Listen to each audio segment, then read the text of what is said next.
Dasha Chen finds herself transformed into a mere pawn within the Marvel Universe.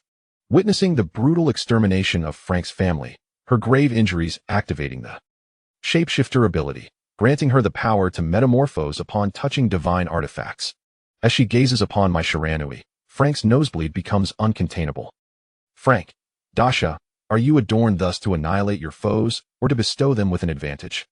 Ghost-Spider Gwen, Dasha, as a vigilante of the night, you must conceal your identity. Dasha, God has granted me such exquisite beauty, would it be right to hide it from my comrades? Did Thor's party attract aliens? Call his mother to collect him. Confronted by the army of purple sweet potatoes, Dasha wields the Asgardian sword. No problem, a physical resolution will suffice. Frank, target locked, leave no one behind. The summer night in New York is stifling, akin to an immense, sweat-drenched steam chamber. The air clings to the skin, and even the faint breeze from the Hudson River carries the distinctive scent of rust and decaying refuse from the docks. In the distance, Manhattan's neon lights blur into a deceptive halo against the skyline, rendering Hell's Kitchen even more somber, like a festering sore forgotten by the city. Deep within an alley, shadows envelop the garbage bins. Frank Castle, or rather, the Punisher who instills terror throughout New York's underworld, crouches like a statue forged of steel and gunpowder.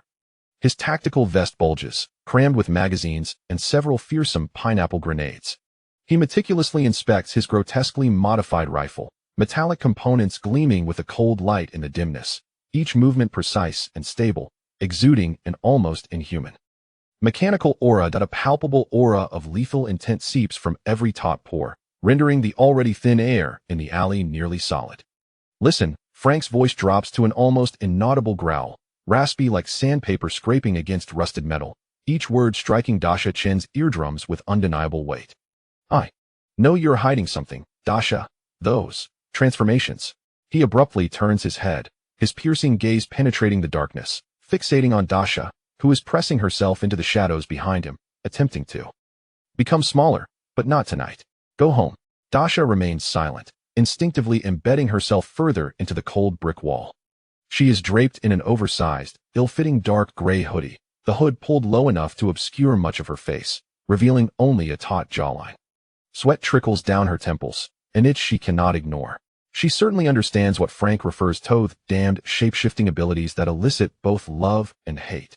Recalling the first time she snuck out to assist, only to be caught by Frank while donned in her classic Mai Shiranui attire, his face turning crimson and nearly profuse with blood, a wave of heat rushes to her head, and her toes curl awkwardly in her shoes. This isn't some masquerade ball at your school, nor is it child's play. Frank's voice suddenly escalates in pitch, laden with near-violent urgency. Bullets are indiscriminate. They won't care how special your outfit is. Get home this instant. Home. A sharp pang of bitterness replaces her earlier embarrassment. Home, ha. Her mind becomes a whirlwind, fragments of memories from another reality clashing violently with the life this body now embodies. Just months ago, she was an utterly ordinary junior in college, burning the midnight oil on a frustrating paper, lamenting the cafeteria's inedible food, and thinking of the three roommates eagerly awaiting her return with takeout. And then, a blink, and the world turned upside down. Awakening, excruciating pain nearly tore her apart. The sterile white ceiling of a hospital and blinding lights assaulted her senses, the acrid scent of antiseptic overwhelming. While a low, hoarse voice filled with weariness and rage shouted for the doctor, her body felt entirely alien. Delicate bones, unfamiliar sensations. As she struggled to touch her face, the soft contours sent her hand recoiling as if electrocuted. She had become Dasha Chen, a mixed-race college student grappling for survival in Hell's Kitchen, and it was Frank Castle, who now stood before her like an insurmountable fortress of war, that had saved her, dragging her back from the brink. Later, she would piece together the harrowing events of that fateful night from fragments of whispered conversations with nurses and blood-soaked headlines. A sudden, brutal gang war, Frank's beloved wife and child torn apart before his eyes, and she, this unfamiliar Dasha Chen, merely a hapless bystander nearly succumbing to death. It was the dying Frank who dragged her out with his bloodied body. The world after her awakening was a chaotic blur. The agonizing pain had yet to fully subside when a more absurd golden finger descended upon her inexplicably. Bizarre items would appear within her reach at unpredictable intervals. The first time, it was a fan adorned with vibrant flames. Compelled by some unseen force, she picked it up. In an instant, the world spun, The sound of fabric tearing was palpable as her body was reshaped and enveloped by an unseen force. Looking down, she beheld the iconic, glaringly red neon ensemble, the fabric alarmingly scant, the unfamiliar weight upon her chest nearly toppling her. Along with it surged the knowledge of fiery manipulation techniques and fluid combat movements. The newfound abilities were exhilarating, yet the attire felt like torture.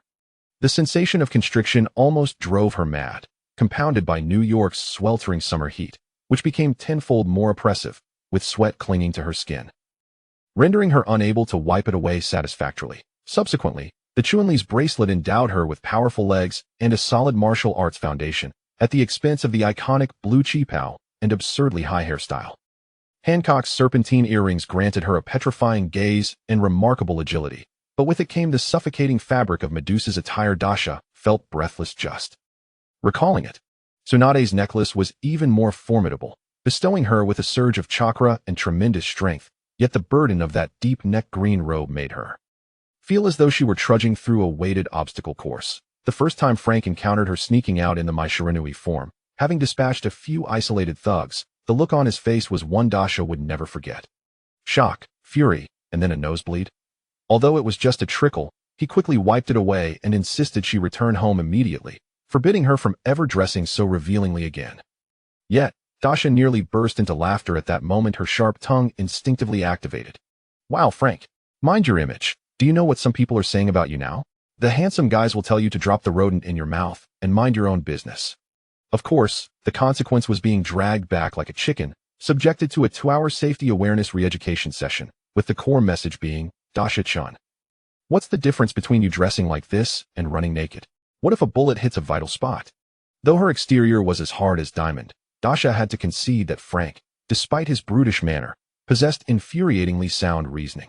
It wasn't merely the lecherous gazes that sent chills down her spine. More importantly, the physical discomfort brought on by these shape-shifting outfits was undeniably real. Beneath the scorching July sun of New York, she found herself clad in mere scraps of fabric that felt like a second skin, sweat stinging her eyes, and discomfort gripping her body due to the lack of support and the jarring movements.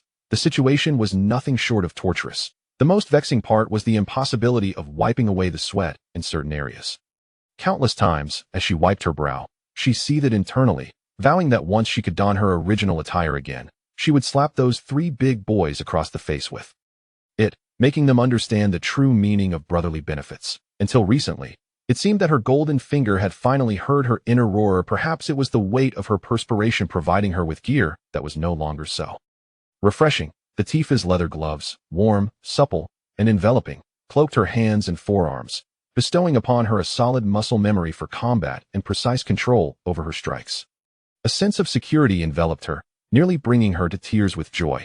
Next came the Mikasa Ackerman's red scarf. Its thick, coarse wool, imbued with the scent of the elements, wrapped around her neck, heavy yet comforting. As she donned the equipment, the operational principles of the 3-dimensional maneuvering gear, spatial awareness during high-speed movement, and a nearly ruthless fighting spirit surged into her mind. Finally, the most crucial piece, 2B's black eye mask. The cool synthetic material adhered to her skin, instantly shrouding her vision with a peculiar electronic interface, as torrents of data cascaded down before her. Powerful dynamic visual capture, target locking, and tactical analysis capabilities loaded in an instant. Complementing this was a form-fitting combat suit in shades of silver and black, exuding a sense of futuristic technology while providing extensive coverage. Although it accentuated her figure, critical areas were protected by hard armor, practical, secure, and no longer a worry for accidental exposure. Most importantly, her body no longer leaned forward involuntarily while she walked. With this trio of gear, for the first time, Dasha felt a newfound confidence to stand tall in this perilous Marvel universe, and no longer reliant on benefits for recognition, but armed with genuine combat prowess. However, just as her confidence began to swell, that cursed golden finger fell inexplicably silent.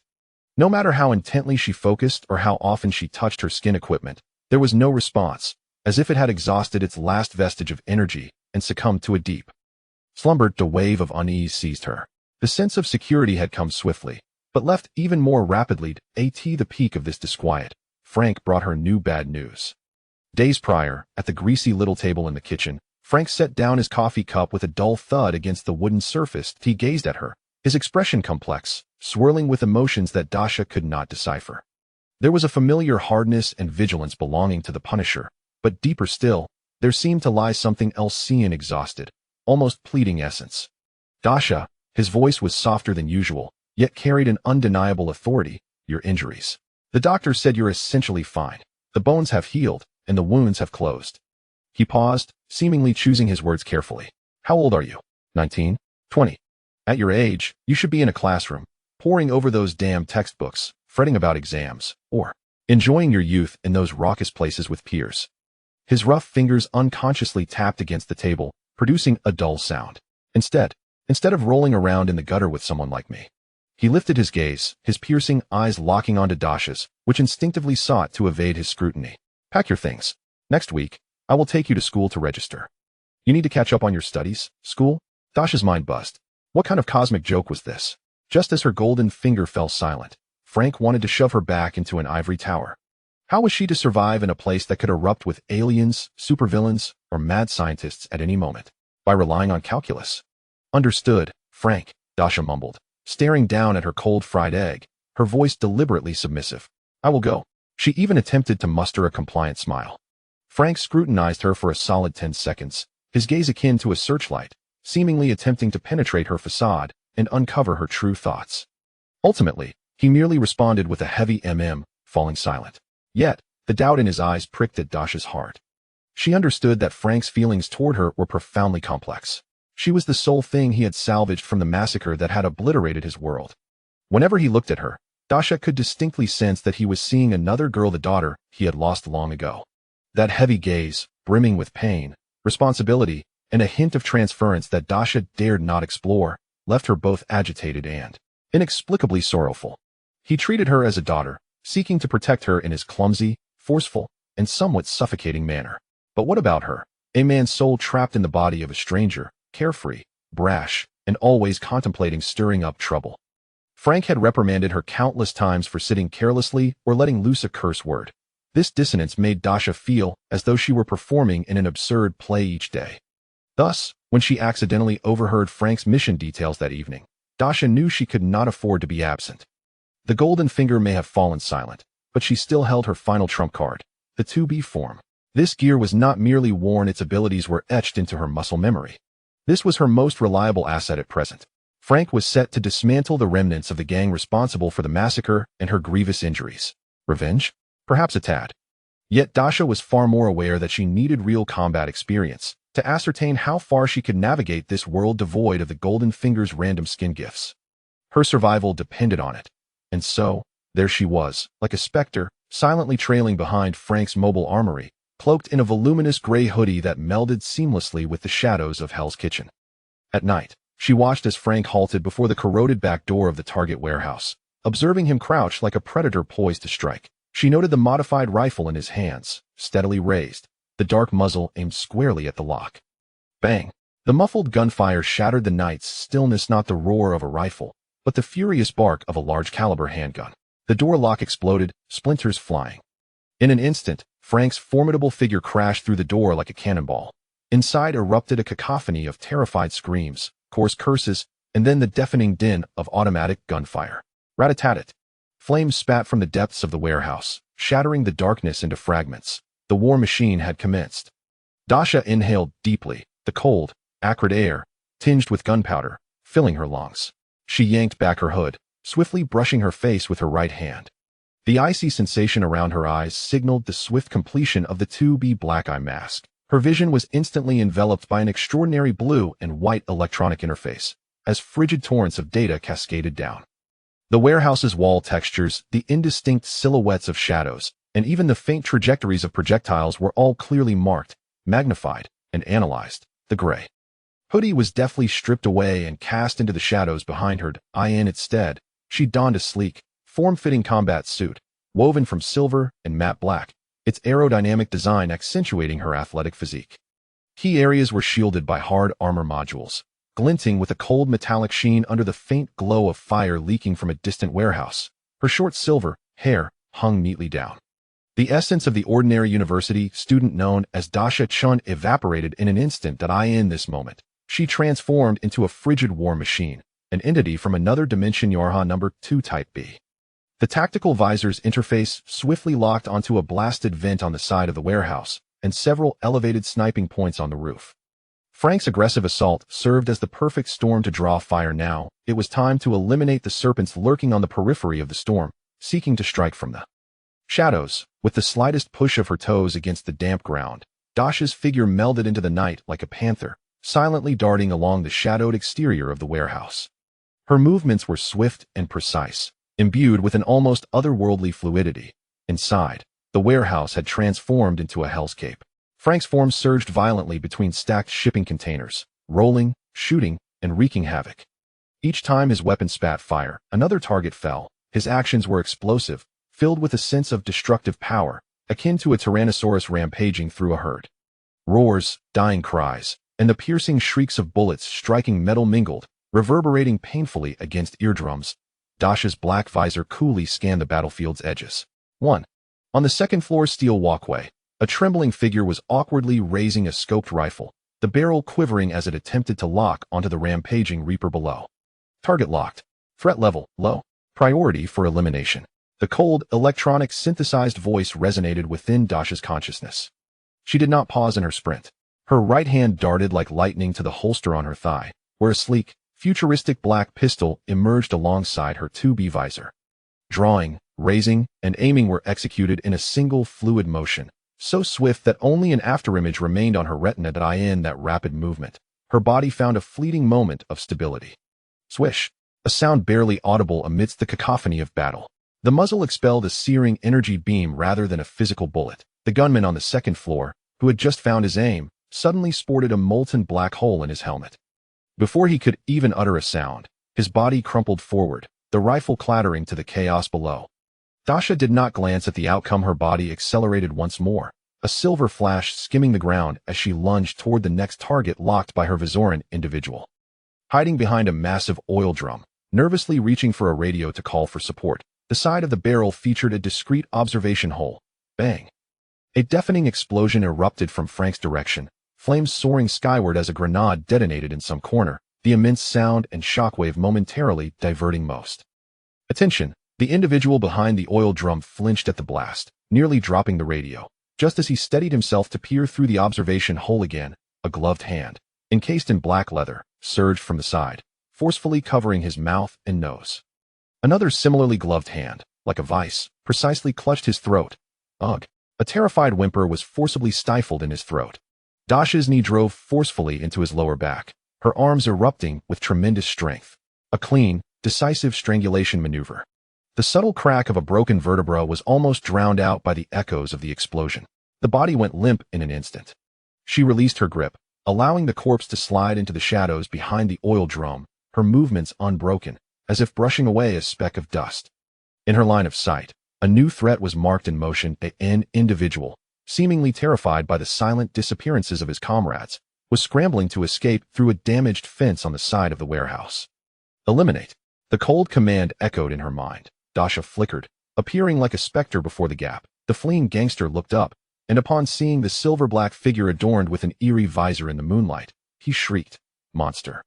He raised his handgun, frantically pulling the trigger. Bang, bang, bang. Bullets ricocheted, sparking against the cement floor by Dasha's feet. Dasha hardly bothered to evade.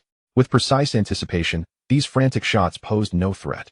She merely tilted her body slightly, executing an incredibly swift step forward, her right leg exploding like a steel whip, striking precisely. Thud. A dull impact sound. That kick landed solidly on the wrist of his gun-wielding hand. The handgun flew far from his grasp. The immense force twisted his arm grotesquely. His scream barely escaped his throat before Dasha's left hand lunged like a viper, seizing his windpipe and twisting violently. The cry was abruptly silenced. The body collapsed to the ground at that moment. Bang! A sudden, jarring gunshot echoed from the direction of the warehouse's main entrance. Unlike the roars of Frank's weapon or the sharp whine of Dasha's energy pistol, this sound was older, more pure. It resonated like the roar of a large-caliber revolver.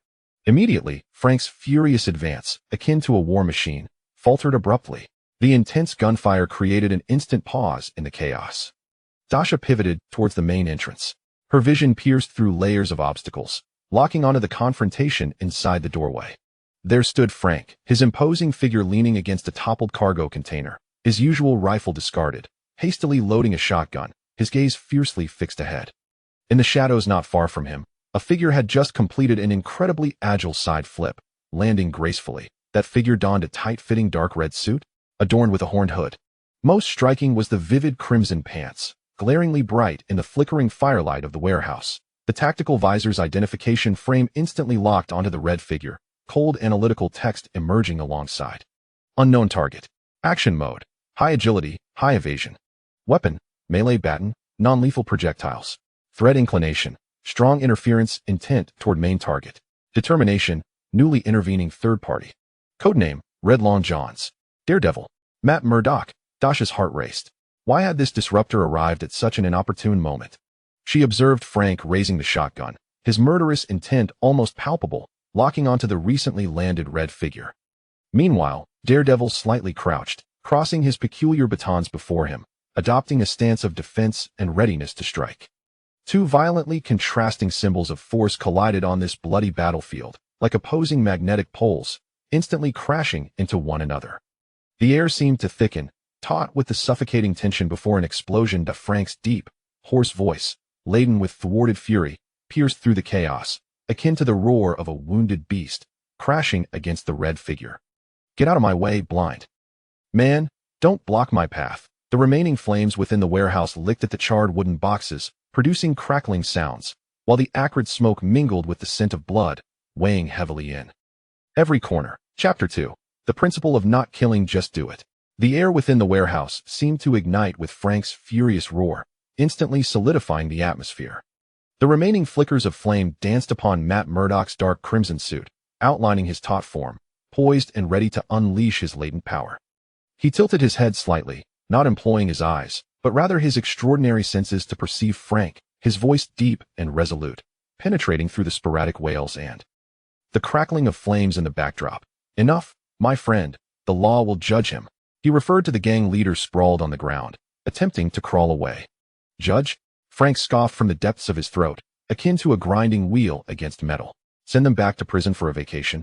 Allow them to bribe a few more lawyers, only to emerge and continue harming children like Lisa and Frankie. The fury in his eyes threatened to erupt into tangible flames as he cocked his shotgun, its barrel still aimed menacingly at the quivering target on the ground. At that critical moment, just as the trigger was about to be pulled, Matt sprang into action. His figure moved with the swiftness of a red lightning bolt tearing through the night sky, not charging towards Frank, but deftly inserting himself between Frank and the gang. Leader, a baton sliced through the air, not aimed at Frank, but precisely targeting Frank's gun-wielding wrist. Another leg lashed out with the precision of a scorpion's tail, delivering a powerful kick to the gang leader's lower back.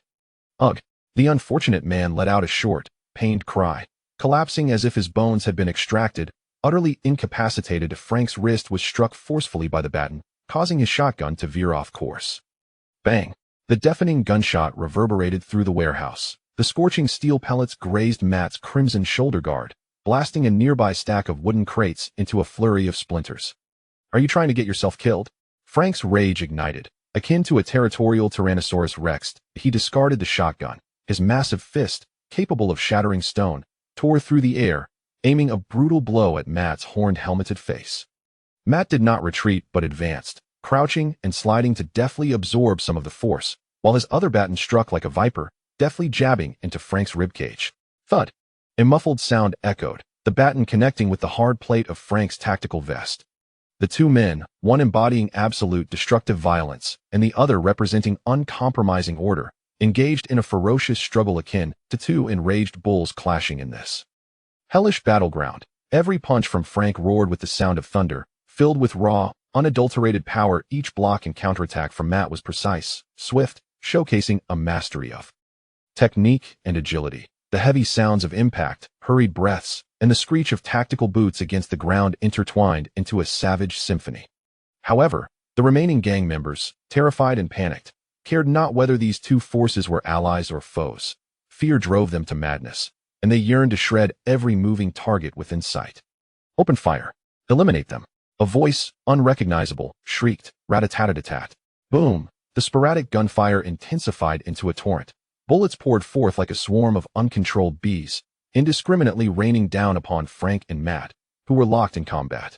Ricocheting bullets sparked against the metal containers, sending splinters and dust flying. Frank bellowed, shoving Matt towards a pile of crates for cover, while he himself rolled to evade the onslaught. In the midst of his roll, Matt skillfully unfurled the steel cable from the end of his baton, ensnaring a beam, narrowly dodging the hail of bullets.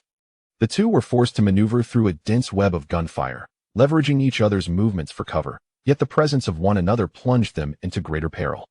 The chaos reached an apex. What the hell? Are you two filming Mr. and Mrs. Smith here? Flirting amidst a hailstorm of bullets. Have you considered the feelings of the single folks nearby? A clear voice, laced with sharp sarcasm and a hint of impatience, erupted like thunder from above, slicing through the cacophony of gunfire and combat. Both Frank, who was awkwardly hiding behind a container, and Matt, who had just deflected a ricochet with his baton, felt a jolt of shock. Frank's gaze shot upwards, his tactical sights locking onto the source of the voice from a fractured steel platform on the second floor of the warehouse. That slender figure with silver hair, a black eye patch, and clad in silver-black combat attire could only be Dasha. She was lounging casually at the edge of the steel framework, one leg swinging nonchalantly, as if the chaos below were merely a backyard gathering. In her hand, she wielded a narrow, glimmering katana that had appeared from nowhere, its tip carelessly pointing at the chaotic crowd below. Dasha, get down here. Frank's roar was filled with a mix of fury and unprecedented fear, more intense than when facing any firearm. How dare this little rascal? Matt's sight immediately focused on that figure. He perceived the peculiar energy fluctuations, the heartbeat and breath rhythm that felt almost inhumanly cold, though physiological traits may be slightly altered by equipment. And the utter disregard for life reflected in her words. Another, even more dangerous lunatic? Come down? Sure. Dasha's voice suddenly rose, dripping with deliberate mockery and madness. Watch closely, old relics. Witness what true efficiency looks like. Before her words could fully settle, she propelled herself off the edge of the steel framework with a forceful push. Buzz. The dual mode activated. The katana instantly came alive.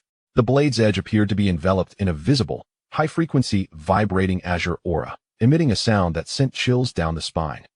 Three elements: the consciousness of three-dimensional mobility, precise power control, and battlefield holographic scanning, with weakness marking merged flawlessly. Dasha's figure transformed into a silver-black lightning streak, diving down from the second-floor platform. Her movements surpassed human visual capture limits, as the tactical visor rapidly analyzed each target's position, trajectory, and weapon orientation. A flash of steel, no longer mere slashes, but precise, lethal arcs of silver that resembled art. Each strike accurately sliced through throats, severed carotid arteries, and pierced vital organs. Screams, the dull thud of blades carving flesh, and the sound of bodies collapsing swiftly replaced the sporadic gunfire, becoming the dominant symphony within the warehouse. Dasha's figure glided like a specter through the throng of gang members, leaving in her wake a trail of blood and lifeless bodies. Her movements exuded a strange, cold elegance, sharply contrasting with Frank's ferocity and Matt's agility, yet her efficiency was chillingly high. Stop! Matt Murdock exclaimed, a tempest of anger and fear surging within him. He perceived the surging aura of death. This girl's killing efficiency surpassed even that of the Punisher, more ruthless and effective. He hurled the steel cable, recklessly attempting to rush into the area where Dasha wreaked havoc, desperate to halt this unwarranted slaughter. Dasha, simultaneously, Frank let out a furious roar, yet his course was entirely divergent. He did not rush to prevent Dasha from taking lives, rather, he charged forth like a maddened lion protecting its cub, brandishing a shotgun he had inexplicably retrieved, violently, shattering the jaws of any gang member attempting to encroach upon Dasha's line of fire. His tactical objective instantaneously morphed from eliminating enemies to providing Dasha with flanking cover, neutralizing any potential threats to her. Get away. Don't touch her. Frank smashed the butt of his gun into the chin of an assailant attempting to ambush Dasha from behind, blood and shattered teeth spraying forth. Caster, make her stop. Matt endeavored to entangle Dasha's knife-wielding wrist with his baton, but she evaded him with an agility that defied human capability, her blade gliding across the throat of another assailant rushing forward. Blind man, mind your own business. Frank deflected a bullet aimed at Matt and retaliated by knocking down a nearby thug with the butt of his gun. The scene grew exceedingly bizarre and chaotic. Dasha efficiently reaped lives, akin to a merciless reaper. Frank furiously shielded her from all threats, resembling a wrathful guardian beast. And Matt, the night devil, acted as a firefighter, desperately dodging and blocking amidst the death vortex created by the two, attempting to rescue those gang members who were merely incapacitated but still clinging to life. That he repeatedly risked his own safety to drag individuals away, shielding them from Frank's potential gunfire or deflecting the blade that Dasha wielded with ease. Ultimately, the gunfire and screams within the warehouse subsided completely. The pungent stench of blood mingled with the acrid odor of gunpowder, inducing nausea. Aside from a handful of gang members whom Matt had fortuitously incapacitated or severely injured, the rest lay lifeless in pools of blood. Dasha flicked the non-existent blood off her long knife, the ethereal blue glow extinguishing quietly. She surveyed her masterpiece with satisfaction, nodding approvingly, before her gaze fell upon a few trembling, injured individuals huddled behind Matt in the corner. With a dismissive sneer, she refrained from further violence. Bending down, she deftly lifted two bulging black duffel bags from beside two men who appeared to be the leaders, the enticing sound of metal and paper rustling emanating from them. Carrying the bags, she trotted toward Frank, who was panting heavily and wiping blood from his face, her expression a blend of pride and caution, reminiscent of a cat returning with its prey. "Hey, Frank. All done. Look at me. What the hell is wrong with you? Cement in your brain?"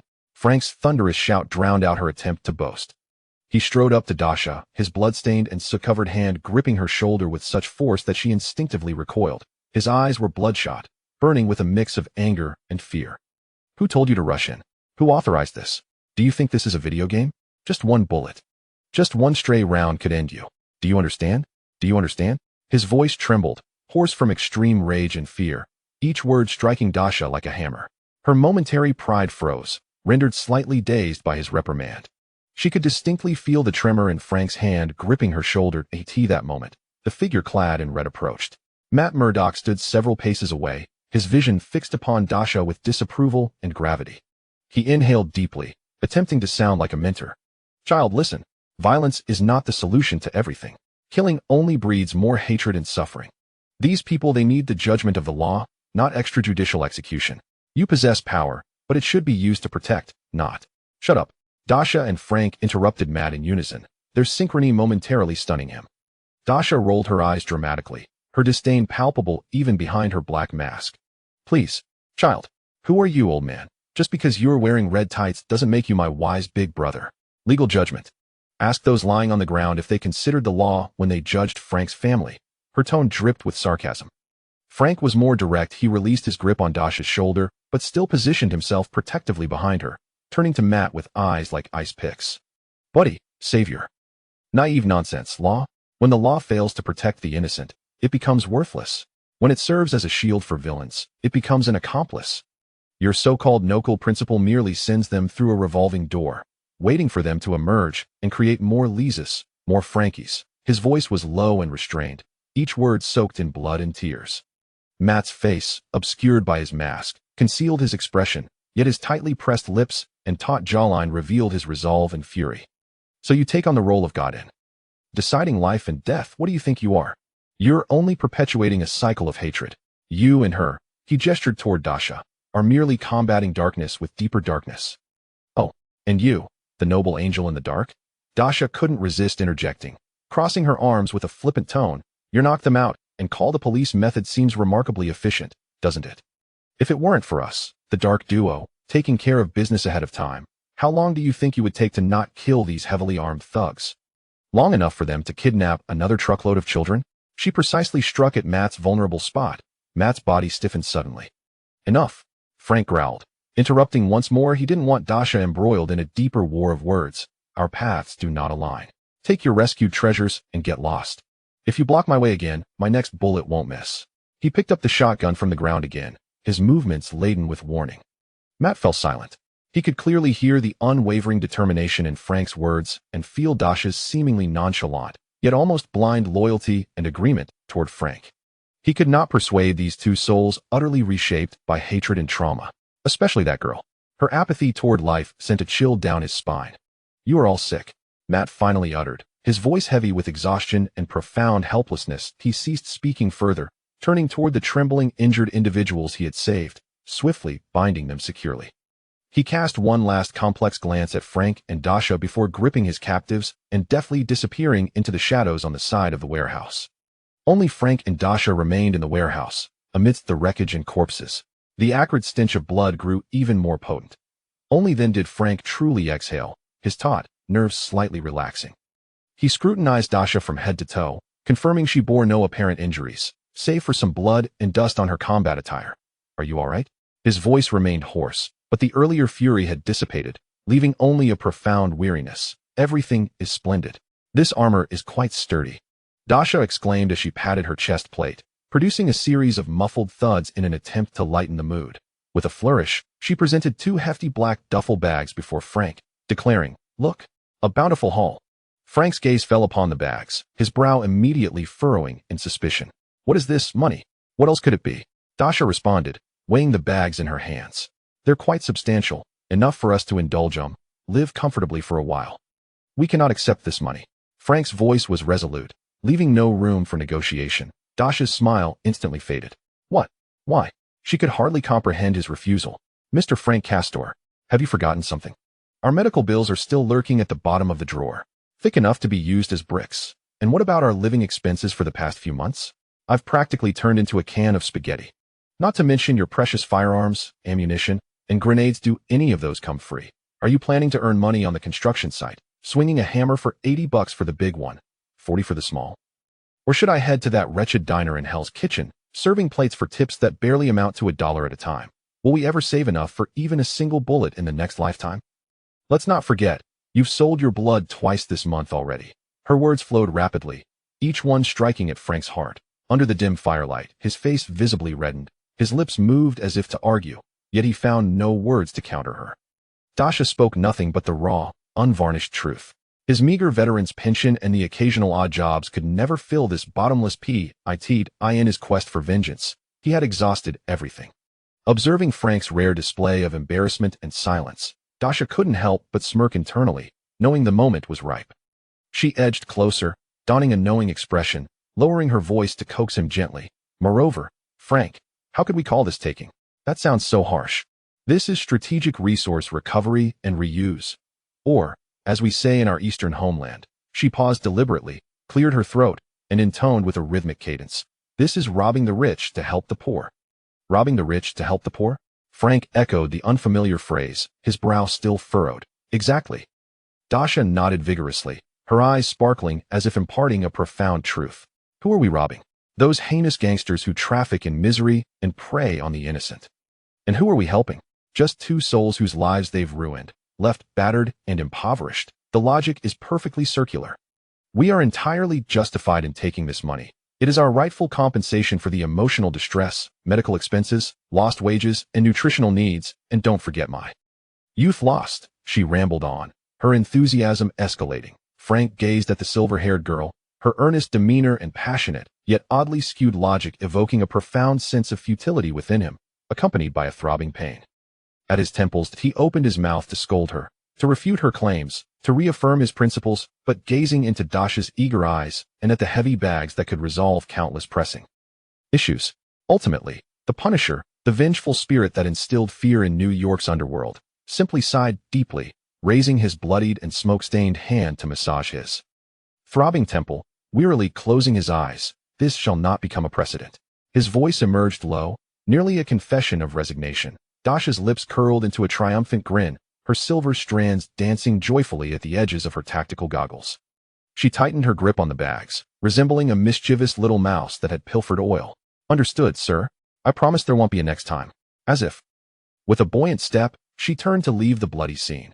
Frank watched her retreating figure, her combat attire shimmering coldly in the firelight, before glancing at the scattered corpses and his blood-stained hands. He bent down, silently retrieving the oversized gray hoodie Dasha had carelessly discarded, brushing off the dust, then began his heavy-footed march to follow her. In the distance, the sound of sirens grew louder, arriving belatedly. Chapter 3. Without experience, one lacks the right to preach. In the depths of Hell's Kitchen stood an inconspicuous, dilapidated apartment building, its paint peeling away like the layers of forgotten memories. Within this unremarkable facade lay Frank's safe house, its windows eternally boarded up with thick wooden planks. The interior was sparsely furnished to the point of austerity, featuring merely a military cot, a table cluttered with disassembled firearms and maps, and a cabinet brimming with canned provisions. The air was perpetually infused with the acrid scents of gunpowder, motor oil, and the distinct aroma of cheap coffee. Frank's heavy frame nearly shattered the door as he stumbled inside, collapsing onto the sofa with labored breaths. Despite the formidable tactical body armor that encased him like a mobile fortress, the intensity of the night's combat had been overwhelming.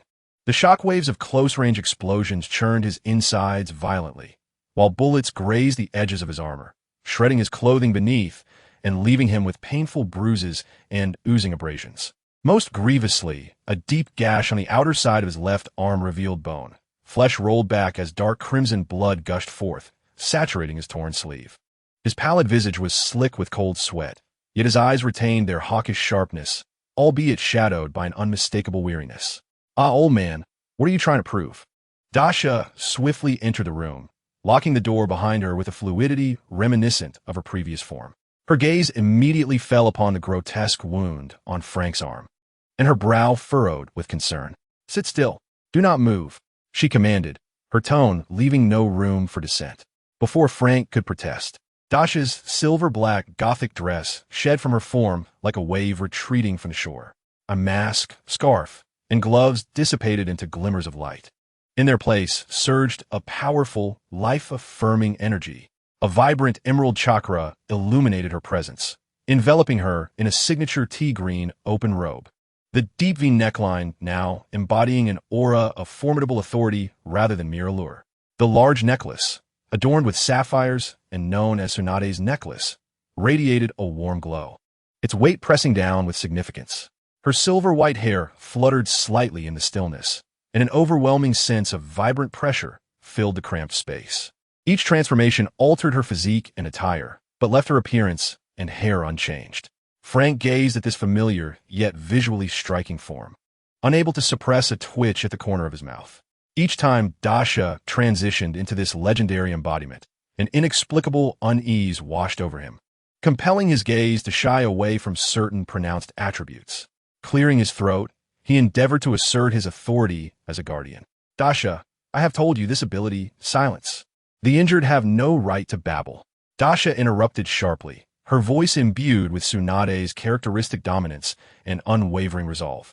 She stepped forward, unhesitatingly grasping Frank's injured left arm. Her hands, seemingly slender yet imbued with extraordinary strength within this form, now radiated a gentle yet potent emerald light, channeling healing magic. "Ah!" Frank gasped, not due to the treatment, but because Dasha inadvertently pressed her fingers against a searing bruise inflicted by shrapnel beneath his ribcage. The agonizing pain compelled him to swallow back the admonition that had risen to his lips, causing veins in his forehead to bulge.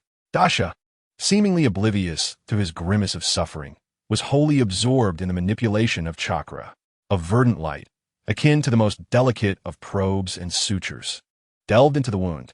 The torn flesh writhed visibly, knitting together. The dark bruises gently dissipated, absorbed. The injured organs swiftly calmed under the soothing, life-affirming energy. The entire process was both efficient and miraculous, imbued with an enchanting aura that transcended contemporary medicine. Frank distinctly felt the excruciating pain retreat like a receding tide, replaced by a warm, comforting sensation that eased his taut nerves. Moments later, the luminescence subsided. The ghastly gash on Frank's arm had transformed into a faint, nascent pink scar. The myriad bruises and abrasions that marred his body vanished without a trace, and aside from a lingering weakness from blood loss, he found himself restored to a considerable degree of vitality. As he moved his arm, relishing a long-missed sense of ease, his gaze fell upon his daughter, who had resumed her usual attire of denim, leather gloves, and a red scarf draped around her neck. After a brief silence, he finally voiced a question that had burdened him for some time, his tone low and cautious. "Dasha, are you a mutant?" In this bizarre world, mutants were the most common explanation for supernatural phenomena. Dasha, while wiping the blood from her hands with a damp cloth, paused momentarily at his inquiry. Golden fingers? Transmigration? Gender dysphoria of the soul? Such explanations were infinitely more convoluted than being a mutant and sounded more akin to insanity. She shrugged, nodding in a dismissive manner that suggested, "If you say so, then perhaps." Vague and evasive, she deferred the question to the common knowledge of this world. Frank studied her for several moments, seemingly searching her face for further revelations, but ultimately merely replied with a non-committal refraining from further inquiries. Everyone harbors secrets, especially in Hell's Kitchen, as long as Dasha posed no threat, as long as she remained safe. Suddenly, a faint yet rhythmic knock resonated at the door. The sound was not loud, but it penetrated the thick door, striking at the taut nerves of both individuals. Frank's eyes instantly sharpened like a blade, his hand reflexively seizing the handgun resting on the table. Dasha narrowed her eyes as well, her stance shifting to a defensive posture, the specter of the Tifa gloves flickering in her consciousness before vanishing. "Who is it?" Frank's voice was icy, the gun's muzzle unwaveringly aimed at the door. Outside, there was a brief silence, followed by a familiar, low voice tinged with weariness and raspiness. "It's me, Matt Murdock." Frank and Dasha exchanged glances, both recognizing the owner of the voice, their eyes reflecting surprise and wariness. How did this individual find them? Frank hesitated momentarily, then signaled Dasha to retreat behind cover while he maintained a steady aim, slowly unlocking the door and pulling it open just a crack. Standing outside was indeed the nightmarish figure clad in a dark red bodysuit, complete with a horn mask. However, he appeared quite disheveled, with several noticeable scratches on his chest armor and a tear in the bodysuit on his left shoulder, revealing a dark stain that was unmistakably blood. He tilted his head slightly, seemingly listening for any sounds from within the room. "Hey, buddy," Frank's voice was devoid of warmth. "What do you want?" "This isn't a place for preaching." Matt seemed unfazed by Frank's demeanor, inhaling slightly before responding in a calm tone. "My friend and that young lady. I believe we need to have a conversation." He paused, adding, "Allow me to formally introduce myself. I am Matt Murdock, an attorney." He removed his mask, revealing a sharply defined face, both scholarly and resolute, though his complexion was pale and there were traces of dried blood on his forehead. Frank's brow furrowed, his gaze heavy with distrust and rejection. Dasha, however, peeked out from behind cover, curiously scrutinizing the man in the red tights. With a smirk, she remarked, "Well, not bad looking, but what a shame he opens his mouth to spout nonsense." Her voice was quiet yet clear enough to be heard. Matt's lips twitched slightly at her jest, but he chose to ignore her mockery. Ultimately, Frank stepped aside, keeping his weapon lowered but still menacingly suggestive of a warning. "Come in. No funny business." Matt entered the smoke-filled safe house, glancing toward Dasha and nodding slightly. "Miss Dasha Chen." Clearly, he had verified her identity in some manner. He then turned to Frank. "Frank Castle. All right, introductions are over." Dasha crossed her arms, leaning casually against the table, her gaze flitting to the wound on Matt's shoulder and the blood on his forehead, raising an eyebrow. "Oh, looks like you took a hit? I thought you were quite the preacher just a moment ago. Even a messenger of justice bleeds." "Huh?" Her tone was laced with unmasked schadenfreude. Matt's cheeks flushed subtly, and he shifted slightly as if to conceal his injury, but the movement aggravated the wound, causing him to grunt softly, his brow furrowing in pain. "Looks like it's a serious one." Dasha's tone suddenly brightened, a merchant-like grin spreading across her face. "Care to try my exclusive VIP healing service? Guaranteed to heal all sorts of cuts and bruises, with instant results. No tricks. Special friendship price, cash only. Seeing as you look a bit broke, how about I give you a nice discount?" Matt's face reddened further, this time from embarrassment. He opened his mouth to decline, but the searing pain in his shoulder and the dizziness from blood loss rendered him incapable of uttering a defiant word. Indeed, he was completely broke. On a bright day, a blind lawyer defends the impoverished in court, only to transform into a vigilante at night, combating crime. How much savings could one possibly amass? Dasha laughed unabashedly, pointing at Matt's mortified expression, and turned to Frank to commence an impromptu lesson. "Do you see this, Frank? A living embodiment of a cautionary tale. This is the fate that befalls those who speak solely of ideals without sustenance. Dressed like a superhero, yet his pockets are emptier than his visage. Do you wish to find yourself on the streets performing for coins or seeking bread from the church's charity in the future?" Frank observed Matt's awkwardness and listened to Dasha's twisted reasoning. Though he found her words harsh, a peculiar part of him, deep within, felt there was a sliver of truth in her claims. After all, money is undeniably significant. Yet, he maintained his stoic, aloof demeanor, arms crossed, chin slightly raised, his gaze vacant as if contemplating the universe's ultimate mysteries, disregarding Dasha's admonitions. "Ah, still pretending to be profound?"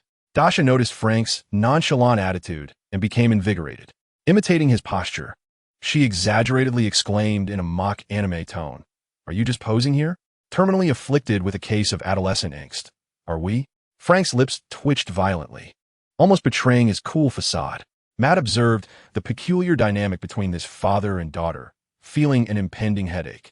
He inhaled deeply, suppressing the pain from his wound and Dasha's mental onslaught, attempting to steer the conversation back on course. "Castor, Miss Chen, I did not come here to debate right and wrong. I merely wish for you to understand that with great power comes great responsibility. Violence will only breed further hatred and chaos, plunging you into deeper darkness. Cease your actions while you still can." Frank could no longer contain himself, interrupting Matt with a fierce growl. He pointed towards the door, his gaze icy. "Either be silent or leave. This is my home, and you have no right to preach here." As the atmosphere threatened to freeze once more, Dasha rolled her eyes, stepped forward, and seized Matt's uninjured arm with a hint of exasperation. "All right, enough with the sermonizing. It's simply irritating to watch. I'll treat you for free. Consider it a good deed for the day, lest you bleed out here and leave us to deal with your corpse." Her words were sharp, yet her actions were not excessively harsh, as she guided Matt to the only relatively intact chair at the table. The emerald glow of her chakra illuminated once more.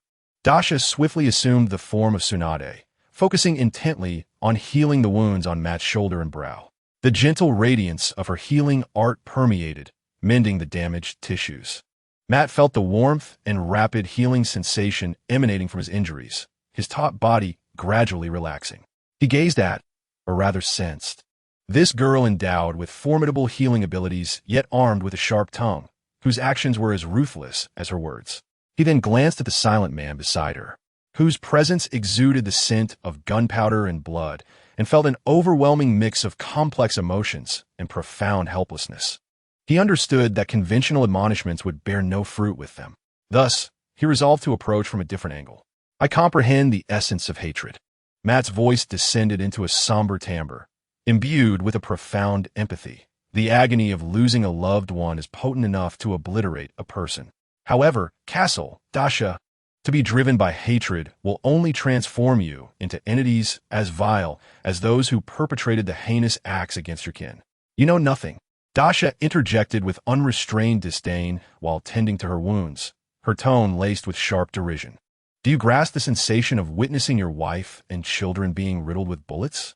Do you understand the experience of having a stray bullet pierce your lung? Languishing in a pool of your own blood like a lifeless dog?" Her words struck Frank like daggers, piercing deep into his heart and reaching Matt as well. Frank's body jerked violently, as if jolted by an electric shock. He turned abruptly, fixating on Dasha, his gaze swirling with the anguish and fury of wounds forcibly reopened. Yet ultimately, that rage dissipated into a chilling silence, a cold ash of desolation. He refrained from silencing Dasha. Observing Matt as suddenly pallid complexion, she continued coldly, Dasha Chen, an innocent bystander, was ensnared in that massacre, nearly losing my life on the spot. And he, Frank Castle, lost everything in that slaughter. His wife, son, daughter, his entire family, right before his eyes, murdered by those scoundrels like livestock. Tell me, how can one relinquish such hatred? Through the laws you speak of, or through your mercy that refrains from killing?" Her voice crescendoed, imbued with a long-suppressed fury and sorrow. "If it were you, Matt Murdock, could you let it go? Ask yourself, while clutching your crimson long johns, if God dared to appear before Frank at that moment and utter words of forgiveness and letting go of hatred. Do you believe Frank would not obliterate God's very essence in that instant?" The safe house succumbed to a profound silence, with only the feeble flicker of chakra illuminating the gloom. Matt fell into a complete silence. He absorbed the unbearable anguish and towering wrath in Dasha's words. Observing Frank beside him, appearing as if his soul had been siphoned away, leaving only a cold shell. He could sense the palpable despair and desire for destruction. Any hollow exhortation to release hatred in pursuit of justice seemed utterly feeble and hypocritical in the face of such bloody reality. He parted his lips, his throat parched, unable to produce any sound. Ultimately, he could only muster the utmost difficulty, burdened by deep resignation and compromise, to say, "I cannot fathom that pain.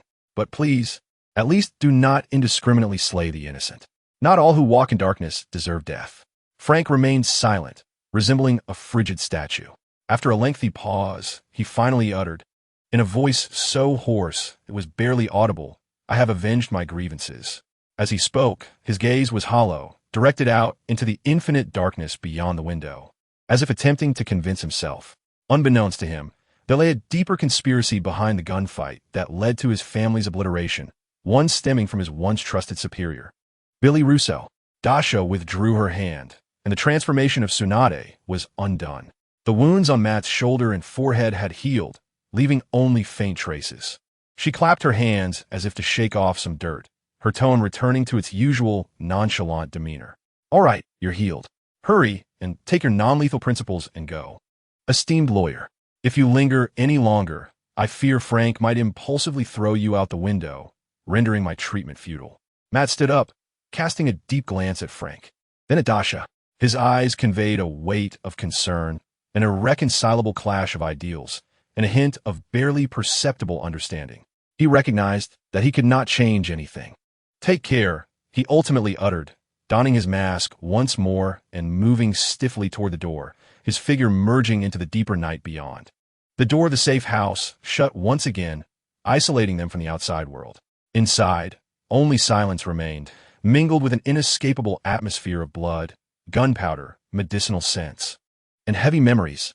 Frank continued to stand there, gazing out the window, his silhouette exuding a profound solitude and burden. Dasha glanced at the two black duffel bags carelessly tossed in the corner, then at Frank's rigid form, pursing her lips and choosing not to speak further. She approached the cot and flung herself onto it, producing a groan as it creaked under her weight. The golden touch had fallen silent. How could she avoid being extinguished by a mere snap of fingers for 5 years henceforth? Chapter 4. Emerging from the novice village. The village chief finally appears. The morning sun bore a false warmth, attempting to penetrate the eternally grim haze above Hell's Kitchen. At the entrance of the rectangular, futuristic facade of Mid-City Tech High School, a silent tug-of-war was unfolding. Dasha Chen, or rather, the version of her now adorned in an outfit that perfectly emulated the punk hacker aesthetic of Silverwolf from her past life, was fixated on Frank Castle with her exquisitely outlined, silver-gray eyes, appearing particularly large and pathetically captivating. Her signature silver-white short hair was meticulously styled, flawlessly replicating the wild hairstyle of the girl from the game. She wore a recognizable black, form-fitting short jacket accented with fluorescent blue lines, which accentuated her slender yet graceful waist. Below, she sported matching shorts adorned with numerous asymmetrical metallic chains and lace designs, complemented by knee-high black stockings and chunky ankle boots. Altogether, she exuded an aura of a cyberpunk femme fatale, yet her excessively delicate face was struggling to muster an expression of pleading at that moment. After 3 months, Dasha had slowly acclimated to her identity as a woman, but allowing herself to be coerced was absolutely out of the question. That was her bottom line. "Frank," she drawled, her voice elongated and deliberately sweet, contrasting sharply with her appearance. "Just let me go with you. We're checking out the new house. This is crucial. My taste is impeccable. What if you choose a shell of a house, or find yourself living next to a rock band that throws parties every day?" She endeavored to present facts and reason, and most importantly, there must absolutely be an authentic Chinese restaurant nearby. "This is a matter of my very survival." The last sentence encapsulated her core demand.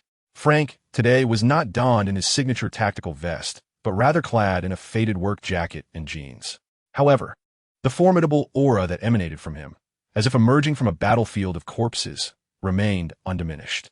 He stood with his arms crossed, resembling a moving wall that obstructed the path between Dasha and the school gate, his brow furrowed into a tight knot, his gaze sharp as a scalpel, precisely dissecting Dasha's pitiful performance. "I will handle the housing situation."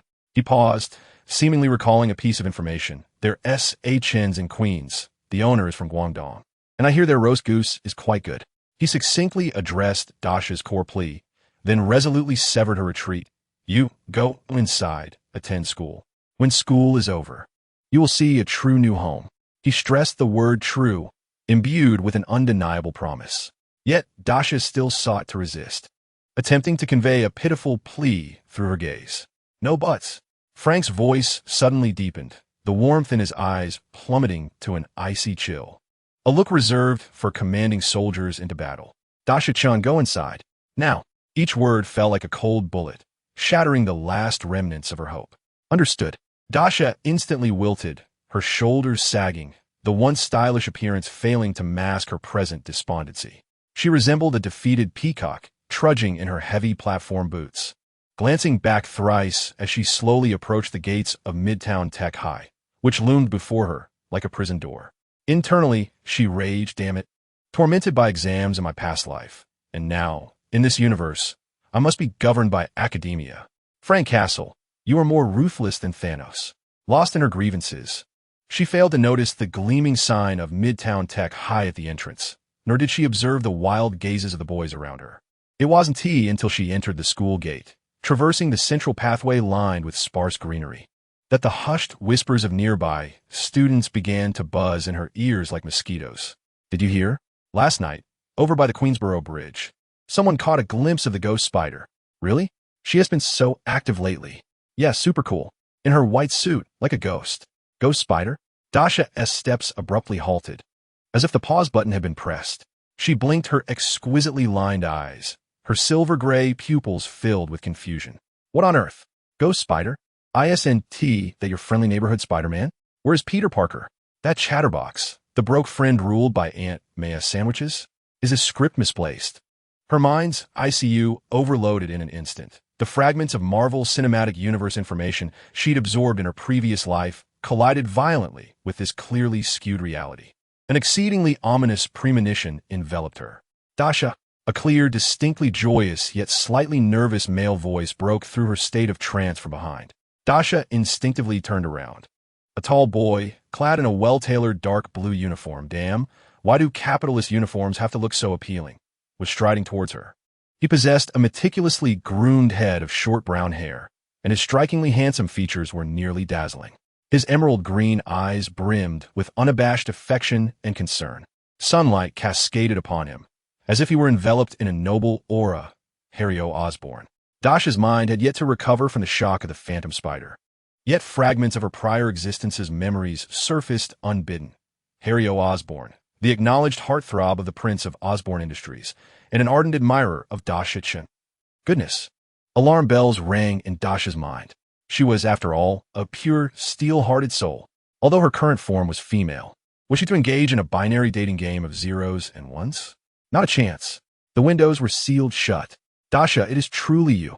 Hario had approached her, close enough that she could catch a whiff of the subtle, expensive cologne he wore. He scrutinized her from head to toe, his gaze filled with an almost overwhelming concern. I heard you were severely injured. I visited the hospital several times, but you were never there. I am genuinely worried about you. His voice was so tender it could almost drip with sincerity. Dasha felt goosebumps rise all over her body. She struggled to maintain a stern expression, attempting to leverage the intimidating aura of her silver wolf's striking ensemble to ward him off, her tone rigid. I'm fine. Thank you for your concern. With that, she turned to rush towards the academic building, eager to distance herself from this source of trouble radiating with hormones and affluence. Wait, Dasha. Hario's voice suddenly dropped, tinged with a barely perceptible urgency. He stepped closer, almost whispering in her ear, I privately investigated the circumstances surrounding your injury and the situation with Mr. Castle. It's quite complex. It seems to involve a significant figure within the city council. Being with him now could be more dangerous. Dasha's steps froze once more. This time, not out of embarrassment, but sheer astonishment. A councilman? A big shot? Frank's enemies. In her previous life, she had only followed the main narrative of the MCU films, and her understanding of the Punisher, Frank Castle's, standalone storyline was limited to its tragic and combative nature. The specific details remained obscure. Could it be that behind Frank's tragedy in this world lay an even greater conspiracy? She swiftly turned around, her silver-gray eyes locking sharply onto Hario's handsome face, her previous impatience and resistance swiftly replaced by gravity. Lowering her voice, she adopted an unmistakably interrogative tone. Hario, clarify this. What exactly is going on? What do you know? Hario was taken aback by Dasha's sudden shift in demeanor and her piercing gaze. In his recollection, while Dasha had always been somewhat aloof, She had never exhibited such an imposing presence. He swallowed hard, a flicker of struggle flashing through his emerald eyes. Before he finally murmured, "I am not yet privy to the specific details. Utilizing the resources of the Osborn family has only yielded some vague leads, pointing to a very high level." He then expressed his concern in a serious tone. "But I can assure you, the other party possesses immense power and is ruthlessly cunning. Mr. Castor is in a perilous situation. Following him will only entangle you further." He glanced urgently at Dasha again. "Come stay at my house for a while, Dasha. My father from Osborn Industries has the means to protect you. As for everything else, I will find a way to assist you. Go to the Osborn residence, protected by Norman Osborn, the Green Goblin." The image of the madman in green armor, flying through the skies with maniacal laughter, flashed through Dasha's mind. What an absurd joke. That was 100 times more dangerous than staying in a safe house with Frank. Her immediate reaction was to rush back and inform Frank about this intelligence. Yet, the image of Frank's muscular frame, capable of withstanding a rocket launcher and decimating gangsters, surged back in her mind. Well, with his inhuman physique and firepower, unless he were struck directly by a nuclear bomb, he should, in all likelihood, survive, right? Moreover, Harry mentioned that the clues were quite vague. There might not be immediate danger. After pondering for a moment, she took out her phone and called Frank. The call connected swiftly. Dasha spoke rapidly. "Frank, listen. Harry Osborn just told me that there might be a congressional-level conspiracy behind your family's affairs. Be careful." There was a brief silence on the other end before Frank's characteristic, deep and composed voice replied, devoid of any surprise, imbued with a steady understanding. "Got it. Focus on your studies. We'll discuss everything when you return home from school." His tone brooked no argument, as if he had anticipated this all along. "But there are no buts, Dasha. Listen to me." Frank's voice bore a peculiar soothing power. "I can handle this." "All right," Dasha replied, reluctantly pouting. With Frank saying so, she could only choose to trust this veteran's battlefield instincts and survival skills. "Take care of yourself." After hanging up, Dasha exhaled a breath of tension, feeling somewhat reassured. It was only then that she noticed Harry still standing nearby, a look of concern and unspoken words on his face. "Thank you, Harry," Dasha said, her tone more sincere this time. Though still tinged with distance, she added, "But I'll pass on going to your house. Frank can manage it." With that, she turned away, no longer meeting Harry's gaze, which was a complex mixture of disappointment and worry, and strode purposefully toward the school building. Harry watched Dasha's cool, enigmatic silhouette, her silvery hair dancing in the sunlight. A flicker of reluctance crossed his emerald eyes, but it was overshadowed by deep concern. He murmured to himself, "Dasha, you have no idea what you are about to face." Guided by the faint memories of her past life, Dasha finally reached the classroom door. Just as she was about to push it open, a vibrant figure with golden hair dashed in front of her. "Dasha, oh my goodness, it's really you." Gwen Stacy, the star student of Midtown Tech High School, an academic prodigy and cheerleading captain, gazed at her with her stunning blue eyes, surprise etched across her face. "You're better? Oh my goodness. We heard you were injured and hospitalized. Peter and I visited the hospital several times, but the nurses said you weren't there. We thought you had been transferred." Gwen's voice brimmed with genuine concern. "Peter?" A vision of a bespectacled, slender boy, perpetually awkward, surfaced in Dasha's mind. Peter Parker. "All right, Spider-Man. But now, with the arrival of Ghost-Spider, is Peter still the same?" I'm almost healed, so I was discharged early." "Thank you for your concern, Gwen." Dasha managed to muster a friendly smile, though it felt rather perfunctory. All she wished for was to find a seat and process the overwhelming information brought by Ghost-Spider and Harry. "That's a relief. You have no idea how worried we were," Gwen exclaimed, visibly relieved, eager to say more. Dasha, however, had already lost interest, nodding absent-mindedly as she pushed the classroom door open. Her gaze instinctively swept the room in search of an empty seat, landing on a familiar figure in the back row by the window. A boy with tousled brown curls, clad in an oversized, worn-out school uniform, his black-rimmed glasses perched on his nose. Peter Parker, engrossed in a hefty physics textbook. In that very moment, Gwen naturally took a seat beside Peter, playfully patting his shoulder. "Hey, Peter, guess who's back?" Peter looked up, and, as he caught sight of Dasha, a flicker of surprise passed through his eyes behind the lenses, quickly replaced by a sincere, albeit shy, smile. "Hey, Dasha, it's great to see you're all right." Dasha observed this golden pair, then glanced at Harry Osborn, who was watching her with a complex expression from distance. An unprecedented sense of absurdity and an overwhelming influx of information crashed over her mind like a tidal wave. Gwen Stacy, Peter Parker, Harry Osborn, and herself, Dasha Chen. What kind of celestial class is this? A beginner's village? I've already left the beginner's village, and here I am, thrust into the company of high-level elites and future antagonists. Dasha felt a wave of darkness wash over her, nearly experiencing a moment of existential disconnection. Suppressing the urge to bury her face in her hands, she walked expressionlessly towards the only remaining empty seat, which was a bit farther from Peter and Gwen, her mind racing with a chaotic whirlwind of thoughts. Chapter 5. Discrimination, Nights for Dasha Chen. The classrooms of Midtown Tech High School represented a dual torment of both soul and body, a performance art of suffering.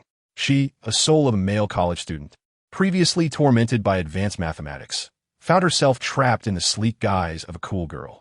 Listening to the teacher at the podium passionately elucidating the fundamental principles of quantum physics, a subject akin to an alien language for her. Bored, she twirled her pen, her chunky boots restlessly tapping beneath the desk. The gaze wandered through the classroom, ultimately settling upon Gwen Stacy in the front row. Ah, truly the epitome of a scholar. The profile, so focused on the lecture, the fluid motion of her note-taking, the soft light filtering through the window, gracing the golden tips of her hair. This stirred a certain instinct deep within Dasha's soul, an instinct to appreciate beauty. The sound of the bell rang like celestial music. Dasha sprang into action, purposefully darting towards Gwen, who was busily packing her bag. "Dearest Gwen," Dasha's voice elongated playfully, laced with a cheeky teasing, as she naturally wrapped her arms around Gwen's slender yet strong waist. Her fingers mischievously pinched at Gwen's side, feeling the astonishing elasticity and resilience. Ah, such core strength. No wonder she can swing between skyscrapers. "Yeah, Dasha," Gwen gasped in surprise, her cheeks instantly blooming with a rosy hue, yet her blue eyes sparkled with a resigned amusement. Not truly pushing her away. "Stop it. That tickles." She seemed well accustomed to Dasha's slightly rogue displays of affection, merely brushing off her mischievous hand in a token gesture. "What is there to fear? We're both girls," Dasha retorted boldly, her audacity rivaling that of Frank's bulletproof defenses. With a playful nudge of her elbow against Gwen's shoulder, relishing the firm sensation, she inquired, "So, Queen of Physics, did you grasp a lesson today? Care to enlighten this struggling student?" Her words feigned a request for guidance, yet her eyes gleamed with the satisfaction of a successful flirtation. Nearby, Peter Parker adjusted his glasses, observing the camaraderie shared between Dasha and Gwen, a hint of envy and slight discomfort flickering in his gaze. Just as he opened his mouth to greet them, Dasha playfully tousled his unruly curls. "Hey, Peter, haven't seen you in days. That hairstyle of yours, reminiscent of a young Einstein." Her tone was teasing, yet her expression remained friendly. She held a favorable impression of Peter. After all, he was the quintessential friendly neighbor in the movies of her past life. Although it seemed he might now be overshadowed by Gwen. Peter's face flushed crimson, his hands clumsily attempting to tame his already disheveled hair.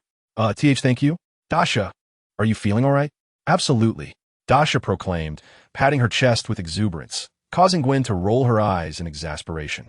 "Now come on, Gwen, let us grab a drink." "My treat." She nearly half embraced, half pushed Gwen towards the exit, relishing the joys of their friendship. At that moment, a graceful figure elegantly positioned itself at the classroom doorway. Harry Osborn wore an impeccable smile, warm yet maintaining a hint of distance. His emerald eyes were focused intently on Dasha, rendering the surroundings mere backdrop. "Dasha, Gwen." He inclined his head slightly, exuding impeccable etiquette.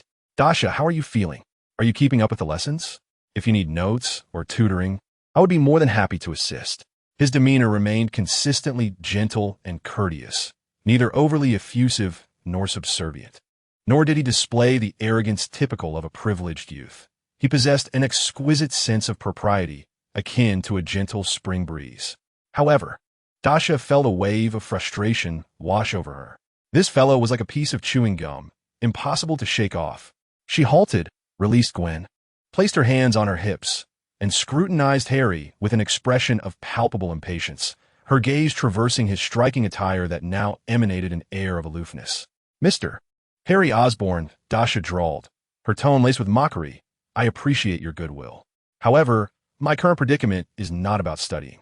She deliberately paused, a mischievous glint flickering in her silvery gray eyes, before leaning in closer to Harry, her voice dropping to an exaggerated whisper only they could hear.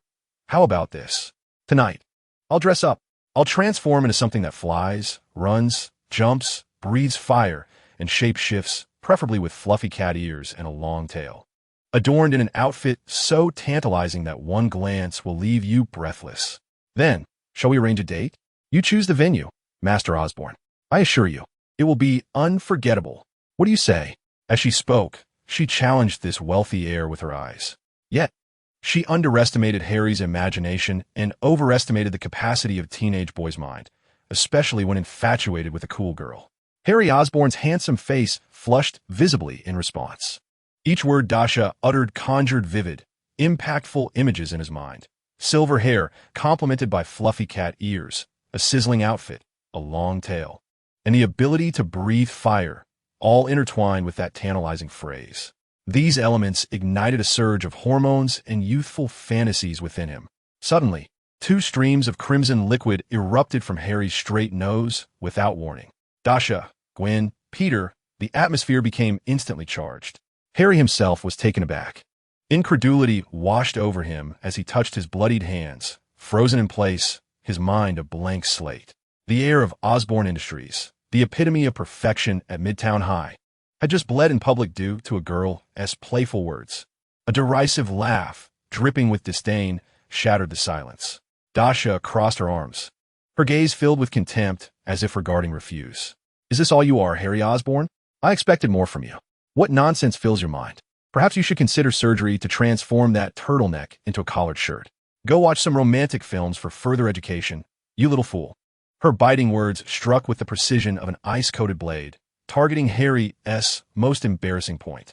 His face shifted from red to white, then to a sickly shade of green, as the overwhelming tide of shame, awkwardness, and utter humiliation engulfed him like a tsunami. In a flurry, he hastily retrieved a handkerchief from his pocket to cover his nose. For the first time, a myriad of complex emotions flickered across his emerald green eyes as they met Dasha's. An embarrassment at being unmasked, a pang of regret for his uncharacteristic outburst, and, buried deep within, a twisted thrill ignited by her unabashed humiliation. He cast a profound glance at Dasha, a look so intricate that it sent shivers down her spine. Ultimately, Harry uttered nothing, shielding his nose, his head bowed, and stumbled away with hasty steps. His retreat was awkward, yet it retained an air of aristocratic defiance.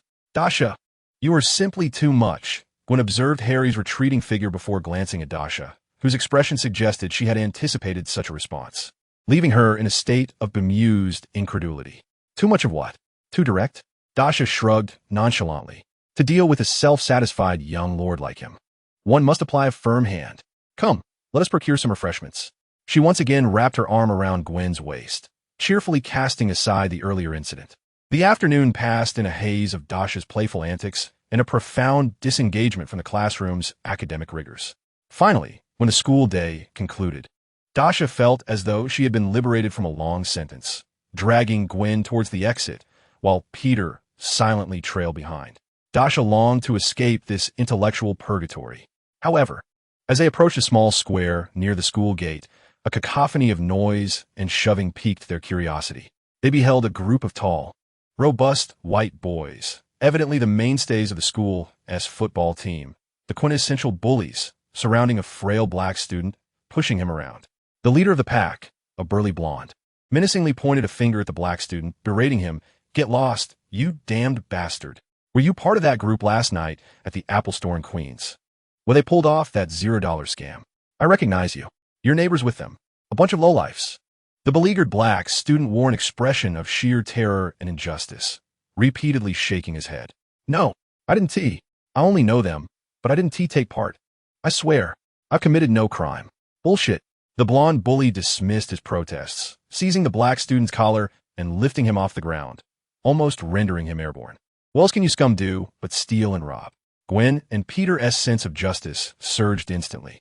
Gwen's brow furrowed, her blue eyes ignited with fury, while Peter clenched his fists, both preparing to intervene. Just then, a bright, sarcastic, and impatient female voice cut through the clamor. Its volume modest, yet clear enough to command attention. "Hey, big guy, you're mistaken."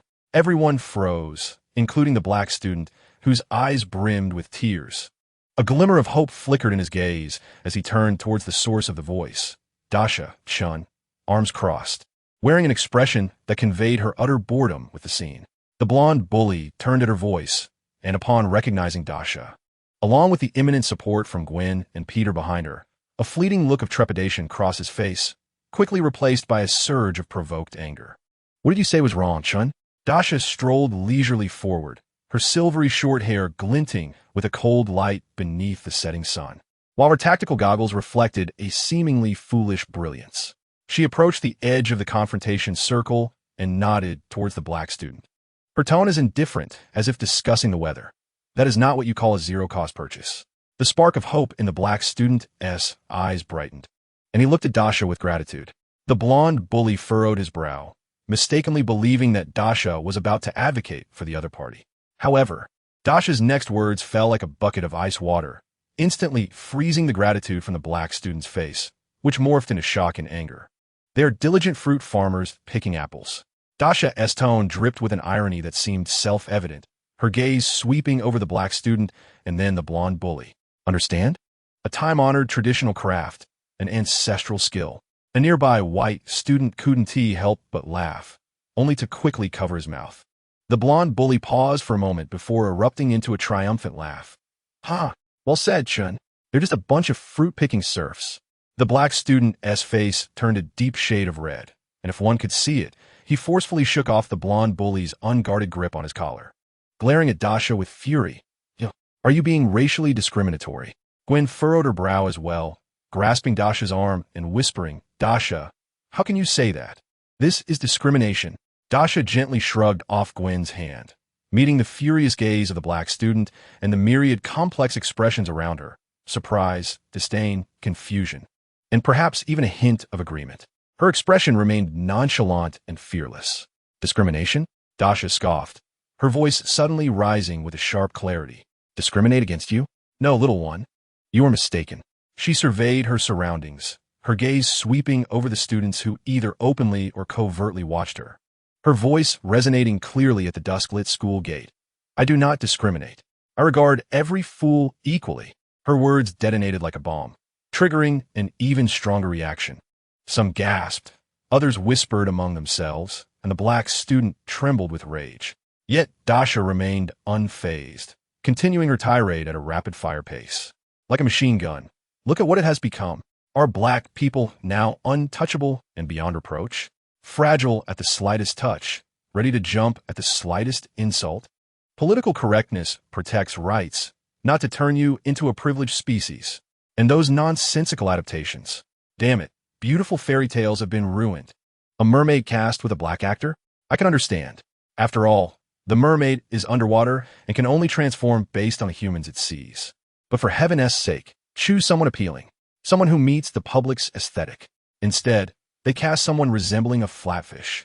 Who does that disgust? Snow White. Do you know why she's called Snow White? Because she is white. Yes, white as snow, not black as coal.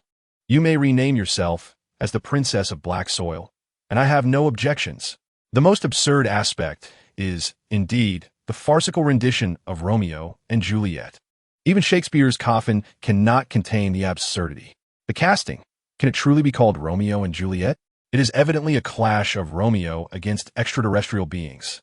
Do you comprehend the visual pollution? After a fervent and unabashed tirade, an eerie silence enveloped the school entrance. Many Caucasian students displayed expressions of reluctant understanding, caught between laughter and restraint, clearly struck by Dasha's words that resonated with their unspoken thoughts. Meanwhile, the African-American student, along with a few onlookers, bore expressions of deep discontent, their faces darkened with fury. This is sheer and blatant racial discrimination. The African-American student's voice trembled with anger, his finger quivering as he pointed at Dasha. "Yes, I am indeed a racist." Dasha lifted her chin defiantly, her her striking appearance accentuating her rebellious demeanor. She stepped closer, nearly invading the personal space of the African-American student, her gaze icy and provocative. "What are you going to do? Strike me? Sue me? Come on. I await your move. Let us see if your fragile sensibilities shatter first, or if my fist meets that face emblazoned with the word victim." The aura of someone who has battled through life-and-death scenarios erupted from her, coupled with her dangerously alluring attire, causing the enraged African-American student to instinctively retreat a step, his momentum completely subdued. The African-American student was both astonished and furious, yet the chilling gaze from Dasha rendered him momentarily hesitant to advance. Several companions, equally incensed, surrounded Dasha, their expressions hostile, with one particularly fiery individual rolling up his sleeves, seemingly ready to confront her. "Enough!" A deep, authoritative voice resonated. Harry Osborn had returned, his nosebleed ceased, his countenance restored to its customary elegance and composure, though a flicker of complex emotion lingered in his eyes. He positioned himself protectively in front of Dasha, his emerald gaze calmly sweeping over the group of belligerent students. "This is the school entrance. Do you wish to create a disturbance?" Harry's tone was unruffled, yet carried an invisible weight. The African-American students froze upon recognizing him. They could harbor anger and protest, but to confront the heir of the Osborn family directly, they lacked the courage and means to do so. Exchanging glances among themselves, they could only glare fiercely at Dasha, hurling a final accusation of racist before dragging their agitated companion away, muttering indignantly as they departed. The blonde school bully, witnessing the scene, merely scoffed, leading his entourage away in disgruntlement. The tumult was quelled forcefully by Harry's authoritative presence. The crowd gradually dispersed. Gwen regarded Dasha with a complex gaze, hesitating to voice her thoughts. Peter wore an expression of concern and confusion. Harry turned to face Dasha, the golden rays of the setting sun illuminating his handsome profile. He neither reproached nor lectured her, his emerald green eyes gazing deeply into Dasha's, brimming with indescribable emotions, shock, confusion, but more prominently, a nearly fervent glow of intense attraction. He lowered his head slightly, leaning closer to Dasha's ear, and in a voice only they could hear, deep and magnetic, he murmured, "Dasha, you were truly magnificent just now." His tone carried unabashed admiration, mingled with a chilling, overwhelming desire of adoration and conquest that sent shivers down Dasha's spine. As she looked into Harry's captivating emerald gaze, feeling the heat of his words, she recalled the moment he had gushed blood at her whimsical descriptions. A wave of ominous premonition engulfed her, more terrifying than facing a warehouse full of gangsters. Goodness, this had gone awry. It was merely an act. Now she had truly dug her own grave. Was a young master of the Osborn family awakening some peculiar trait? "Harry, I'm not actually a woman. My gender is a nuclear warhead little boy," she thought, and fled in disarray. Harry was momentarily taken aback, then shook his head and chuckled softly. Chapter 6 embraced the great transformation. The new apartment in Queens was a veritable paradise compared to the safe house in Hell's Kitchen. Though still modest, it was bright and clean, with sunlight streaming unobstructed through the windows, the air devoid of gunpowder and oil, replaced instead by a faint scent of cleaning agents. Most importantly, right at the street corner below was a Chen's restaurant, adorned with red lanterns and wafting tantalizing aromas of delectable food. Dasha was thoroughly pleased and even rare in her praise of Frank. As night fell, the city donned its dazzling neon attire. Dasha, clad in comfortable loungewear, sprawled on the sofa with Frank's newly acquired, purchased with the farmer's money, tablet, scrolling through the latest explosive news from Hell's Kitchen while her ears, like radar, picked up sound from the adjacent room. The faint clinking of metal, the rustling of fabric, and that deliberately hushed, almost inaudible rhythm of breath indicated that Frank was about to leave again. Destination? Dasha could guess with her toes. It was certainly to follow the leads on the congressman provided by Harry. TSK, that old man was relentless, she muttered, though a glimmer of excitement flashed in her eyes. She tiptoed back to her room and locked the door. With a mere thought, the unique energy wave of Miss 2B enveloped her entirely. Her silvery short hair cascaded like moonlight. The cold synthetic material conformed around her eyes as her signature black half-mask emerged. concealing most of her face while revealing only her elegantly contoured jaw and the beauty mark that added an air of mystery and allure. Her cherry blossom lips appeared even more enticing against the backdrop of the black mask. Following that, she donned her battle attire, a veritable work of art. The upper body is adorned with a strikingly gothic black dress, designed with bold elegance, an open lace design, flanked by exquisite translucent patterns that subtly outline the graceful contours of the collarbone and décolletage. The waist is tightly encircled by a corset-style bodice, accentuating the already slender figure to an exquisite degree, perfecting the girl's S-shaped silhouette. The back features an expansive lace design, where the smooth, delicate white skin seems to glow against the night, creating a breathtaking contrast with the black fabric. Below, matte black thigh-high stockings envelop long, straight legs, the material possessing a semi-transparent quality that softly reveals the skin beneath. Knee-high black-heeled leather boots encase the calves, adding a touch of sharpness and grace. The high-slit, voluminous skirt sways gently with her movements, striking a perfect balance between subtlety and flamboyance. This ensemble masterfully blends youthful vitality with gothic mystery, leaving a stunning impression at first glance. The blindfold shrouding her eyes invites endless intrigue, a desire to explore even a fragment of her enigmatic world. Dasha feels the exquisite embrace of her attire, as the tactical vision activated by the 2B eye mask floods her consciousness with icy streams of electronic data. She gracefully pushes open the window, akin to a black cat merging with the night, slipping out soundlessly, moving swiftly through the shadows between towering buildings. She precisely locks onto the imposing figure of Frank Castle, a mobile fortress below. She maintains a safe distance, trailing behind like a specter as her tactical lenses continuously scan the surroundings. As she follows Frank through a relatively quiet commercial district, a rapidly moving white figure at the periphery of her vision captures her attention. The figure is astonishingly agile. Between the glass facades of skyscrapers, it dances on unseen threads, soaring, leaping, and twirling like a true phantom. Each landing is flawlessly executed, a perfect amalgamation of power and grace.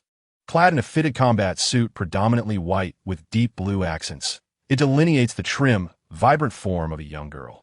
A mask conceals her entire face, while a tuft of golden short hair spills from the white hood. Dasha's eyes widen in realization. The conjectures from school during the day have been confirmed. Gwen Stacy is indeed the Ghost-Spider. Observing the tightly fitted suit that exudes an astonishing latent power, she glances at her own gothic attire, a mischievous thought igniting within her. She lightly taps her toes at the rooftop's edge, her body soaring like a released arrow, landing deftly at the edge of the next building where the Ghost-Spider is about to swing by. "Hey, good evening, industrious urban cleaner." Dasha's voice, tinged with unmistakable mockery, carries clearly on the night breeze to the ears of the Ghost-Spider. The Ghost-Spider, Gwen, abruptly halted her movements, executing a graceful somersault that landed her a few meters away from Dasha. With keen vigilance, she scrutinized the unexpectedly appearing silver-haired girl adorned in an exquisitely gothic attire and a peculiar black eye mask. Strangely, Gwen's spider sense did not sound any alarms. Instead, it evoked a sense of uncanny familiarity. "Who are you?" Gwen's voice resonated through the mask, tinged with a blend of caution and curiosity. "Has it really been just a day that you no longer recognize me?" "My dear Gwen, I fondled your waist just yesterday," Dasha replied with a playful smirk, arms crossed, unabashedly revealing her identity. "It's me, Dasha. Quite an unconventional outfit you have on." Her gaze wandered appreciatively over Gwen's white combat attire. "Dasha?" Gwen's voice brimmed with astonishment as she instinctively lowered her mask, revealing a face etched with disbelief, one she had seen earlier in class. "Oh my, it's truly you. What on earth are you wearing?" She regarded Dasha's extravagant gothic dress and the eye mask that obscured her vision, her mind struggling to comprehend. A mere touch of familial genetic endowment, Dasha shrugged nonchalantly. "As for you, Gwen Stacy, the academic goddess by day and a specter of the city by night, quite the thrill-seeker, aren't we? Have you become addicted to vigilante justice?" Gwen's cheeks flushed slightly, a mix of embarrassment and excitement blooming within her. "I just wanted to help, to do something good with this power, and it's exhilarating, much more thrilling than solving physics problems." Her blue eyes sparkled with untainted enthusiasm. evidently unaware of the profound weight that accompanies great power. As they stood at the edge of the skyscraper, the night breeze tousled their hair. Dasha, about to tease Gwen further at her vibrant demeanor, was interrupted when a tactical visor emitted a faint alert. From a shadowy alley below, lewd laughter and the sound of shattering objects reached their ears. Both women leaned in to observe. 3 individuals, clearly overexcited and disoriented, staggered about, evidently under the influence of some euphoric substance. They were gathered around a vehicle with a shattered window, one of them attempting to drag a terrified woman from the driver's seat. Looks like we have some work to do. A flicker of excitement danced in Gwen's eyes as she prepared to leap down. Wait! Dasha seized her arm, her visor coldly scanning the 3 ruffians. Watch this. Before Gwen could react, Dasha transformed into a graceful streak of black lightning, leaping from the rooftop like a dancer in the night. The trio, hearing the commotion, turned around in their drunken stupor, their eyes widening in disbelief at the sight of Dasha illuminated by the moonlight. The Gothic ensemble accentuated her perfect form. Her alabaster skin subtly revealed against the dark fabric, and her silver hair billowed in the night wind. The enigmatic allure of her masked visage overpowering the ephemeral euphoria induced by their substances. Wow! Behold, who is this little darling delivered right to our doorstep? Such a tantalizing outfit. I adore it. Hee. Young lady, care to play with the gentleman? Filthy words accompanied by lewd laughter echoed as the trio staggered closer, their dirty hands unceremoniously reaching for Dasha's waist and chest, their eyes brimming with repulsive greed. Stop! Gwen swiftly followed, positioning herself protectively in front of Dasha, glaring fiercely at the 3. Leave immediately, or do not blame me for my lack of courtesy. She raised her wrist, aiming her web shooter at them, intending to ensnare them against the wall for the authorities as per usual. However, Dasha's reflexes surpassed her own. Just as a lewd hand was about to make contact with her chest, a cold glint flashed in Dasha's eyes. Her right leg, encased in black stockings, struck upwards like a venomous serpent, moving with a speed almost imperceptible to the naked eye. A piercing scream that warped into a chilling pitch rent the night air. The assailant recoiled as if electrocuted, clutching his groin, his eyes bulging, his complexion shifting from crimson to pallid and then to a sickly hue, curling up like a boiled shrimp, his body convulsing violently, only able to emit gasps of agony. The other 2, stunned by this sudden, fierce assault, felt the effects of alcohol and drugs dissipate rapidly. Yet, Dasha offered them no time to recover. In a blur, she approached the second man like a wraith. Her left hand, clad in a 2BM mask, pierced like a blade toward the vital point beneath his abdomen with lightning speed. Simultaneously, her right knee, imbued with tremendous force, struck the same area of the 3rd individual. Thud! 2 more cries of despair erupted. The remaining 2 followed their companion's fate, clutching their groins as they collapsed to the ground, tears streaming down their faces, suffering so intensely they could barely scream, their bodies trembling violently. The entire sequence transpired in the blink of an eye. Gwen hadn't even had the chance to launch her webs. Dasha, casting not a glance at the 3 utterly incapacitated wretches, displayed a chilling indifference as if disposing of refuse. She approached a nearby damaged vehicle, rummaged through the trunk for some hard cardboard, and picked up a marker that had fallen to the ground. With swift strokes, she scrawled a few crooked characters on the cardboard. I no longer wish to be a man. Then, with deftness, she stripped the 3 of their garments, binding them securely with their own belts. Subsequently, much to Gwen's horror, she hung them upside down from a tall lamppost like cured sausages. The signs proclaiming, I no longer wish to be a man, dangled from their bare chests, gently swaying in the night breeze. Task accomplished. Dasha clapped her hands, as if she had merely completed a trifling chore. Dasha, what are you doing? Gwen finally emerged from her shock, her voice trembling with disbelief and dread. How could you do this? It's utterly cruel. You will kill them. She gazed at the 3 individuals hanging upside down, writhing in agony, their lower bodies evidently subjected to catastrophic harm. A chilling sensation surged from her feet to the crown of her head. This was in stark contradiction to her principles. Cruelty? Dasha turned to Gwen, her gaze icy. Compared to the heinous intentions they harbored for me, this could be considered humanitarian aid, Gwen. I am merely eradicating the roots of their criminality, preventing them from inflicting harm on others in the future. Her tone was eerily calm. No, that is not a justification, Gwen retorted passionately, her blue eyes brimming with disapproval and fear. We must halt crime and hand them over to the police. Let them face the judgment of the law, not resort to vigilante justice in such a brutal manner. My father is the police chief. He taught you, that the law is paramount. Dasha interrupted her with a derisive laugh, her voice laced with sharp sarcasm.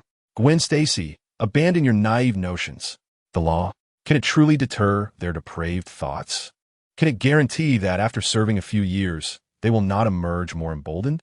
Look at the drugs they consume. Look at the cars they vandalize. Behold the contempt in their eyes. This scum wastes precious air. My approach is simple, efficient, and permanent. This is barbarism. This is vigilante justice. Gwen's voice quivered with emotion. Unable to accept that her close friend, her companion through the night, could be so ruthless and unfeeling. You will turn yourself into a criminal. A criminal? Dasha scoffed. If purging filth constitutes a crime, then I shall accept that. It is far better than being a well-meaning neighbor like you, constrained and bound by rules. Under the streetlight that illuminated the three suspended figures, the two engaged in a fierce argument, their ideological clash forming an insurmountable chasm. Gwen upheld procedural justice and moral integrity, while Dasha championed consequential justice and the absolute efficiency of violence. As their quarrel escalated, a deep, oppressive voice resonated from the shadows nearby, like distant thunder. Enough. Frank Castle's imposing figure emerged from the darkness, resembling an iron tower. His expression was grim, his gaze sharp as a blade. Sweeping over the two arguing girls before settling on the three hanging figures, his brow unruffled. Behind Frank, a shadowy figure materialized, the Dark Avenger, Matt Murdock. He surveyed the scene, his visage laden with gravity and disapproval.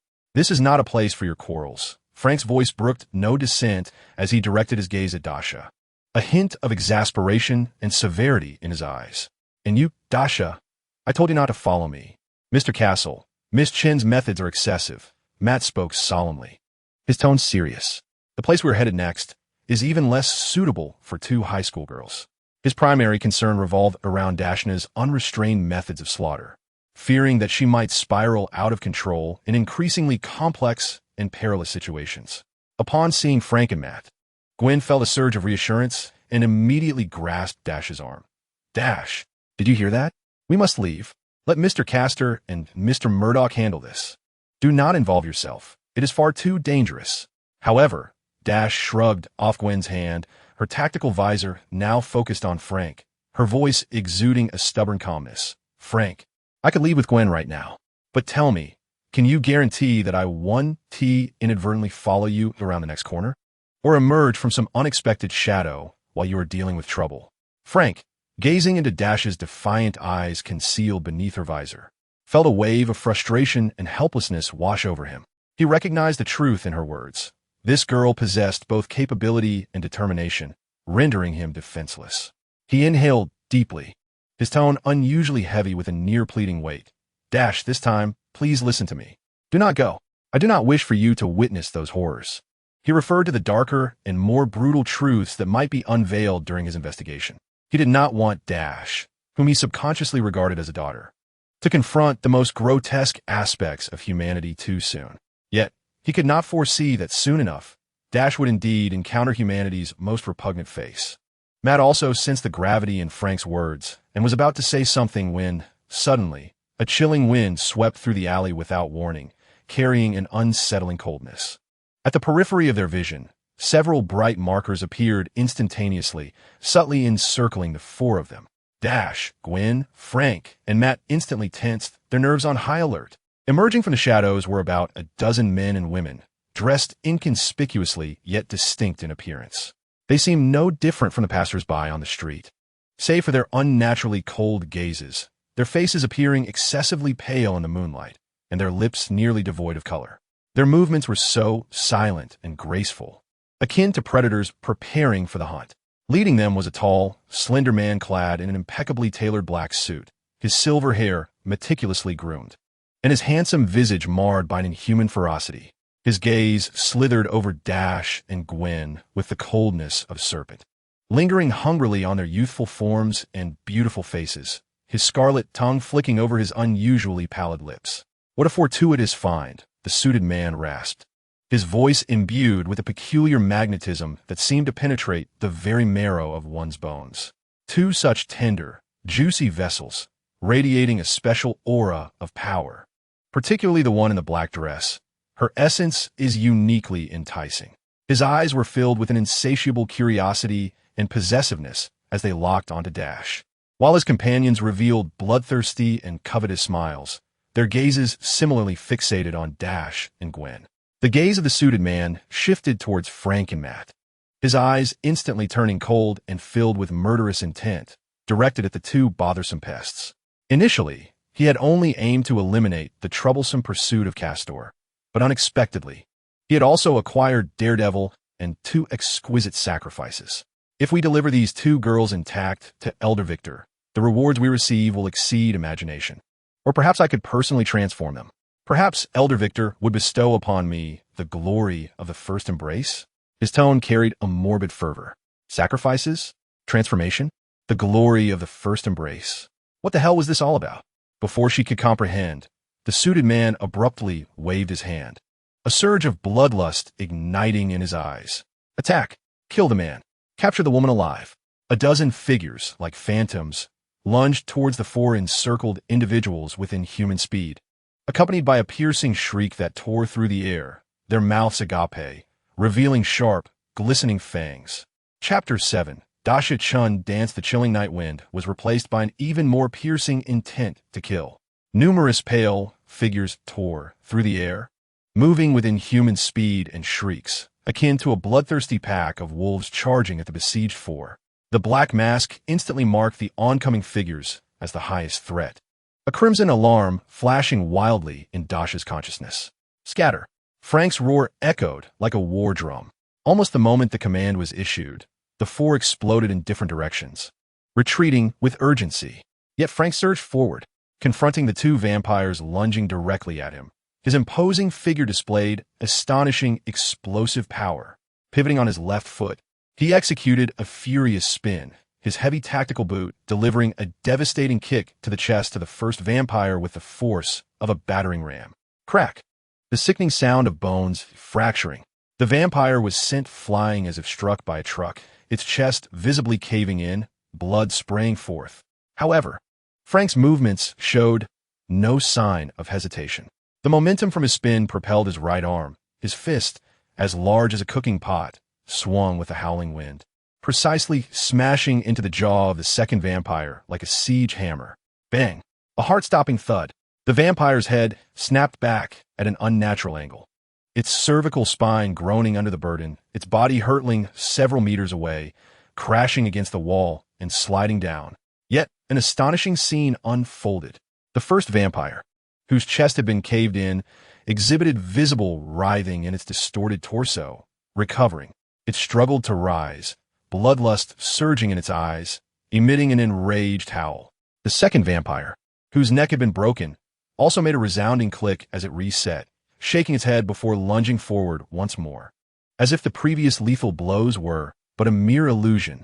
Meanwhile, Matt Murdock was embroiled in a fierce battle. His extraordinary perception allowed him to accurately anticipate the vampire's attack trajectories. The short staff in his hand transformed into a blur, blocking, thrusting, entangling, each counterattack sharp and ruthless, capable of rendering any adversary instantly incapacitated.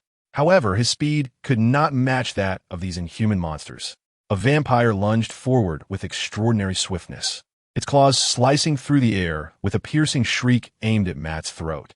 Matt narrowly ducked, thrusting his short stick towards the creature's ribs. Thud! The tip penetrated, yet felt akin to piercing resilient leather. The vampire merely emitted a muffled grunt, its movements scarcely hindered, retaliating with a claw swipe toward Matt's back. Rip!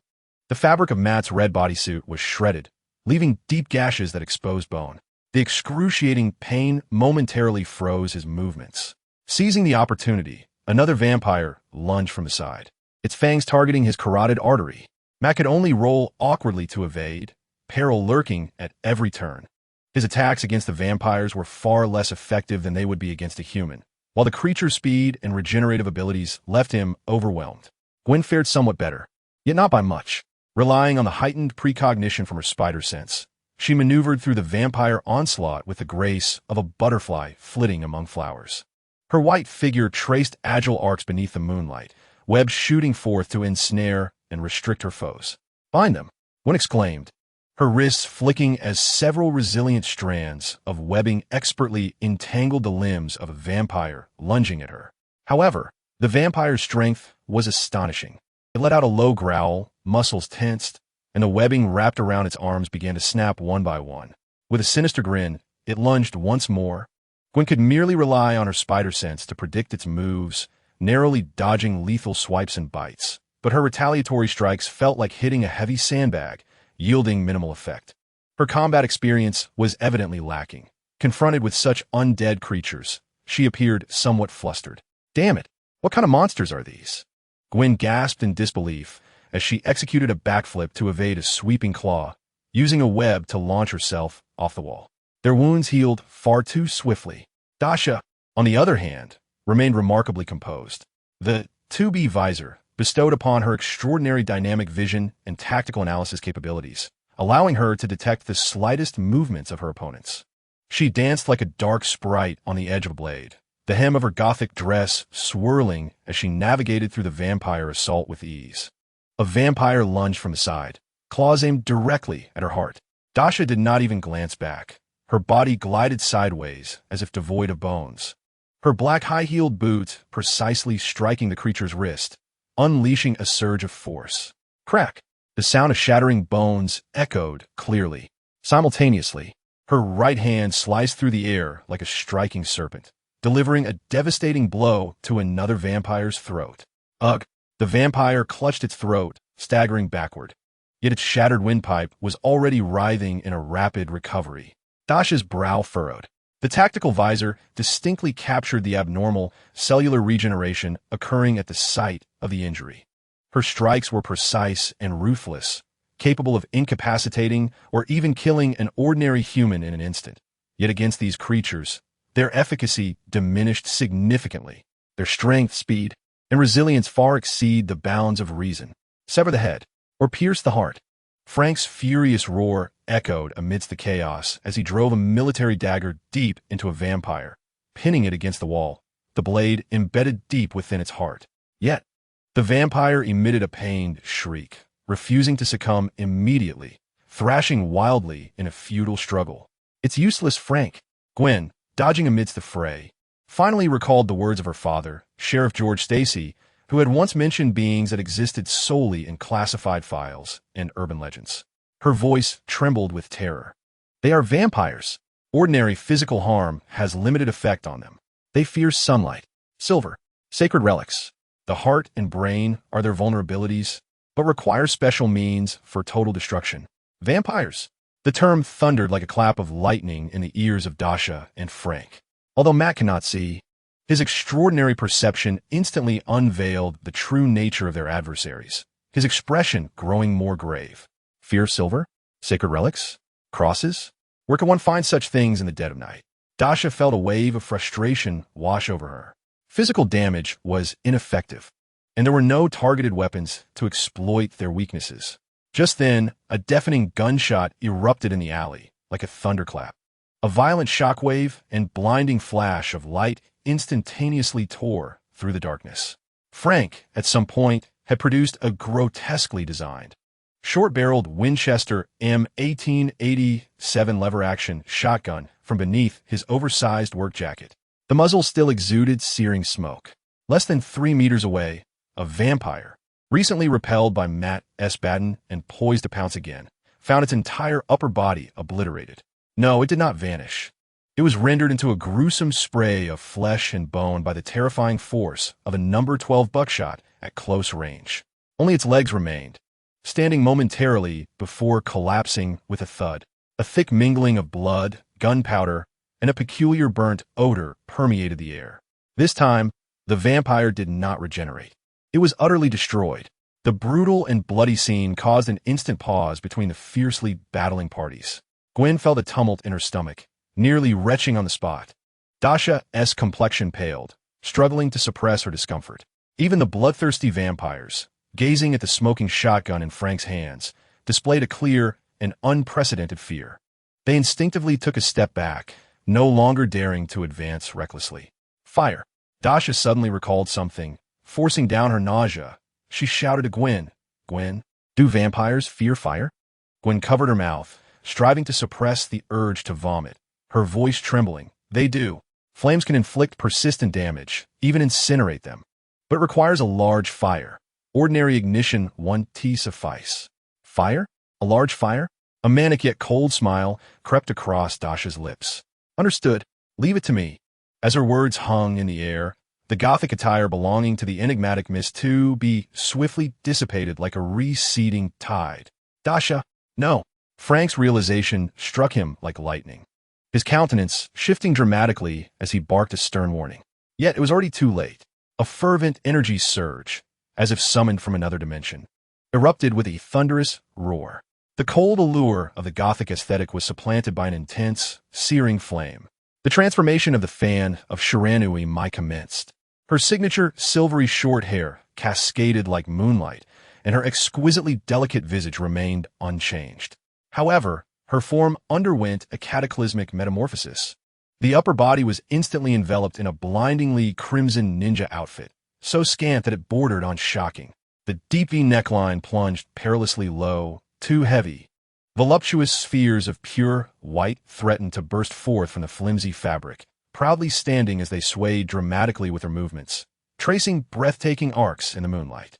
Her astonishingly slender waist was tightly cinched by a red belt, accentuating her striking curves and voluptuous silhouette.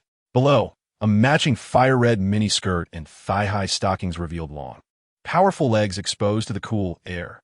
In an instant, her figure transitioned from that of a Gothic girl to the epitome of Shiranui Mai's sultry allure and fiery intensity. Yet her face retained its exquisite charm. With white hair and red attire, her fair skin glowed with an incendiary essence. The visual impact reached its zenith. Wow! Gwen was momentarily entranced, her mouth forming an O shape, instinctively glancing down at her own form, which, though fitted, was shrouded in a white spider suit. And then back at Dasha's alluring curves and breathtaking hourglass figure. A tremendous sense of inferiority and a surge of curiosity erupted within her. How did she conceal such grandeur?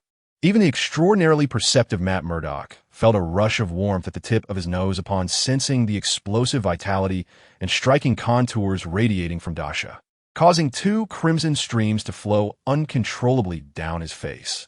He quickly tilted his head back, awkwardly wiping with the back of his hand. Frank, in anguish, pressed his forehead, letting out a heavy sigh, as if to say, "Here we go again." Meanwhile, the vampires across from them felt their greed and possessiveness surge to unprecedented heights. Such a vibrant, powerful, and exotic life force was akin to an unparalleled treasure offered to the elders. Yet at the same time, the searing, tumultuous flame emanating from Dasha instilled a primal fear and trepidation within them. Deadly killer bees. Dasha had no time to concern herself with their gazes or Gwen's astonishment. With a commanding shout, she swiftly formed seals before her chest. The large fan, adorned with brilliant flame motifs, materialized in her hands. Boom!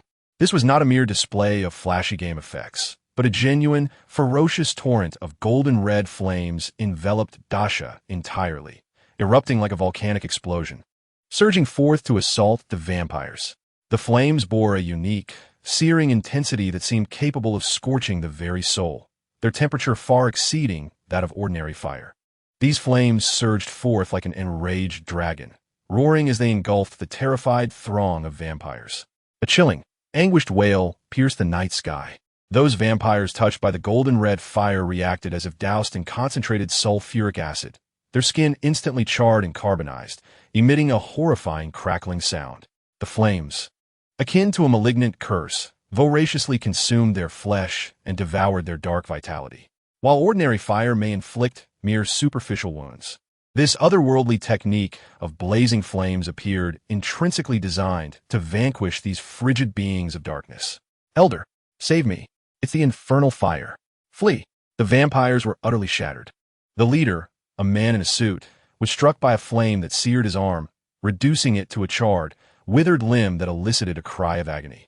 He cast a venomous glare at Dasha, his fear compelling him to flee. With a piercing shriek, he transformed into a blur, shattering the glass of a nearby building and disappearing into the shadows. The remaining vampires, akin to lost hounds, fled in a panic, their bodies ablaze and reeking of charred flesh, leaving behind only a few ashen corpses that twitched slightly, alongside the acrid scent of burnt meat and sulfur permeating the air. The alleyway descended into silence, save for the crackling of the flames and the heavy sound of breaths. Dasha maintained her poised stance, her silver hair dancing in the heat waves, and her crimson ninja attire, illuminated by the moonlight and the dying flames, resembled a Valkyrie reborn from the fires. Just as she was about to curve her lips into a victorious smile, adorned with a hint of pride, a large work jacket, imbued with the scent of gunpowder, sweat, and Frank's warmth, descended upon her, enveloping her from head to shoulders. Put this on. Frank's deep voice resonated above her, tinged with suppressed fury and resignation, carrying an undeniable command. His hawk-like gaze fixated on Dasha, his eyes demanding immediate action. Change out of that damned outfit. Enveloped by the jacket, Dasha found her vision obscured. She pouted slightly, acutely aware of the heavy burden across her chest and the unsettling swaying that accompanied her newfound freedom, her balance once again a source of concern. With a mere thought, the searing aura of flames receded instantly. The fiery ninja garb dissipated into a faint glow, reverting to her gothic attire, embodying a frigid goddess. She hastily removed the work jacket, draping it haphazardly over herself. The oversized garment enveloped her petite frame, rendering her less conspicuous. TCH, such a bore. Dasha muttered under her breath, yet she refrained from arguing. After all, she too had felt a touch of dizziness from the preceding chaos. Chapter 8. A Transaction with Madness Chase. Dasha's sharp gaze followed the direction of the fleeing vampires, locking onto the shattered window as she prepared to leap with unwavering faith. A formidable hand, akin to a pair of iron pincers, grasped the collar of her fate, the limited edition work jacket by Frank. What are you pursuing? Frank's voice, imbued with the weariness of an old father and an undeniable authority, questioned. Are you chasing them down to deliver takeout? With no money, no garlic, and no crucifix. What do you intend to fight with? As a father, some truths were truly difficult for him to vocalize. Dasha, like a kitten caught by the scruff of its neck, flailed momentarily in midair before rolling her eyes. Hey, Frank, let go. My fiery dance form is incredibly fierce, you know. Did you not see how I nearly turned them into Orland-style bat jerky just now? Fierce. Frank mercilessly punctured her bravado, his gaze sweeping over Dasha's black gothic attire, which incited envy among other goddesses, and his heart ached. Dasha, how many times have I told you? Fighting is permissible, but do not dress like a battle fairy. You're going to engage in combat. Did you not see how the old bats across from us nearly had their eyes pop out? After reprimanding his daughter, Frank redirected his ire towards Daredevil. And you, Matt, your nose is about to gush like a fountain. How shameful. If you dare to harbor any improper thoughts towards Dasha, I will most certainly smash your head. Trust me, I mean every word. Matt, upon being called out, silently wiped his nosebleed, pretending to gaze at the moon, his inner monologue lamenting. Can this be blamed on me? Having such strong perception is a curse. That vitality and fluctuation of form. No, I cannot dwell on it. Holy light, purify me. Dasha landed, disgruntled, adjusting her distorted jacket, and muttered softly, I don't want this either. The illusion form comes with its own skin. What can I do? Do you think it's easy to fight while bearing two human weapons? Newton's coffin lid can barely hold it down. The center of gravity is at maximum deviation. Dodging must account for multiple variables. It's practically a bug in the physics engine. She turned to Frank, her gaze sharp. So what do you propose? We cannot simply watch them flee, can we? What if they band together at night to rob our home? Stealing from me is one thing, but stealing from you, an old veteran, wouldn't they find that quite unpalatable? Frank disregarded her banter, his brow knitted into a tight coil, his mind racing with thoughts, emanating an aura that signaled, I am deep in contemplation, do not disturb. He cast a glance at Gwen, who was visibly shaken and pale, and spoke in a grave tone. "This young spider, they have seen your face. Be cautious tonight." Gwen, upon hearing this, defiantly lifted her chin, exuding a sense of determination. "I can protect myself. I am a ghost spider." "Oh, please, little spider," Dasha interjected ruthlessly, her sharp tongue striking true. "Who was it that nearly became a yo-yo for the old bats just now? Your experience is far too low. You should practice more this spring." Matt then interjected, his voice carrying the typical clarity of a lawyer. "Frank, perhaps we could act together? Miss Stacy also requires protection." Frank regarded Matt with a look of incredulity, as if he were staring at a fool. "Together? I will be responsible for wreaking havoc up front, and you will recite the Bible from behind? Or should I show her?" He gestured to Gwen, how to obliterate vampires into molecular cuisine. He shook his head decisively, stating that his focus was solely on a troublesome entity that could switch to a combat fairy skin at any moment while exuding a hate-attracting aura. As for her, Gwen, she would not adapt to my gentle approach.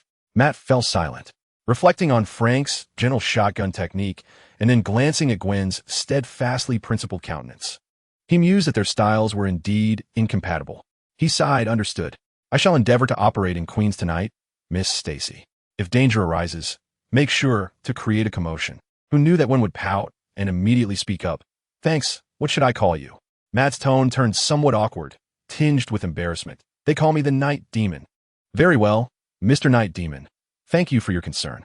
However, I do not require anyone's protection. I possess my own abilities and methods." Upon finishing, she cast a profound glance at Dasha and Frank, particularly at Dasha, her expression a complex blend of curiosity, defiance, and perhaps a hint of longing for the combat fairy skin. Then, with a flick of her wrist, she shot a web onto a skyscraper, her white figure gracefully swinging away, disappearing into the night, leaving only the echo of "I can manage on my own." "TSK, this rebellious child." Dasha shrugged, retracting her tactical visor. "Adolescence," Frank added with a stoic expression. "Somewhere in Queens, a secret laboratory converted from an abandoned subway station." "Gwen, you're finally back. How was your night? Did you encounter any super cool criminals? Did you capture any striking battle photos? Has my newly improved web shooter been stability tested?" Peter Parker, like an excited puppy spotting catnip, circled around the grave-faced Gwen. "Peter, be serious." Gwen's voice, unusually strained, cut through as she approached the workstation and summoned a holographic projection. "Something significant has transpired tonight." She recounted her encounter with a vampire, detailing the creature's terrifying regenerative abilities, Frank's shotgun technique, and Dasha's stunning combat fairy skin, the exclusive Ibana. With its fiery AoE, she emphasized the vampire's vulnerabilities, sunlight, silver, holy relics, and the necessity of an enormous flame, instinctively rubbing her arm as if still feeling the heat. Peter's glasses slipped to the tip of his nose, his mouth agape, as if he could fit an egg inside. A vampire? And Dasha, she a mutant? "Peter," Gwen smacked her hand on the table, jolting him back to reality. "We need a strategy. Physical attacks are ineffective, and Frank's method is too frank. We cannot emulate that." Instantly, Peter shifted into his tech-savvy world-saving mode, his fingers dancing over the virtual keyboard. "We can't manage sunlight for now, and we lack resources for silver. Holy relics? Holy water." His eyes lit up, as if he had discovered a new continent. "We can reconfigure the web fluid. Use a special container to infuse it in holy water. The web shot forth carries with it a divine binding and a continuous purifying effect, an extraordinary dual assault of both physical and magical prowess." "Perfect." Gwen furrowed her brow. "Holy water? Where on earth do I procure that? Will the church sell it?" Peter adjusted his glasses, revealing a knowing smile that suggested youthful wisdom. "Sell? Such small-mindedness, Gwen. You are the cherished jewel of the NYPD commissioner, the embodiment of justice, the spectral spider herself. Simply head to the Grand St. Patrick S. Cathedral in New York and seek out the venerable old priest. With utmost righteousness, declare, 'Father, for the sake of safeguarding the Knights of New York, and to prevent the Lord's glory from being sullied by darkness, I require but a modest quantity of holy water to soak my, specially formulated cleanser, to combat evil, to purify darkness. The Lord is with me. Amen. Trust me.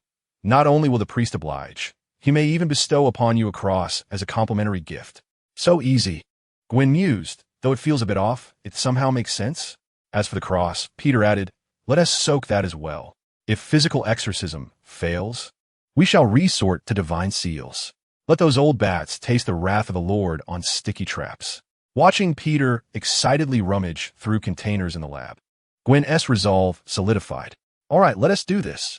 To protect New York, and to ensure that when I next encounter that battle fairy, Dasha, I can stand tall and declare, Sister relies on her strength, not her appearance. At the edge of Hell's Kitchen stood a bar known as the Bonebreaker. The air was thick with the scent of cheap beer, sweat, and an indescribable essence of male hormones. Frank, accompanied by the petite Dasha, who was swathed in his oversized jacket, made his way to the bar. At the counter, a man clad in a gaudy red fitted t-shirt, possessing a handsome visage, languidly stirred a suspiciously colored cocktail with a straw. His physique was athletic, with muscles subtly outlined beneath his snug attire, though his posture was somewhat ostentatious. Frank positioned Dasha on a nearby bar stool, casting a warning glance. Don't move, don't look around, don't speak. He then approached the red t-shirt man and quietly instructed the bartender. 2 bourbons. Neat. Subsequently, he slid 1 glass towards the man in red. The man raised an eyebrow, his voice tinged with a playful arrogance. Well, look who it is. The mobile arsenal of Hell's Kitchen, Frank the human demolition castle. Treating me to a drink? The sun must be rising in the west. Or have you finally succumbed to my charm and wish to engage in a thrilling arms deal? He deliberately elongated his words, his gaze flitting between Frank and Dasha, lingering momentarily on Dasha's delicate chin, barely concealed by the jacket and the strands of silver hair peeking through. Frank dismissed his banter, getting straight to the point. Wade, I need a batch of specially crafted bullets. 45 caliber with pure silver tips. A substantial quantity.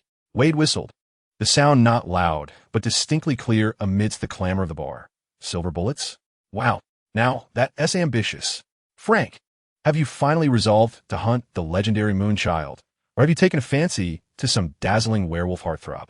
However, he quickly shifted the conversation, rubbing his fingers together in the universal gesture for money. This endeavor is not inexpensive, my friend. Pure silver, you see. The international silver prices are soaring faster than my ex-girlfriend's temper. Thus, my commission must rise accordingly, even if I claim it is just a slight increase. Yet, the exaggerated gesture of his hands belied the truth.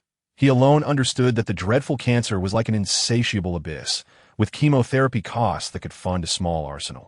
He desperately needed the money to prolong his life. But the tough guy persona must not crumble. To admit to having cancer? How uncool. It felt akin to begging for a hug. Frank's brow furrowed deeper. Reason? Wade shrugged, wearing a face that expressed helplessness mixed with annoyance. It's the law of the market. How difficult is it to procure some alternative metals these days? Those scoundrels are raising prices at will. What can I do? I'm just as desperate. I can't tell them that I accidentally wore my pants inside out today, making it easier for them to come in.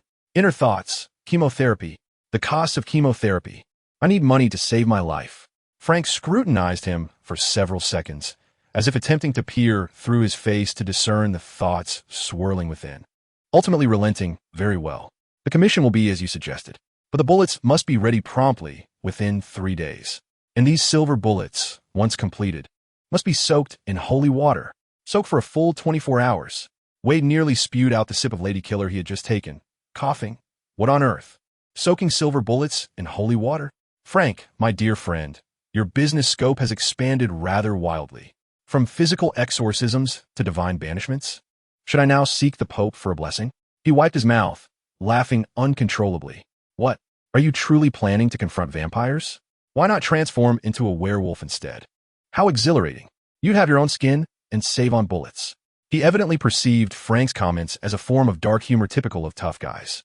Frank, disinterested in explaining, fixed Wade with a gaze as cold as the barrel of a gun. Can you manage it? 3 days?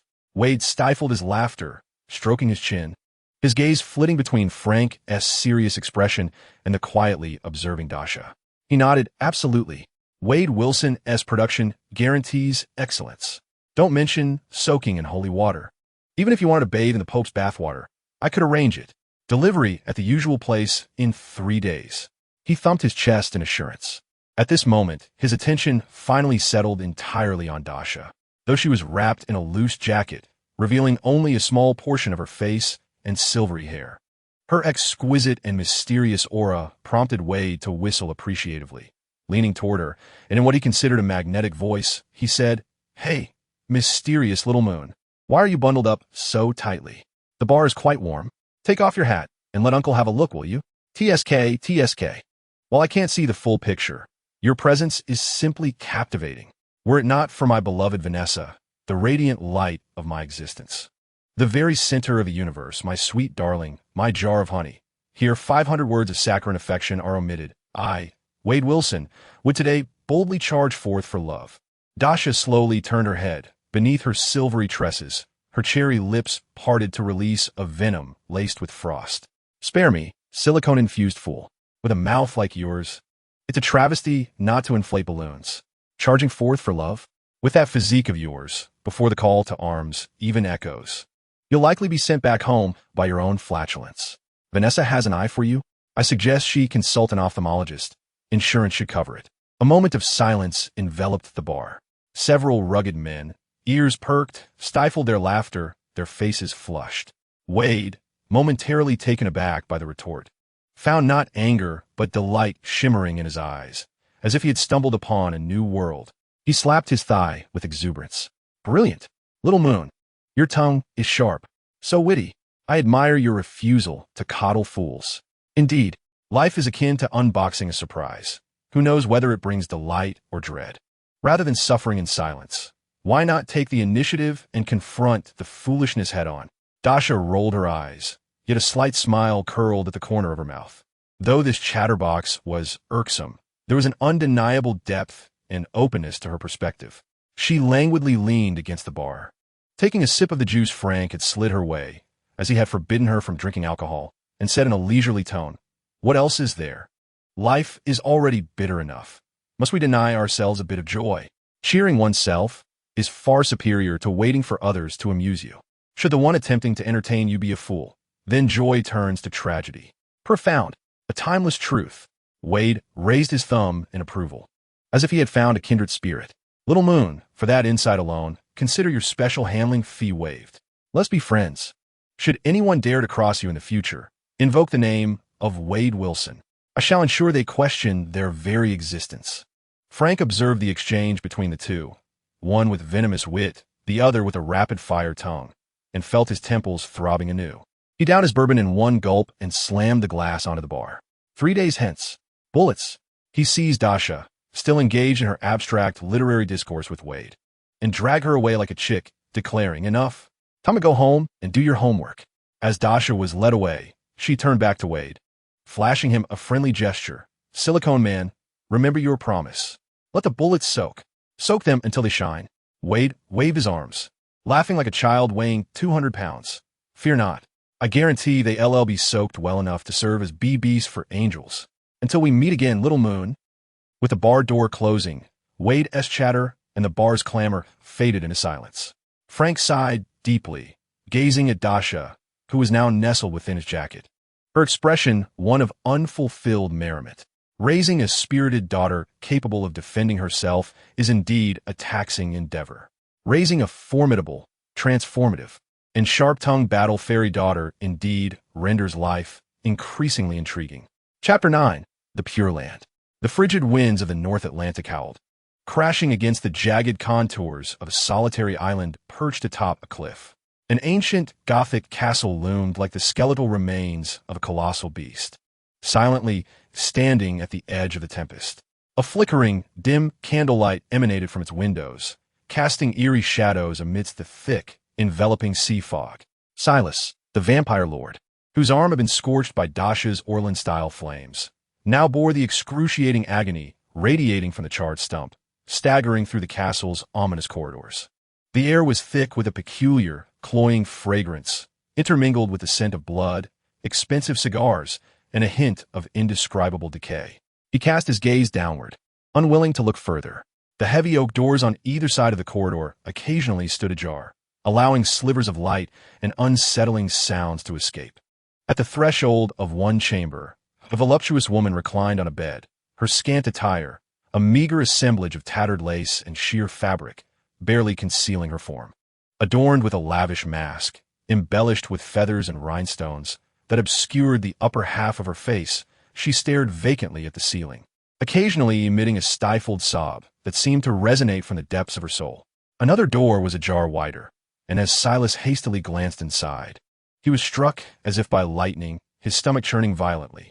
On the luxurious Persian carpet lay a small boy, seemingly no more than 10 years old. Curled up like an abandoned cub, his body marred by bruises and whip marks, his breath faint. Beside him, a similarly battered young girl in a tattered princess dress used her trembling hands to wipe the blood from his face, her large eyes reflecting an unnerving numbness and fear beyond her tender years. The room was permeated with the acrid scent of disinfectant and despair.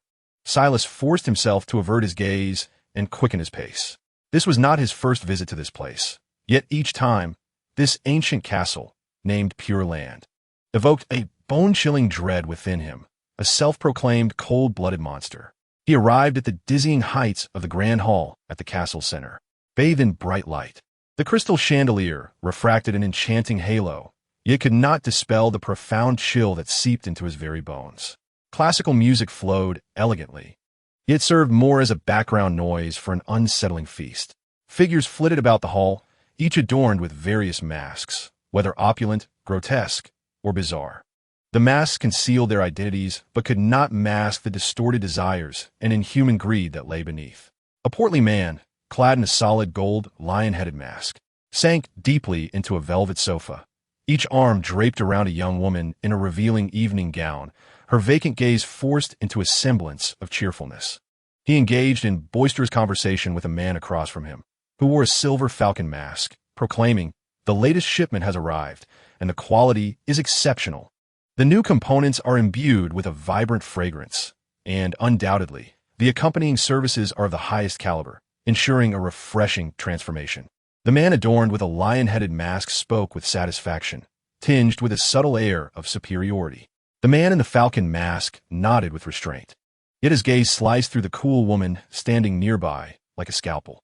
On the opposite side, a woman, her figure well-maintained yet marked by the passage of time, donned a peacock mask embellished with emeralds. She scrutinized the row of robust men clad only in tight leather shorts with a discerning eye, akin to that of a serpent poised to strike, as she surveyed the youthful, muscular bodies before her, driven by an insatiable thirst for vitality. Not far off, an elderly woman in a wrinkled witch mask, dressed impeccably yet stooped in posture, fixated on a young woman adorned with a white feather mask and a sheer gown. The murky glimmer in the old woman's eyes sparkled with a near-greedy light as her gnarled fingers nervously stroked the air, as if attempting to siphon something intangible. The young woman quivered slightly, her countenance beneath the mask likely as pale as parchment. Here, there are no names, only the transactions concealed beneath the masks.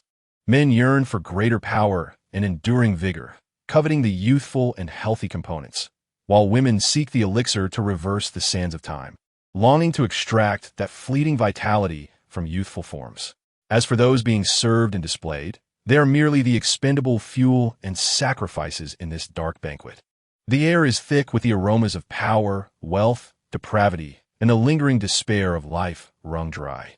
Cyrus suppressed the turmoil within and the sharp pain in his arm, bowing his head like an unwelcome shadow as he swiftly navigated through this repugnant playground of the elite. He wound his way through, ultimately arriving at an inconspicuous door draped with heavy curtains deep within the castle. He rapped gently 3 times and, upon receiving a hoarse invitation to enter, he pushed the door open. The room was modest, fashioned like an old-fashioned gentleman's study, with a chilling blue flame flickering in the fireplace. An elderly man, clad in an exquisite black velvet robe, with hair and beard as white as snow and features as parched as dried orange peel, stood with his back to Cyrus, murmuring something into an antiquated satellite phone. His voice carried the distinctive cadence and undeniable authority of an ancient aristocrat. "Indeed, my dear friend, the supply is exceedingly stable, and the quality is superior. The purification process is undoubtedly efficient. Your request shall be prioritized, of course, a most pleasant collaboration." As the old man hung up the phone and slowly turned around, his eyes were deeply sunken in their sockets, the pupils an eerie dark gold, regarding Cyrus with a penetrating, icy scrutiny that seemed to pierce through the soul. He was none other than Elder Victor, a member of the ancient council of the vampire bloodline, as Cyrus had referred to him. Elder Victor. Cyrus knelt on one knee, his head bowed deeply, his voice trembling with fear and pain. My lord, the mission has failed. Victor's dark golden eyes lingered for a moment on the charred, withered arm of Silas, which still emanated a faint, sacred aura of searing heat. His face, devoid of any expression, remained as tranquil as an ancient well. Speak, he commanded. Silas, unable to conceal the truth, recounted his pursuit of Frank Castle, his encounter with the night demon and the ghost spider, as well as the enigmatic silver-haired girl with terrifying pyrotechnic abilities who could instantaneously alter her form. He vividly described the shocking transformation of Dasha from a gothic girl into a combat fairy, the skin of Kyo Kusanagi, and the golden red flames that consumed the darkness, along with Frank's dreadful shotgun capable of shattering a vampire skull. That girl's flames possess a power that could scorch our very essence. It's utterly terrifying. Silas's voice trembled with fear. And that Punisher, he is no mere human. He is a war machine cloaked in human skin. Victor listened intently, his gnarled fingers unconsciously tapping against the mahogany tabletop. Upon hearing of the instantaneous transformation and the unique flames, his dark golden pupils contracted slightly, yet his visage remained unperturbed. A girl with extraordinary abilities? A deranged avenger? Though troublesome, they hardly warranted his extensive concern. His greater apprehension lay in the turmoil represented by the name Frank Castle, the relentless specter pursuing the truth of the past. I understand, Victor Elder's voice rasped like sandpaper. Leave now, and let the blood pool restore your arm. This loss is insignificant. Silas felt as if a great weight had been lifted and promptly took his leave. After a brief silence, Victor Elder dialed his satellite phone once more. This time, a subtle chill tinged his voice. Mr. Senator, his words sliced through the airwaves, reaching a brightly lit, luxurious office across the ocean. I apologize for the late disturbance. However, there is a minor dissonance that may require your attention. On the other end of the line, a calm voice, smooth with a politician's characteristic finesse, replied, Victor Elder, please proceed. It appears that one of your former associates, Frank Castle, has not vanished as you claimed in that unfortunate incident. Victor's tone was flat, yet it carried the lethal sharpness of a poisoned needle. Tonight, he fortuitously appeared at the scene of a mission executed by my subordinates, causing a bit of an inconvenience. A brief silence ensued before a voice, tinged with shock and disbelief, responded, Impossible. Castle? He should be dead. Everyone associated with him was dealt with. Dealt with? Victor emitted a faint, sardonic laugh, rich with irony. It seems your intelligence operations need updating, Mr. Senator. Frank Castle not only survives, but does so with considerable destructiveness. It appears he has also gathered a few intriguing, troublesome figures around him. He paused for a moment, his voice suddenly turning icy, laced with an unmistakable threat. Should this Punisher continue to investigate and unearth some unsavory past? You see, I am rather nostalgic. At worst, I could return to the ancestral lands of Europa and retire, enjoying the scenery. But what of you? Your meticulously constructed political empire and the revered status you hold may very well evaporate like dew under the sun, leaving no trace behind. A prolonged silence enveloped the phone line, punctuated only by the sound of suppressed breathing. Victor could almost envision the cold sweat beading on the brow of that high-ranking legislator. The Pope's emissaries are currently uniting with demon hunters in Europa to eradicate you. Do you believe you can return? The legislator's voice trembled slightly, tinged with uncertainty. Victor's gaze turned menacingly dark, as if a sensitive nerve had been struck. He remained silent for a few seconds, that silence pressing like a tangible weight transmitted through the line. When he spoke again, his voice emerged like a chilling whisper from the depths of hell. Matters concerning Europa are of no concern to you. The issue at hand is New York. Sir, I could dispatch my men to assist you in resolving this predicament. I merely require the corpses of those 4 individuals. Castor, the shape-shifting girl, the blind one in the red bodysuit, and that little white spider. Their remains will serve to quell tonight's affront. As for how you choose to proceed, that is up to you. The last 4 words floated lightly, yet bore the weight of 1,000 burdens. After all, apart from you, we have many influential friends who are deeply invested in the stability of our domain and their well-being. On the other end of the line, only heavy breathing remained. After a long pause, a voice emerged, weary and resigned, as if aged by a decade in an instant. I understand. The location and time. A glimmer of satisfaction crossed Victor's gaunt face, akin to a serpent tasting the air. Excellent. My assistant will provide you with the specific details. A fruitful collaboration, dear legislator. Remember, it must be clean and decisive. The call ended, leaving only the quiet flicker of the blue flames dancing in the fireplace. Elder Victor approached the grand floor-to-ceiling window, gazing out at the inky darkness and the turbulent Atlantic Ocean. A storm was brewing. Frank Castor and that peculiar flame girl, he murmured to himself. A flicker of interest and cold malice flashing in his dark golden eyes. Truly, an unexpected encore. I hope your corpses provide ample amusement for my associates. He picked up an internal communicator from the table, his voice regaining its tranquil demeanor. Notify the Reaper Squad. The BB grade mission is canceled and upgraded to a clearance level. Targets: Frank Castor, the silver-haired shapeshifter, the night demon, and the Ghost-Spider. Requirements: intact corpses, especially that silver-haired girl. Her uniqueness I wish to study personally. Execution time to be determined. Chapter 10. Journey to the Pure Land. Frank Castle, a former Marine Corps drill instructor and now a formidable arsenal of wrath, was presently adorned in a pink apron emblazoned with Kiss the Cook, a gift from Dasha, in the open kitchen of their new abode in Queens. He was locked in a battle with a stubborn steak. The frying pan sizzled, smoke curling in the air, and a hint of dubious sauce adorned the rugged features of his face, creating an unexpectedly heartwarming scene. Frank, it's burning. Turn down the heat. Are you grilling a steak or forging steel? Dasha languidly called from the sofa, wrapped in a t-shirt that served as her loungewear. Her keen sense of humor sharp, as ever. Scrolling through her phone, she chuckled at netizens' critiques of the new casting for Snow White, bursting into laughter at a particularly witty comment. What a gem. After seeing this casting, Snow White might as well bleach herself overnight. And the seven dwarfs are certainly left astounded. Incredible. Amidst this tender moment of familial warmth, Dasha's phone rang. The caller ID read, "Foolish but wealthy." "Hello, little boss. What is up?" She answered, her tone languid. On the other end, Harry's voice, usually calm, was now laced with urgency and concern. "Dasha, listen, there is no time to explain. That senator has mobilized a cleanup crew composed of retired Delta Force members, heavily armed. Their target is your current address. They'll arrive in less than 5 minutes. Move. Now." Harry's voice was like a soothing balm, imbuing even this life-or-death warning with a sense of grounded reassurance and genuine concern, akin to a refreshing spring breeze. Dasha's eyes sharpened. "Thanks, little boss. I'll treat you to Chun's roasted goose later." Just as she hung up, intending to inform Frank that dinner was on its way, albeit a heavy-duty version, a series of subtle knocks echoed from the back door. Frank's demeanor shifted immediately. He didn't have time to remove his apron as he silently reached for his handgun at his waist. The door was quietly pushed open, and in slipped Daredevil, Matt Murdock, his crimson suit glaring under the kitchen lights.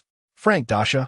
From the front, 3 unmarked black SUVs have arrived, 12 men disembarking, tactical formation, heavily armed, and breaching tools at the ready. 2 minutes. Matt's words flowed with rapid precision, reminiscent of a battlefield radar. "Holy hell. A double feature," Dasha exclaimed just as the kitchen window clattered open. A white figure, agile as a phantom, leaped inside.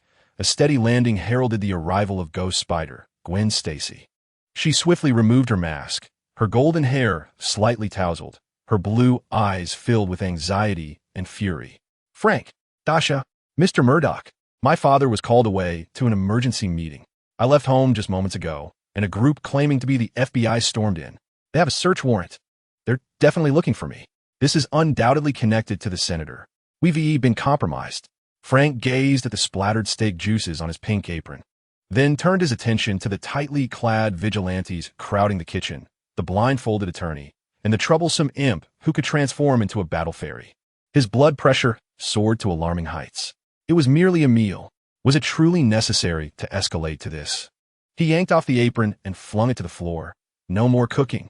I'm out." His movements were as swift as lightning. Frank transformed into a war machine in berserk mode. In an instant, he retrieved a variety of firearms, magazines, and grenades from beneath the sofa, the refrigerator, and even a microwave, hastily adorning himself with them. Dasha also sprang into action, donning Tifa's leather gloves. She retrieved several handguns from her room, loaded them, and shared a glance with Frank. The four of them resembled a well-trained assault team as they streamed out the back door, merging into the shadows of Queens at night. With a clear objective, Frank headed directly to the Bonebreaker bar to find Wade. In the bar's alley, Wade Wilson stood before an enormous box filled with gleaming silver bullets. Humming a tuneless little ditty, I got a box of silver bullets, oh so shiny from the holy water, specifically for the old bat. Beside him lay a bucket containing a murky liquid, exuding a faint, sacred aura. Wade, the goods. Frank's deep voice thundered like a clap of thunder. Wow, a mobile armory. And his battle fairy squad. Wade exaggeratedly spread his arms wide. Look, Wade Wilson delivers. Pure silver bullets, soaked in holy water, just the right amount. Guaranteed to fire with a soundtrack. Hallelujah. Just missing half of them still soaking, though. Want to wait a bit longer? Let them steep in the Lord's embrace. Without a moment's hesitation, Frank hoisted the box of prepared silver bullets. The hefty container felt weightless in his grasp. This is enough. Sufficient. Hey. This is extortion, Wade exclaimed, jumping up and down the balance. The balance hasn't been settled yet, and my pain and suffering fees. Soaking holy water is tough on the hands. You know, these hands could play the piano, if I knew how. At that moment, Gwen's wrist-mounted web shooter, equipped with a communicator, emitted a faint vibration. Peter's anxious voice came through the bone conduction headset. Gwen, don't go. I just hacked into the nearby surveillance. Main entrance. The bar's main entrance. Another team is coming. Their gear is even more formidable than the last batch. It seems they are targeting Frank and the others. You need to retreat. They wouldn't dare touch Ghost-Spider. Gwen's expression shifted instantly, and she snapped lowly. There's an ambush at the main entrance. Delta level. What the F? Wade exploded, pointing an accusatory finger at Frank. Frank Castle. I'm bleeping. Which big shot's wife did you sleep with? Or did you set a congressman's wig on fire? It's like poking a hornet's nest. Wave after wave. My small business can't withstand this turmoil. My retirement fund. Vanessa's handbag. Shut up, Silicone Man. Dasha's tactical visor locked onto the direction of the main entrance. And the Tifa gloves were equipped in an instant. The supple black leather encased her hands and forearms perfectly, while the rigid armor at her knuckles glimmered with a chilling light.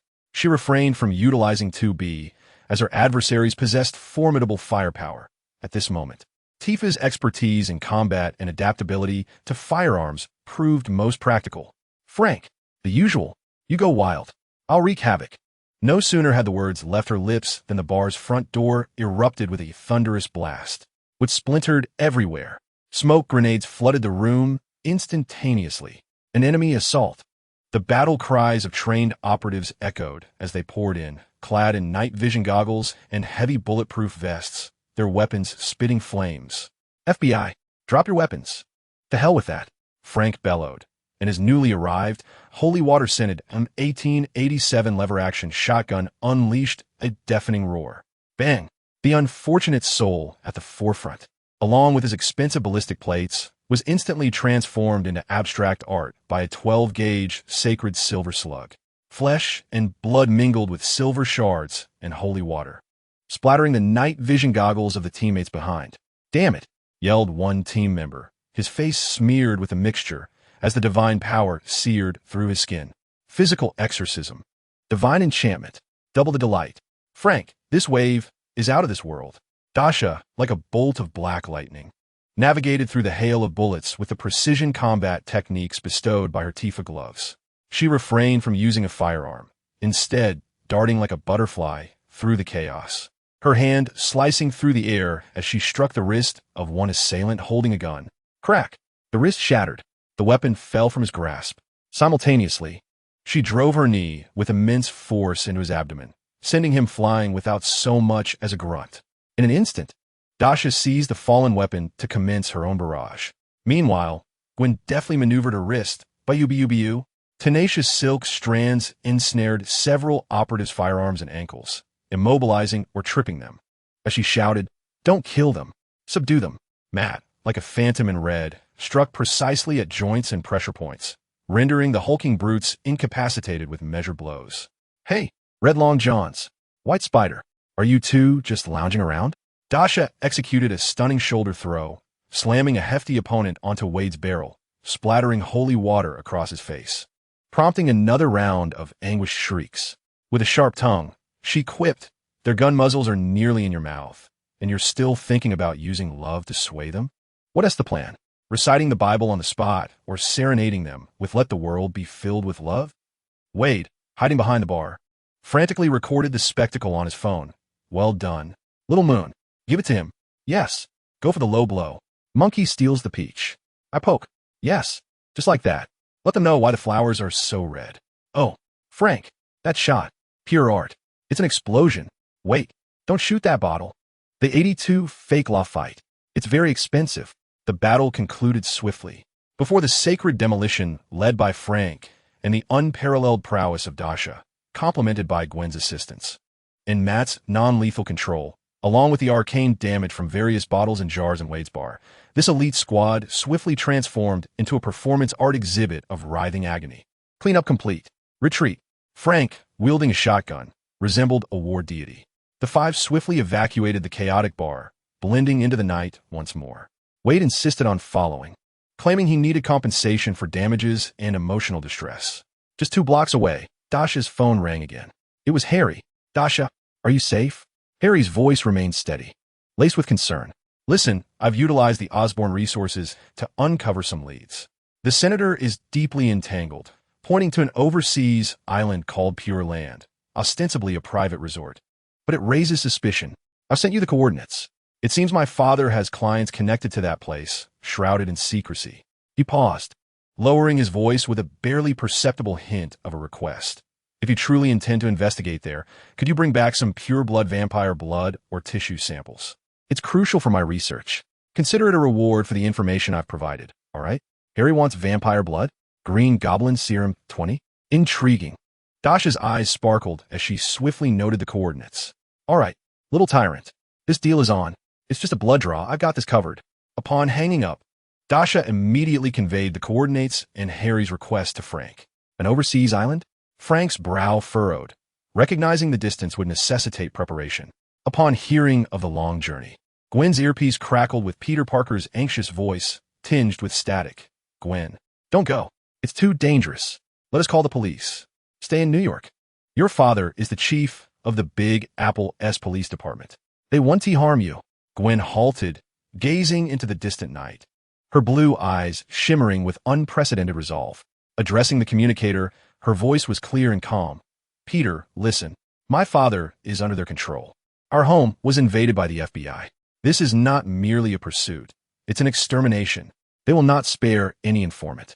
Staying in New York will only implicate more people and render us more vulnerable." She took a deep breath, determined to seek out Harry Osborn. "Gwen, Peter, do as I say. It's the best choice." Gwen assertively interrupted him, then shut off the communicator. She turned to Frank and Dasha. "I'm going with you. I need the truth to save my father." The flight continued. On their way to the secretive destination, they encountered 2 more ambushes. Gunfire sporadically erupted in the night sky over Queens. Rat-tat-tat, bang, bang, bang. Frank transformed into a human artillery, alternating fire with his assault rifle and shotgun, each shot lethal. Akin to a precise killing machine, shredding the obstructing vehicles and armed personnel into fragments. Only when the enemy is within striking distance does he unleash his colossal fists, rendering them unconscious in the most succinct and efficient manner. Dasha, however, is entirely immersed in the persona of Tifa. Her lithe figure moves gracefully through a hail of bullets, akin to an elegant yet lethal panther. Each evasion is executed with exquisite finesse, and every close encounter is accompanied by the sickening crack of bones and the anguished cries of adversaries. She deftly seizes a submachine gun, firing with precision to suppress her foes, her actions fluid and imbued with a powerful aesthetic. As an enemy lunges from the side, attempting to choke her, Dasha does not even glance back. A sharp elbow strike lands squarely on his throat, while her right leg sweeps out like a steel whip, sending another assailant flying 5 meters away. Splendid. Oh, the beauty of that elbow strike. That whip-like kick. The strength of her waist. If Wade were taking cover, he would be utterly engrossed, words spilling forth like a runaway train. "Shut it, Silicone Man. Keep staring. and I'll gouge your eyes out for a footbath. Dasha rolls to evade a barrage of gunfire, retorting with irritation. Gwen and Matt persist in their non-lethal principles. Gwen's webbing dances through the night, expertly ensnaring weapons and limbs, pinning enemies against walls or tripping them to the ground. Meanwhile, Matt, like a crimson specter of judgment, delivers precise strikes to joints and nerve clusters, incapacitating foes in agonizing defeat. Miss Stacy, Murdoch, are you two planning to open a non-lethal combat training course? Dasha taunts amidst the fierce exchange of fire. Look, that guy over there. His knife is almost at your throat, and you're still thinking of weaving him a scarf with your webs? And you, Red Long Johns, is that stick of yours a massage tool? He has already pulled out an RPG. Come on, are you still preaching martial ethics at a time like this? You might as well hold hands and head to ST. Peter squared to take down the statue of Jesus, standing there as living sculptures. I've even thought of a name for it. The Mercy of the Holy Mother and Father. It will surely attract a throng of devotees bringing offerings. Gwen's face alternates between red and pale, biting her lip in silence. Matt, while blocking bullets, solemnly asserts, killing only perpetuates a cycle of hatred. Miss Chen, cycle? When they cycled you into a coffin, you'll understand what the ultimate cycle is. Dasha delivers a beautiful spinning kick that topples the last standing enemy. Dusting off the non-existent dirt from her Tifa gloves, her gaze sweeping over the incapacitated foes and the lethal scene created by Frank. She shrugs, stating fine. You two handle reformation, while Frank and I take care of the exorcism. Clear division of labor, pleasant collaboration. Frank clicks the shotgun into readiness, his gaze cold as iron as he surveys the distant outline of the docks. Enough chatter. Let's board the ship and raise their stronghold on that paradise island. His eyes flicker over Gwen and Matt before settling on Dasha, adding, and let us draw blood from that Osborne brat. A dangerous smile tugs at the corners of Dasha's mouth. Understood. I'll ensure it's both precise and ruthless. Chapter 11. The Great Director weighed the cold. Briny sea breeze battered against the jagged rocks of Pure Land Island, the night serving as the perfect veil. An inconspicuous converted fishing vessel silently glided into a secluded natural cove. Frank was the first to leap from the boat, activating his tactical goggles to night vision mode. Scanning the cliffside where a Gothic castle loomed like a monstrous beast, his gaze as frigid as the Siberian tundra. Wade, keep the engine running, Frank commanded in a low, authoritative tone. Understood. Moving the armory, Wade Wilson leaned against the ship's railing, astonishingly clutching a handheld camcorder, its lens cap still intact. Fear not. With me here, both the ship and the crew are safe. Should the ship perish, we shall swim back. He patted the bulging holster at his waist, which contained a silver bullet handgun blessed with holy water, then tenderly stroked the camcorder, eager to document this epic travel vlog. I've already thought of a title. Shocking. 5 mighty men assault the vampire's lair, only to discover. Dasha, fully equipped with her Tifa gloves, kicked Wade's calf with annoyance.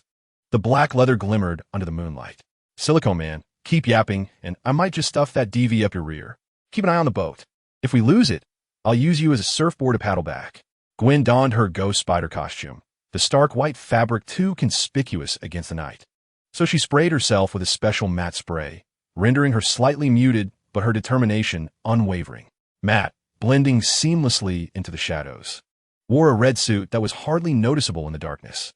The 5 of them, like phantoms in the night, ascended the slick, steep cliffside. Frank led the way, moving like a precise machine, utilizing the protrusions and fissures of the rocks with silent swiftness. Dasha followed closely, her formidable grip and core strength allowing her to navigate with grace and agility.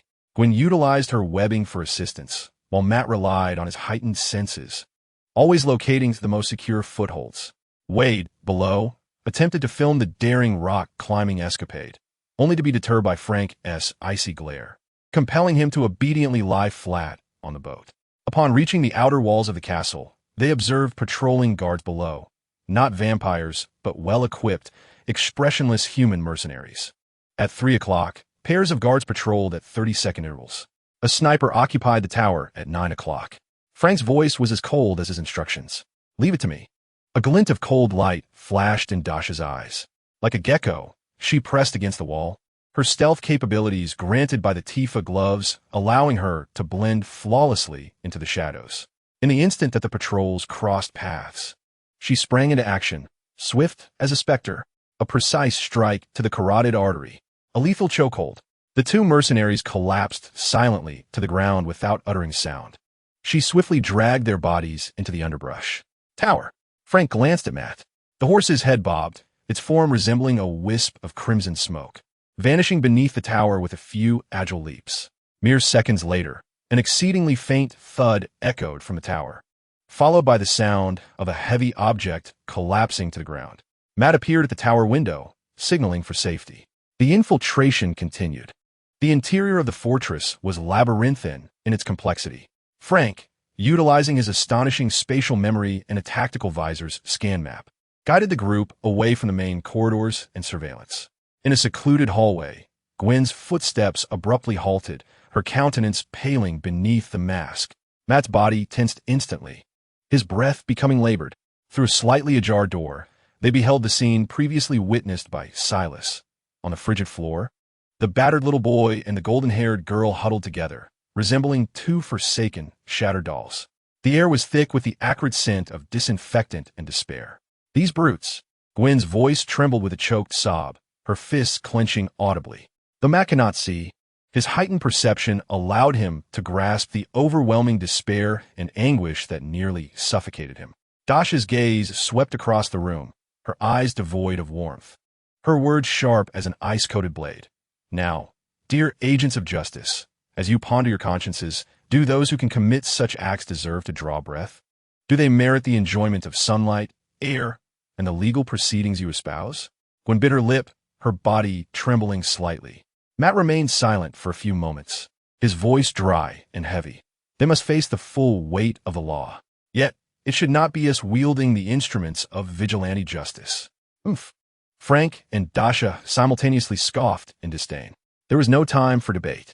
Frank interjected, swiftly assigning tasks. Gwen, Stacy, Matt Murdock. Listen, your methods are ill-suited for the impending confrontation. Your mission, scour the entire castle. See if there are any other children. Safely escort them to Wade's boat at the dock. Not a single one must be left behind. Do you understand? His gaze was sharp as a blade, issuing an undeniable battlefield command. Gwen looked at the two children, then at Frank, ultimately nodding vigorously. Understood. Matt solemnly affirmed, leave it to us. As for us, Frank turned to Dasha and Wade, who had joined them unbeknownst. Go find that senator. Wade, stow the DV. Keep up. Got it. Ensure you capture the majesty of your elder self. Wade nimbly tucked the DV into his coat and followed suit. Order boat. Dasha shot a glare at Wade. Oh, is currently engaged in a deep conversation with the reefs. Deep within the fortress, in a frigid chamber carved entirely from obsidian, the atmosphere was stifling, akin to the eerie stillness before a storm. Elder Victor remained clad in his velvet mourning robe, his gaunt face betraying no emotion. Yet within the depths of his dark golden eyes, a cold fury burned. Before him stood a middle-aged man clad in an expensive suit, his hair meticulously arranged. Yet beads of sweat adorned his forehead as he paced restlessly. This influential politician seethed with frustration. Useless. A bunch of imbeciles. Victor's voice grated like sandpaper against bone. They couldn't even manage a few stray dogs, and they let them set foot on the island. Are your men nothing but gluttons? The politician abruptly halted, his face flushed with indignation, retorting sharply, my men. Victor, it is your so-called super soldiers who are utterly inept, driven to panic by a brute wielding a shotgun and a mere girl with tricks. And what of their supposed immortality? They seem more like papier-mâché. Enough. A voice, aged yet calm, resonated with an unmatched authority. The heavy curtains of the room parted silently, revealing an elderly man in a finely tailored black suit, his stooped figure partially obscured by a half-mask of pure gold. He entered with a deliberate slowness, exuding an air of control over all. This was the elder Victor had mentioned in his earlier call. Upon seeing the golden-masked man, Victor instantly suppressed his fury, resembling a tamed beast, and bowed slightly. Lord Michael. The politician, perceiving a glimmer of hope, hurried towards him. Lord Michael, your timing is impeccable. Castor and the others.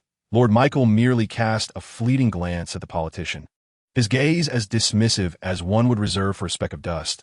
cutting him off. Victor, this place has been compromised. It is no longer safe. The awakening ritual is halted. You must prepare for slumber.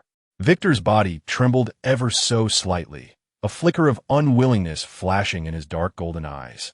But he quickly bowed his head. Yes, my lord. Michael's attention shifted to the pale-faced politician, his voice devoid of emotion. As for you, Senator, depart immediately through the back passage. Your vessel is ready. You need not return to the sanctum. What? The senator gasped in shock. Lord Michael, you cannot do this. We have collaborated for so long. I collaborated? Michael let out a barely audible, yet scornful laugh. You are merely one of our more active acquaintances among many. Your usefulness has come to an end. He turned away from the ashen-faced politician and addressed Victor. Lead me to the surgical room. I shall personally oversee MS. Elena's rejuvenation treatment tonight. Time is of the essence. With that, Michael paid no further heed to the frozen senator and followed Victor through a concealed door on the opposite side of the room, disappearing into the shadowy corridor. The senator stood rooted in place, as if all vitality had been drained from him. It is over, completely over. He despondently glanced at the obscure door leading into the unknown darkness, then at the direction in which the golden-masked man had vanished. Finally, gritting his teeth, like a lost dog, he hurried toward an inconspicuous bookshelf in the corner of the room, the entrance to the secret passage leading out of the castle.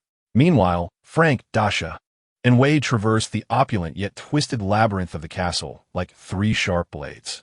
The sights along the way caused even the seasoned Frank to furrow his brow, while Dasha's gaze was as frigid as frost. Wade's DV faithfully documented every moment. They traversed rooms adorned in ostentatious splendor, yet permeated by a sickly, decaying sweetness.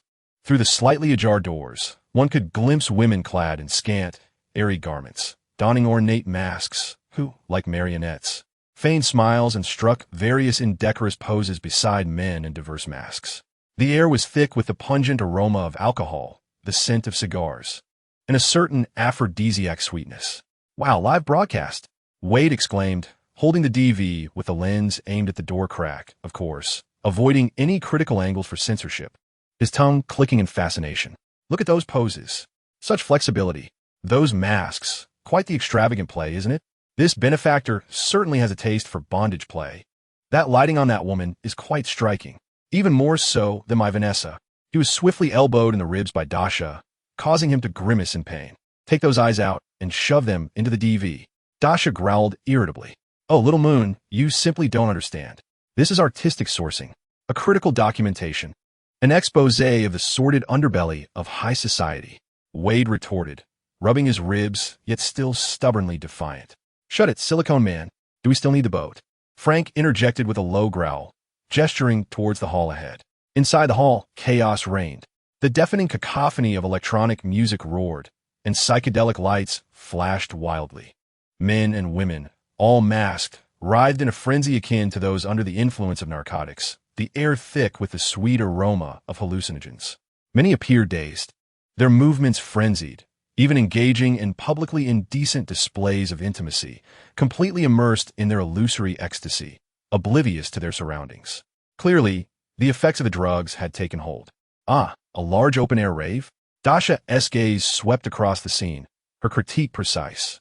With such a level of intoxication, I doubt they'd even recognize their own mothers standing right in front of them. Frank's brow furrowed deeper as he motioned to steer clear of this throng of living corpses. They glided through the writhing crowd like phantoms, their destination aimed at the depths where Victor and the senator might be found. Just as they were about to cross the hall, an unexpected turn of events transpired. From the great crystal chandelier above, several shadows descended silently like bats. Their speed was astonishing, accompanied by a piercing shriek that tore through the air. Vampires! Their crimson eyes glinted with greed and malice beneath the psychedelic lights. Sharp claws aimed directly at the trio's vulnerable spots.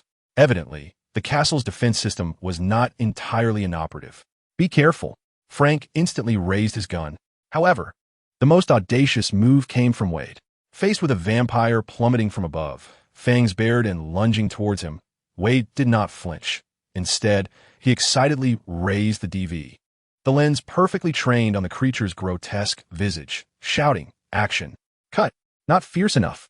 Let's do another take." Yes, yes. Show those fangs. Make your eyes even more menacing. Perfect. In the very moment when the claw was about to graze his throat, Wade did not even draw his firearm from his waist. With a mere flick of his wrist, the silver pistol that had been blessed with holy water appeared in his hand as if by magic. Without a glance, he raised his hand and fired. Bang! The muzzle erupted with a scorching flame. The silver bullet, imbued with a faint aura of sanctity, found its mark precisely within the gaping maw of the vampire. A horrific wail, distorted and piercing, echoed through the air. The vampire recoiled as if doused in concentrated sulfuric acid, his entire mouth and throat instantly enveloped in billowing white smoke, emitting a terrifying hissing sound. Clutching his face in agony, he crumpled to the ground, his body convulsing violently as the divine power rampaged within him. Nice shot. One down. Wade whistled, the DV camera capturing the vampire's agonizing struggle with unwavering steadiness. Look at this special effect. This reaction. It's worth it. That little golden statuette is mine. Enough with the theatrics. Get to work. Frank's assault rifle had already unleashed a torrent of fire. Rat-a-tat-tat. The bullets swept accurately toward the advancing vampire. His shooting rhythm was akin to a precise drumbeat, each shot aimed at the vampire's head or heart, seamlessly merging with his agile tactical footwork as he weaved through the crowd, dancing a deadly waltz. Dasha had fully embraced the rhythm of Tifa. Instead of wielding a long gun, she brandished 2 Glock handguns. With dual pistols in hand, she resembled a dark dancer upon the battlefield. Her body executed incredible evasive maneuvers amid the swirling lights and chaotic crowd. With every spin and glide, she deftly avoided the vampire's lunges and stray bullets. Bang, bang, bang. Her shooting was swift and precise.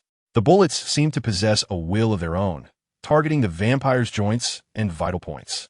One vampire was struck in the knee, collapsing with a pained cry, only to be met with a fierce flying kick to the chin from Dasha, the sound of her vertebrae cracking echoing ominously. Another vampire lunged at her from the side. Without turning, she flicked her left handgun backward with eerie precision. Bang! The bullet found its way into the vampire's eye socket. The holy water-infused silver bullet instantaneously detonated his skull, splattering blood and brain matter onto a nearby drugged individual, who merely chuckled foolishly as he wiped the mess away. Continuing to writhe. Ugh, he is so lost in his high, he can't tell man from beast, Dasha scoffed, ducking under a sweeping claw while executing a powerful kick, her leg striking like a steel whip against another vampire's lower back. Crack! The sound of a shattered vertebra was unmistakable. Little Moon, you're magnificent. This gunplay. Those beautiful legs. Ouch, that waist twist. Wade continued to fire with astonishing accuracy while simultaneously capturing footage with the DV, his chatter unrelenting. Frank, take notes. It's not just about the shooting. There needs to be an aesthetic. Do you understand the beauty of violence? Look at Little Moon's combat. If this were a film, it would be a box office sensation. The title would be Battle Fairy Castle, unmatched. I'll direct, and Vanessa will star. Little Moon, you shall take on the role of action director and second female lead. Silence, you silicone man. One more word, and I shall blast your DV to pieces. Dasha rolled to hide behind a grand marble pillar to reload, retorting with palpable irritation. Chapter 12. The great director Wade. The air within the ancient castle's hall was saturated with the acrid stench of gunpowder, the fragrance of holy water, the charred odor of burnt vampires, and the wretched sweetness of hallucinogenic substances, creating a nauseating post-battle ambience. The ground was strewn with ashes and unconscious, disheveled figures of the medicated. At last, tranquility had descended. Dasha shook off the non-existent dust from her hands and surveyed the chaotic scene, muttering to herself about these old bats. Are they merely chives? Harvesting them time and again. The recent 5 waves of assaults had grown increasingly ferocious, the leaders nearly evolving into elite monsters. Yet, before Frank's divine demolition and her unparalleled Tifa skills, combined with Wade's elusive cold shots, they all reduced to mere heaps of ash upon the ground. With a sharp click, Frank reloaded his shotgun with silver bullets, his keen gaze scanning the dimly lit corridors leading deeper into the castle, akin to a falcon locking onto its final prey. The senator, Victor, must be reckoned with. Patience. Moving armory. A grand task awaits.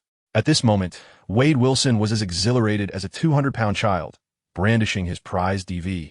weaving through the scattered figures of the medicated like a performance artist. He deftly lifted the extravagant masks off the faces of the unconscious men and women, capturing close-ups with his camera, narrating with enthusiasm. Wow, look what we have here. Hollywood's heartfelt prince, Jeremy Clarkson. TSK. He appears tender on screen, yet indulges in quite the extravagant escapades off-screen. Is that expression transcendent? Oh my, is that not the Wall Street wizard old John? A billionaire titan. What brings him to this earthly paradise? His pose, artful bondage? Quite tasteful. Suddenly, Wade exclaimed dramatically, the camera fixated on a doorway. Look! Is that not the rising star of the Donkey Party, Senator Anderson, and the heavyweight of the Elephant Party, Rodriguez? Usually at each other's throats on Capitol Hill, nearly unearthing each other's ancestral graves. Yet here they are, sharing a bed and discussing the great harmony of life. Goodness, an annual magnum opus of magical realism. Brokeback Mountain, my enemy. This footage is phenomenal. If I don't want a Pulitzer, I'll eat my keyboard upside down. As Wade continued filming, marveling at the absurdity, the DV lens almost intruded upon the unsightly content, with critical areas automatically blurred for approval. He exclaimed, "This is worth it. Truly worth it. Little Moon. Frank, did you see? This is the epitome of high society, gleaming on the surface, yet engaging in pursuits more abstract than the Joker of Gotham. My DV serves as a truth-revealing mirror. It captures the grotesque and the bizarre." Dasha rolled her eyes. "Silicone Man, if you do not attend to serious matters, I shall stuff you and your DV into that heap of performance art as an exhibit." She genuinely felt nauseated. Who would wish to witness two old men debating the origins of life? Ugh. Frank disregarded Wade's performance art critique, keenly sensing that the vampire attacks had ceased following the recent fierce battle. The hall was permeated only by Wade's incessant chatter and the faint groans of the afflicted. It was unnervingly quiet, an unsettling stillness. "Something is amiss," Frank murmured, gesturing for Dasha to follow him deeper into the recesses. The two glided like specters from the chaotic hall, advancing in the direction where Victor and the council members had vanished. Their gaze meticulously scanned every corner until it landed upon a heavy, biometrically secured metal door. Frank retrieved a compact, directional demolition device, adeptly setting it in place. Boom! A muffled explosion shattered the lock. Beyond the door lay a descending corridor, cold and redolent of antiseptics and blood. At its end stood a brightly lit chamber, reminiscent of a premier surgical theater. The surgical lights still illuminated the space, the operating table chillingly adorned with large splatters of dark crimson blood, not yet fully congealed, and several severed restraints scattered across the floor. An odd aroma lingered in the air, a bizarre fusion of herbal and decaying scents. On a nearby instrument table rested several empty glass vials, their labels indistinct. A moment too late. Frank's gaze turned icy as his finger brushed over the bloodstains on the table, still warm. They had just departed. Surgery? Replacement parts? Or perhaps a spa treatment? Dasha's eyes scanned the remnants, her hands instinctively tightening. The old man with the golden mask and Victor's words echoed ominously. Suddenly, an icy wind surged from the corridor's entrance. A gaunt figure materialized like a specter, blocking their retreat. It was Elder Victor. His condition was exceedingly peculiar. The once charred stump of his arm was now enveloped in a layer of writhing, fleshy, dark red tissue, slowly growing. Madness and resentment burned in his dark, golden pupils. "Castor, and you, damnable mutant harlot." Victor's voice rasped like a broken bellows, laden with venom. "You have destroyed centuries of my toil, wrecked my paradise. You must die in the most excruciating manner. Your blood shall quench my fury." He suddenly opened his mouth, unleashing a piercing shriek that transcended the limits of human hearing. An invisible sound wave struck Frank and Dasha's minds like a hammer. "Ugh," Frank grunted, feeling as though countless needles pierced his skull. Dasha experienced a wave of dizziness, her vision filled with static. A sound wave assault. Seizing the moment of their disorientation, Victor surged forward. His speed had more than doubled. His emaciated claws tore through the air, imbued with a potent aura of death, aimed directly for Dasha's throat. The newly formed fleshy arm twisted grotesquely, coiling toward Frank like a venomous serpent. "Be careful." Dasha grit her teeth against the pain, her combat instincts igniting in an instant. Her body bent backward with astonishing flexibility, arching like a bridge, narrowly evading that lethal claw. With both hands firmly planted on the ground, her legs scissored towards Victor's lower body. Bang! Victor's withered claws dug into the cold earth, leaving behind 5 deep furrows. On the other side, Frank faced the advancing fleshy arm, his gaze as cold as steel. He did not retreat. Instead, he charged forward to meet the encroaching appendage. As the flesh was about to coil around his neck, he sharply lifted his shotgun at an awkward angle. Boom! The muzzle erupted almost directly against the fleshy arm. The silver pellets, infused with the power of holy water, surged forth like a tempest. A howl of agony erupted from Victor. The nascent, not yet fully reinforced fleshy arm was instantly reduced to a bloody mess, charred and obliterated. The divine force ravaged it, thwarting its regeneration. "Old bat, times have changed," Frank roared, reloading the shotgun with lightning speed. Victor, both startled and enraged, found his movements hindered by the excruciating pain of his severed arm and the encroaching divine energy. Dasha seized the opportunity, leaping forth like a hunting leopard. Her fist, encased in the Tifa gloves, struck fiercely against Victor's temple. The wind from the punch howled. Victor hastily raised his hand to block. Crack! The sound of shattering bone was excruciating. Dasha's punch forced Victor's frail arm to bend backward. The agony made his vision darken. Frank, acting as if he were a well-coordinated comrade, capitalized on the fleeting moment. The dark muzzle of the shotgun was firmly pressed into Victor's gaping mouth. Victor's dark golden pupils contracted to the utmost. The shadow of death loomed entirely. "Where's the senator?" Frank's voice pierced like the icy winds of Siberia, chilling to the bone, laced with undeniable murderous intent. His finger rested steadily on the trigger. Victor, feeling the cold steel in his mouth and the lethal aura of holy water, felt all his madness and unwillingness crushed by the fear of death. Trembling, he managed to utter a few words from his throat. "Back, secret passage, ship." Frank gestured to Dasha. She understood, her gaze locking onto Victor's still writhing wound. Swiftly, she retrieved 2 vacuum blood collection tubes from her tactical pouch, her movements precise and ruthless, akin to the most skilled nurse. Puffed, puffed. 2 tubes of dark red, viscous liquid containing the strangely active blood of the vampire elder were drawn out and swiftly sealed in an ice bag. "Thanks, old dang, the little tyrant's delivery has arrived." Dasha patted the ice bag. A flicker of resentment and despair flashed in Victor's eyes. Bang! Without a moment's hesitation, Frank pulled the trigger. Victor's withered head, along with his centuries of ambition and sin, exploded like a ripe watermelon under the ferocious force of the holy water silver bullet. Red and white splattered across the cold walls of the operating room. The headless corpse swayed before collapsing to the ground, rapidly turning to ashes. Done, wrapped up. Frank flicked the ash from the barrel of his gun with a swift, precise motion. The two swiftly exited the bloody operating room and returned to a disheveled hall. The scene before them left them momentarily stunned. Before them stood Gwen Stacy and Matt Murdock, apprehending a disheveled, dazed middle-aged man in a crumpled suit, the very senator they sought. His face bore an expression of terror and disbelief, clearly taken aback by his unexpected encounter with Spider-Woman at the exit of the secret passage. "Frank! Dasha!"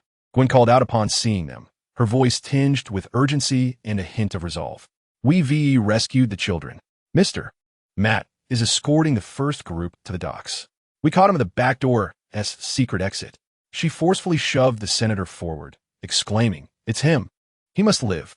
Only he can prove my father's innocence. Save my father and my family." The senator clung to the prospect of salvation, nodding fervently, "Yes, yes. I can testify.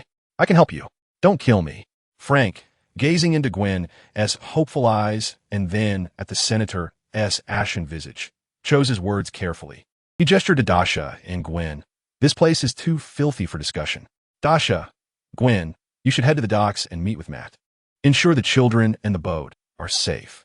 Dasha grimaced, her eyes sweeping over the still unconscious drugged individuals and the remnants of the grotesque performance art scattered about. Her face a mask of disdain. "It's truly an eyesore. A bunch of old fools, having their fun. Let us go, Gwen, and cleanse our eyes." She took hold of the still apprehensive Gwen and turned to leave. As the two distanced themselves, Frank's cold gaze returned to the senator. He stepped forward and, lifting the senator as one would a small chick, guided him towards a relatively clean room nearby. Wade, excitedly clutching his DV camera, hurried in behind them, his face alight with the thrill of witnessing history. What transpired within that room remained a mystery to Dasha and Gwen as they navigated through the chaotic castle and arrived at the docks. Matt was organizing a dozen or so disheveled children, still trembling in fear as they boarded Wade's small boat, though their faces were marked by tears of terror. A glimmer of hope ignited in their eyes upon seeing Gwen's white figure. Before long, Frank, Matt, and Wade arrived at the docks, escorting the senator, who now looked pale and shaken, trembling as if he had just emerged from the depths of hell. Wade, cradling his DV camera as if it were a treasured possession, wore a satisfied grin akin to that of a fox who had pilfered a hen. "Is it all set?" Dasha inquired, raising an eyebrow at Frank. Frank nodded succinctly. "Everything has been recorded." He willingly confessed to all his crimes, from colluding with the Blood Clan to establish a paradise for the damned, to exploiting his position to abduct children and women around the world for the consumption of the elite and vampires, to orchestrating the massacre of my family out of fear that I might overhear his conversations with the Blood Clan. Every detail is crystal clear. Gwen listened intently, her fists clenched tightly, blue eyes ablaze with fury. The truth behind her father's wrongful accusation lay here. "Peter." She immediately activated the communication device, adhering to the plan. "Disseminate the news. Inform all accessible media. Purity Island, a scandal of monumental proportions. A story capable of shaking the very foundations of the nation. Quickly." Peter's voice crackled with excitement and tension. "Received, Gwen. It's already in motion. Anonymous emails, encrypted channels, the private numbers of editors at major newspapers are all ablaze. Prepare for a news explosion." Indeed, it wasn't long before the horizon was illuminated by the searchlights of several helicopters, akin to sharks sensing blood, racing towards the island. The distant roar of engines could be heard. "The reporters have arrived," Matt said solemnly. "Let us go." Frank signaled everyone to board the boat, leaving the rest to the Crownless King and the Silicone Man's cinematic endeavor. Wade immediately protested. "Hey, what's cinematic endeavor? This is documentary literature. It is the righteous light illuminating the darkness." If those journalists chicken out and refuse to report, he patted the DV in his arms, flashing a cheeky grin. "I'll broadcast the high-definition footage directly onto the Times Square big screen. Let all of New York revel in the elegant daily lives of the upper echelon. The title shall be, shocking, The Untold Story of a Congressman and a Hollywood Star at the Castle Silver Gala Special. Guaranteed to dominate the trending searches for 24 hours. Dasha envisioned that scene, her gaze twitching at the corners of her mouth. "Silicone Man, you truly are talent." The small boat's engine roared, slicing through the inky sea, swiftly departing from the island reeking of sin and depravity. Behind them, the castle loomed under the searchlights like a startled beast. The roar of helicopters and the faint sounds of reporters' exclamations heralding the impending storm of headlines across the globe. Frank stood at the stern, watching the island recede into the distance, his expression complex. Revenge delivered, the truth unveiled. Yet, what he had lost would never return. Dasha approached him, her gaze serene, revealing her clear, silver-gray eyes. She said nothing, merely offering him a bottle of water. Frank accepted it, twisted the cap, and took a sip, the cool liquid soothing his throat. He glanced at this daughter of perpetual trouble, sharp-tongued yet warm-hearted, who often transformed into a fierce warrior. And then at the children in the cabin, gradually falling asleep under Gwen's and Matt's comforting presence. The small boat broke through the waves, steering towards New York, heading into the unknown dawn. Wade was still inside the cabin, chattering away while editing the epic trailer on the DV, his voice carried by the sea breeze. Next episode preview. A congressman meets a tragic fate in prison. Is it a distortion of the sidewalk or a moral decline? The next episode will reveal. Remember to hit all the buttons. Chapter 13. Your SHIELD is too slow to clean up after itself. The frigid night wind, laden with the distinctive briny scent of the Hudson River, sliced through the skeletal remains of the abandoned dock. Several black SUVs glided through the thick night like phantoms, their engines growling ominously as the headlights pierced the darkness, resembling the cold. unblinking eyes of a colossal beast that ensnared Dasha, Frank, and their team at its center. The screech of tires against the rough ground shattered the fleeting silence. The car doors flung open almost simultaneously, the sound of black boots meeting the earth resonating with a dull precision. The Black Widow, Natasha Romanoff, emerged first. Her crimson hair ablaze under the harsh white light, her gaze sharp as a hawk's, her body slightly crouched, poised for an immediate strike. Following closely was Hawkeye, Clint Barton, silent as a stone, with his recurved bow drawn at some point, the quiver slightly ajar, fingers poised on the cold, arrow fletching. Agent Maria Hill appeared like a drawn blade, her expression impassive, her gaze methodically scanning each individual present, finally resting on the trembling politician, his arm twisted by Wade, a rag stuffed in his mouth. The last man to exit the vehicle seemed to coalesce from the shadows themselves. The hem of his long black coat billowed in the river breeze, his iconic bald head glinting with a stark hardness in the light. Nick Fury advanced with a slow, imposing gait straight towards the heart of the crowd, Frank Castle. Frank, Fury's voice rumbled like sandpaper, deliberately crafting a facade of gentle reunion.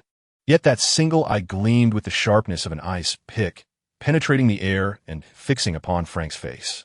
He tilted his head slightly, his gaze sweeping over the disheveled politician. "Old friend, it has been a while. This man must be handed over to me." Frank Castle, a man forged in blood and fire, now stood resolute before Dasha like a weathered statue of steel. His calloused fingers did not even reach for the gun at his waist. He merely shifted his weight slightly, his broad shoulders forming a solid barrier that effectively shielded Dasha. The frigid night wind could not disturb the heavy gloom that settled between his brows, harboring wounds that would never heal. He regarded Fury with eyes devoid of the warmth of reunion, only the dark red of molten lava surging beneath an abyss. "Given to you?" Frank's voice emerged like a rasp from a rusted pipe, hoarse and threatening. "Why should I? Because you call him old friend? He is important to me, pal," Fury pressed, his tone edged with urgency, attempting to suppress Frank's defiance with the weight of responsibility as a parasite loomed behind him, capable of devouring the entire system. "I need him to uproot the venomous snakes behind him.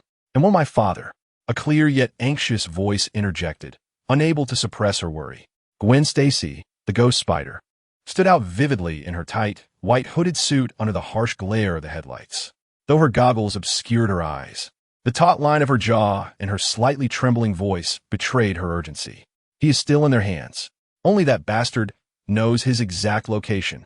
Fury's gaze shifted towards Gwen, the light in his singular eye seemingly softening for a moment. "Miss Stacy, your father, Sheriff George," he paused, ensuring his words would be clearly understood, "according to a report I received just 5 minutes ago, should now be safely home. He experienced quite a scare, but he is unharmed. Some distorted order is beginning to return to its rightful path." "Order?" Frank suddenly stepped forward, his boots crashing heavily against the broken concrete, producing a jarring sound that seemed to herald the shattering of his taut nerves. He fixed his intense stare upon Fury's unfathomable eye, his chest heaving violently, each word emerging as if forged from a searing furnace, imbued with burning embers and profound despair. "And will my family, my Maria, my little Frank and Lisa, do they simply die in vain? Their blood, soaking the floor, what does it signify in your order? A trivial stain, perhaps? Fury, tell me, what is their life worth in your damned sense of normalcy?" Fury's lips formed a rigid line, the muscles in his jaw twitching slightly. He did not immediately respond to Frank's heart-wrenching inquiries. The silence stretched in the cold glow of the headlights, heavy as if laden with lead. He raised a hand, seemingly seeking to pacify or merely halt the spread of this unruly emotion. Just then, a figure emerged from behind Frank's iron-like shoulder. It was Dasha Chen. She bore a strikingly beautiful face, almost unreal in its delicacy, yet her obsidian eyes churned with a tempest that starkly contrasted her exquisite visage. "Wait, hold on," Dasha interrupted, her voice low yet sharp as a cold blade, precisely slicing through the rhythm Fury sought to establish.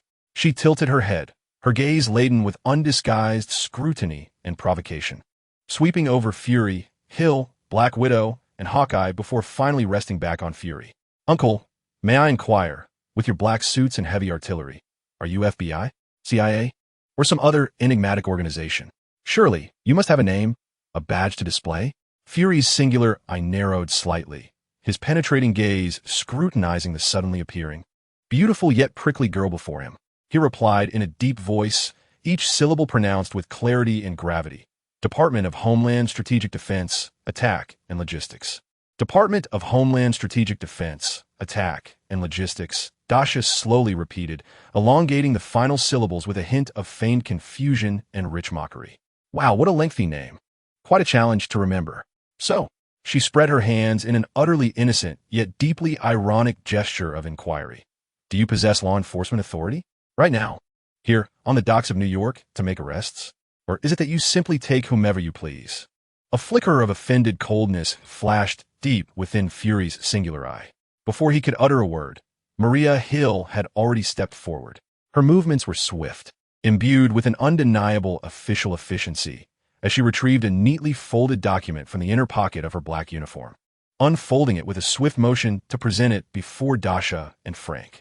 The stark white paper bore black text, prominently displaying the federal emblem at the top, followed by cold-printed text and the judge's signature, a special arrest warrant issued by the federal court. Hill's voice remained steady and unperturbed, as if she were merely reciting a routine briefing, detailing the accusations against Congressman Horace Wainwright for treason, murder, and threats to national security. The S.H.I.E.L.D. was executing the law. Dasha's gaze swept over the document, the corners of her beautifully sculpted lips slowly curving upward, forming a cold and knowing arc. She let out a soft scoff, her eyes returning to Fury's face, sharp as a scalpel, attempting to strip away all his pretenses. Ah, the arrest warrant. She nodded, her tone light, yet laden with scathing irony. Quite the thorough preparation, I see. It appears you were not merely passing by, but had long set up camp to watch the unfolding drama from the sidelines. Watching Frank being framed, his life shattered? Watching me. She gestured towards herself, then to Frank, and finally to him, nearly torn apart by this rabble and the mad dogs he nurtured. Fury's facial muscles appeared to tense even further as he met Dasha's penetrating gaze. Slowly, heavily, he nodded in acknowledgement of this chilling reality. Yes, we have been monitoring. Monitoring? Dasha's voice rose abruptly, akin to a taut violin string snapping. All the rage pent up in her chest, the confusion and fury regarding her own plight, the heartbreak over Frank's tragic past, and the overwhelming disdain for this lofty S.H.I.L.D. that fancied itself in control of everything, exploded like a detonated powder keg. Monitoring? What a trivializing term. It conceals how many blood-drenched truths. The desperate cries of Frank's wife and children, his own terror and helplessness upon his initial arrival, and the terrified eyes of those children treated as tools and expendables. All of this, in Fury's words, is merely monitoring. To hell with monitoring. Is this the consequence of your so-called surveillance? Dasha's roar shattered the frigid air as her words hung in the atmosphere. Her body surged forward like a taut bowstring suddenly released. Her right fist, imbued with the strength of her entire being, tore through the air, carrying with it the bitterness of the displaced, the fury of the oppressed, and the utter contempt for this callous system before her, striking Fury's inscrutable face with unembellished force. The dull thud of flesh meeting flesh resonated through the silent dock. Time seemed to freeze for a moment beneath the weight of that punch. Almost immediately, the sounds of metal scraping, taut bowstrings, and the click of disengaging safety catches erupted like a hailstorm. The nerves of S.H.I.E.L.D.'s elite tensed to their utmost limits. Natasha Romanoff's body sank low like a predatory female leopard, her center of gravity shifting forward, legs slightly bent, fists clenched protectively before her. In her beautiful eyes, only a chilling intent to kill remained, fixed unwaveringly on Dasha. Clint Barton moved even faster. The recurved bow had fully drawn back, the icy arrowhead glinting with a lethal sheen under the stark light, its tip precisely aimed at Dasha's brow. His breathing was unervingly steady, his fingers as steady as granite. Maria Hill swiftly positioned herself, half of her body shielding the unexpectedly struck Fury, who had been knocked slightly back by a punch. Simultaneously, she drew her Glock from her waist, the dark muzzle emanating a menacing chill, aimed directly at Dasha's heart. Do not move.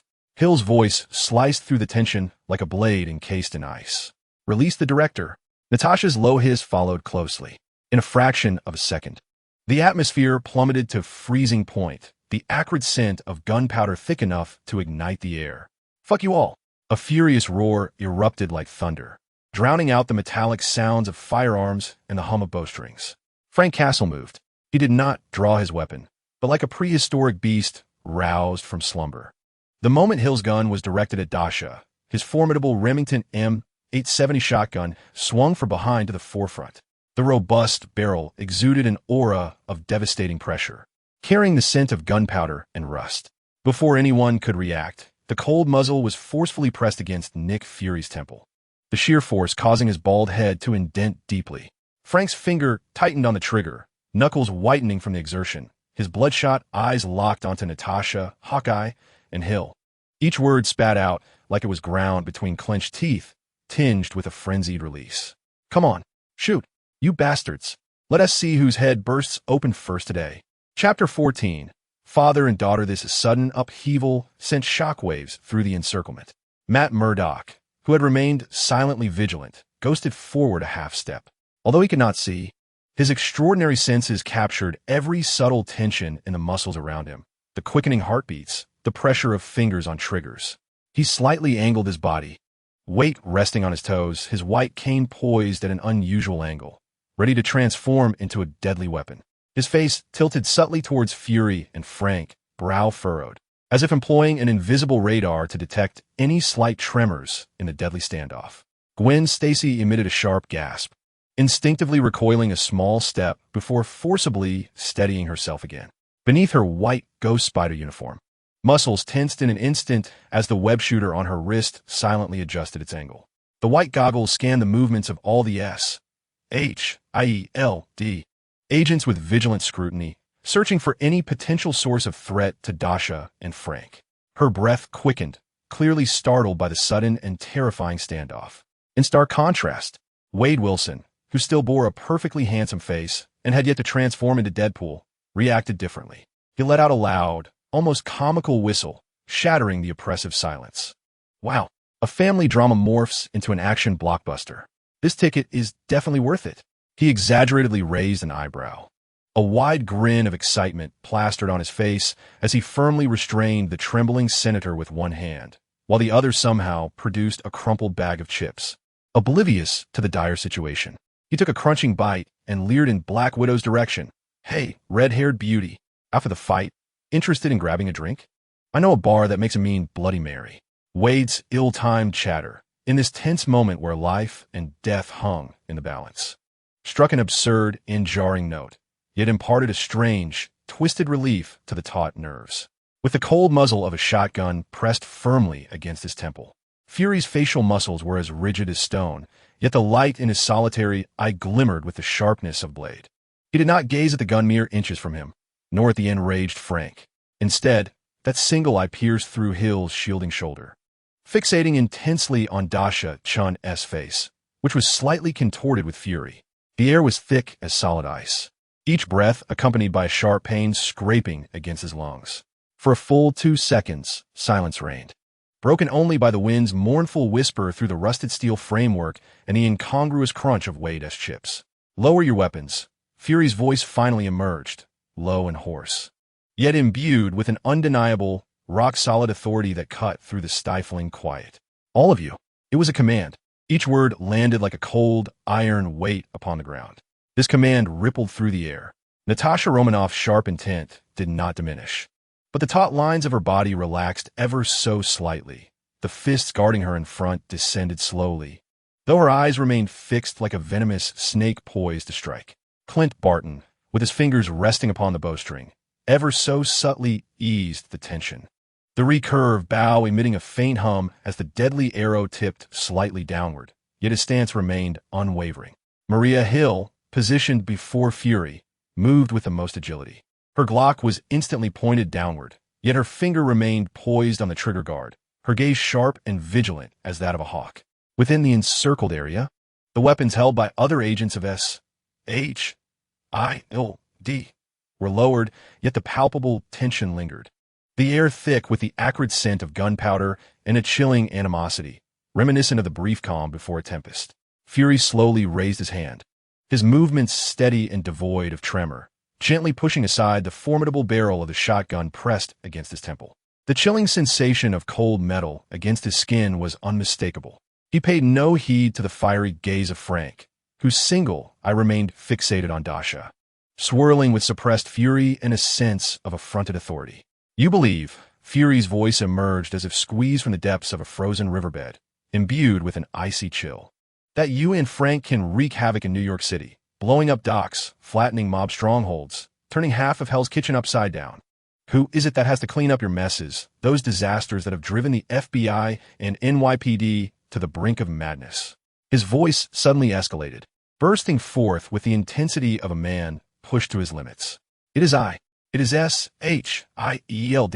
It is I, damn it, who has been playing the role of your caretaker, constantly cleaning up after you." The spittle nearly sprayed on Dasha's face. Fury's chest heaved, the wrath in his single eye almost ready to erupt. Dasha raised her hand, casually wiping her face with her sleeve, as if brushing away an insignificant speck of dust.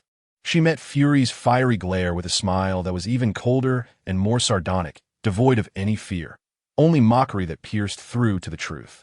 "Cleaning up after you?" she scoffed, her voice not loud, yet cutting through Fury's roar with a disquieting calmness. "Director Fury, if your surveillance and intelligence were truly so astute, capable of foreseeing even a day, no, even an hour, before that scoundrel sought to harm Frank's family," she abruptly raised her hand, her index finger piercing the air like a javelin, nearly touching his face. "If you could have given him even the slightest warning, just one word, would Frank have found himself in such dire straits today? Would you need to stand here now, feigning the guise of a self-sacrificing hero bearing the weight of the world? Spare me your theatrics meant for the congressman. Do not pretend to be a paragon of virtue in my presence. You politicians are all thoroughly corrupt." Each word struck Fury like a poisoned dagger, piercing the most sensitive of spots. His expression darkened to the point of dripping water, his jaw clenched audibly, the fury in his single eye nearly coalescing into a tangible form. He inhaled deeply, seemingly suppressing the immediate impulse to order the arrest of this audacious girl. Ultimately, he only managed to force out the command through gritted teeth, each word heavy as lead. "This individual, Horace Wainwright, we must take him away. Now." The icy mockery vanished from Dasha's face, replaced by an almost eerie calm. She nodded sharply, her movements brisk and even tinged with an odd sense of exhilaration. "Very well." The final note of her words lingered in the frigid air as her hand glided towards her waist like a predatory serpent. The swift motion transcended the limits of perception, leaving only a blurred afterimage in its wake. Drawing her weapon, chambering around, and aiming, all executed in the blink of an eye, no one could react in time. Even the Black Widow and Hawkeye, whose reflexes surpassed those of ordinary humans, could only catch a glimpse of the blinding flash erupting from the gun's muzzle. Bang! The thunderous report of the firearm struck every eardrum like a sledgehammer, reverberating in the desolate dock with endless echoes of terror. Helplessly restrained by Wade, Senator Horace Wainwright, with a rag stuffed in his mouth, trembled as if he were a leaf caught in a tempest. His eyes widened to their utmost limit, and the last image reflected in his pupils was that of Dasha's cold, merciless face, along with the black pistol still emitting wisps of smoke from her hand. In an instant, a gruesome blood hole erupted at his brow. Dark crimson blood mixed with pallid hues, resembling the shattered innards of a watermelon, violently splattering backward in a radial pattern. The warm, pungent liquid spattered in droplets upon the impeccably tailored black uniform of Agent Maria Hill, even landing on her cold, pale cheek. The senator's corpulent body succumbed to gravity, collapsing lifelessly onto the cold, grimy concrete like a heavy sack of refuse. Wade let out a grotesque sound, disdainfully releasing his grip and exaggeratedly shaking his wrist. Silence. A more profound stillness enveloped the dock than before. The only sounds were the crisp clattering of shell casings rolling on the ground and the sickening gurgle of blood flowing from the senator's wound, sharp enough to send shivers down one's spine. Dasha lowered her gun, the muzzle still wafting a faint tendril of smoke. She did not even glance at the twitching corpse on the ground, her gaze calmly shifting to Fury, as if she had merely swatted an annoying fly. "Here." She inclined her chin, her tone as indifferent as discussing the weather. "You may take him now. To you at S.H. wield. Does it not matter whether he is alive or dead? After all, you have your ways of extracting what's in his mind, don't you? She paused, her gaze sweeping over the children huddled nearby, rescued from the abyss of the clean land by Frank and Dasha, now trembling in fear. Their dirty little faces were streaked with tears and bruises, their wide eyes bewildered as they beheld the gruesome scene before them. Ah yes, Dasha's gaze finally settled on Maria Hill, whose cheek was still speckled with blood, her tone imbued with an undeniable firmness. And what of them? These children who have crawled out of the depths of hell? What do you plan to do? Stuff them back into some shadowy safe house? Her eyes pierced like icy probes into fury. Maria Hill's body visibly stiffened at the inquiry. She instinctively raised her hand, swiftly brushing away the droplets of blood that had splattered onto her face with the back of her gloved hand. Instead of responding immediately, she turned her head, directing her gaze towards Nick Fury, her expression a blend of inquiry and supplication. Fury's face was shrouded in shadow, his single eye fixed intently on Dasha before gradually shifting to the twitching corpse of the fallen legislator and finally sweeping over the group of terrified children. Time seemed to suspend once more. After a few seconds, he gave the slightest nod, almost imperceptible. Hill's tense shoulders appeared to relax for just a moment. She immediately turned, issuing rapid and clear instructions into her communicator. Medical team, psychological intervention team, deploy at once. Objective, rescue the children. Repeat, rescue the children. Exercise caution, move gently. Once the orders were given, she looked back at Dasha, her voice regaining a professional steadiness, though her eyes remained complex. Shield will take responsibility for their relocation, medical care, and psychological rehabilitation. They will be looked after. Fury's gaze finally lifted from the corpse, refocusing on Dasha's face. He stepped forward, his boot meeting the warm, oozing pool of blood that had flowed from the legislator, producing a slight, sticky sound. Lowering his head slightly, his solitary eye like an abyss ensnared Dasha, swirling with unbridled rage and unabashed menace. Dasha, he uttered her name, his voice deep and grinding like a millstone from the depths of hell. Do not presume that I will continue to tolerate your insolence because of Frank. He raised his hand, a single finger poised with the weight of 1,000 burdens, nearly touching the tip of Dasha's nose. This is the first and last warning. If you dare to defy me or Shield in any measure. He paused, each word sharp as a poisoned icicle. I will ensure you remember the meaning of regret in the most excruciating manner. The river breeze, heavy with the scent of blood, tousled the loose strands of hair at Dasha's forehead. Facing Fury's deathly glare, which could instill fear in any agent, she did not flinch. Instead, she slightly raised her chin, a near-radiant smile of wild defiance gracing her lips. Is that so? Her voice rang clear and melodic, even tinged with amusement, echoing across the silent dock. Then you'd best kill me now, Director Fury, while you still have the chance. Nick! A large hand suddenly interposed itself between Fury and Dasha, grasping Fury's raised wrist with an iron grip. It was Frank Castle. He stood beside Dasha, his towering figure resembling a silent mountain. His bloodshot eyes bore into Fury's smoldering gaze, his voice low, imbued with undeniable strength and a barely perceptible hint of pain from past camaraderie. You know, Frank's voice rasped like sandpaper against wrought iron. I truly do not wish to engage you. Do not force me to that point. Do not compel me to destroy everything. Fury's attention shifted from Dasha's face to Frank. Two men stood opposed, one a chilling embodiment of an unyielding state apparatus, the other a vengeful beast, irrevocably transformed by a sea of blood and deep-seated enmity. Their gazes clashed violently in the air, engaging in a silent skirmish. Fury extinguished in Fury's single eye like a flame doused in icy water, leaving only a profound, almost weary coldness. He abruptly withdrew his wrist, which Frank had seized. A contemptuous huff, laden with anger, frustration, and an intricate array of emotions, escaped Fury's nostrils. He averted his gaze from Frank, and even more so from Dasha, pivoting sharply, the hem of his black trench coat carving a fierce arc through the air. Secure the area. Target, Pure Land Island. Move immediately.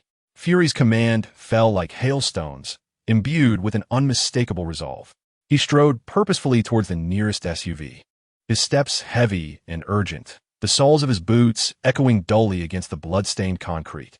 Maria Hill swiftly directed the agents, who cautiously navigated around the fallen congressman's body, efficiently handling the scene. The medical team and psychological experts approached the trembling children, whispering soft reassurances. The roar of engines surged once more, the black convoy retreating with the swiftness of receding tides from the desolate dock, enveloped in the acrid scent of gunpowder and blood, leaving only the jarring sound of tires on murky water, quickly swallowed by the morning winds of the Hudson River. At the abandoned dock remained Dasha, Frank, Gwen, Matt, and Wade, still clutching a bag of chips. The lifeless body on the ground rapidly lost warmth, surrounded by a pool of blood reflecting a dark crimson sheen beneath the stark lights. The thick, cloying scent of blood mingled with the damp chill of the river breeze, pressing heavily upon each heart. Frank stood silently beside Dasha, resembling a fortress forged in the crucible of war. His calloused hand, which had just held a shotgun pressed against Fury's temple, now rose naturally, exerting undeniable weight as it pressed firmly onto Dasha's slender shoulder. The force was substantial, as if imparting strength and a silent acknowledgement. He spoke not a word, inhaling the frigid air laced with the acrid odors of gunpowder and blood. His gaze fixed on the vanishing direction of the S.H.I.L.D.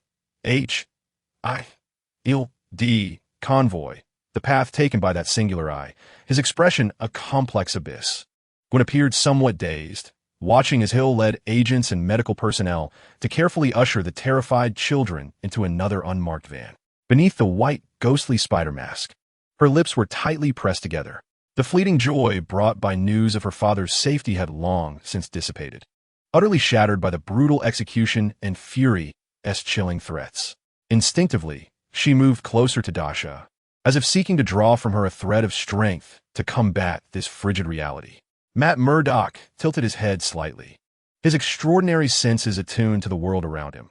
The viscous sound of blood oozing from the corpse's wound, the distant hum of police sirens, and the erratic heartbeats of his companions. His sharply defined face bore no expression, yet the knuckles of his fingers, which gripped the cane, were slightly pale. Wade Wilson had finally finished the last chip, emitting a satisfying crunch. He crumpled the empty bag and accurately tossed it into a rusted iron bin some distance away. Brushing off the crumbs from his hands, a roguish grin reappeared on his strikingly handsome face as he sauntered to the other side of Dasha, giving her a gentle nudge with his elbow. "Hey, little moon," he winked, deliberately lowering his voice, yet loud enough for those nearby to hear. "That shot was utterly badass. Clean and crisp. But I must say, could you give me a heads up next time before pulling the trigger? This suit of mine doesn't wash out brain matter easily." He exaggeratedly dusted off his actually pristine, expensive coat. Dasha chose to ignore Wade's jest. She slightly turned her head, her gaze resting on the large hand that Frank pressed against her shoulder. Rough, scarred, and calloused, yet imbued with a peculiar, reassuring warmth. She lifted her hand, not to push away, but to reciprocate with a firm grip on Frank's wrist. A silent exchange of trust passed between them, unspoken yet palpable. Chapter 15, Mr. Osborne. Is this serum legitimate? Days felt as though they were steeped in formaldehyde, thick, cold, and imbued with an inescapable scent of preservatives. Frank Castle, once the Punisher, now the most taciturn bricklayer at a construction site in Brooklyn. He left before dawn, returning with the scent of sweat, cement dust, and a visible aura of low pressure. Dinner remained a steadfast ritual, the meal even deemed quite palatable, yet the atmosphere at the table was so oppressive it could wring water from the air. It was only in the dead of night, when an uncontrollable, beast-like howl, reminiscent of a wounded animal, tore through the silence from the adjacent room, that Dasha realized there was still a flicker of life within that soulless shell. Each time, Dasha would be jolted awake by that sound with surgical precision. Wrapped in a blanket, she propped herself up, her silvery hair in the darkness resembling a cascade of cold moonlight. The heavy breathing and muffled sobs from next door seeped through the thin walls. She listened quietly, her fingers unconsciously fiddling with the blanket's edge, until silence reclaimed the space once more. Then she would lie back down, staring at the ceiling until the first light of dawn broke through the window. The breakfast table was her battleground. "Good morning, Frank." Dasha stuffed a peanut butter-laden toast in her mouth, her words muffled. Yet her gaze was as sharp as a poisoned dagger, precisely slicing through the silence, directed at the hulking figure across from her. Last night S. Howells had quite the rhythm, didn't he they? A minor key lament? Even the tomcat in the alley thought spring had come early. Yowling about forming a choir to accompany you. Frank's hand trembled momentarily as he gripped the fork, the veins on the back of his hand protruding visibly. He punctured the fried egg, the golden yolk oozing forth silently. Without lifting his eyelids, he chewed fiercely on the bacon, as if the resilient strips of meat were adversaries that required complete annihilation. In response to Dasha, there was only a deeper silence and an almost palpable low pressure, aptly named the sheer monotony of existence. Dasha pursed her lips, swallowing the last bite of toast. The cloying sweetness of peanut butter could not suppress the agitation simmering within her. Was her acerbic wit ineffective? Frank had become an ultimate boss, equipped with self-reflective armor and locked health, impervious to her relentless barrage of verbal assaults.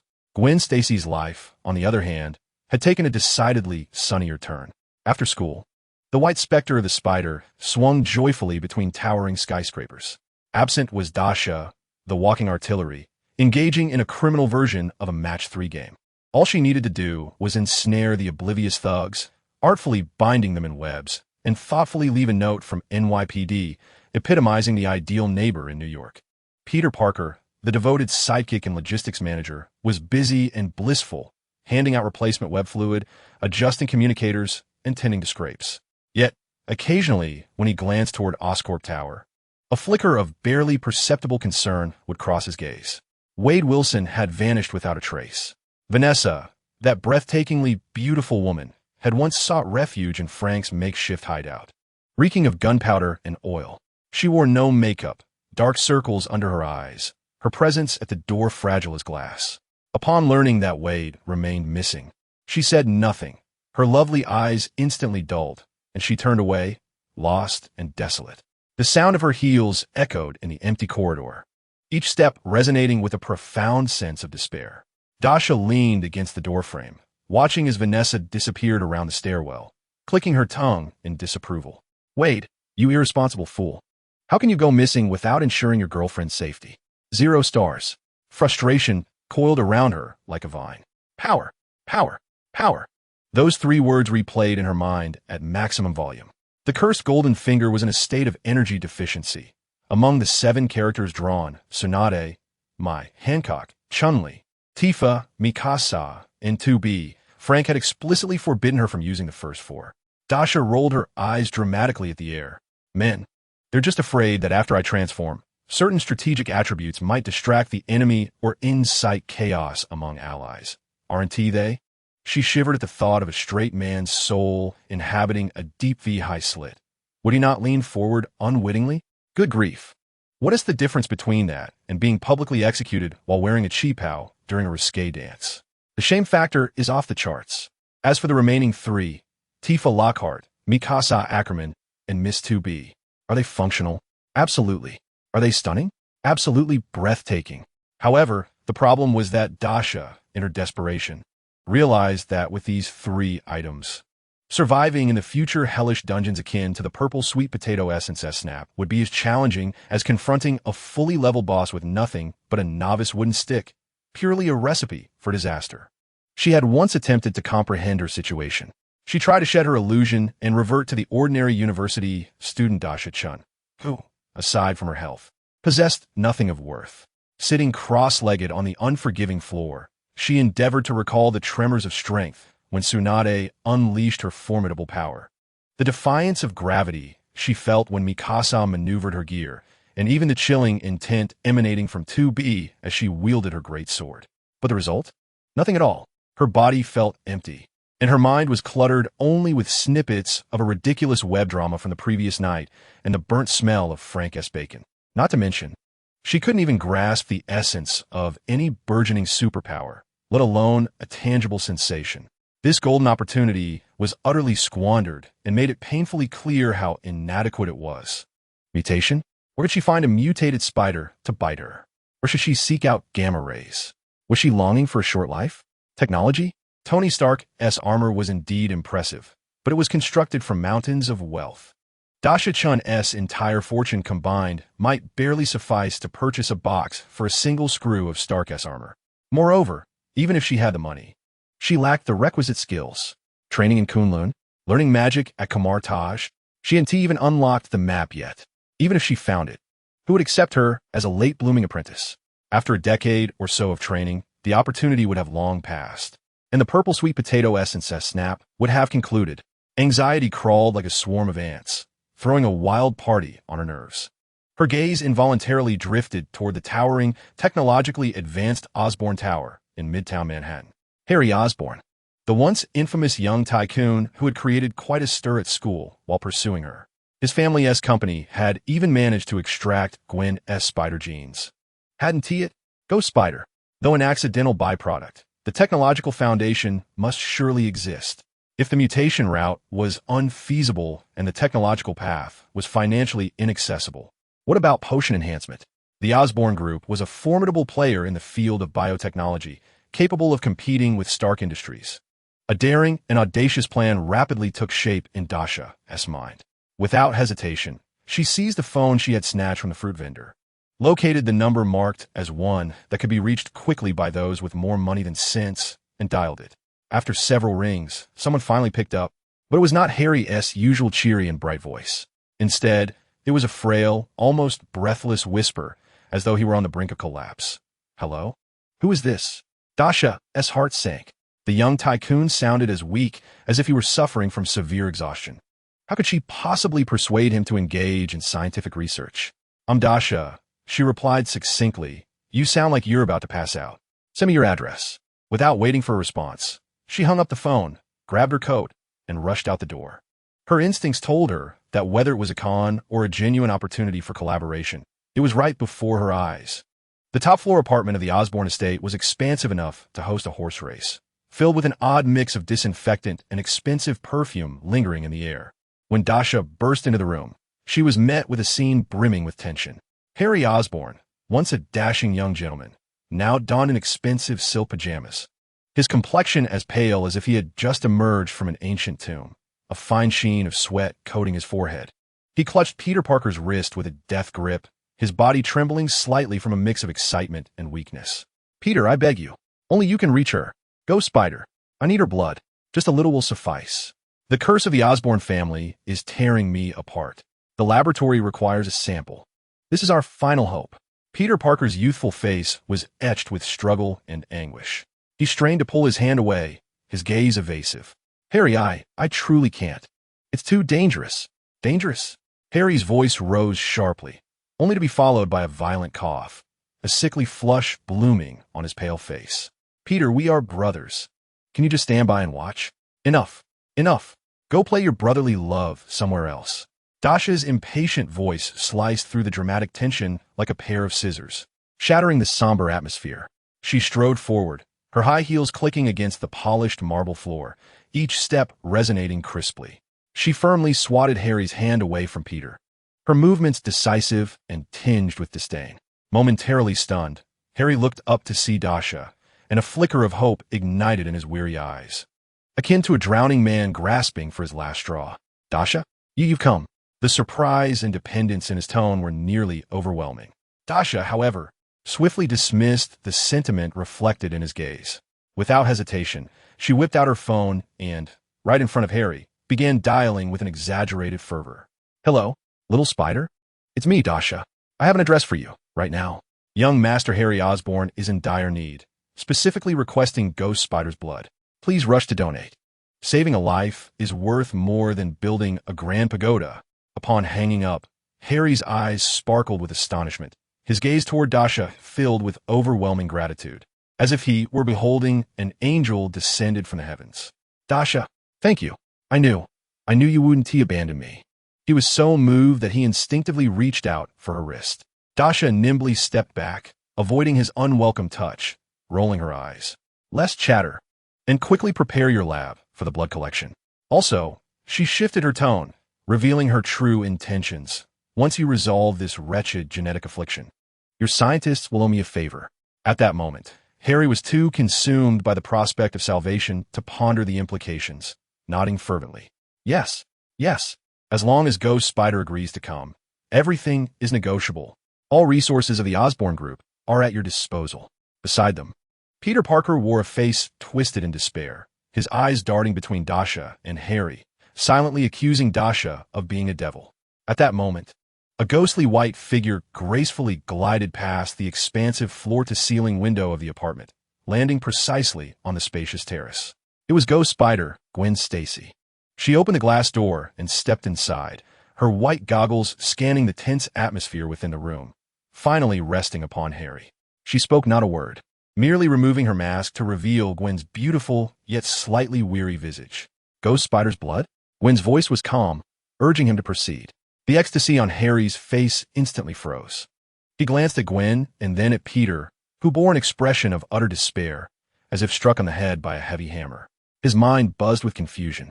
He opened his mouth, intending to articulate something, but instead, his expression morphed into a complex amalgamation of shock, realization, bitterness, and a hint of anger at feeling deceived. Firmly fixed upon Peter's face, the air hung heavy with an eerie silence. After a prolonged moment, Harry managed to emit an incomprehensible sound from his throat. He understood now. He comprehended that his dear friend's concealment was intended to protect someone. Yet, the sting of betrayal from the one he trusted most pierced deeply into his heart. A wound that could not be extracted, throbbing painfully with every movement. Dasha stood by, arms crossed, observing the unfolding drama with little emotional fluctuation, even contemplating snacking on sunflower seeds. How quintessentially melodramatic, she mused. Youthful pain literature live on stage, buy one get one free. Soon, the medical team from Oscorp arrived, equipped with professional apparatus. Under Harry's anxious yet hopeful gaze, a doctor in a white coat carefully extracted a small vial of crimson blood from Gwen's arm. The entire procedure was swift and expertly executed. As he watched the vial being meticulously sealed and taken away, Harry exhaled deeply, as if the burden pressing upon him were lifted rather than Gwen's blood being drawn. Leaning back into the luxurious leather sofa, he turned to Dasha, his eyes brimming with gratitude, tinged with a hint of cautious flattery. I truly owe you one this time, Dasha. Dasha's internal alarm bells rang. She recognized that look all too well. It was reminiscent of how he had pursued her in the past. Instantly, she leaned back strategically, arms crossed in a large X before her. Stop right there, Harry Osborn. Put that charm away. The only reason I'm helping is because your lab still holds some utility. Don't go spinning any tales of a romantic drama where I'm the lead. I have no interest in a lovesick, ailing tyrant. If you dare entertain such notions, I'll have old Frank come and discuss your life aspirations with you. Her words came rapidly and decisively, snuffing out the budding pink bubbles of Harry's hopes. Harry, caught off guard by her sudden onslaught, felt his emotions stifle, awkwardly rubbing his nose. Oh. Dasha's mind raced with calculations, perhaps using Tsunade's abilities to give him a little boost. A touch of healing magic might ease his discomfort.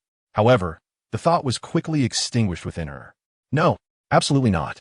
This fellow's capacity for imagination rivaled that of a romance novelist. With just a hint of sunshine, he could conjure an elaborate narrative worthy of an extravagant romantic drama. Yet, should he entertain even a flicker of affection, Dasha shivered at the chilling notion, resolutely shaking it from her mind. This was unequivocally akin to lifting a stone only to crush her own foot, and not just any stone, but one adorned with diamonds and thorns.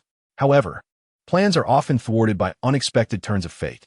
Just a few nights later, as Dasha wrapped herself in a blanket, striving to find solace amidst Frank's latest bout of midnight howling, her phone began to vibrate incessantly, akin to a harbinger of doom. It was Harry. His voice, once frail, now resonated with a desperate near-death lament, incoherent. Dasha, Dasha, come quickly. Dad, he is not going to make it. The hospital says he can't hold on any longer. Norman Osborn is going to. What good does it do to call me? Seek doctors, experts. Dasha retorted, her patience fraying. Were you hoping to enact some melodramatic tragedy? Yet, in the end, Dasha found herself rising from her bed, donning her clothes with urgency. Should old Osborn perish now, funding for the genetic research would undoubtedly dwindle, and if Harry succumbed to despair, abandoning his treatment, her ambitious super serum project would be stillborn. This was utterly unacceptable.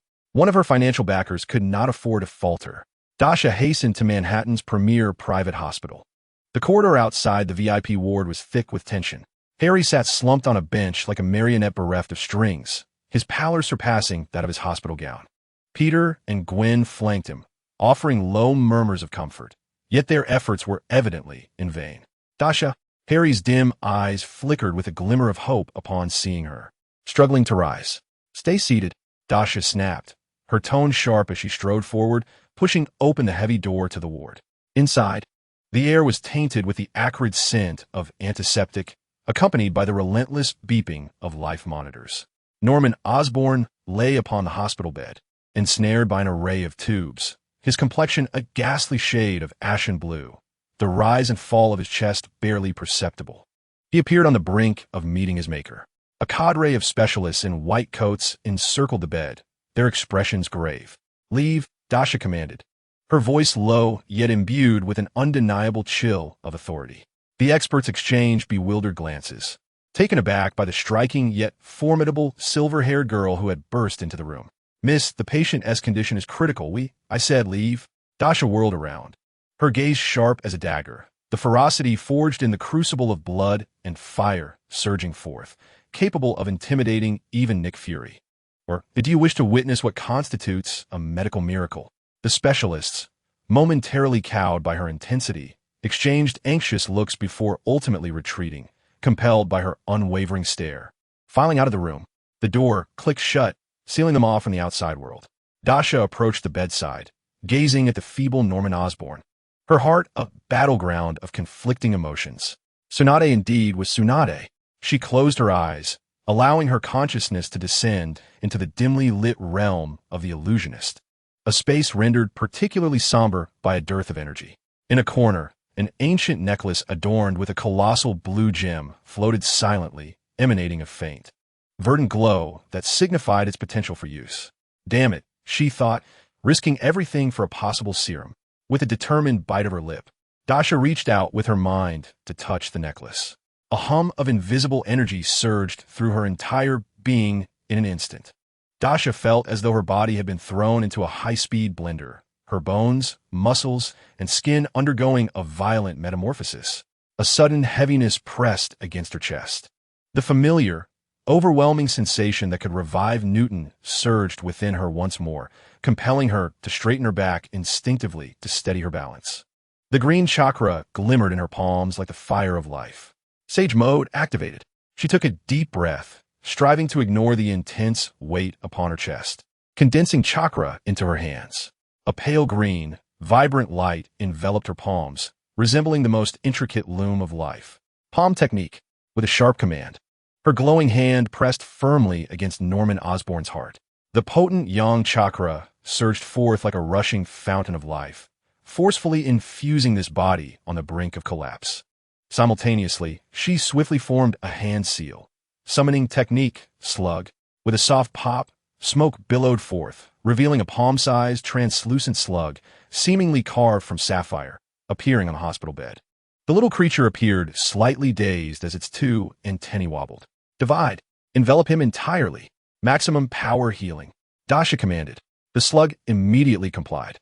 Its body split and proliferated rapidly, transforming in the blink of an eye into a thin, shimmering, light blue slime membrane that enveloped Norman Osborn's entire body, leaving only his mouth and nose exposed for breath.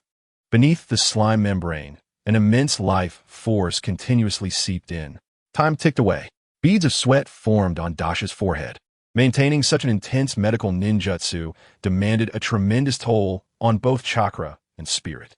The life monitor displayed a heartbeat that had shifted from a frail, nearly flat line to weak but tangible fluctuations, gradually growing stronger. The ghastly gray hue on Norman's face visibly faded, though he remained pale and weak. His breathing noticeably more stable and prolonged. Success. At least for now, his life was suspended. Dasha exhaled deeply, retracting her chakra. The slime enveloping Norman quickly retracted, reshaping into that small slug once more. The little creature seemed exhausted, its antennae drooping, before dissipating into a wisp of smoke. Dispelling the illusion, a flash of light occurred, and the voluptuous figure clad in revealing attire vanished, replaced by Dasha, with her silver hair and casual t-shirt and jeans. She rubbed her chest, which still felt somewhat heavy, wiped the sweat from her forehead, and tidied her somewhat disheveled hair before turning to open the hospital room door. Outside, Harry, Peter, and Gwen immediately surrounded her, their 6 eyes fixed intently upon her. For now, she won't perish, Dasha stated succinctly. However, it was merely a breath held in suspense. When she would awaken was left to fate. She consciously dismissed Harry's gaze brimming with gratitude, nearly overflowing, and Gwen's contemplative glance that swept across her chest. Dasha's heart tightened. Could it be that she would be discovered? With a blood sample of the Ghost-Spider and Dasha, in Tsunade mode, having forcefully extended Norman Osborn's life, the top biological laboratory of Osborn Enterprises surged forward with unprecedented vigor, making rapid advancements in the treatment of genetic disorders. Harry seemed transformed. Although his constitution remained as fragile as a wilting flower, that domineering spirit had returned. He frequented the laboratory daily, personally overseeing the progress, investing money, hiring people, acquiring equipment.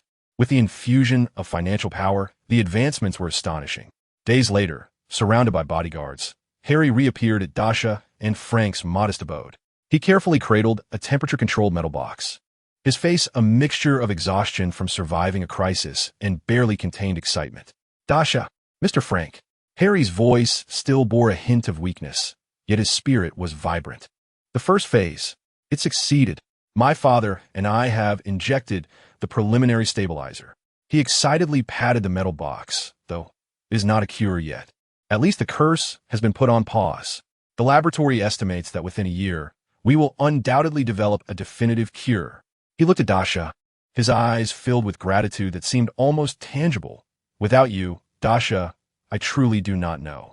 Dasha once again formed the familiar gesture of a cross. Stop. Spare me the melodrama. The Oscar statuette will not be awarded to me. She approached and lifted the lid of the temperature control box.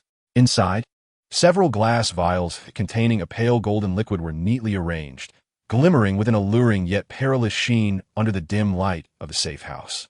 Dasha picked up one vial, shaking it against the light, the golden liquid forming beautiful arcs along the inner wall of the test tube. This substance. She raised her gaze to Harry, a smile full of exploitative intent gracing her lips, one that would make even capitalists envious. Does it seem effective? Harry nodded vigorously. The results exceed expectations. Although we are still far from a cure, the rate of deterioration in my father's and my own bodies has significantly slowed. Our energy and physical strength have both begun to recover. Currently, the side effects appear minimal. Excellent. Dasha abruptly closed the lid of the temperature control box, interrupting Harry's professional report. She leaned slightly forward, her beautiful eyes, now gleaming with capitalist shrewdness, locked onto Harry's somewhat pallid face. Well, Mr. Harry Osborn, her voice rang clear, imbued with an undeniable tone of command. Instruct those scientists of yours, who have been bought with money, to commence immediately on the research I require. Harry was taken aback. What direction? Aren't we continuing to optimize the stabilizer? Optimize for what? Dasha interjected firmly. I have but one demand. She paused, each word striking Harry's heart like a hammer. Research a serum that can transform a person into a superhuman. Strength, speed, reflexes, recovery, comprehensive enhancement. The stronger, the better. The more ferocious, the better. Do you understand? Harry was utterly bewildered, his mouth agape. A superhuman serum? How? How is that possible? Is there a difficulty?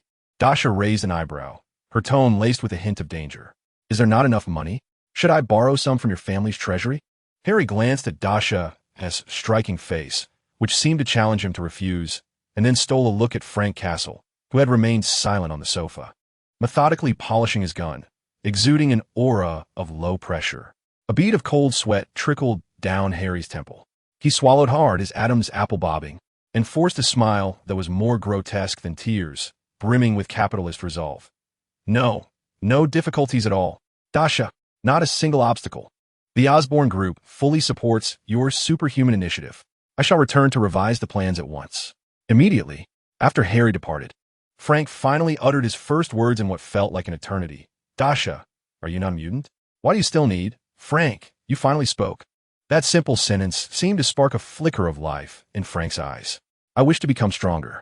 You witnessed the display Nick Fury put on that day. I fear that one day. Dasha's words trailed off. Rest assured, I will not allow him to harm you, Frank declared, though he pondered the existence of vampires and the potential emergence of other creatures, or perhaps a witch appearing out of nowhere. Chapter 16.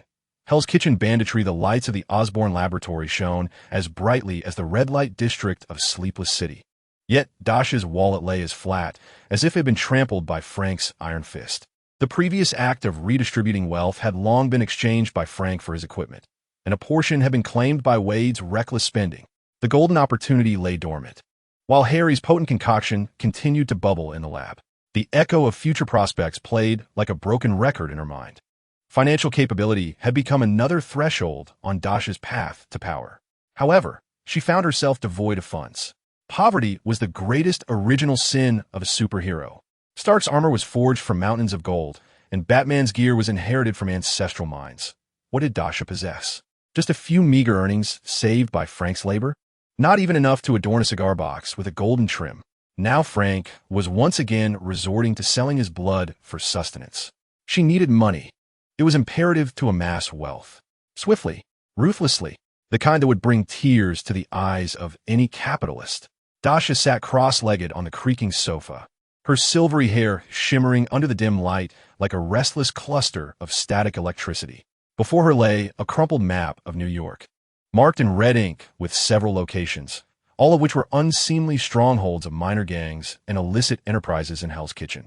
Why not mark the larger gangs? Because those formidable factions were largely connected to Jean, and she was reluctant to make too many enemies at this juncture. Where would the initial funding come from? The answer lay in the coffers of the wealthiest of the underworld. Yet, that alone was insufficient.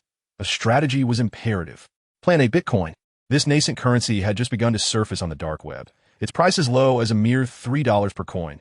Pure, unrefined stock. Dasha's keen eyes could already envision its trajectory rocketing skyward. She intended to maximize her investment using funds acquired at no cost. But how could she catapult it to fame overnight? Relying on those old foxes of Wall Street would be far too slow. It was time for something thrilling. Mikasa Ackerman, your moment has arrived. Dasha's consciousness plunged into the realm of golden fingers, where a red scarf in the corner exuded the allure of wealth. In the dead of night, in a Hell's Kitchen alley suffused with the mingling scents of cheap beer, vomit, and sewage, a few lackeys of the Red Claw gang were gathered around a vending machine, attempting to procure free refreshments through brute force. Leading the charge was a burly man adorned with a prominent gold tooth and tattoos so extensive even his mother would struggle to recognize him, known as Bone Crusher. A chilling breeze swept through, carrying the scent of rust and a faint whiff of blood. Who goes there? Bone Crusher turned alertly. At the end of the alley, illuminated by the moonlight, stood a slender figure brimming with latent danger. Her silver hair danced wildly in the night wind, resembling a cold flame. The iconic green cloak of liberty billowed around her, the lower half of her face obscured by a scarf, revealing only a pair of eyes that glimmered with an inorganic, cold light in the darkness. She stood there quietly, like the sword of Damocles suspended overhead. Holy hell! A lackey dropped his wrench in fright. Were you a ghost? Bone Crusher feigned composure, though his voice trembled slightly, trying to appear formidable. Get down here. The silver-haired figure moved. There was no sound of a maneuvering device, only the piercing sound of air being torn apart at an extraordinary speed. A fleeting shadow seemed to teleport before Bone Crusher, moving so swiftly he could hardly react. The cold tip of a blade, imbued with tremendous force, pressed precisely against his throat. Bone Crusher's bravado was stifled in his throat, cold sweat instantly soaking through his floral shirt. He felt as though the object against his throat was not merely a blade, but a searing iron, poised to pierce through his vulnerable neck at any moment. Help me with the task. The icy voice resonated, devoid of any emotional fluctuation, as if a machine were issuing commands. The imposing presence of the silver-haired woman caused Bone Crusher to falter, his gold tooth visibly trembling. The weight of her authority was more daunting than the fury of the notorious Jean. Kidnap someone. The target information will appear in your inbox tomorrow. The ransom, as articulated by Dasha, was succinct. No cash, only one thing, Bitcoin. Upon delivering this message, she tossed a note containing her dark web account to Bone Crusher. Understood. Bone Crusher nodded vigorously, fearing that hesitation might lead to dire consequences. Bitcoin. Just Bitcoin. Whatever amount you say, I will comply. Excellent, she replied, withdrawing her blade.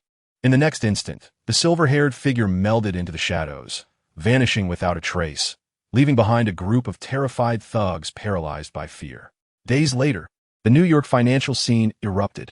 A hapless tech mogul was abducted from his garage, with a ransom demand of 10 million bitcoins. Upon the announcement, Bitcoin, previously languishing at around 3, suddenly surged as if invigorated, transforming its price trajectory from a flat line to a roller coaster. The exchange's servers nearly buckled under the tidal wave of buying frenzy. Prices soared from 0, 5 to 1, 5, 10, and then to 38. Within a mere 48 hours, Bitcoin's value skyrocketed, multiplying over 100-fold. Countless individuals lamented their missed opportunities, while a fresh wave of eager gamblers rushed in, convinced that its ascent would reach the moon. In her safe house, Dasha gazed at the computer screen, displaying a K-line chart that seemed poised to breach the ceiling, her lips curling into a grin.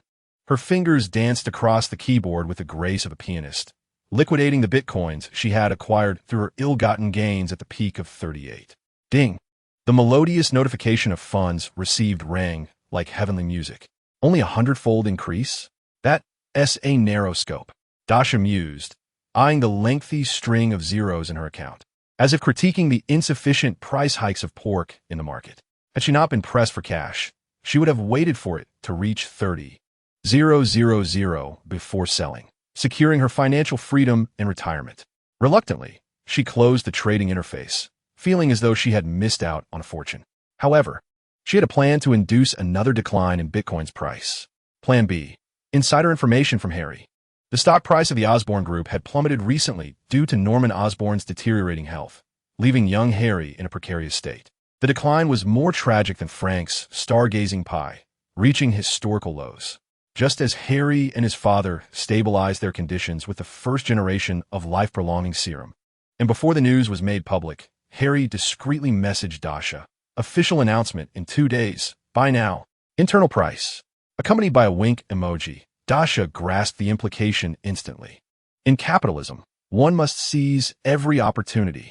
That very night, under the cover of darkness, in Hell's Kitchen, the little gang that had recently encountered the silver-haired femme fatale was revisited, still shaken from their previous encounter. This time Dasha, adopting a more imposing presence while still clad in her previous attire, wielded her blade with confidence, clearly conveying her current financial constraints and the urgent need for assistance from her comrades. The effect was remarkable. The following day, Harry's ever-diligent butler, the impeccably polished Alfred Pennyworth, who seemed to have stepped straight out of the Victorian era, appeared at the door of the safe house.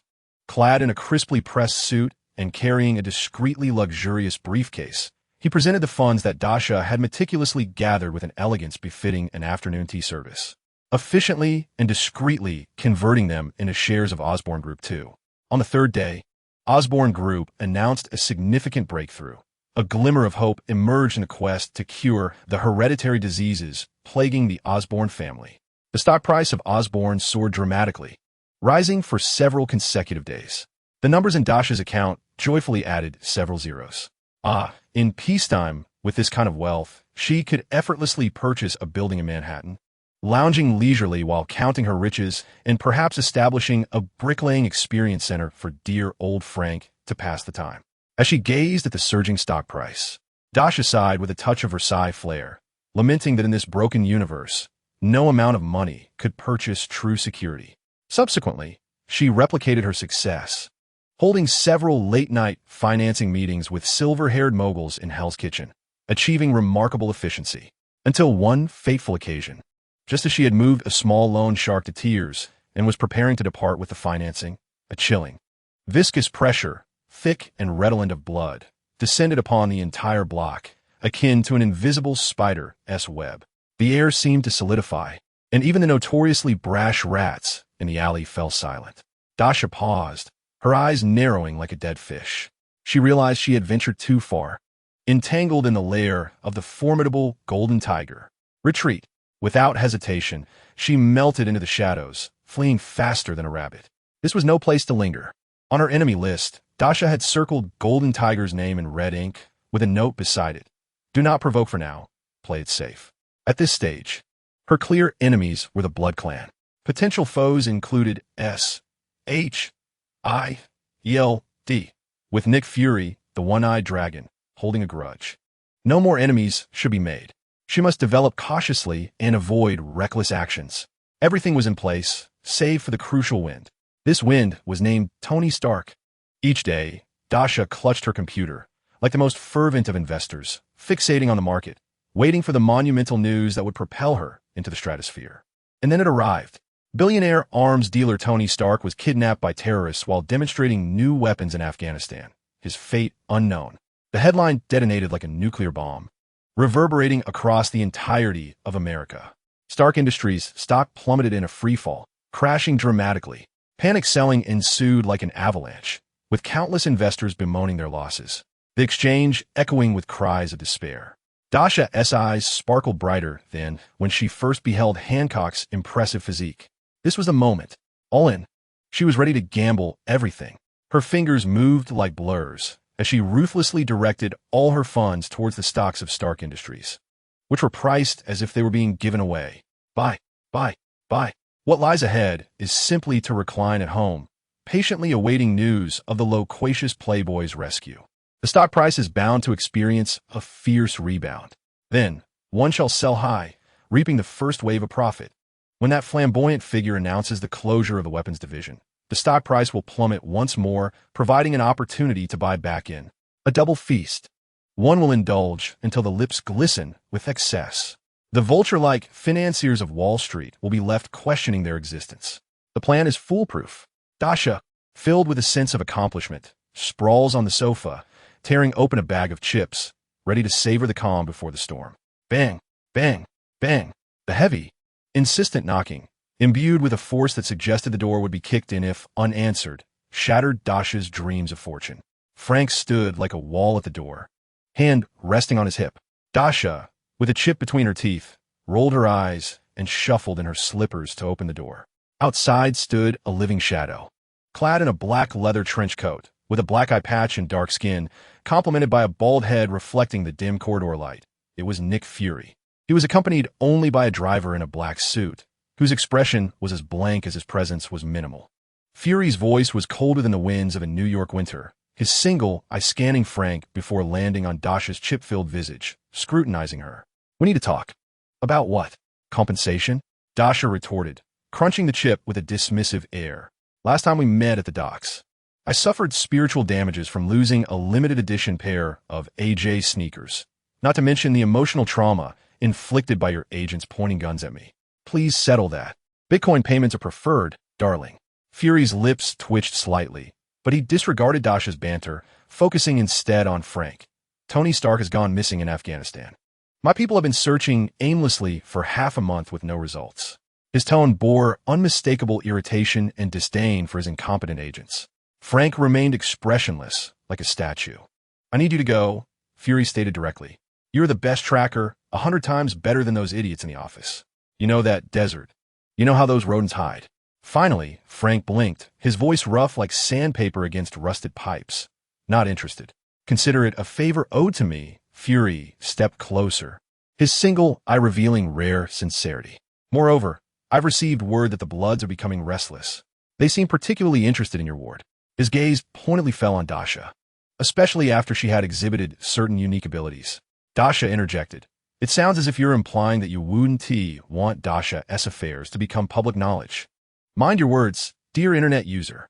Frank's hand, resting on his hip, turned white as he clenched his knuckles, the air temperature plummeting. A prolonged silence ensued. The only sound in the safe house was the harsh crunch of Dasha chewing her chips, an oddly jarring contrast to the tension. Frank's gaze lingered on Fury's face for an extended moment, as if assessing the veracity of his words and weighing their significance. Ultimately, he exhaled a slow, heavy breath, tinged with the acrid scent of gunpowder and blood. Equipment. He uttered just 2 words. A barely perceptible sigh of relief flickered in Fury's single eye. In 10 minutes, a vehicle will be waiting downstairs to take you to the airport. Everything is prepared. With a silence akin to his arrival, Fury vanished into the shadows of the corridor. Dasha let out a wail. The bag of chips, tumbling from her grasp. No way, Frank. You're actually going? Afghanistan. The sand could bury you. And that Tony Stark has a mouth that rivals mine. I fear I might not resist burying him in the desert for ransom. Frank ignored her lamentations. Already engaged in a swift and silent inspection of his weaponry, stuffing ammunition and emergency rations into his tactical backpack. Dasha, in a frenzy, scratched her silver hair, suddenly recalling something important. She dashed to the phone and quickly dialed Gwen's number. Hello? Gwen, it's me. Urgent mission. Listen, the moment you see the news of Tony Stark's rescue, immediately sell all my Stark stocks. Every last share. Don't ask why. Just do it. My future depends on whether I'll be dining luxuriously or nibbling on Frank's stargazing pie. Love you. Her words flowed like a Gatling gun, and before one could respond, she hung up. Rushing to the window, she parted the blinds and anxiously glanced across the street. Across the way, the neon sign of Chen's roast goose glimmered with a warm, greasy glow in the night. The glass display showcasing glossy, roasted geese, their aroma wafting through the air. It was one of the few places in Queens where Frank and Dasha could savor the essence of life.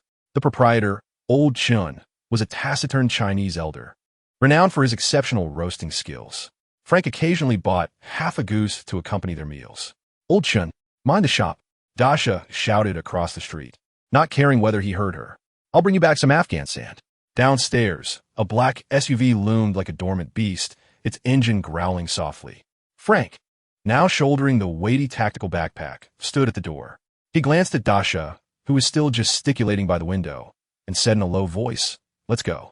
With a resigned sigh, Dasha picked up her own stuffed backpack from the sofa, casting a lingering glance at the heartbreaking downward trend on her computer screen. Here they come. Time's ticking, she muttered, shuffling her slippers, still lamenting, I hope the terrorists in Afghanistan are trading cryptocurrency too. Perhaps I could secure some funding right there. Chapter 17. Desert Bandits Online Shopping. Featuring a sharp-tongued customer service, the winds of Afghanistan were a dual affliction of physical assault and magical harm. Dasha felt as though she had been tossed into a tumble dryer, a delicate collectible figure, one of the limited edition kind.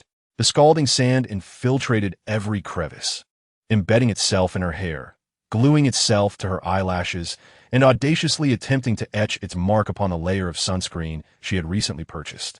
She wrapped herself up like a mummy preparing for a bank heist, donning oversized sunglasses, a wide-brimmed sun hat, and a scarf, borrowed from the renowned Chen's roast goose restaurant, adorned with an enormous plump goose logo, revealing only 2 stubborn tufts of silvery hair.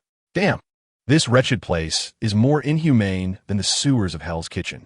Dasha slumped in the back seat of Colonel Rhodes' military Humvee, the air conditioning cranked to its maximum, causing her goose-printed scarf to flutter like a surrender flag. She felt her meticulously cared-for skin evolving at a visible rate towards that of sandpaper. Before her transition, she had been a rough-and-tumble figure, and now she found herself fretting over sunspots and tanning. Curse this damned aftermath of gender transformation. She held no particular grievances against Tony Stark himself.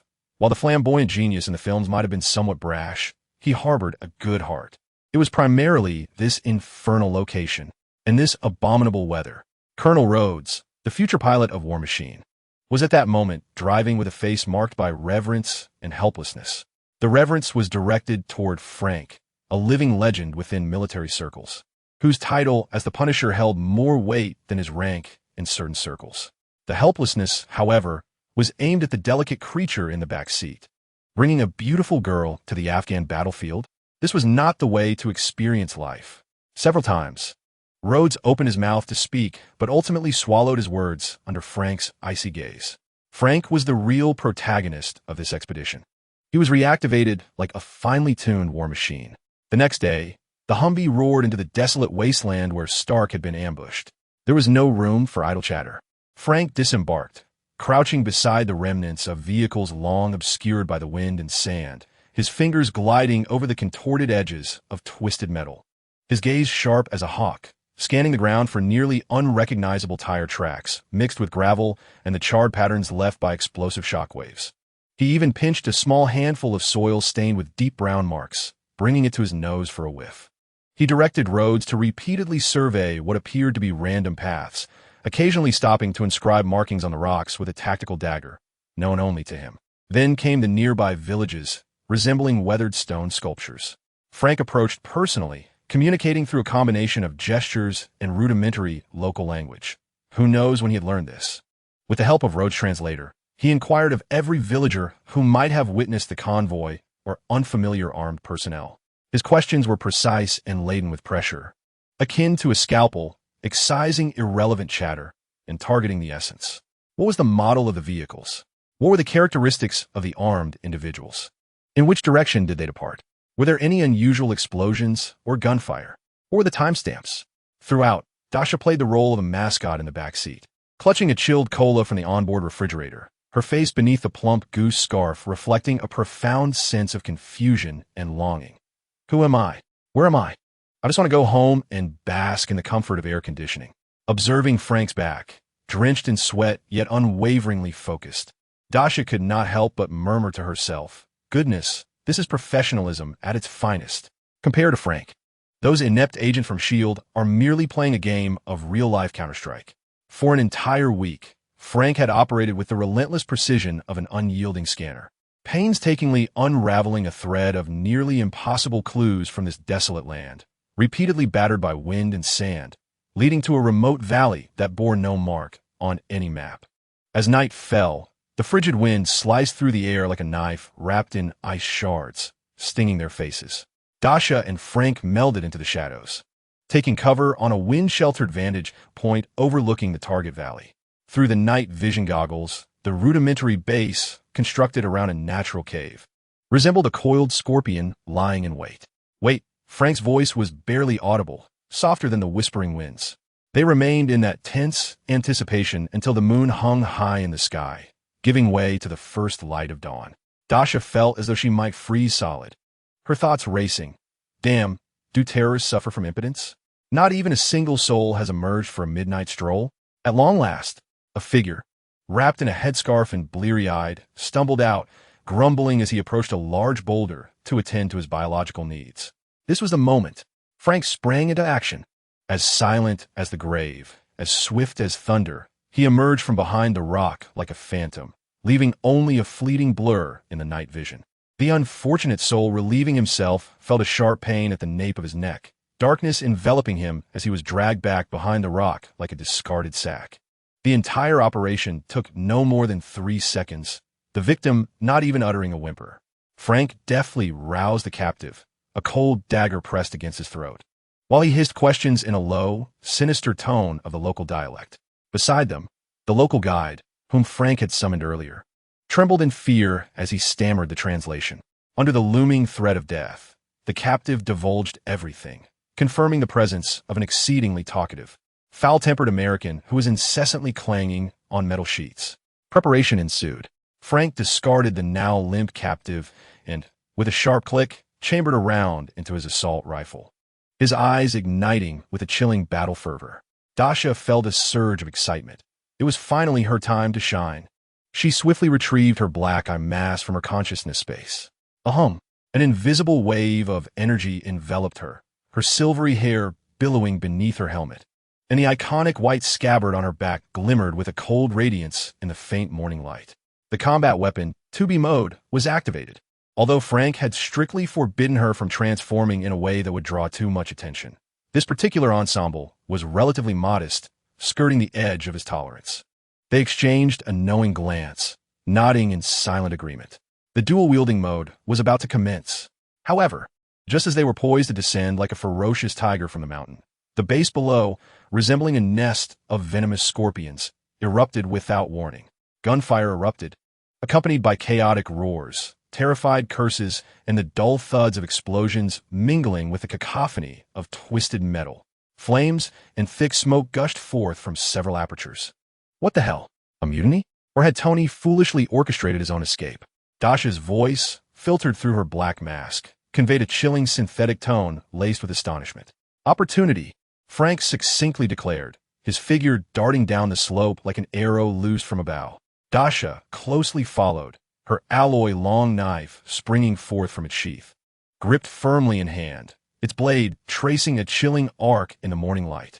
The perimeter was filled with bewildered terrorists, dazed by the explosions and brandishing AKs in a frantic search for threats, but before they could ascertain the identities of their assailants, they fell victim to Frank's precise shots, while Dasha's ghostly form, accompanied by the glint of her blade, swiftly dispatched them.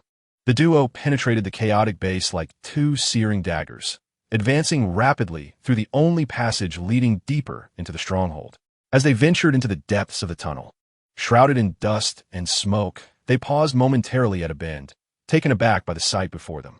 An exceedingly rudimentary, steampunk-inspired iron contraption belched forth black smoke and sporadic sparks.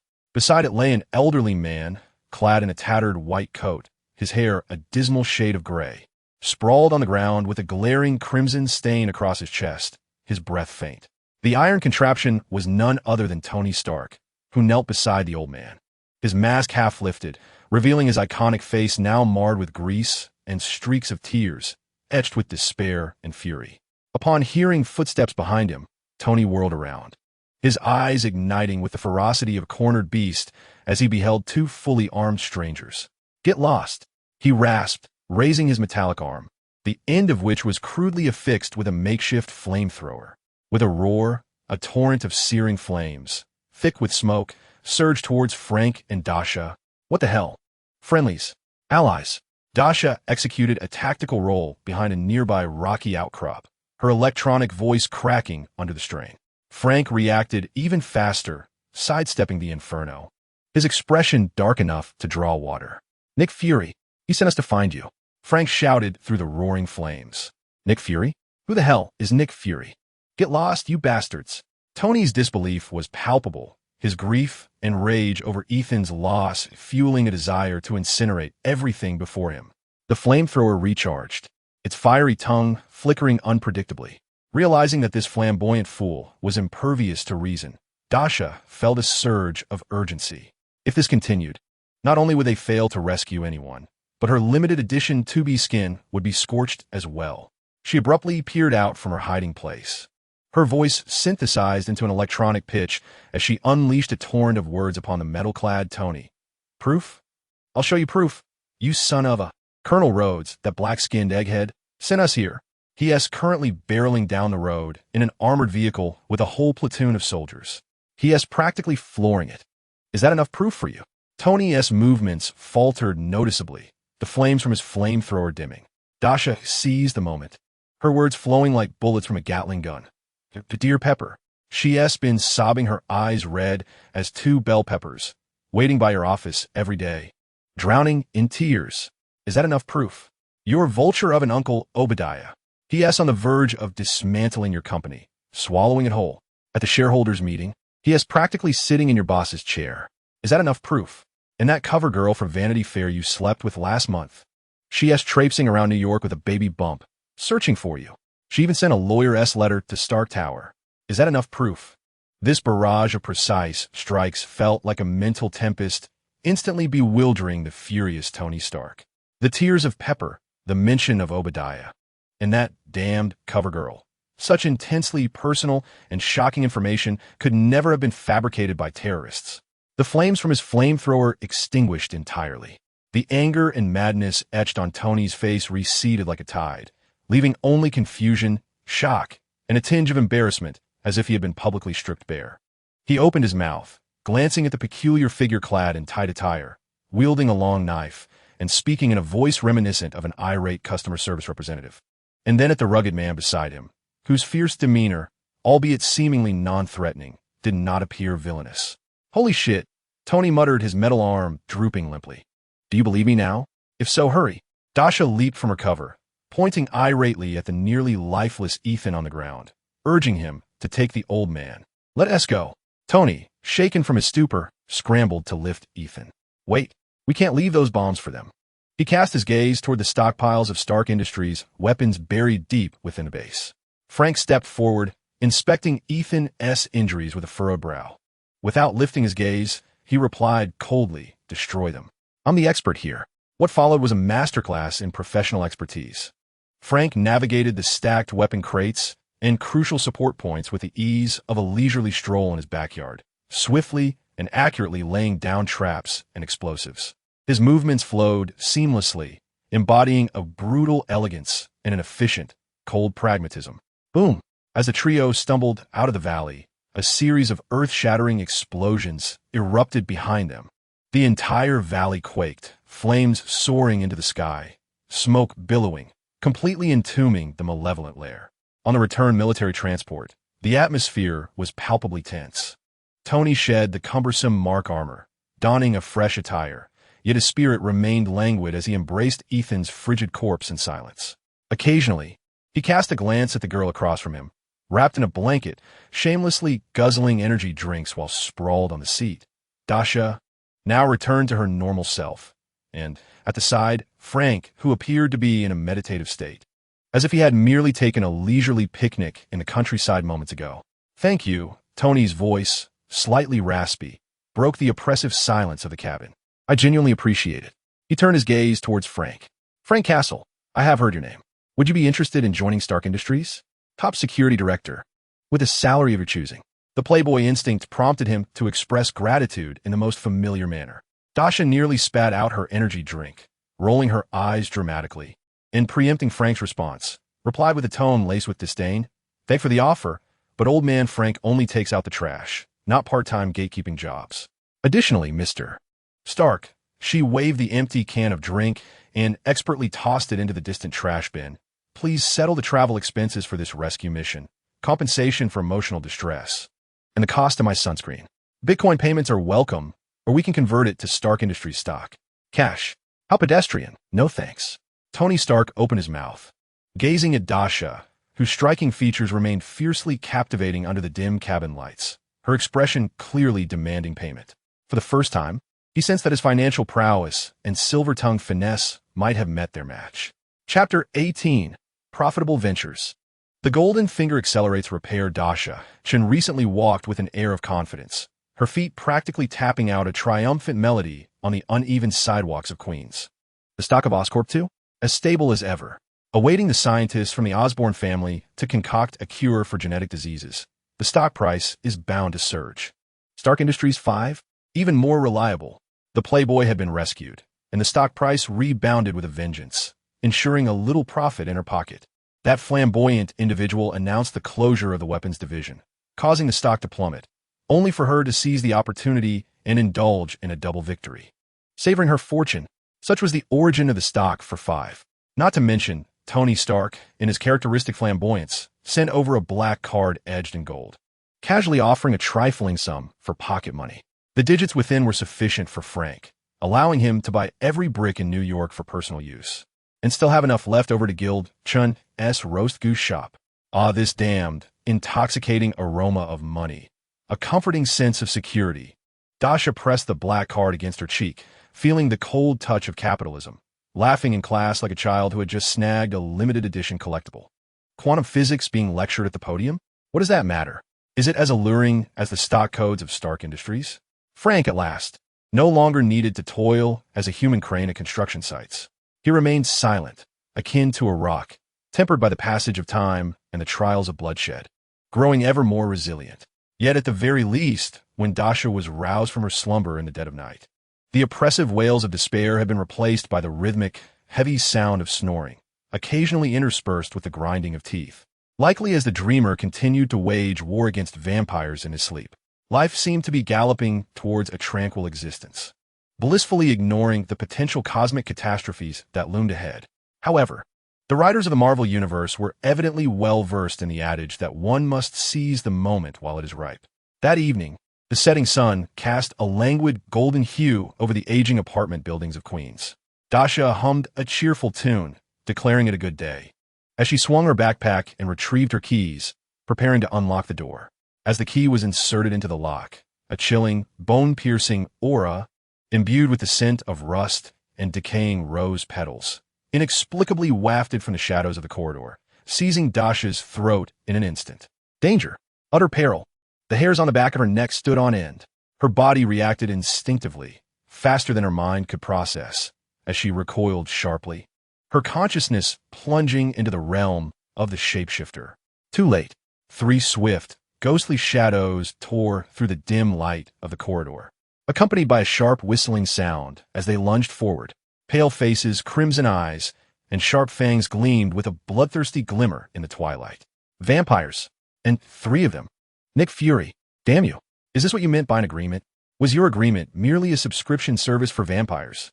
As Dasha clumsily rolled in the narrow corridor, evading lethal claws, she unleashed a torrent of profanities learned from her homeland, cursing the entire lineage of the director of SHIELD. No holy water, no silver bullets, no crucifixes. In the face of death, appearances mattered little. Shame was cast aside. Dasha's gaze fixed upon a fiery fan, ablaze with a desire for vengeance, nestled in the corner of the shapeshifter's realm. A hum of energy surged forth.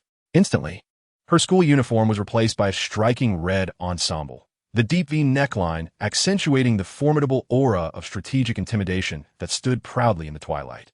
Strands of hair brushing against her smooth forehead. In her hand, the enormous flame fan unfurled with a flourish, the searing air instantly dispelling the chill brought by the vampires. Unleash the fury of the phoenix, she proclaimed with a fierce shout, sweeping the fan forward with force. The flower butterfly fan, 3 flaming edges ignited, resembling colossal butterflies as they spiraled forth. With a piercing shriek that tore through the air, they accurately struck the 3 advancing vampires. The clash of fire against dark energy produced a harrowing sound akin to flesh searing on a hot iron. The vampires emitted anguished cries, enveloped in swirling black smoke, their movements faltering noticeably. One vampire's claw was even scorched by the flames, instantly charred to a crisp. Seizing the moment of their vulnerability, she darted like the wind, her fiery silhouette leaving a trail in the narrow corridor as she closed in on the wounded vampire. The body surged upward with sudden force, long and powerful legs shimmering with flames, akin to a furious dragon ascending to the heavens. The dragon's flame formation. Boom! The fiery soul struck the vampire's chin with tremendous force. The unfortunate creature was sent flying like a battered sack, crashing against the wall, the sound of shattering bones unmistakable. Smoke billowing from its head, clearly rendered incapacitated. Enraged by the fate of their companion, the other 2 vampires' eyes glowed with a fierce crimson light, their speed intensifying. They flanked from left and right, their sharp claws wielding the strength to tear through steel. Outnumbered, Dasha remained unperturbed, a chilling smile gracing her lips. Clutching her enormous flaming fan, she spun like a high-velocity top, whirling in place with ferocious vigor. The chaotic butterfly fan. Whoosh, whoosh, whoosh, whoosh. Dozens of blazing fan shadows shot forth like celestial maidens scattering flowers, radiating from Dasha in a frenzied 360-degree assault. The narrow corridor was instantly illuminated by the searing light of flames, the temperature soaring. The fiery fan shadows collided with walls, floors, and pipes, erupting into brilliant sparks. The 2 vampires found themselves unable to evade, being relentlessly pushed back by the dense barrage of flames, their bodies igniting in multiple places, emitting anguished howls. The air thick with a noxious stench of charred flesh. Yet, just as Dasha's strength began to wane, a shadow more swift and sinister than her companions, like a venomous serpent merging with darkness, silently descended from the corner of the ceiling, a perfect ambush. Oh no! A siren rang in Dasha's mind as she barely managed to evade to the side. Thud! A sharp pain pierced her left neck. The icy fangs penetrated her skin, an intense and strange energy flooding into her veins like icy water. Ah! Dasha cried out in pain, feeling half of her body go numb in an instant. The light of her flaming fan dimmed. She whirled around, only to behold a pale yet strikingly handsome face filled with malevolence, his crimson eyes glinting with cruelty and a hint of greed. Retreat! The vampire leader, having bitten Dasha, swiftly withdrew his fangs, licking the faintly silver-tinged blood from his lips, his voice cold and commanding. The transformation has begun. Soon, she shall become one of us. No sooner had he spoken than the injured vampires, as if granted a reprieve, transformed into indistinct shadows, vanishing into the deeper shadows of the corridor, leaving behind nothing but chaos and charred remnants. The icy numbness and overwhelming dizziness surged through Dasha's mind like relentless waves. The wound on her neck burned fiercely, accompanied by a chilling, corrosive energy coursing through her body, attempting to reshape her. Staggering, she fought to maintain her last shred of clarity, mustering every ounce of strength to retrieve her key and unlock the door. The door creaked open. The familiar sight of her sanctuary greeted her. Frank Castle, a figure as steadfast as a rock, sat on the sofa, lost in contemplation while holding a photograph. Damn it. Why must memories resurface on such an inopportune day? Upon seeing Frank, Dasha instantly collapsed to the ground, as if all her strength had vanished. The sound of her fall jolted Frank from his reverie. He hastily dropped the photograph and rushed to the doorway, lifting Dasha into his arms. The sight of two gaping, blood-soaked puncture wounds on her neck rendered his face as pale as a sheet, and his pupils constricted in horror. Dasha! Frank's voice was laced with an unprecedented fury. The tension in Dasha's body shattered the moment she saw Frank. Finding solace in his presence, all her fear, anger, and discomfort dissipated as she collapsed into Frank's broad and sturdy embrace. Her voice barely a whisper. Frank, I was bitten by a vampire. After uttering those words, darkness enveloped her, and she lost consciousness, her body slumping against Frank. Her crimson attire flickered like a phantom before transforming back into her ordinary school uniform, leaving only the grotesque bite marks on her neck, from which a sinister, silvery blood oozed, a sight both shocking and heart-wrenching. Frank cradled the unconscious Dasha, feeling her body unnaturally cold and trembling slightly. A fierce, soul-freezing rage surged within him like a volcanic eruption. He gently laid Dasha down on the sofa, treating her as one would a fragile treasure. Then, with a sudden urgency, he pulled out his old phone, his fingers pressing down so hard that the knuckles turned white, nearly crushing the device. He dialed a number saved only under the name One-Eyed Egg. The call was answered almost immediately. Fury. Frank's voice emerged like a chilling wind from the depths of hell, each word infused with ice and bloodlust. You promised me. It was settled. The Blood Clan wound touch her again. Now, Dasha is right in front of me, bitten by a vampire, unconscious. Tell me, is this the result of your so-called agreement? Silence hung on the line for a few seconds before Nick Fury's voice, unusually grave and tinged with a hint of frustration, responded, Castle, stay calm. The situation has changed. It's beyond the scope of our previous agreement. Now is not the time for accusations. Listen, there are few places that can save her. Bruce Banner is in hiding and one be found easily. Tony Stark, his medical equipment and biological laboratory. Take her there immediately. It's the fastest and most promising option we have.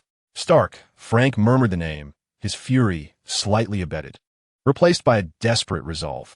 He ceased the conversation abruptly, hanging up the phone, and swiftly retrieved the first aid kit, applying sterile gauze firmly to staunch the blood flowing from Dasha's neck. Then, with utmost care, he lifted the unconscious Dasha into his arms as if she were a rare jewel, bursting through the door and racing downstairs to his battered yet powerful muscle car. He himself was unaware of when the girl in his arms ceased to be merely an emotional anchor for his paternal instincts and truly became his daughter. The engine roared like a cornered beast, the tires screeched against the pavement, and the muscular vehicle sliced through the evening tranquility of Queens like a bolt of black lightning, racing towards the glittering skyscraper emblazoned with the Stark insignia in Manhattan's heart. As the car burst onto the street, it nearly collided with two familiar figures, Gwen Stacy and Peter Parker. Clearly, they had come in search of Dasha and were startled by Frank's reckless driving. Mr. Frank, what has happened to Dasha? Gwen's keen eyes caught sight of Dasha in Frank's arms, her pallid face framed by a blood-soaked bandage around her neck, causing her expression to shift to one of horror. A vampire! Stark Tower! Frank shouted a few key phrases as the car surged forward. Gwen and Peter exchanged a glance, both recognizing the shock reflected in each other's eyes. Without a moment's hesitation, Gwen raised her wrist, shooting a web to the nearby skyscraper, her white figure soaring into the air. She swiftly released a strand of webbing, securing Peter in her embrace. Gwen, as she swung, she hastily retrieved her phone, dialing Harry's number, her voice trembling with emotion. Harry, Dasha is in trouble. She was bitten by a vampire. We're heading to Stark Tower. Hurry, bring your best doctors. On the other end of the line, Harry Osborn was engrossed in serum data on his tablet in his opulent apartment. Upon hearing Gwen's words, the color drained from his face, and the tablet hit the carpet with a thud. Dasha, vampire, Stark Tower. For a moment his mind blanked, then was flooded with overwhelming panic and rage. Wait for me, he shouted, slamming down the phone and barreling out of his room. roaring down the corridor. Alfred, notify the lab. All top biomedical experts on duty. Immediately. To Stark Tower. Now. At the top of Stark Tower, Tony Stark, clad in a flamboyant silk robe and holding a glass of whiskey, was admiring the Manhattan skyline from the floor-to-ceiling windows while discussing the miniaturization of the new element reactor with J.A.R.V.I.S. Suddenly, the exclusive elevator emitted a piercing alarm, ascending at an alarming speed to the top floor. The doors opened, revealing Frank Castle, radiating an aura of menace as he clutched Dasha, followed closely by a panting Peter and Gwen, who swung in just as she removed her mask. Lastly, Harry Osborn stormed in, flanked by a team of several white-coated doctors carrying an array of sophisticated medical equipment, a fierce determination etched across his face. Tony was taken aback by this sudden onslaught, nearly spilling his whiskey onto his robe. He glanced at the unconscious, silver-haired girl in Frank's arms, her neck stained with blood, then turned to see Gwen and Peter, their faces etched with concern and their eyes rimmed with red. At last, his gaze rested upon the handsome visage of Harry Osborn, particularly the unabashed look of heartache and possessiveness in Harry's eyes as he beheld Dasha. Tony Stark, a seasoned connoisseur of romantic entanglements, was suddenly struck by inspiration, a sly smile curling at the corners of his mouth. Oh, how intriguing. This sharp-tongued girl appears to have quite the network. Military legends, young Master Osborn, the Ghost-Spider, and even a bookish nerd. What's more, young Osborn's gaze was unmistakably protective, a classic display of possessiveness. Jarvis, Tony exclaimed, instantly shifting into action, casting aside his robe to reveal a t-shirt beneath, activating the highest-level medical protocol. Scan her. Perform a comprehensive scan. Let us ascertain what's amiss with this bothersome young lady. Sir, scans reveal the presence of high-activity, unknown dark energy within the subject, exhibiting strong corrosive properties and a tendency for transformation, attempting to rewrite the host's biological genes. Jarvis' calm voice resonated as a complex holographic scan projected before them. Within the blue light representing Dasha's body, a serpentine black energy surged wildly through her veins and nervous system. Tony stroked his chin, focused intently on hologram, his words racing. Corrosive dark energy rewriting biological matrices. This is a classic precursor to vampiric transformation. The challenge lies in eliminating this malevolent force without damaging her cellular structure. It's akin to defusing a bomb within an antique vase filled with explosives. Perhaps we could attempt energy neutralization? Gwen suggested, her eyes darting to the swirling black energy. A sudden epiphany illuminating her thoughts.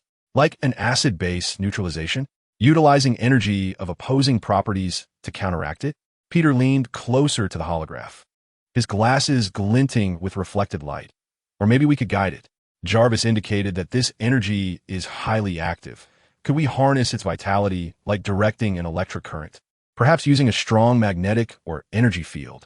Tony abruptly turned, his gaze shifting between Gwen and Peter, his eye alight with the fervor of discovery, energy, neutralization, and guidance.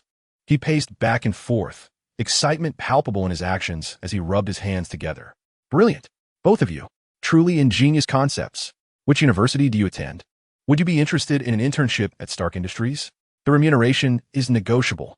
Tony's admiration for their ingenuity surged. The insights of these two young minds perfectly complemented his own. Meanwhile, Harry and his cadre of Osborn scientists observed the holographic display, overwhelmed by the intricate data models far beyond their current technological capabilities.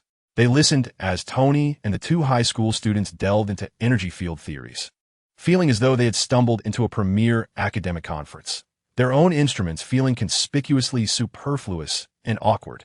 Harry's expression darkened, feeling as though the reinforcements he had summoned had become mere decorations, his fists clenched tightly, making a clicking sound. All right, we have the theory. Now, for the practice. Tony snapped his fingers, dismissing Harry and his embarrassed scientists. Jarvis, prepare the energy neutralization field generator. The frequency is to be set as the inverse harmonic of life energy, as suggested by the fair-haired lady. Moreover, our diligent companion, your guiding thoughts are commendable. Let us simultaneously prepare a controllable channel for strong energy vortexes. We shall proceed with a dual approach. Under Tony's command and Jarvis's meticulous operations, the intricate apparatus was swiftly assembled on the medical platform. A gentle life energy field enveloped the comatose Dasha, countered by the chilling guiding force field. Time trickled by. On the holographic display, the black serpentine figure, representing the encroaching dark energy, became increasingly agitated under the dual energy fields. It spread, noticeably slowing, even showing signs of being drawn back. Wisps of it slowly extracting from the wound. Effective, sir. The activity of dark energy is declining, Jarvis reported. A collective sigh of relief filled the room. Harry's tightly clenched fists relaxed slightly as he gazed at Dasha with hopeful anticipation. At that moment, Dasha, lying on the platform, felt her long silver eyelashes flutter like butterfly wings. A faint groan escaped her throat. Slowly and laboriously, she opened her eyes. As her vision transitioned from blurry to clear, the blinding surgical lights illuminated her surroundings, revealing familiar, yet anxious faces gathered at her bedside. Frank's stern countenance, Tony Stark's flamboyant visage, Gwen's worried expression, Peter's curious gaze, and Harry's face, which radiated unrestrained joy. What is happening? Dasha's voice was hoarse and dry, her mind heavy as if filled with lead. Countless images and fragments of information clashing in her thoughts. Vampires, flames, fangs, and icy energy. Hold still, you pesky little sprite. You just had an intimate encounter with a vampire. Tony leaned in, his tone laced with jest, yet his gaze earnest. How do you feel? Any sudden cravings for tomato juice? Or does the sunlight seem especially glaring? Dasha lacked the strength to engage in banter. Instead, she felt the cold, gnawing dizziness lingering in her mind like a persistent parasite, making her nauseous and lethargic. Weakly, she shook her head and exhaustedly closed her eyes once more. Despite her poor condition, the others breathed a sigh of relief upon her awakening. Following Tony and Jarvis's advice, she was transferred to a serene, top-tier hospital room for rest and observation. Harry wished to stay by her side, but Frank's stern glance dissuaded him, forcing him to leave. Glancing back repeatedly as he departed with his entourage of medical tourists, Gwen and Peter were similarly persuaded to leave by Tony, who insisted that the patient required rest. Only Frank remained, a silent guardian, leaning against the wall outside the hospital room, arms crossed and unmoving. That night, Dasha's sleep was far from tranquil. The chilling sensation of dizziness ebbed and flowed like a tide, tormenting her nerves. She felt submerged in a cold, viscous darkness. The vampire leader's words echoing in her ears like an incantation, waiting for her transformation. Yet just before dawn, in the darkest hour, an unexpected change occurred. Deep within Dasha's consciousness, a space of illusionists, dim and silent due to a dearth of energy, suddenly began to tremble violently without warning. The fissures at the edges of this realm, resembling shattered mirrors, inexplicably emitted a faint yet insatiable pull. The vampire's dark energy within her, akin to a rootless reed, which had been subdued by Tony's energy field and rendered listless, seemed irresistibly drawn, as if by a fatal attraction. Tendrils of this energy were uncontrollably siphoned away, surging towards the cracks at the periphery of the illusionist space, much like rivers converging into the sea. A crackling sound, reminiscent of electricity coursing through, echoed in the depths of her awareness. Those dim fissures, upon absorbing the pure, dark energy, began to mend at a visible pace. Though merely a minuscule thread, the sensation of fullness and satisfaction was distinctly conveyed to Dasha. To her astonishment, as the dark energy was consumed, the chilling dizziness and corrosive sensation that had tormented her throughout the night swiftly receded like a retreating tide. Her mind became instantly clear, even sharper than before. Dasha sprang upright from the hospital bed, her movements so agile they belied her status as a recent victim of a vampire bite. She glanced at her own hands and touched the nape of her neck, where only two faint, rapidly healing pink bite marks remained, devoid of any pain. Goodness! Dasha's mouth fell agape as she incredulously sensed the transformations within her body, alongside the faint yet unmistakably clear intertwining waves of hunger and satisfaction emanating from the depths of the illusionist space. A bold, almost mad thought struck her like lightning. Could the vampire's dark energy satiate the golden fingers? A charging battery from a bite? An upgrade from a beating? This was no crisis. This was a pathway to greatness. Ha ha ha. Dasha could no longer contain her euphoric exuberance, rolling about on the top-notch hospital bed, laughing like a 100-pound fool, her silvery hair frizzing in delight. It worked. This time it truly worked. A blood prophet. She leapt from the bed, her bare feet dancing excitedly upon the plush carpet, flashing a large V sign at her reflection in the expansive floor-to-ceiling window of the hospital room. If the vampire's dark energy could be absorbed, what about the 5 cosmic primordial stones? Chapter 19. Online live streaming cursing the vampire. The rich second-generation's account turns into a Zwan scene. The pristine white sheets of the top-tier VIP hospital room were nearly sent flying by Dasha's exuberance. Father, I am truly healed. Don't believe me? I'll do a backflip right here. Dasha, clad in a striped hospital gown and sporting a wild mane of silver hair, attempted to wriggle free from Frank Castle's formidable arm, which resembled a wall of flesh, racing towards the door, symbolizing the joys of junk food and soda. Frank remained unmoved, pressing her back down onto the bed with a single hand, his strength precise as if securing a disobedient ammunition box. Lie down. 2 words, succinct and devoid of any room for negotiation. Tony Stark, Peter Parker, and Gwen Stacy, this impromptu assembly of an informal consulting team, were huddled around the holographic scan projected by JARVIS, their heads nearly touching. JARVIS. What is the residual dark energy index? 00007, sir, which is below the environmental background radiation level and can be disregarded. Cellular activity? Exceeds the average for female peers by 187. Metabolic rate is accelerated, yet no signs of malignant lesions are present. Tendency for transformation? None. The biological matrix is stable with no detected aberrant characteristics. Tony stroked his mustache, his brow furrowed in perplexity. This recovery rate is unscientific. Is it possible that vampire venom possesses inherent rejuvenating properties? JRVX. Make a note of this. It merits further investigation. When exhaled in relief, patting her chest. I told you Dasha would be fine. She can practically use her hospital bed as a trampoline. Peter adjusted his glasses and timidly added, strictly speaking, her bioelectric signals are indeed stabilizing a bit excessively. Ultimately, after Dasha's nth attempt to perform a pillow-smashing stun had failed, the 3 experts, under Frank's silent, deathly gaze, reluctantly reached a consensus. Discharge. However, close observation was required. As Dasha set her feet back on the gleaming floor of Stark Tower, she felt as if she had been released from incarceration. The scent of potato chips and the flames of vengeance. With a clear objective, she stormed into Tony Stark's penthouse workshop, filled with an array of flamboyant models and half-finished armor.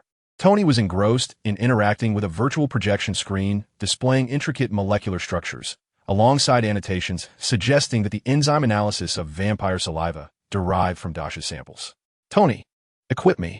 Dasha slammed her palm onto Tony's extravagant workstation, causing a nearby, small crimson reactor model to hum.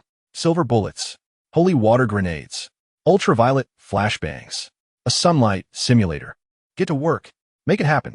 I want those bat bastards to experience the cleansing brilliance of light. Without looking up, Tony swiped at the virtual screen with his fingers. Good idea, little girl. But the problem is, he finally turned his research-obsessed face towards her, his singular eye glimmering with the unique green light of a mad scientist. We lack live specimens. Without test subjects, how can I ascertain which frequency of ultraviolet light would make vampires dance on the spot? What purity of silver is required to penetrate their dermis?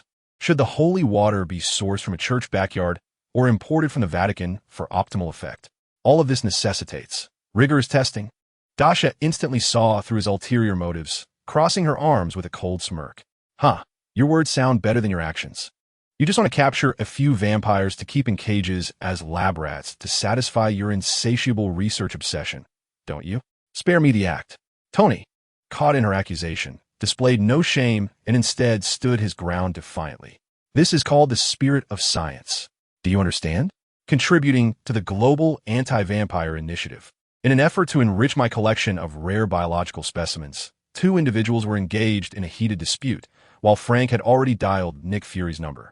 Frank's voice came through the receiver, as frigid as the Siberian winds. Fury. Vampires. Location. On the other end, Nick Fury's voice resonated with a maddening bureaucratic calm. Caster, remain composed. I understand your anger, but a deal is a deal. We have painstakingly negotiated a temporary peace framework with the elders of the Blood Clan. Any rash actions could jeopardize the agreement. Frank growled, akin to a wounded lion's roar. They nearly killed Dasha. My daughter. Will the agreement erase the bite marks on her neck? Just as Fury was poised to launch into his grandiose rhetoric about the greater good, Tony Stark's lips curled into a mischievous smile as he gently tapped on the virtual keyboard. Jarvis, initiate a three-way conference call and enhance the audio quality. Instantly, Fury's words echoed through the studio's top-tier surround sound system. Crystal clear. The power of the Blood Clan surpasses your imagination, Caster. Their history is 10 times older than S.H.I.E.L.D. To engage in battle recklessly would be a cost we cannot bear. Miss Dasha Chen is young and impetuous, unaware of the stakes involved, but you should. I understand your grandmother's leg. Dasha's furious roar shattered Fury's bureaucratic facade. She snatched the phone from Frank's hand and unleashed her wrath into the receiver. An agreement? What nonsense! Was it signed by some ancient politician longing for immortality, or whispered into the ear of a high-ranking official S-mistress aspiring for eternal youth? Fury, are you the director of S.H.I.E.L.D., protecting humanity, or merely a puppet for the vampires? The studio fell into a profound silence. Tony dropped the small wrench in his hand, his eyes filled with admiration for Dasha, as if to say, please accept my knee. Peter and Gwen gaped, as if they were meeting this fiery elder sister for the first time. On the other end of the line, Fury was clearly taken aback by the unrestrained barrage, falling silent for 2 seconds before his voice escalated, tinged with indignation.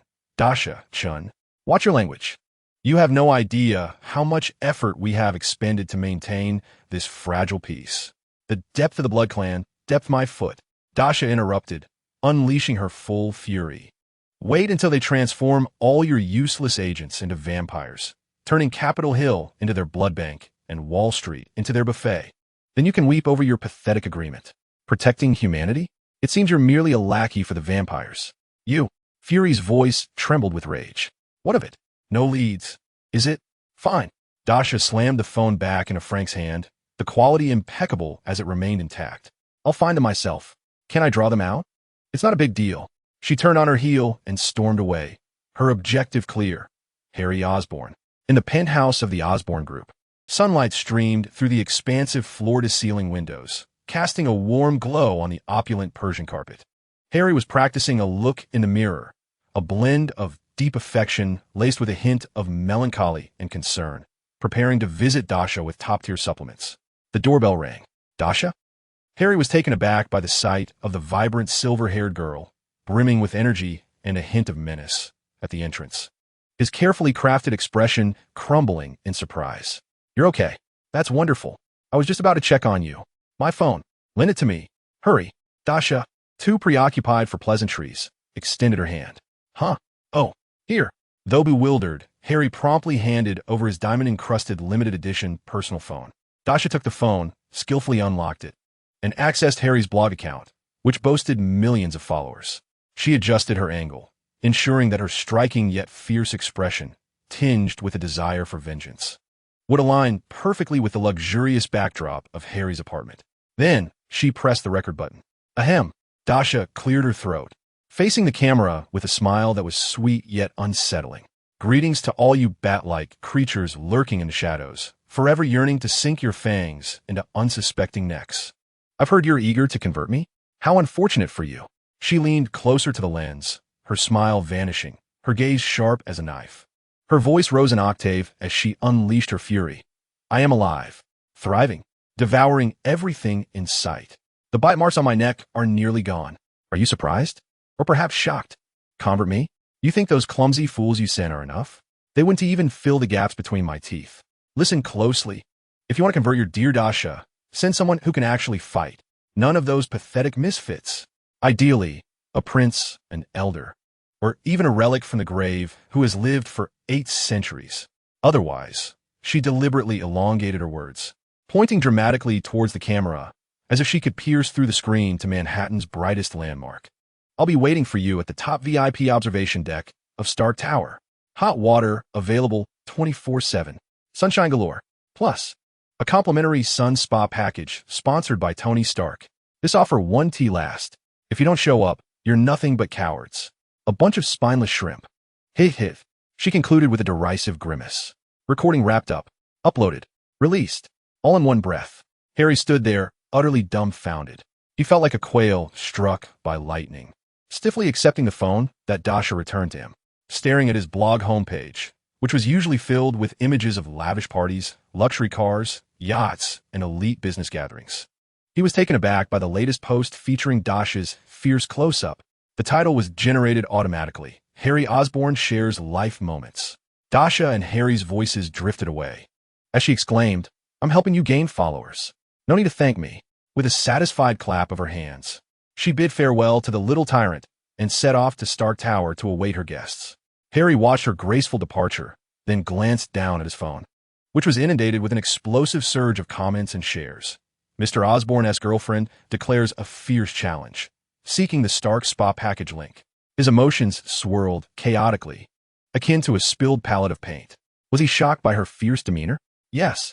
Did he feel a twinge of sadness over her disregard for appearances? Perhaps. Yet, predominantly, he experienced a peculiar sensation akin to being scratched by a wildcat, one that he could not resent. The realization that she preferred Stark Tower over Osborn Tower stirred a bubbling envy within him. Unable to restrain himself, he rushed to the entrance and called out to Dasha's retreating figure. "Dasha, why must you go to Stark Tower? The security at Osborn Tower is excellent. The view from the top is equally splendid." Dasha paused momentarily, not turning back but casually waving her hand, her voice echoing down the corridor. "Your place is too plain. Lacks flair. It doesn't fit my stature. Besides, it's much more convenient for delivering samples to Tony." Harry gazed at the vanishing figure at the end of the corridor, then glanced down at his phone, which had utterly dismantled his image as a domineering presence. Silently clutching his chest. "Plain? I hired an Italian master for the decor of Osborn Tower. Lacks flair? How could Stark's nouveau riche taste be deemed extravagant? Just a mere tool for deliveries?" For the first time, Harry Osborn experienced the desolation of having given everything only to end up with nothing. As Dasha stepped out of Osborn Tower, basking in the afternoon sunlight of Manhattan, she pondered whether to hail a cab or summon a drone via JRV. When her phone began to vibrate violently. This pulsating frequency was oddly exhilarating. The caller ID read, "Hardman Dad." Dasha grimaced, answered the call, and braced herself for her father's admonitions. "Hello, Dad Frank. I'm heading back to Stark Tower. I promise I won't wander off." However, the voice on the other end was not the deep, cold tone she anticipated from Frank. The background noise was overwhelmingly chaotic, sharp metallic scrapes, dull thuds, and some primal roars. Frank's voice cut through the cacophony, filled with an extreme, almost volcanic rage and a sense of urgency that Dasha had never encountered. "Dasha, where are you right now?" There was a brief pause, followed by an even more jarring sound of metal tearing and a muffled groan of pain. Then, Frank's voice erupted, each word as if forged from fire. "Stay where you are. Don't move. Report your coordinates. I'm coming to get you." The call abruptly ended, leaving only the busy signal in its wake. Dasha clutched her phone, standing amidst the bustling streets of Manhattan, where the afternoon sun cast a warm glow upon her. Yet, an icy dread coursed down her spine, enveloping her entirely. Had something happened to her father? Chapter 20. The Stark Mansion transforms into a battleground. The vampire elder receives a double delight package Dasha, resembling a petulant child whose gaming console had been confiscated by parents, stood sulkily beneath the opulent entrance of the Osborn building, her silvery hair tousled by the afternoon breeze. As she ground her toes against the expensive granite tiles, her mind raced with thoughts. What on earth is Frank up to? Before she could finish her internal lament, a black muscle car, its engines still smoking, charged toward her like a rampaging rhinoceros, executing a screeching drift before coming to a precise halt. The window rolled down, revealing Frank's perpetually menacing visage. He gestured toward the passenger seat with a nod. "Get in." Dasha hastily slid into the passenger seat, barely fastening her seatbelt before the car roared to life, the force nearly pushing her into the seat. A quick glance at the dashboard reminded her of the ostentatious Stark 6 custom license plate, and her lips twitched, Did you just steal Dad's car from Tony? Frank offered no response, focusing instead on the steering wheel. Maneuvering through Manhattan's traffic with the grace of a fish in water, Dasha keenly detected the dense scent of blood and gunpowder clinging to him, not of her own making. Her heart raced. Where have you just been? After a few moments of silence, Frank begrudgingly replied, Fury's safe house. Found a map. Cleared out a rat's nest. Dasha erupted in indignation. What? You went solo? Frank, I'm the victim here. I was the one bitten. How can I claim vengeance if I can't personally twist my enemy's head off and use it as a ball? You're robbing me of my right to revenge. This is unacceptable. I want to file a complaint. Frank shot her a look that seemed to say, keep this up and I'll toss you out. Dasha wisely fell silent, though her cheeks puffed out like an inflated pufferfish. Dasha is increasingly resembling a woman. Damn the aftermath of this transformation. The car drove directly into the exclusive underground passage of Stark Tower, ascending to the top floor. As the elevator doors opened, Dasha was met with a low pressure akin to the frigid air of Siberia. Nick Fury, the formidable leader of S.H.I.E.L.D., stood with his back to them before a massive floor-to-ceiling window, his black trench coat billowing without a breeze. Every pore of his being radiated a complex aura of anger tempered by the responsibilities of leadership, like a volcano on the verge of eruption, restrained by an invisible lid. Upon hearing footsteps, Fury slowly turned. His single eye scanned the still fresh bloodstains and traces of gunpowder on Frank, then settled on Dasha's furious face. The volcano appearing to stir once more. He took a deep breath, as if striving to quell the urge to draw his weapon, his voice low enough to freeze. Caster, have you finished venting? Now, should Master Osborn not delete that highly provocative video? Delete the video? On what grounds? Dasha stepped forward, positioning herself protectively in front of Frank, akin to a mother leopard guarding her cubs. Leave it. It serves as a reminder to all humanity. A midnight conversation. Fury's single eye narrowed dangerously. Dasha Chen, are you aware of the immense trouble your fervent invitation could incite? It would exacerbate tensions and shatter the fragile equilibrium. What we require is time. Time? Dasha scoffed, interrupting his bureaucratic tone. Director Fury, allow me to pose a question. If you found yourself in a desolate wilderness, unarmed and without a phone, confronted by a pack of ravenous wolves, what would you do? Would you kneel and propose a non-aggression pact? Or would you pray that they are vegetarian today? Fury disregarded her, his gaze shifting past Dasha to lock onto Frank, attempting to persuade this more pragmatic individual with a broader perspective. Castor, the power of the Blood Clan is deeply intertwined. Recklessly initiating a full-scale war would lead to casualties. Casualties? Huh. Dasha interjected again, her firepower unleashed. We are humans. What are vampires?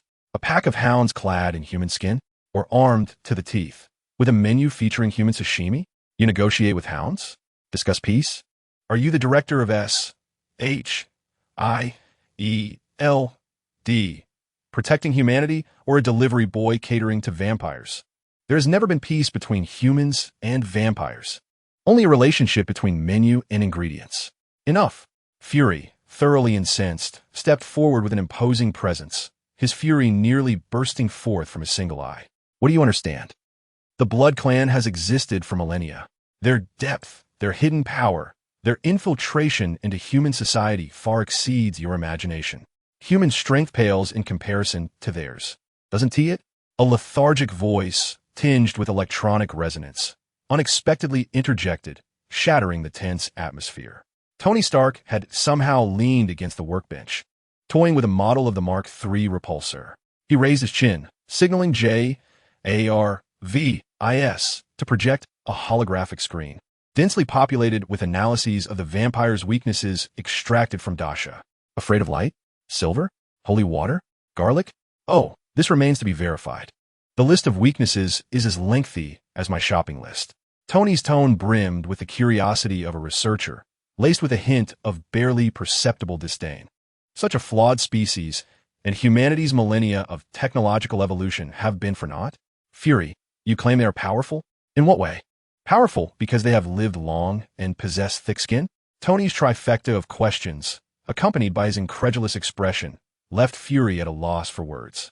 The one-eyed dragon opened his mouth, but could not muster a response. Indeed, a A species with such evident and scientifically identifiable weaknesses being exalted to an almost divine status seems rather untenable. The upper echelons descended into an eerie silence. Outside, the lights of Manhattan began to twinkle as nightfall enveloped the city. As the silence threatened to solidify into something tangible, Jarvis's elegant and calm voice broke through. "Sir, there are visitors. 3 gentlemen, claiming to be elders, accompanied by a considerable entourage, are in the lobby on the ground floor. They express a desire to meet the audacious Miss Dasha Chen. Their demeanor remains relatively courteous. Here they come." The flames of vengeance ignited in Dasha's eyes as her consciousness plunged into the ether, preparing to summon the flame fan of the unknown. Wait! Fury erupted from Fury, his face ashen. "Downstairs. It's filled with ordinary citizens. Do you wish to plunge all of Manhattan into chaos and panic? Acting here will have consequences you cannot bear." Stark rolled his eyes, surveying his invaluable collection of art and limited edition furniture with a pained expression. "So my home becomes a battlefield? Very well, Jarvis, let them come up. Remember to use the VIP elevator. I don't want my marble floors sullied. Also, activate the environmental protection mode. My sofa is made of Italian calfskin. Soon." The VIP elevator doors glided open silently. The 3 elderly gentlemen, dressed in meticulously tailored vintage attire and as pallid as wax figures in a museum, stepped out first, followed by a cadre of sharply dressed, sinister-looking attendants numbering at least 2 or 3 dozen.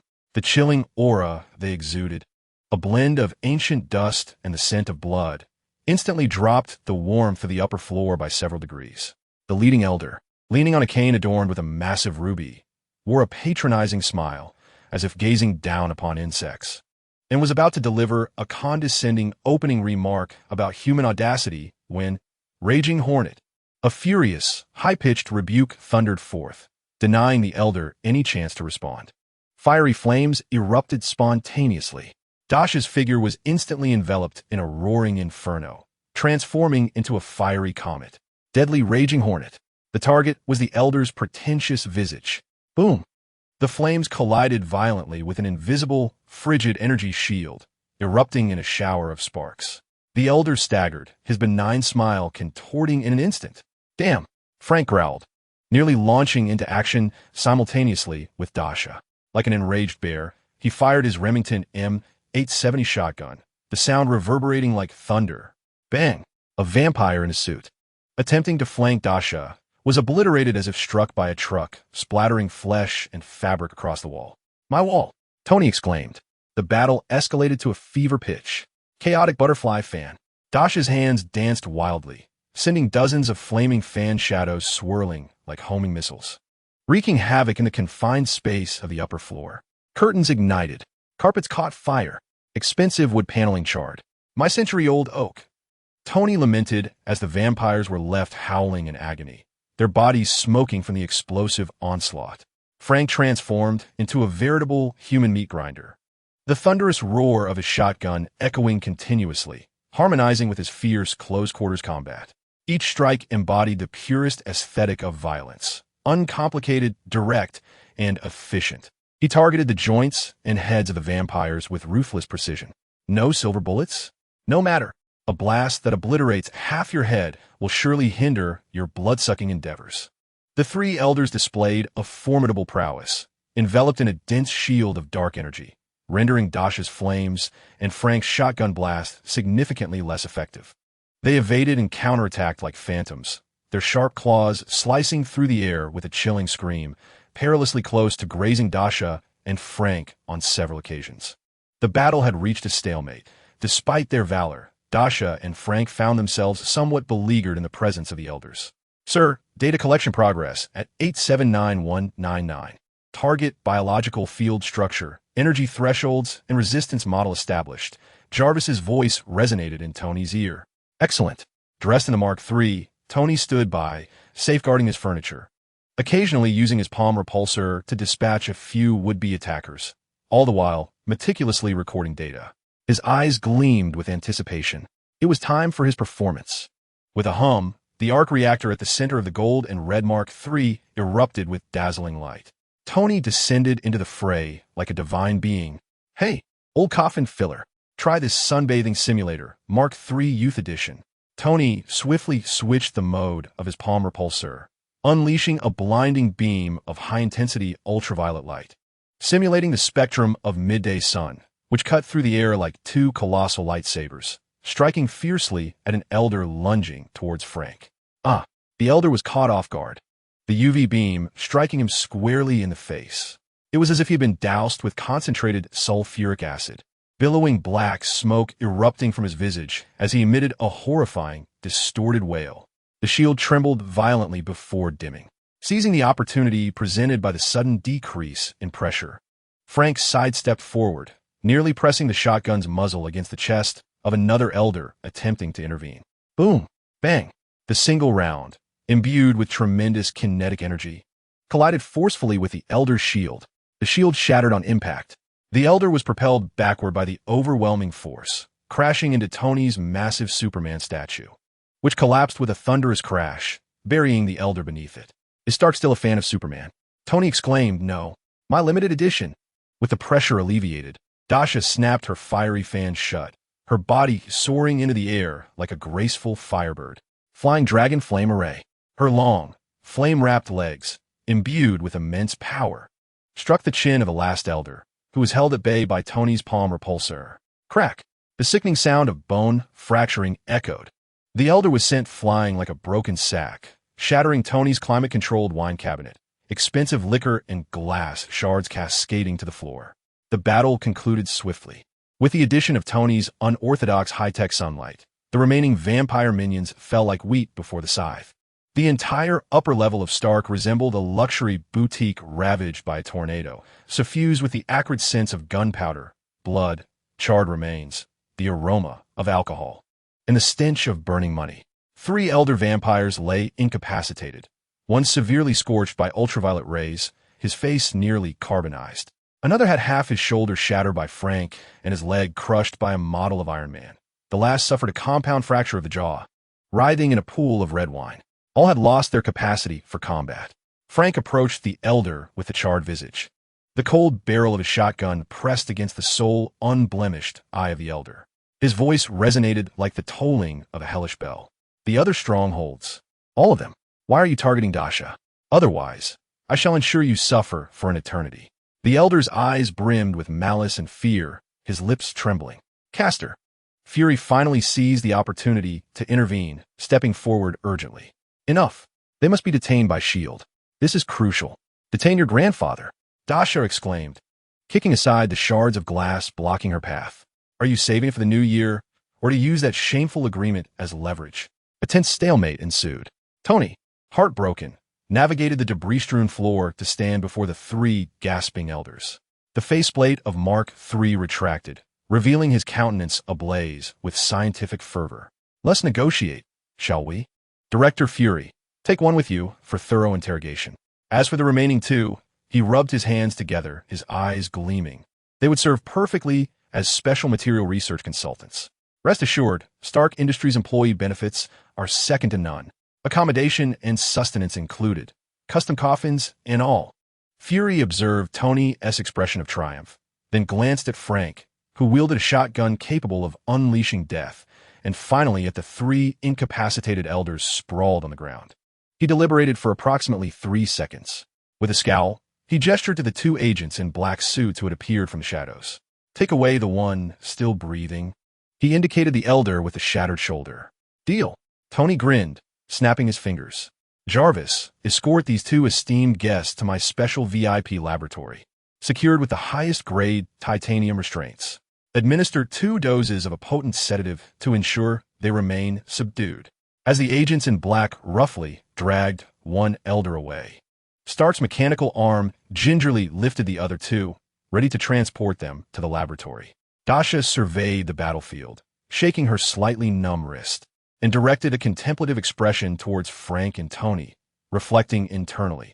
Upon reflection, that old scoundrel's ambush was merely a lesson learned from encountering high-level adversaries. Engaging solo. My experience was insufficient. This time, we managed to handle these 3 ancient relics with such artistry, primarily due to our initial surprise attack, leaving them no chance to pose. Furthermore, Frank stood resolutely behind me, a veritable bastion, rendering any stealthy approach futile, while Tony hovered above like a mobile armory and sun simulator. Without their support to stabilize the situation, no matter how elegantly I wield my fan, I cannot withstand the treachery of those who strike from the shadows. It appears that I must undertake personal training. Otherwise, I risk being ambushed again as I was last time, caught unawares and rendered utterly helpless. However, a bite from these ancient relics can be mended by my golden touch. Such a dilemma. I can no longer afford to be bitten. The experience is far too unpleasant.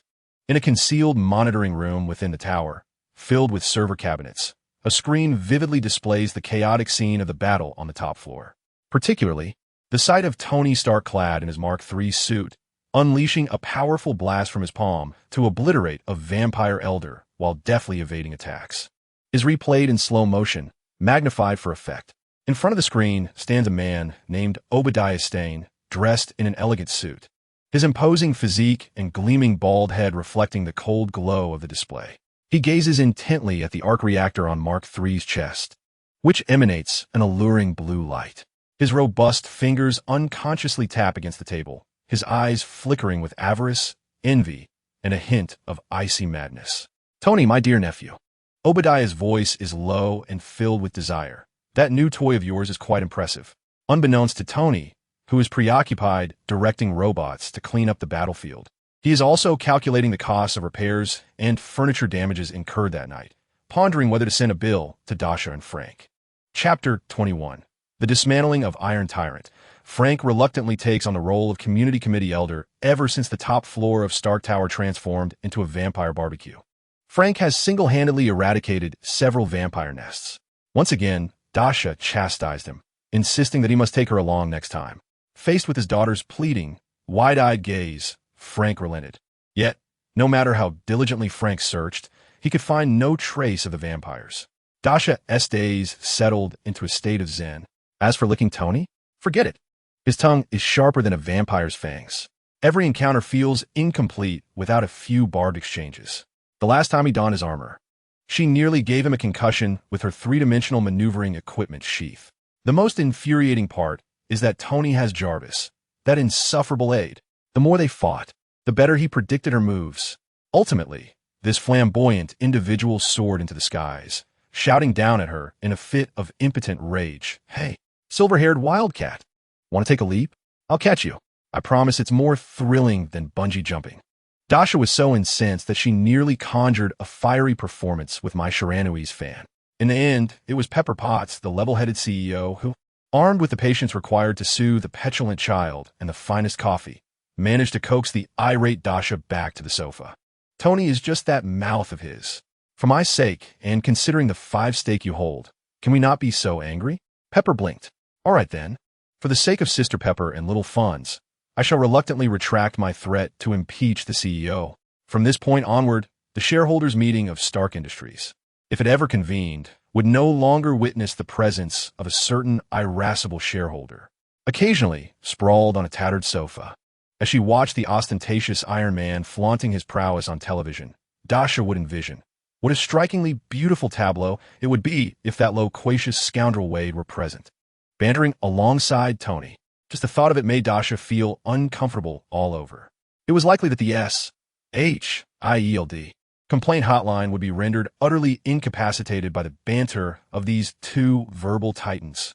Perhaps this is what is referred to as the legendary principle of double negatives yielding a positive, or mutual destruction.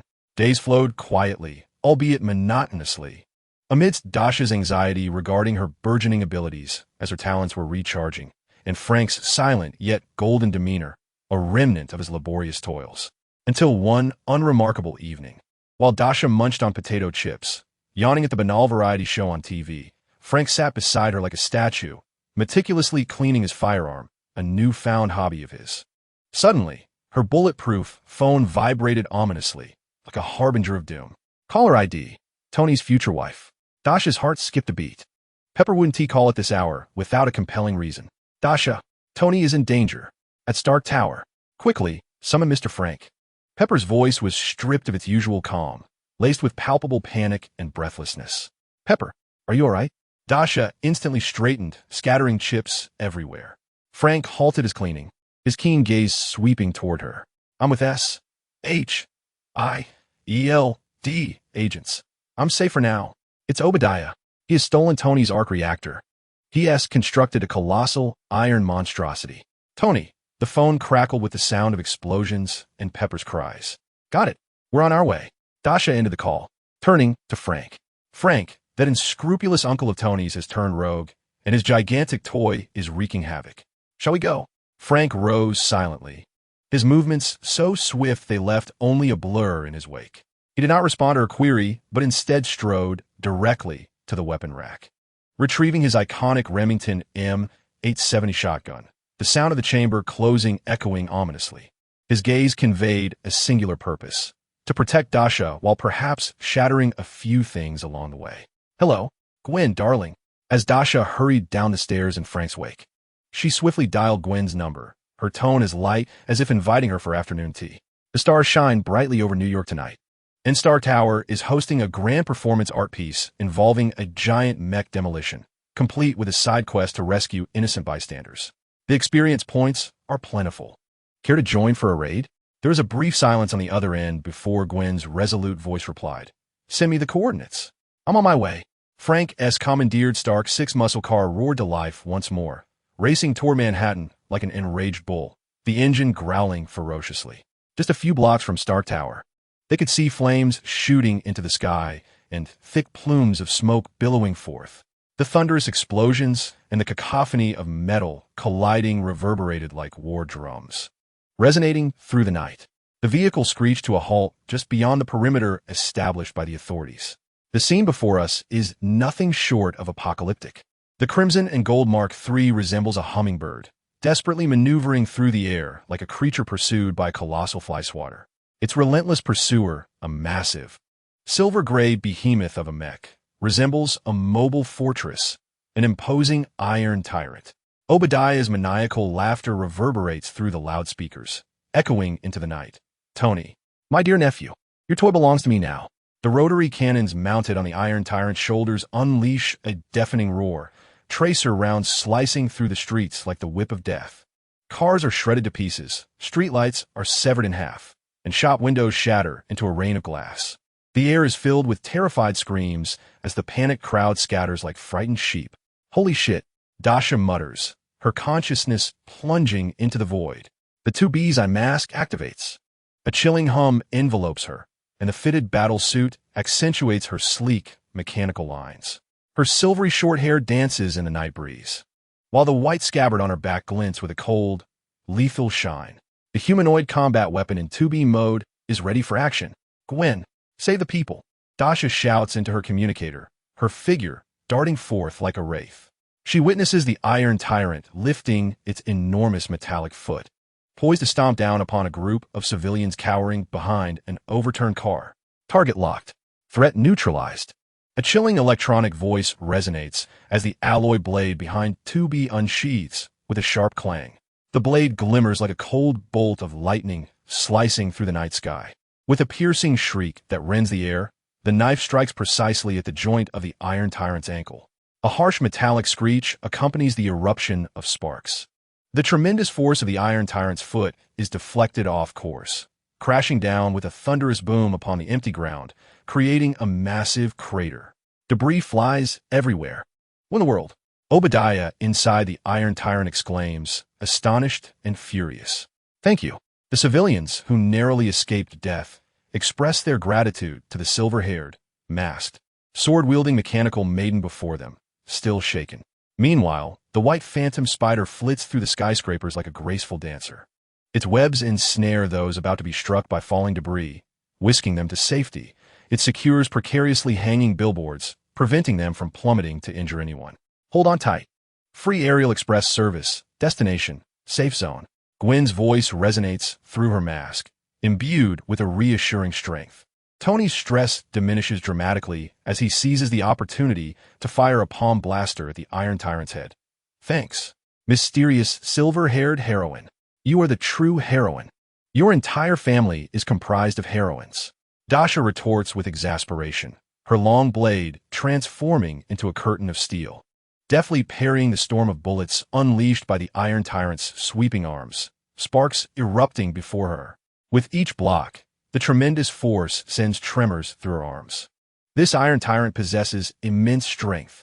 At this moment, the most beleaguered of all is Frank Castle. He clutched his formidable Remington M870, poised like a javelin at a relatively safe street corner. His gaze was sharp as an eagle's, fixated unwaveringly on the colossal figure of the Iron Tyrant. His fingers tightly gripping the trigger guard, knuckles whitening from the strain. Every fiber of his being roared to charge forward and reduce the cockpit of that metallic monstrosity to rubble. However, this was Manhattan, the bustling heart of the city, surrounded by panicked civilians. Were he to unleash a volley from a shotgun at that behemoth, the repercussions of stray and ricocheted shots could result in a slaughter. Frank Castle was a punisher, not a madman indiscriminately slaughtering innocents. Damn it! Frank spat through clenched teeth, delivering a furious punch to the hood of an innocent car beside him, leaving a distinct dent. He could only watch helplessly as Dasha and Gwen fought valiantly ahead, while Tony soared through perilous skies, trapped in the role of a damn community safety officer. Step back. Everyone, take cover behind the buildings. Frank bellowed at the frenzied crowd, his voice resonating with the undeniable authority of a battlefield commander, miraculously restoring order to the chaos as the masses began to retreat to safety. While directing the evacuation, he scanned the battlefield with hawk-like vigilance, seeking any stray bullets or shrapnel that could threaten Dasha. It was infuriating. An unprecedented sense of helplessness washed over him, feeling akin to a tiger bound and restrained. On the battlefield, 2B, Dasha clashed with the Iron Tyrant, her blade colliding with the behemoth's iron fists amidst a barrage of gunfire. The keen edge of her sword was capable of etching deep gashes into the tyrant's heavy armor, yet it could not inflict a fatal blow. Tony's palm-mounted cannon and mini-missiles erupted in fiery displays against the Iron Tyrant, but their effects were limited. Obadiah, emboldened by his thick skin and ferocious firepower, grew increasingly brazen. Jarvis, analyze its weaknesses. Tony shouted anxiously while evading in midair. Target armor is excessively thick, sir. Conventional weapons prove ineffective. There is slight vulnerability at the joints, but the attack window is exceedingly narrow. Damn it! Dasha, 2B, was once again forced back by a powerful sweep from the Iron Tyrant, her alloy blade sparking against its arm, leaving only a faint white mark. She noticed the menacing red glow of the Tyrant's main cannon charging up, aimed directly at Tony, who was struggling in the air. Switch! The cold electronic voice echoed with resolve. Her consciousness plunged into the realm of the Mirage Weaver. In the corner, a colossal, heavy two-handed blade adorned with intricate mechanical patterns began to glow faintly. White contract, large sword form. Buzz! The alloy blade, in 2B's grip, vanished in an instant, replaced by a grotesque giant blade nearly her height, its edge as wide as a door. The cold metallic sheen shimmered in the firelight, the sword emitting a low, ominous hum. Target locked, executing annihilation protocol. With both hands firmly gripping the colossal sword's hilt, 2B's body sank slightly, her silver hair billowing as if stirred by an unseen wind. The ground beneath her feet cracked under the sudden weight of her power. Just as the main cannon of the Iron Tyrant reached its peak charge, poised to unleash a devastating beam of destruction, 2B sprang into action, eschewing elaborate techniques. She relied solely on the purest form of strength and speed.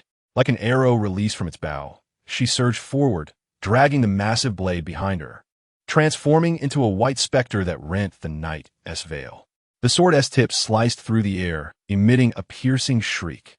With a heavy attack, charge strike, she struck. Boom!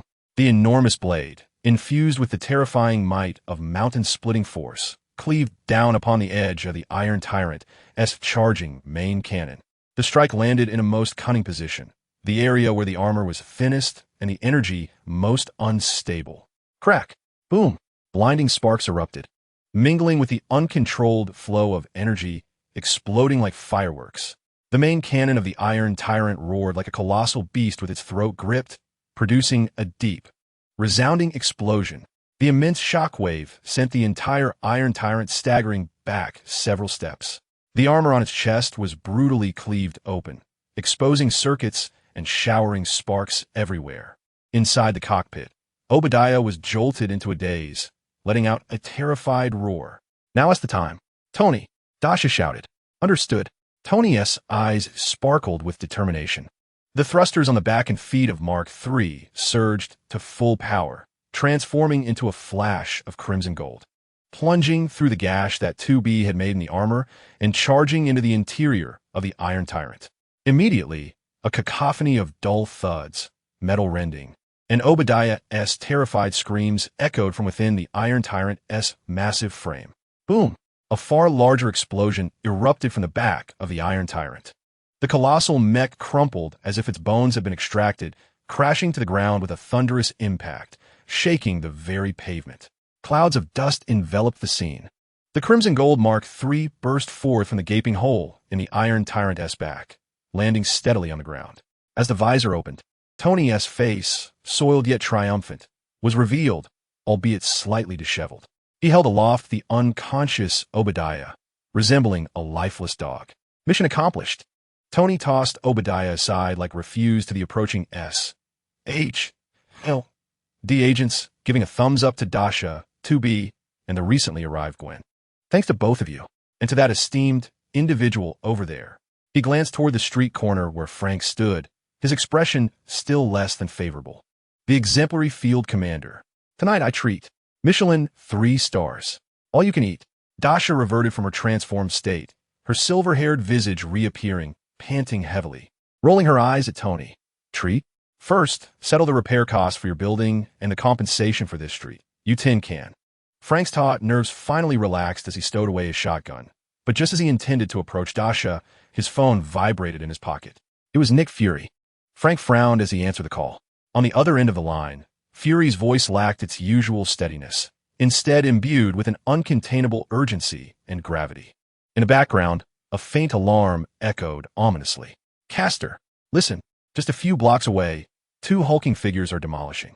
I know you're a Stark, but we need your assistance here." Before Fury could finish, a deafening roar erupted from the phone, reminiscent of a horror straight from the depths of hell. This was swiftly followed by a violent explosion and a cacophony of electrical static. The call was abruptly severed. Frank, clutching the now silent phone, felt his expression darken instantaneously. He abruptly lifted his gaze towards Dasha, who was still exchanging banter with Tony not far away, his eyes hard and grave as iron. Dasha seemed to sense something amiss. She halted her argument with Tony and looked at Frank with confusion. "Frank, what's wrong? What did Fury say? Did the Bills give him a heart attack?" Frank did not respond. He strode toward her, his voice low and menacing, each word striking like an ice pick. "I'm going to kill that bastard Nick." Chapter 22. The detestable desert the night sky over Brooklyn, New York, which should have been ignited by neon lights, was instead torn asunder by a more primal and violent glow. The thunder of artillery echoed, tracer rounds weaving a crimson web through the acrid air. With each explosion, it felt as though a colossal hammer was striking the ribs of the city. The ground quaked violently, shattered asphalt and concrete raining down like a torrential downpour. The air was saturated with the acrid scent of gunpowder, the metallic tang of blood, and an overwhelming sense of fear. General Ross's voice crackled hoarsely over the radio. "Fire! Fire! Suppress it! I need that monster subdued." He pressed the communicator sharply, his broad back pressed firmly against the wreckage of an overturned armored personnel carrier. Shattered bulletproof glass slid off his shoulder. In his arms, Betty Ross curled up, her face as pale as parchment, trembling violently with each explosion. The general's arm encircled her like an iron band, shielding her from the hellish scene outside. The target of the artillery was the 2 massive, inhuman silhouettes in the center of the street. The Hulk. He loomed like an irate green mountain, muscles bulging and taut, nearly threatening to burst through his skin. His heavy breaths billowed forth as white mist. A 120mm armor-piercing round slammed into his broad, rock-like back. Boom! A fireball instantly engulfed his upper body. The tremendous force sent him staggering forward, the pavement beneath him fracturing like spider silk.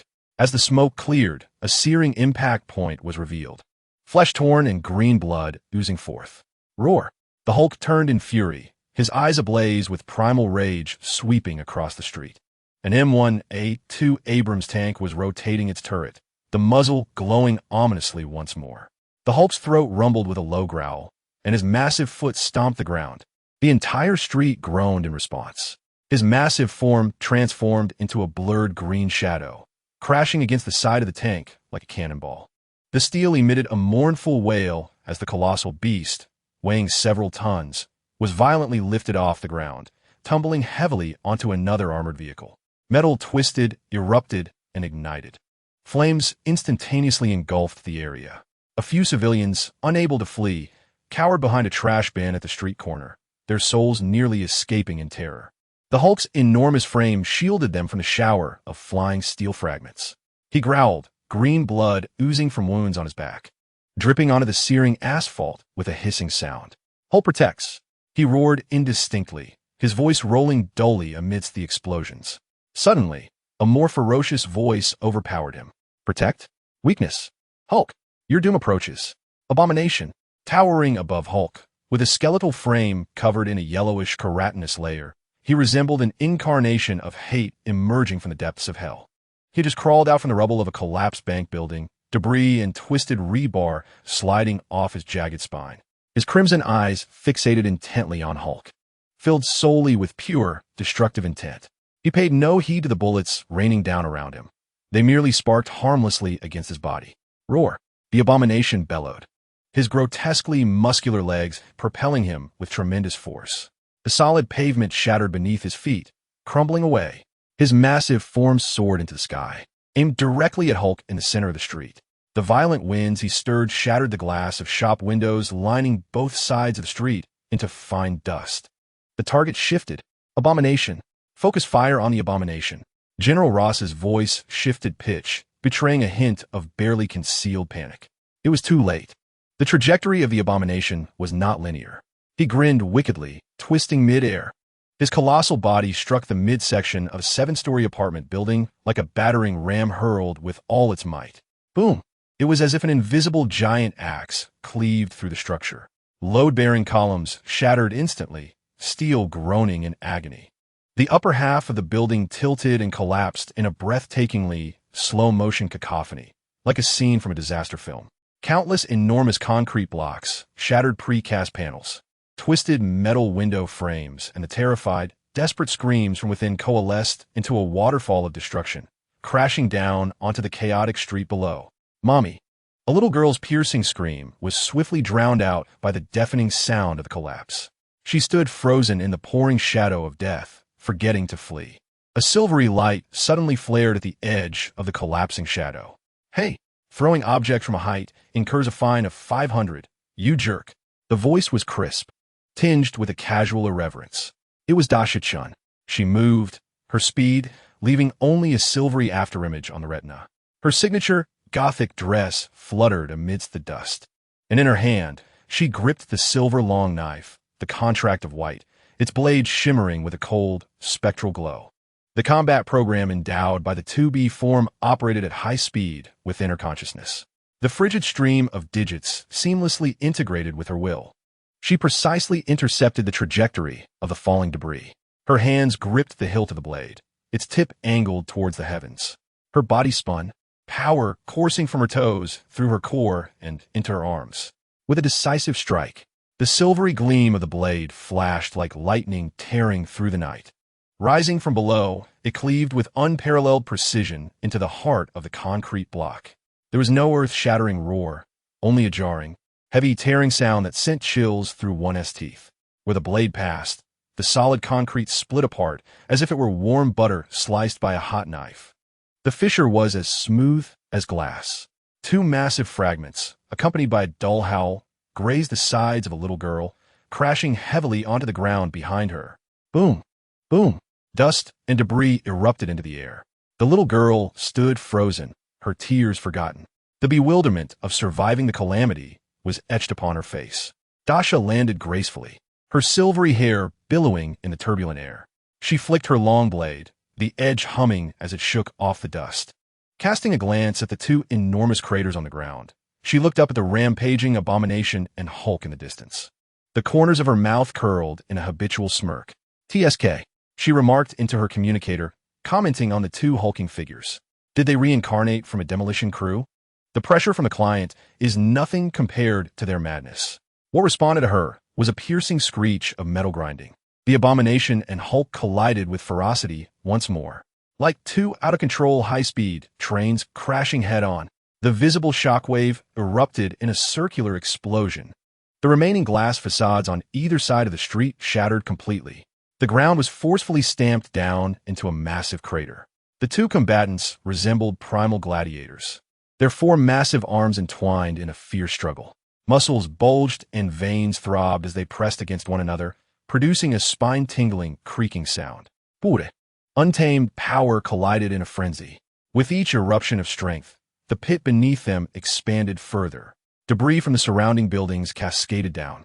"Tony, what the hell are you dawdling for?" Frank Castle's roar pierced through the explosions, drowning out the growls of the two monsters. He emerged like an enraged old wolf from behind the wreckage of a burning Hummer. In his hands, a heavy machine gun spat fire, unleashing a torrential downpour of large-caliber bullets upon the relatively vulnerable knees of the abomination. The bullets struck the abomination's ochre hide, sparking a flurry of sparks, yet only leaving shallow white marks that failed to penetrate. The abomination didn't even bother to turn around. He was fully focused on driving Hulk against the crumbling, load-bearing wall. "You think I don't want to? Old popsicle." Tony Stark's impatient voice crackled through the comms. The gold and red Mark III armor traced a clumsy arc in the air, narrowly avoiding a massive, whistling chunk of concrete. Hovering midair, the palm cannon flickered with an urgent glow, its brightness inconsistent, reminiscent of a faulty light bulb. "Jarvis, energy report. Now, sir, the arc reactor's energy reserves stand at 17. The propulsion power is diminishing, and the efficacy of the weapon systems has significantly waned."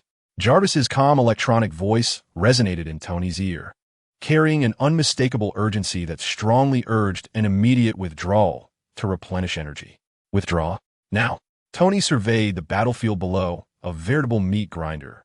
Witnessing the abomination being forced back repeatedly, Hulk carving deep trenches beneath him, Frank in the distance attempting to provide suppressive fire with little effect, and that silver figure, agile amidst the debris, flashing like snow with blades. Suddenly, he thrust the control stick forward, and the armor dove downward. "Just give me one more song." He aimed at the abomination's grotesque bald head. Palms together, the arc pulse cannon at his chest and the repulsor beams in his hands charged simultaneously. Blinding white light surged fiercely in his palms. "Hey, yellow-skinned freak, try this," Stark bellowed, forcefully thrusting his hands outward. A tremendous energy beam tore through the air, radiating destructive heat, crashing brutally against the abomination's temple. The brilliant light instantaneously engulfed half of the abomination's head. Arg! For the first time, the abomination let out a roar of pain. This full-powered strike, fueled by Stark's remaining energy, finally staggered him. The immense force knocked his massive head sharply to the side, causing the pressure against Hulk to suddenly ease. An opportunity. A fierce glint ignited in Hulk's eyes. The previously suppressed fury erupted like a torrential flood. Seizing the moment of the abomination's imbalance, his colossal green fist descended like a battering ram, howling with the intent to crush all, and struck forcefully against the abomination's jaw. Crack! The sickening sound of bone fracturing rang clear. For the first time, the abomination's enormous, ochre body was lifted off the ground. Like a sack of flour hurled with full force, he was sent flying backward. With a thunderous crash, he smashed through a dilapidated low-rise building at the street corner, which had long been riddled with damage. Bricks and debris collapsed thunderously, instantly burying half of his body. "Nice shot, rich guy." Dasha's voice chimed in with a hint of sarcasm over the comms. She had just deflected a piece of debris aimed at the evacuating crowd with the back of her knife.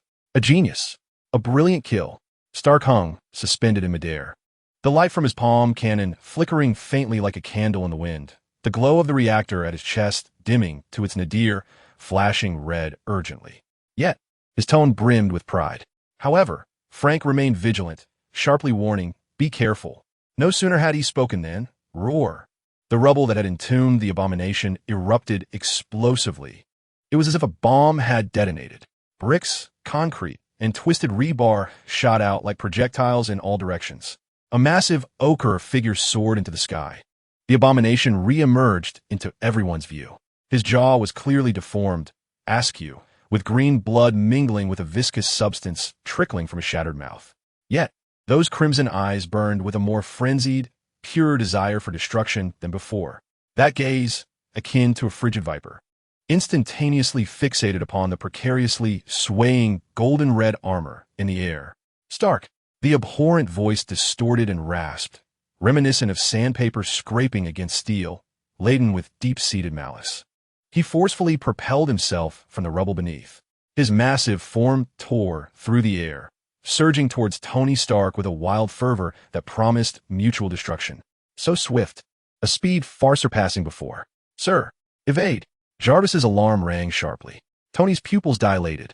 The thrusters erupted with their final glow, attempting to shift sideways. Yet the armor, drained of energy, responded a crucial moment too late. The monstrous claw, enshrouded in menacing bone spurs, was perilously close, carrying an ominous gale intent on rending everything apart. "Tony!" Gwen Stacy's voice rang out in alarm. A slender thread of web sliced through the air.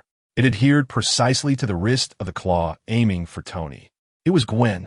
She had just deflected a massive rock hurtling towards the crowd and now dangled precariously from a crooked utility pole. "Stop!" Gwen commanded sharply, unleashing all her strength to yank back the web.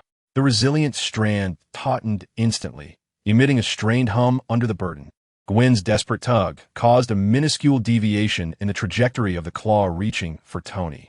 The enormous claw grazed the edge of the armor. The ensuing ferocious wind pressure violently hurled Tony away, crashing him against the exterior wall of a crumbling building. The force of the abhorrent creature was momentarily thwarted by this unexpected pull, causing its colossal form to momentarily stagnate in the air. Now, a glimmer of cold light shot from Frank's eyes. He leaped forth from his cover like a long-prepared cheetah. His target, the relatively vulnerable ankle joint exposed due to the web's tug. The heavy shotgun in his hands was loaded with powerful slugs. "Eat this, bastard!" Frank bellowed as he pulled the trigger. Boom! The thunderous gunfire erupted.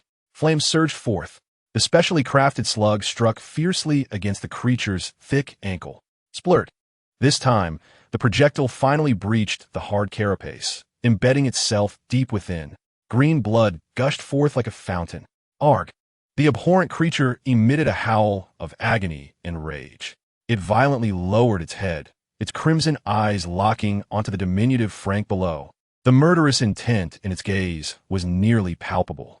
"Frank, get away!" Dasha's heart-wrenching scream pierced the air. She was closest and saw the clearest.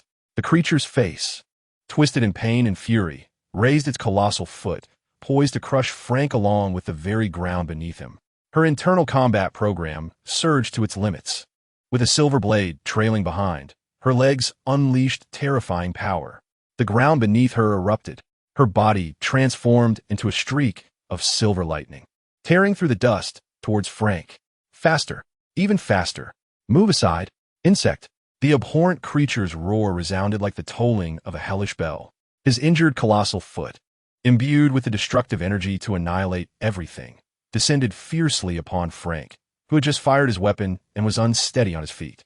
Shadows instantly enveloped Frank's entire being, while the air compressed, emitting a piercing shriek. Boom! The massive foot struck the ground, akin to a meteor's impact. A terrifying shockwave, mingled with soil, debris, and asphalt thrust into the air, swept outward in a tsunami-like manner. The ground heaved violently, as if a magnitude 10 earthquake had occurred. Nearby, several abandoned vehicles were hurled into the air, tumbling and disintegrating. No! Gwen's scream was drowned in the cacophony. At the last moment, Dasha appeared beside Frank as if transported by magic. She had no time to wield her blade to block. Instead, she summoned all her strength and collided forcefully with Frank, propelling him sideways. The tremendous impact made Frank feel as though he had been struck by a truck. A sweet taste filled his throat as his body uncontrollably launched into the air. Simultaneously, the abhorrent foot's landing unleashed a devastating shockwave that slammed into Dasha. Ugh! Dasha let out a muffled groan. The formidable physique of her 2B form absorbed much of the direct physical impact. Yet, the sheer force reverberated through her, akin to an invisible hammer, striking her innards with brutal intensity. Darkness engulfed her vision. and her body was sent soaring like a kite severed from its string by the violent gusts. Dasha! Gwen gasped in horror. She recklessly swung down, unleashing strands of resilient webbing in an attempt to ensnare Dasha's airborne form. Swoosh! Swoosh! Swoosh! The webbing adhered precisely to Dasha's waist and arms. A tremendous pulling force surged through, causing Gwen's delicate frame to tremble as she exerted every ounce of her strength to stabilize herself. At that moment, a heavy concrete slab, propelled by the shockwave of the abhorrent foot, hurtled towards Gwen's suspended position, akin to a projectile from a catapult, accompanied by a dull roar. The angle was treacherous, the speed astonishing. Gwen's entire focus was on securing Dasha, leaving her no time to react. "Watch out!" Tony's voice called out in alarm. Bam! The concrete slab collided forcefully with the top of the tilted power pole from which Gwen dangled. The immense force bent and tore the metal pole apart. Ah! Gwen managed only a brief cry of pain. The pulling force of the webbing vanished abruptly. Her slender body was flung away by the explosive impact, like a leaf caught in a tempest, crashing into a pile of burning wreckage. Flames instantly engulfed her figure. Gwen!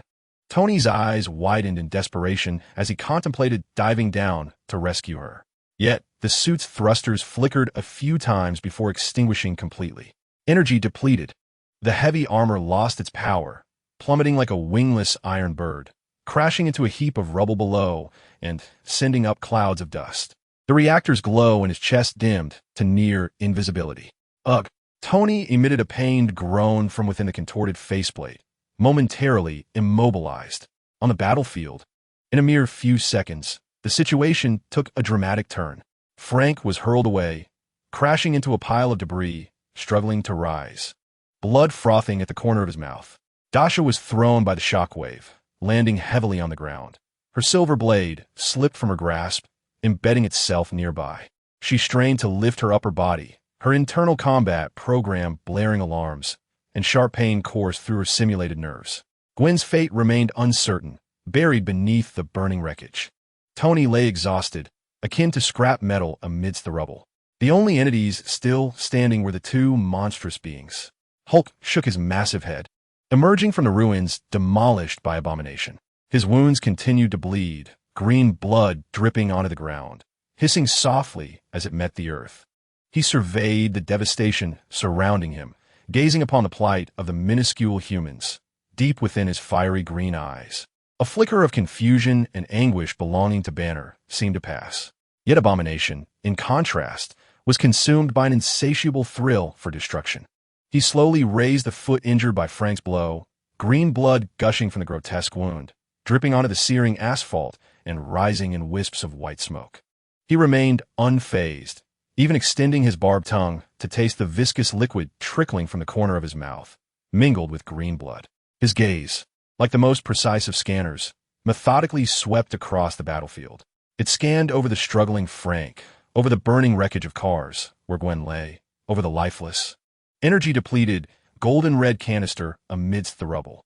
Finally, those blood-red, terrifying vertical pupils, radiating a pure desire for annihilation, fixed intensely upon Dasha, who had just managed to prop herself up.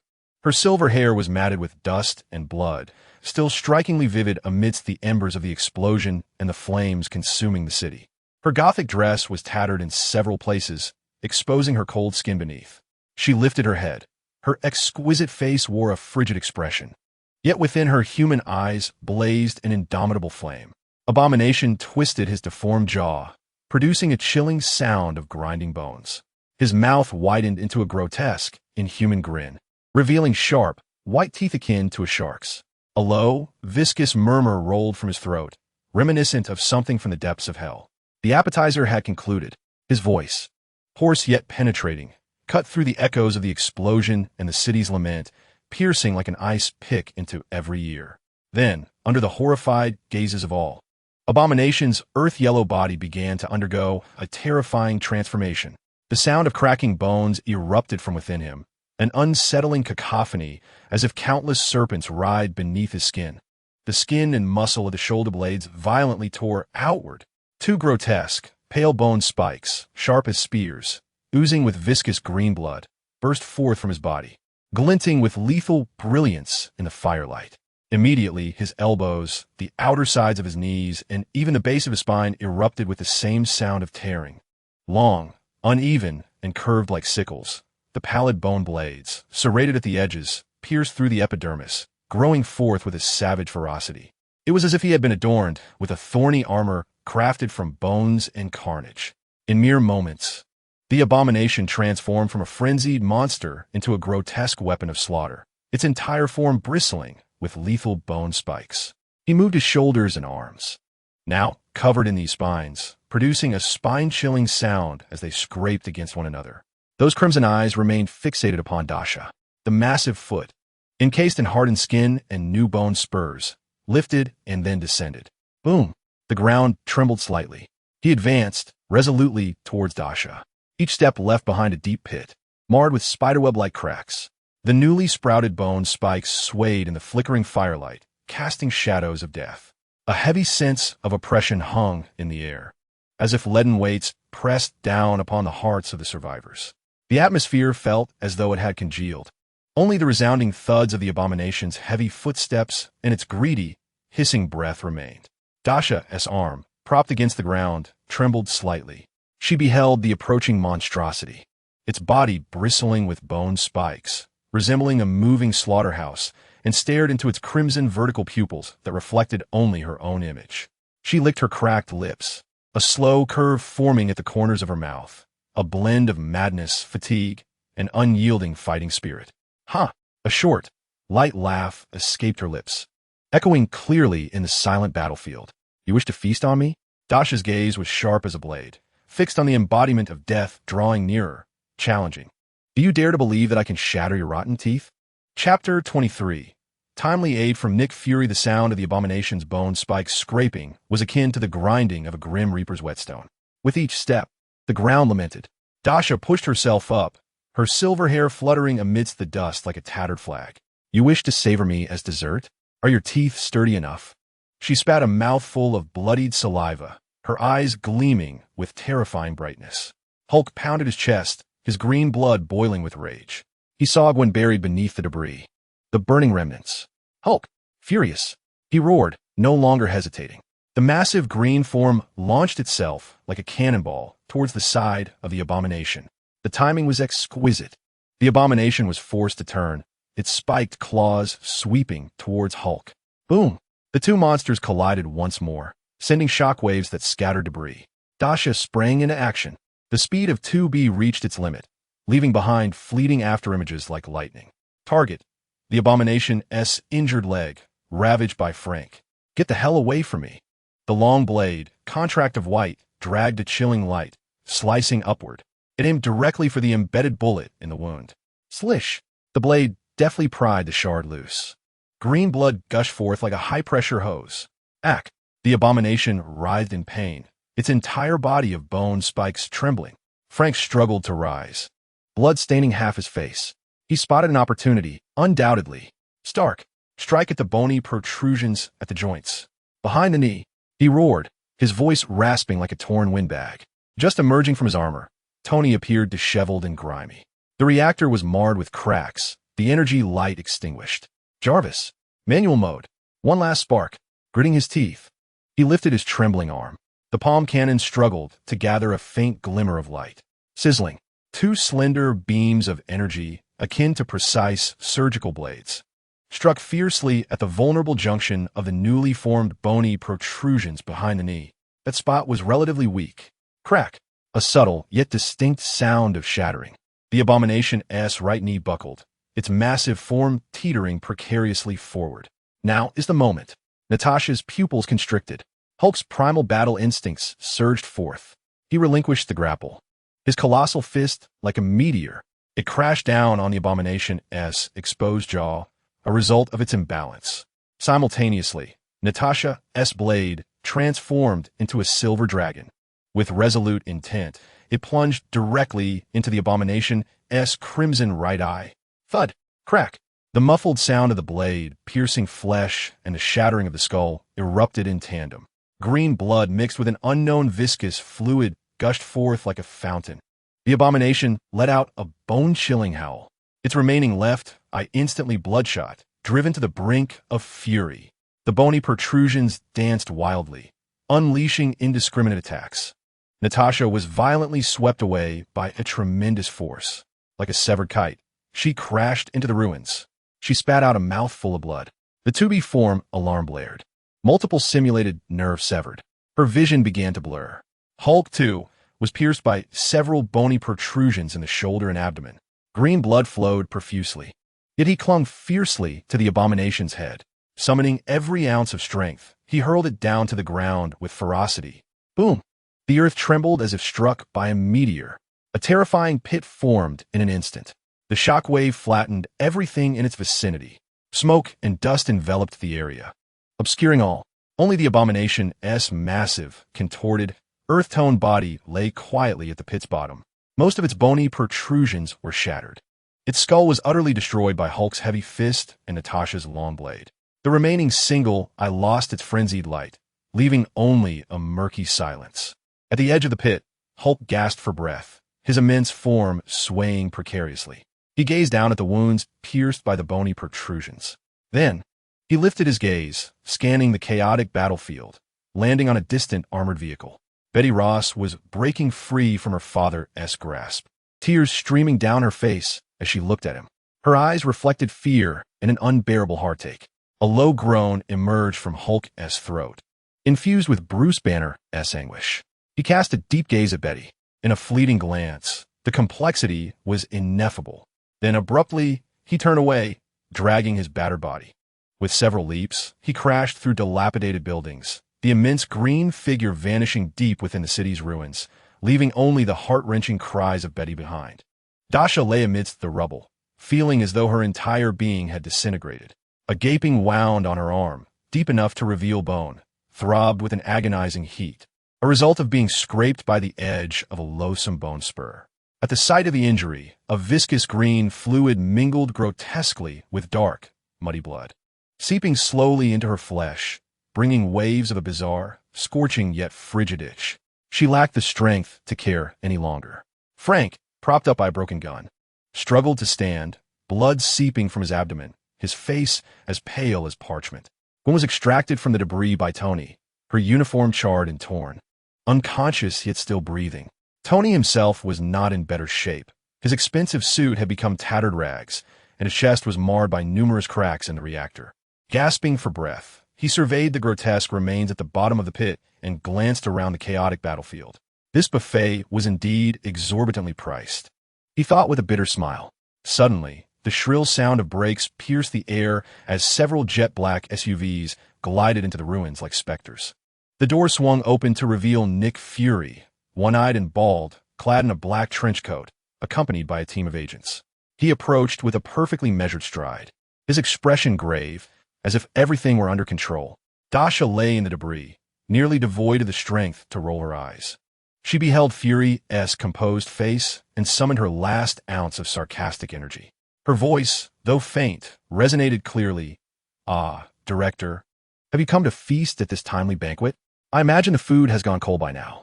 Fury paused momentarily, his single eye scanning Dasha with indifference. Dismissing her taunts entirely, he moved towards General Ross, whose face was ashen with fury. "General, this human weapon must be taken by S.H.I.E.L.D. For research. It poses a threat to global security." Ross, like an enraged lion, shoved aside the aide attempting to assist him. "Nonsense, Fury. This is my soldier, my responsibility, my mess. It is not your place to intervene."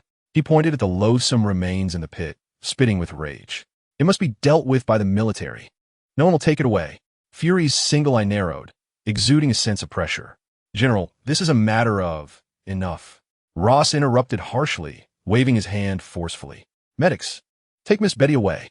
Recover the troops. Clear the scene immediately. Remove Blonsky's body. Now, at once." A squad of fully armed soldiers promptly advanced. The agents of S.H.I.E.L.D. were roughly separated as the heavy transport vehicle thundered toward the deep pit.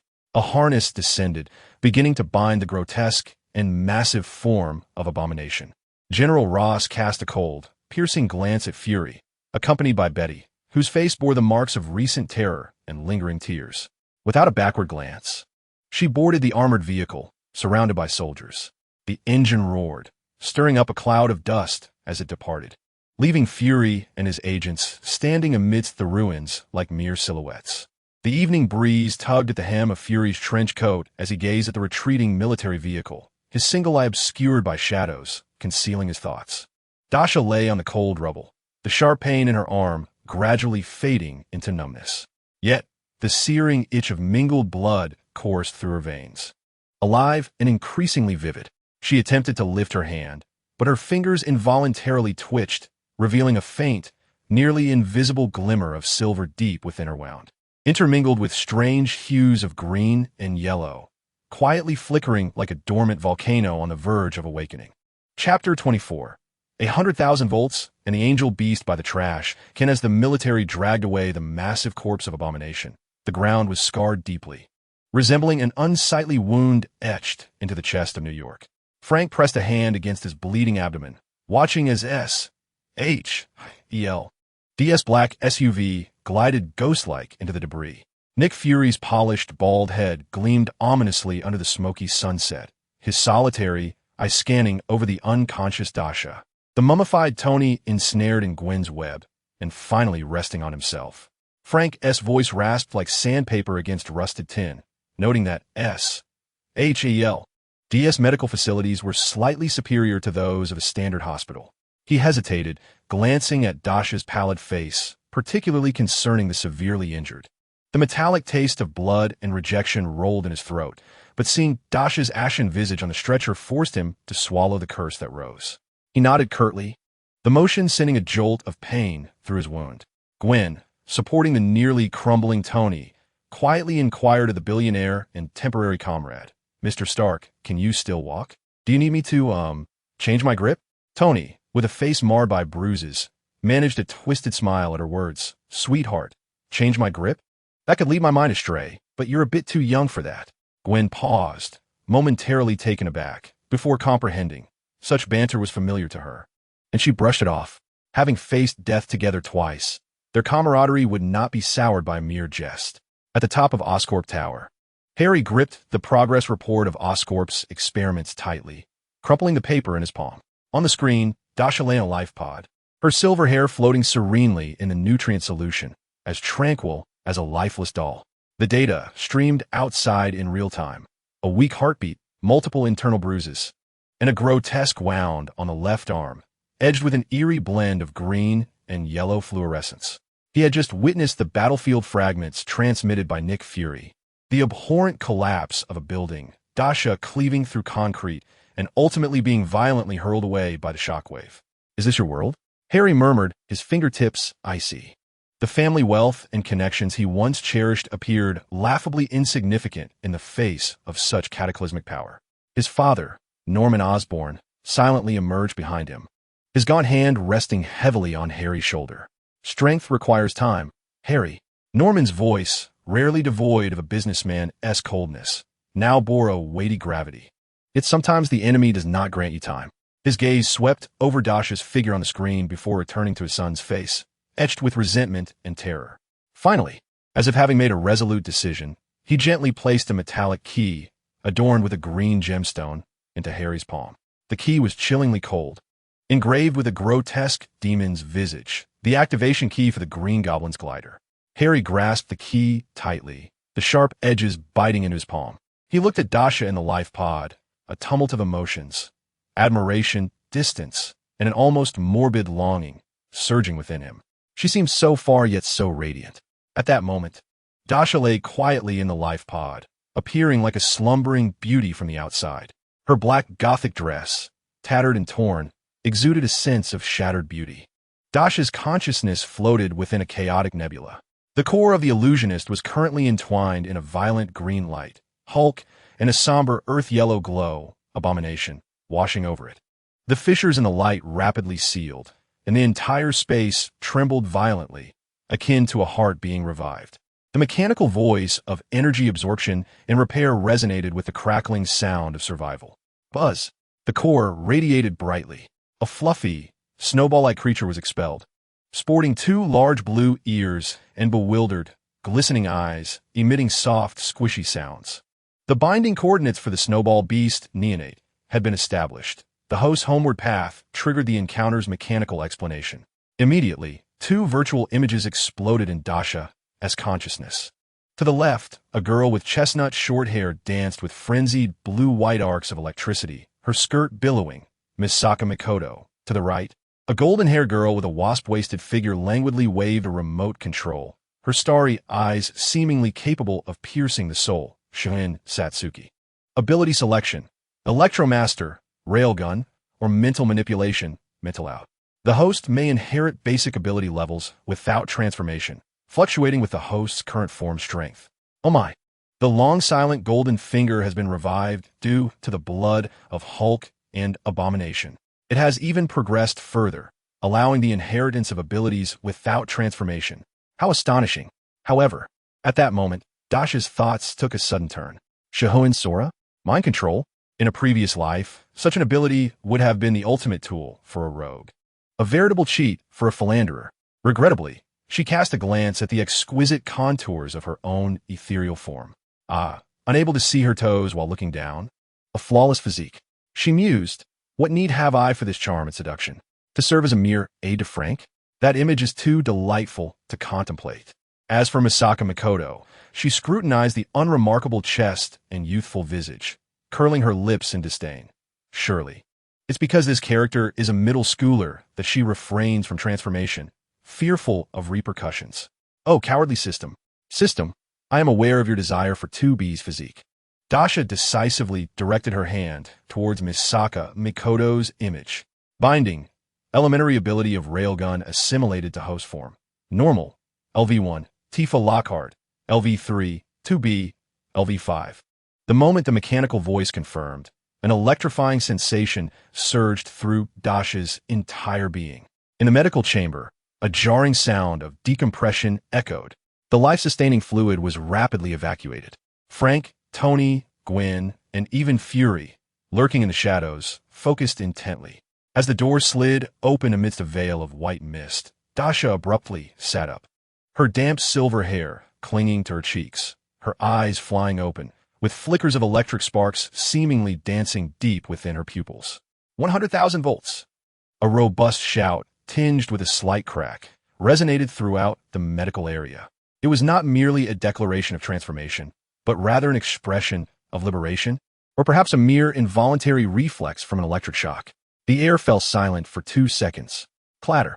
The cheeseburger Tony had just grasped tumbled to the floor. Gwen's mouth fell agape. Frank's eye twitched violently, his hand instinctively resting on his waist.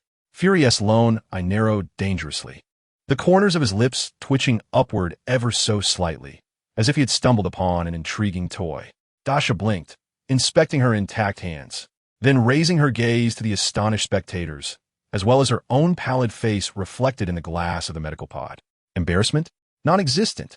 She flashed a grin, revealing a set of gleaming white teeth. What are you staring at? Never seen a beautiful girl emerge from the ICU, cosplaying as Pikachu? Charging complete, feeling splendid. She attempted to wave nonchalantly, but her fingertips crackled with a playful spark of electricity, nearly short-circuiting the sensors of the life support pod. Explanation? Frank's voice was heavy with the weight of a volcano about to erupt. New ability acquired, dear old Frank. Dasha leapt from the medical bed, her motions somewhat unsteady, yet her gaze was bright with determination.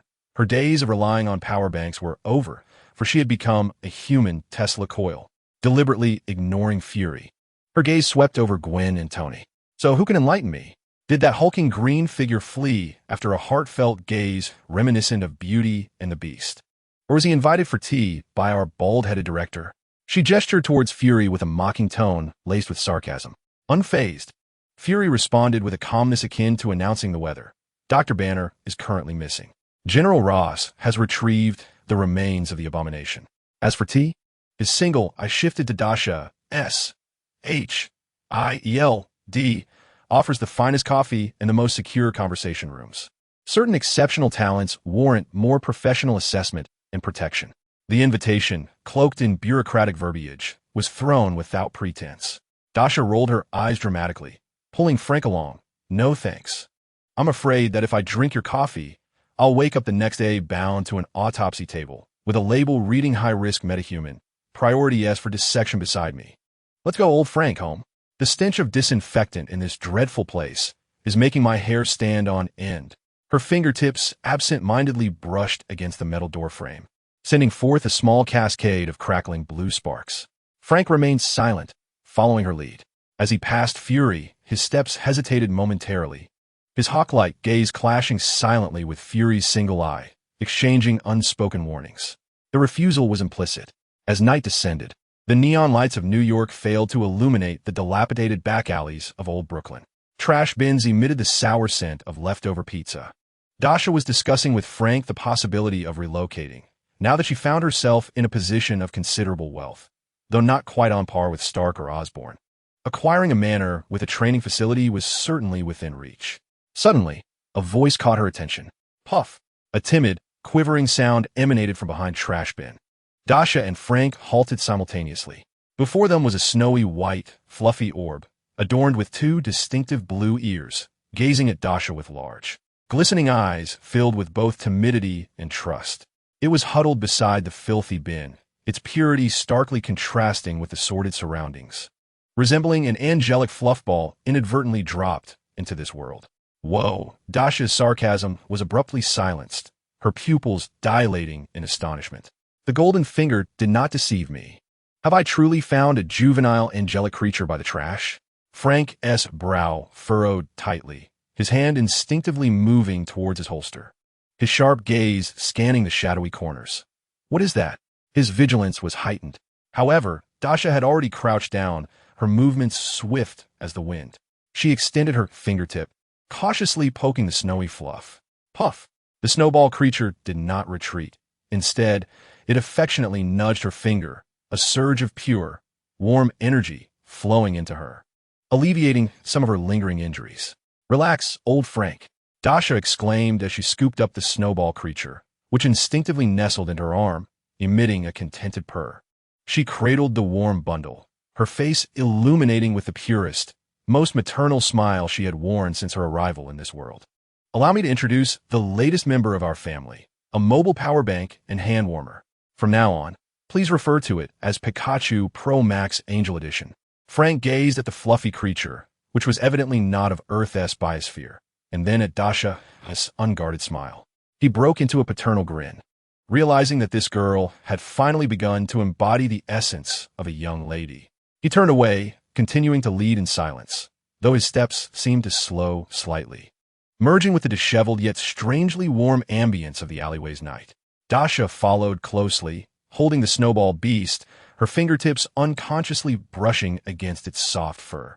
A faint electric arc danced between her palm and the creature, emitting a delicate crackling sound. The little one seemed to find this amusing, letting out a soft coo, its fur fluffing up slightly, and surprisingly, a faint, pure white light flickered into existence, intertwining with the electric arc. She lowered her head, whispering in a tone only she could hear.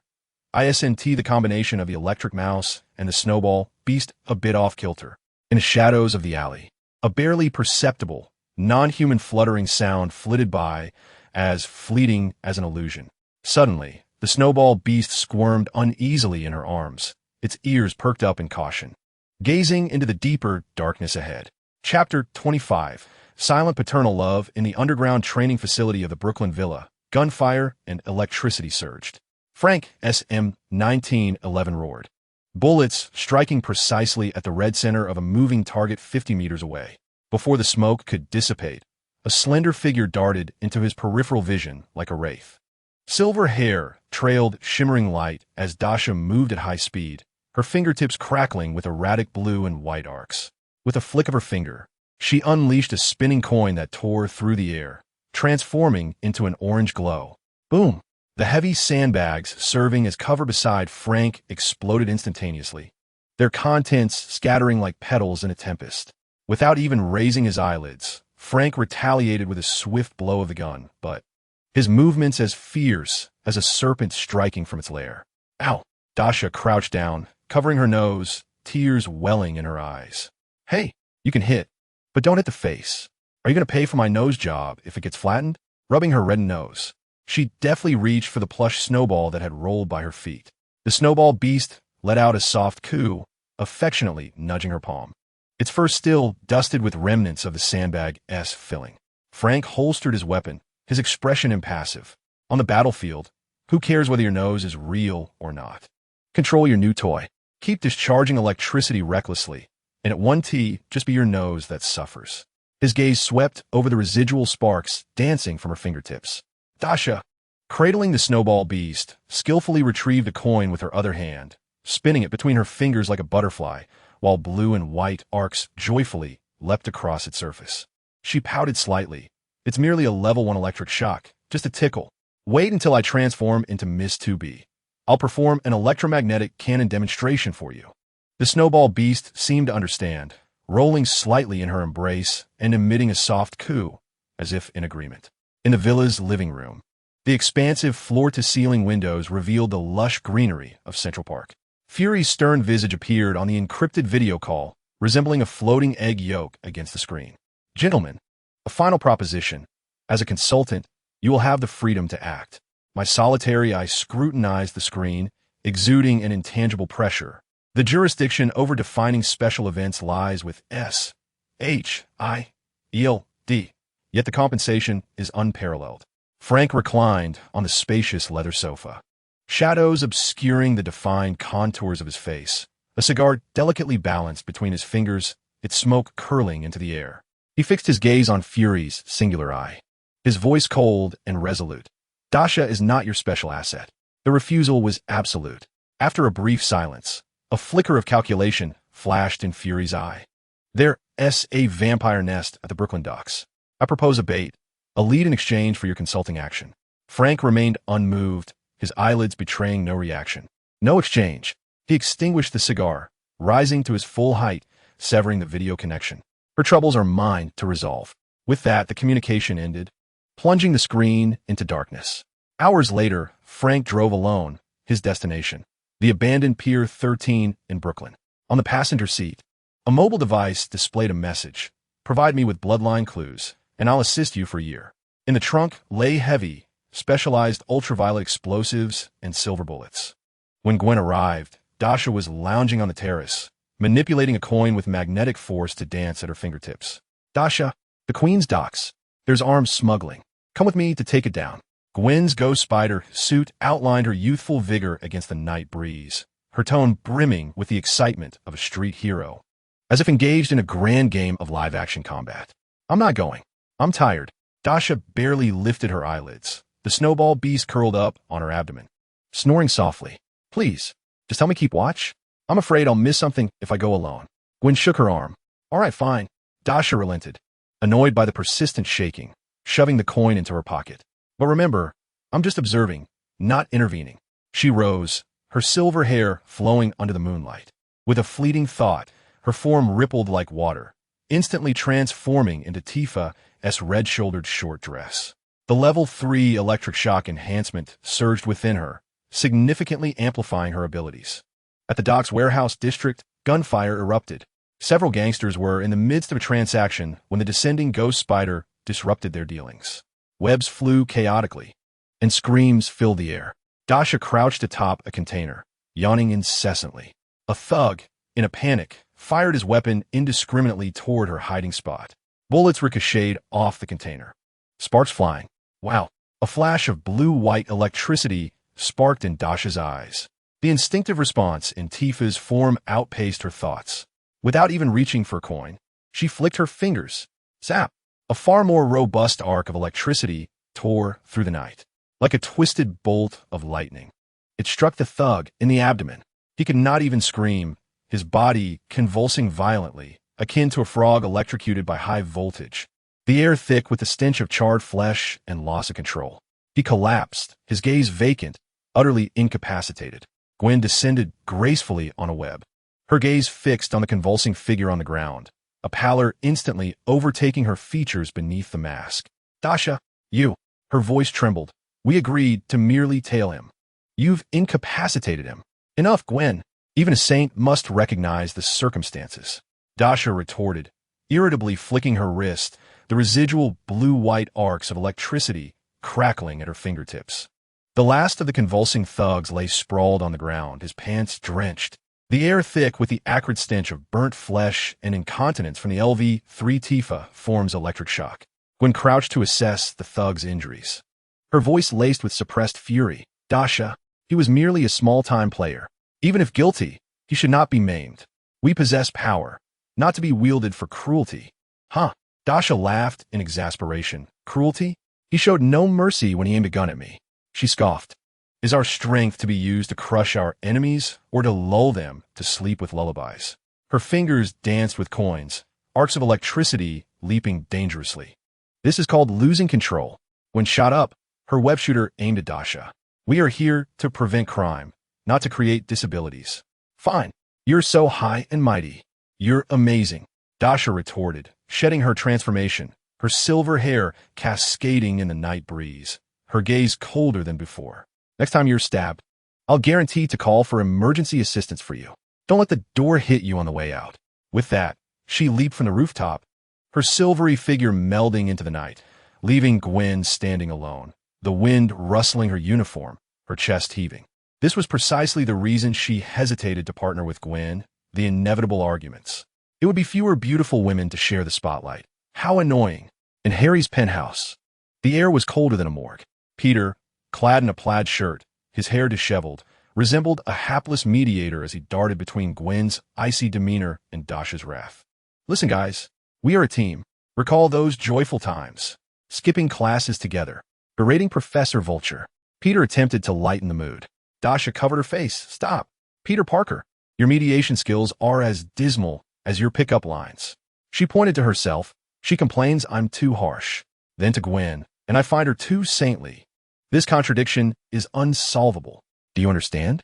Harry, holding a champagne flute, elegantly leaned against the bar, his gaze fixated on Dasha, revealing unabashed admiration and a hint of fervor. Dasha is simply efficient, he remarked, taking a gentle sip, his voice soft as a lover's whisper. Those detritus, if discarded, so be it. Osborn has the finest rehabilitation facilities. He set down his glass and approached Dasha. You need not explain yourself to anyone, my goddess. Gwen frowned. This is not a matter of efficiency. This is about boundaries. Boundaries? Harry suddenly raised his voice, the facade of elegance cracking, as he turned towards Gwen, his gaze turning predatory. Gwen, when you swing around in that tight suit, is your boundary to be leered at by those criminals? Or do you expect them to show mercy? He stepped closer, his voice thick with repressed anger. Dasha merely did what we should have done, but feared to undertake. She is the true Harry Osborn. Shut up. Peter abruptly interjected himself between the two, his face flushed with indignation. How could you say that, Gwen? We are friends. Friends? Harry scoffed, casting a derisive glance at Peter. Peter, spare us your insipid niceties. Without a suit, without power, you lack even the right to speak boldly in front of Dasha. When I implored you to contact the Ghost-Spider for blood, did you truly consider me a friend? If Dasha had not called Gwen, and Gwen selflessly offered her blood without hesitation, I would still be languishing on that accursed hospital bed. Did you regard me as your dear brother then? His words pierced Peter's heart like a poisoned dagger, striking at the most insecure recesses of his being. Instantly, his complexion drained of color, his lips quivered, yet not a word escaped his mouth. A profound sense of loss and resentment clenched around his heart. Gwen possessed superpowers, Dasha had her own abilities, and Harry felt guilt regarding that affair. But now, Peter Parker was merely a bookish fellow adept at fixing web shooters. Enough. Gwen could no longer endure the situation. The Ghost Spider's speed surged forth. She swiftly maneuvered to Harry's side, executing a flawless shoulder throw. Bang! Harry's meticulously styled hair became matted against the expensive, handcrafted carpet. The elegant gentleman, reduced to a pitiful state in an instant. Silence enveloped the air. Harry lay on the ground, his body trembling slightly, not from pain, but from a darker, more violent force roiling within. The humiliation of public disgrace, the embarrassment before the goddess, ignited the latent, obsessive spark within him, magnified by the Green Goblin's machinations. A low, ominous chuckle emanated from the carpet. Slowly, Harry propped himself up, his golden locks disheveled, his fine suit now dust-ridden. He lifted his gaze. The familiar, gentle smile had vanished, replaced by a chilling, distorted exhilaration. His striking blue eyes now shimmered with an unnatural, lizard-like green glow. "Is this how you treat your friends?" Harry's voice had turned hoarse, tinged with a metallic rasp. "Our dear Ghost-Spider, are you merely protecting your little boyfriend?" With a sudden motion, he tore open the front of his suit, revealing a skin-tight inner lining that gleamed with a cold metallic sheen. A gem-embedded device, adorned with the grotesque visage of a demonic grin, illuminated ominously on his chest. "No! Harry, stop!" Gwen cried out, her webs launching instinctively, but it was too late. Buzz! The piercing sound of mechanical charging erupted. Green light exploded from the gemstone embedded in Harry's chest, engulfing his entire being in an instant. The elegant Harry Osborn was no more. In his place hovered a figure clad in sleek green and gold armor, standing upon jagged glider wings, his face concealed behind a malevolent, grinning mask of the Green Goblin. Now, the voice of the Green Goblin, processed by his armor, resonated with a harsh, synthetic tone, laced with manic laughter, echoing through the desolate grand hall. "Let us redefine the meaning of friendship." Beneath him, the glider's engine belched forth an eerie green flame, while the crimson electronic eye of the demon mask greedily locked onto Dasha Chen, who stood below in shock. "Dasha!" Gwen instantly positioned herself in front of Dasha, aiming her web shooter at the airborne Green Goblin. "Harry, snap out of it." "That's Dasha." The Green Goblin tilted his head, the demon mask emitting a nauseating metallic screech. "Oh, yes, she's mine." He abruptly unfurled his clawed, armored hand and hurled a pumpkin bomb. "Then we shall see how beautiful you are in battle." "Target, Dasha! Are you out of your mind?" Dasha's pupils constricted. The 2B form instantly activated. Her tight, gothic dress accentuated her explosive figure. With a lightning-quick motion, she shoved Gwen aside. Boom! The shockwave from the explosion rattled the bar behind them, sending fine wines and shards of glass bursting forth like fireworks. Expensive liquid drenched Peter from head to toe. "Gwen, get Peter out of here," Dasha growled, her white contract blade humming as it emerged from its sheath, its tip aimed straight at the Green Goblin. "No!" Gwen gritted her teeth, shooting multiple strands of webbing in an attempt to ensnare the Green Goblin's glider and subdue him together. The Green Goblin cackled madly, executing a nimble dive. The serrated edges of his glider, slicing through the air with a piercing shriek, aimed straight for Gwen's midsection. "Annoying little bug." Gwen leaned back to the extreme, her webs barely catching the ceiling as she narrowly avoided the attack. Yet the wind pressure from the armored glider struck her like a sledgehammer, sending her crashing into a massive decorative painting on the wall. The frame shattered. An opportunity. A glint of cold light flickered in Dasha's eyes. The explosive power granted by her 2B form activated. She appeared as though teleporting to the end of the Green Goblin's descent trajectory, instead of wielding her blade. She opened her arms wide. "Harry!" Dasha shouted, her voice carrying an uncanny, penetrating force. The Green Goblin's momentum abruptly faltered, the crimson electronic eye behind the mask flashing frantically. "Target, Dasha Goddess." Now was the time. Dasha lunged forward. Her movement appeared to be an embrace, yet was swift and decisive. Her target was a relatively weak heat dissipation interface at the back of the Green Goblin's armored neck. The combat program of 2B accurately marked the spot. However, in that instant, her arm inevitably brushed against Gwen's chest, which heaved violently from the impact. Oh, the elasticity, the sensation is incredible. An inappropriate thought flashed through Dasha's mind. "Gwen? Even now, you're being inappropriate?" Dasha's face flushed crimson as she forced herself to concentrate. She gathered LV5 electric shock's furious current at her fingertips. ZZZZT.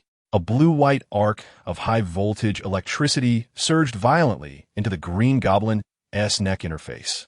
Ugh! The Green Goblin let out a chilling electronic scream. Sparks erupted chaotically from his armored body. The glider beneath him spiraled out of control, careening toward the massive floor-to-ceiling window. Boom! The bulletproof glass shattered into a dazzling crystal rain. The Green Goblin, along with the glider, tumbled onto the outdoor terrace. A fissure appeared in the demon mask, revealing Harry's agonized, contorted face, his eyes flashing green in desperation. "Harry!" Peter finally snapped out of his wine-soaked daze, scrambling toward him. Dasha released her transformation. her silver hair cascading down as she gazed at the convulsing green goblin armor on the terrace and Peter's anxious face, a cold sweat trickling down her brow. Damn it!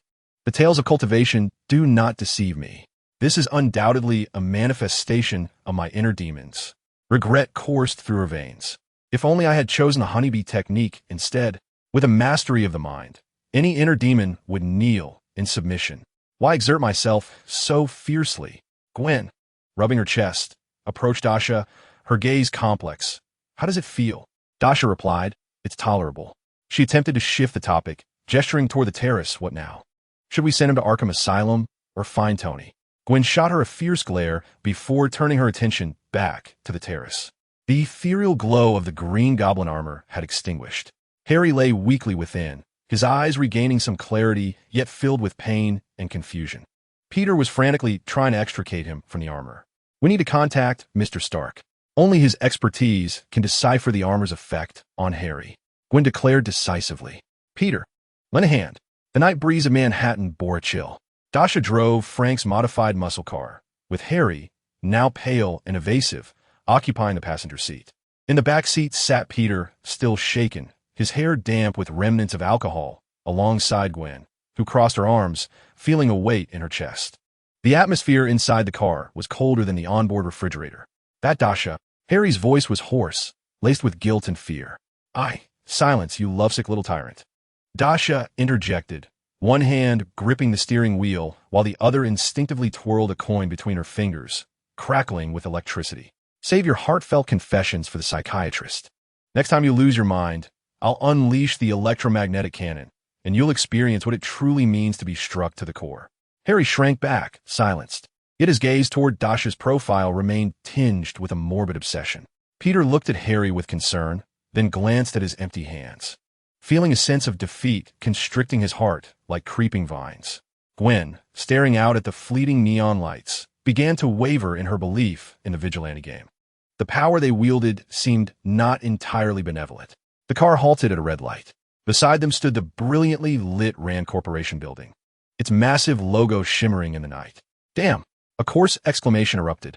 A beggar curled up beside the building's opulent revolving doors, clad in tattered garments that obscured their original color, with tangled hair and a face caked in filth thick enough to serve as a mask. He stared intently at the Rand Corporation logo, his murky eyes ablaze with a frenzied fire, muttering nervously, everything that is mine is mine. Damn Harold! Damn the board! You thieves! You robbers! He suddenly flailed his filthy arms, his voice rising sharply like a night owl's shriek. 30 years in the East. 30 years in the West. Do not underestimate the youth in poverty. I'm Iron Fist Danny Rand. I have returned. This time I am here to reclaim what belongs to me. Inside the car, the four of them. Dasha, a spinning coin clattered on her lap.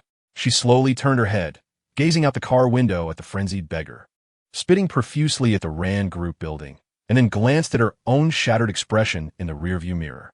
Good heavens! Dasha's lips twitched. The stench was overwhelming. The New York branch of the Tomato Orphanage?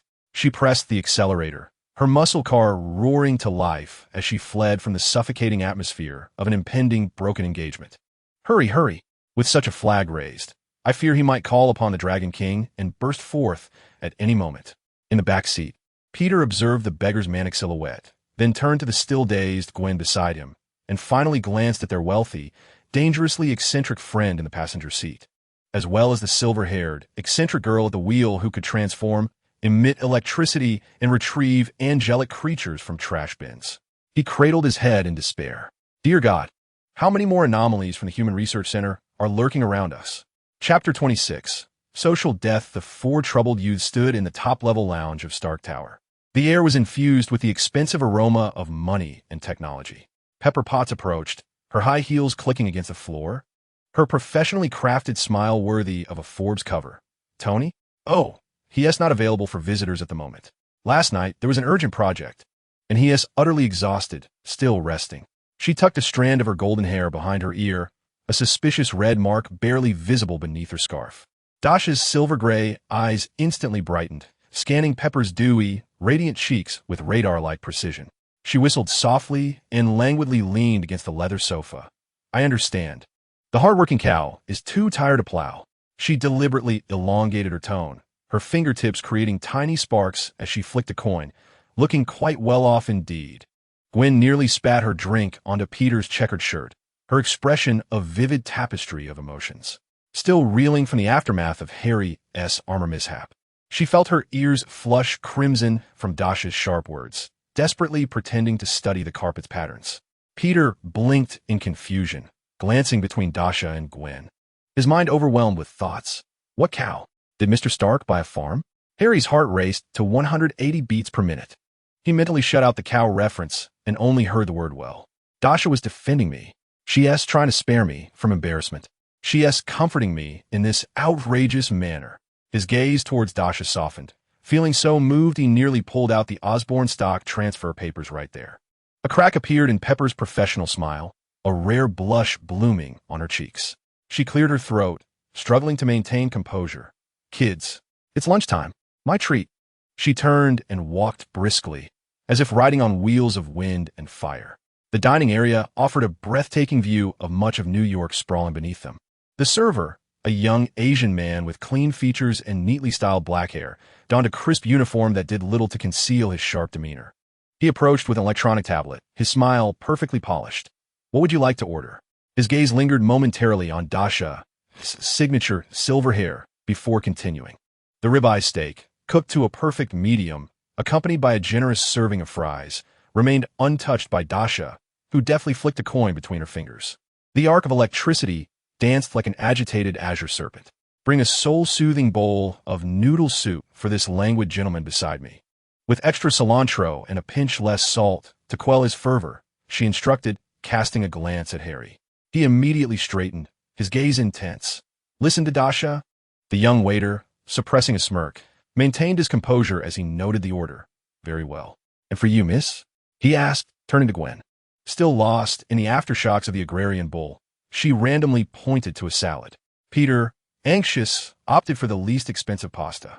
Pepper elegantly closed the menu, steering the conversation back on course. So, what is Harry's predicament?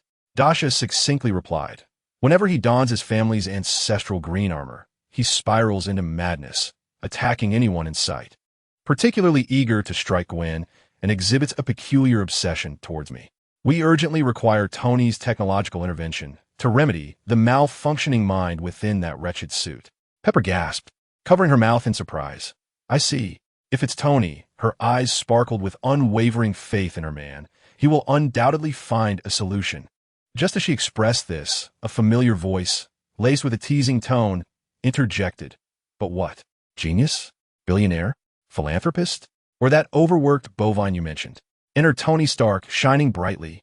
His sunglasses did little to conceal the dark circles under his eyes, and his stubble was untamed, yet he radiated an energy akin to having consumed 10 pounds of caffeine.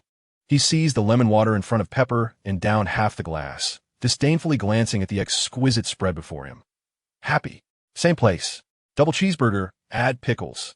Immediately, his piercing gaze landed on the drooping Harry, and then turned to the green-clad youth.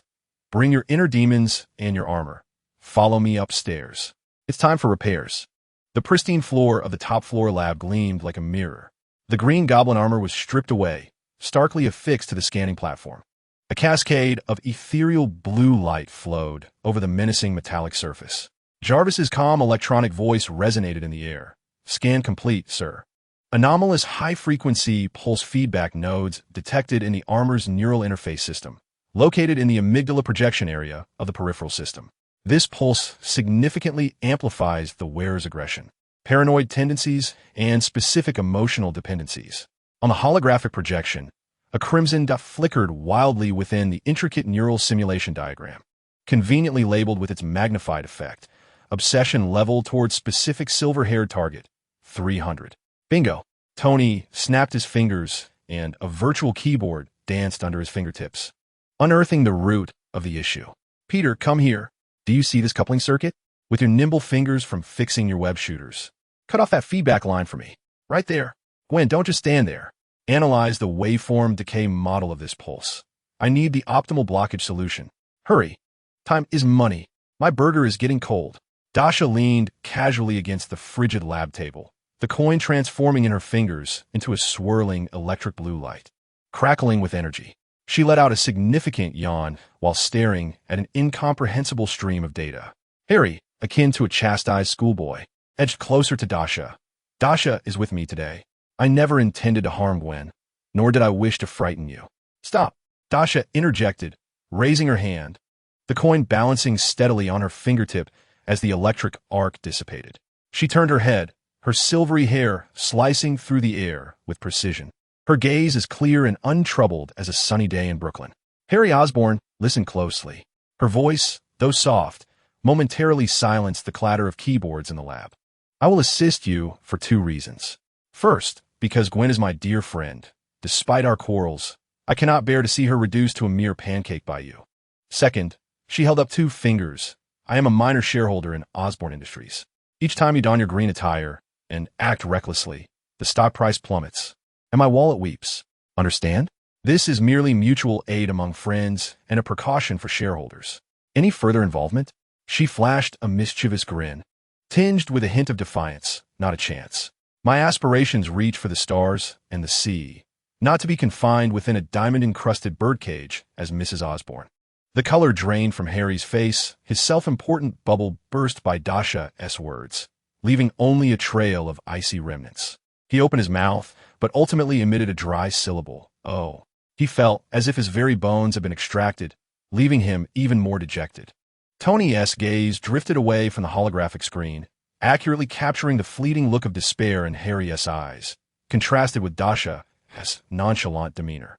He raised an eyebrow, a knowing smirk gracing his lips. Having completed the final data node, he strode forward, his arm casually draping over Peter's shoulder like a wolf enticing Little Red Riding Hood. Hey, Peter, you look rather pitiful, serving as logistics in a group brimming with superpowered individuals. It must be stifling, right? He lowered his voice, laced with temptation. How about an internship at Stark Industries? Top-notch laboratories, cutting-edge equipment, and one-on-one guidance from Jarvis. Arm yourself with the skills you need, so you no longer have to be the invisible one, watching your friends charge in a battle while you hide behind, mending gear. He winked. Just think, next time a certain silver-haired, lightning-wielding lady or a green-skinned maniac goes berserk, who will be there to avert disaster before they demolish New York? Who can ensure that your ghostly Spider-Girl won't one day be ensnared by something even more deranged? Peter's slender shoulders tightened beneath Tony's arm. His gaze flickered towards Gwen, still immersed in data analysis, then swept over to the despondent Harry and Dasha, who was idly playing with a coin. A flicker of determination and fierce protectiveness ignited within him. After a few seconds of silence, he lifted his head, his eyes brimming with unprecedented resolve. I'll join, Mr. Stark. I want the ability to balance them, to protect them from anyone, including themselves, from crossing that line. Appreciation shone unabashedly in Tony's eyes as he gave Peter a hearty pat on the back. Huh, that's the spirit. Jarvis, grant this lad the highest privileges. Internship? No. From this moment forth, you are the safety technology consultant for the superpowered team. Dasha rolled her eyes dramatically as the coins sparked with exaggerated electric flashes. Enough already. Tin Man, how can you possibly deceive innocent youths into working for you without pay while claiming it's all so fresh and refined? A safety consultant? I say you're more of a cleanup crew member, tasked with handling unstable elements like me and the green-skinned young master. Tony retorted instantly. Better than some humanoid Tesla coil that zaps people without paying for the electricity, constantly scheming to use coins as weapons. At least my employees have health insurance. Huh. Does your insurance cover emotional damages? Having to face your old cucumber face painted green every day is quite a chore. Enough, Tony. Pepper's warning echoed through the loudspeaker. The two fell silent, exchanging fierce glares, sparks flying between them. The setting sun bathed the glass facade of Stark Tower in a golden-red hue. The 4 of them stepped out of the revolving door, the atmosphere tinged with subtle tension. Harry appeared as wilted as frostbitten cabbage, while Peter clutched his brand-new Stark ID badge, both thrilled and anxious. As they turned the corner, a fierce argument shattered the evening tranquility. Get out. You're fired. The restaurant manager, red-faced and enraged, was roughly shoving a young Asian man in a server's uniform, the very same who had taken their order at noon. A shabby suitcase lay discarded at his feet. Beside him stood an Asian girl with a round face and small eyes, whose looks hardly conformed to mainstream beauty standards. Yet, At this moment, she clung desperately to the manager's arm, her voice sharp as a knife. Why are you firing Shang-Chi? Just because he asked where you're from? That old lady said she came from the East. Shang-Chi was merely trying to recommend dishes that suited her taste. The young man named Shang-Chi pressed his lips together, offering no resistance to the manager's push. He silently bent down to retrieve his bag. As he lowered his head, the line of his neck tightened like a drawn bowstring, and the motion of picking up his belongings was fluid, devoid of any excess. His feet were planted firmly, as if rooted to the ground. Dasha's fingers, which had been playing with the coin, suddenly froze. Her silver-gray pupils narrowed slightly. The strength and poise exhibited by this man, recently dismissed, were not characteristics typical of an ordinary server. Her internal combat program, albeit currently at level 1, silently triggered an alarm. It was an instinctual awareness. This seemingly hapless young man harbored an extraordinary, refined power within him, akin to a legendary blade concealed within a tattered scabbard. Dasha licked her lips, a spark of intrigue coursing through her fingertips. The surprises in New York are truly more plentiful than those from Snowball Beast by the dumpster. Shang-Chi seemed to sense Dasha's keen gaze and lifted his eyes. Within the depths of his calm black irises, a fleeting glimmer, sharp as a cold star, flashed momentarily. He picked up his worn suitcase, shook his head at the anxious girl beside him, and turned to merge into the indifferent flow of New York streets. His figure quickly swallowed by the neon lights. Dasha narrowed her eyes, flicking the coin which soared upward, trailing a stream of delicate blue light. Chapter 27. The rich woman's punching bag and the loudmouth Captain America Frank had vanished for 7 days. The underground training facility of the villa was as desolate as a morgue. The sandbags hung desolately, covered in dust. Dasha sat cross-legged on the ground, her fingertips making coins dance erratically. Her silvery hair drooped listlessly. Old Bai, have you become addicted to playing hide and seek? Next time you return, I shall greet you with a jolt of 100,000 volts. The snowball beast rolled to her side, nuzzling her palm with its furry head as if offering comfort. A sense of security? Non-existent. The vivid memory of being bitten on the neck by a vampire was still fresh. No matter how formidable her golden finger was, it could not withstand the cunning of the sixth. She focused on the electric arcs dancing on the coins. Relying on heaven and earth was no match for relying on oneself. If Tony Stark could physically defeat Thanos, was it solely thanks to Jarvis's encouragement? Combat skills must be maxed out.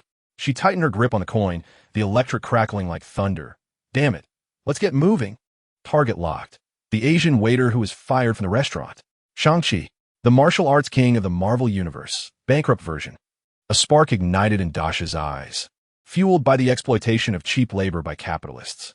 However, in the vastness of New York, finding a deliberately hidden fighter was akin to searching for a needle in a haystack. After 2 days of fruitless efforts, Dasha was so irate that she nearly blasted the Times Square billboard with an electromagnetic cannon. Ultimately, guided by the enigmatic blind lawyer Matt Murdock, she found herself in a Brooklyn alley that reeked of urine. At the end of the alley hung a weathered sign, alias private investigator. She pushed the door open. A bell chimed. The scent of smoke mixed with cheap perfume hit her like a wave. Behind the desk sat a woman, her wine-red short hair in disarray. Dark circles under her eyes as if she'd taken 2 punches, clad in a pilled old sweater, her feet propped up on the desk, clutching half a bottle of whiskey. She exuded an aura that screamed, "Don't mess with me." Dasha slapped a stack of cash on the table, succinctly stating, "Find someone. Asian, male, named Shang-Chi.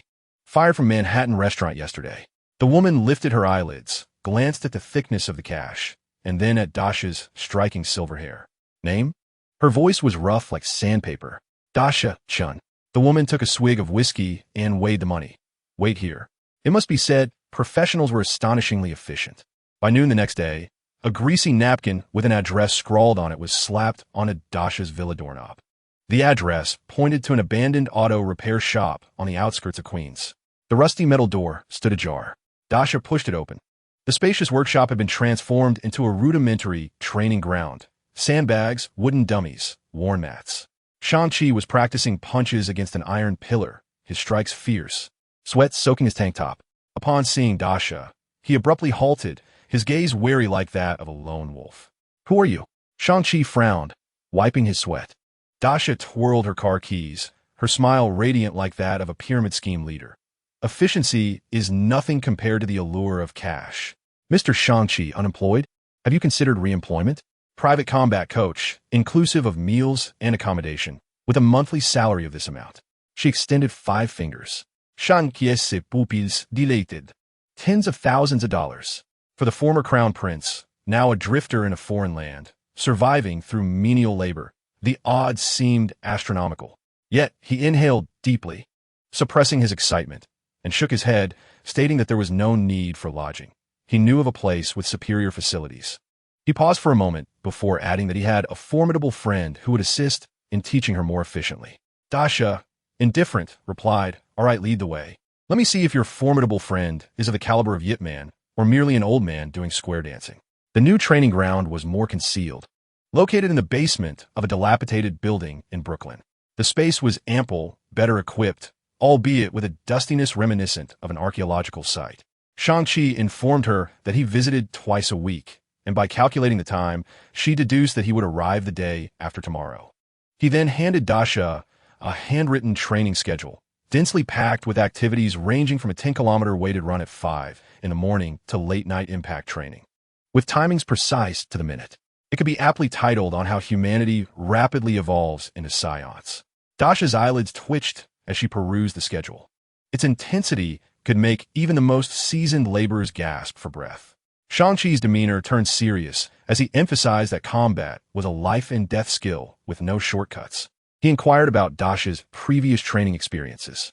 She casually mentioned Frank's practical lessons, where she was thrown into an abandoned factory and left to fend off a group of knife-wielding thugs.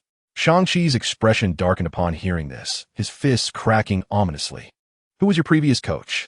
Tell me their address." Such training is not education. It is murder. They are destroying your bodily instincts and neural reflexes. An utter amateur.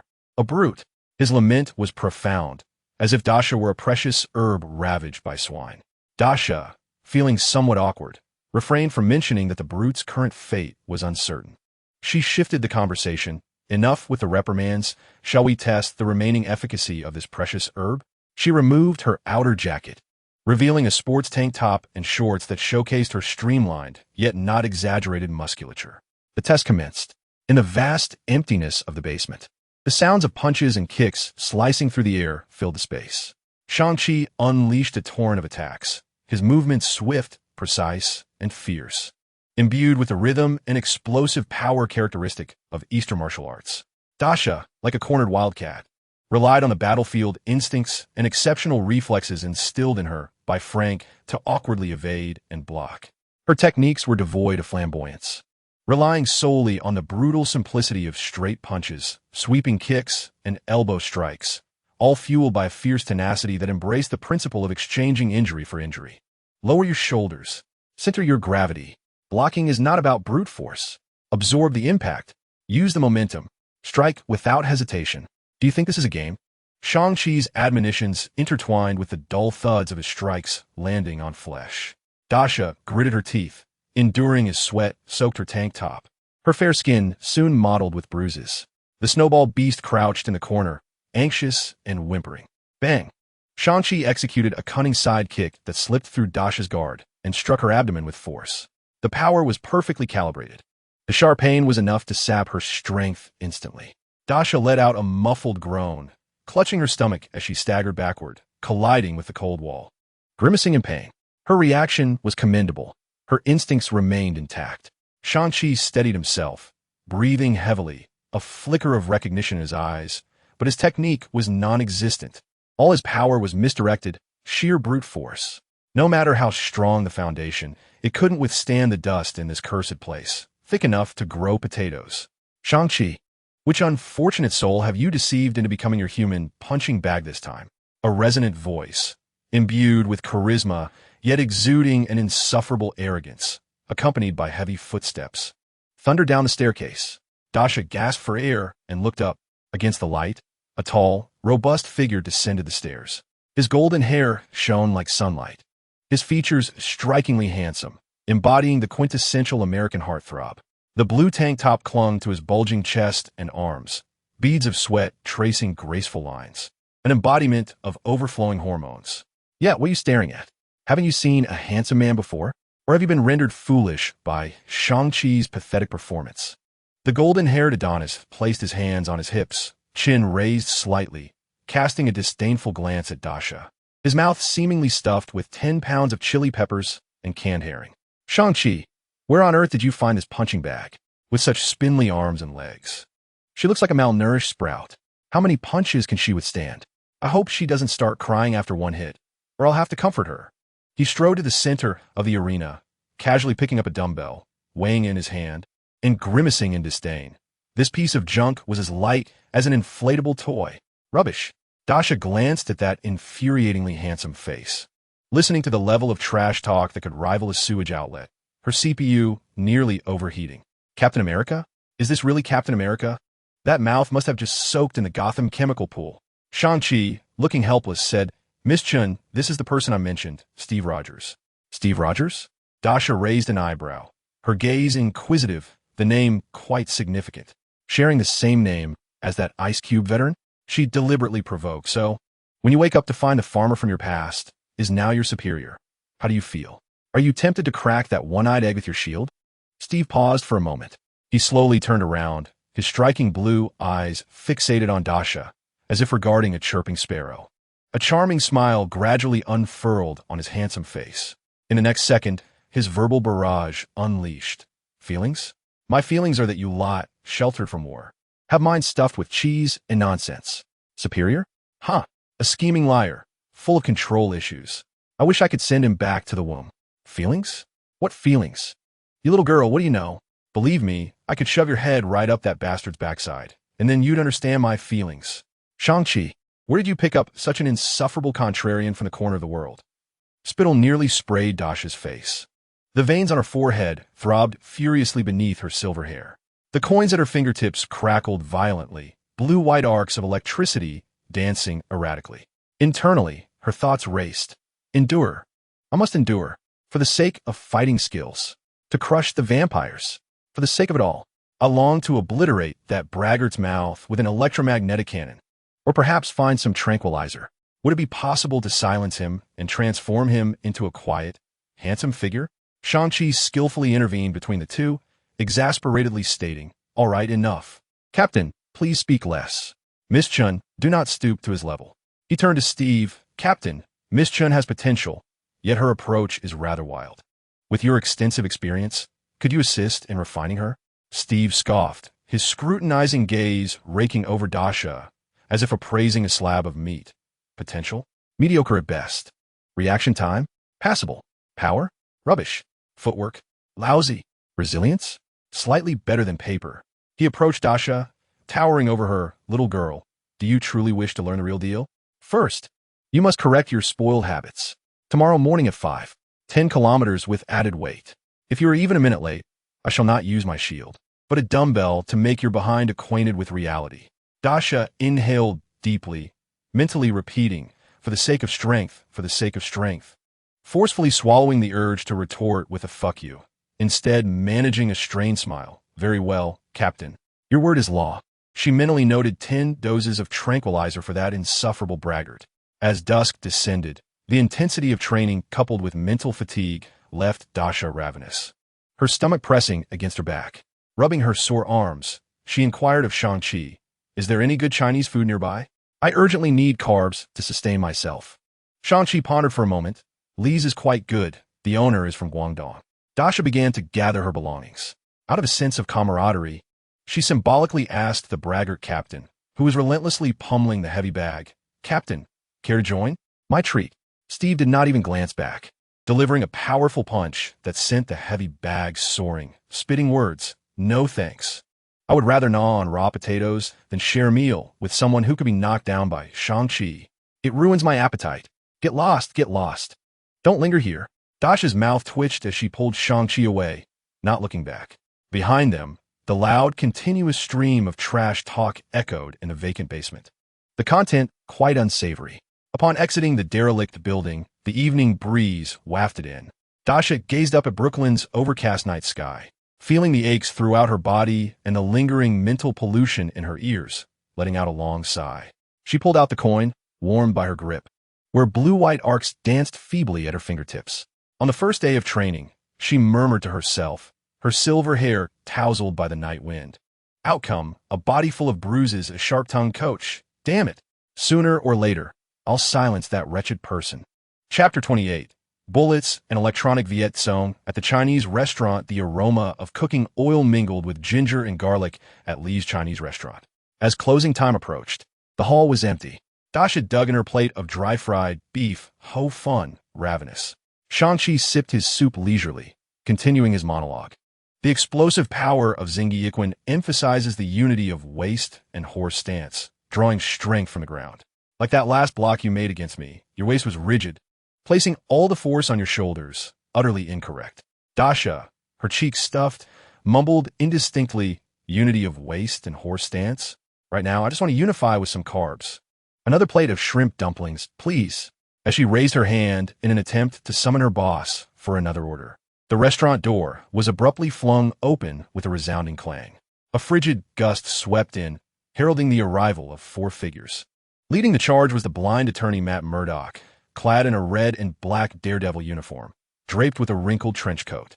Following closely was the deranged beggar, who had once boasted beneath the Rand Tower, now cleaned up yet still exuding an air of agitation.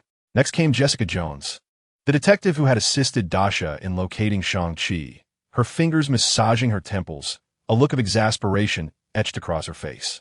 Lastly, towering over the rest was Luke Cage, a muscular figure clad in a bright yellow hoodie that strained against his bulging muscles, as if ready to burst. The atmosphere among the quartet was taut, akin to a bowstring drawn to its limit. Danny's voice trembled with excitement. The hand must pay, for Kunlun. It is my duty to find the dragon bones. Jessica interrupted, her tone laced with impatience. Duty? Is your duty to drag us into certain death? Those ninjas are as relentless as cockroaches. Luke's deep voice carried an air of resignation. Calm down, Danny. We need a plan. As Dasha caught sight of the newcomers, her eyes sparkled with recognition, and she swallowed the rice noodles in her mouth, waving enthusiastically. Hey, Matt, what a coincidence. And you, detective, care to join us for a meal? This one's on me. Her warmth rivaled that of a hot pot restaurant owner. Matt suddenly turned sharply in Dasha's direction, his brow furrowed, his voice rising in urgency. Dasha? We need to leave. Now. The veins in his hand, gripping the cane, stood out like taut wires. Dasha's chopsticks froze midair. The tension radiating from Matt was more alarming than any alarm. In an instant, she comprehended the gravity of the situation. Immense trouble, the kind that clings like an unshakable leech. The benefits? None to be found. The risks? Perhaps losing her recently acquired martial arts instructor. Thank you, Matt. Until next time, Dasha decided swiftly, grabbing her bag and pulling Shang-Chi's arm, ready to make an exit. Just as she stood up, a deafening explosion reverberated. The entire front wall of the restaurant was suddenly engulfed in blinding white light, akin to the midday sun thrusting itself directly into their eyes. Light, pure, domineering, infused with malice that scorched the retina. It illuminated the restaurant in harsh whiteness, revealing every detail. Get down! Matt's roar pierced through the onslaught of light, crashing violently into the ears of those present. Almost simultaneously with Matt's warning, Shang-Chi moved, not to crouch, but to pivot like a specter. His left hand swiftly locked around Dasha's wrist with explosive precision, while his right leg swept fiercely at her ankle.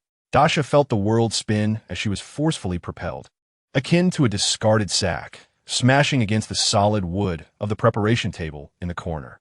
With a thud, Dasha's back collided with the hard surface, pain shooting through her, yet she was firmly pinned in the narrow triangle of safety by Shang-Chi. Almost in the same breath that she was pulled down, a torrential downpour of metallic rain erupted. The deathly storm cascaded in from the window, illuminated by the blinding light. The glass shattered with a piercing shriek, completely obliterated, transformed into countless shards of razor-sharp diamond dust. Bullets tore through the air, emitting a chilling shriek that sent shivers down one's spine. The wooden surface of the dining table was effortlessly pierced, as if it were mere parchment, ripped apart. Porcelain plates and bowls disintegrated into powder amidst the hail of gunfire. Broth and remnants of food mingled with splinters of wood and shards of glass, stirred by an invisible giant's hand, splattering wildly in the confined space. The acrid scent of gunpowder, mingled with the grotesque aroma of blood and mangled meals, instantly permeated the air. Ugh! Danny Land's reaction lagged by a heartbeat. Blood erupted from his shoulder as he fell to the ground, rolling clumsily behind an overturned dining table. Jessica instinctively crouched down, shielding her head as the blinding light illuminated the chaos, only to be hurled against the wall by the explosive shockwave of bullets, coughing up a mouthful of blood. Yet, there stood Lukech, this towering figure, like the most steadfast fortress, suddenly spread his arms wide at the sound of gunfire, shielding Jessica beneath his broad back. Clad in a bright yellow hoodie, impervious to harm. Thud, thud, thud. The relentless bullets pounded against him, resonating with a dull thud akin to a defeated drum. Sparks flew. Luke's body was propelled slightly forward by the immense kinetic force, yet his feet remained planted firmly on the ground, as if rooted. He gritted his teeth, enduring the onslaught of this metallic storm. The barrage lasted but mere seconds, yet felt like an eternity. The blinding light abruptly extinguished. The restaurant was engulfed in a chaotic darkness, illuminated only by the dim glow of streetlights filtering through shattered windows, casting light upon the swirling dust and smoke. A profound silence enveloped the space, an oppressive, suffocating silence. In the next moment, whoosh, whoosh, whoosh, whoosh, several specter-like shadows, as weightless as smoke, silently slipped through the broken windows and doorways, clad in pitch-black ninja attire that concealed their forms. Only their cold eyes were visible, wielding slender katanas, their blades gleaming with a ghostly blue venomous sheen in the dim light. Their movements were swift, synchronized, imbued with an inhuman intent to kill. Their targets were clear. Every survivor within the restaurant. The hand association. Danny roared defiantly, disregarding the blood streaming from his shoulder, leaping from his cover. His right fist clenched tightly, enveloped in a visible blaze of molten gold radiance. The air warped from the searing heat. He hurled a punch toward the foremost ninja. Boom! Like a small bomb detonating. The golden shockwave erupted in a circular explosion. The ninja, along with his blade, was sent hurtling through the wall, fate unknown. Yet, more ninjas surged forth like a relentless tide. Matt had already drawn the dual sticks concealed within his cane, his form transforming into a blurred streak of red and black in the darkness. The sticks danced like the wind, flawlessly deflecting the incoming poison blades, each strike resonating with the sound of shattering bones. His radar-like senses reached their zenith in the dark, consistently predicting the most elusive angles of attack. Jessica spat out a mouthful of bloodied saliva, her eyes gleaming with ferocity. She seized a misshapen, heavy metal chair nearby, unleashing a surge of extraordinary strength. With the ferocity of wielding a baseball bat, he struck violently at the ninja approaching from the side. Clang! Metal twisted. The ninja, along with his blade, was sent flying, the sound of shattering bones distinctly audible. Luke let out a low growl, charging into the throng of ninjas like a humanoid tank. Ignoring the slashes from the blades against his body, his enormous fists, akin to battering rams, unleashed terrifying power. Each punch was a hammer of destruction. Those struck suffered broken bones and torn ligaments. Yet, the sheer number of ninjas proved overwhelming. Their angles of attack were cunning and vicious, moving in perfect harmony like a machine of slaughter. The defenders found themselves embroiled in a fierce struggle. Danny's golden fists packed tremendous power, but the exertion was immense, his breath becoming increasingly labored. Matt's twin batons whirled in a dense defense, yet he was forced to retreat step by step. Jessica, though strong, lacked finesse, and had already acquired several bloody wounds. Luke stood as a steadfast shield, yet he could scarcely protect everyone.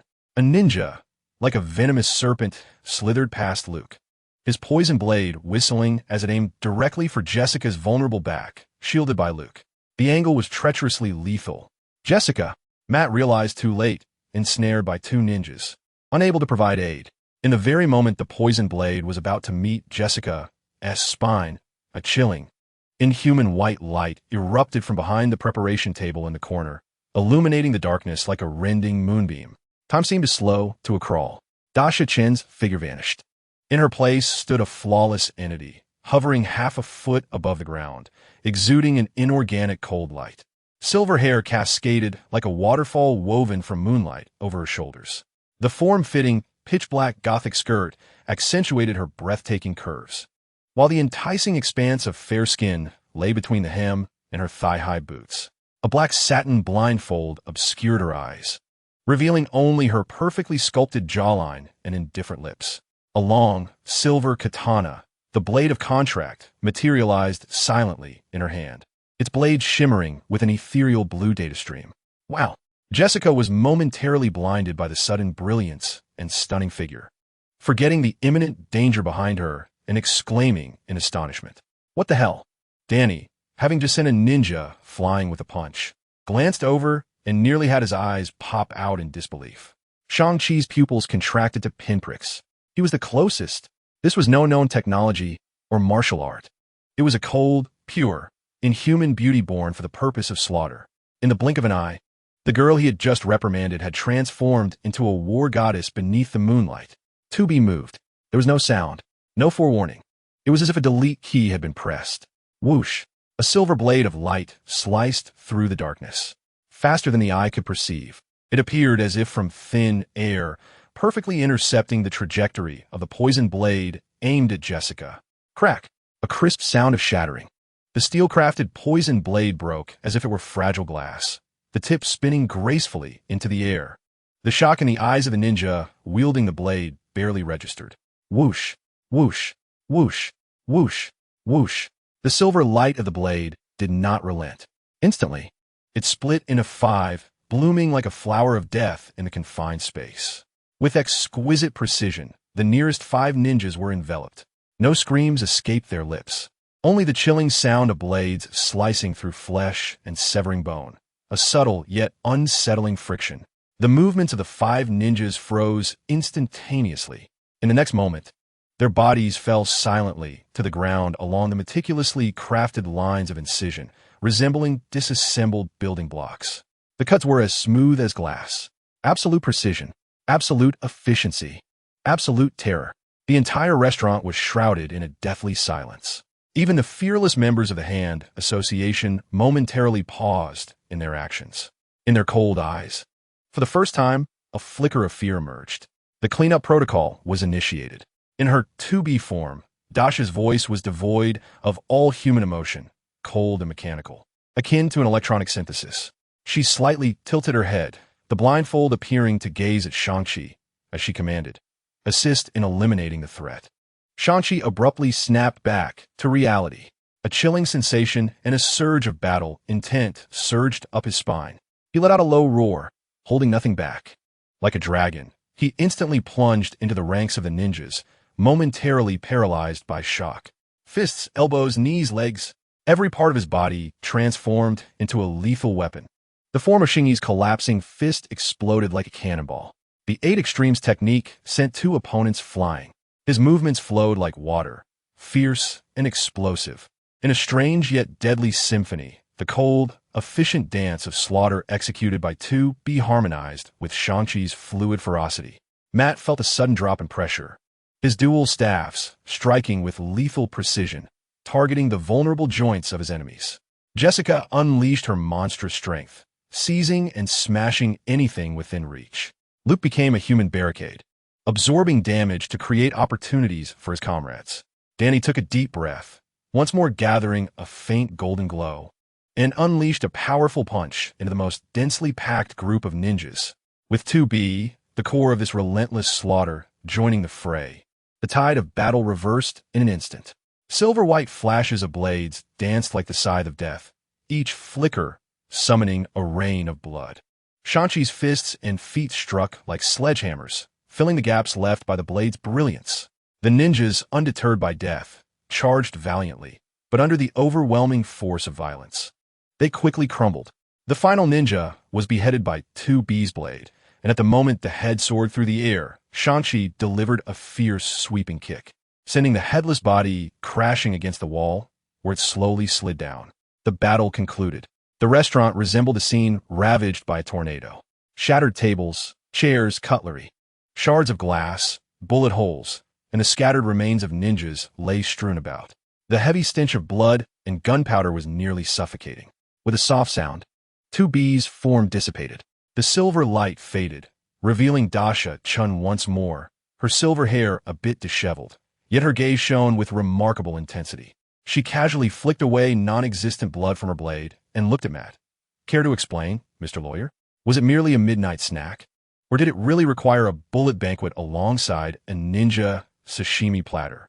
Matt leaned against the wall, panting, his gaze sweeping over the devastation. His voice grave, the Hand Association, a ninja-killing organization that has persisted for centuries. They have set their sights on Danny. He pointed at Danny Rand, pale and clutching his bleeding shoulder, or rather, on the power of the iron fist within him, as well as the treasure of Kunlun, the dragon's bone. Dragon's bone? Jessica rubbed her aching shoulder, a look of discontent etched upon her face. Does it sound like a dinosaur fossil? Worth something far more perilous? Luke remarked in a low voice, his bright yellow hoodie riddled with bullet holes and white stains, yet he remained unscathed.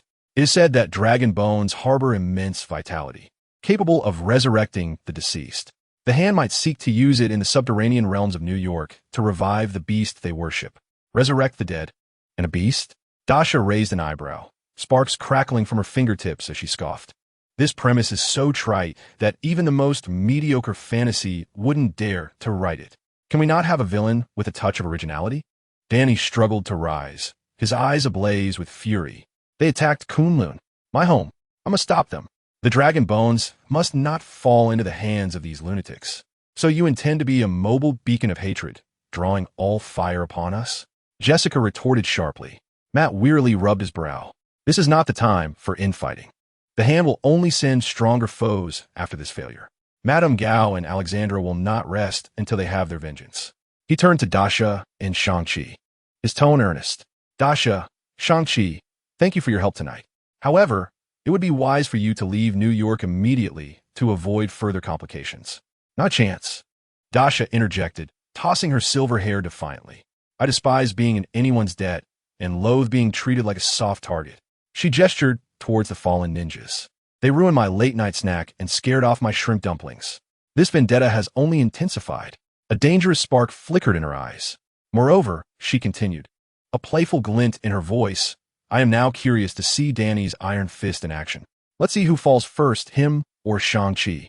Dasha genuinely believed that the iron fist was rather ineffective, as its skill had an unreasonably long wind-up time. How could such a lackadaisical place produce something so lackluster? Just as her words faded, a chilling, aged laughter echoed through the silent restaurant entrance, reminiscent of a serpent's hiss. The group turned abruptly, startled. There, amidst the shattered doorway, stood an elderly woman. She was diminutive and stooped, clad in an exquisitely tailored, deep purple qipao, her wrinkled face adorned with a benevolent smile, supported by what appeared to be an ordinary dragon-headed cane. Yet, within the depths of her murky eyes glimmered a chilling, ancient greed. Madame Gao, her gaze, thick as viscous slime, swept over the chaotic battlefield, lingering on Danny, then Matt, Jessica, and Luke, until it finally fixed with fervent intensity upon Dasha, as if she had discovered a rare treasure, especially upon Dasha's silver hair and her silver-gray eyes that crackled with dangerous arcs. The woman's gaze remained hauntingly prolonged. Dragon bones are indeed a remarkable treasure, Madame Gao rasped, an eerie smile playing upon her lips, her dragon-headed cane tapping lightly on the ground. However, my dear, I find myself far more intrigued by another vessel at this moment. Her eyes, as frigid as a serpent's venom, coiled around Dasha, as if attempting to see into her very soul. What a perfect candidate for the dark void. Perhaps even the beast that bears it might suffice. Dasha felt a shiver run down her spine under that gaze. Awaken, the beast that slumbers within. Either destroy you or destroy myself. Chapter 29.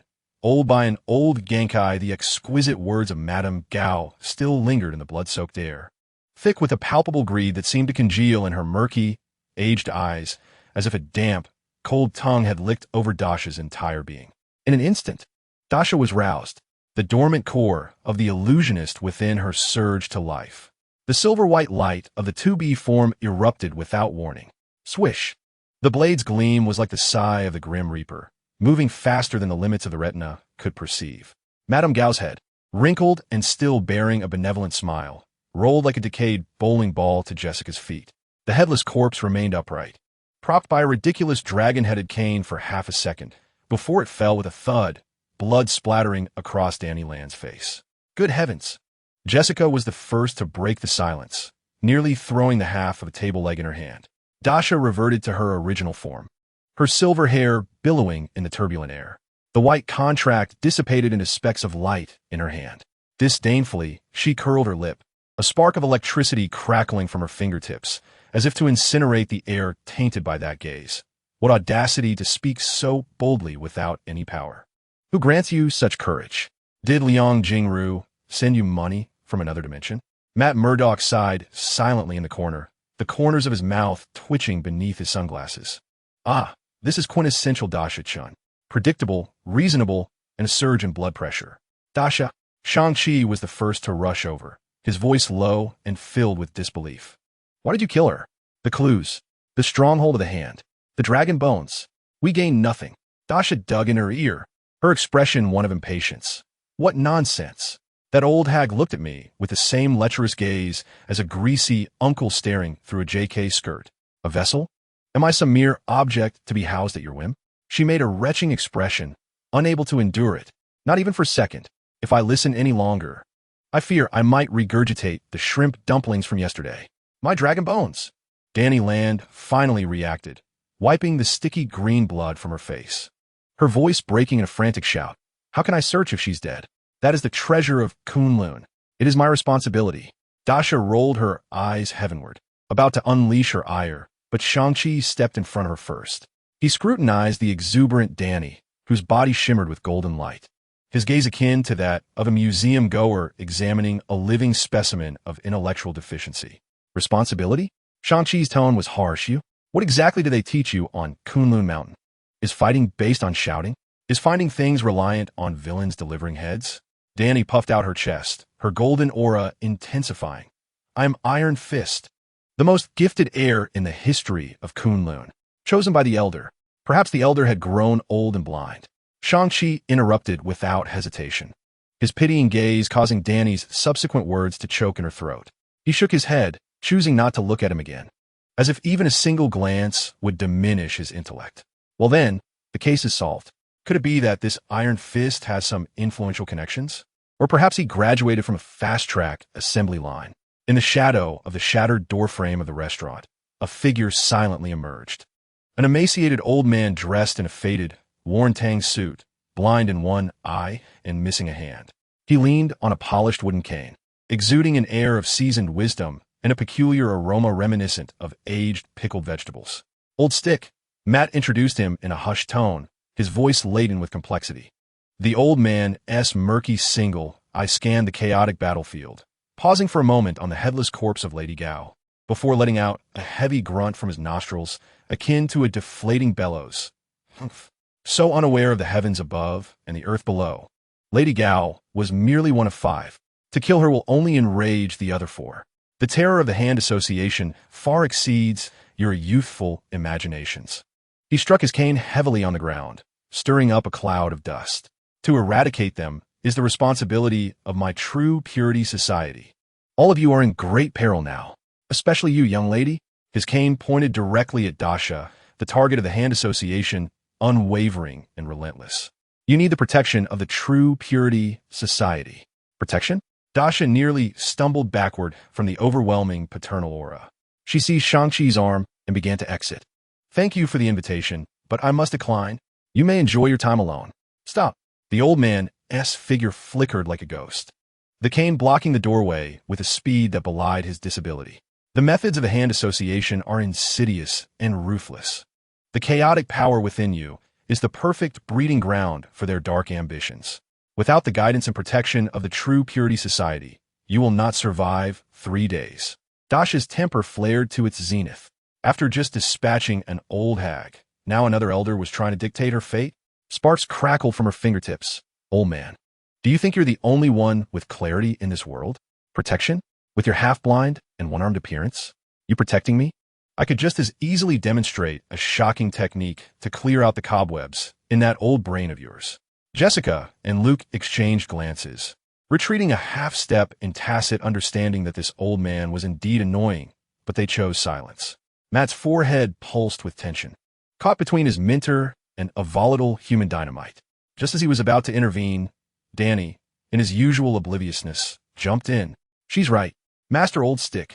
Danny pointed at Dasha, his voice brimming with excitement. "Did you see how fierce she was earlier?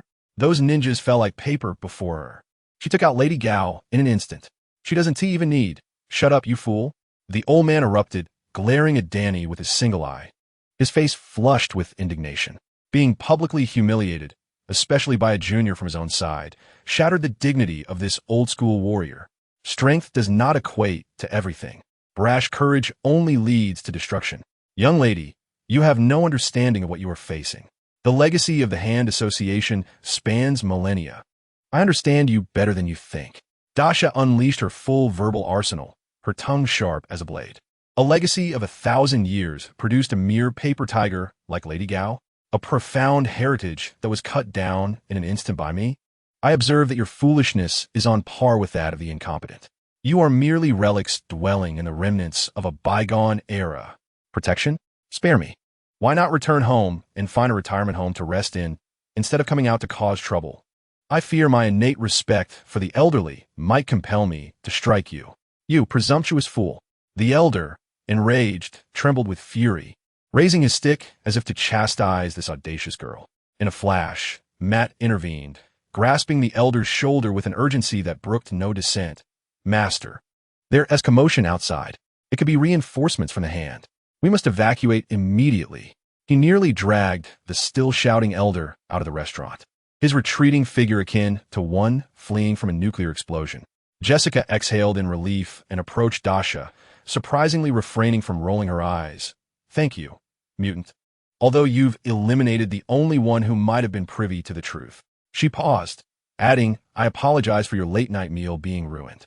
Luke, his imposing physique moving closer, revealed the startling bullet holes and white marks on his bright yellow hoodie. "I owe you one." Their gazes turned to Danny, who still mourned for the dragon bone, his expression suddenly icy. "As for you," Jessica stated bluntly, "mind your own responsibilities. If your foolishness brings ninjas to my dining establishment again." She clenched her fist, the joints cracking ominously. Luke added, "Next time, you can take the bullets yourself." Danny opened his mouth, but under the glow of the golden fist and the chilling stares of his companions, he wilted. Suddenly, a series of excited sounds emanated from a corner. They turned to see the snowball beast, a fluffy white ball of fur, having leapt onto the headless corpse of Lady Gao. It was sniffing around the eerily glowing neck stump, its little nose twitching as it rolled about. The blue ears perked up in delight, even speckled with hints of dark green, exuding an aura of intoxicated bliss. Dasha's eyelids twitched. She dashed over, grabbing the snowball beast by the scruff of its neck, and exclaimed sorrowfully into its innocent, round eyes, "Hey, Snowball, have you entered your mating season, or have you been starving for 8 centuries? Can you not exhibit some taste? Would you really consume this old hag? If you must feast, at least choose something young and vigorous." Like, she instinctively glanced at the unremarkable Jessica Jones beside her. "Jessica?" Taking a silent step back. At that moment, a faint yet clear stream of information surged through Dasha's fingers, directly entering her mind. It was transmitted from the snowball beast. Information 1. The corpse of Lady Gao retains a faint yet pure essence of dragon bone life energy. Information 2. This energy greatly benefits the evolution of the snowball beast. Information 3. This energy can be slowly absorbed and transformed by the host's core shapeshifter. Beneficial. A tremendous boon. Dasha's pupils dilated in astonishment. Dragon bone? A tremendous boon? Can it nourish my golden finger? Can it sustain my pet? Is this akin to a premium version of Tang Seng's flesh? She abruptly lifted her head, her gaze shifting from disdain to a fervent desire as she beheld the dejected Danny land. A thought ignited within her. I must search, for the sake of the snowball beast formula, for my own midnight snack of golden opportunities. As for the mess left by the Hand and that deranged old man, let those who care handle it. Professional matters should be entrusted to those who are accustomed to such burdens. Dasha retrieved her phone and swiftly dialed Matt's encrypted number. "Hello, Lawyer Matt. Has the foolish old Dun left yet? If not, make him listen. Yes, right now." The faint sounds of an irate voice and Matt's resigned attempts at pacification reached her ears, but Dasha was undeterred, her words flowing rapidly. Listen, I have no interest in your crusade against the bandits. However, I have a stake in this Dragonbone matter. If Danny is seeking it, then I shall assist him. Information sharing. We can negotiate the distribution once we find it. There is only one condition. She paused, her gaze sweeping over Shang-Chi, who was watching with crossed arms, a smile playing at the corners of her lips. My newly appointed combat instructor, Mr. Shang-Chi, must accompany me throughout. His safety will be my responsibility. Payment will be daily, in cash. No discounts. Shang-Chi lowered his arms, his expression neutral, but his eyes flickering with interest. All right, he replied succinctly, not even inquiring about the salary. Dasha's internal radar beeped twice at his eagerness. His readiness seemed uncharacteristic, perhaps indicating a deeper interest in the Dragonbone or the hand. Regardless, she dismissed her doubts. Money can move mountains, and lack of it can still yield results. First, secure the ally before strategizing further. She ended the call and patted Danny on the shoulder, her smile radiant. Let us go, Master Iron Fist. Lead the way to your Grand Bone Club. In her other arm, she cradled the excited snowball beast, which was eagerly rubbing against her. Chapter 30. The live-in trainer and neon ninja, delivery Shang-Chi, stood in the grand marble foyer of Dasha's Brooklyn villa, clutching his deflated duffel bag. His demeanor as relaxed as if he were home. Dear benefactor, he grinned, revealing a set of immaculate white teeth. I believe a personal combat trainer should possess a personal commitment. I'll be on standby 24/7 to prevent any nocturnal escapades that might result in shattered antique vases. His gaze wandered over an abstract oil painting on the living room wall, worth enough to purchase 10 of the Chinese restaurants where he worked. Dasha nearly choked on her icy cola upon hearing this. Her silver-gray eyes scanned Shang-Chi from head to toe, as though assessing a suspicious package that had unexpectedly arrived at her doorstep. Very well, she shrugged nonchalantly, her fingertips sparking with electricity as she gestured toward the spiral staircase. Second floor, choose any vacant room. But heed my warning, if you dare to knock on the wrong door in the dead of night. She made a swift, slicing motion with her hand, and the sparks crackled ominously. I'll let you experience a physical rendition of 100,000 volts of youthful retribution. Shang-Chi complied readily. Understood. I shall only harbor intentions towards punching bags and wooden dummies. He bounded up the stairs with surprising lightness, as though he had just emerged from a brutal ninja skirmish. Dasha slumped back onto the sofa as the snowball beast rolled into her embrace with a soft puff. A helper? She began mentally summoning her allies. Stark? Pass. That metallic man with a razor-sharp tongue would surely turn a quest for dragon bones into a verbal spar that would level Manhattan before they even laid eyes on the bones. Frank? The line was still busy. Gwen? The embodiment of a saintly princess. Would she dare to plunge into such murky and treacherous waters? She would likely faint at the sight of a ninja's corpse, requiring assistance to revive her. Harry? The moment that name flitted through Dasha's mind, she swatted it away. An infatuated fool in unstable green goblin armor? Did she wish for the chaos to escalate? He would be kept on ice. After much deliberation, Dasha's gaze fell upon the upper floor. Only one viable option remained. A newly contracted combat instructor, the kind who came equipped with a unique mocking buff aimed directly at Danny. After careful consideration, she realized that Shang-Chi was her only remaining choice. She tilted her head toward the staircase and called out, Hey, martial arts prodigy, come down for a chat. Do you have a grudge against Danny Rand, the Iron Fist? A rustling sound came from upstairs as Shang-Chi gathered his belongings. After a short while, he leisurely appeared at the staircase, leaning against the railing with a cloth in hand, polishing an old wooden carving. A grudge? Not quite. His tone was flat, tinged with pity. He paused, seemingly weighing his words, reflecting on a simple-minded outsider who had been misled by a group of ancient, centuries-old masters atop Kunlun Mountain, seduced by the glittering promises of duty and honor, ultimately losing his way. The result? He had learned little of true skill, but had become the top candidate for blame whenever trouble arose.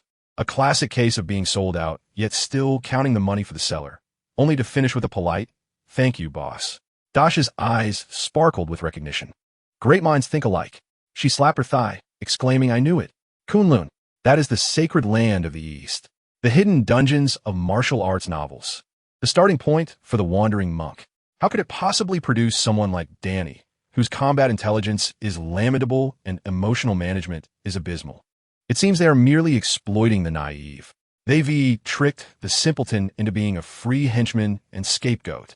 Her excitement grew as her fascination with that mysterious Eastern landsword. She unconsciously twirled her fingers around the ears of the snowball beast, generating tiny arcs of electricity. Was Kunlun truly so enigmatic? Did it have any connections to that Eastern organization known as the Spear Bureau? She recalled the fleeting glimpses of a mysterious Eastern organization from the films. Shang-Chi paused in his polishing, his hand halting momentarily, his gaze flickering with an inscrutable complexity that was almost impossible to grasp. He shook his head and carefully tucked the wooden carving away. I've heard whispers of the Spear Bureau, quite mysterious and powerful. As for the Bureau of War Ignorance, a peculiar smile tugged at his lips. That is a legend unto itself, famed for its ability to quell all dissent and to convince the world of an Eastern threat. Kunlun and that realm were deeply intertwined. He left his thoughts hanging, clearly unwilling to delve further. Now it was Shang-Chi's turn to counter. He descended the stairs, taking a seat across from Dasha, his gaze sharp as he fixed it upon her. Now it's your turn, boss. Is it so? He pointed at the mischievous electric arc that flickered at Dasha's fingertips. A mutant? Is Magneto your distant uncle? Dasha, unfazed, deftly deflected. Indeed, a mutant. Professor X was the former owner of my second uncle's neighbor's dog. Shang-Chi raised an eyebrow. Are mutant abilities truly so flamboyant? Can one transform into a cold, alluring assassin? He referred to her 2B form.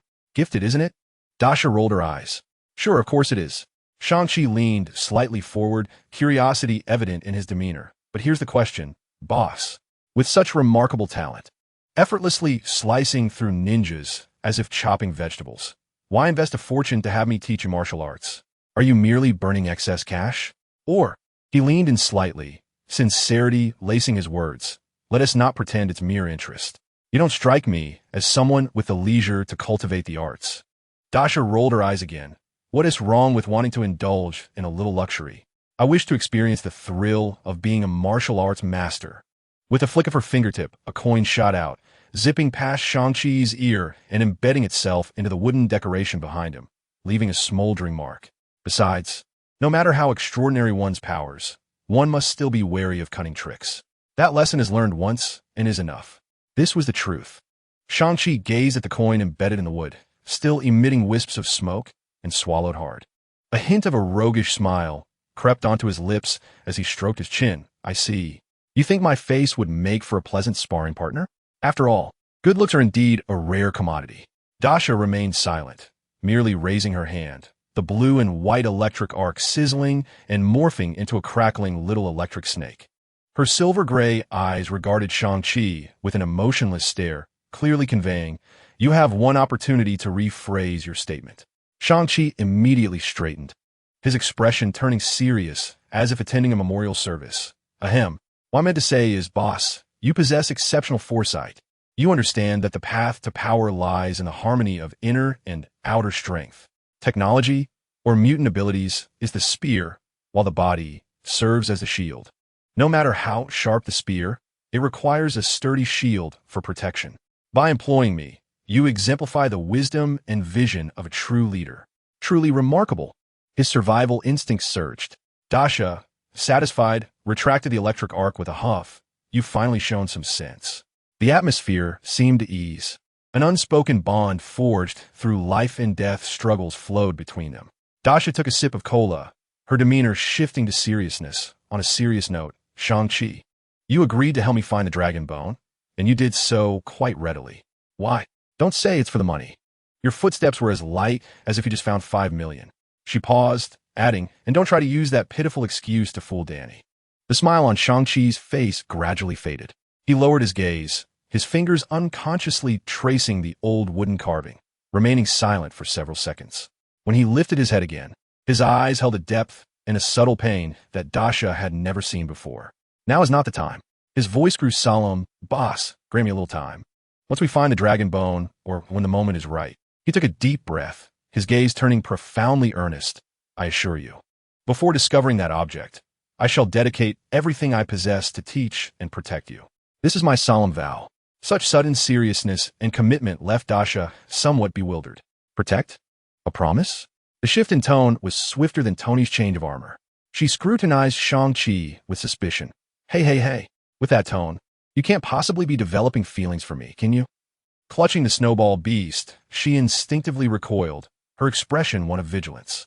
Let be clear, I am not one for office romances, even less for coach-student affairs. Salary can be discussed, but emotions are off the table. The atmosphere became instantly taut. Shang-Chi's expression was a kaleidoscope of emotions. Awkwardness, embarrassment, helplessness, and a hint of incredulity at his employer's wild imagination. He opened his mouth, seemingly to explain, yet felt that any explanation would merely serve as a disguise.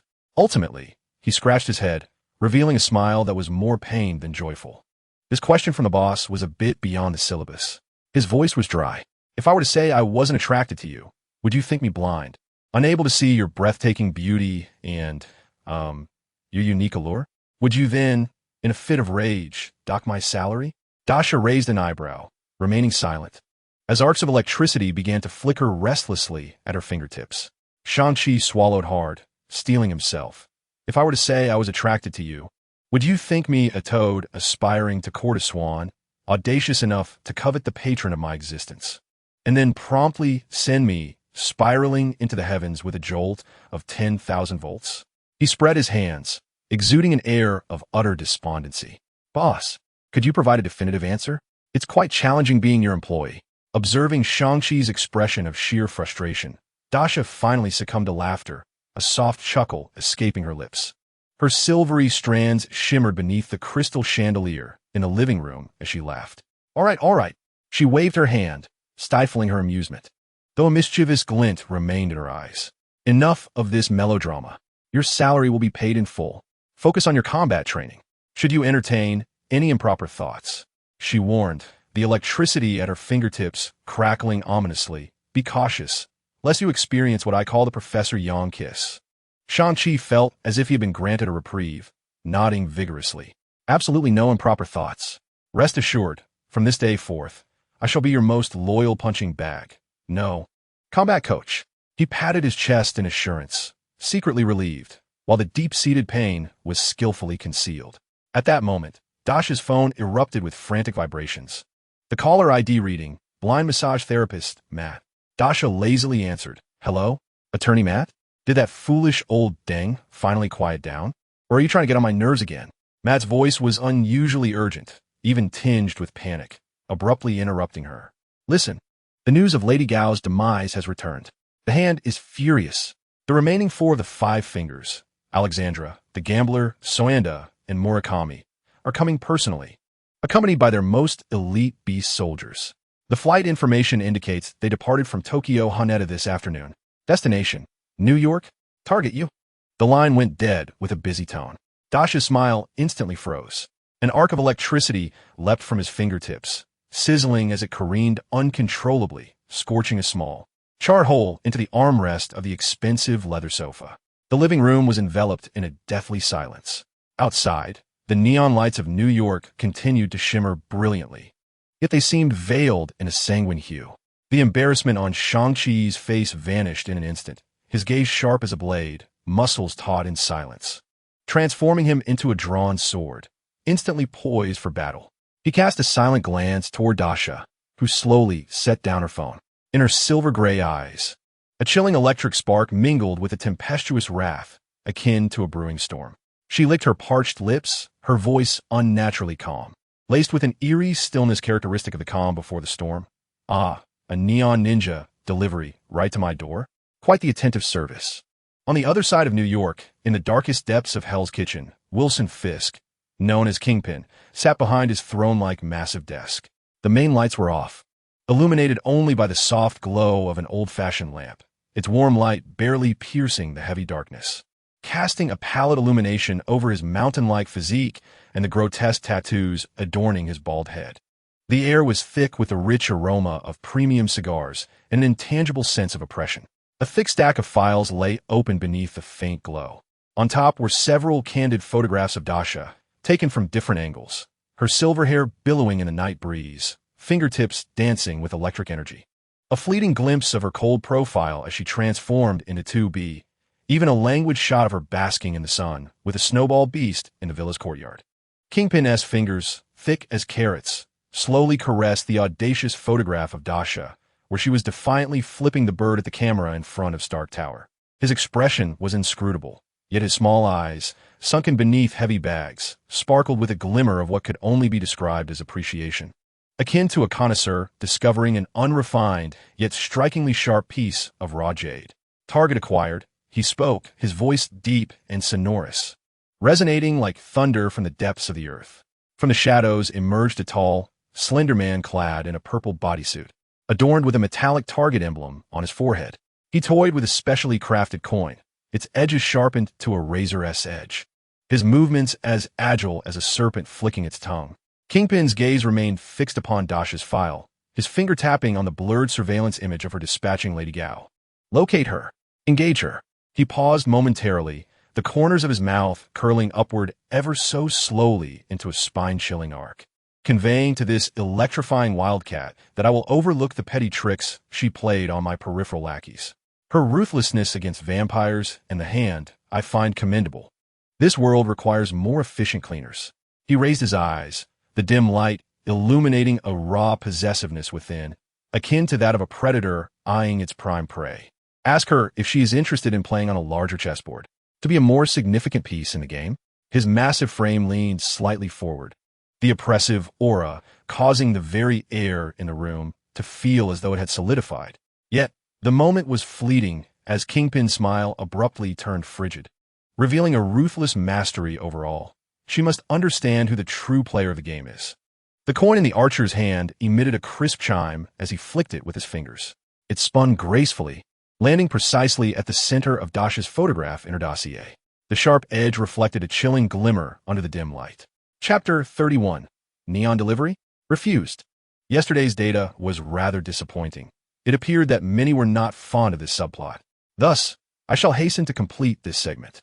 The night sky over Brooklyn was initially bathed in a suggestive purplish-red hue cast by the distant neon lights of Manhattan. In the next moment, this veneer of glamour was violently torn asunder. Crash! The immense floor-to-ceiling window shattered explosively. It was neither bullets nor cannonballs, but several shurikens, their edges spinning at high velocity, flashing an eerie green luminescence. They descended like fireflies from the depths of hell, accompanied by a piercing whistle, and ruthlessly invaded Dasha's ostentatiously luxurious living room. The expensive bulletproof glass shattered like fragile candy, instantly transforming into a dazzling rain of shards, swept in by the frigid night wind, drenching everything in its path. A priceless antique vase was grazed by one of the shurikens, emitting a sharp cry of despair as the top half spun away, crashing onto the polished marble floor and shattering into countless pieces. The abstract oil painting, deemed worth the equivalent of 10 Chinese restaurants by Shang-Chi, was marred by a jagged gash from the flying glass shards. Following the cascade of glass, an impenetrable darkness and a chilling aura of malice surged forth. A dozen phantasmagoric figures, cloaked in the cacophony of the shattering window and the scattering glass, slipped in silently like boneless geckos, skimming along the ceiling, walls, and columns. They were enveloped in matte, deep gray bodysuits, their faces obscured by metallic masks that revealed only their cold, piercing eyes. Their movements were swift, precise, and deadly, landing as lightly as feathers, without a single extraneous sound. The air was suddenly saturated with the rusty stench of blood and the icy intent to kill, obliterating any remnant of the previously relaxed atmosphere. The Hand Association, Neon Ninja Delivery, recipient, Dasha Chen.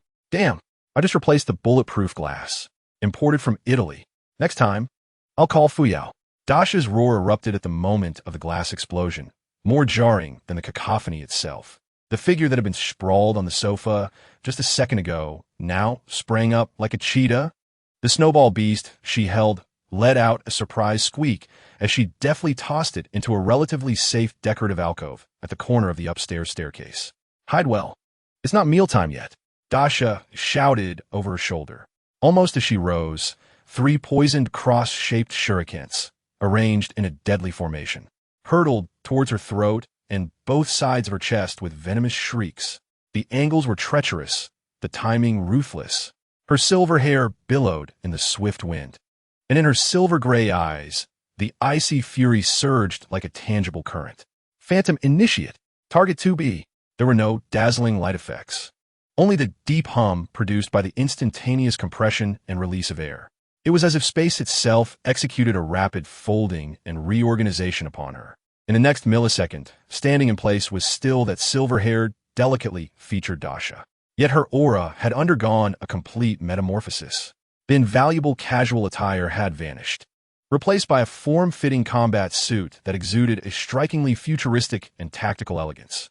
The primary hue was a profound matte black, accentuating her harmonious yet explosive physique, while key areas were shielded by silver-gray lightweight armor that reflected a cold, steely sheen under the entrancing glow of the shattered windows outside.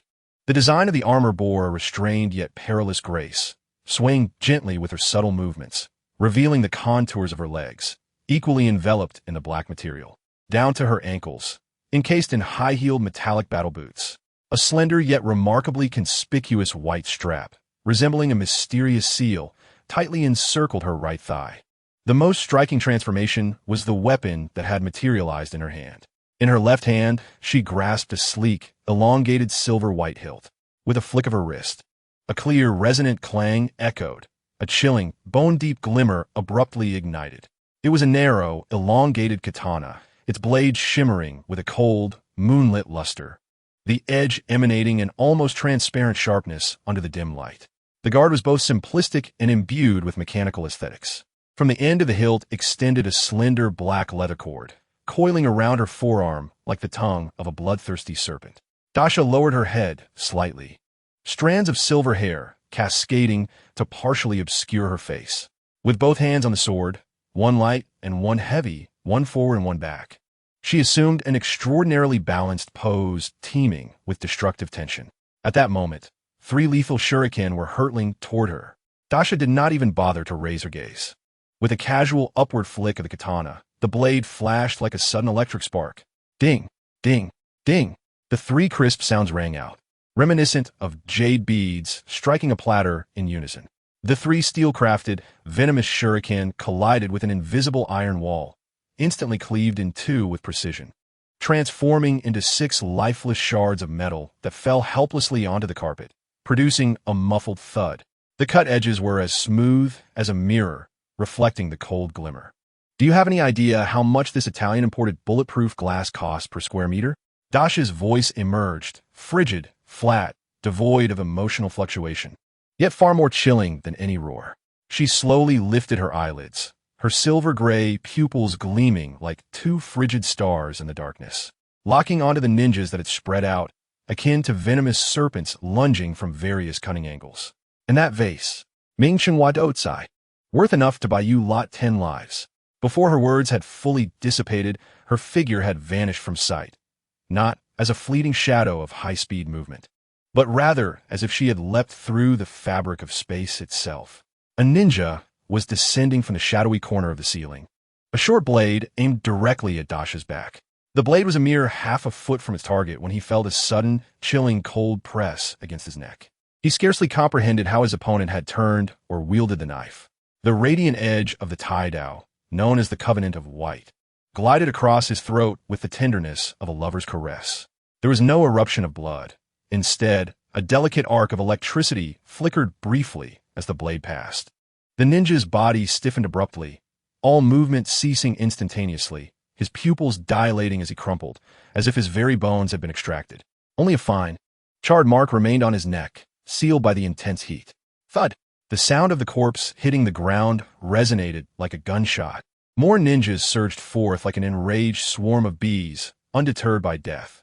Blades, chained sickles, flying needles, and toxic mists intertwined to form a lethal web of death, swiftly engulfing the location where Dasha stood. Too slow. A frigid voice echoed from the eye of the storm of attacks. Dasha's figure blurred once more. This time, she spun violently. Her hands danced with blades. The silver radiance of the Covenant of White and the weighty darkness of the Oath of Black converging into 2 roaring halos of light. The edges of her blades tore through the air, emitting a piercing, shrill hum. Swish, crack, splatter. The cacophony of metal being severed, bones cleaved, and flesh rent asunder erupted like a rapid-fire barrage. The first four ninjas collided with a high-speed industrial meat grinder.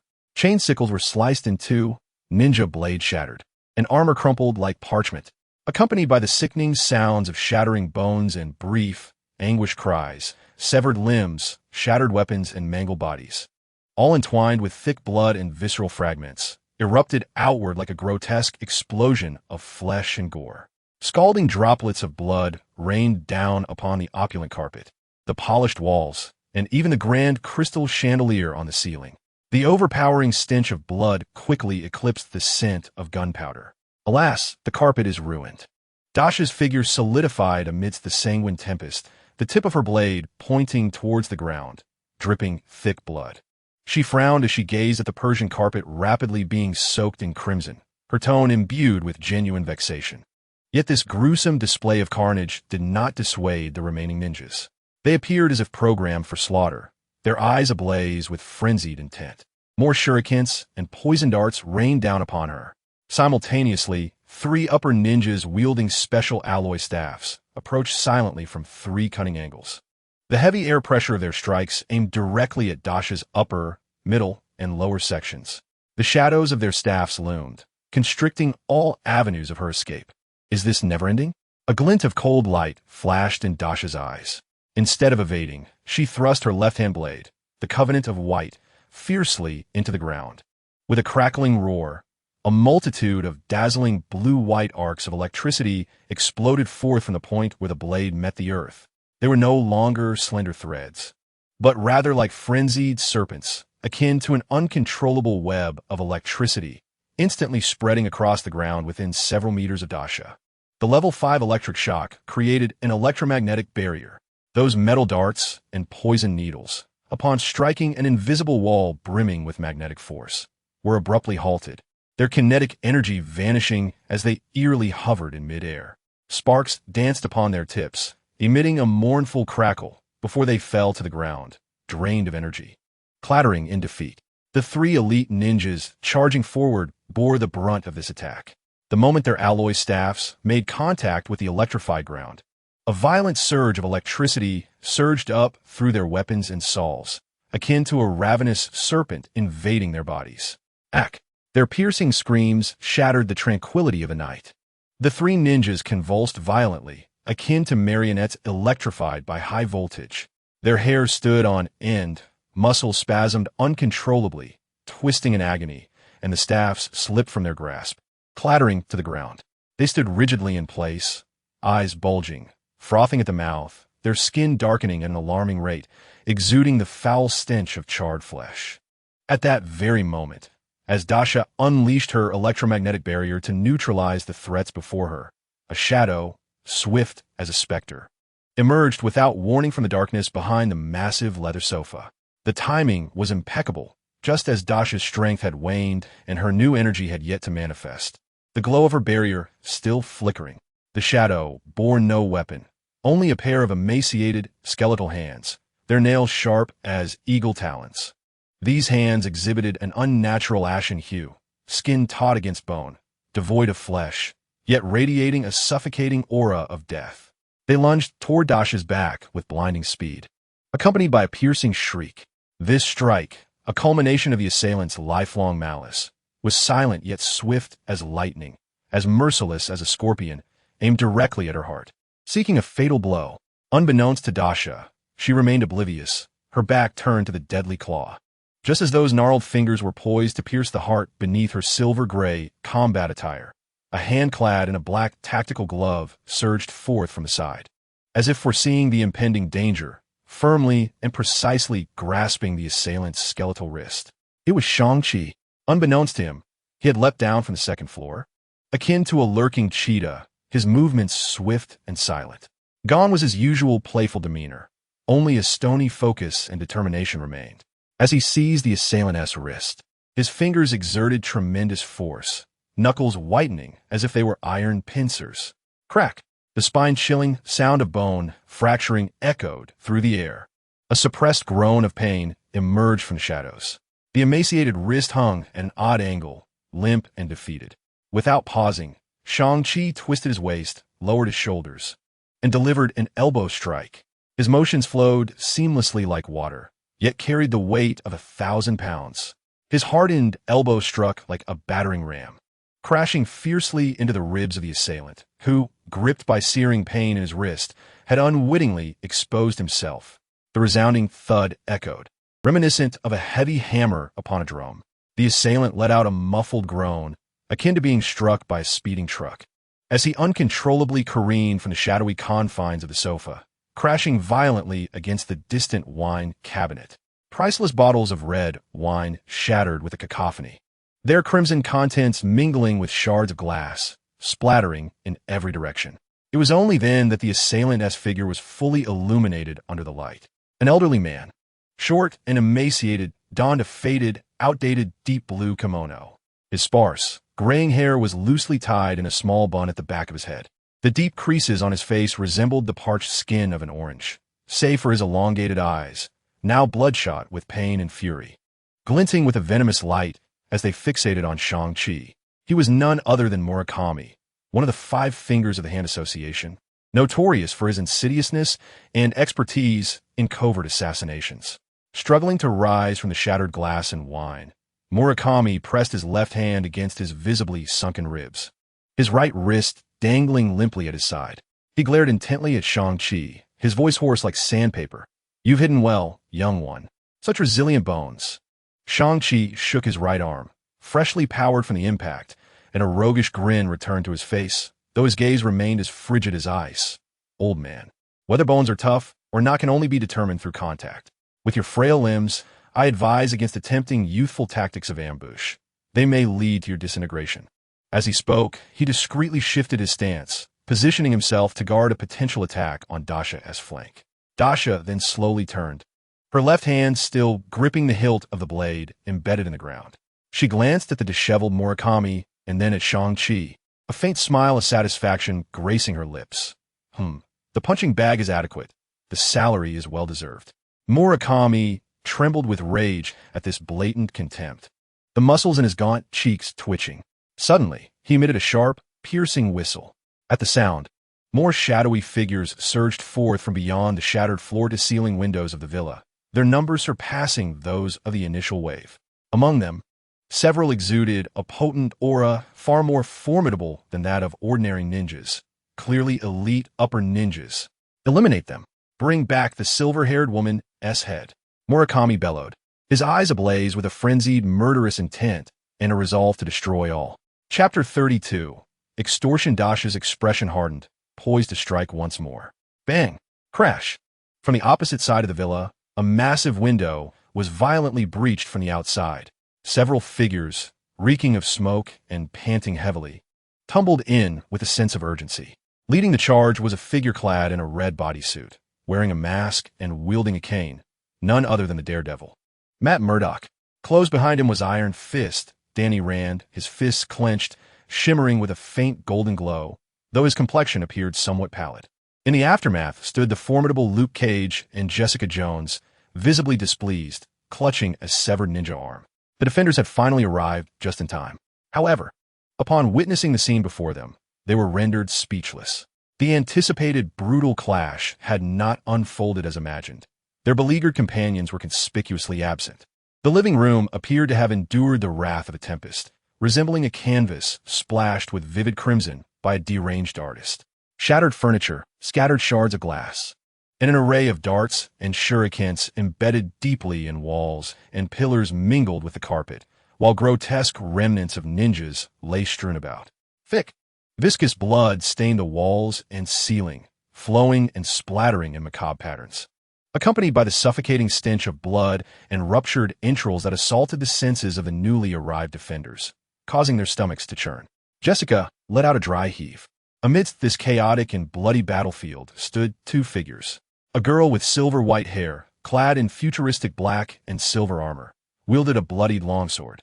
Exuding the aura of a war goddess returned from the depths of hell, her presence still tinged with the faint scent of blood and electric arcs. At her feet lay a gaunt old man, his wrists twisted and ribs caved in, glaring at them with venomous eyes. Beside her stood Shang-Chi, dressed in a simple jacket and jeans, flexing his wrist with a sardonic smile upon his face. The battlefield was enveloped in an eerie silence, broken only by the subdued breaths of Murakami and the faint whimpers of the snowball creature in the corner. The remaining ninjas and newly arrived jounin were momentarily captivated by the sudden intrusion of this group, pausing their assaults as if time had been halted. Though Matt could not see, his heightened senses immediately grasped the dire state of the space. The overwhelming scent of blood, the stench of ruptured organs, the myriad of extinguished heartbeats, and the palpable aura of violence that pervaded the air. His expression darkened as he tightened his grip on his cane.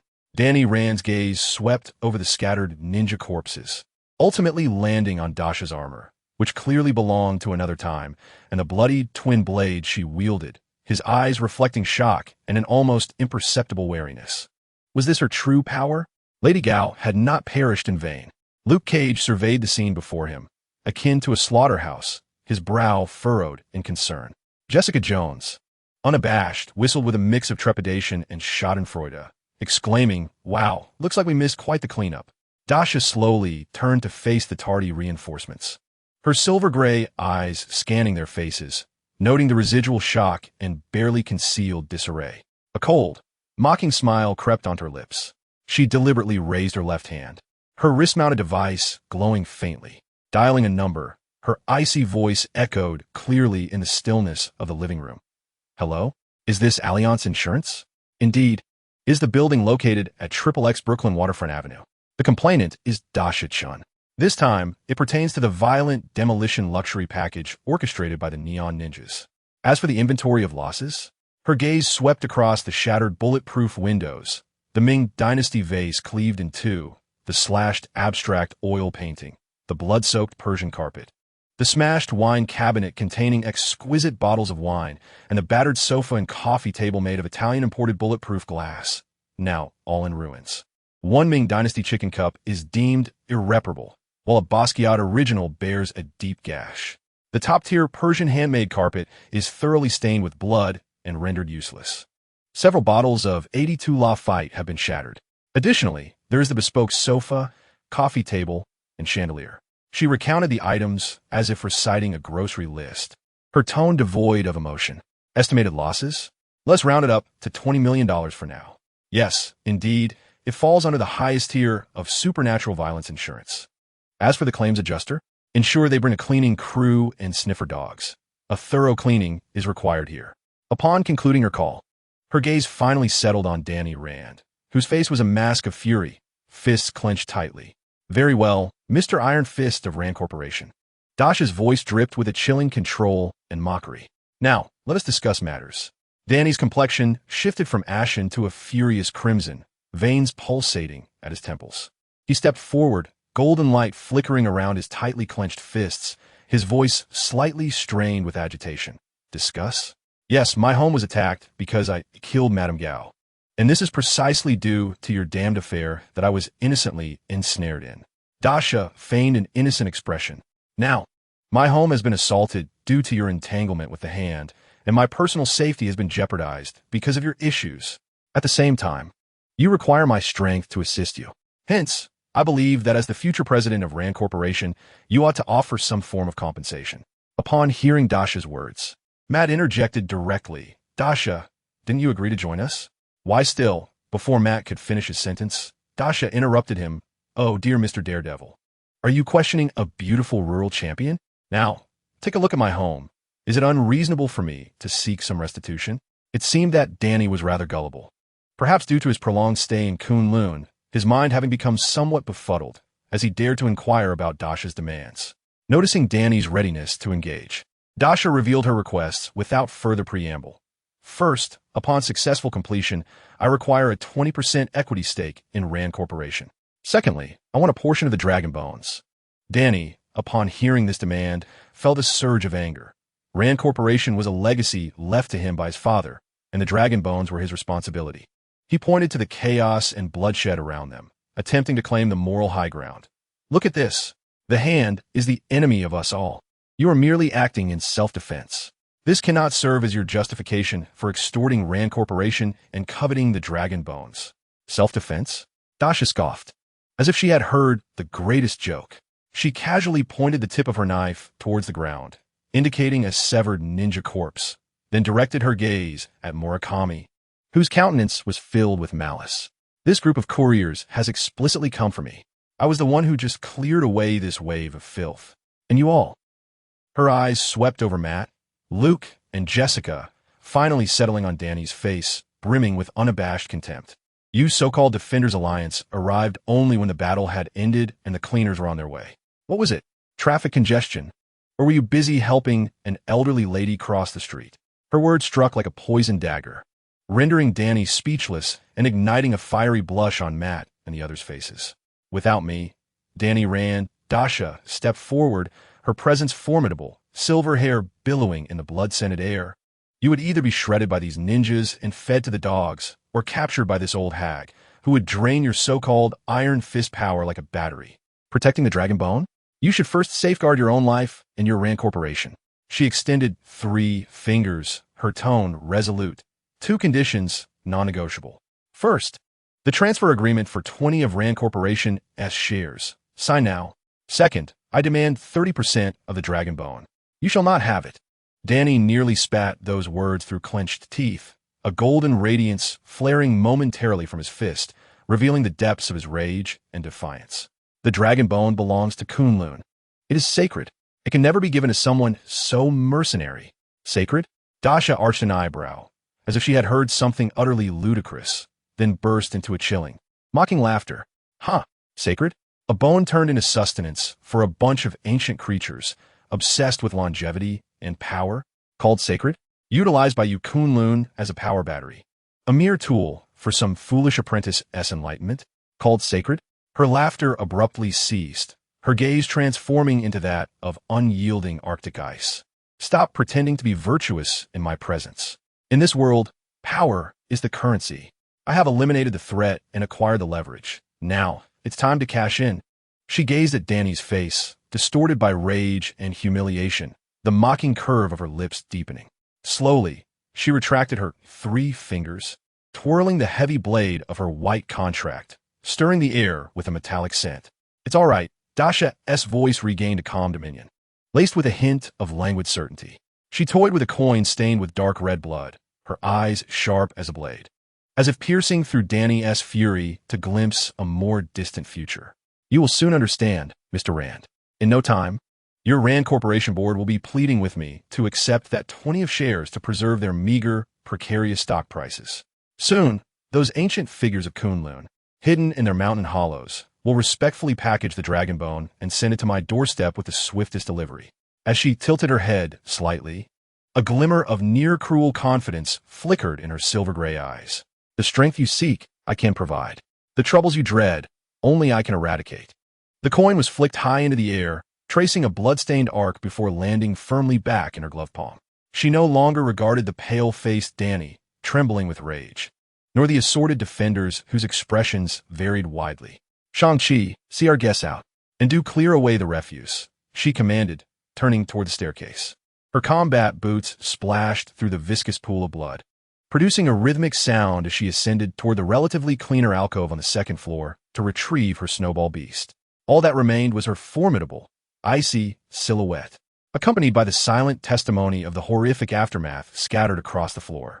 Suddenly, she paused, not looking back, her voice descending clearly. The cleaning fees and venue charges will be billed to Rand Group. Do remember to settle the account, Iron Fist Boss.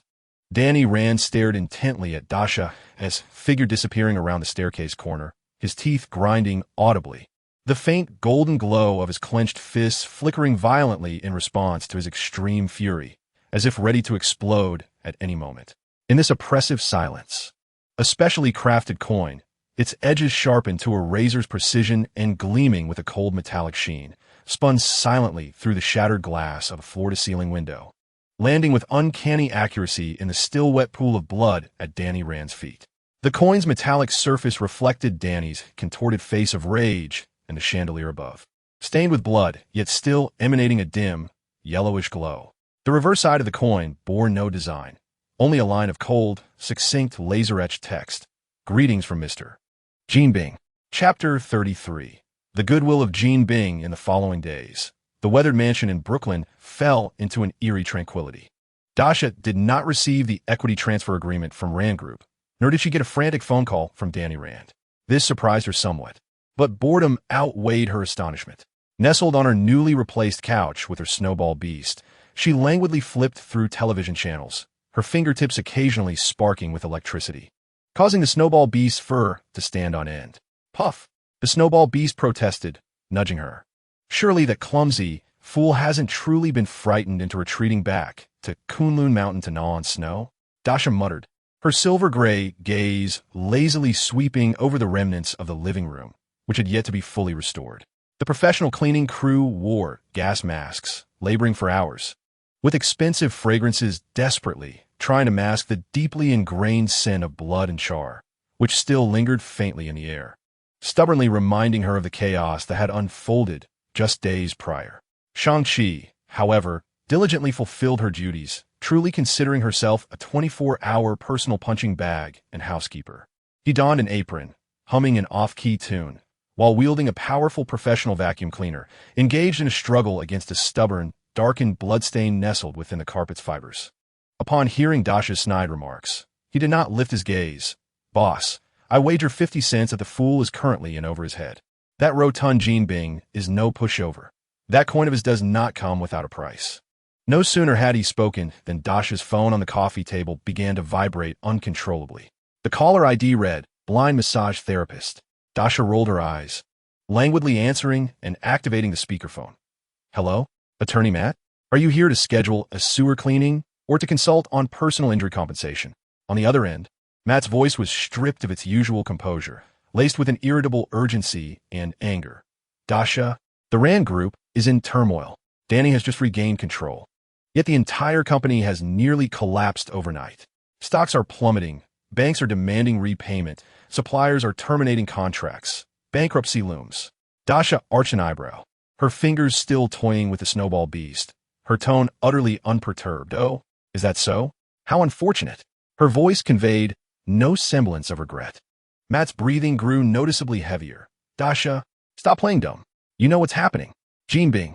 He is orchestrating a comprehensive assault. He nearly shouted. That coin. The damn coin at Danny's feet when he left. It's Jean Bing's signal. A declaration of war. He is informing you, and everyone else, that the Rand Group is finished. Because of you. The only sound in the living room was the buzzing of the vacuum cleaner. Shang-Chi paused, clutching the vacuum handle, wearing an expression that seemed to say, I told you so. Finally, Dasha shifted her gaze from the snowball beast to the speakerphone, a glimmer of amusement flashing in her silver-gray eyes. So, Attorney Matt's late-night call is merely to deliver this delightful news? Or do you think I have some unspeakable deal with that fat fool? Silence reigned on the other end for several seconds. Matt appeared to be wrestling with his emotions.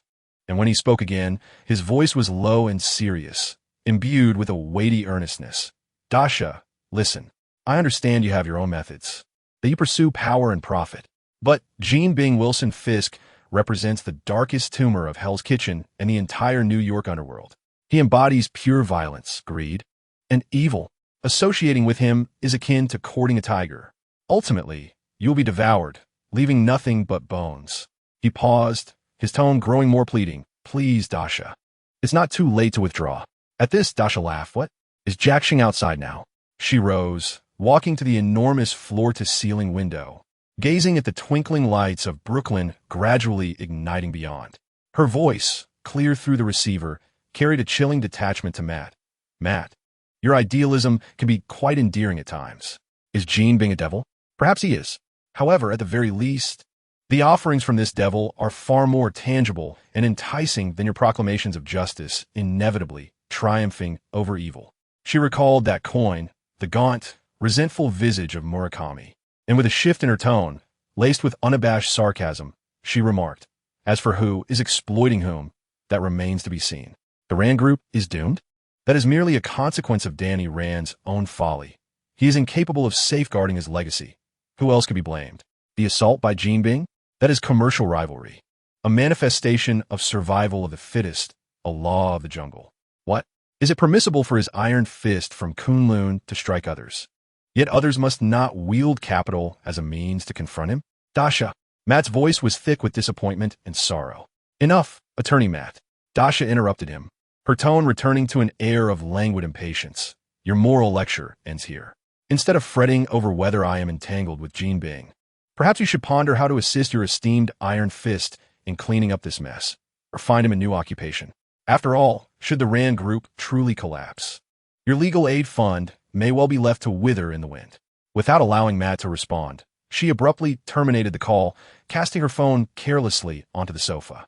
The living room fell into silence, the vacuum cleaner now utterly still.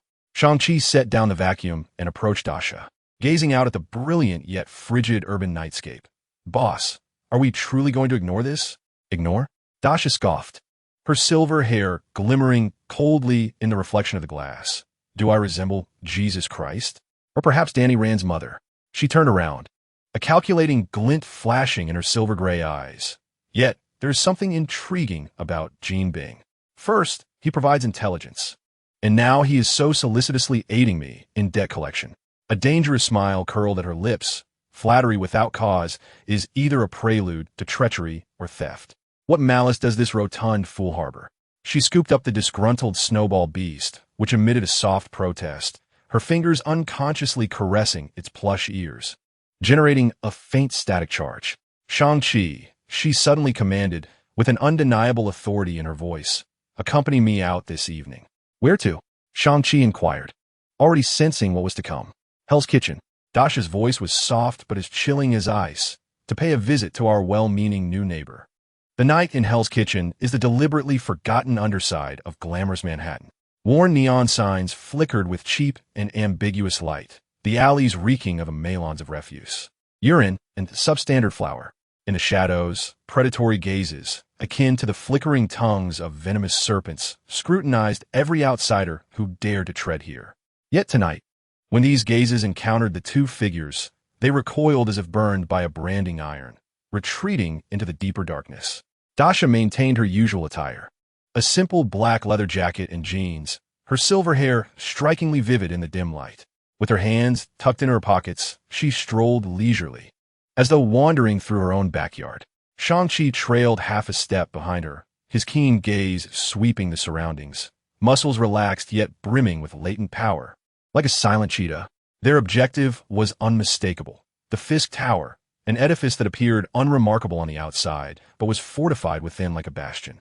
With no appointment and no announcement, Dasha and Shang-Chi approached the imposing alloy door, which required special clearance to open. Two guards, clad in black suits and as robust as grizzly bears, immediately stepped forward, their expressions fierce. This is private property. Leave, one of the guards began to assert. Dasha did not falter. Her right hand, casually tucked in her pocket, moved with a nonchalance that belied the imminent threat.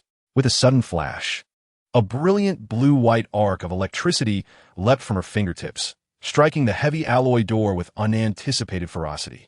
There was no violent explosion, yet the door, capable of withstanding light rocket fire, reverberated as if struck by an invisible hammer, emitting a deep, heart-stopping thud. The entire doorframe trembled violently, and a terrifying, charred crater formed, its edges crackling with residual sparks. The acrid scent of molten metal swiftly enveloped the air. The two guards, taken aback by the sudden and horrifying display, paled, instinctively stepping back while scrambling for their firearms. Step aside, Dasha commanded calmly, not even glancing at them. Her silver-gray eyes remained fixed on the profound darkness beyond the door. Or perhaps, on the new addition to the door's artistic embellishments.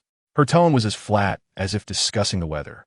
Yet the chilling intent and the destructive power exhibited moments ago rendered the guards' movements to draw their weapons frozen in midair, cold sweat instantly soaking their backs. At that moment, a gentle voice, tinged with an electronic timbre, emerged from a hidden speaker above the door. Mr. Fisk requests the presence of Ms. Dasha and her companion. Please enter.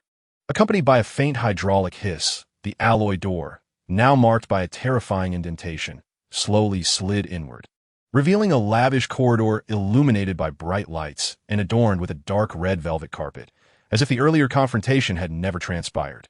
Dasha huffed softly, retracting the crackling arc of electricity, cradling the snowball beast, and entered with an air of indifference.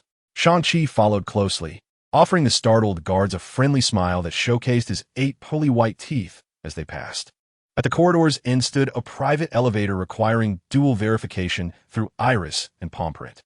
The elevator doors opened silently. When the doors reopened, the scene that unfolded before them stood in stark contrast to the squalor of Hell's Kitchen, resembling a celestial palace rather than an office. The vast space soared to at least 10 meters high, and the black marble floor gleamed with a reflective sheen, clearly mirroring their silhouettes. The walls are adorned with dark, exquisite wood paneling, displaying several seemingly understated yet immensely valuable classical oil paintings. Beyond the enormous floor-to-ceiling windows lies the breathtaking night view of Manhattan, twinkling like a river of stars, as if the territory lay submissively beneath one's feet. In the center of the room sits an ostentatiously large desk, meticulously carved from a single slab of ebony, behind which sits Wilson Fisk, a man of formidable stature reminiscent of a small mountain. He is clad in an impeccably tailored deep purple velvet suit, complemented by a burgundy shirt, his collar casually unbuttoned, revealing a glimpse of a menacing tattoo on his neck. His massive frame sinks into the wide leather chair, creating an overwhelming sense of oppression. The bullseye stands like a specter in the shadows behind him, idly toying with a sharp coin. The air is thick with the rich aroma of premium cigars and an intangible, heavy aura of intimidation. Dasha Chen speaks, her voice deep and resonant, akin to the lowest notes of a cello, imbued with a peculiar rhythm of authority. Leaning slightly forward, his gaze, palpable and assessing, falls upon Dasha, revealing unmasked appreciation. "Welcome," he intones. "Your method of knocking is rather distinctive." He glances toward the elevator, seemingly able to penetrate the wall to behold the dented door beyond. Dasha strides directly to the imposing desk, unceremoniously pulling out an equally heavy ebony chair to sit, placing the snowball beast upon her lap. Shang-Chi stands protectively behind her, his sharp eyes silently confronting the shadowed bullseye. "Let us dispense with the pleasantries," Fisk, Dasha states, her silver-gray eyes locking onto Fisk's inscrutable gaze. "You're delivering intel and pressuring me for debts. Such eagerness. Looking to recruit me? To be your enforcer?" She leans forward slightly, her fingertips unconsciously tapping against the soft fur of the snowball beast, generating subtle sparks. "Spare me. I have no interest in being a pawn for some underground emperor, nor will I broker any deals with a throne built on violence, flour, and women." Fisk's expression reveals no trace of offended anger. Instead, he displays an exceedingly slow, almost gentle smile. His robust fingers gently tap the smooth surface of the desk. "Miss Kinney, your perception of me appears to be rooted in a rather outdated narrative." He raises a hand slightly, and the bullseye silently presents a beautifully bound document, its cover embossed with a golden seal, placing it delicately before Dasha. Chapter 34. The deal, a beautifully bound document, its cover embossed with a golden seal, is placed gently before Dasha on the desk. The title stands out prominently: Wilson Grant Fisk Campaign Platform and Policy Guidelines for New York State Assembly. Dasha's gaze falls upon the text, her silver-gray pupils narrowing slightly. She does not reach for the document. Instead, she raises her eyes to Fisk, regarding him with an expression that conveys, "Are you truly jesting with me?" The smile on Wilson Fisk's face broadened slightly, imbued with an unusual sincerity. "Times are changing. Miss Dasha, I too am evolving. Violence and bloodshed are the games of savages." He gestured towards his luxurious purple velvet suit, proclaiming, "The current Wilson Fisk is a legitimate businessman devoted to community reconstruction, combating crime, and creating a better life for the citizens of New York. My enterprises are undergoing a comprehensive overhaul and transformation, steering towards a brighter, lawful direction." Leaning back in his chair, his massive frame relaxed and exuding confidence, he continued, "Next week, I shall formally announce my candidacy for the New York State Assembly, representing the Hell's Kitchen district. I require a brand new, positive, and constructive public image. Violence? That's a relic of the past." Dasha, upon hearing of his aspirations to become a legitimate businessman and a legislator, reacted as though she had encountered the greatest joke of the century, scoffing audibly. She picked up the campaign manifesto, casually flipping through its pages, her eyes betraying unabashed mockery. "Fisk, do you truly believe I am foolish? A crocodile can bathe and don a suit, but that does not make it a philanthropist." The skeletons buried beneath your legitimate enterprises could fill the entirety of the Hudson River. Surprisingly, Fisk was not incensed. Rather, he admired Dasha's candidness and sharpness. Nodding appreciatively, he acknowledged skepticism is warranted. Transformation requires time and robust assurances to eliminate the stumbling blocks obstructing my path to legitimacy.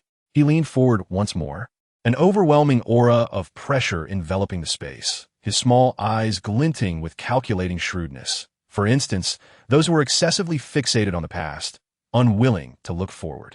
Those who perpetually attempt to disrupt the lawful operations and societal activities of legitimate businessmen through illicit means. Dasha instantly grasped his implication. Her silver-gray eyes narrowed slightly, such as my blind massage therapist friend and his companions who roam the night, dispensing vigilante justice. She referred to the defenders. Engaging in conversation with astute individuals is indeed effortless.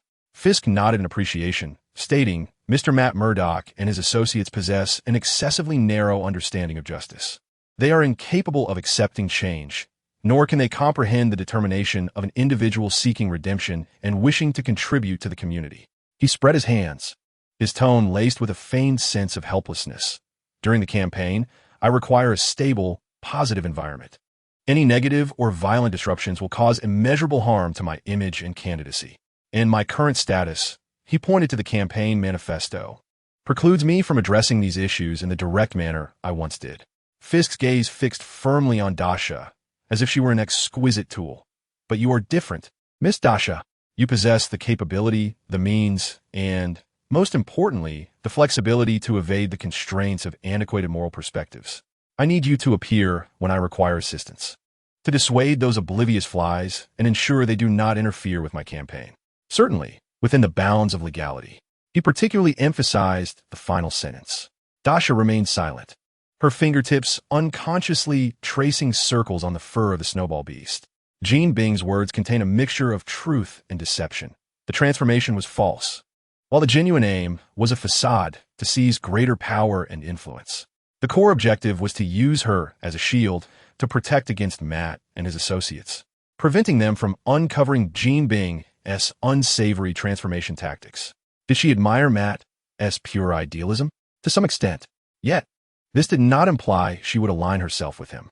Dasha stood firmly on her own side. Why should I assist you? In the spirit of sincerity. I possess some information that may pique your interest. Dasha settled back, raising an eyebrow. Oh, Jean Bing leaned back in his substantial frame, fingers interlaced over his abdomen, resembling an elder ready to share a tale. Regarding your guardian, Mr. Frank Castle, Jean Bing began slowly. He is currently quite a busy man. Dasha's gaze sharpened instantly. As far as I know, Jean Bing continued leisurely, seemingly savoring Dasha's reaction. His recent activities have been rather enigmatic. It appears he is conducting a thorough cleansing of certain unsavory elements across the nation. He paused, deliberately emphasizing his words. Yes, those fearsome, bloodthirsty creatures that outlive cockroaches. Vampires. Dasha's heart sank. Frank had been missing for so long. It turned out he was engaged in this. She had assumed he was pursuing some international drug lord or arms dealer. No wonder her calls went unanswered. No wonder there was no news at all. That stubborn old man.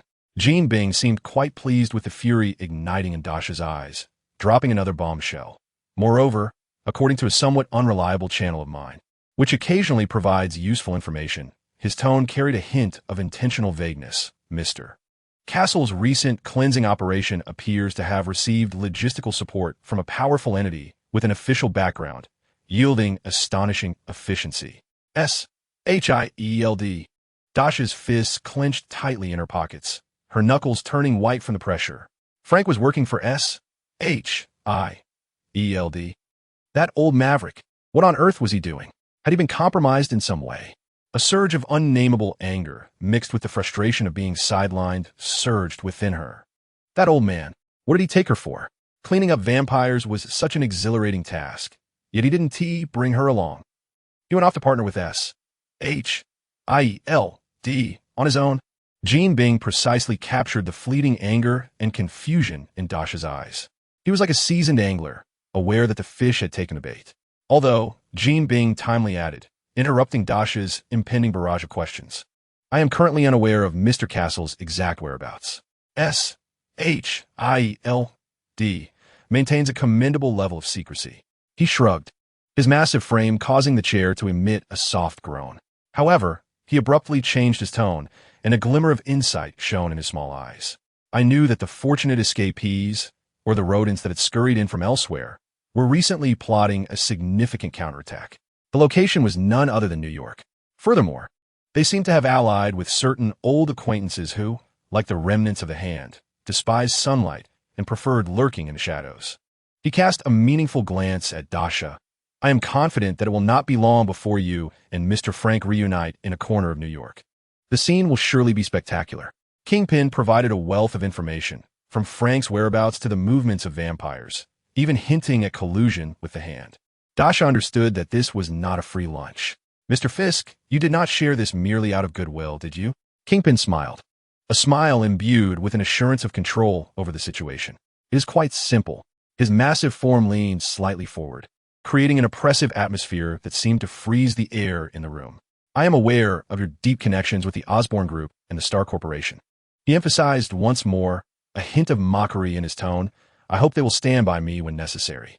His gaze grew profound. Of course, I will not put them in a difficult position. Prior to that, I shall make some feasible changes. He spread his hands again. In return, apart from the remuneration you requested, I shall continue to provide valuable intelligence, such as the latest movements of those rodents and ninjas. That seems fair, does it not? Dasha remained silent for a few seconds. Kingpin's intentions were stark and clear. If he had the support of Tony and Harry, his position as a councilman would be virtually assured. Yet would Tony agree? She could refuse. However, the information Kingpin provided regarding Frank and the vampires was crucial for her. Moreover, she indeed needed someone to keep an eye on the activities in those shadowy corners. Your changes? Dasha coldly reiterated Kingpin's earlier words. Yes, Kingpin nodded. In a few days, you will witness my changes, and it will be in the primetime news. He added, with a shrewd smile, of course. If some vigilantes merely target petty robbers or drug dealers in Hell's Kitchen at night, I would be quite pleased to see that and would offer some assistance. Dasha understood. Kingpin required political cleanliness, a lack of disturbances during his campaign. As for Matt and his usual crime fighting, as long as they did not touch the core interests of his transformation or expose his secrets, he was indifferent. Deal, Dasha decisively declared. She picked up the snowball beast and rose. Remember your promise, Fisk. Intelligence and remuneration. She turned, and Shang-Chi immediately followed. Of course, Kingpin's voice echoed from behind, filled with the delight of a victor. A pleasant collaboration, Miss Dasha. I look forward to your splendid performance. The elevator doors slowly closed, shutting out the imposing and calculating figure of Wilson Fisk. As the elevator descended, silence enveloped the confined space. Shang-Chi observed Dasha's top profile and pursed lips, softly inquiring, Boss, are we truly acquiescing to him, assisting in thwarting Matt and the others? Dasha remained silent, her fingertips unconsciously exerting pressure, causing the snowball beast to emit a protesting squeak. Frank is clearing out vampires for S-H-I-E-L-D. That old fool is being selfish and colluding with vampires and the hand. Fisk's network of information runs deep, indeed. As for aiding Fisk against Matt, she retrieved her phone and navigated to Danny Rand's contact. A mischievous glint flickered in her silver-gray eyes. Swiftly, she composed a text, her fingers dancing across the screen. Mr. Rand, I hear your company is having a massive clearance sale. Are the shares still discounted? Friendly reminder, those sacred bone sticks of yours might soon be pilfered by some rats. Have you made up your mind? My offer still stands.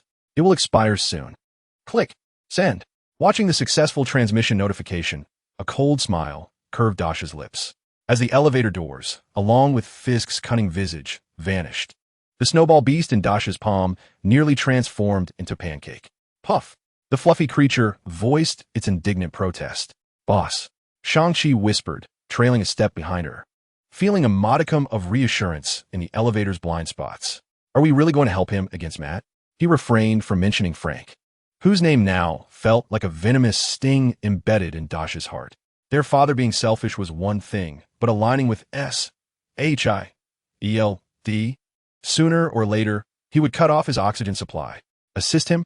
Dasha forced a cold laugh through clenched teeth, pulling out her phone, her slender fingers tapping furiously on the screen, as if attempting to pierce through the glass. Moments later, a message precisely flew toward the CEO of Rand Enterprises. Mr. Rand, I hear your company is having a massive clearance sale. Are the shares still discounted? Those bones of yours might truly be fed to the rats. My offer remains valid. It will expire soon. Successfully sent. She stared at the dark phone screen, a wicked smile creeping across her face. Fisk sought to exploit her to redirect animosity. She would drag Danny, that stubborn fool, into the fray, muddying the waters for everyone involved. Indeed, within 48 hours, Danny Rand's email, stiffly worded and laced with an air of humiliation akin to being robbed, landed in Dasha's newly registered exclusive inbox for non-executive directors at Rand Enterprises. The attached agreement revealed the familiar terms for transferring 20 of shares, glaringly bright enough to prompt Dasha to cross her legs in her expensive ergonomic chair and whistle in delight. Shang-Chi, she said, tapping the screen lazily, prepare the vehicle. It's time to get to work. Let's send some warm intelligence to our teammates and prevent them from idling about. In the ensuing weeks, as the efforts to eradicate the remnants of the hand and search for the dragon bones unfolded, the daily operations of the Defenders Alliance became exceedingly fragmented. The pervasive commercial oppression imposed by Kingpin abruptly ceased, as if enchanted by some spell. The stock price of the Rand Corporation rebounded sharply, while derelict reconstruction projects inexplicably secured angel investments. Danny's dark circles diminished significantly. In stark contrast, the intelligence regarding the hand flowed in abundantly. As cheap as expired pizza coupons distributed on the streets of Hell's Kitchen, with Dasha unexpectedly delivering one after another to the temporary base of the Defenders. The details were meticulous, the timings precise to the minute, even down to what the enemy leader had for breakfast that morning. The Defenders, akin to a horde of wound-up hamsters, scurried about, tracing leads by day and engaging in nocturnal skirmishes with ninjas, so preoccupied that even Jessica's whiskey indulgences had diminished. However, whenever their operations intersected with Kingpin's affairs, an uncanny sense of disquiet filled the air. Such was the case tonight. The persistent drizzle mingled the scent of rust from the abandoned shipyard with the metallic tang of rain. Intelligence indicated that a substantial community reconstruction fund, shrouded in mystery, was set to be transported through here at midnight. Matt Murdock, despite his blindness, had eyes that shone with clarity and had already pinpointed the dock warehouse. Divided into two teams, Luke and I were to draw the fire, while Jessica, you, and the blind lawyer were halfway through your tactical arrangements. Suddenly, from the shadows of a nearby container, Dasha bent over, clutching her abdomen, her delicate brows knitting together in distress, gasping for breath. The sound was neither too loud nor too soft, just enough to interrupt Matt. Leaning against Shang-Chi for support, her silver-gray eyes brimmed with tears of discomfort. I can't take it. Quick, quick. The bag with the little wings in the alley. Help me out. Matt's sharply defined features darkened, an expression akin to that of a storm cloud. His superhuman senses acutely informed him that her heartbeat was steady, her pulse unwavering. What in the world is this physiological nonsense? Jessica Jones dropped her cigarette, but to the ground, her red lips curling into an unabashed smirk. Huh, little wings? MS. Dasha Chen, are you attempting to set a Guinness World Record this month? Your monthly visits are so consistently timed. Next time, remember to use an excuse like needing a blind massage for back pain. People might actually believe that. Dasha, suddenly free from her discomfort, straightened up, her eyes sparkling with excitement. All right, next time, let Matt give me a massage. Luke Cage scratched his smooth head, his metallic skin reflecting a sense of helplessness. Guys, I think they might have heard us inside. As expected, the faint sounds of conversation ceased abruptly within the warehouse, followed by the clatter of overturned furniture and the chaotic sound of footsteps retreating deeper within. Damn it, Matt exclaimed, striking his cane against the concrete floor, which cracked under the force, fissures appearing. Dasha, you did that on purpose. Dasha stood weakly yet upright, her fingertips gracefully brushing away the phantom tears at the corners of her eyes, a visage of innocence tinged with just the right amount of indignation. Attorney Matt, could you perhaps exhibit a semblance of humanitarian spirit? A woman bleeding for 7 days and yet surviving. That is your uncle's biological miracle. Is it truly inhumane for me to take a moment to stretch my muscles while you pursue vermin? This is blatant gender discrimination. Outright discrimination. Her gaze shifted towards Shang-Chi. Chin raised defiantly. Shang-Chi, Do note down the contact number for the Hell's Kitchen Equality Association. Shang-Chi stood silently in the shadows, his expression as impassive as a dutiful statue, long accustomed to such exchanges. Enough! Jessica exclaimed, her frustration palpable as she ran a hand through her hair. Everyone has fled, and here we are, standing in the rain, bantering aimlessly. Let's regroup. Just as the group was simmering with pent-up frustration, preparing to abandon this damp steel tomb, the shrill sound of brakes pierced the curtain of rain.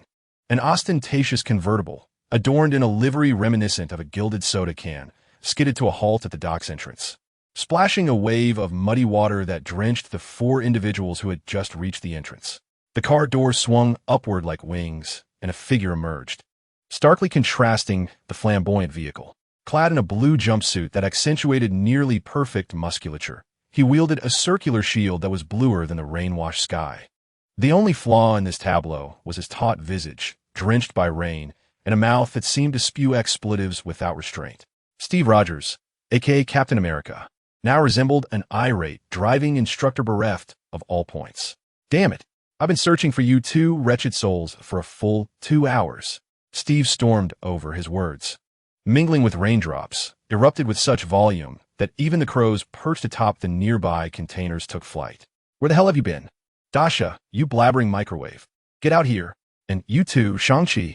What sort of mess have you turned this promising venture into? I've been running my morning route in Brooklyn at 6:30 for over 70 years. Have I ever missed a day? And you two just vanish without a trace? Dasha retorted. Were you dreaming of running beneath glaciers for the past 70 years? His gaze bore down on Shang-Chi with precision, eyes sharp as hooks. You, Shang-Chi. You stammered on the phone for ages, only to mention danger. Where's this so-called danger? Show me. Show me how she plays the role of menstrual cramps with her steel coins. Steve's eruption felt akin to a high-pressure water jet hitting the crown of their heads. Matt frowned, his face darkening with concern. Jessica, however, found amusement, standing with her arms crossed, watching the spectacle unfold. Luke could only silently wipe the mud off his face. Dasha wiped the mud from her features, her previous weakness evaporating in an instant, her sharp tongue primed for retaliation. With her silver-gray eyes wide with intensity, she declared, Steve Old Popsicle Rogers, have you been dwelling in a refrigerator for so long that your mind has turned to ice? Is your vocabulary limited to the same expletive? I feel embarrassed for that carton of yogurt in your fridge. Its lexicon surpasses yours by tenfold. Steve was struck by her barrage of words, his temples throbbing, ready to unleash another round of verbal assault when suddenly, a vibrant, amplified voice descended from above, resonating with dramatic flair. Boom! A figure adorned in red and gold, propelled by a fiery trail, crashed onto the dock with the weight of a fallen celestial body, causing all the metal containers to vibrate and hum. Rainwater splattered outward, cleaved by the force of the descending figure. The newcomer adopted a kneeling pose reminiscent of a futuristic warrior, their streamlined armor glimmering under the dim light of the dock. Particularly the ostentatious champagne gold stripes on the shoulders, dazzling to behold. With a click, the visor of the Mark III social etiquette helmet lifted, revealing the face of Tony Stark, marked with sarcasm and disdain. Ah, ladies and gentlemen, especially you, Dasha, he exclaimed, pointing with precision at the sharp-tongued girl in the crowd. How could you not give a heads-up for such a spectacular street art performance in Brooklyn? And to think I wasn't invited to this magnificent scene. Moreover, he magically produced a miniature crystal champagne bottle from a built-in ice bucket in his armored palm, elegantly pouring himself half a glass. What kind of party would be complete without champagne? He mused, swirling the glass and raising it towards Dasha. Though I see you've been busy lately, let's keep a tab for now. I bring you new guidance, Tony declared, indicating towards a suffocating location deep within the ancient tunnel network beneath Manhattan Island. The air was stale, mingled with silt, groundwater, and a chilling scent of long-buried bones. The old sage, perpetually self-assured, led the way, his blind eyes seemingly illuminated as his frail hand pressed against the cold, damp stone wall, sensing the millennia of despair and malice that had settled there. The darkness coalesced in an unprecedented manner, more malevolent than the heart of the evil dragon chronicled in the ancient texts. All right, enough, old mystic, Tony commanded, his social etiquette armor scanning the wall covered in strange hieroglyphs. Stories can wait until we've cleared out this rat's nest. The palm cannon of his armor ignited, dispersing a small patch of thick darkness. Beside him stood Steve, clad in a more flexible hoodie, but still wearing a grimace, as if he had stepped in excrement. Matt, Luke, and Jessica formed a triangular formation, vigilantly guarding the rear. Danny moved silently in the middle of the group, tightly gripping his occasionally unreliable iron fist. Dasha followed closely behind Tony, her irritation palpable. Surely, there could be a dinosaur buried in this place, she muttered, her fingers brushing against a particularly thick, half-embedded arc of bone protruding from the rock wall. On her shoulder, the snowball beast's cerulean eyes widened in alarm, fixated on the depths of the rock wall. Its fur standing on end, emitting a low, almost whimpering growl, fraught with anxiety. "Boss, something's off with the snowball," Shang-Chi whispered, his hand poised at his waist. Just as Dasha considered that the little creature might have overindulged lately, the snowball beast suddenly fluffed up, releasing a piercing, eardrum-shattering warning cry. The foreboding came too late. With a thunderous roar, the heavy rock walls on either side of the tunnel's corner crumbled without warning. It was not as if bullets had penetrated, but rather as if someone had smashed through from within with a colossal hammer. Countless swift, shadowy figures surged forth from the cloud of debris. They were taller than ordinary ninjas, their muscular silhouettes flickering among the flying rubble, resembling giants clawing their way from the depths of hell. Their obsidian skin gleamed with a rocky texture in the dim light, and their eyes were hollow and deathly white, with only their pupils flickering with a non-human, pure, violent crimson glow. Soul puppets, the trump card of the hand association. For the first time, the voice of the old stick resonated with dread. The true battle erupted in an instant. Dasha's pupils constricted, her body instinctively reacting, her consciousness swiftly connected with the illusionist system. In a flash of white light, bang! Clad in a tight-fitting combat suit, with silver hair and wielding a long, slender katana, 2B had taken Dasha's place. With a swift motion, several pale electric serpents burst forth from her fingertips, slicing through the air, striking the eye sockets of the foremost two soul puppets with precision. Their inhuman, metallic-sounding howls abruptly ceased. Simultaneously, the sleek, dark katana, the white contract, carved through the air with a ghostly blue arc, akin to the scythe of death, horizontally cleaving through. The midsection of three soul puppets was instantly pierced.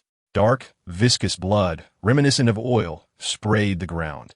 Meanwhile, Captain Steve Rogers' roar transformed into another wave of terror on the battlefield, overpowering the soul puppets' cries. "Damn it, you filthy bastards. Watch me smash those excrement-filled yellow eyes of yours." The vibranium shield in his hand morphed into a whirling storm of slaughter, unleashing raw force as he smashed one approaching soul puppet's head, then swiftly sent the remaining two crashing to the ground, their bones breaking. "Weaklings, is this the best you can do after centuries? You're not even worthy to hold my shoes. Luke, to the right. Tear them apart." "Got it," Luke Cage bellowed, using his iron-like shoulder to bulldoze through the obstructing debris, charging into the enemy lines like a human tank. His enormous hands, capable of crushing steel bars, swung left and right, seizing one soul puppet by its arms, snapping them with a sickening crack, twisting it into a knot. The thick, black blood splattered across him. Yet he remained unfazed, delivering a powerful punch to another incoming puppet's chest, visibly caving in its rock-like torso. "Try this, you trash." Tony's aerial fire support arrived just in time. Mark III's shoulder-mounted missile turret and palm energy cannon fired in alternation. The missiles, trailing elegant arcs of fiery tails, penetrated the most densely packed clusters of puppets, erupting into radiant miniature suns. The energy beams sliced through the advancing puppets with the precision of a surgical laser. The explosive flames and shockwaves intertwined with the splintering debris and viscous black blood. "Matt, cover Danny," Jessica shouted, her slender form unleashing a remarkable surge of strength as she seized a shattered soul puppet that Luke had sent flying, using it as a battering ram against another group of puppets attempting to flank Danny and Matt. A thunderous crash and the sound of splintering bones cleared a small patch of ground. Danny Land was locked in close combat with an unusually towering soul puppet. His iron fist struck with astonishing power, each blow resonating like muffled thunder, leaving deep craters in the puppet's frame. Yet, the foe's recovery speed was alarmingly rapid. The severed bone shards and torn muscle visibly writhed and fused back together. Each time it was forced back. The puppet's burning crimson eyes remained fixated on Danny's iron wrist fists, glimmering with a greedy, destructive light. Danny, it seeks to shatter your arm. The old man appeared like a specter beside Danny, his blind eyes seemingly piercing through all distractions. Beware its claws. They bear deathly poison. Before his warning could fully register, the towering puppet let out a tempestuous roar, its arm muscles swelling with ferocity, fingers curling like hooks as they lunged toward Danny's right arm, moving at a speed that outpaced its earlier strikes. "Be careful," Matt exclaimed, his senses heightened beyond the ordinary, filled with dread. A chilling sound echoed as two events transpired almost simultaneously. One was the cold metallic tearing of flesh and bone, while the other was the dull thud of a heavy object colliding with the ground. The towering soul puppet's movements froze. A long, cold mechanical arm burst through its back, emerging from its chest. At the center of the palm, a remnant claw imbued with necromantic energy was firmly gripped by Mark's alloy hand, cracking ominously before being crushed into gray-white powder. It seems this trash claw can't compare to the third-generation alloy discarded by Jarvis. Tony's mocking voice emanated from the helmet's speaker as he controlled the armor to shred the puppet's body, casting it aside like a rag. The splattered black blood was silently evaporated by the energy membrane on the armor's surface. Danny, shaken, took a step back, his face pale. Steve's vibranium shield smashed down upon a regular soul puppet, shattering its skull and splattering him with sticky black blood, his mouth still busy. "Well done, Tin Can. Next time, aim better. That junk nearly grazed my shield." Though the immediate crisis had abated, from the dark ahead, more densely packed and frenzied roars surged forth like a relentless tide. The darkness was illuminated by a multitude of crimson eyes, akin to blood-red lanterns ignited in the depths of hell, suffocating in their oppressive presence. "Charge! We cannot afford to stop." The voice of the old man was hoarse and urgent, the blind cane pointing towards the faint outline of a colossal archway shrouded in darkness. This was the only exit from the intricate tunnel and the direction from which all the wretched souls surged forth. "Clear a path." The voice of 2B was as frigid as ice, devoid of emotion. She swung her katana violently behind her, the elongated blade dragging across the ground, creating a shower of blinding sparks from the friction. In an instant, without the need for further words, Shanchi's figure materialized before Dasha like a specter. He wielded no weapon, merely adopting the simplest form of a straight punch, inhaling deeply, his spine arching like a dragon. At that moment, the air seemed thick and stagnant, all sounds fading into silence. Boom! He struck, a manifestation of pure power, a ferocious strength transcending the limits of the human body, compressed, unleashed, and liberated. There was no glimmer of blades, only a visibly intense and chaotic transparent cone tearing through the air. The first dozen wretched souls were struck head-on as if by an invisible tsunami's hammer, their rock-like bodies shattered with a deafening crack, exploding into a shower of blood and flesh. The puppets further back were sent sprawling like bowling pins, caught in the invisible shockwave, crushed and overturned. In that moment, a brief yet lethal passage was carved through the dense tide of puppets. "Go!" Luke seized the opportunity, charging forward like a heavy bulldozer, plowing through the scattered bones and flesh.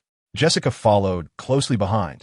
Matt grabbed Danny's wrist, who was still catching his breath.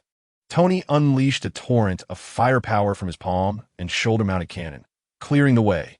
Steve's shield whistled through the air, crashing down upon the sides, targeting the stragglers attempting to regroup. Puff! Puff! Dasha's snowball creature on her shoulder emitted an even sharper, more urgent alarm. The archway ahead swung wide open. Everyone burst forth from the narrow passage. Before them lay an expansive space. Vast, open. It seemed as though the entire island's foundation had been forcibly transformed into a natural cavern. Several colossal bones, resembling the grand pillars of a temple, supported the vaulted ceiling.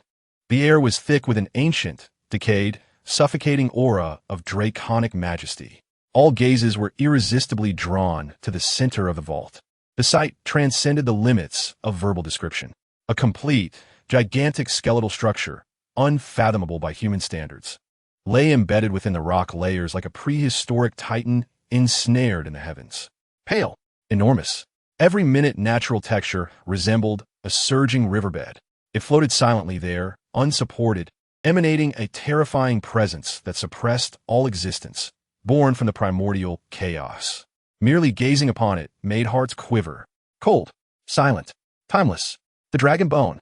An oppressive silence enveloped everyone. At that moment, an unexpected change occurred.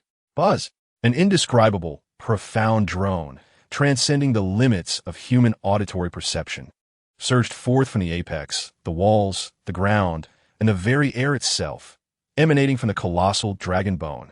It was not merely sound. It was an unadulterated shockwave of energy, as if countless titanic beasts were simultaneously trampling the earth beneath the abyss. The reverberations roared. The cavern trembled violently. Damn it! Jessica was the first to lose her composure, stumbling unsteadily. Cursed fate. Matt barely regained his footing before nearly toppling again. Steady yourself. Luke endeavored to stabilize himself with his robust frame. Thud. Danny, unable to maintain his balance, collapsed to his knees. Tony's armor alarm blared sharply. Steve staggered, his shield slipping from his grasp and crashing to the ground. Crack. The ceiling above erupted, revealing a grotesque fissure. Danny, you. Damn it. Dasha, amidst the violent tremors that threatened to distort space itself, struggled to steady herself, gazing upward at the massive dragon bone, which swayed violently as bone shards and rocks rained down like a tempest, forcing out her furious exclamation through gritted teeth. The drone released by the dragon bone not only persisted but intensified. It was akin to a countdown heralding an apocalyptic arrival. The sound reverberated to the point where everyone's eardrums felt as though they would burst, and their blood surged. Even more terrifying mutations unfolded upon the dragon bone itself. Near the apex, the pale, immense surface of a dragon bone, resembling a small tectonic plate, was rapidly overtaken by a multitude of deep crimson, tear-like runes. They writhed, twisted, and spread in the tremors, exuding an insatiable, blasphemous, and voracious hunger for life. These runes came alive, akin to countless bloodthirsty leeches, firmly embedding themselves into the white bones. Chapter 36. The Battle. The data has been abysmal these past 2 days, my esteemed compatriots. This phase will soon pass. Let's not prolong it. This segment will swiftly conclude. Everyone, provide me with a glimmer of hope, even if it's a ruse. A deception would suffice. I am easily deceived. The lingering echoes of the dragon bone's resonating drone reverberated throughout the cavern, as debris rained down like droplets of rain. Before the colossal bone pillar supporting the dome, 3 figures emerged from the swirling dust, moving with an unnatural gait. Alexandra, the gambler, and Soanda. Their skin bore a sickly pallor, as if bleached, adorned with intricate, dark gray patterns reminiscent of the texture of dragon bone, undulating like living flesh. Most unnerving were their eyes, no longer human, having transformed into 2 blazing, avaricious crimson flames, fixated intently upon the massive dragon bone, suspended above, and the individuals standing in their path. A potent, oppressive aura, mingling the stench of decayed bones and blood, crashed over them like tangible waves, suffocating their breath. The power of the dragon bone is immortal. Alexandra's voice rasped, dry and hoarse, akin to sandpaper grating against bone, each syllable resonating with an inhuman echo. As the sacrificial, so Wanda parted his lips, revealing sharp, darkened teeth, his gaze swept over Dasha and the others, ultimately resting upon Danny's fist, which shimmered with a golden aura. The greed in his crimson pupils seemed ready to overflow. Enough with the chatter. Tony's voice emanated from his helmet, laced with his characteristic irreverence, yet the light from his palm cannon blazed fiercely, almost white-hot. Jarvis marked the high-energy reaction target.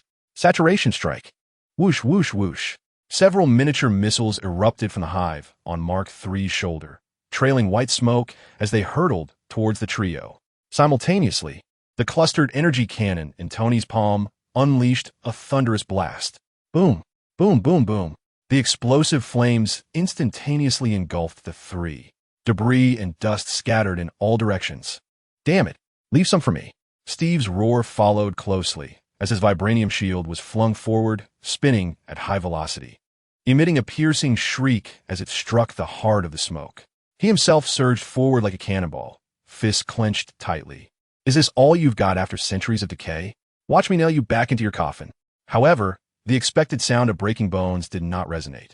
The smoke was suddenly dispersed by a violent force. Alexandra, with a single hand clad in gray-white bone armor, firmly grasped the edge of the spinning vibranium shield. The ear-piercing sound of metal scraping sent shivers down the spine. So Wanda's figure appeared like a specter in Steve's path, his similarly bone-like fist crashing towards Captain America's face with a dull whoosh. The gambler formed a seal with his hands, and a translucent energy shield, adorned with strange bone patterns, unfurled instantaneously, withstanding Tony's energy cannon's onslaught.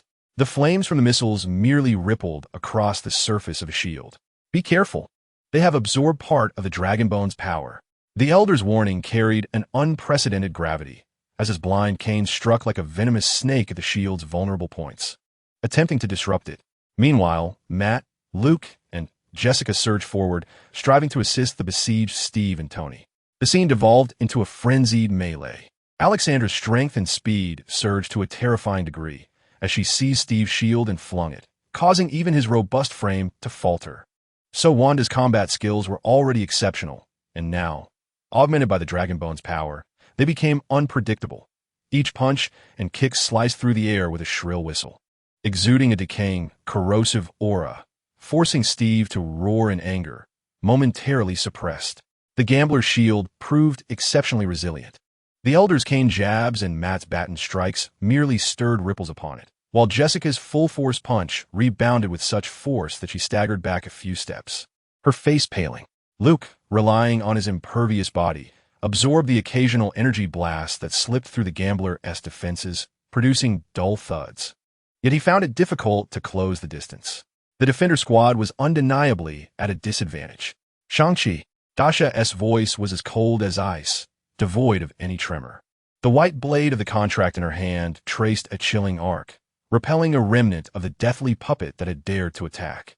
Without the need for words, Shang-Chi grasped the situation intuitively. He inhaled deeply, his form suddenly lowering, like a leopard springing forth from beside Dasha. His target was Alexandra, preoccupied by Steve. Get away, insect!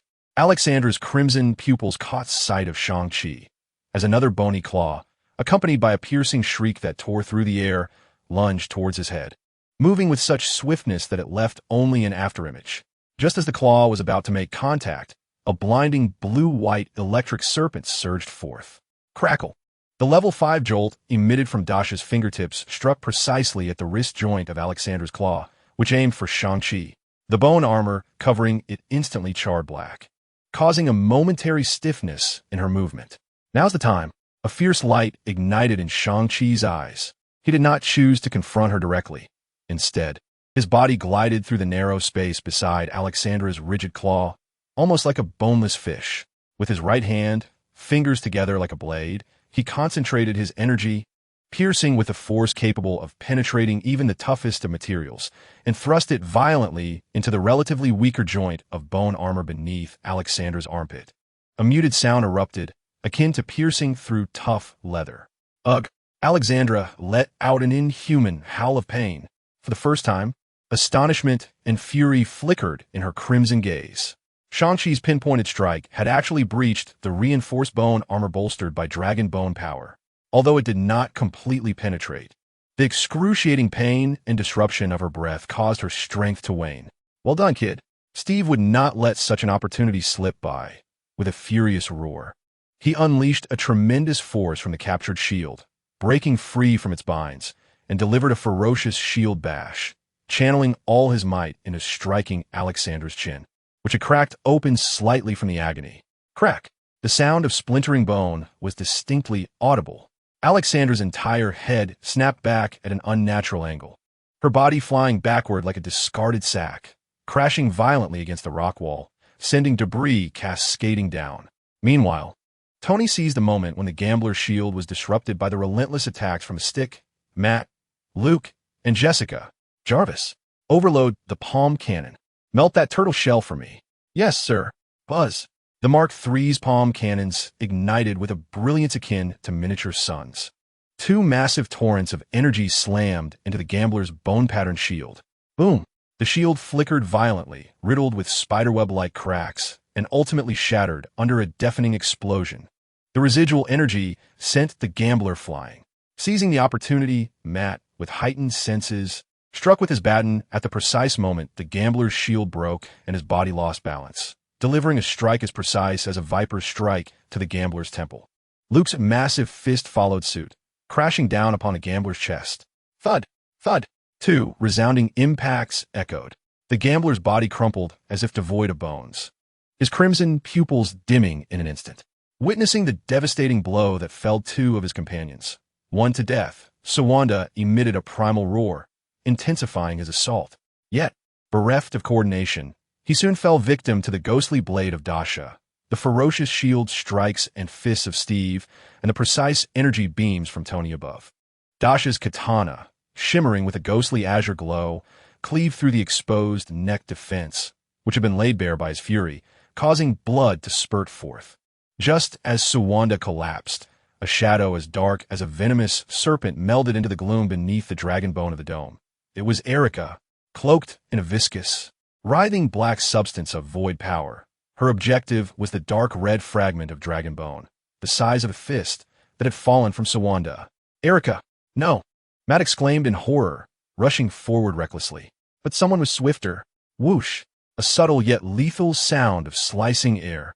A playing card, gleaming with a chilling edge, darted towards Erica's wrist as she reached for the dragon bone fragment, forcing her to block. It was Target Eye, perched atop a broken bone. He wore his signature, loathsome smirk. Without a moment's hesitation, Erica summoned the void power, grasped another, slightly smaller fragment from the ground, and transformed into a blurred shadow. Instantly yanked upwards by a grappling hook hurled by Target Eye, both vanishing swiftly into the depths of the dark tunnel. Chase! Danny roared, his iron fist glowing with radiant light, ready to charge ahead. Chase my foot.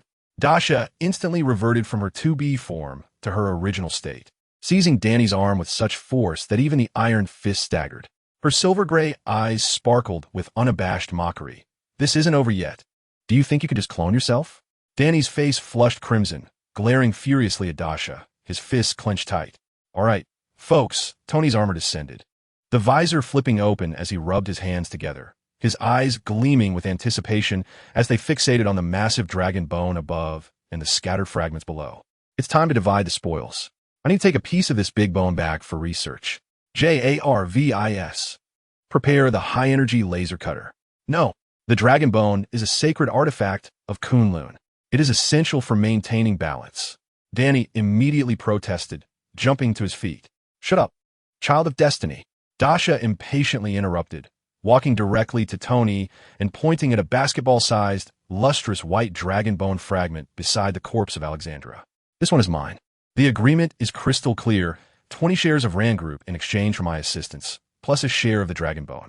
This piece is just the right size and energy, enough for my snowball's dog food. You.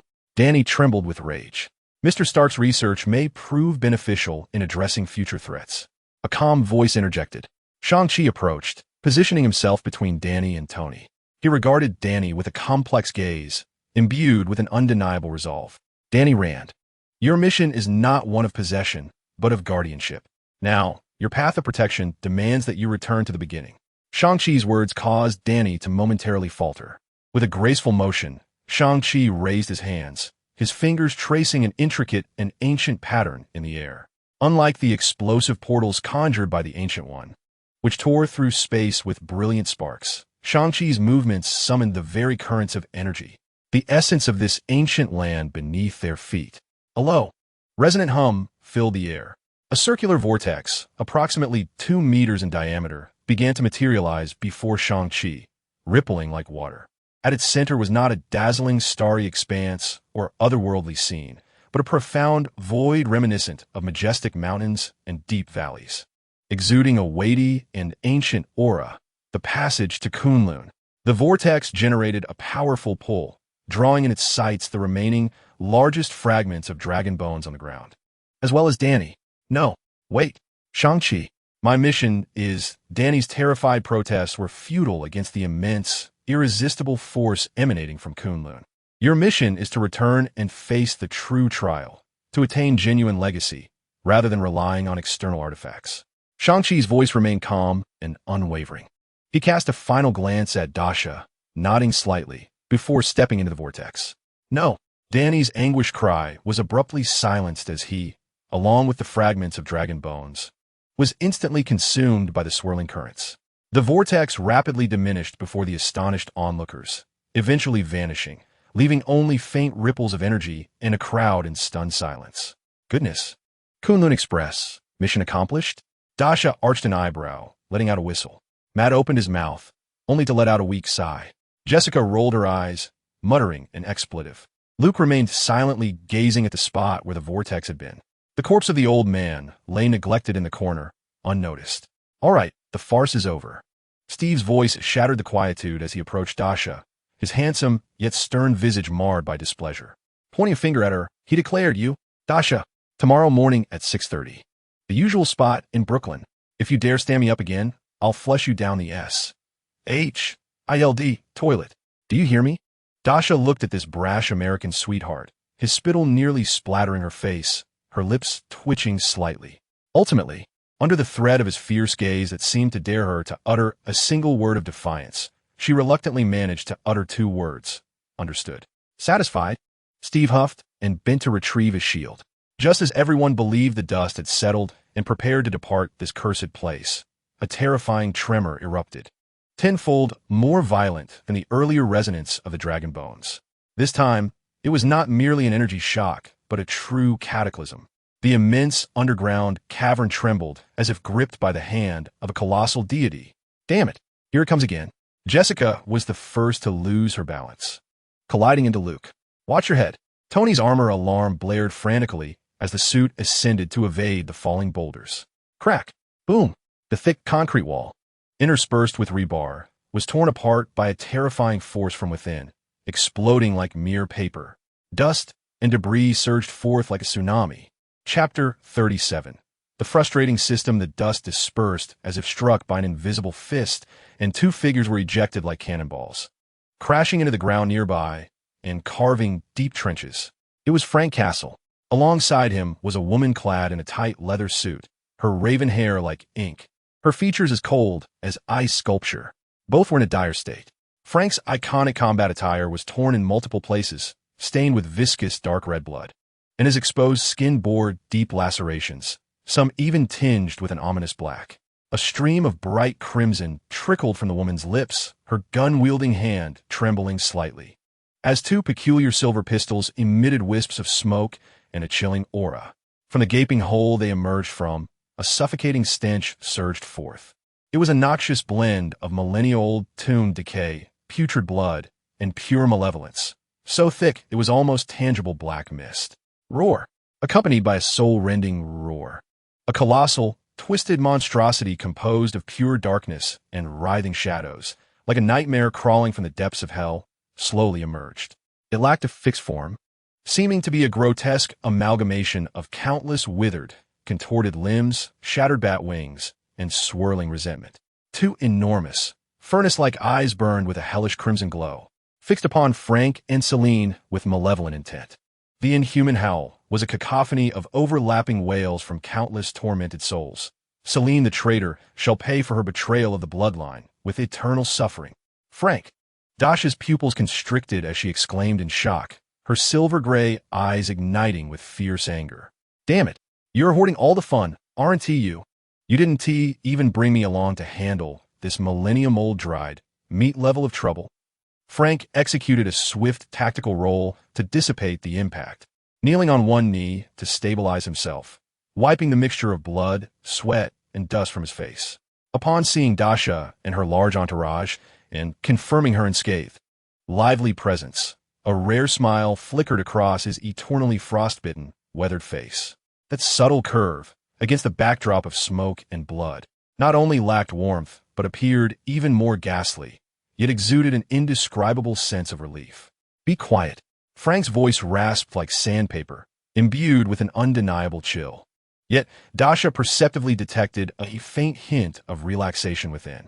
I handle the dirty work.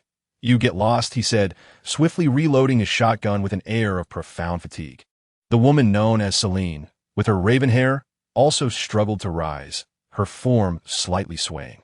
Her icy gaze swept over the assembly, briefly lingering on Tony's gleaming armor and Captain America's iconic shield before finally resting on Dasha, laden with scrutiny and a barely perceptible complexity. Dasha's eyes darted rapidly between Frank and Celine, catching the almost imperceptible smile on Frank's lips and the fleeting emotion in Celine's gaze that mingled pain with an ineffable kinship, igniting the fuse of her sharp tongue. Oh, Dasha elongated her tone, the fire in her silvery gray eyes seamlessly morphing into a mischievous glint. She gestured animatedly between the two, her tone exaggerated. I say, you've been rather elusive lately. Turns out you've been busy cultivating a twilight romance. This Celine lady? Quite an unusual taste, I must say, though the choice of dating venue is rather daring. A candlelit dinner in a vampire's den? Blood plasma cocktails? You two certainly have a hardcore vibe. Tony could not contain his laughter, the sound echoing through the speaker system. Steve, just regaining his balance, stumbled at her words, nearly using his shield for support, and barked. Damn, what the hell is this? You little brat, do you still have the leisure to joke about this? That thing looks like it's about to tear us apart like a snack. A fleeting blush graced Celine's exquisitely cold cheek, quickly overshadowed by a deeper frostiness as she shot Dasha a fierce glare, yet unusually refrained from retorting, gripping her silver gun tighter, her knuckles whitening. Frank's motion of cleaning the barrel abruptly froze, a hint of nearly imperceptible embarrassment coursing across his rugged visage. He cleared his throat heavily, his eyes sharp as blades slicing toward Dasha, attempting to silence her with a lethal aura forged in the crucible of carnage. Shut up. Get to work. That menace was sufficient to weaken the knees of even the most hardened mercenaries. But who was Dasha? She had long since developed immunity to such threats, even defiantly raising her chin, her gaze flirtatiously flitting between the two, as if ready to whistle. Do you get it? Frank Daddy is shy. Regrettably, this ill-timed familial drama ignited the final frenzy of the ancient vampire. The fury of betrayal and the greed for fresh blood consumed its remaining sanity. A roar erupted, loud enough to shatter eardrums, sweeping through the space like a terrifying tempest. The colossal figure, composed of shadows and limbs, expanded wildly like a bloated, decaying balloon. Countless inky, viscous tendrils, exuding a pungent, corrosive stench, erupted from its form like enormous, living tar, reminiscent of a forest from the depths of hell. The tips of these appendages split open, revealing a myriad of glistening, bone-white fangs that shimmered with a cold light, accompanied by a piercing shriek that sliced through the air, akin to a torrential downpour of death indiscriminately engulfing all. Scatter! Seek shelter! Steve bellowed, as he instantly raised his vibranium shield to confront the oncoming tendrils. The colossal impact resonated like the tolling of a great bell. Tony unleashed the full might of his armor, as his palm blasters and shoulder-mounted missile pods unleashed deadly tongues of flame, obliterating the tendrils that threatened him into a cloud of foul, black ichor. Luke Cage, defying retreat, charged forward with his impervious metallic form, clashing head-on with the tendrils. Each strike reverberated with a resounding thud, leaving charred, corrosive marks on his skin that sizzled ominously. Matt relied on his heightened senses to roll away from danger, while Jessica, utilizing her immense strength, forcibly severed a tendril ensnaring her ankle, only to be splattered with a noxious slime, prompting her to curse vehemently. Celine transformed into a blurred shadow, moving with the swiftness of a specter, weaving through the forest of tendrils. Her twin silver pistols spat forth lethal flames, each specially crafted silver bullet striking with precision at the vulnerable roots connecting the tendrils to the main body. The struck tendrils emitted a haunting wail, convulsing violently in agony. Frank morphed into a furious war beast, roaring as he unleashed his rune-etched shotgun, entwined with ancient silver and a sacred glow, which thundered with ferocity. Each discharge summoned a storm of silver light and holy fire. The tendrils, seared as if by a branding iron, produced a horrific hissing sound as they writhed and shrank in torment. Dasha moved with grace, her blade flashing like a silken ribbon. The white covenant danced in her hands, creating a spectral azure curtain that severed the incoming tendrils. The noxious black liquid splattered over her, causing her to grimace. Damn, this stench is worse than an exploded sewer. Yet the monstrosity was terrifying in its resilience. The severed shadows and limbs writhed as if alive, quickly reassembling. Tony's energy cannon and Dasha's electric shocks left scorch marks on its surface, inciting anguished howls, yet they could not truly harm its essence. Only Celine's silver bullets, imbued with the power of her vampiric lineage, and Frank's shotgun, laden with sacred silver and ancient runes, could inflict lasting damage. With each hit, the creature's immense form would convulse violently, its crimson eyes dimming with each assault. Jarvis, analyze the weak point of this abomination. Quickly, Tony shouted, maneuvering in midair while firing. Sir, the target's energy composition is extremely anomalous, containing extremely high levels of negative energy and life-draining properties, with a highly unstable physical form. Spectral analysis indicates a violent rejection and decomposition response to high-purity ultraviolet light and simulated solar spectrum energy. The voice of Jarvis was imbued with an unprecedented gravity. Ultraviolet? Sunlight? Huh. Tony's eyes sparkled as if he had stumbled upon a treasure. The ancient vampire, is it? Very well. Today, I shall grant you a full-body sunlit spa. Jarvis, initiate the Apollo protocol. Crank the power to a staggering 200%. Even if it burns out the reactor, I shall accept the consequences. Yes, sir. Overload mode activated. Warning. Energy core load has reached critical levels. The arc reactor nestled within the chest of the Mark III erupted with an unparalleled brilliance. Akin to the explosion of a supernova, the armor's surface instantaneously illuminated with countless fiery golden energy circuits, resembling flowing lava, a terrifying energy, potent enough to warp the very fabric of space, gathered and compressed voraciously before the armor. In the next moment, a golden energy sphere, exceeding 2 meters in diameter and radiating boundless light and heat, was thrust forth with all of Tony's might. It bore the sacred aura of purification, akin to the hammer of divine retribution, crashing down upon the writhing, roaring dark core. Buzz! An indescribable radiance swiftly engulfed the entire subterranean cavern. All shadows lay bare, devoid of refuge. The air crackled and sizzled with scorching intensity, as if the true sun had descended into the abyss.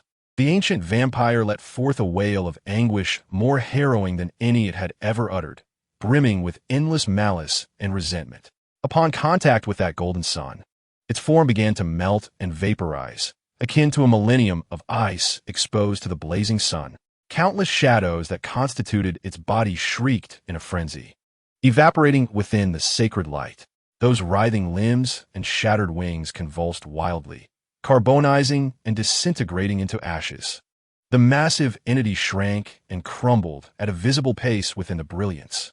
However, this dying ancient evil, enduring the excruciating torment of its soul being torn asunder, erupted in a final, abyssal frenzy. Its 2 furnace-like crimson eyes, on the verge of being consumed by light, suddenly erupted with an unprecedented, terrifying crimson radiance. Akin to a flood of blood, a dark red mist, far denser and more potent than before, exuding an extreme stench and a sense of annihilation, spewed forth from its rapidly diminishing core like a volcanic eruption. This sanguine fog, laden with corrosive force and mental assault, disregarded the oppressive light and expanded instantaneously. Beware! Celine shrieked in alarm, retreating swiftly. Damn it! This ancient coffin is still defecating in its death throes. Steve cursed, raising his shield instinctively. The dark red mist impacted against the vibranium shield, producing a terrifying hissing sound of corrosion and leaving behind deep indentations. Portions of the blood mist circumvented the shield, tainting his arm, while his combat suit was rapidly corroded, searing his skin with pain.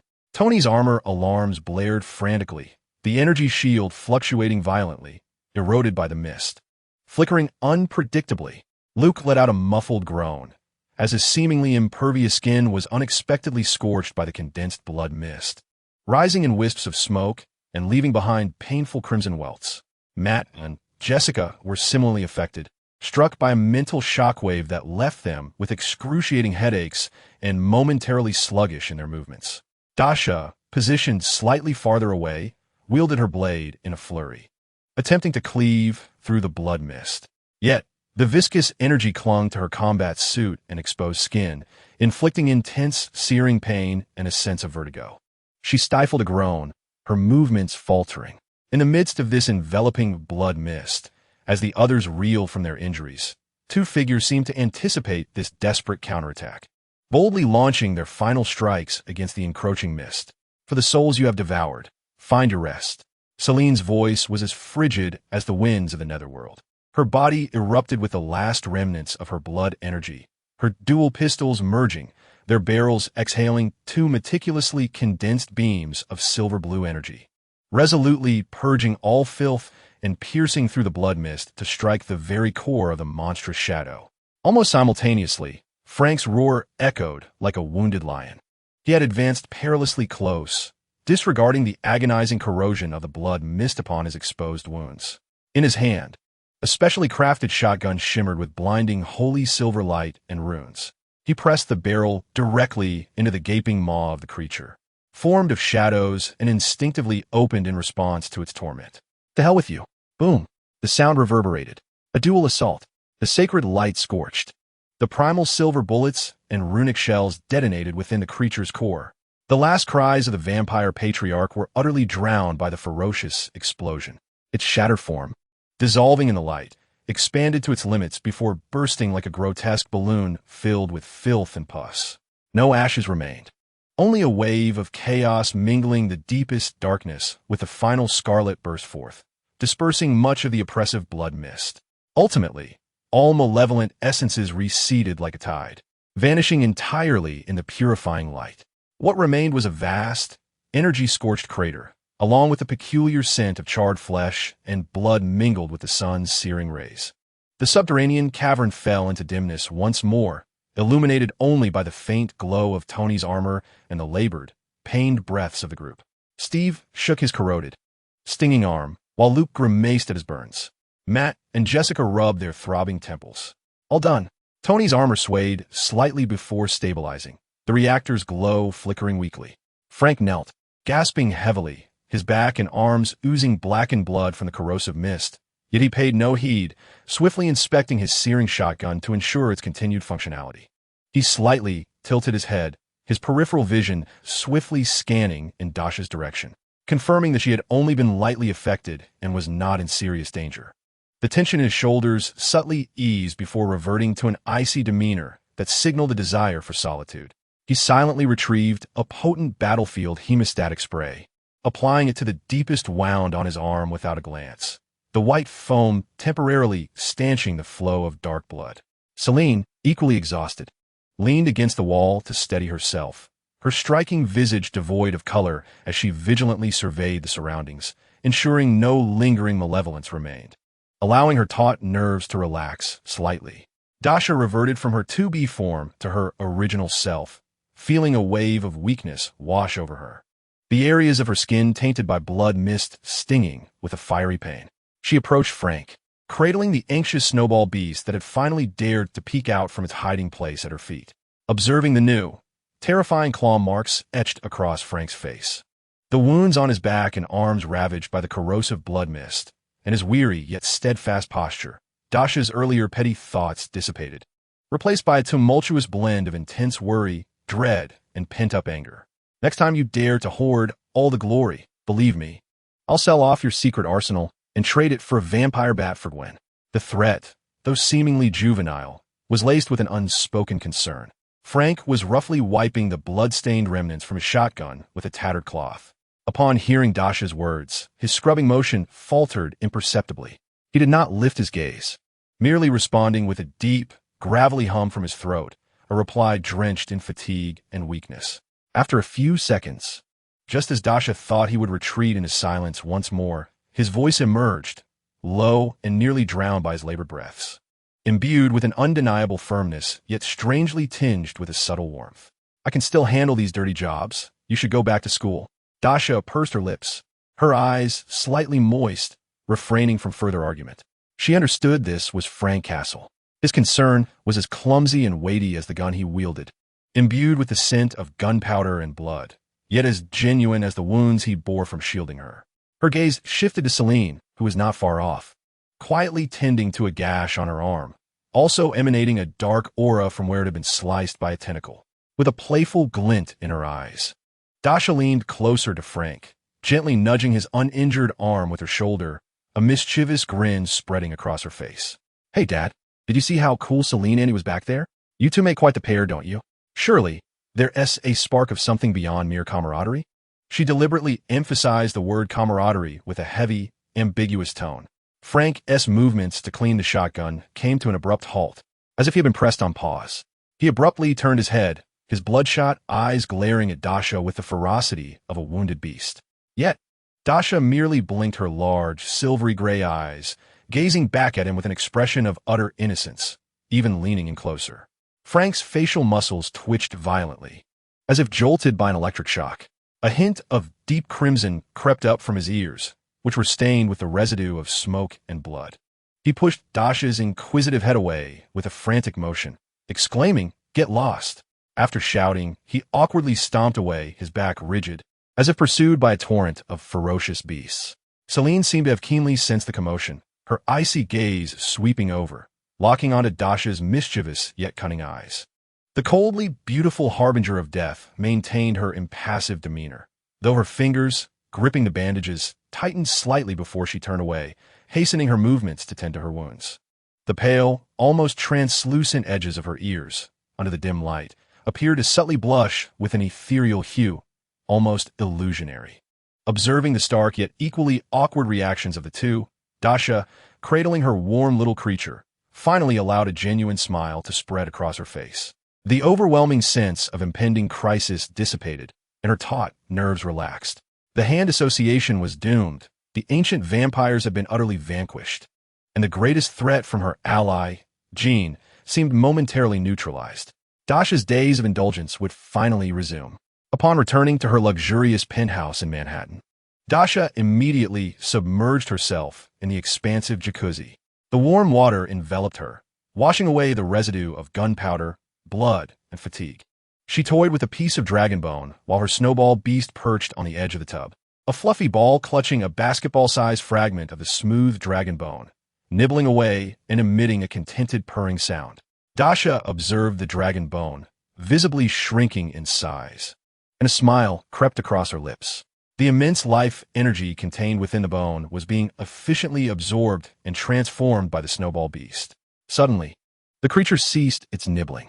Its pristine white fur began to emit a gentle glow, its body slightly swelling as if inflated. With a soft pop, the radiance faded, revealing the snowball beast, which had grown from the size of a basketball to that of a medium-sized dog. Its rounded body remained fluffy, but its limbs elongated and strengthened, topped with two long, furry ears standing erect and a bushy tail trailing behind. Its once round blue eyes became larger and more expressive, glistening with an innocence that radiated divinity. A little dog beast. Dasha sat up in surprise, splashing water everywhere. This evolutionary path was simply too adorable. From snowball beast to a fluffy dog, the little dog affectionately nudged Dasha's damp hand with its head, emitting a soft woof, before resuming its enthusiastic gnawing on the dragon bone fragments. As it chewed, a second wave of evolutionary light illuminated once more. This time, its size underwent little alteration, yet its fur transformed into an even softer, more lustrous sheen, reminiscent of the finest silk, radiating a subtle white halo. The contours of its limbs and torso became more fluid and powerful, while still adorably charming. There was an undeniable aura of purity and strength. High-purity life energy of dragon bone essence detected. Illusionist system energy absorption in progress. Energy absorption complete. System core permissions unlocked. Reward granted. Special weapon manifestation of the Demon Sister's Meteor Hammer, REM version. Description: this weapon contains frost magic with a switchable chain hammer form, providing additional damage to spiritual entities and dark creatures. The host can summon it at will. The Meteor Hammer of Rem.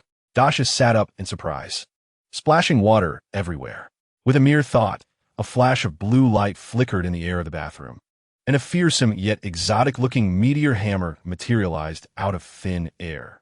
With a thud, it struck the anti-slip tiles beside the bathtub. The cold metal chain connected to a heavy, spiked hammerhead, its handle adorned with a blue magical stone, emanating a chill that lowered the bathroom temperature by several degrees. Incredible. Dasha reached out to touch the frigid chain hammer, feeling its substantial weight and texture. This weapon would undoubtedly deliver a more impactful blow than a mere knife. However, just as she was enamored with her new toy, the IC system notification echoed once again in her mind. Warning, a deep binding has been detected between the weapon and the specific character template RAM, Re0. Risk alert. Should the host choose to assume the form of RAM to maximize this weapon's efficacy, there is a high probability, 85, of triggering the core emotional template of extreme infatuation, exclusive to RAM. Debuff effect during the transformation. The host's subjective consciousness will uncontrollably focus intensely on a specific target. Typically, this manifests as a strong dependency, blind admiration, and inclinations of devotion towards an individual embodying Subaru's traits, significantly diminishing logical judgment and combat focus, accompanied by intermittent tendencies to call out Big Sister. Dasha's ecstatic expression froze instantaneously. Maintaining her hand's position on the icy chain hammer, she felt as if she had been paused, utterly petrified. Her silver-gray eyes widened, and her mouth slightly agape, as if she could fit an egg inside. Extreme infatuation? She mechanically repeated the system notification, syllable by syllable. Her brain's CPU seemingly overwhelmed by this unexpected revelation. Imagine that scene. Herself with flowing silver hair, clad in a maid outfit, especially one with an open back, wielding a meteor hammer exuding frost as she gallantly charged towards her foes. And then, suddenly, she spots a passerby. In the blink of an eye, her heart raced.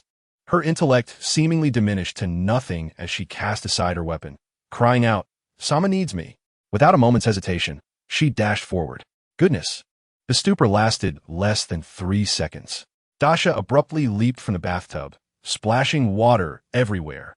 She pointed at the system notification hovering in the air, trembling with rage. Her fair complexion flushed a deep crimson, unleashing a hysterical roar into the void. What is this nonsense? Which malevolent designer is responsible for this? A meteor hammer, fine, but why must it come with a love-struck debuff? And System Master? My sister, you absolute fool. What I need is a weapon capable of crushing the heads of those purple yam-infused canines. Not this absurd, intellect-diminishing trinket. System, show yourself. I promise not to annihilate you. I could use this wretched hammer to smash your logic core. Do you believe me? An extreme love-struck state. My character is that of a sharp-tongued vixen. What does this have to do with anything? Refund. No, wait. Return it. I don't want this pitiful reward. Give me something else. Change it to a chainsaw, a mace. Even a mere firewood stick would suffice. She flailed her arms in a frenzy, passionately venting her frustrations into the air. Her small canine companion was startled by her sudden outburst, leaping from the bathtub with a startled yelp, seeking refuge behind the towel rack. Its big eyes wide with fear as it gazed at its agitated owner. The bathroom echoed with Dasha's heart-wrenching, thunderous cries of indignation. The joy of acquiring a powerful weapon was utterly obliterated by this infuriating debuff.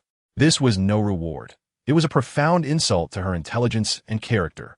Chapter 38. Lifting the skirt and denying accountability? Green Fat's demolition warning. When Jean Bing's call came in, Dasha was standing before the enormous floor-to-ceiling mirror in her apartment, admiring her optimized masterpiece with a soft clicking of her tongue. Water cascaded down her toned, smooth muscles, disappearing into the loosely draped towel around her waist. At that moment of self-indulgence, her phone, oblivious to the ambience, buzzed insistently. She glanced at the screen, noting the unmarked number with an audacious suffix capable of purchasing half of Hell's Kitchen. With a dismissive pout, she lazily answered, activating the speakerphone. Dasha.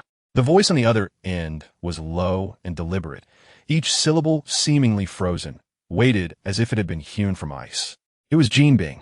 Recently, in the dock area of Hell's Kitchen, and at several of my legitimate clubs, there seems to be an abundance of bothersome volunteer police lurking about. Especially that blind lawyer in a red diaper, whose antics, along with his companions, have become quite irksome. Miss Dasha, it appears we had a clear agreement. As Dasha fussed with her damp silver locks before the mirror, she rolled her eyes at his words, her tone casual. Oh, An agreement? What agreement? Mr. Jean Bing, have you perhaps made a mistake? Recently, I have been preoccupied with saving the world and my final thesis utterly engrossed. Oh dear, why has the signal suddenly deteriorated? Is anyone there? I can't hear you. I must hang up now, goodbye. As the last word escaped her lips, a sharp, busy tone echoed crisply. Dasha flicked her fingers, sending her phone arcing beautifully before it landed soundly on the plush, woolen carpet of the distant sofa, the screen extinguishing instantly. As if that fateful call from the underground emperor of New York had never occurred. She hummed a disjointed tune, reaching for the chilled juice on the nearby tray, entirely dismissing Kingpin's ominous warning. The Hand and the vampires have become mere dust of history. What do the idealistic defender's machinations concerning Kingpin have to do with her? Hell's Kitchen, atop the Fist Tower. Outside the massive floor-to-ceiling windows lay the dazzling, yet frigid panorama of New York at night. Kingpin, his back turned to the illuminated cityscape, cast a formidable shadow, his imposing figure reminiscent of a mountain. He slowly lowered the shattered satellite phone in his hand, its edges warped and distorted, his thick knuckles glistening with an unsettling pallor from excessive strain. The expensive tailored suit encasing his chest heaved violently, akin to a volcano on the brink of eruption. A low, deep chuckle, imbued with boundless fury and absurdity, erupted from the depths of his throat, reverberating through the opulent emptiness of the office. Very well. He felt as though he had been ruthlessly toyed with by the most despicable of songbirds. No, it was far worse. He was Wilson Fisk, the underground sovereign of this city.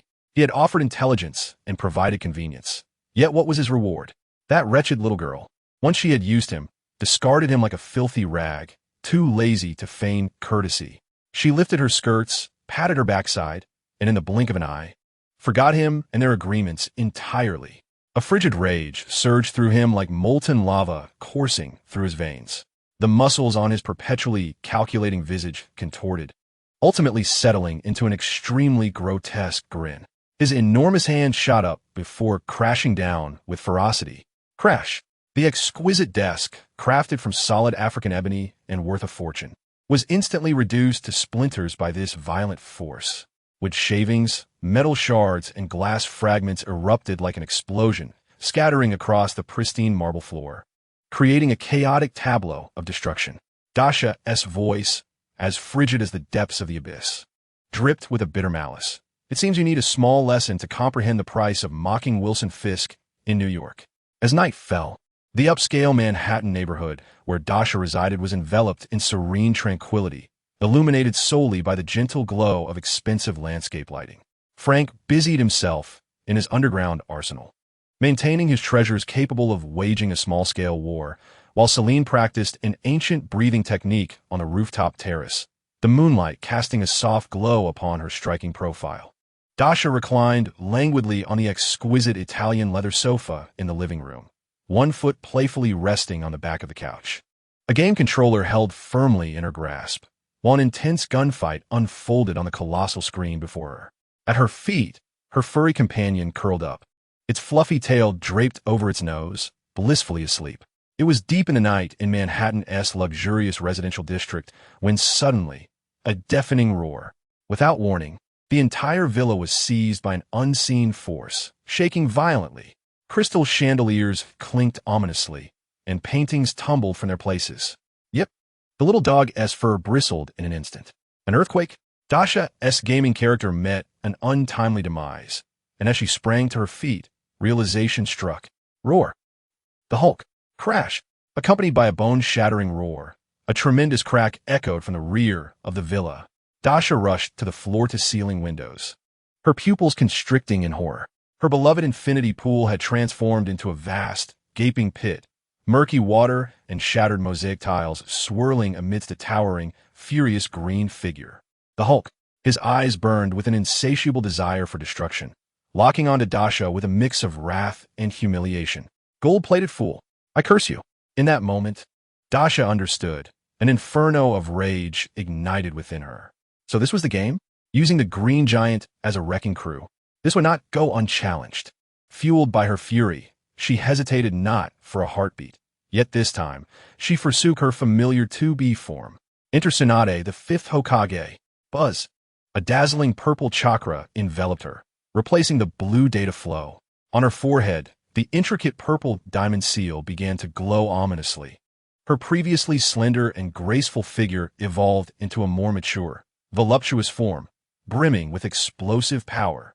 The voluminous green sleeves of her robe billowed dramatically in the shockwave. Tsunade form. Full throttle. Frank, Celine, arm yourselves. Dasha's commanding voice sliced through the cacophony. The sound of bullets being chambered echoed from the armory. Like a specter, Celine appeared beside Dasha, silver pistols raised.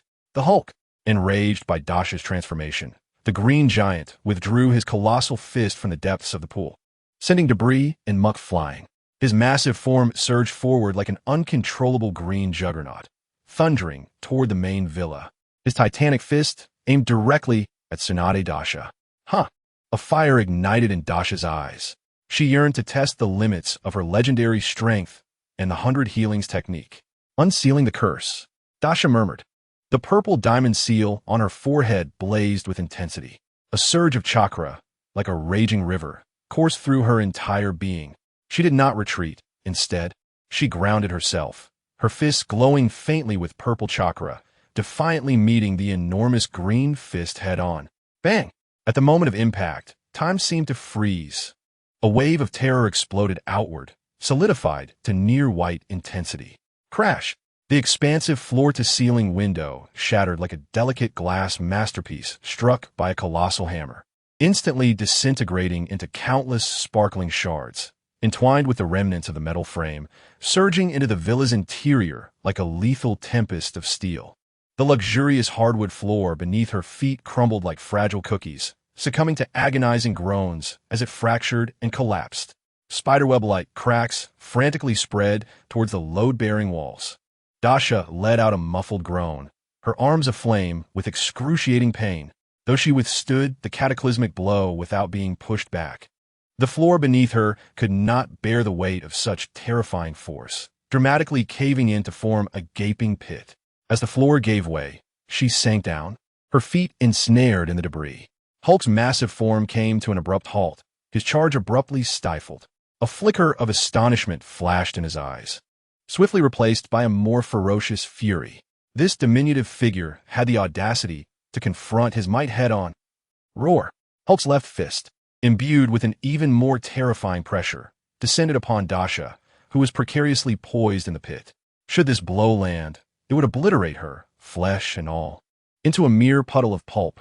In the nick of time, Dasha's pupils constricted, though the strength of her sage mode was formidable. She found herself drained of old power and yet to summon new strength. Both taking the hit or evading it were perilously dangerous. Switch. Hancock. Dasha's mind raced. Buzz. The violet glow of chakra faded instantly, replaced by a dazzling golden aura. Her form transformed within the halo.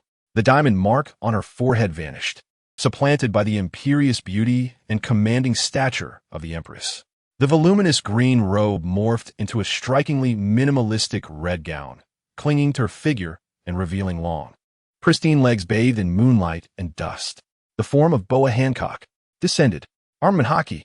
Dasha, embodying Hancock-esque form, spoke with a cool, languid pride, as her will summoned the deep, night-like hockey that enveloped her entire being. Hulk-esque cataclysmic fist crashed against her impeccably smooth abdomen fortified with hockey. Boom! The resounding impact echoed like a massive bell tolling. A ripple of black shock waves erupted from the point of collision. Dasha let out a muffled sound. Her body flung backward as if struck by a speeding train, propelled by the overwhelming force.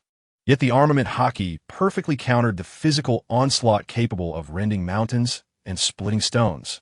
She gracefully adjusted her posture mid-air, executing an elegant backflip, landing barefoot on the relatively intact floor behind her, the red hem of her gown cascading like a blooming rose. Apart from a slightly pale complexion and a somewhat disordered breath, she appeared utterly unscathed. Hiss! Dasha! A roar erupted, suppressed but filled with fury, akin to a wounded lion, resonating suddenly. It was Frank. He brandished a grenade launcher, his face smeared with the soot and blood of battle, contorted in a fury that was almost primal. Those eyes, accustomed to the specter of death, now blazed with an intensity capable of incinerating all in its path. fixated on Dasha's battle attire that left much of her skin exposed to the air. "What the hell are you wearing? Change at once." Immediately, Frank's voice was hoarse and frenzied, laden with an unyielding command and a near-manic paternal rage. He cared not for the abilities of his daughter. Yet this near-naked appearance was more unbearable than a dagger plunged into his heart. Dasha steadied herself, and instead of retreating, she placed one hand on her hip and pointed to the crater left by Hulk's rampage, defiantly retorting, "Do you think I relish this? It's to protect our villa from being reduced to rubble by that green behemoth. At a time like this, Father, you're concerned about my attire? As long as I can take a hit, what does it matter? Do you wish to witness him demolish your armory as well? You." Frank's anger surged, veins bulging on his forehead, his grip on the grenade launcher trembling. Celine observed silently from the sidelines, the corners of her lips curling slightly before returning to their usual stoic demeanor. Hulk, however, was beyond reason, incensed by Dasha's defiance. "Hulk, annoying, bug, change clothes, smash," he bellowed, his colossal feet shattering the floor beneath him as he charged at Dasha with an even more ferocious momentum. His massive green hand poised to strike down like a fly swatter, intent on crushing both her and the ground beneath into the basement. "Hey, big guy, look over here." Tony's voice cut through the chaos, accompanied by the thunderous roar of his palm cannon. Mark's armor unleashed a barrage of high-energy beams that accurately targeted Hulk's nape. Just in time, simultaneously, web binding. Peter, Iron Spider, and Gwen, Ghost-Spider, declared in unison. They traced elegant arcs through the air, their web shooters fully activated. No longer shooting single strands, but instead expelling vast expanses of sticky, resilient, milky white webbing, akin to an expertly cast fishing net, aimed directly at Hulk's thick ankles and calves. Reminiscent of ancient tree roots. Rat-a-tat-tat. Frank suppressed his fury over his daughter's attire and pulled the trigger. A new volley of specially designed holy silver bullets descended upon Hulk's enormous frame like hail, seeking to create distraction and inflict pain. Celine, too, sprang into action. Dashing along the ground like a shadowy cheetah, her silver twin pistols locked onto Hulk's relatively vulnerable knee joints exposed by his attack on Dasha. Chapter 39. The Green Giant's Demolition Job. "Hey, big guy, look over here." Tony's roar accompanied the thunderous blast of his palm cannon, as several searing high-energy beams struck Hulk's nape, igniting a dazzling explosion of sparks. Although it could not inflict substantial harm, the searing sensation successfully caused Hulk to hesitate for a moment as he prepared to strike Dasha with his massive palm. Web binding. Max power. Peter and Gwen seized this fleeting opportunity. They moved like synchronized aerial dancers, their web shooters unleashed at full power. No longer a single strand, but a torrent of viscous, resilient, milky white netting gleaming with a special polymer sheen erupted forth. Like a meticulously aimed whaling net, it soared with a whoosh, engulfing Hulk's thick ankles and calves. Reminiscent of ancient tree roots. Splat, splat. The robust web instantly adhered. The immense stickiness halted Hulk's movement abruptly, as if he had become ensnared in an invisible, powerful adhesive mire. "Well done, little spiders." Tony circled in the air, his shoulder cannon firing relentlessly to suppress the threat. Jarvis. Record. Peter Parker's inaugural practical use of web-binding fishing net mode has been successful. I'll apply for the Best Support Award for you later. Mr. Stark. ISNT this the wrong time for such remarks. Peter's voice crackled through the mask, tinged with a mix of tension and exhilaration as he struggled to maintain the web spray, unable to contain his chatter. "Wow, this sticky formula has definitely been improved. Gwen, look, he is having a hard time lifting his foot. It's like stepping into a giant tub of super gooey oatmeal, right?" "Peter, focus." Gwen's voice chimed in, tinged with exasperation, as she gracefully landed on a broken Roman column, her webs expertly reinforcing the strands encircling Hulk's other foot. And that oatmeal analogy is utterly dreadful. Rat-a-tat-tat. Frank suppressed his fury at the sight of his daughter's cool attire and squeezed the trigger fiercely. The rotary grenade launcher roared once more. A new barrage of specially crafted bullets struck Hulk's massive frame, ensnared by the web, with the precision of vengeful hail. Boom, boom, boom. The silvery viscous liquid erupted again, unleashing a potent, purifying aura and excruciating pain that elicited a more furious roar from Hulk. He thrashed wildly, attempting to break free from the web and the irritating liquid. Selene, like a deadly serpent in the night, raced low to the ground, disregarding the splintering debris and swirling dust. Her silver twin guns transformed into two lethal beams of silver light in her hands. Bang! Bang! Bang! The silver bullets, infused with the essence of her bloodline, struck with sniper-like precision at the relatively vulnerable ligaments at the back of Hulk's knees, exposed by his struggles. Though they could not penetrate deeply, the continuous impacts and intense pain rendered Hulk's massive form increasingly unstable. Now is the moment. A glint of cold determination flashed in Dasha's eyes. Seizing the opportunity while Hulk was ensnared by multiple bindings, his center of gravity compromised, and his defenses momentarily lax. She propelled herself with her long, powerful legs, her bare feet armed with an imposing color erupting into a small crater beneath her. Fragrant foot, she cried out, her body releasing like a taut bowstring. With a profound hue of armed color enveloping his right leg, a piercing shriek slicing through the air. It struck like a bolt of black lightning, forcefully kicking toward the inner side of Hulk's knee, which was slightly bent from the previous assault. The resounding thud of impact was accompanied by a disconcerting crack of dislocated bones. A heart-wrenching howl erupted from Hulk's lips.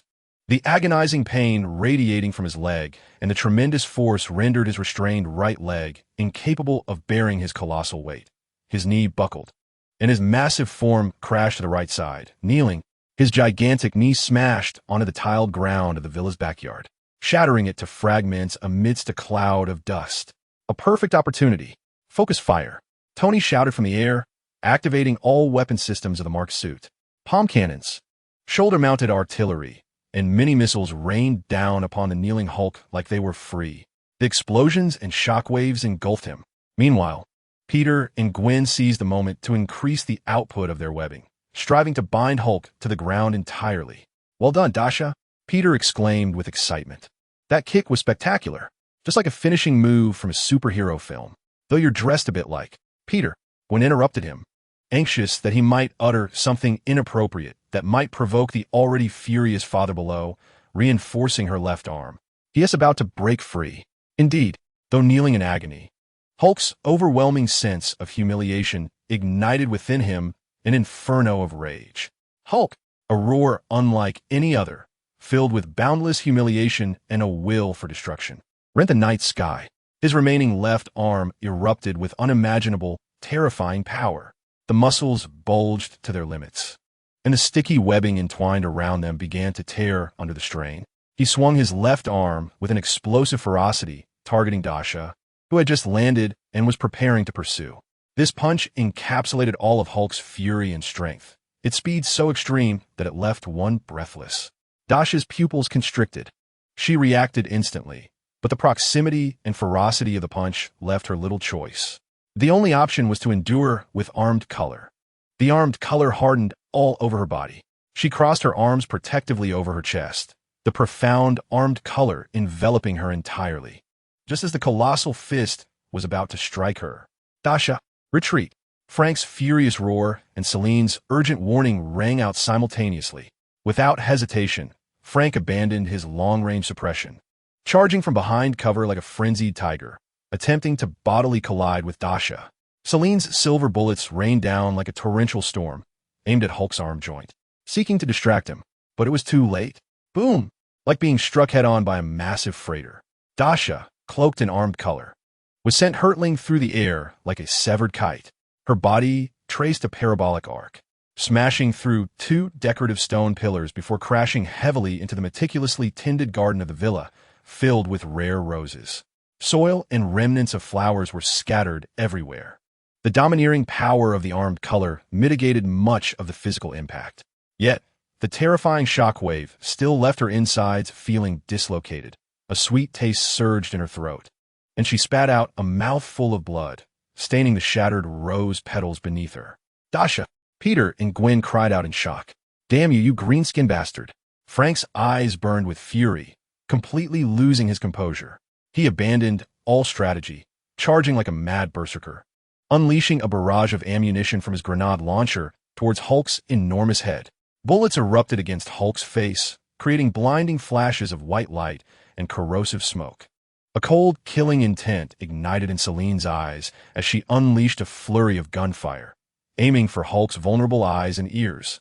Tony's rage reached its zenith, his armor firing relentlessly, bombarding Hulk with unrestrained fury. Cough, cough, I'm fine.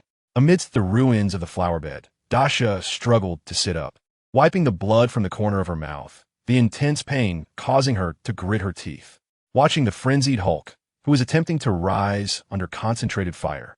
The burning villa swaying precariously, and Frank lost in his wild assault, a glimmer of resolve flickered in her eyes. I cannot confront him head-on, she thought. Substitution technique. Tsunade. Buzz. The purple chakra glimmered once more. With her dazzling golden hair, flowing green robes, and the purple seal glowing on her forehead, Tsunade's form was restored.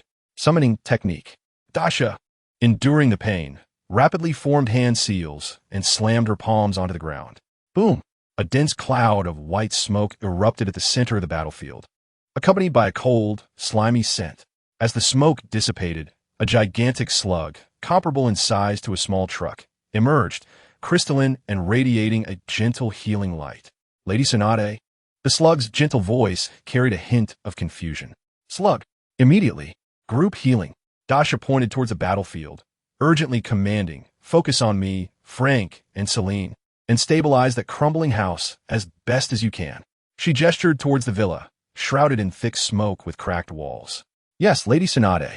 The slug did not hesitate, its massive form instantly splitting into hundreds of smaller slugs. Like a shimmering tide, they surged towards the injured Dasha, the frenzied Frank, and the rapidly moving Celine. Simultaneously, more small slugs, akin to a trained construction crew, swiftly climbed towards the villa's load-bearing columns and cracked walls, secreting a large quantity of soft, green-glowing slime to cover the fissures, biologically welding the structure to temporarily stabilize the precarious building. The powerful life energy of the healing chakra surged into Dasha's body, mending her damaged organs and oscillating meridians. Frank and Celine's wounds from the explosions and debris began to staunch and heal at a visibly rapid pace. A wave of fatigue dissipated, and strength began to return. Wow, what a huge slug. It's glowing, and it's fixing the house. Peter stared in astonishment, nearly forgetting to unleash his web shooters. It was simply astonishing. Mr. Stark, did you see that? The perfect fusion of bioengineering and healing capabilities. Can this slime be patented? Saw it. Parker, shut up. Focus on the battle. Tony, momentarily taken aback by the sudden appearance of the enormous slug-like creature, was swiftly captivated by its immediate healing and structural reinforcement abilities. JARVIS. Conduct a comprehensive scan of that, slug. Record all energy reactions and biological data. Gwen, ever practical, interjected Peter. Stop gawking. Hulk is breaking free. Under the slug's collective healing, Frank and Celine intensified their assault, striking with precision. Dasha regained her footing, the chakra of the 100 heroes surging within her, her strength coiling like a spring, ready to unleash. Meanwhile, the Hulk, having freed himself from most of the webbing, wobbled to his feet, shaking off the disorientation from the holy water and bullets. His small eyes, ablaze with uncontainable fury, fixated on the colossal slug that instinctively repulsed him, as well as the blonde woman in the green cloak beside it. Hulk! Hey! Bugs! Smash! He bellowed, his voice a chaotic growl filled with rage. His colossal foot lifted, imbued with the terrifying force to crush all, and he brought it crashing down toward the slug and Dasha. He aimed to turn that loathsome creature and the bothersome woman into mere pulp. Protect the slug. Protect the house. Tony roared, redirecting all firepower toward Hulk's raised foot. Peter and Gwen unleashed their webs once more, attempting to ensnare him. Frank and Celine's bullets rained down like a tempest, targeting Hulk's eyes and supporting leg. Dasha, with keen eyes, her fists enveloped in armed color and the chakra of the 100 heroes, braced herself to confront the devastating stomp. With the slug's potent healing energy supporting them, the tide of battle shifted dramatically. Tony, Peter, Gwen, restrain his left arm, Dasha commanded, her voice imbued with the penetrating power of her chakra. Copy that. Little spiders. High-intensity binding webs. Tony executed a sharp turn in midair, his palm cannon switching modes. releasing two concentrated energy beams that precisely struck Hulk's swinging left arm joint. Although unable to pierce the skin, the searing energy beams acted like invisible welding torches, momentarily stalling Hulk's movements. "Here it comes, Mr. Stark," Peter replied, a mixture of excitement and anxiety, as he and Gwen traced intersecting paths in the sky. The two activated their web shooters to maximum power, unleashing a torrent of viscous webs shimmering with high-intensity polymer gloss, cascading like a white waterfall. No longer mere webs. They entwined Hulk's recently liberated, raging left arm like a colossal python. The webbing, imbued with formidable stickiness and resilience, secured the joint in an unyielding grip. "Hulk! Hey, Bugs!" Hulk howled in fury, his massive left arm thrashing wildly, swinging Peter and Gwen through the air like kites. Yet the two gritted their teeth and held on steadfastly. "Frank! Celine! Suppress!" Dasha commanded once more. Rat-a-tat-tat-tat. Celine, akin to the most composed of hunters, seized the fleeting moment when Hulk was momentarily incapacitated by the holy water, exploiting the lapse in his defenses. With a swiftness akin to lightning, she closed in on the relatively vulnerable ankle of Hulk's supporting leg, which was exposed due to his kneeling posture. Bang, bang, bang. The silver bullets, infused with the last vestiges of her blood energy, pierced through the air like precision surgical instruments, all targeting the same point, the Achilles tendon. With a sickening sound, the resilient skin finally succumbed to the assault. Green blood gushing forth, Hulk emitted a thunderous roar of agony as his supporting leg could no longer bear the immense weight. His colossal form lost balance, crashing forward like a collapsing mountain, thundering down onto the already ravaged ground of the villa's backyard, kicking up a storm of dust. "Now, Dasha!" Tony bellowed. A fierce light ignited in Dasha's eyes, the seal on her forehead radiating with unparalleled brilliance. A torrent of chakra surged unreservedly into her arms. "Hiya!" she shouted. Her fists, enveloped in a purple chakra aura, resembled two mighty hammers, delivering a devastating blow to the exposed junction of Hulk's neck and spine. Boom! Thud! The sound was so profound that it felt as if time itself had paused. The ground, as if struck by a meteor, suddenly caved inwards. The violent shockwave swept away the surrounding dust in an instant.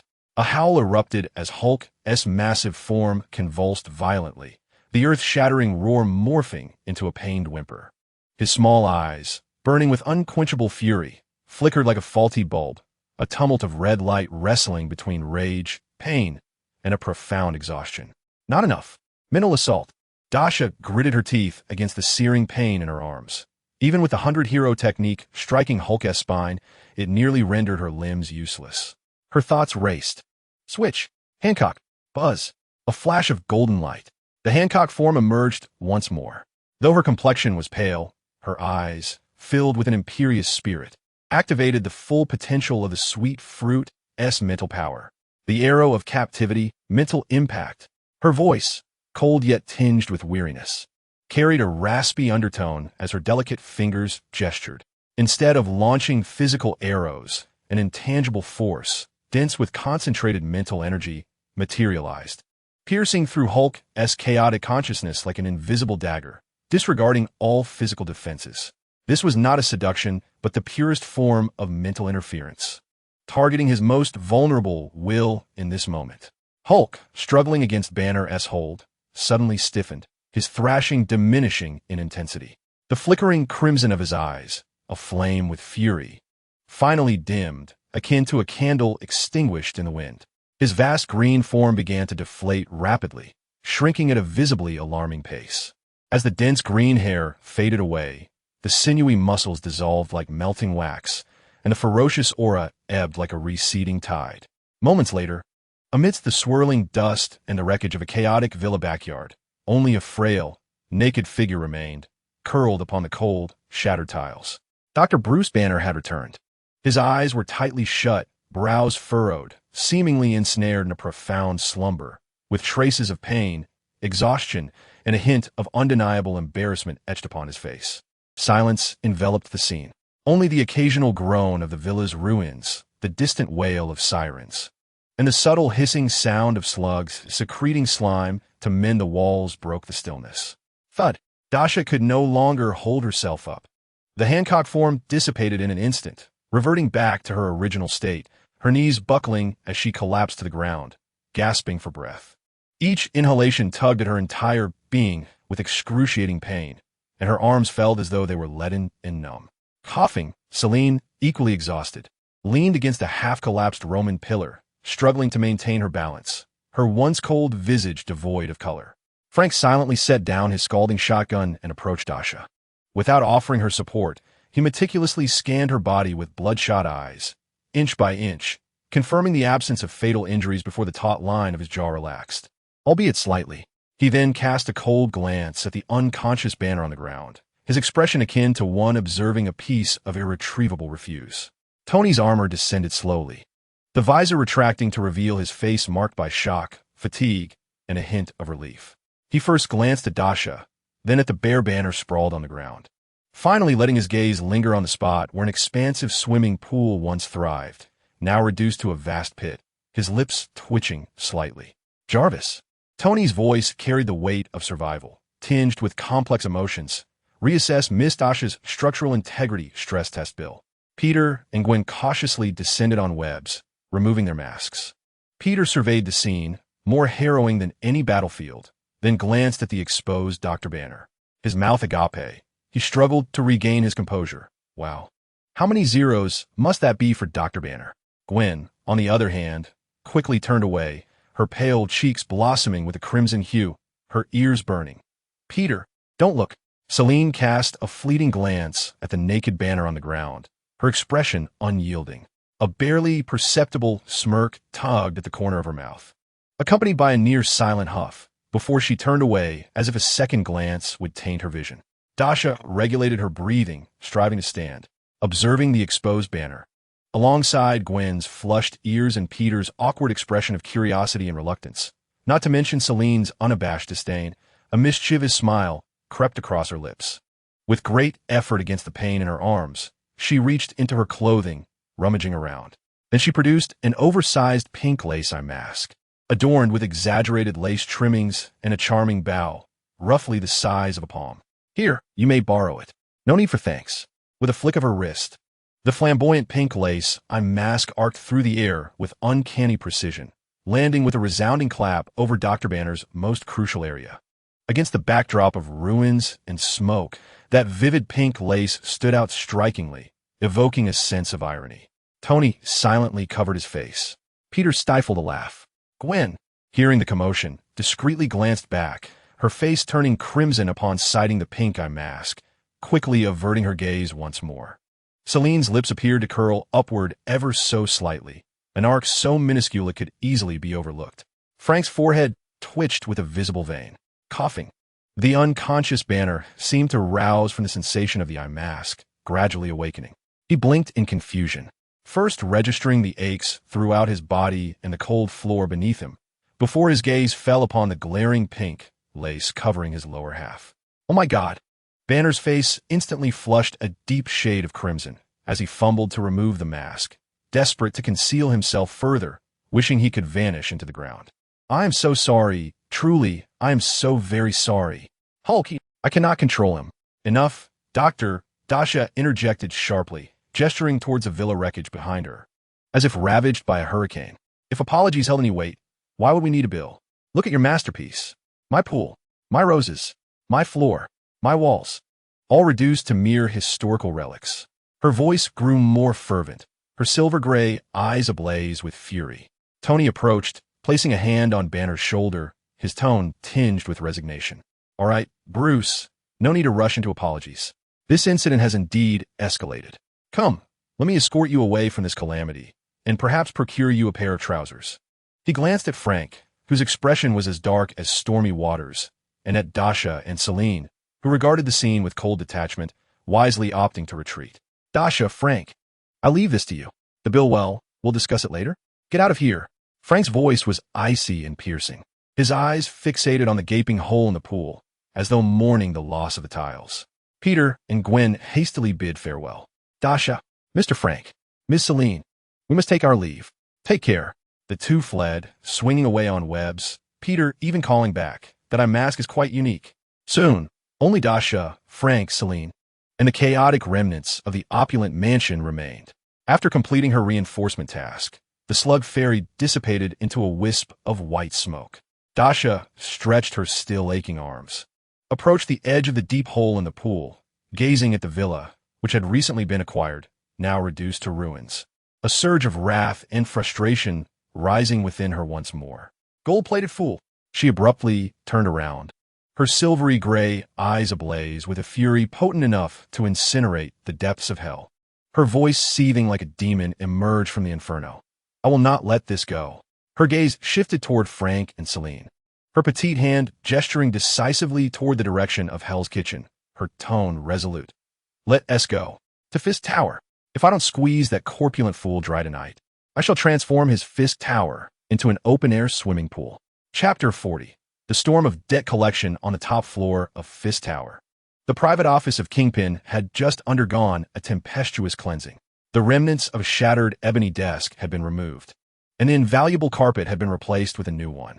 Kingpin sat behind an enormous, evidently hastily relocated alloy desk, cradling a glass of amber liquor. Ice cubes swirling languidly within. His massive frame sank into the expansive leather chair, and his expression was so grim it seemed to exude moisture. Before him, a colossal screen displayed a distorted image pieced together from aerial satellites and residual surveillance of the nearby streets. The Hulk rampaging, villas collapsing. Though the deafening shockwave of their clashes bore no sound, the catastrophic visuals spoke volumes. The plan had failed. He had underestimated the girl's strength, and even more so the combat prowess of the monstrous allies surrounding her. The Hulk had been forcefully reverted to his original form. This was utterly beyond Kingpin's comprehension. A potent sensation of defeat and deeper apprehension gnawed at his heart like a venomous serpent. He had expended vast sums and leveraged special connections within S.H.I.E.L.D. to provoke Dr. Banner. Boss, a voice emerged quietly from the shadowy corner of the office, carrying a barely perceptible tremor. They have arrived. The front desk and security are all down. He recalled the scene he had witnessed in the surveillance footage. The silver-haired girl gliding like a specter, her fingers tapping lightly. And elite security personnel collapsing in convulsions. The woman in black drawing her weapon with lightning speed, her bullets grazing vital points yet precisely incapacitating their targets. And the man, reeking of gunpowder, felt a shiver course through him as he sensed his blood nearly freezing under the chilling gaze of those lifeless eyes. Useless, Kingpin's voice was low, betraying no hint of emotion. He set down his glass, his enormous fingers drumming against the alloy tabletop, producing a dull thud. He was not surprised. That little lunatic had suffered such a significant setback. It was only natural she would retaliate. What astonished him was the swiftness and directness of her approach. Bang! The heavy alloy door, capable of withstanding a rocket attack, groaned under the strain as if struck by a colossal hydraulic press.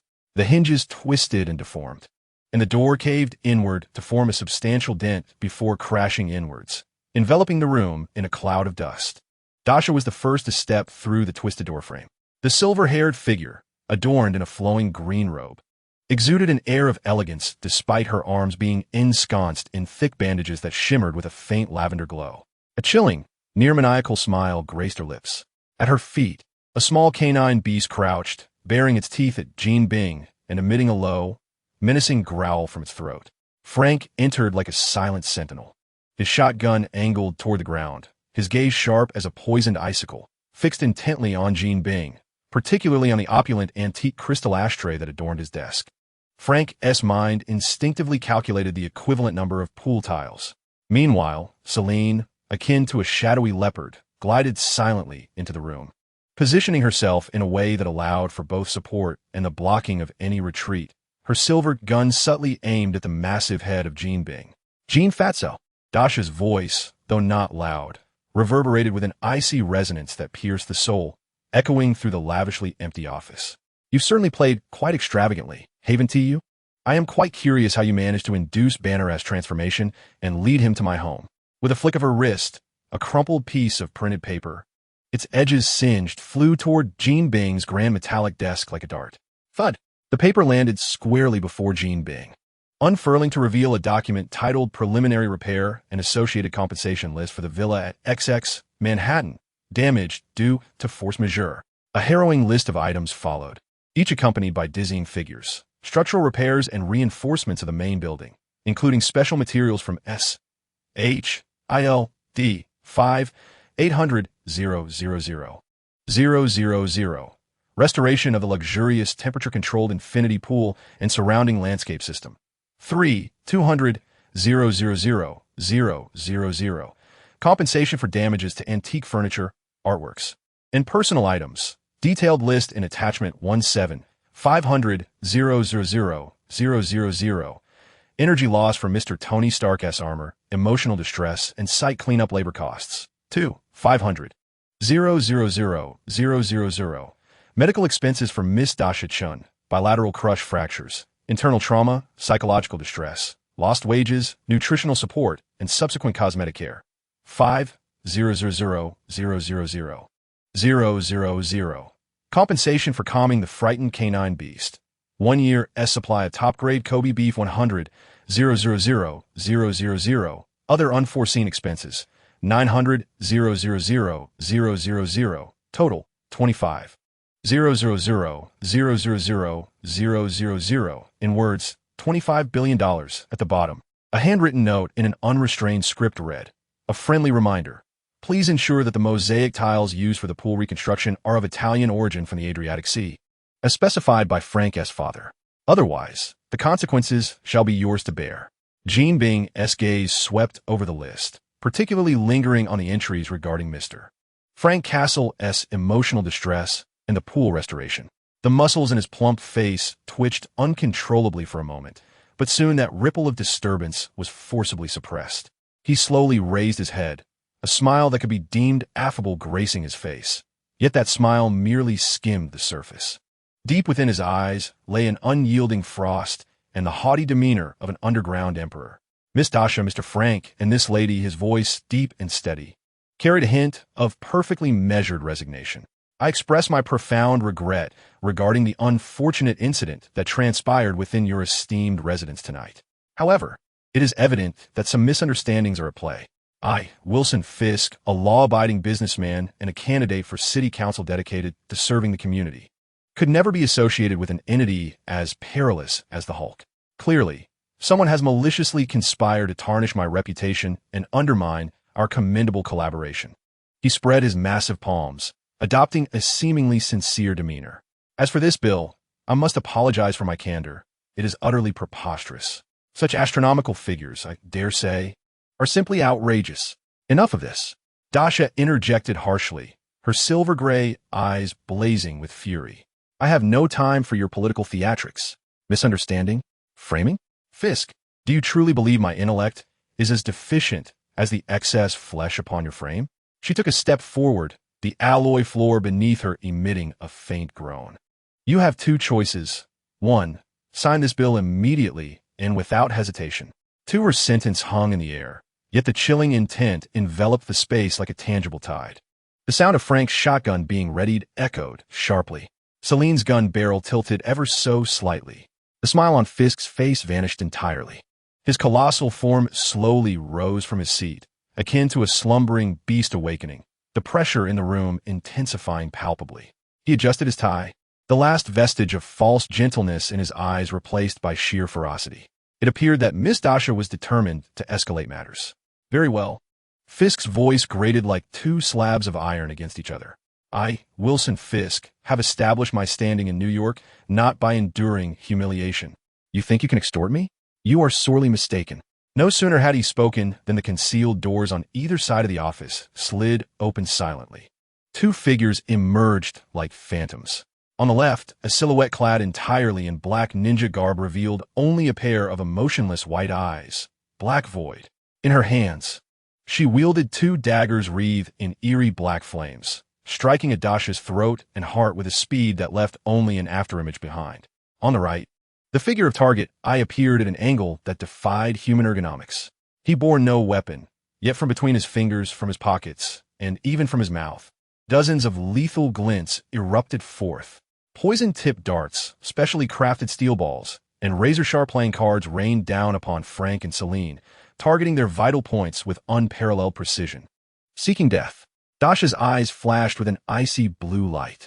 She made no attempt to block those two sinister black flame daggers. The body arched backward with astonishing flexibility, nearly parallel to the ground. Simultaneously, the right foot lifted and delivered a fierce kick to the unguarded midsection of the black void. Bang! The black void clearly did not anticipate such a self-destructive counterattack, nor did it foresee the terrifying strength concealed within those seemingly slender legs. With a muffled grunt, it was as if struck by a cannonball, sending the figure hurtling backward to collide violently with the alloy wall, producing a resounding thud. The black flame dagger nearly slipped from its grasp.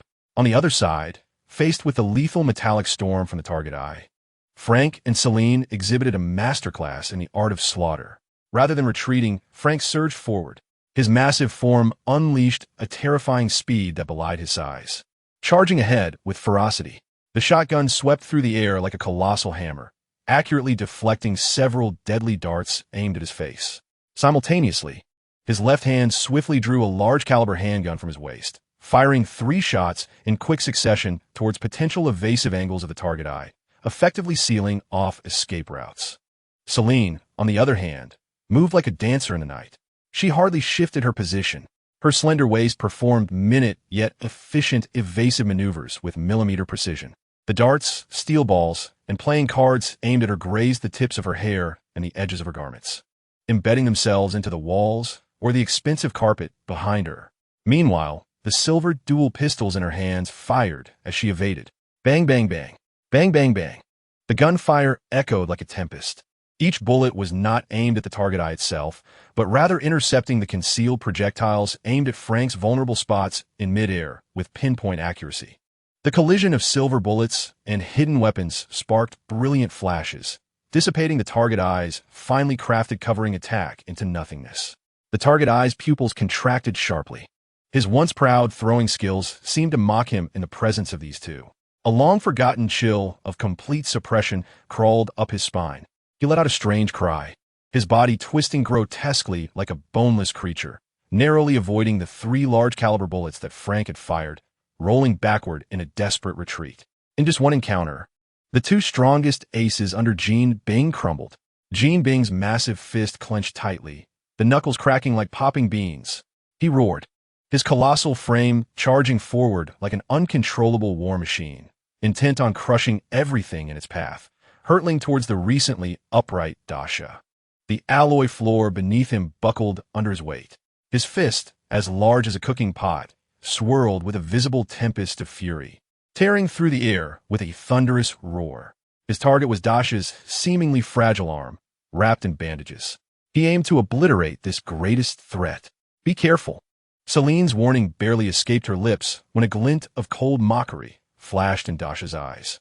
The seemingly frenzied charge of Jean Bing appeared to her as clear as slow motion. The strength was formidable, but the technique? Pathetically crude. She did not even make direct contact. Her slender form swayed like willow catkins in the wind, gracefully gliding to the side at the last possible moment as Jean Bing's colossal fist descended upon her. Simultaneously, her left hand, fingers curled like hooks, shot out with the speed of lightning, deftly seizing Jean Bing's remarkably robust wrist joint. Unbelievable strength. Activate. Come here. Dasha bellowed, her delicate arm erupting with a terrifying force akin to a cataclysmic tsunami. Her fingertips clamped down like steel pincers, firmly gripping Jean Bing's wrist bone. Jean Bing felt an irresistible, overwhelming power surging from his wrist. His massive body, weighing over half a ton, was yanked off balance by Dasha's seemingly effortless grasp.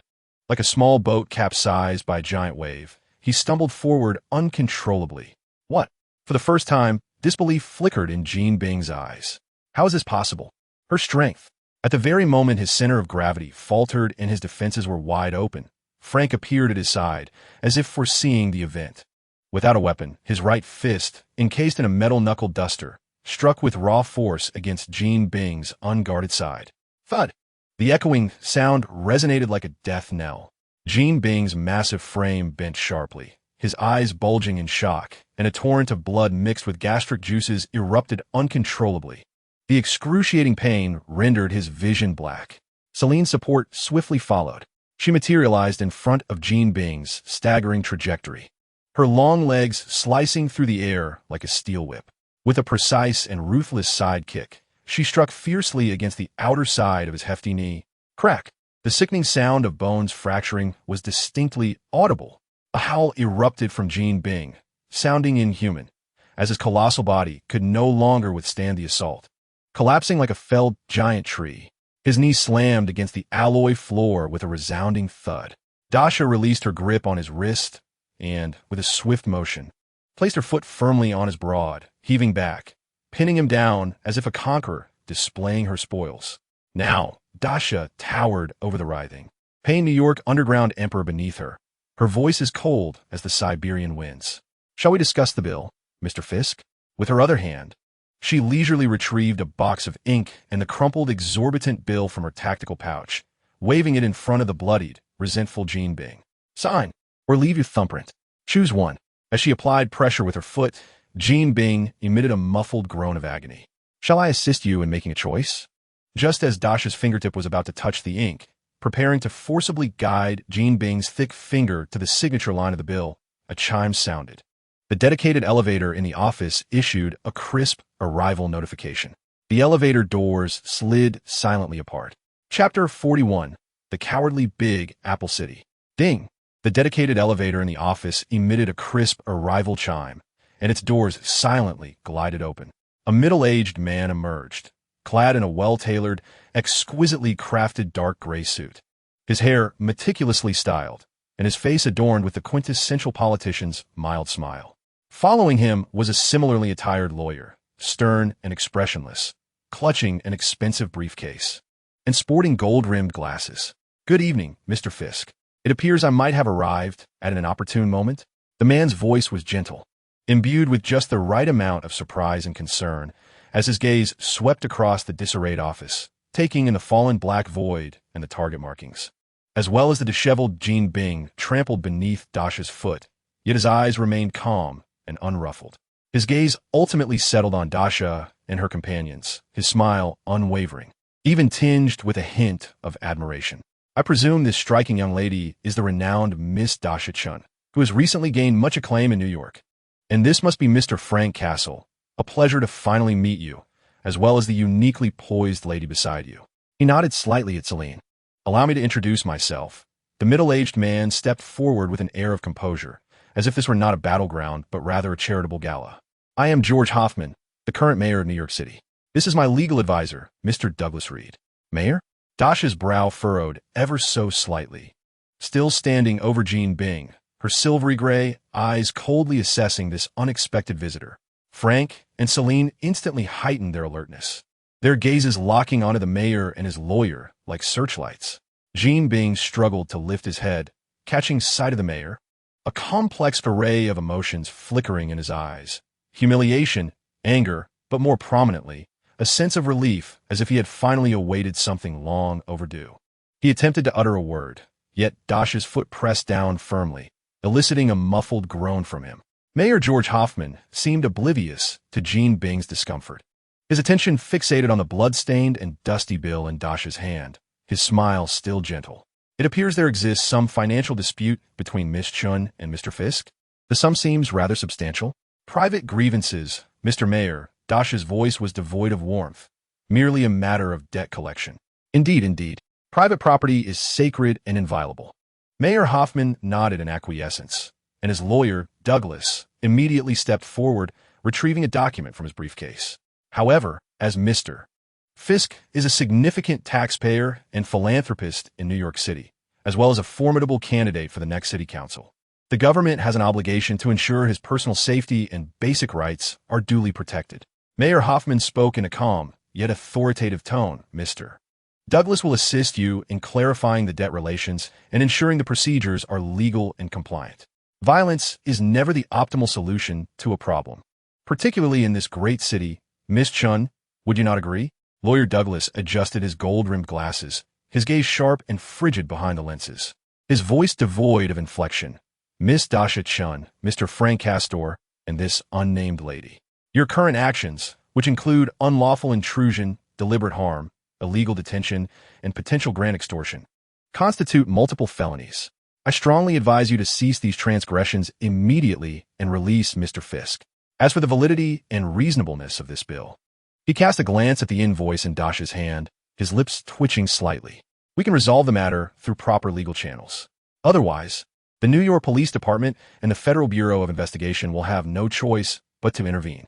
His words, a blend of softness and firmness, dripped with official ease, branding Dasha and her companions as criminals while portraying Jean as an innocent victim. Dasha, infuriated, laughed scornfully. Oh, law? Procedure? Speaking of law to scum like him? She ground her foot again, causing Jean to emit a suppressed groan of pain. Miss Chen, Mayor Hoffman's smile faded slightly, his tone growing more serious, carrying a hint of warning. Be mindful of your words and actions. New York is a society governed by law. The ensuing time devolved into a tedious and exasperating tug-of-war. Lawyer Douglas functioned like a meticulously engineered machine, meticulously questioning the bill's validity, the basis of calculations, and the standards of compensation, scrutinizing every detail with a fine-tooth comb. Mayor Hoffman played the mediator, occasionally urging Dasha to remain composed and prioritize harmony, while sternly reminding Mr. Jean Fisk, as a public figure, to embrace responsibility and swiftly resolve the situation to avoid tarnishing New York's image. Jean's complexion turned ashen, enduring humiliation and excruciating pain under the vague protection of the mayor and the lawyer, remaining silent. He understood that blood had been drawn today. The only question was how much and whether he could salvage any remaining dignity and maintain his connection with the mayor. Dasha felt her temples throb, tempted multiple times to upend the table and storm out or smear ink across the mayor's face. Yet, Frank restrained her shoulder, shaking his head gently. Celine cast her a calming glance.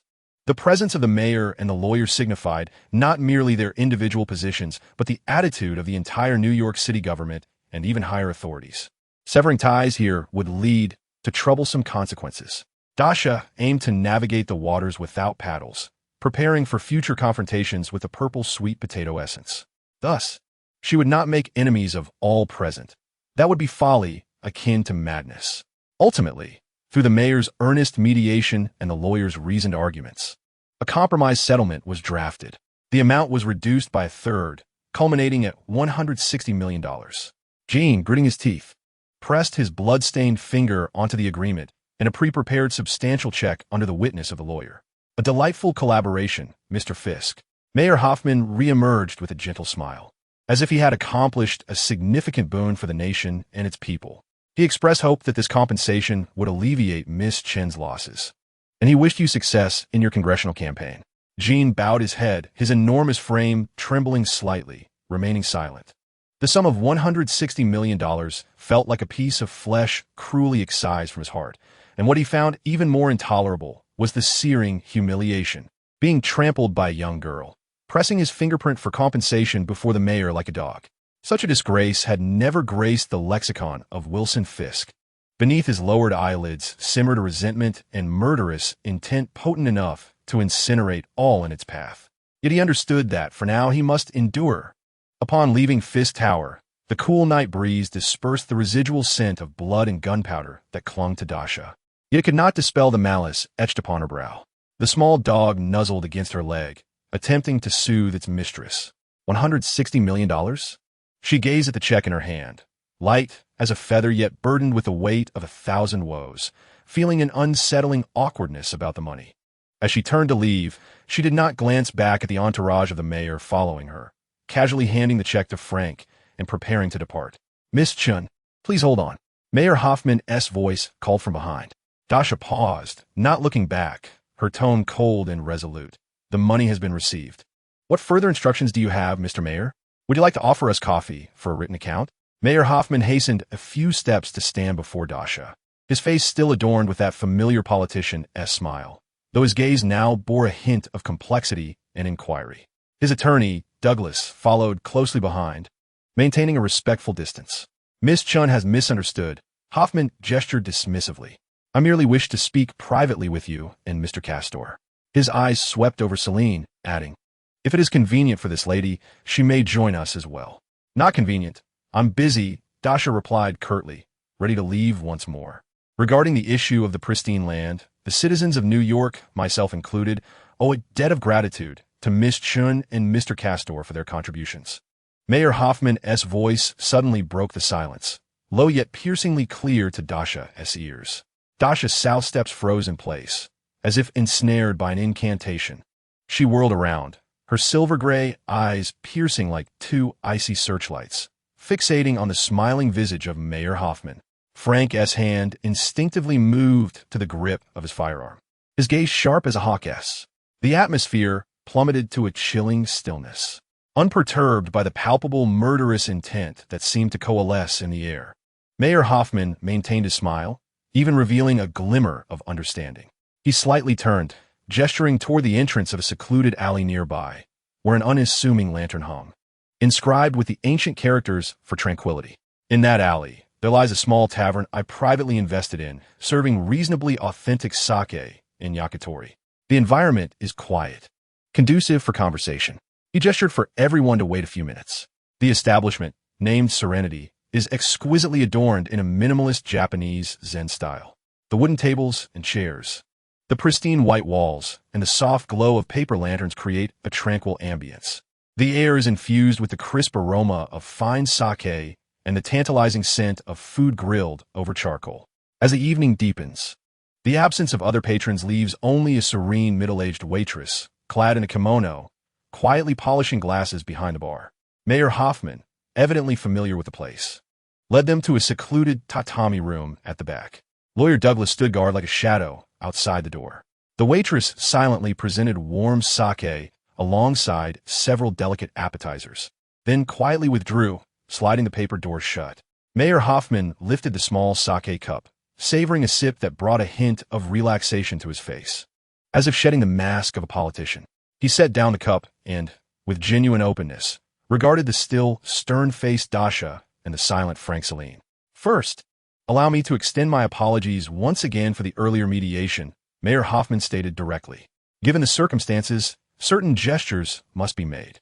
Fisk is not to encounter trouble here, at least not at this time. Dasha scoffed, not touching her cup.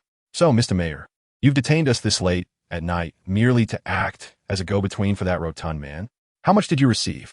Mayor Hoffman shook his head, a bittersweet smile gracing his lips. Miss Chen, I comprehend your anger. Yet, please believe that my disdain for Fisk is no less than yours. He is a malignant tumor, a criminal.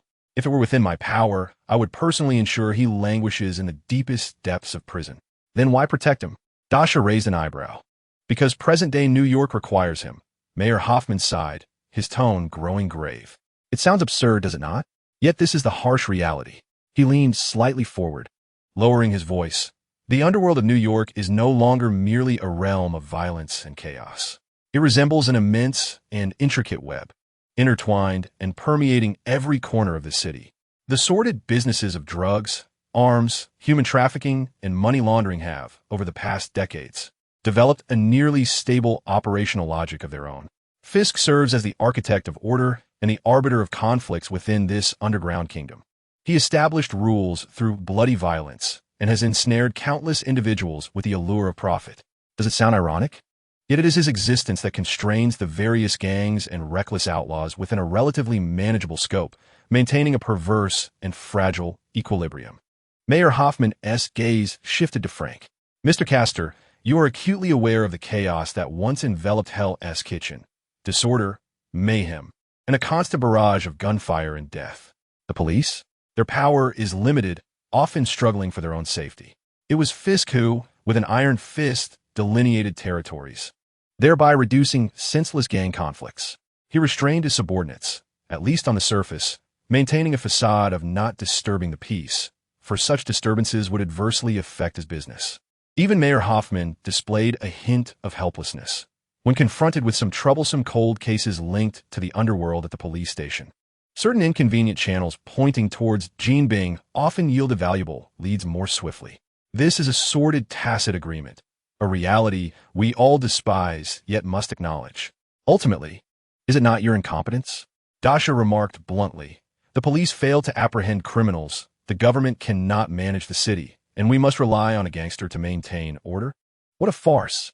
Mayor Hoffman mayor's aged face flushed with rare embarrassment. He refrained from retorting, merely nodding gravely. "You are correct, Miss Chen. This is a dereliction of duty on the part of the government, a flaw within the system, a disgrace to us all. Yet the problem lies in the fact that this flaw has persisted for far too long, making it entrenched and difficult to rectify." His tone grew exceedingly serious. If Jean Bing were to fall now, can you imagine the chaos that would ensue? The immense power vacuum he would leave would ignite a frenzied scramble among all the gangs. The turmoil of Hell's Kitchen would spread throughout New York. All the factions that Jean Bing once suppressed in Queens, Brooklyn, and Manhattan would emerge like ravenous wolves unleashed from their chains, inciting an unprecedented bloodbath for territory and profit. That would be a genuine gang war. At that moment, Mayor Hoffman locked eyes with Dasha. You, Daredevil, Jessica Jones, Luke Cage, Iron Fist, combined with Tony Stark. How much could you truly prevent? How many lives could you safeguard? Can you station yourselves on every street, in every community, every hour of the day? The police would be utterly overwhelmed. Ordinary citizens would become lambs to the slaughter. New York would devolve into a veritable hell on earth. Silence enveloped the private room, broken only by the faint sizzling of skewers on the charcoal grill. Frank furrowed his brow. Despite his profound loathing for Jean Bing, he could not deny the likelihood of the scenario the mayor depicted. Chaos is often far more terrifying than a malevolent yet orderly ruler. Celine's fingertips lightly tapped on the table. The lengthy existence of her bloodline afforded her a clearer perspective on the power games of humanity. And the mayor's concerns were not unfounded. Dasha crossed her arms, her silver-gray eyes cast downward, gazing at her reflection in the sake cup. A visage as cold as ice. The mayor's words weighed heavily upon her heart. She loathed the feeling of being constrained, despised the exasperating choice between two evils. Thus, the mayor's implication was clear. Dasha raised her head, her voice devoid of emotion. To speak frankly, had Jean Bing not provoked me today, I would not care whether he was an underground emperor. But today he destroyed my home. Do you believe I would assist you in thwarting my vigilante friends? Although Dasha is at fault in this matter, she insists on portraying herself as the victim. Now, she seeks to ascend to the moral high ground, pointing fingers at both the mayor and Jean Bing. Mayor Hoffman shakes his head, asserting, "No, I have never believed that Jean Bing should evade justice. His crimes will one day require reckoning, but not now, not through such a crude and simplistic method of removal. We need time, we need strategy, and we must find or establish a force or mechanism that can replace him and at least stabilize the situation before his downfall. Otherwise, toppling Jean Bing will merely unleash countless more brutal and chaotic demons upon New York, leading to catastrophic disaster." He takes a deep breath, his tone earnest. "Miss Chen, Mr. Castor, I understand your pursuit of justice and your disdain for Jean Bing. However, for the sake of New York, I implore you to exercise patience. Please restrain your friends, particularly that daredevil fellow, and allow the city government some time and breathing space. I assure you, Jean Bing's end is not far off. It simply requires a more prudent approach." The room falls silent once more, the aroma of sake now tinged with a sense of heaviness. After a moment of contemplation, Dasha suddenly retrieves her phone. She does not glance at the mayor or at Frank and Celine, swiftly dialing a number on the screen. The call connects without delay. "Hello, Matt? It's Dasha." She speaks in her usual tone, now imbued with a hint of lightness. "I just got out of a scuffle, and I'm exhausted. Are you free? Gather Jessica, Luke, and Danny, and find a quiet place. I'll treat you to some drinks. I have a few matters to discuss regarding a certain rotund individual and the state of order in New York." "Yes, right now." She hangs up, drains her glass of sake, the spicy liquid sliding down her throat. Dasha rises, looking down imperiously at the conflicted expression on Mayor Hoffman's face. Her silver-gray eyes devoid of any promise, only reflecting an unfathomable coldness.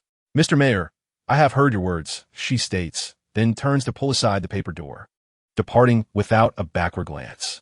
Frank and Celine follow closely behind. Mayor Hoffman watches their retreating figures, then glances at the untouched glass of sake belonging to Dasha, letting out a long, silent sigh. Chapter 42. The message. The night breeze of Manhattan carries the moisture from the Hudson River, brushing against Dasha. A small dog follows closely at her heels, its fluffy tail sweeping across the ground. "Frank, did you receive the call from that black egg?" Dasha glances at Frank, who has just ended a secure communication, his expression colder than usual. Yes, he replies succinctly. I may need to head over there. Dasha nods in understanding. That old fox, Fury, possesses a remarkable talent for taking advantage of chaos. She waved her hand dismissively, saying, fine, go about your business. Just don't let that scoundrel take too much advantage. Where's Aunt Celine? She glanced at the quiet figure beside her, blending seamlessly into the shadows of the night, the Deathwalker. Celine's cold, elegant profile remained expressionless under the streetlight, her voice as frigid as moonlight. I require solitude. My strength must be restored. She cast a glance at Frank, then turned to Dasha, nodding slightly. If you need me, you know how to reach me. Before her words could fully resonate, her form dissipated like smoke caught in the wind, silently merging into the shadow of a narrow alley, vanishing from sight. In the blink of an eye, the lavish trio of debt collectors was reduced to just Dasha and the little beast. Wow, she sure is quick, Dasha remarked, pursing her lips as she bent down to scoop up the little creature into her arms, affectionately ruffling its furry head. It's just the two of us now. Let's head over to have a meeting with Matt and the others. Deep within Hell's Kitchen, there lay a 24-hour establishment, its worn neon sign reading Joey's Pizza. The greasy plastic tables and chairs were permeated by the pungent aroma of cheap cheese, tomato sauce, and beer. This place was one of Matt's old haunts, discreet, economical, and frequented by Joey, a deaf-mute well accustomed to the violent antics of those with extraordinary abilities. Upon entering, Dasha found 4 individuals already seated inside. Matt Murdock. Even in the farthest corner shadows, his cheap suit and blindfold were conspicuous. He tilted his head slightly, as if attuned to sounds imperceptible to ordinary ears. Jessica Jones sat directly at the greasy bar, clutching a half-consumed bottle of cheap whiskey, her other hand rhythmically drumming on the counter. Upon seeing Dasha, she rolled her eyes in her characteristic manner and took a hearty swig. Luke Cage, clad in his signature yellow hoodie, occupied the most space, slowly savoring an oversized meatball pizza, his expression calm, yet his gaze sharp. Danny Rand, the former Iron Fist, or rather the erstwhile billionaire turned street vigilante, donned a relatively clean tracksuit that seemed somewhat out of place. Upon noticing Dasha, a shy yet curious smile flickered across his face. Ah, everyone is here, Dasha said, unceremoniously pulling out a vacant chair beside Jessica and swiftly snatching a generous slice of pizza from Luke's box, stuffing it in her mouth as she mumbled, I'm starving. After battling the green giant and the hefty one, my stamina has been seriously depleted. Jessica scooted away in disdain. Hey, that was my order. Greedy, Dasha retorted, swallowing the bite in a few quick gulps and brushing crumbs from her hands. The little beast leaped from her arms onto the bar, curiously sniffing at Jessica's whiskey bottle, only to be brusquely pushed away by Jessica. Dasha, Matt's voice broke through, calm yet tinged with a barely detectable tension. You mentioned having something to discuss regarding Wilson? MHM, Dasha replied, sipping the ice water Joey had pushed her way, clearing her throat to cut a long story short. I just finished negotiating a settlement for emotional damages with Kingpin. She deliberately enunciated the words friendly negotiation with emphasis, eliciting a derisive laugh from Jessica. And then, surely, you aren't here to discuss profit sharing, are you? Jessica cast a sidelong glance at her. Profit sharing? Dream on. Dasha glared at her. After a brief pause, the mockery on her face softened slightly, her tone becoming more subdued, even tinged with an air of indifference. The crux of the matter lies ahead. Upon our exit, we were intercepted by our esteemed Mayor George Hoffman. This mayor, with heartfelt sincerity and passionate eloquence, delivered a vivid lecture on maintaining order within the New York underworld to both Frank and me. Subsequently, Dasha recounted the mayor's rhetoric in her signature style, laced with a touch of sarcasm and exaggeration.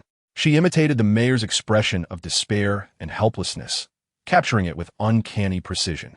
In conclusion, Dasha lazily reclined in her chair, idly toying with the chin of a small dog, summarizing that the mayor's central message was, the corpulent man cannot die, nor can he falter. You lot. She casually gestured towards Matt. Jessica, Luke, and particularly you, Counselor Matt, have been investigating him too fervently lately. Perhaps tone it down a bit. Allow the city government some time to devise a prudent strategy for handling the corpulent man. Otherwise, New York's drug scene will be in ruin, and that would spell disaster for us all. Upon finishing, she shrugged her shoulders, adopting a nonchalant demeanor that suggested, I've said my piece, do as you will. before reaching for Luke's pizza box. So it's up to you all. I'm merely a messenger. Don't expect me to involve myself in your prolonged conflict with a corpulent man. The atmosphere in the small establishment instantly grew tense. Jessica slammed a bottle onto the bar, golden liquid splattering. What utter nonsense. Maintaining order? Stabilizing that fat man's criminal empire? How much blood is on his hands? How many lives has he shattered? And now we're supposed to back down? Just because he has managed to impose some semblance of order in Hell's Kitchen? What kind of absurd logic is that? Her chest heaved with rage, her eyes ablaze with fury. Luke set down his half-eaten pizza, his thick brows knitted together in concentration, his sturdy palm unconsciously rubbing the tabletop. Coming from the streets, he understood better than anyone what chaos and disorder in the neighborhoods entailed. He remained silent for a few seconds, his voice deep and measured. Although the mayor's words are harsh, they are not entirely devoid of merit. Jessica, we have all witnessed the chaos of Hell's Kitchen before the rise of the corpulent man. Gunshots echoed daily. Violent confrontations were ever present, and innocents often fell victim to stray bullets. In his brutal way, he indeed quelled those lawless gangs, delineated territories, and curtailed public disorder. He raised his gaze to meet Jessica in Matt's eyes. I am not suggesting that the corpulent man is right. He deserves to die 1,000 times. However, if he were to suddenly vanish now, the wolves and tigers he has long suppressed, the factions that have been restless, would pounce upon the city like sharks sensing blood.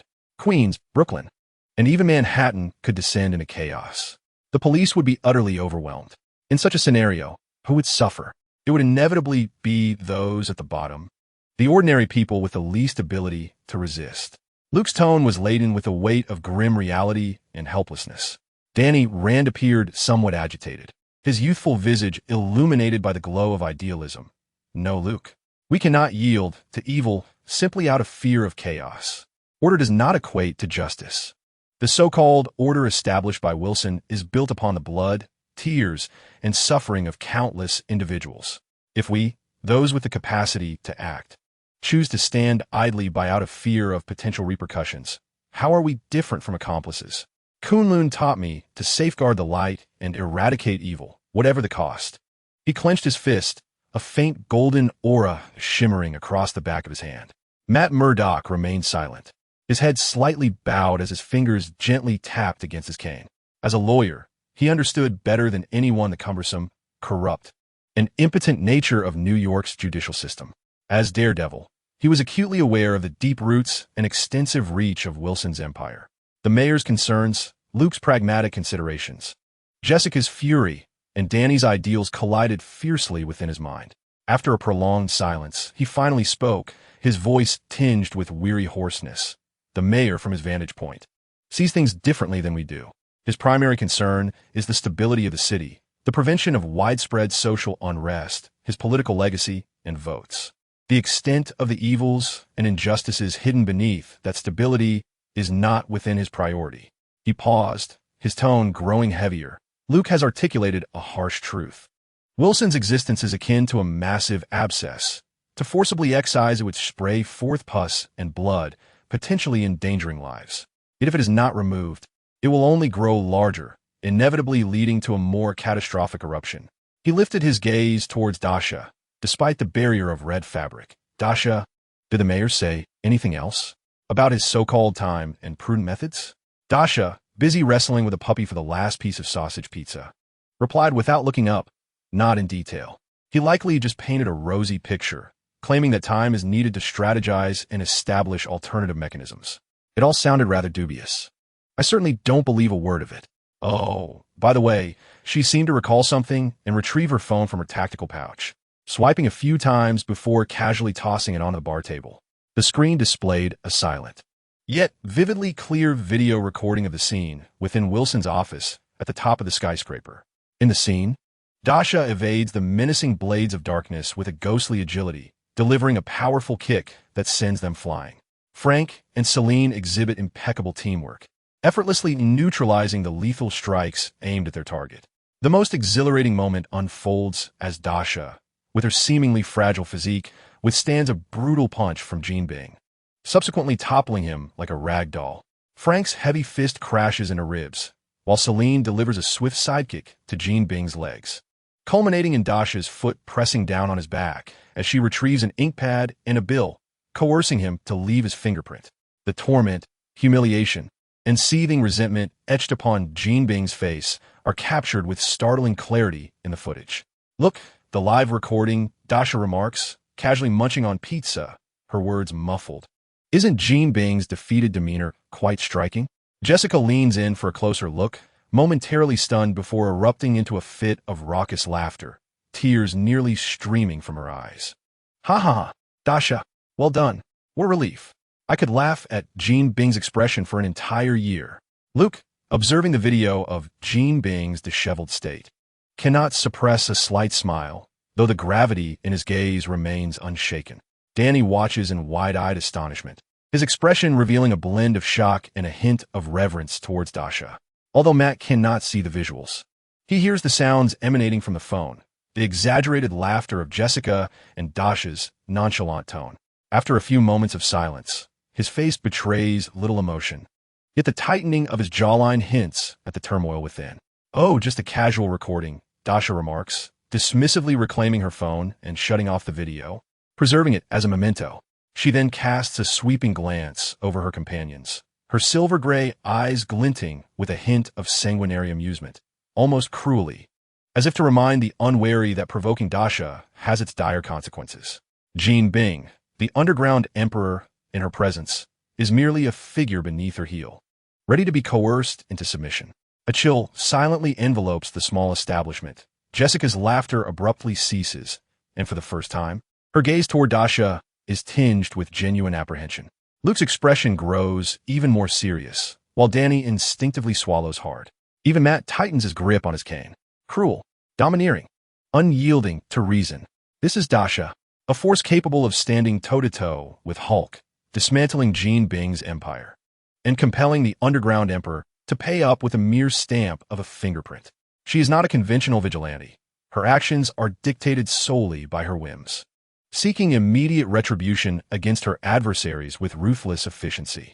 Yet, paradoxically, her deeds elicit no condemnation, instead resonating with a sense of cathartic satisfaction among onlookers. "Well, the tale has been told, and the footage has been shared," Dasha concludes, clapping her hands.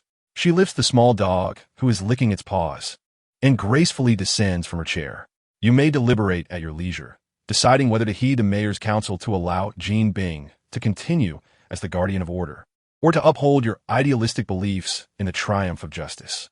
As she strides toward the door, pulling it open, the night breeze tousles the tips of her silver hair.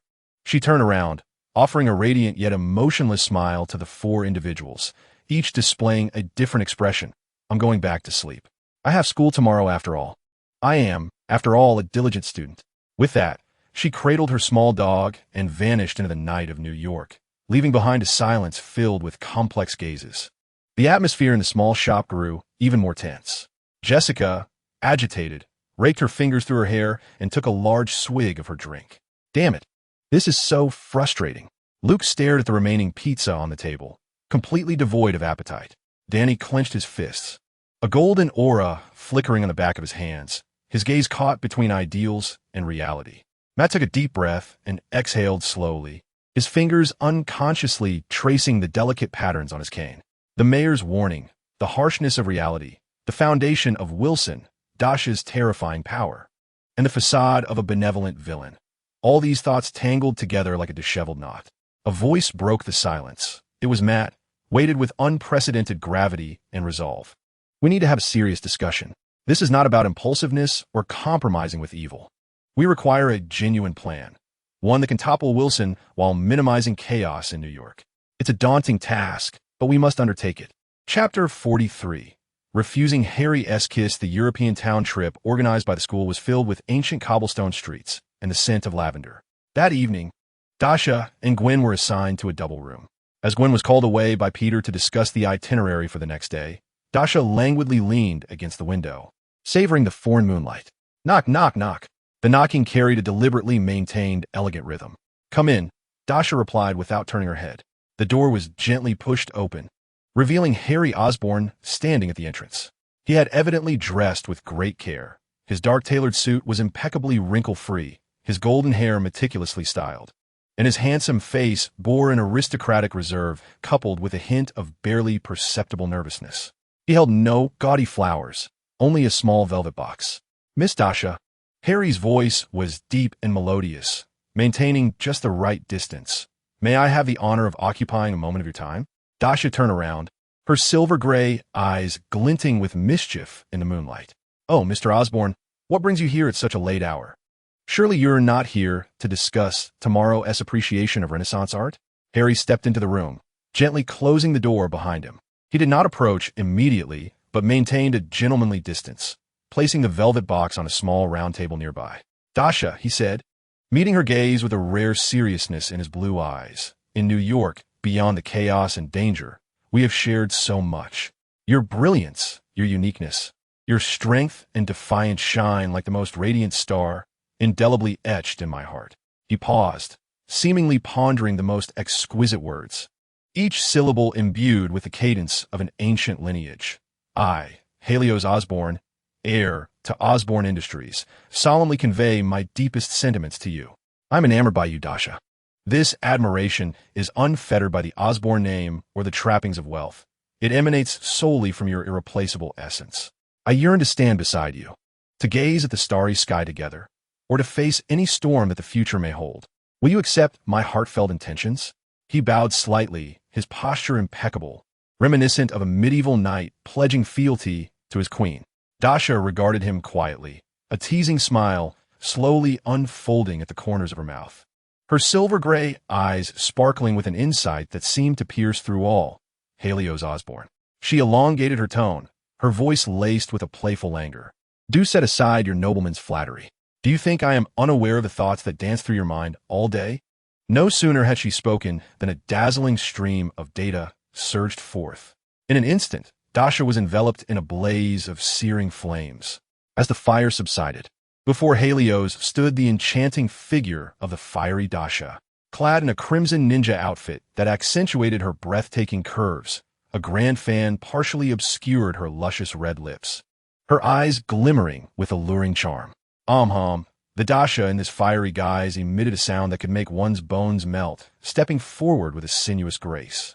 Her elongated fingers, imbued with a fervent warmth, brushed teasingly against Helios's chin, her voice sweet as honey. "Which version of me do you desire, young master? Is it this one?" She leaned slightly, her ample bosom nearly touching Helios's suit, her breath fragrant.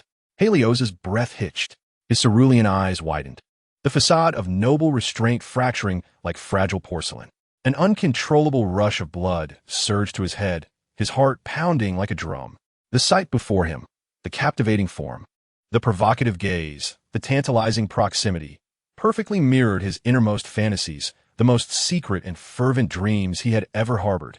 His throat involuntarily constricted, his body instinctively yearning to draw closer to that deadly flame. Just as Helios's resolve wavered and his defenses threatened to crumble, the flames transformed in an instant. A swift azure figure replaced the alluring red.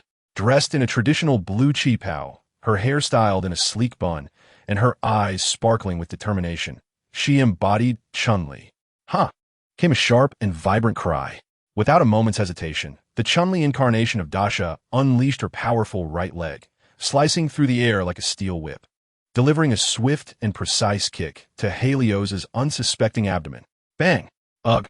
Harry felt an overwhelming force surging towards him, propelling him like a kite severed from its string, crashing violently against the wall of the room with a dull thud. The luxurious fabric of his suit instantly became soiled with dust, and his insides churned. Dasha, embodying the striking form of Chun-Li, maintained an elegant stance with her legs drawn in, her chin slightly raised as she flicked a lock of hair from her forehead, disdainfully remarking, "Is that all the composure you possess?" Before Harry could recover from the excruciating pain and dizziness, a vibrant hum filled the air. A radiant purple chakra illuminated the space as the imposing figure of Tsunade descended, draped in an expansive green robe, her forehead adorned with a brilliant purple diamond mark. Dasha strode confidently to where Harry lay crumpled against the wall, her gaze condescending, exuding a regal arrogance akin to a queen surveying mere insects. With a flick of her foot, and under Harry's horrified gaze, she unceremoniously placed her foot upon his once handsome face, now marred with dust and disarray. "TSK," she scoffed, applying just enough pressure to grind her foot slightly. "What do you know of yearning for the soul? You, wretched scion of the Osborn clan, are merely lusting after my form." Surprisingly, after the initial agony and humiliation of having his face trodden upon, Harry, through the gaps between Dasha's toes, did not see anger reflected in his expression, but rather a morbid gleam of exhilaration and obsession. A grotesque, satisfied smile began to emerge on his contorted visage. Dasha's formidable presence, her unpredictable nature, and her current dominance did not crush his spirit. Instead, they ignited within him a twisted pleasure derived from submission. He instinctively extended his tongue. "Disgusting!" Dasha exclaimed, repulsed by Harry's perverse reaction, retracting her foot as though shocked. "Not done playing yet?" A glimmer of mischief danced in her eyes. "Then let me indulge you." With a vibrant hum, golden light burst forth as the Empress descended, her breathtaking beauty beyond compare.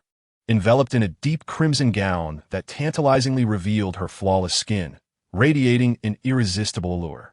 She tilted her head slightly, casting a languid and disdainful gaze reminiscent of Hancock upon the cornered Harry.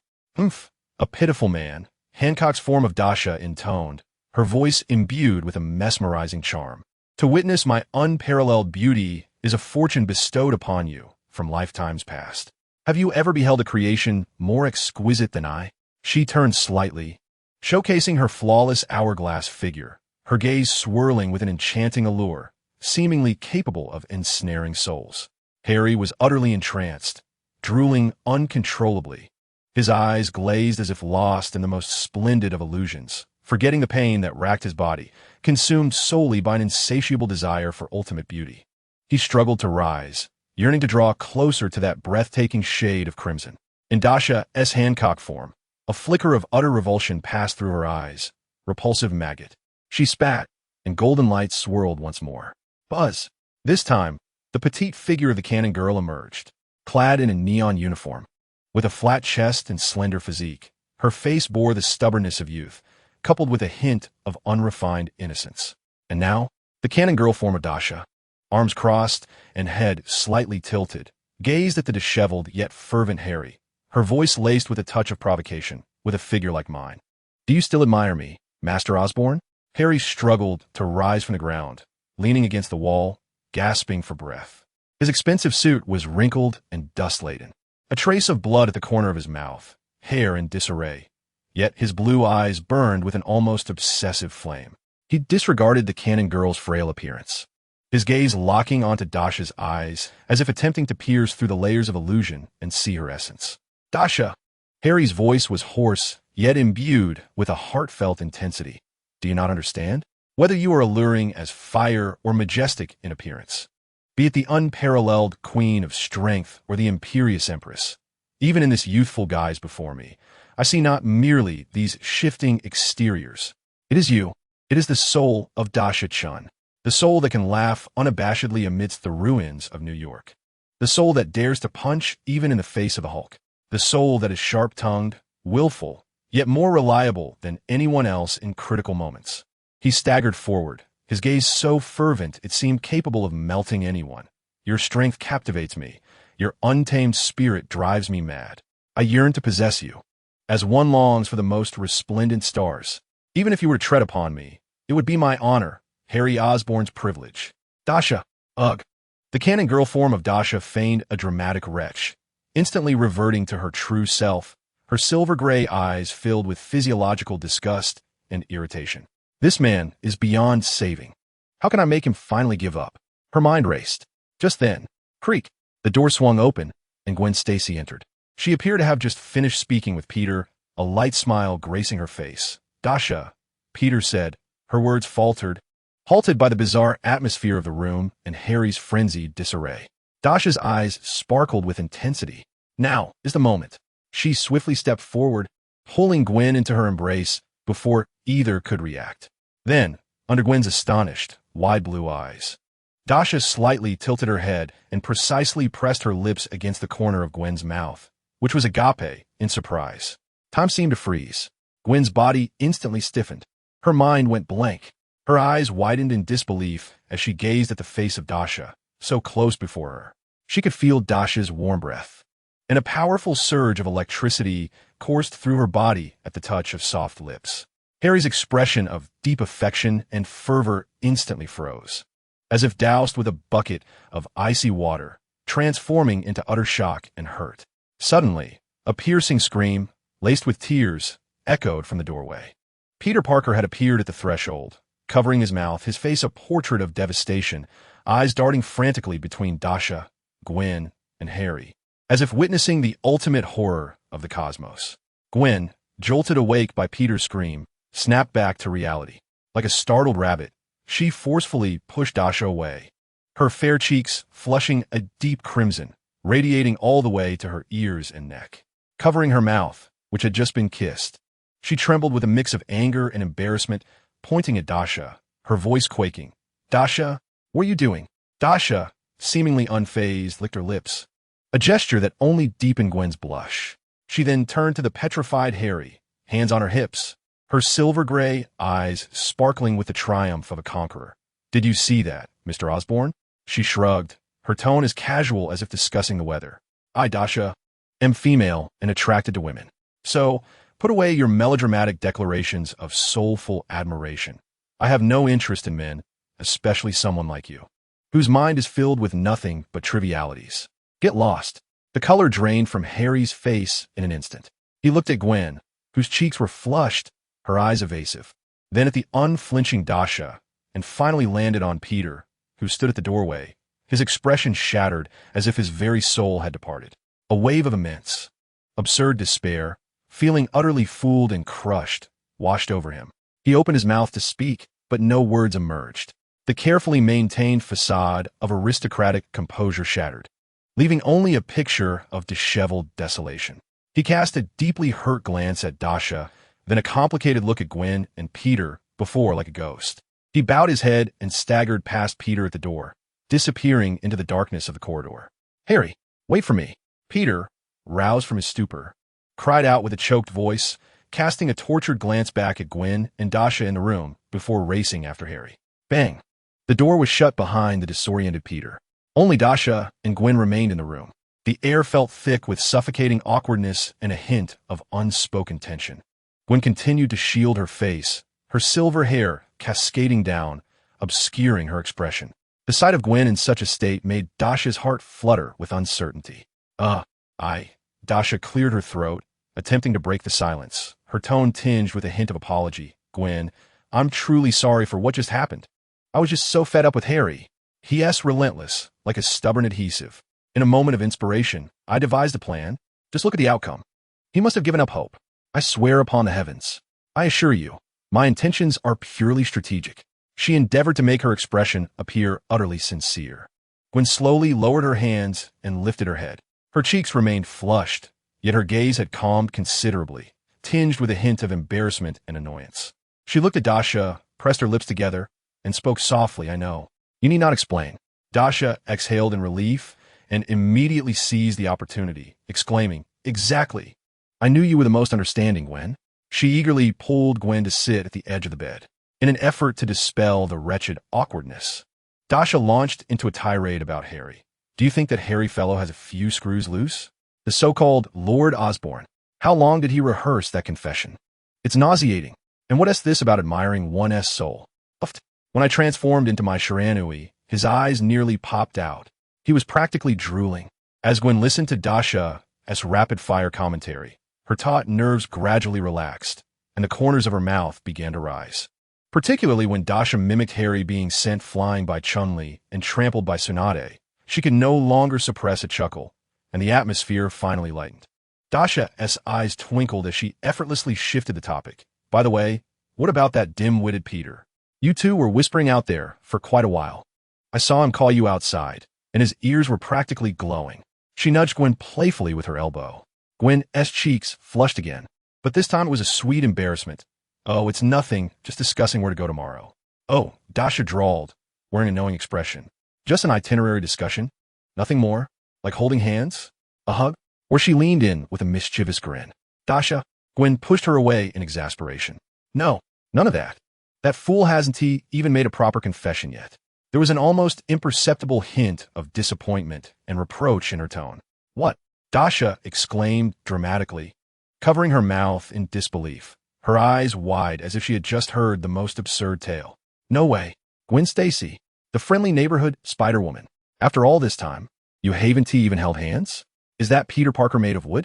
As she spoke, she naturally reached out, taking Gwen's hand resting on her lap, entwining their fingers and shaking them lightly. See, it's that simple. Gwen's hand trembled slightly in Dasha's warm, dry grasp, yet she did not pull away. Feeling the warmth emanating from Dasha's palm, she glanced down at their joined hands, her heartbeat inexplicably quickening, and her cheeks flushing anew. The soft sensation of that unexpected kiss seemed to resurface vividly in her mind. P.S. just too shy. Gwen's voice was barely a whisper. Shy. Dasha appeared to have heard a delightful jest, loosening her grip on Gwen's hand to instead cradle her face with both hands, compelling her to raise her gaze. With an exaggerated expression of sympathy, she exclaimed, "Oh, dear. My little Gwen, how unfortunate you are, at your age, to still be without a first kiss? What a tragic waste. A lamentable waste indeed." Her fingers playfully caressed Gwen's smooth, delicate cheeks. Held so closely, Gwen could see her own bashful reflection mirrored in Dasha's silver-gray eyes. A subtle, sun-kissed fragrance lingered in the air, teasing her senses. The mention of her first kiss pricked her like a tiny thorn, eliciting an instinctive rebuttal. Who said I'm still waiting for it? Just a moment ago. Dasha raised an eyebrow, a glint of mischief flickering in her gaze. Does that count? That was me kissing you strategically. It doesn't count as your first kiss. Your first kiss, of course, should be reserved for that silly boy named Peter Parker. She observed how Gwen's eyes sparkled with embarrassment, her rosy cheeks reminiscent of tempting apples, and an inexplicable thrill of mischief surged within Dasha. However, Dasha's voice suddenly lowered, taking on a husky, alluring tone as she leaned in closer, her warm breath brushing against Gwen's ear. For the sake of our friendship, I could demonstrate what a true kiss feels like free of charge. Before Gwen could process this, Dasha leaned down once more and kissed her. Gwen's pupils dilated in shock, her body stiffening once again. Yet this time, she did not push her away. Dasha's kiss was not deep, but playful, teasingly gentle. Gwen's mind went blank. All she could feel was the soft, moist sensation of Dasha's lips, infused with her unique essence, boldly invading her senses. A strange, tingling current coursed from her lips to her very core, sapping her will to resist, even causing her to instinctively part her lips slightly. The two girls on the bed of a foreign hotel resembled two playful, exploratory young creatures, their lips entangled, breaths mingling. Dasha's hand had, unbeknownst to her, slipped to Gwen's slender waist, while Gwen's hand unconsciously grasped the fabric of Dasha's back. The room was filled with the soft, intimate sounds of their kisses and their increasingly rapid breaths. Meanwhile, on the quiet streets of the small town, Peter finally caught up with the disheartened Harry. They sat together on a secluded bench in a small plaza, the cold moonlight casting a pallid glow.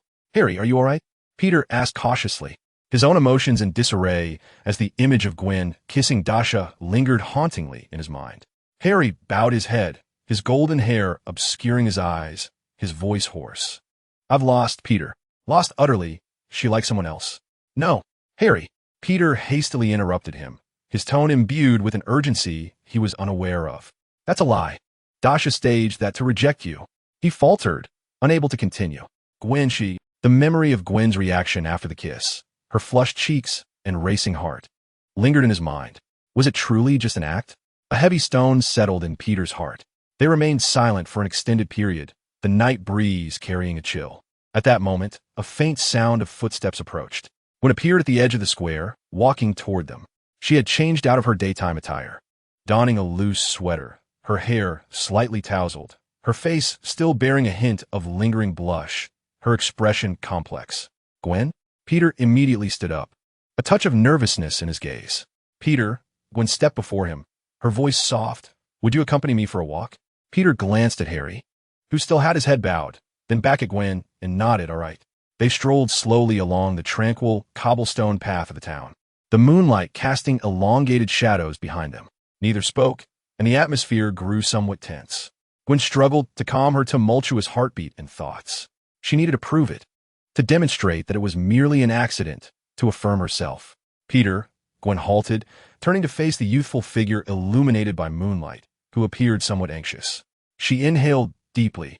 What happened earlier in the room with Dasha was to help her reject Harry. Please, don't misunderstand.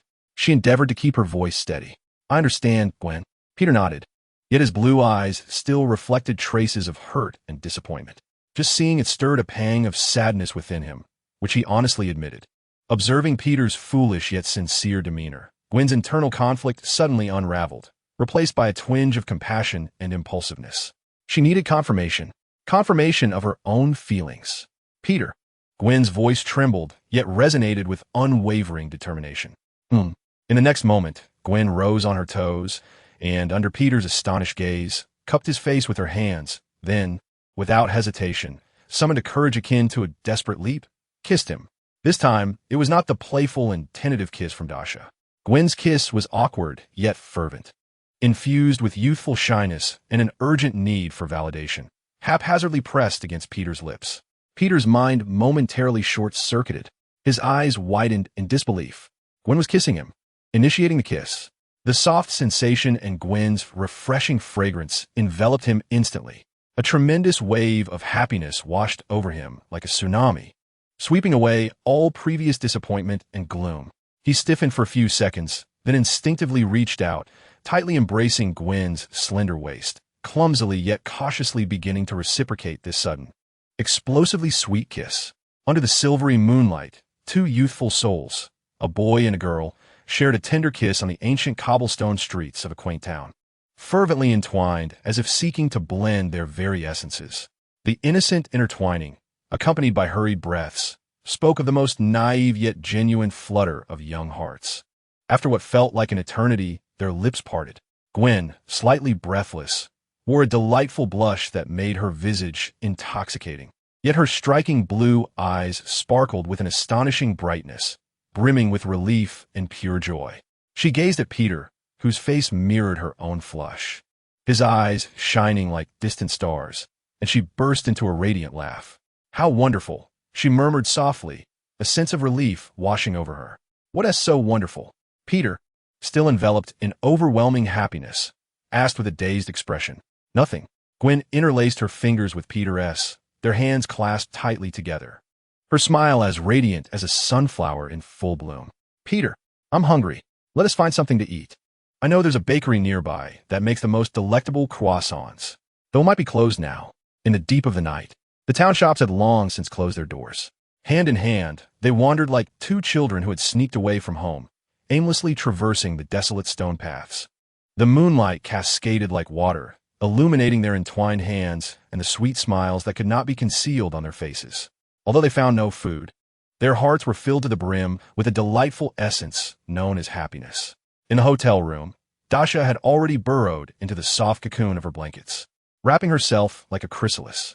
With closed eyes, a blissful, silly smile lingered on her lips, as if she were dreaming of something extraordinarily wonderful. Chapter 44. The importance of the ginger cat Harry Osborn visibly appeared worn. The following day, beneath the morning light of a European town, he lacked his usual polished elegance.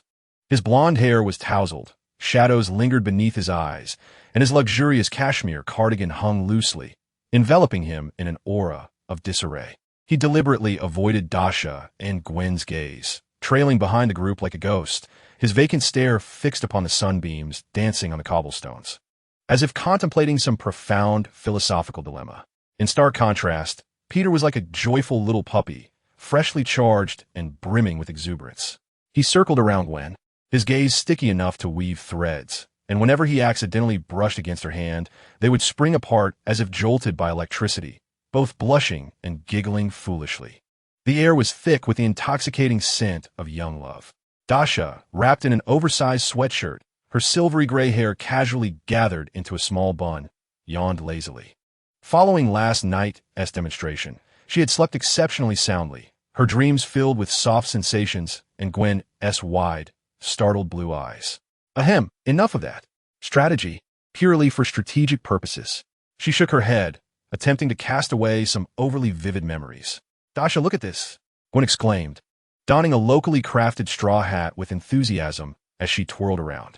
The sunlight filtered through the gaps in her straw hat, dancing upon her golden tresses and lightly flushed cheeks, refreshing as dew-kissed daisies. It seemed she had perfectly assimilated the unexpected lesson from the previous night. Her gaze toward Dasha regaining its former clarity and affection, although a fleeting hint of barely perceptible shyness would occasionally flicker in her eyes when their gazes met. Indeed, there was an endearing, pastoral foolishness about her. Dasha casually picked up a scarf adorned with exaggerated abstract graffiti from a nearby stall, wrapping it twice around Gwen's neck. With this addition, the foolishness transformed into the delightful madness of an artist. Absolutely perfect. Hey, Gwen laughed, playfully tugging at the scarf, and the two erupted into a joyful commotion. Peter observed from the side, a grin stretching from ear to ear, his gaze so tender it could nearly spill over with warmth. This harmonious tableau was only interrupted at noon when they gathered at an outdoor restaurant by the river.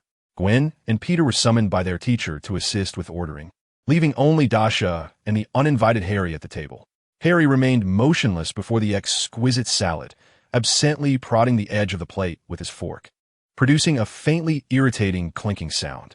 He lifted his gaze, those once aristocratically reserved blue eyes now bloodshot, swirling with a cacophony of complex emotions, defiance, frustration, obsession, and a hint of fervor. Dasha remarked, her voice raspy, akin to sandpaper. Last night was quite thrilling. He forced out a strained smile, tinged with self-deprecation and a peculiar admiration. Thank you for the compliment. Oscar owes me a little golden statuette. Dasha did not look up, intent on her perfectly roasted cod. I pondered it all night. Harry leaned slightly forward, lowering his voice to a conspiratorial whisper. I understand now. My perspective was too limited. Dasha's fork paused, her instincts alert as she cast him a wary glance. What trickery is he concocting this time? Your soul is so free and unrestrained, brimming with infinite possibilities. Harry's gaze intensified, fixated on Dasha, a radiant being like you could never be confined by the mundane frameworks of society. My previous notions were far too narrow. Dasha's internal alarm bells rang. Speak plainly. Harry inhaled deeply, as if summoning immense resolve, a fervent glow illuminating his face, his voice laced with seductive persuasion. Dasha, I have contemplated this thoroughly. I truly do not mind. I genuinely do not care about you and Gwen. The lemon water Gwen had just sipped erupted onto the tablecloth as she coughed violently, her silver-gray eyes wide as saucers. She regarded Harry as if he were a mutant cockroach crawling out of nuclear waste. What on earth are you saying? Dasha hissed, scarcely believing her ears. Has this fool's brain been swung around by the Hulk like a yo-yo? Yet Harry seemed to have unlocked the door to a new realm, his words tumbling forth with frenzied excitement.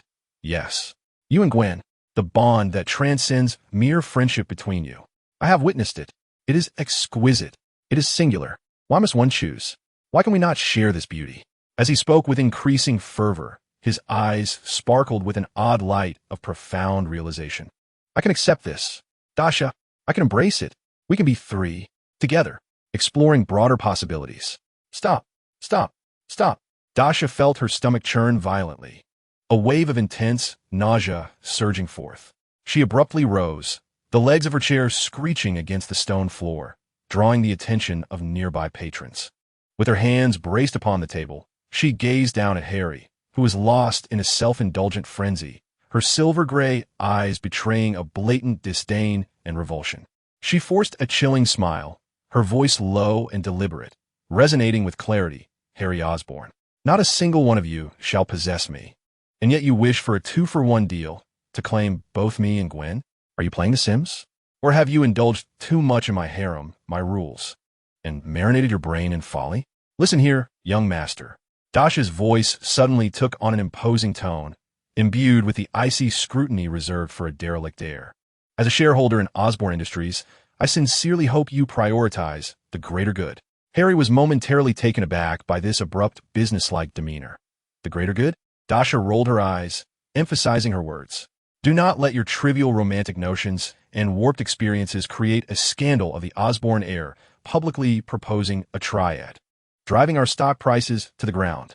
If that happens, your father Norman will not hesitate to discipline you with his green goblin skateboard. While Dasha, will have my name spelled backward.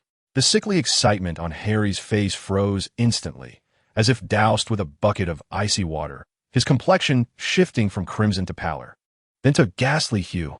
Shareholder status? Stock prices? His father's green goblin skateboard? These cold, harsh realities pierced through the fragile, distorted bubble of fantasy he had just constructed. Dasha observed the vivid transformations of his expression with satisfaction, straightening up and dusting off her hands as though brushing away some filth. She leaned in closer, her voice lowered to a devilish whisper laced with blatant threat. Furthermore, those audacious declarations of shared affection you just made. Imagine if our dear Gwen Stacy or Peter Parker were to overhear. Dasha paused deliberately, relishing the surge of overwhelming fear and panic that flooded Harry's eyes. Before delivering the final blow, do you think you will ever have a chance to be friends again in this lifetime? You would not want me to inadvertently disseminate such socially fatal words, would you? Having said this, Dasha turned away, refusing to cast another glance at Harry's pallid, precarious visage, as if even a single glance might taint her sight. She picked up her juice cup and, with an air of nonchalance, turned to leave, leaving Harry with nothing but a cold, indifferent silhouette and a light, airy remark. Enjoy your grass, Master Osborn. The big orange is paramount. Harry stood frozen, as if ensnared by a petrifying curse.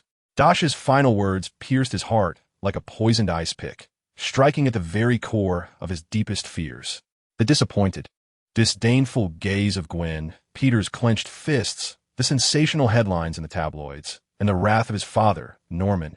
These images whirled chaotically in his mind, amplifying, instantly dragging him from the twisted clouds of fantasy into the frigid, harrowing abyss of reality. He clenched his fists, his nails digging painfully into his palms, his body trembling slightly from overwhelming humiliation, fear, and a paralyzing sense of utter helplessness. He watched as Dasha blended into the distance, laughing with Gwen and Peter, the spark of obsession in his gaze swiftly consumed by an encroaching darkness, leaving only a dense, unshakable bitterness and resentment. A perilous thought, like a venomous serpent, quietly coiled within him. The ensuing journey transformed the trio of Dasha, Gwen, and Peter into the very embodiment of carefree joy. They meandered through ancient alleyways, with Gwen, a curious child at heart, captivated by various handicrafts and local delicacies. Peter, transformed into a human shopping bag, tirelessly documented their escapades. Peter, with that ice cream the size of your face, you resemble a puppy attempting to bribe its way out of a crime scene with sweets.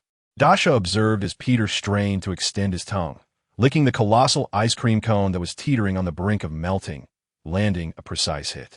Dasha, Gwen chuckled, playfully nudging her with her elbow, unable to contain her laughter at Peter's clumsy antics. Peter flushed, flustered, nearly colliding the ice cream with his nose, prompting Dasha's louder mockery. Look, this is the fate of a sycophant, in the most literal sense. The three settled on a bench by the river, sharing a generous serving of waffles.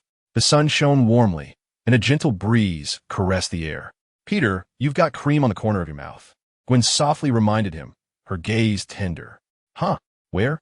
Peter instinctively extended his tongue to lick it away, only to miss the mark. Dasha, unable to bear it any longer, reached over and deftly wiped the cream from the corner of his mouth with her thumb, her actions so natural as if she had performed them countless times before, then disdainfully wiped her hands on his shirt. Honestly, you're hopeless, Parker. Gwen, from now on, you handle the delicate feeding tasks. I fear he might choke on his own incompetence. Gwen's cheeks flushed once more as she shot Dasha a mock reproachful glare. Meanwhile, Peter touched the spot Dasha had wiped, grinning foolishly, feeling the warmth of his skin radiating. Harry's sense of solitude, in stark contrast to this warmth, nearly solidified into a tangible form. He felt like an out-of-place shadow, watching from a distance as the three basked in sunlight and laughter, each smile when bestowed upon Peter. Each natural touch shared between Dasha and Gwen pricked at his sensitive and shadowy nerves like tiny needles. He attempted several times to draw near, yet Dasha's unabashed gaze, reminiscent of one observing a colossal piece of irretrievable refuse, left him feeling as though he were pricked by 1,000 needles, ultimately forcing him to retreat silently into the shadows of his own despair. A turning point occurred during a visit to a quaint local museum. Peter, brimming with enthusiasm, was elucidating an impressionist painting to Gwen, whose eyes sparkled with wonder. Harry stood a short distance away, observing their harmonious silhouettes. An overwhelming sense of loss and panic seized him. He dreaded being entirely excluded and feared the loss of this singular opportunity to approach Dasha. Just as Dasha pondered whether to stumble in front of the masterpiece, Peter executed an action that raised Dasha's eyebrows in surprise. After concluding his explanation, he turned around and, with a sincere smile, beckoned to Harry from afar. "Hey, Harry, come see this painting. The play of light and shadow is remarkable, isn't it?" He even shifted his position slightly to make space for Harry. Gwen glanced at Peter in mild astonishment, then offered a gentle smile, silently encouraging Harry to join them. Harry was taken aback. He beheld Peter's untroubled smile and Gwen's approving demeanor, his heart tightening and then loosening as if gripped by an unseen force. An overwhelming joy, akin to a long-lost treasure regained, surged within him, accompanied by a deeper, ineffable complexity of emotion. He nearly stumbled as he approached, forcing a stiff yet earnest smile. His voice hoarse. Yes, indeed, the light and shadow are very Monet. He positioned himself next to Peter, subtly inching closer to Dasha. Dasha leaned against a nearby column, arms crossed, her silvery gray eyes sweeping over Harry's strained yet earnest attempt to fit in, then glancing at Peter's somewhat earnest profile. A cryptic smile curling at the corners of her lips. "Ah, little spider, you truly shine like a beacon. Are you not concerned that one day a herd of sheep might frolic above your head?" The atmosphere among the quartet inevitably grew somewhat delicate and awkward. Peter struggled to find topics of conversation, his gaze occasionally darting uncontrollably towards Dasha. On the final day of their trip, the highlight organized by the school was an exhilarating F1 level car exhibition at a renowned local racetrack. The thunderous roar of the engines echoed like the growl of a primordial beast, instantly igniting the fervor of all the students. The air was thick with the acrid scent of tires skidding against the pavement and the distinct aroma of high-octane gasoline, sending adrenaline coursing through their veins. The students were seated in an area with an exceptional view. Peter was as excited as a child entering an amusement park for the first time, pointing out the sleek racing cars speeding along the track while animatedly discussing aerodynamics and downforce with Gwen. Although Gwen didn't fully grasp the concepts, she was swept up in the fervent atmosphere, her eyes sparkling with excitement. Harry sat beside Dasha, separated by one seat. The roar of the engine seemed incapable of masking the palpable tension and awkwardness between the two individuals. Several times, he attempted to initiate a conversation with Dasha, only to be rebuffed by her indifferent demeanor or the unapproachable aura she exuded. Dasha, adorned with sunglasses, lounged lazily against the back of her chair, appearing to appreciate the race, her silver-gray strands of hair fluttering gently in the forceful breeze. Her gaze swept over the track, where cars, akin to ferocious steel beasts, roared and pursued each other, executing extreme drifts around the corners, and a thought flickered through her mind. Could this be the race? At that moment, a flamboyantly painted car, gleaming with a golden-red sheen, executed a brazen drift around the bend, confidently seizing the lead. The spectators erupted into thunderous cheers. The commentator's voice resonated, filled with excitement. Unbelievable. The special guest from America, Mr. Tony Stark. He is demonstrating astonishing dominance once again in his custom-built steed. Wait, it seems he is signaling to pit? What is happening? The golden-red car slowed down, gradually steering into the pit lane. Beneath her sunglasses, Dasha's silver-gray eyes narrowed slightly. Chapter 45. Wealth through technology. The deafening roar of the engine threatened to tear through the air while the tires screeched against the track, releasing a pungent cloud of burnt rubber. Tony Stark's ostentatious golden-red car blazed like a comet, executing a textbook-perfect extreme drift around the corner, eliciting a tsunami of cheers from the crowd. Dasha, with her sunglasses perched on her nose, had her silver-gray hair wildly swirling in the tempestuous air. Though she appeared to recline languidly against her chair, every sense in her body was taut, like a drawn bowstring. As Tony's car decelerated and glided into the pit lane, a smile of recognition curved her lips. Gwen, Dasha's voice, though soft, pierced through the cacophony, reaching the ears of the blonde girl beside her, who was equally engrossed in the race. At 3 o'clock, the entrance to the pit, do you see that greasy mechanic in coveralls, lugging a large canvas bag. With a gaze that seems ready to devour, Gwen's spider sense had already begun to tingle subtly as Tony slowed down, and upon hearing Dasha's words, she immediately locked onto the target. The man was hunched over, rapidly unfastening the canvas bag, his movements infused with a repressed frenzy. "I've spotted him." Gwen's expression sharpened, instantly shifting into combat mode. "What do you need me to do?" "You are responsible for clearing the area and protecting the spectators, especially our school's terrified little quails." Dasha spoke rapidly, her tone imbued with an undeniable commanding presence. "That lunatic's bag contains electrifying toys, and it won't be subtle. As for that mechanic," a keen glint flashed in her silver-gray eyes, "leave him to me. I will draw his attention." "Draw his attention?" Gwen paused, only to catch sight of the familiar, mischievous grin on Dasha's lips, realizing instantly what was afoot, a hint of surprise crossing her features. "Dasha, you can't be serious. It's a matter of strategy. No more chatter. Act." Dasha offered Gwen no opportunity for rebuttal, gracefully sliding from her seat like a nimble feline, swiftly making her way towards the maintenance area amidst the chaos of the audience and the concealment of the columns. Frank was absent. If not now, then when? Peter, beside her, anxiously tugged at his hair. "Dasha, Gwen, what has transpired? What can I do?" Frustrated, he slapped his thigh, cursing the school trip. He hadn't even brought his Stark Industries custom web shooter. Harry also stood up, his expression dark as he gazed in the direction Dasha had vanished, fixating on the perilous Russian in the maintenance area. The Green Goblin's glider and pumpkin bombs were both far removed in New York. A wave of intense helplessness and anger at being sidelined surged within him once more. Inside the maintenance area, Tony had just stabilized his vehicle, removing his helmet with a victorious smile, ready to bask in the cheers. In the next moment, calamity struck. Tony Stark, a thunderous roar, thick with a Russian accent and brimming with hatred, echoed through the air. Ivan Vanko abruptly tore open a canvas bag, revealing a crude yet lethal suit of armor. Two metallic whips, ensnared with blinding arcs of electricity, lashed out like awakened serpents, slicing through the air with a shriek aimed directly at Tony's race car. The expensive gold-red vehicle was cleaved apart like butter under a hot knife, the rear instantly ravaged and melted by the ferocious energy. Metal shards and sparks erupted everywhere as Tony tumbled from the car, shaken. "Jarvis, my briefcase!" Tony shouted, his gaze fixed on the vengeful figure wielding the electrified whips, as if risen from the depths of hell. "Sir, Mr. Happy and Ms. Potts are en route, expected to arrive in 30 seconds. Mark 5 startup sequence has been initiated." Jarvis' calm voice resonated in Tony's ears. 30 seconds. That lunatic could turn me into a barbecue in a heartbeat. Tony dodged the frenzied strikes of the electric whips while sprinting towards the Audi R8 driven by Happy. Ivan's whips, relentless as maggots, left charred deep marks on the ground with each crack, debris flying, the scene perilously chaotic. Happy's Audi R8 skidded to a stop nearby. The door swung open, revealing Pepper Potts' terrified visage. "Tony, stay back." "Pepper." Tony's eyes widened in panic as he beheld Ivan's whip sweeping toward the Audi with devastating arcs.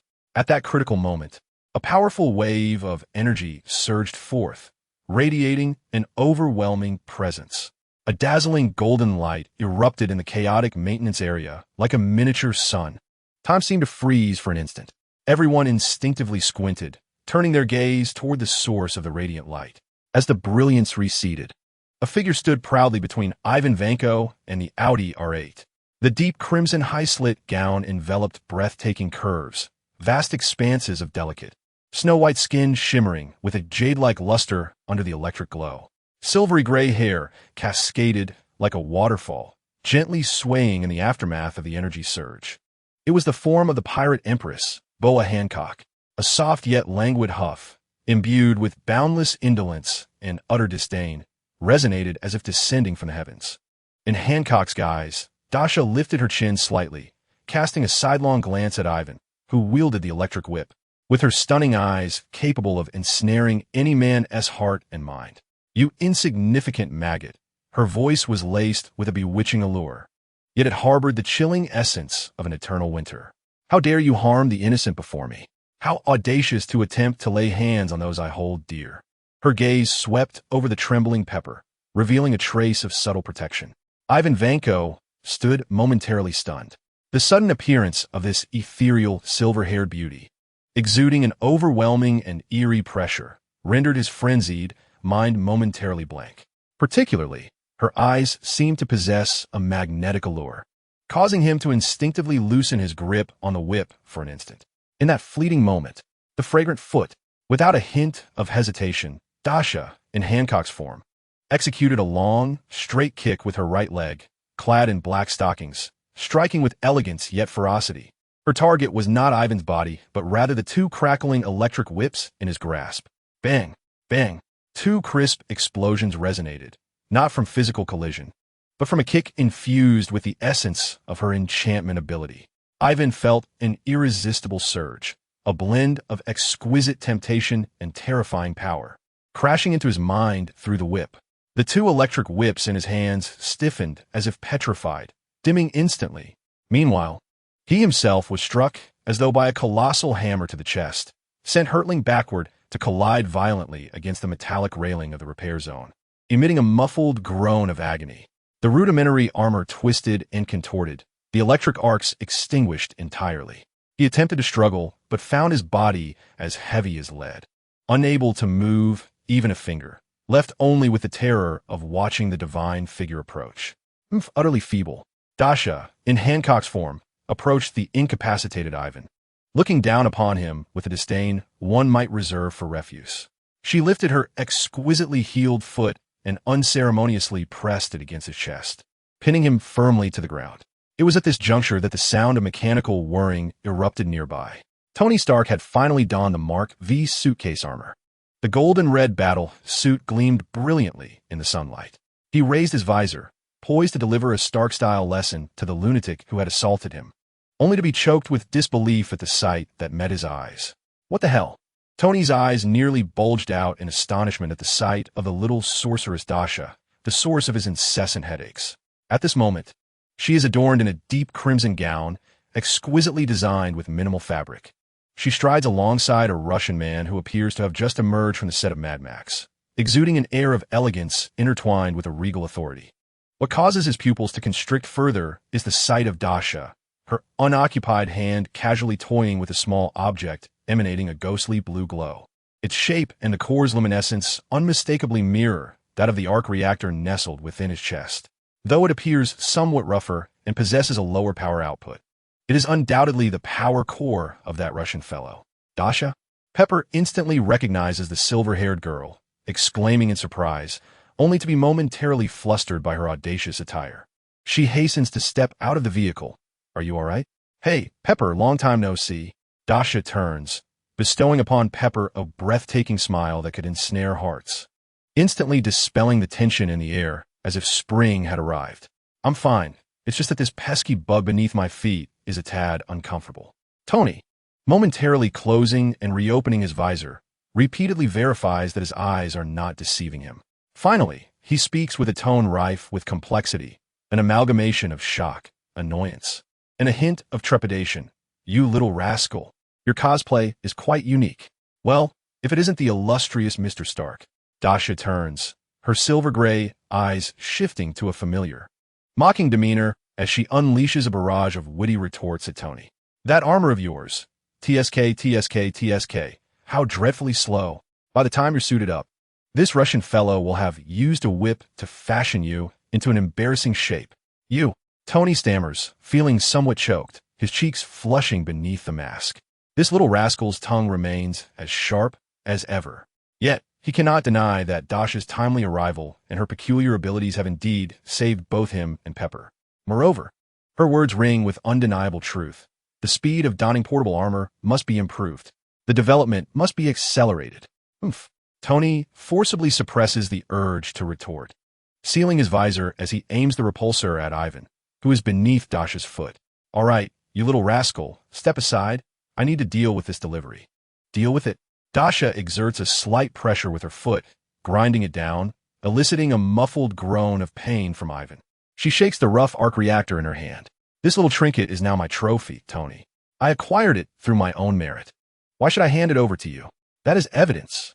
Crucial evidence. Tony exclaims, urgency lacing his tone. Involving what exactly? Dasha interrupts, her silver-gray eyes gleaming with mischief. It's in my possession now, so it belongs to me. Want it? Fine, trade it for the brighter one in your chest. She deliberately glances at the glowing arc reactor on Tony's chest. Dream on, Tony retorts, akin to a cat whose tail has been stepped on. Then let us not waste words, Dasha shrugs, her demeanor languid yet undeniably assertive. I saved you in Pepper. Asking for a protection fee seems reasonable, doesn't it? Consider this rusty scrap as interest. As for the object on the ground that she disdainfully crushed underfoot, it now belongs to you. At that moment, a large contingent of security personnel and police finally arrived, swiftly subduing Ivan Vanko, who was left utterly powerless beneath Dasha's relentless assault. As he was roughly dragged away, Ivan struggled to lift his head, his bloodshot eyes fixated on Tony, and with his last vestige of strength, he roared, Tony Stark, your entire Stark family are thieves, scoundrels, and now you have to rely on a little girl to save your wretched life. The honor of your family is nothing but a joke, a farce. Tony, expressionless, watched as Ivan was taken away, his gaze profound, offering no response. Thieves? Honor? These words echoed in his mind. Yet his attention was primarily focused on Dasha and the reactor she held. As the police approached, a flicker of golden light emanated from Dasha, instantly reverting her from the Hancock form back to a languid girl clad in a simple hoodie and jeans, with her silver hair styled in messy little bunches. However, she still tightly clutched the ethereal blue reactor. Tony immediately leaned closer, lowering his voice. Dasha, that object is of utmost importance. It stopped, Stark. Dasha swiftly tucked the reactor into her pocket, her movements so quick that Tony barely registered them. It's my trophy, and I decide its fate. If you dare, have Pepper come and ask for it. She mischievously winked at Pepper, who was approaching. Pepper observed the now normal Dasha, and then glanced at Tony, who appeared utterly deflated. With a resigned sigh, she said, Dasha, I'm glad you're all right. As for that item, it is indeed somewhat sensitive. However, noticing Dasha's possessive demeanor and Tony's exasperated expression, she wisely opted for diplomacy. Let South leave this place first. There are matters to attend to.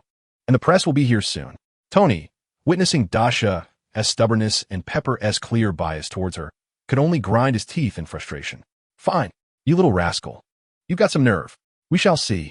He stormed off to manage the aftermath, his crimson and gold armor appearing particularly beleaguered in the sunlight. Dasha proudly tilted her chin, wearing the expression of a victor. The reason she cherished this item so dearly was that the moment it came into her possession, the system emitted another alert. A line of cold, mechanical text appeared. High purity, high stability energy source, pseudo-arc reactor. Detected. Energy analysis in progress. Energy characteristics. Miniaturized nuclear fusion, primary, arc pulse drive. Energy meets absorption criteria. Absorption commencing. Absorption complete. Energy core charged. 15. New form unlocked. Bulma briefs, Dragon Ball. Form capabilities loading. Premier scientific intellect and engineering prowess. Mastery of the Earth's top-tier technological knowledge system in the Dragon Ball universe. Particularly excelling in mechanical engineering, energy systems, artificial intelligence, and biotechnologies, with a focus on synthetic organisms, showcasing talents that transcend the era. The unlocking of the Blueprint Repository, partial, has revealed the complete series of hovercar blueprints, the Universal Capsule Manufacturing Technology blueprints, and the Foundational Environmental Protection Suit blueprints. Awaiting activation are the Android series blueprints, basic models 16, 17, 18, etc., requiring more advanced energy and special materials for activation. Yet to be unlocked are the blueprints for the time-space machine and the spaceship, noted, requiring breakthroughs in antimatter energy theory and relevant material science. Dasha's heart raced. Bulma, that brilliant scientist? And blueprints for androids, although currently in a gray, awaiting activation state. The mere mention of android conjured visions of a formidable mechanical legion poised to clash against Thanos' overwhelming extraterrestrial forces in the future. As for the hovercar and universal capsule, they are indispensable artifacts for home travel and strategic relocation. Although the spaceship and time-space machine remain a distant prospect, Bulma's scientific prowess is, in itself, an invaluable treasure. If old Frank were to discover that she unearthed the capabilities of scientific deity from mere refuse, I wonder if his poker face would crack. Dasha forcefully suppressed her inner ecstasy, maintaining her usual languid demeanor, though a fleeting glimmer of excitement shone in her silver-gray eyes. She instinctively touched the dull, energy-drained shell of the reactor in her pocket. Dasha? Pepper noticed her momentary distraction and inquired with concern. Oh, it's nothing, Pepper. Dasha snapped back to reality, revealing a radiant smile. I just feel that the sunlight today is particularly bright. She glanced back at the racetrack, cordoned off by police, and at Gwen and Peter, who were still mingling with students and teachers, casting worried looks in their direction. Their expressions were complex enough to fill a tome. And she also glanced at Tony's gold and red silhouette, still sulking. Well, this European journey has been quite fruitful. Not only did we temporarily resolve Harry's troubles, but I also reaped Bulma's treasure trove of wisdom, alongside the joy of seeing Tony humbled. Perfect. Chapter 46. Rescuing, car manufacturing, and the summons of the patron. The chaos of the European town has subsided, yet Dasha's spirit of mischief has only just ignited.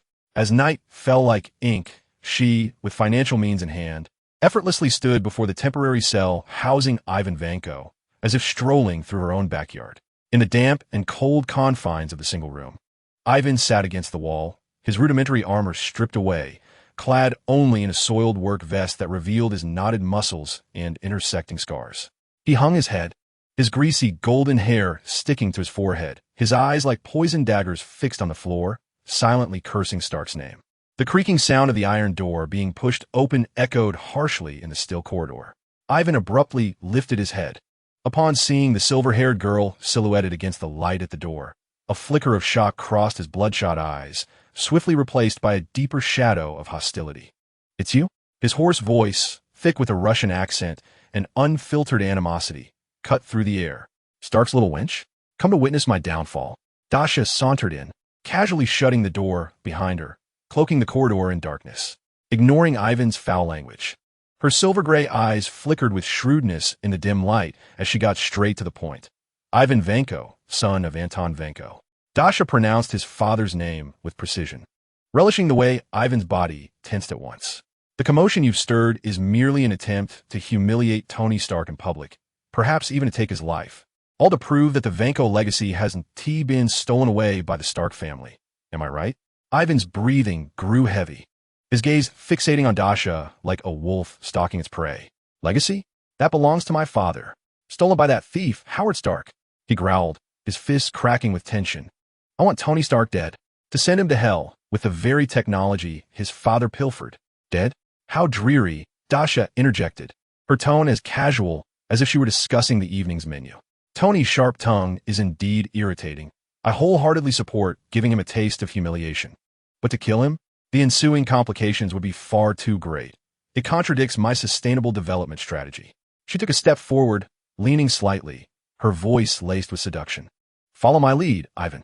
I can assist you in resurrecting your father's glory, perhaps even surpassing Stark." "Resurrect? Surpass?" Ivan's face contorted into a grotesque sneer, stubbled cheeks twisted with scorn. "You think a little girl like you, with your flashy tricks, can achieve that? I want Stark's life. An eye for an eye." "Such a stubborn fool," Dasha sighed, exasperated, retrieving an unmarked black card from her pocket and waving it before Ivan with 2 fingers. The card shimmered with an enticing metallic sheen in the dim light. "See this? Money, plenty of it. Enough to buy 10 oil fields in Siberia or squander a decade in New York's most expensive laboratories. With wealth and resources, what magnificent armor could you not create? Why hang yourself on the crooked branch of Tony Stark?" Ivan's gaze was momentarily captivated by the black card, a flicker of greed passing through him. But it was quickly drowned by deeper hatred. "Money? It cannot bring my father's life back, nor cleanse the shame of the Stark family. I want him dead." He nearly roared, spittle flying onto Dasha's face. "Enough." Dasha wiped her face, a genuine flash of anger igniting in her silver-gray eyes. "So you refuse to listen? You choose to ignore reason? Very well. Don't blame me for resorting to a bit of physics to persuade you." Buzz. A dazzling golden light instantaneously filled the cramped cell. The aura of a pirate empress descended with authority. Clad in a deep crimson gown with a high slit, her porcelain skin glowed, silver hair billowing, her breathtaking visage now radiating cold fury. "You." Ivan was taken aback by the sudden change and overwhelming sense of oppression. his pupils constricting instinctively as he attempted to retreat, only to find himself against the cold wall behind him. "Kneel!" Dasha, embodying the persona of Hancock, commanded with an imperious tone that brooked no dissent. The allure of a sweet breeze surged forth, an invisible wave of enchantment that enveloped him in an instant. Ivan felt his mind thrum with a deafening buzz, a sensation indescribable, a blend of exquisite temptation and destructive force crashing against his will like a tsunami. His profound hatred for Tony and his obsessive thirst for vengeance melted away before this force, akin to thin ice dissolving under the blazing sun. An impulse, born from the depths of his soul, to submit to the breathtaking figure before him, burgeoned uncontrollably. His legs, betraying him, buckled as he collapsed to the ground, his expression shifting from rage to bewilderment and infatuation, tinged with a vestige of painful struggle. "Humph, incorrigible," Dasha, in her Hancock form, remarked coldly, devoid of any compassion. She lifted her stiletto-clad foot, and with a fierce kick, struck Ivan as he gazed up in terror, tinged with a morbid anticipation. "Thud, thud, thud. This is for your obstinacy, for ignoring my commands, for wasting my time." The heel landed precisely on Ivan's shoulder blade and ribs, locations that, while not fatal, were excruciatingly painful. Each strike elicited muffled groans of agony and violent spasms from him. Dasha moved with the elegance of a tap dancer, yet her strikes bore the weight capable of piercing the heart of this Russian brute. This brutal onslaught served both as a release for her pent-up fury and as a means to further dismantle his stubborn resolve. Minutes later, Ivan lay curled on the ground, battered and bruised, blood trickling from the corner of his mouth, his gaze vacant. The remnants of his murderous intent were thoroughly suppressed beneath the dual weight of pain and enchantment, leaving only fear and a distorted sense of submission. "Now, can we converse civilly?" Dasha, towering over him, spoke with an icy demeanor. "Yes," Ivan managed to rasp, struggling to push the words from his throat. Dasha dismissed her persona and reverted to her true form. Casting a disdainful glance at the pitiable Ivan, she tossed him a prepared janitorial uniform and cap. "Change into this and follow me. Should you dare to speak out of turn again, I won't hesitate to send you to meet your father." Under the dual guarantees of monetary persuasion and physical coercion, Dasha led the subdued and mildly enchanted Ivan, like a specter, into the night. Boarding a private plane bound for New York. In New York, on Long Island, stood a brand new, highly secure coastal villa, a property newly acquired with compensation funds. The underground laboratory blazed with light, an array of advanced instruments flickering with cold luminescence. The air was thick with the scents of welding, machine oil, and pizza. At that moment, Dasha manifested as Bulma, clad in a white lab coat, her face framed by a pair of clear lenses, her gaze sharp and focused. She was wholly engrossed in maneuvering the intricate holographic interface, which displayed the three-dimensional model of a hovering vehicle alongside a dense stream of data. Ivan Vanko, clad in oil-stained work attire, diligently operated a large CNC machine nearby. His hands, formerly adept at wielding an electric whip, now exhibited an extraordinary precision as he meticulously polished the vehicle's core components. Though a flicker of resentment towards Tony occasionally flashed in his eyes, Dasha's previous chastisement and her subtle allure restrained him, compelling him to channel his frustration into the metalwork. Peter Parker, resembling an exuberant monkey, excitedly darted around the workbench, his chatter incessant. "Wow, Dasha, what principle underlies this anti-gravity field generator? Is it the miniaturization technology used by Mr. Stark? No, it appears to lean more towards magnetohydrodynamics. The design of this energy conduit is simply exquisite. And this cushioning system, Uncle Ivan, adjust that welding angle by another 0.5 degrees. Yes. Perfect. My goodness, your hands are so steady. Even better than a master at our school's welding club. Gwen, look at this. This miniaturized ion thruster. It can be integrated into such a compact space. How is the heat dissipation managed?"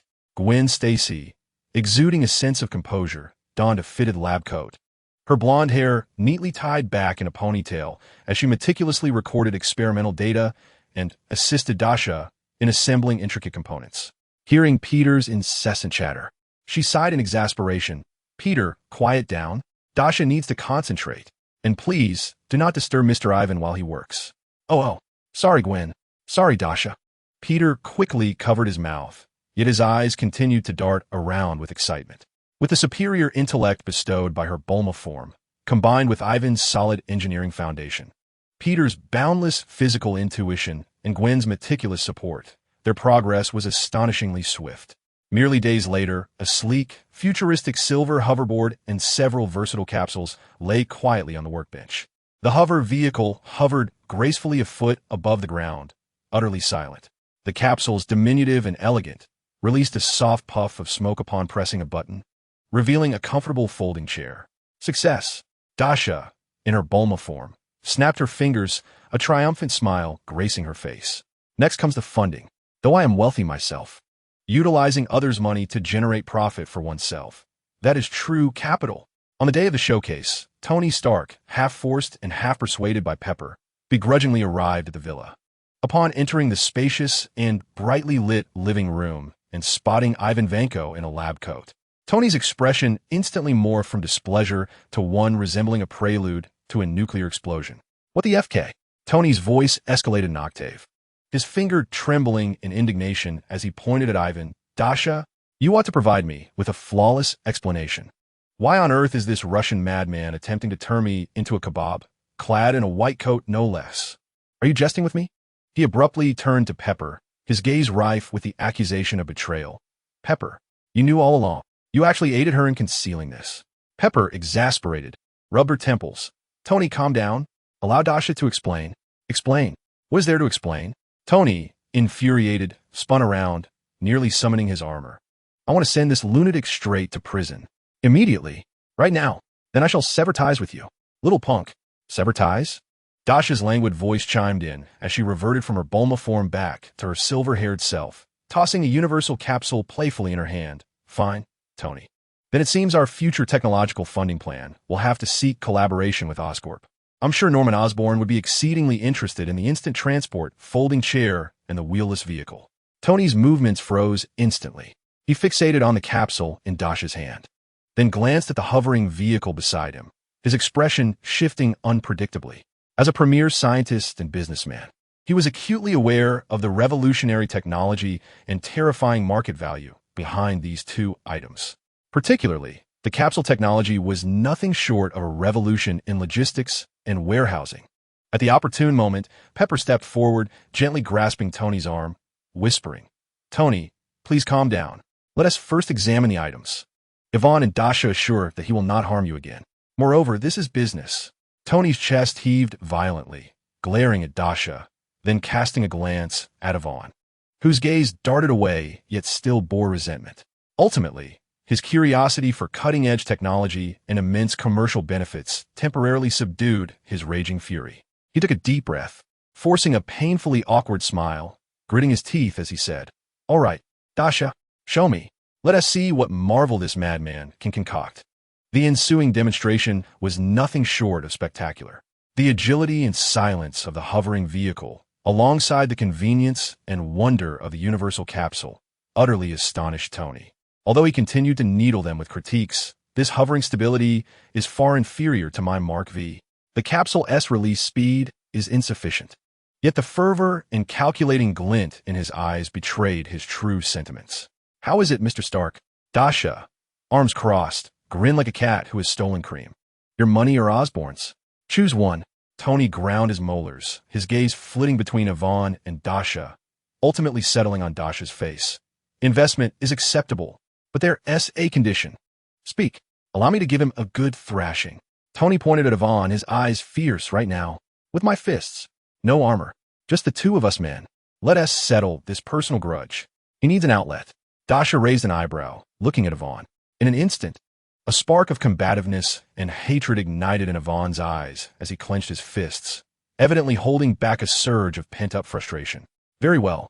Dasha nodded with alacrity, even stepping back to provide space, deciding to resolve personal grievances on her own. As long as he wasn't killed or gravely injured, he still had his utility. She even retrieved a handful of sunflower seeds from her pocket, distributing them among Pepper, Gwen, and Peter, adopting a demeanor reminiscent of an eager spectator. Pepper, Gwen, Peter, wow, are they really going to fight? Thus, upon the opulent Persian carpet of Dasha's villa, An exceedingly undignified clash unfolded between the boss and the chief scientist. The outcome was devoid of suspense. Though Tony was a notorious playboy, he had some experience in combat, and fueled by pent-up frustration, his punches landed with fervor. Ivan, despite his robust physique, had yet to fully recover from the beating Dasha had administered, compounded by the psychological toll of enchantment, preventing him from exerting his full strength. Moments later, Ivan found himself thrown to the carpet by Tony's textbook shoulder throw, blood streaming from his nose, his vision blurred. Gasping for breath, Tony adjusted his disheveled suit, and, with a victorious and exceedingly irritating grin directed at the prostrate Ivan, taunted, "How does it feel? Russian? Is my fist more bearable than an electric whip?" Struggling to rise, Ivan wiped the blood from his nose, glaring at Tony with venomous eyes. Cursing fervently in Russian before bellowing, "Tony Stark, don't get cocky. I will create an even stronger armor. Next time, it will be you who falls." Tony scoffed, dismissing him with indifference, turning to Dasha to say, "Have Pepper deliver the contract tomorrow." Without a backward glance, he strode away, his silhouette imbued with a sense of childish exhilaration following his cathartic release. Ivan, clutching his swollen cheek, watched Tony depart, casting a furtive glance at Dasha, who was casually munching on seeds while observing the spectacle. His gaze was laced with resentment, but intertwined with fear and perhaps infatuation. Dasha discarded the sunflower seed shells into the trash, dusting off her hands, her spirits buoyed. Having dealt with the most difficult client, showcased the product, and allowed the chief scientist to serve as a punching bag, it was now time to confront another troublesome client, the Osborn Group. The thought of Harry's disgruntled visage and his father, the Green Goblin, Norman Osborn, gave Dasha a headache. How was she to persuade them? As Dasha racked her brain for business rhetoric and strategies to avoid being perceived by Norman as a seductress attempting to abduct his son, her personal phone vibrated in her pocket. The caller ID displayed, unknown number. With a hint of curiosity, Dasha answered, "Hello?" On the other end, a deep, gravelly voice resonated with undeniable authority. "Miss Dasha Chen?" A jolt of recognition coursed through Dasha. That voice sounded somewhat familiar. She cautiously responded, "Yes, who is this?" "Norman Osborn." Dasha's grip on her phone tightened instantly. Goodness, Norman Osborn. How could he be reaching out to her directly? That foolish boy, Harry, certainly didn't have the audacity to confront his father with such absurdity as, "Dad, I want to share Dasha with Gwen." The only possibility was that Dasha's gaze suddenly shot to the side, where she beheld Peter Parker, who was animatedly discussing the recent boxing match with Gwen. Peter, catching the penetrating stare of Dasha, instinctively shrank his neck, his expression of excitement freezing in an instant, his eyes darting away. As he covered his mouth in a guilty manner, as if to exclaim, "I didn't It wasn't me. Please don't say such things." Dasha felt a wave of darkness wash over her. "Peter Parker, you blabbering fool. Your mouth is wider than the seams of Tony's armor.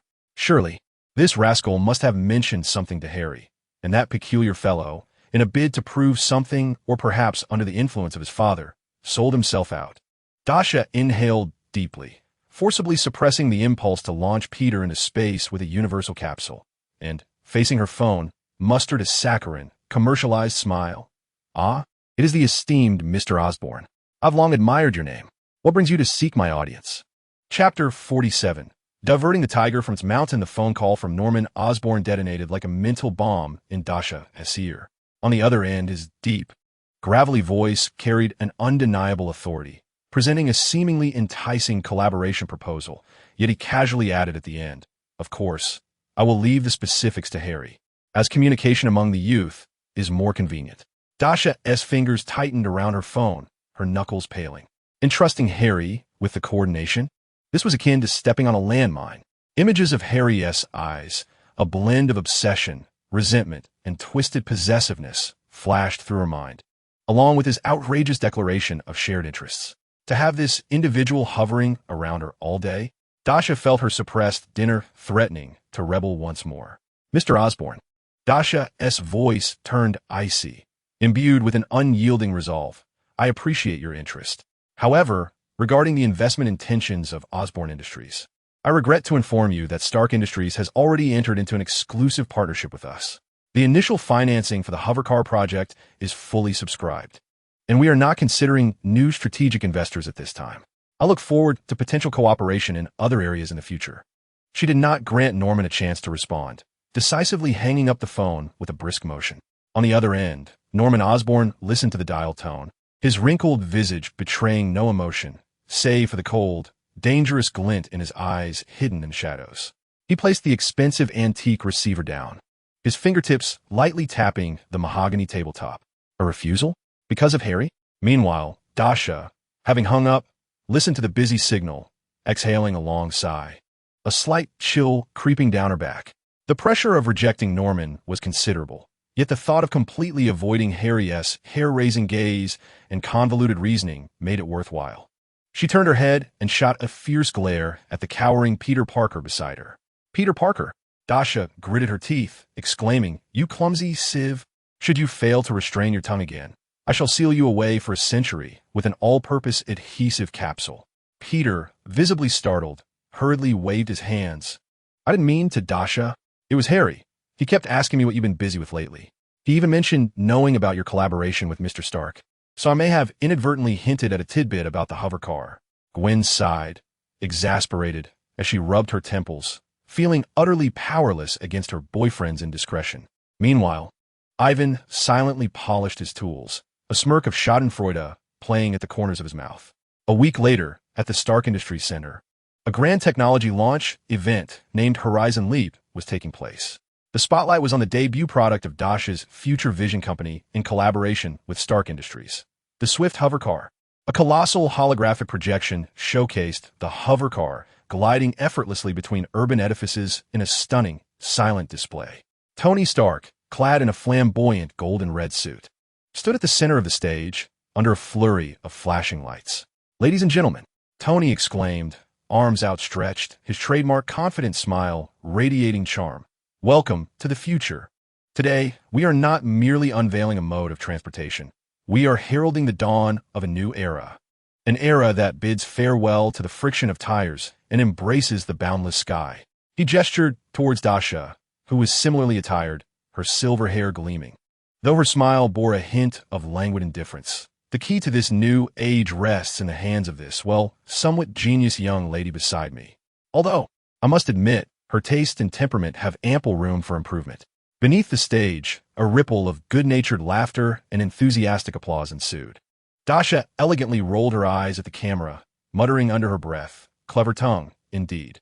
Ignoring Dasha's dagger-like glare, Tony continued his passionate oration. "The Swift is not merely technology. It embodies freedom. It is an extension of imagination, a gift from Stark Industries and Future Vision to the world. Now, let us witness this marvel in action."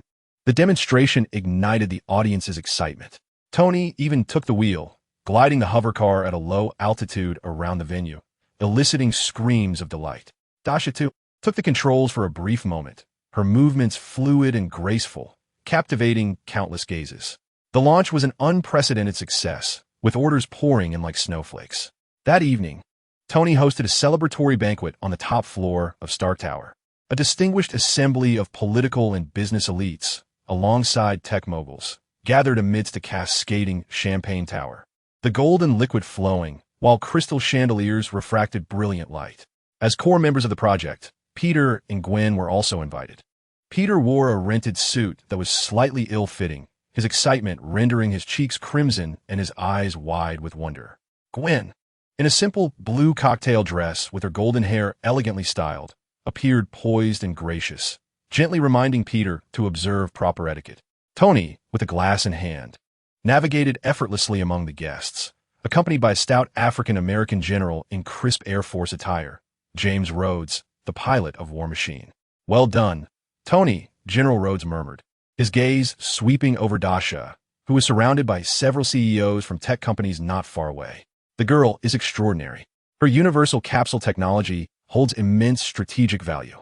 Tony took a sip of his drink, his expression a complex tapestry as he regarded Dasha. "Indeed, she is remarkable, but the trouble she brings is no small matter. Yet the technology is undeniably enticing." He shook his glass, the ice clinking softly within. At that moment, a resounding explosion echoed from the northeastern corner of the city, a deep yet piercing sound that cut through the atmosphere. This was swiftly followed by the distant wail of sirens and the stir of the crowd. The laughter and merriment in the banquet hall ceased abruptly, as all eyes turned toward the source of the explosion. Jarvis.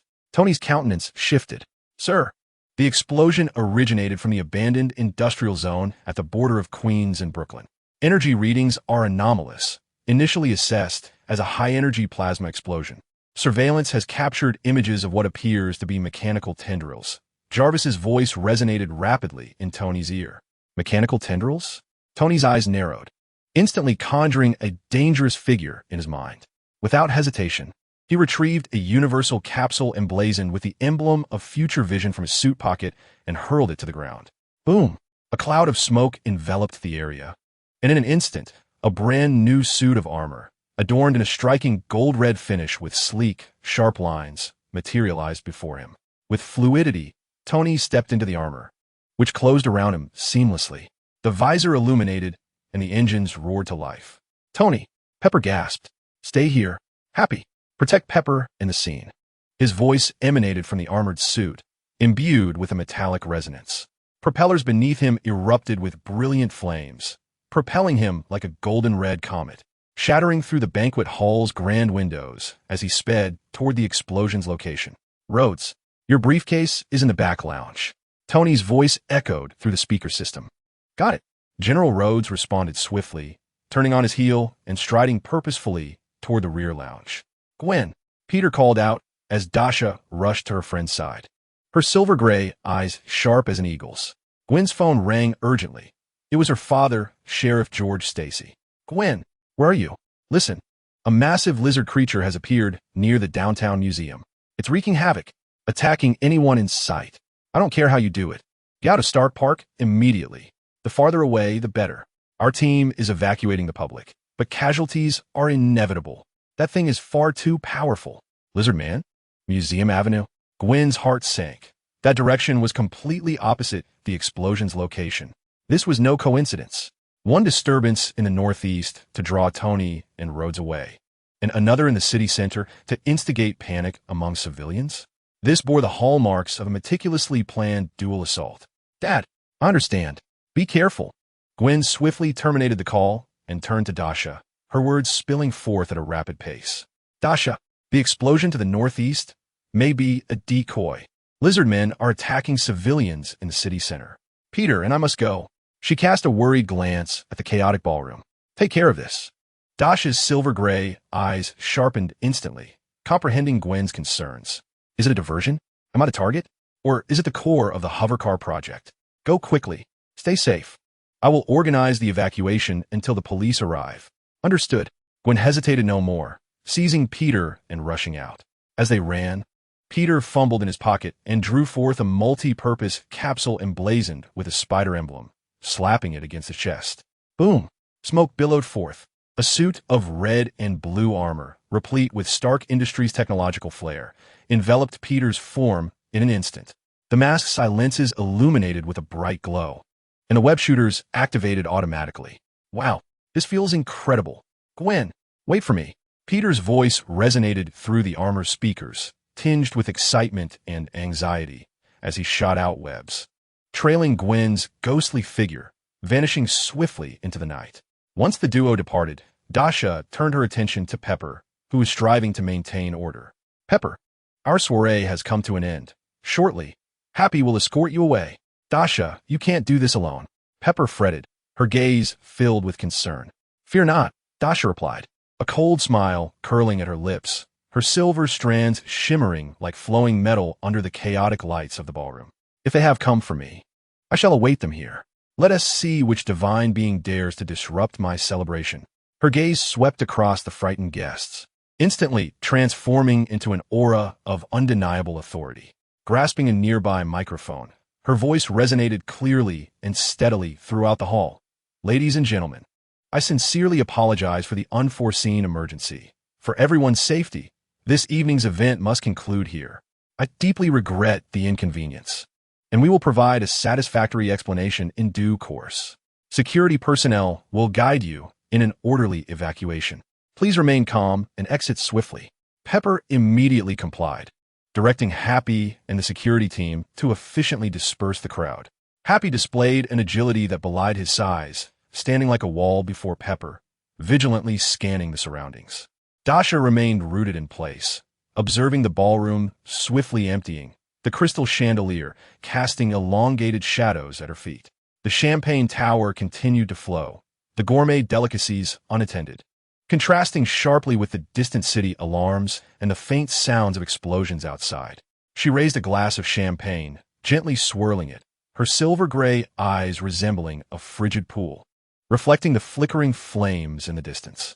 "Come on," she murmured to herself, her voice laced with a hint of perilous excitement. "Let me see what the hell constitutes a surprise."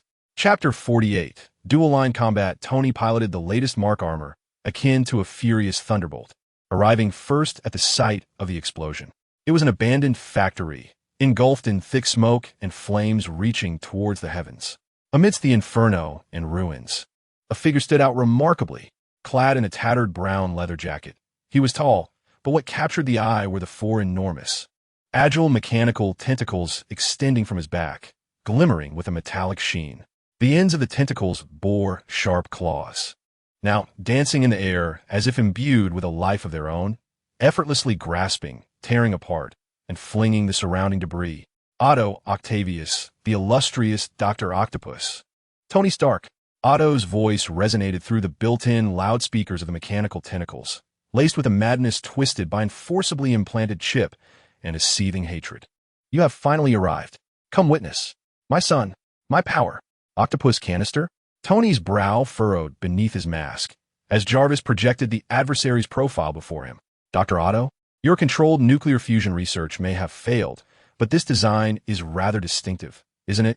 He mocked, yet his actions were swift, as the palm cannon charged instantaneously. Whoosh! Whoosh! Two blinding beams of energy shot towards Otto. However, the four mechanical tentacles reacted with astonishing speed. Two of them intertwined like giant pythons, forming a rudimentary yet immensely sturdy metallic shield in front of Otto. The energy beams collided against it, erupting in dazzling sparks, yet only leaving shallow dents. The other two tentacles, akin to venomous dragons emerging from their lair, howled through the air and struck fiercely at Tony above. Underestimating your opponent can exact a heavy toll. Stark. Otto cackled madly, the power of the mechanical limbs far exceeding expectations. Caught off guard, Tony hastily sidestepped to evade. Sizzle. One tentacle grazed his armor, sending forth a shower of blinding sparks and leaving a deep scratch on his shoulder. The tremendous impact caused Tony to tumble through the air several times before regaining his balance. "Sir, the left shoulder of the armor has sustained minor damage. Energy output remains stable. The strength of the adversary's mechanical arms exceeds our projections, suspected to utilize some form of high-density alloy and an unknown energy source," Jarvis reported swiftly. "Blast it," Tony cursed under his breath, dismissing his earlier arrogance. Just then, a heavy rumble echoed from the sky. War Machine Rhodey, enveloped in thick, dark gray armor, armed with a rotary machine gun and mini missiles, descended like a fortress from the air. "Tony, it seems you are in a bit of trouble." Rhodey's voice exuded the steadiness of a soldier, laced with a hint of jest. "Right on time, Rhodey. This octopus is packing quite a punch." Tony readjusted his stance, activating all weapon modules on his arms and shoulders. "Jarvis, initiate the Symphony Attack Protocol. Rhodey, provide suppressive fire." "Understood." Let him taste the military's fervor. Rod let out a furious roar as the shoulder-mounted rotary machine gun unleashed a tempestuous blaze of fire. The large-caliber bullets poured forth like a metallic storm towards Otto. Simultaneously, two miniature missiles, trailing fiery tails, screeched into the air. Otto's four mechanical tentacles danced wildly. Two spun at high speed, forming an impenetrable defensive barrier that deflected most of the bullets, while the other two precisely struck and detonated the incoming missiles mid-air. A thunderous explosion lit up the sky. "Useless Stark! How could you mere mortals comprehend the power of the sun?" Otto bellowed, as his four mechanical arms plunged into the ground, channeling formidable energy into the earth. The ground trembled violently. Countless fragments were thrust skyward like cannonballs, raining down upon Tony and Rod. "Be careful." Tony and Rod quickly ascended, simultaneously firing their palm cannons and machine guns at the descending debris. In an instant, the air was filled with golden red and gray-black figures darting through the chaos, evading and counterattacking. On the rubble-strewn ground, the four menacing metallic tentacles writhed like a frenzied serpent, combining offense and defense in an indomitable display. Energy beams, explosions, and the sounds of metal clashing intertwined with Otto's maniacal roars, creating a scene as explosive and intense as a science fiction blockbuster. The terrifying prowess exhibited by Dr. Octopus put even the battle-hardened Iron Warriors under immense pressure. Damn it, this cannot continue. Tony dodged a sweeping tentacle, catching a glimpse of Otto's increasingly frenzied gaze below, and those seemingly tireless mechanical arms sent alarm bells ringing in his mind. JARVIS. Scan the device behind him. Its energy readings are off the charts. Scanning, sir. High energy response detected. Core temperature rising sharply. It's a miniaturized nuclear fusion reactor. Highly unstable. Dr. Otto is attempting to overload it. He intends to detonate it. JARVIS's voice was laced with unprecedented urgency. What? This madman? Tony and Rod's expressions darkened. Ha ha ha. Let us perish together under the brilliance of the sun. Otto spread his arms wide, a fanatical fervor etched upon his face, as the core of the device erupted in a blinding blue-white light. The four mechanical tentacles greedily siphoned energy from the device, preparing for a complete detonation. Rod, attack that core with all your might. Stop him. Tony's eyes widened in desperation as he unleashed the full power of all his weapons. Palm cannons, chest repulsors, shoulder-mounted missile pods. The crimson gold armor transformed into a devastating artillery platform at full output. Rod mirrored this escalation, pushing the war machine's firepower to its limits. Rotary machine guns, missiles, even the pulse cannons mounted on his arms. All their firepower surged forth like a torrent of fury, relentlessly bombarding the impending miniature sun behind Otto. Meanwhile, in the city center's museum square, chaos reigned. Cars lay overturned, streetlights were shattered, and the ground was riddled with cracks. A monstrous creature, towering at 3 meters and cloaked in dark green scales, with a long tail reminiscent of a bipedal lizard, roared furiously. Its colossal claws effortlessly tore off the roof of a police car, sending the officers inside into a panic. Hey there, big guy. Over here. A vibrant voice rang out, accompanied by a whooshing sound. A sticky white web accurately ensnared the lizard man's face. Roar! The lizard man furiously ripped the web from his visage, his crimson eyes locking onto the red figure perched on a nearby lamppost. Steel Spider, Peter Parker. Wow, someone's in a foul mood. Gwen. He seems rather displeased with my new web formula. Peter quipped, nimbly dodging the debris hurled by the lizard man. I say, great lizard, vandalism incurs a fine. Do you have any idea how exorbitant the municipal repair fees are in New York? Peter, enough chatter. Say the people. A white specter glided past the lizard man. The Ghost-Spider Gwen.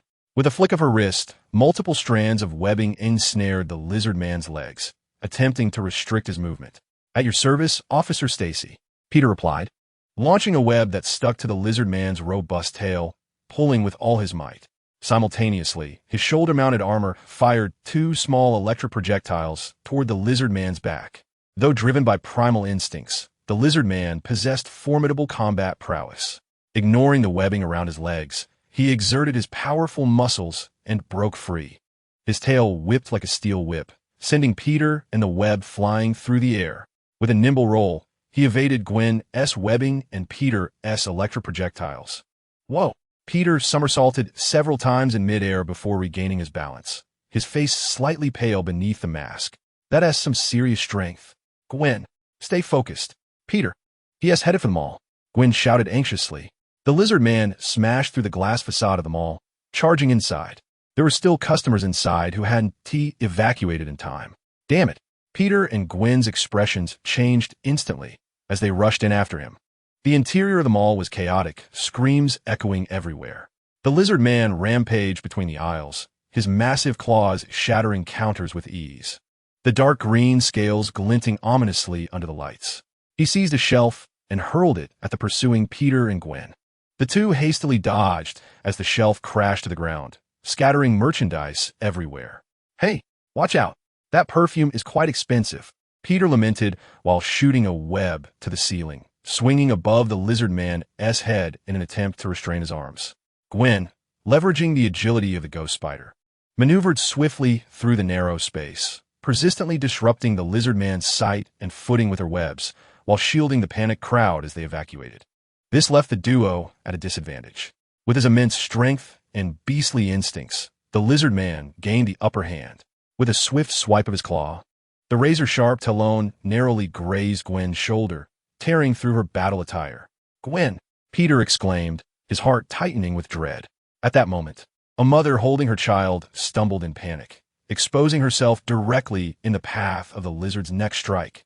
The enormous foot of the lizard was poised to descend. "No!" Gwen and Peter's pupils dilated in horror. In a critical instant, stop! Gwen erupted with an unprecedented speed.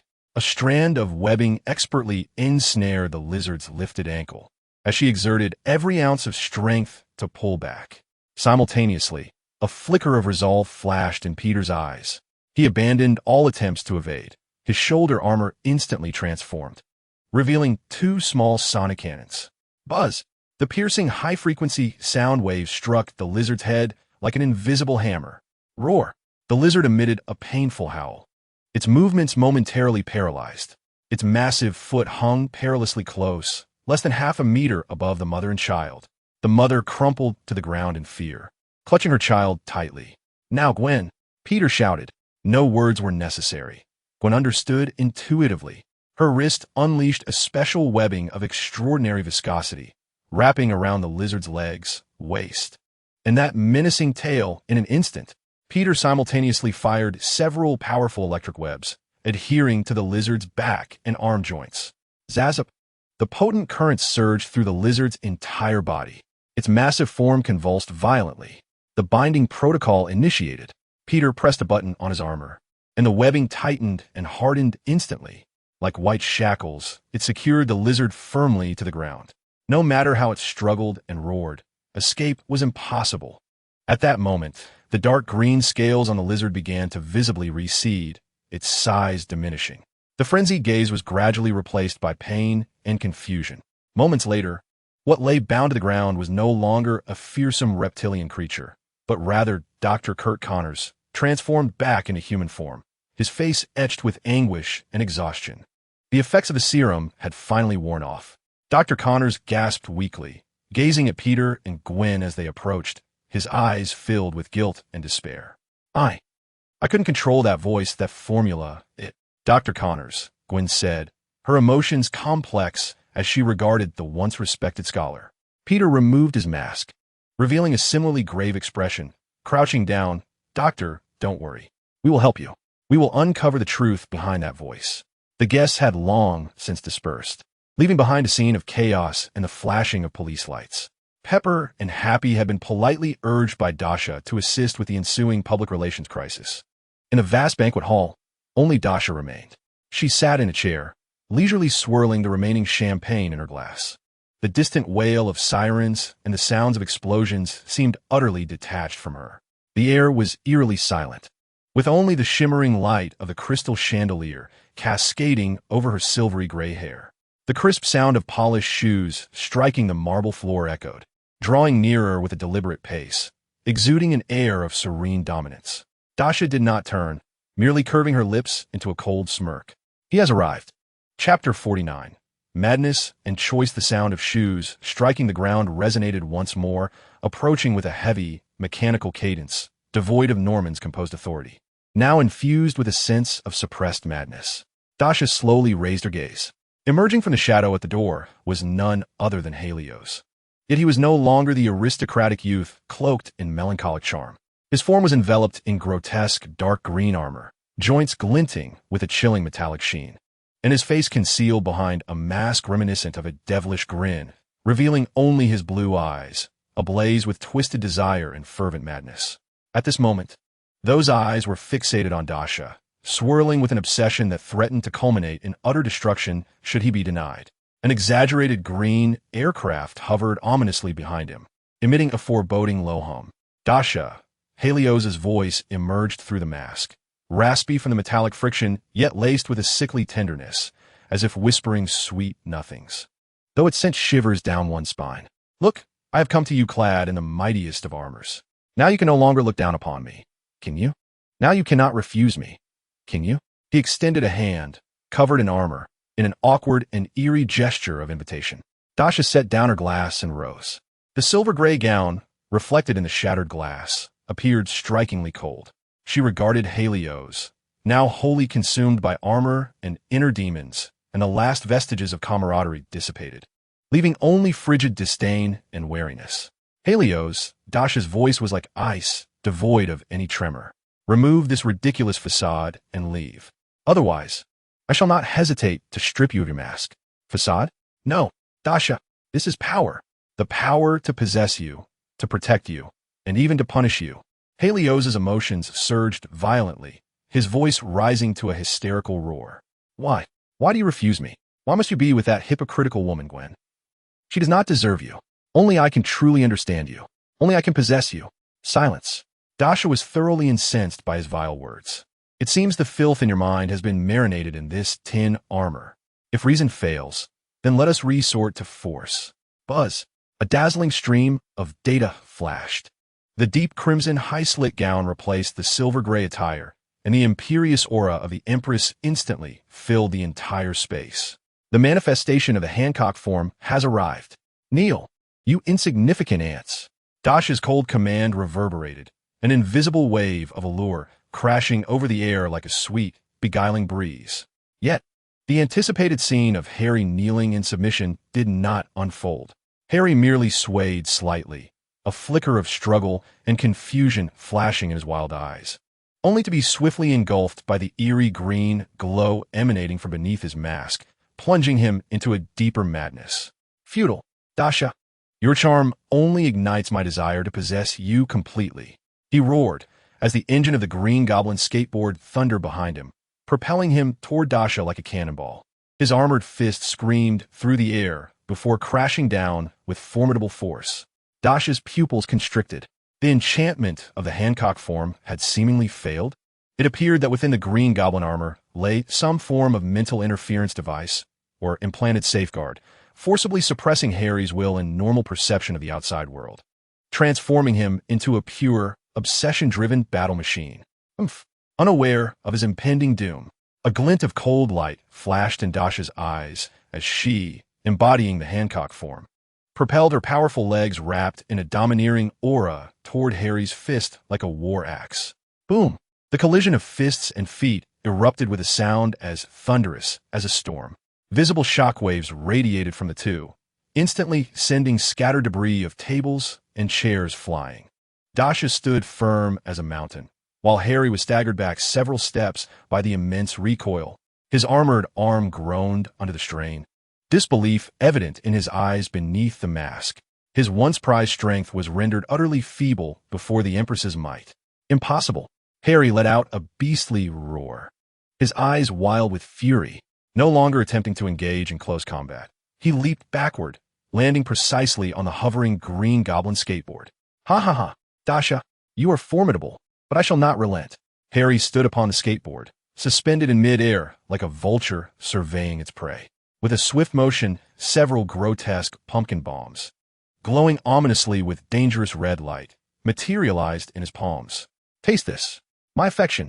He cackled maniacally, hurling the pumpkin bombs downward toward Dasha with wild abandon. Simultaneously, the miniature machine guns beneath the skateboard began to unleash a torrent of fire. Boom, boom, boom. Rat-a-tat-tat.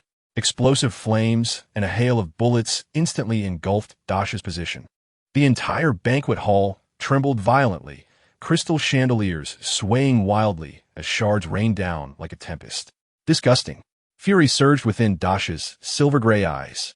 Out of respect for their shared academic journey, she had merely intended to knock this madman unconscious. Yet, this fool not only failed to retreat, but resorted to such despicable tactics to disgust her. Buzz, the dazzling stream of data shifted once more. The Hancock form vanished in an instant, replaced by a sleek, form-fitting black combat suit, silver hair, and a stern figure with an eye patch obscuring half of her face. The arrival of the 2B form. Clang, clang, clang. The longsword of the white contract transformed into an indistinguishable silver light in Dasha's hand. The blade shimmered like a waterfall, precisely deflecting the bullets that came hurtling towards her. Simultaneously, her figure moved with a ghostly grace, weaving through the chaos of explosions. Her longsword skillfully flicking and parrying, deftly sending several incoming pumpkin bombs crashing against distant walls or pillars, where they erupted spectacularly. What? Harry gazed in disbelief at the black silhouette, calmly navigating the tempest of explosions and gunfire below, his laughter abruptly silenced, replaced by a flicker of dread. Have you had your fun, young master? Dasha's cold voice resonated through her visor. She lifted her gaze, locking onto Harry, suspended in midair, and raised her left hand sharply. Buzz! A dazzling blue-white electric arc surged in her palm, pulsating wildly. A ferocious electromagnetic field instantly formed. Taste this. Electromagnetic cannon, shotgun mode. Dasha exclaimed. The chaotic arc in her palm burst forth like a thunder dragon freed from its bonds, instantly splitting into dozens of finger-thick electromagnetic rays, each brimming with terrifying kinetic energy. They did not shoot straight, but rather slithered like living serpents, shrieking piercingly as they rained down from every conceivable angle towards Harry and the Green Goblin's hoverboard. No, Harry, in a panic, attempted to maneuver the hoverboard to evade, but the speed of the electromagnetic rays far exceeded his reaction limit. Thud, thud, thud, thud. Several rays precisely penetrated the engine and control system of the Green Goblin's board. Others struck mercilessly at the joints of Harry's armor. Zap! Dazzling sparks erupted instantly. The Green Goblin's hoverboard emitted a mournful wail, losing power and spiraling downwards amidst plumes of black smoke. Sparks erupted from various points on Harry's armor. As an overwhelming current coursed through his body, he let out a harrowing scream, his body convulsing violently like a kite severed from its string, crashing heavily to the ground alongside the smoking board. Bang! Dust filled the air. Harry lay in a shallow crater created by the impact, his armor severely damaged and emitting wisps of smoke. A corner of his visor shattered, revealing his pale, anguished face. His body continued to convulse involuntarily, clearly devastated by the intense electric shock. Dasha reverted from her 2B form back to her original state and approached Harry with measured steps. Her gaze was frigid as she looked down upon her former classmate, now sprawled on the ground like a defeated creature. She needed to ascertain whether this individual was truly incapacitated or merely unconscious. However, at the very moment Dasha leaned down, ugh, a primal roar erupted from Harry's mouth, his eyes igniting with a frenzied intensity reminiscent of a final flicker of life, summoning the last vestiges of his strength. He sprang up from the ground, his arms, like iron bands, clamped tightly around Dasha's waist with the last remnants of his vitality. His hands were firmly grasping 2 pumpkin bombs, their countdowns already initiated, pulsating with a blinding red light. The activation buttons were held down by his body with unyielding tenacity. Dasha, let us perish together. Harry's contorted visage bore an expression of exquisite satisfaction, a fervent zeal akin to martyrdom. His voice raspy and fragmented, yet imbued with a chilling depth of emotion. The overwhelming aura of death enveloped Dasha in an instant. Embraced by a madman intent on mutual destruction, the last vestige of hesitation within Dasha transformed into an insatiable desire for bloodshed. Seeking death, a glint of cold fury ignited in Dasha's eyes. A tempestuous surge of electricity coalesced around her. She cast aside all regard for consequences, determined to unleash a high-voltage current capable of melting steel directly into Harry's being, intent on reducing this loathsome nuisance to charred remains. In that critical moment, whoosh, 2 resilient strands of white silk shot through the air. They ensnared the 2 impending explosive pumpkin bombs with pinpoint accuracy. Dasha, let go. Gwen's voice rang out, tinged with desperation. Harry, release it. Peter's anguished cry followed closely. It was Gwen and Peter. They had subdued the lizard man and rushed back at breakneck speed. With every ounce of strength, they yanked forcefully backward. With a ripping sound, the 2 pumpkin bombs, bound by the powerful silk, were forcibly wrenched from Harry's grasp.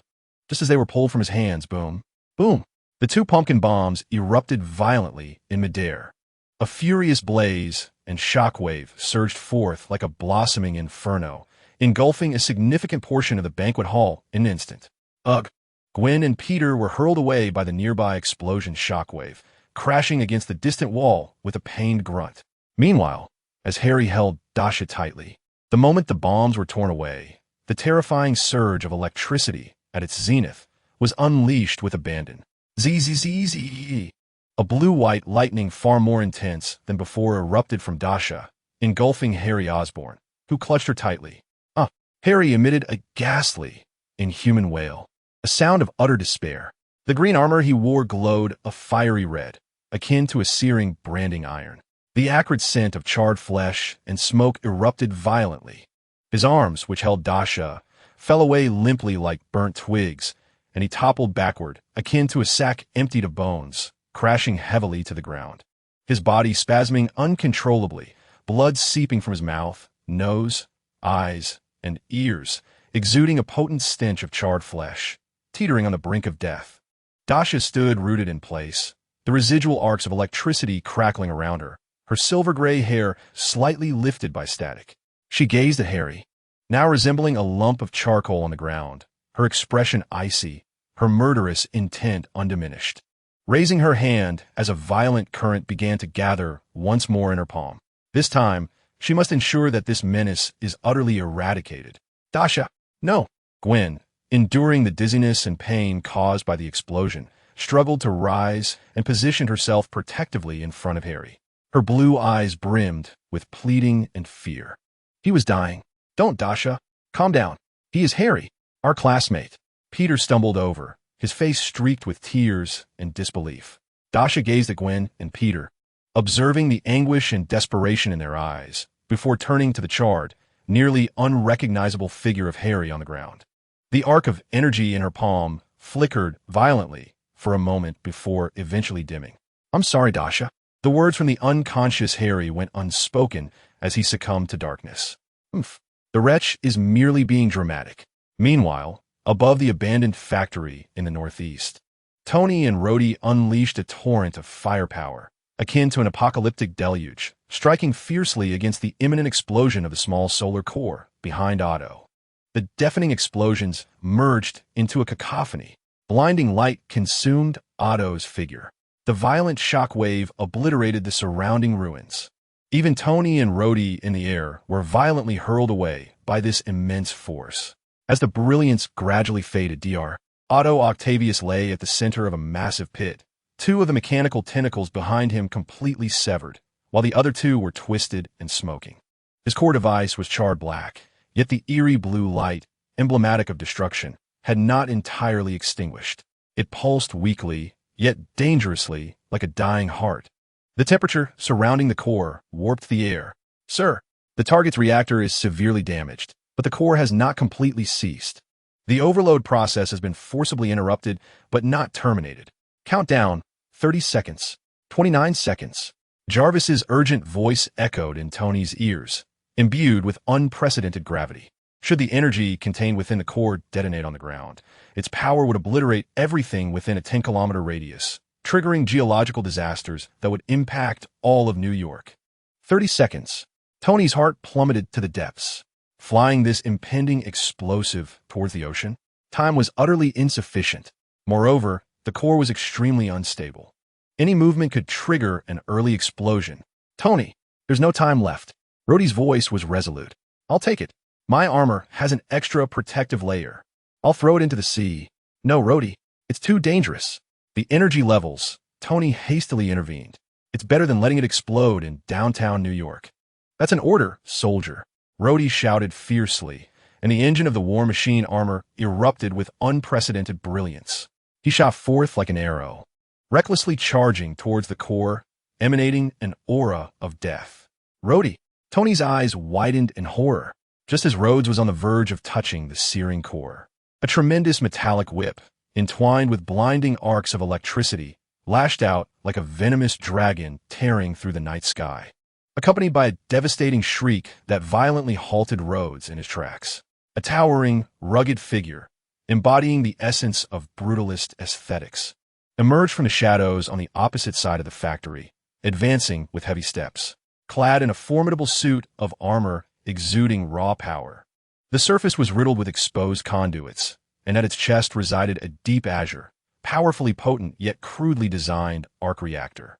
In his hands, he wielded two even thicker, crackling metal whips, now entwined with terrifying arcs of electricity. It was Ivan Vanko, the very man snatched away by Dasha, now reappearing at this critical juncture. Tony Stark. Ivan's voice, filtered through a rudimentary mask, resonated with a thick Russian accent and deep-seated hatred as he pointed his whip towards the crimson-gold figure above. It's time to settle our scores. This time, no one can save you. He spared not a glance at the core in the pit, poised to explode, as if that cataclysmic energy were merely a backdrop. In his eyes, there was only Tony. Rhodes, obstructed by Ivan's whip, anxiously observed the relentless countdown. 25 seconds. 24 seconds. Tony assessed the blockade posed by Ivan, then glanced at the impending doom of the Azure core below, and finally at Rhodes. Unable to approach the core, due to Ivan's interference, a wave of immense fury and cold resolve surged within him, sharpening his gaze beneath the mask. JARVIS. Initiate the last stand protocol. Tony's voice was frigid yet composed. Rhodes, the core is in your hands. At all costs, retrieve it. This Russian is mine. The gold and red armor slowly pivoted in the air, and the eyes beneath the mask ignited with an unprecedented, stellar intensity, locking onto Ivan Vanko, who brandished the electric whip below. The thrusters roared to life at maximum power. Tony descended like a blazing meteor, fueled by unwavering determination, hurtling towards Ivan with fierce intent. Come on, Russian. Let's end this. Chapter 50. Soldier above the derelict factory. The air felt as if it had solidified into lead, heavy enough to stifle breath. The gold and red mark armor stood defiantly against the rugged, brutalist armor, while below, the deep pit housed the azure core, pulsating like the heart of a dying beast. Flashing a despairing countdown. 35 seconds. 34 seconds. Ivan Vanko's eyes, concealed behind the crude mask, burned with pure, frigid hatred. He cared not for the impending explosion of destructive energy behind him.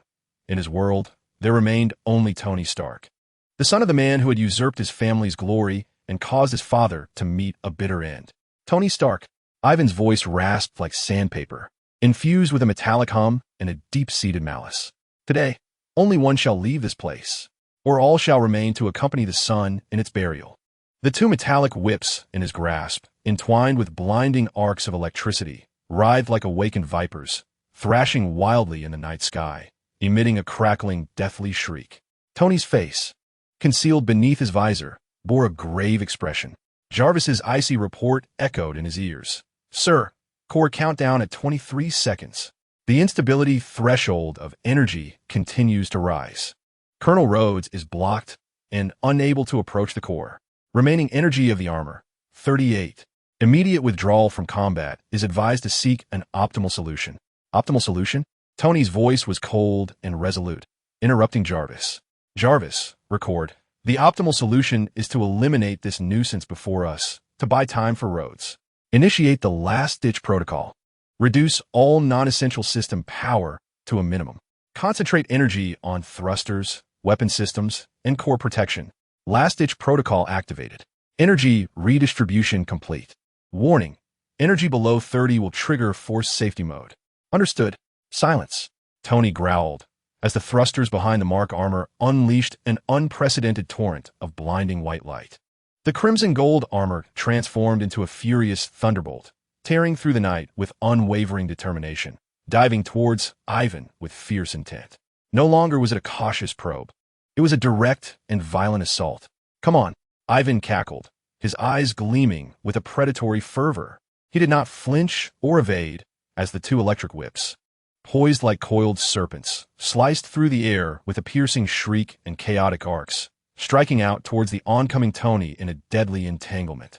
The very trajectory of the whips ionized the air, leaving a pungent scent of ozone in their wake.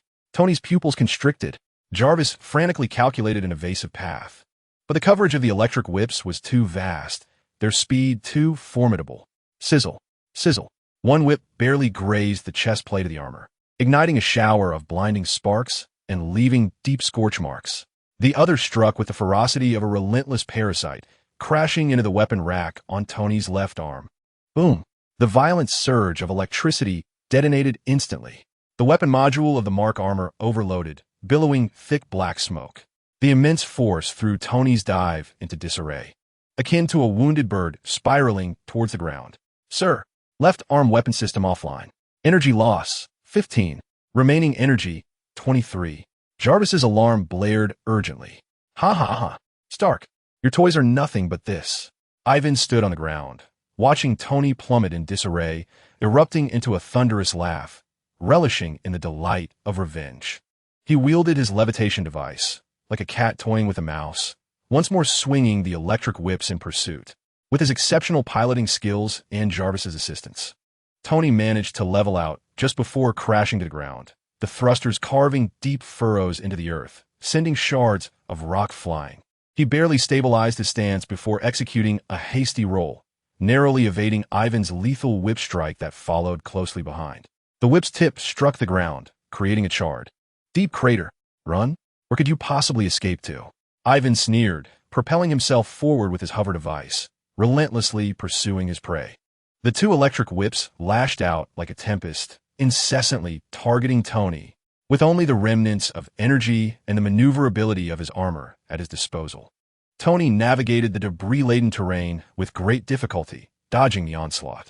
Occasionally, he retaliated with the last vestiges of his right arm's palm cannon, but his hurried shots were either deflected by Ivan's whips or ricocheted off the rudimentary yet exceptionally thick composite armor of Ivan's suit, yielding little effect. The voice of Jarvis, echoing like a death knell, reminded him of the impending doom. Once again, he narrowly escaped the whip S-tip, only to be hurled by the explosive shockwave, crashing against a crumbling concrete wall that shattered upon impact. Struggling to rise, he found the thrusters sputtering weakly, energy nearly depleted. The game is over, Stark. Ivan hovered above Tony, like a judge surveying an ant. He hesitated to attack, instead descending slowly, with a cruel mockery in his demeanor. As the two electric whips coiled around Tony like venomous serpents, blocking all possible escape routes.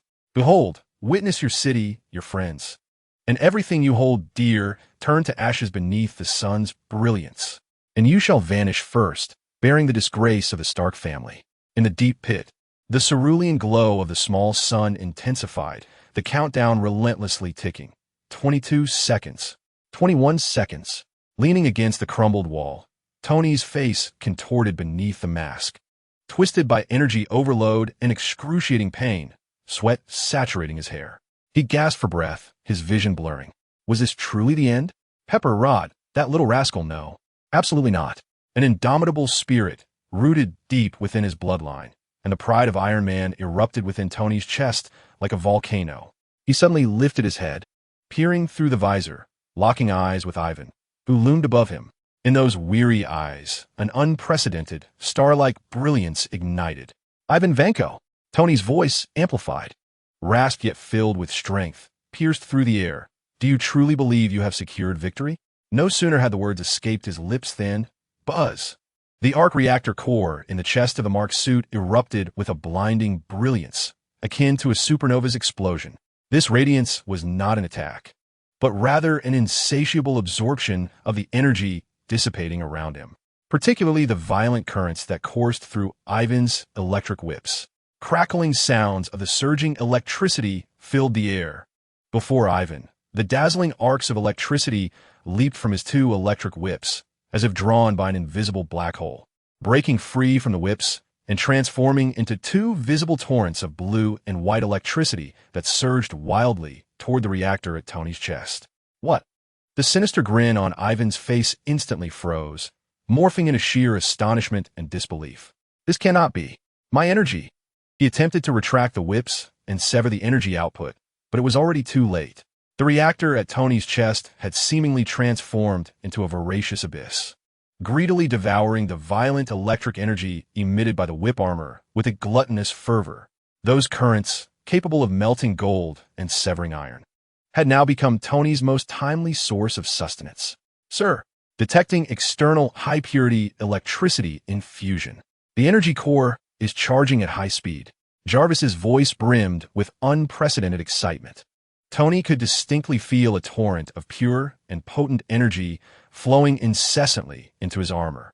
The previously dim vision, shrouded by energy depletion, was instantaneously restored to clarity, and the excruciating pain coursing through his body seemed to be suppressed by this newfound force. The energy bar, which had dwindled to a mere 15, surged upwards like a rocket.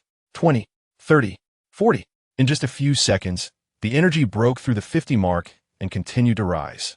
Ivan watched in horror as the arcs on his whips visibly diminished and vanished, while the reactor on Tony's chest grew ever brighter, resembling a miniature sun rising before him. He attempted to amplify the energy output, striving to incinerate Tony's armor with a stronger current. But the surging electricity was merely absorbed more swiftly by his opponent. It felt as though he had transformed into an oversized power bank. "No, stop, you wretched thief! Thief!" Ivan let out a desperate and furious roar, attempting to command the armor to launch a physical attack. However, in a moment he lost his focus, his movements faltering. Tony's eyes sparkled with determination. "Now is the moment. Jarvis, full power. Pomple's cannon. Target his whips." Tony bellowed. "Virum!" The Mark VII's right arm, now charged to its peak, suddenly rose. The palm cannon instantly coalesced an unprecedented, blinding blue and white energy sphere. The intensity of that radiance surpassed any previous attack. The terrifying energy fluctuations caused the surrounding air to emit a strained hum. "Taste this." Russian.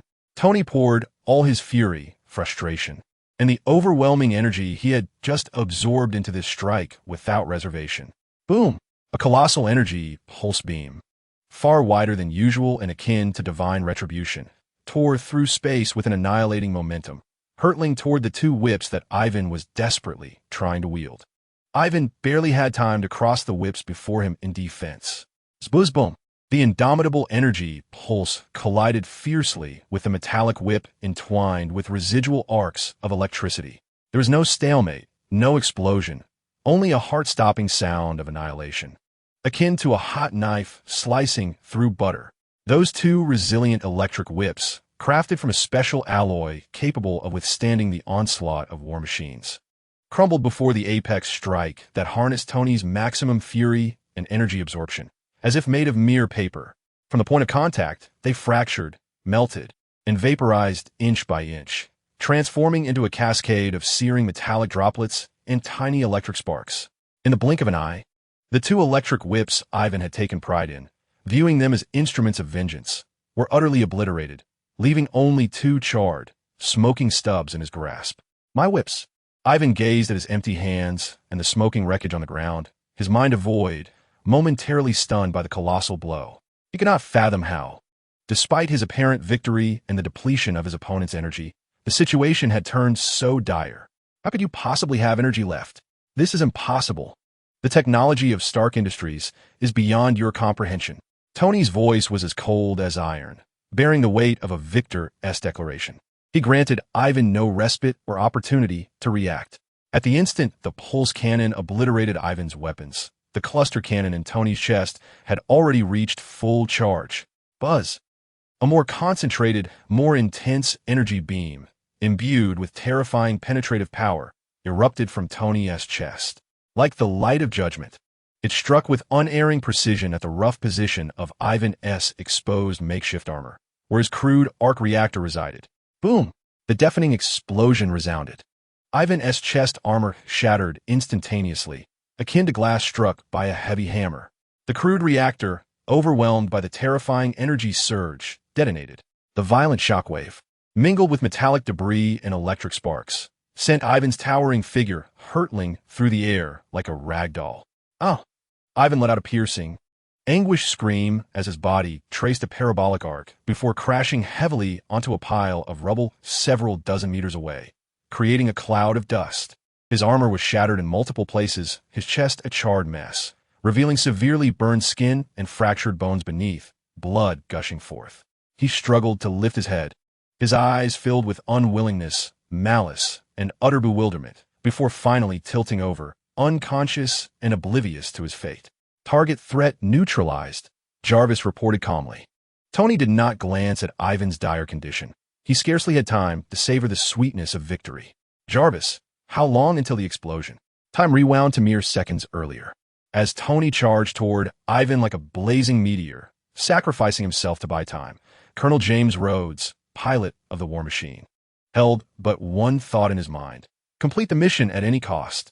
He was forced back by Ivana's sudden lash, helplessly watching as the terrifying little sun's countdown mercilessly ticked away. Tony's resolute silhouette was etched into his heart like a brand. There was no hesitation, no fear, only the iron will and responsibility that belonged to a soldier. Tony, the rest is in your hands, Rhodes bellowed, as the engine of the War Machine roared with an earth-shattering intensity. All the energy, all the thrust was recklessly channeled into the flight system. The War Machine shot forth like a cannonball, racing toward the ominous azure core that pulsated with the essence of death at an unimaginable speed. Warning: core energy radiation exceeds safe limits. The protective coating of the armor is rapidly deteriorating. The battlesuit's AI shrieked with urgency. Silence. Charge. Rhodes gritted his teeth, disregarding the frantic flashing red warnings on his visor and the violent vibrations and heat alerts emanating from the suit. For seconds, he surged to the edge of the core. The terrifying heat began to warp the suit's visibility. Scorching gusts seared through the armor seams, blistering his skin. 3 seconds. The War Machine's sturdy mechanical arms flung open, embracing the searing, pulsating azure core as if it were a beloved, heedless of the consequences. Sizzling. The contact point of the armored arm with the core emitted a nauseating melting sound, releasing plumes of white smoke.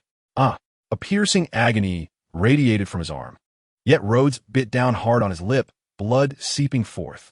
His arm's hydraulic system groaned under the strain as he summoned every ounce of strength to clasp the miniature sun of destruction tightly to his chest. 2 seconds. Get moving. Rhodes unleashed the wildest roar of his life. The thrusters on the back and legs of the War Machine roared to life, expelling an unprecedented torrent of flames akin to a rocket launching into the sky. Boom! The War Machine, clutching the imminent core, shot forth like a defiant meteor, hurtling away from the continent at a nearly self-destructive speed. Faster, a little further. Rhodes's mind was a blank slate, consumed by this singular obsession.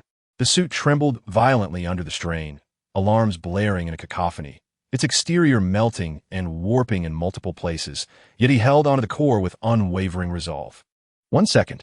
Just as the countdown approached 0, Rhodes felt the little sun within his grasp contract suddenly. An apocalyptic surge of energy was about to erupt. He had no time to ponder, nor the strength to throw it further.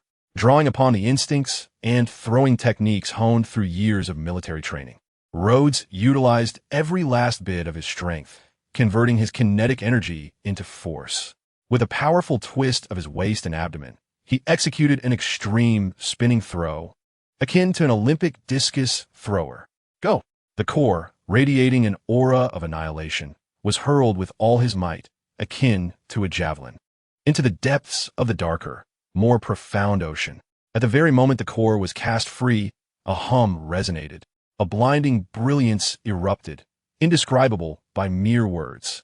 It was no explosion. It resembled the birth of a miniature star in the abyssal depths. An infinite cascade of light and heat instantaneously consumed everything within a radius of thousands of meters. The seawater evaporated and ionized in a billionth of a second. A colossal sphere of plasma, emanating a terrifying incandescent glow, materialized out of nowhere and expanded at an unimaginable velocity. Rod had no time to react. The War Machine's heavy armor, in the presence of this cosmic grandeur, felt as fragile as parchment. He felt as if he were being scorched by 1,000 suns simultaneously. No, it was more akin to being devoured. Boom! Following the radiance was a cataclysmic shockwave. It was not merely the vibration of air, but a wall of supercompressed seawater, dense enough to crush steel. Centered around the luminous sphere, it expanded spherically in all directions with wild ferocity. The War Machine, caught in the forefront, was like a leaf swept away in a tempest, struck mercilessly by this irresistible shockwave, laden with the weight of millions of tons of seawater. Bang! A thunderous sound echoed, so profound it felt as if his heart had ceased. Rod sensed that every bone in his body had been reduced to dust in an instant. His internal organs felt displaced. The horrific force penetrated through the armor, violently invading his being. Blood erupted from his mouth and nose, staining the interior of his visor. The war machine's once proud armor crumpled, twisted, and caved in as if struck by a colossal hammer. The piercing sound of metal tearing filled the air. Countless fragments splattered amidst the furious currents. The thrusters extinguished entirely. The energy core emitted a deathly wail, and the system interface was instantly cloaked in crimson alarms and static. Rod could only emit a muffled groan of agony before his consciousness was engulfed by an abyss of darkness and searing pain. The wreckage of the war machine was swept along by the cataclysmic shockwave, spinning like an uncontrolled top, tumbling through the boiling depths of the ocean, thrusting towards an endless abyss of darkness. The enormous sphere of light produced by the explosion lingered for several seconds before gradually dimming, contracting, and ultimately vanishing.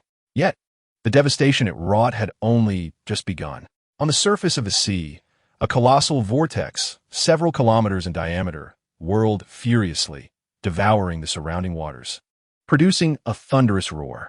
Towering waves, centered around the point of explosion, surged forth like the wrath of an oceanic deity's whip, crashing violently in all directions.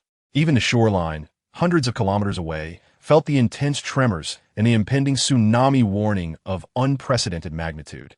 Beneath the deep sea, a chaotic silence reigned. The remnants of the war machine, utterly annihilated by the shockwave, lay like tombstones on the seabed, quietly nestled in the cold, dark silt. Inside the cockpit, Colonel Rhodes James was drenched in blood, teetering on the brink of life and death. Only the feeble life support system indicator, powered by the emergency supply within the armor, flickered a defiant red light through the murky seawater, akin to a candle flickering in the wind. As a terrifying flash, capable of illuminating the entire night sky, rent the darkness from the depths of the ocean, even from a great distance. Tony Stark felt the ground beneath him tremble slightly, and the surge of primal instinct rising from the depths of his soul. Standing amidst the ruins, the gold and crimson Mark VII armor reflected a cold and tragic sheen in the glow of the cataclysmic light. The helmet retracted, revealing Tony's face, smeared with sweat and gunpowder, etched with fatigue and concern. He gazed toward the source of the radiance, his clenched fists turning pale from exertion. Rhodes' voice was hoarse, tinged with a barely perceptible tremor. He could envision the dire circumstances and sacrifices lurking behind that blinding light. "Sir, a massive energy release point has been detected deep in the Atlantic, coordinates XXX. The energy equivalent far exceeds estimates. The war machine's signal has vanished." Jarby's voice was unusually somber. Tony's heart sank sharply. The signal was lost, yet he forced himself to dismiss the worst-case scenario.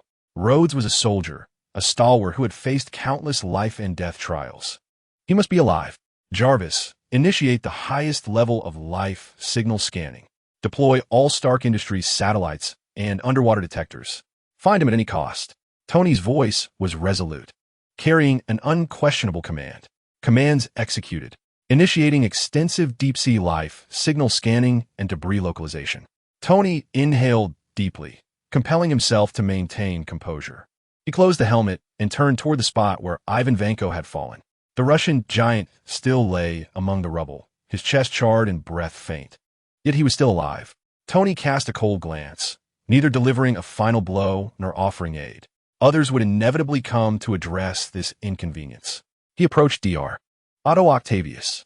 The octopus-like scientist had long been rendered unconscious from the previous battle and core impact, his mechanical tentacles twisted and broken, the apparatus behind him utterly destroyed, leaving only a charred shell. Tony regarded this once gifted individual, consumed by obsession and madness, a flicker of complex emotion crossing his eyes. He bent down to carefully check Otto's vital signs, confirming that he still lived. "Sir, a faint but stable life signal has been detected. The subject is in a deep coma," Jarvis reported. Tony acknowledged. He powered up the armor, slowly ascending into the air. A golden-red figure hovered above the ruins, reminiscent of a phoenix reborn from the ashes, surveying the land of calamity that he had wrought with his own hands. In the distance, the city's lights continued to shimmer brilliantly, as if the cataclysm that had nearly obliterated everything moments ago had never transpired. Only the acrid scent of charred remnants and the peculiar atmosphere of ionized energy bore witness to the harrowing events that had just unfolded. Jarvis established contact with S.H.I.L.D. in the military. Report the situation and request their presence to handle the site, and these two trophies, Tony commanded, his voice regaining its composure. Furthermore, search for roads with utmost urgency. Notify me immediately upon any discovery. Chapter 51. The Shakedown Stark Industrial Park Banquet Hall. The opulence that once graced this space had been replaced by the charred aftermath of an explosion, with bullet marks, overturned tables, and the pervasive stench of gunpowder filling the air. The crystal chandeliers hung askew, their remaining flickering lights casting fractured reflections upon the chaotic floor. Dasha stood at the epicenter of the devastation, her silver-gray gown dusted with ash, yet it did not diminish the chilling aura she exuded, sharp as a drawn blade. Not far from her feet, Harry Osborn lay sprawled like a scorched rag, his body blackened, emitting the acrid stench of burnt flesh, his breath faint and nearly imperceptible, each inhalation accompanied by a pained rasp, clearly struggling for air. Peter Parker and Gwen Stacy stood protectively on either side of Dasha, their faces etched with anxiety, compassion, and a hint of fear. Dasha, enough. Truly, it's enough. Gwen's blue eyes glistened with unshed tears, her voice trembling with desperation. He is in this state. If you strike again, he will surely perish.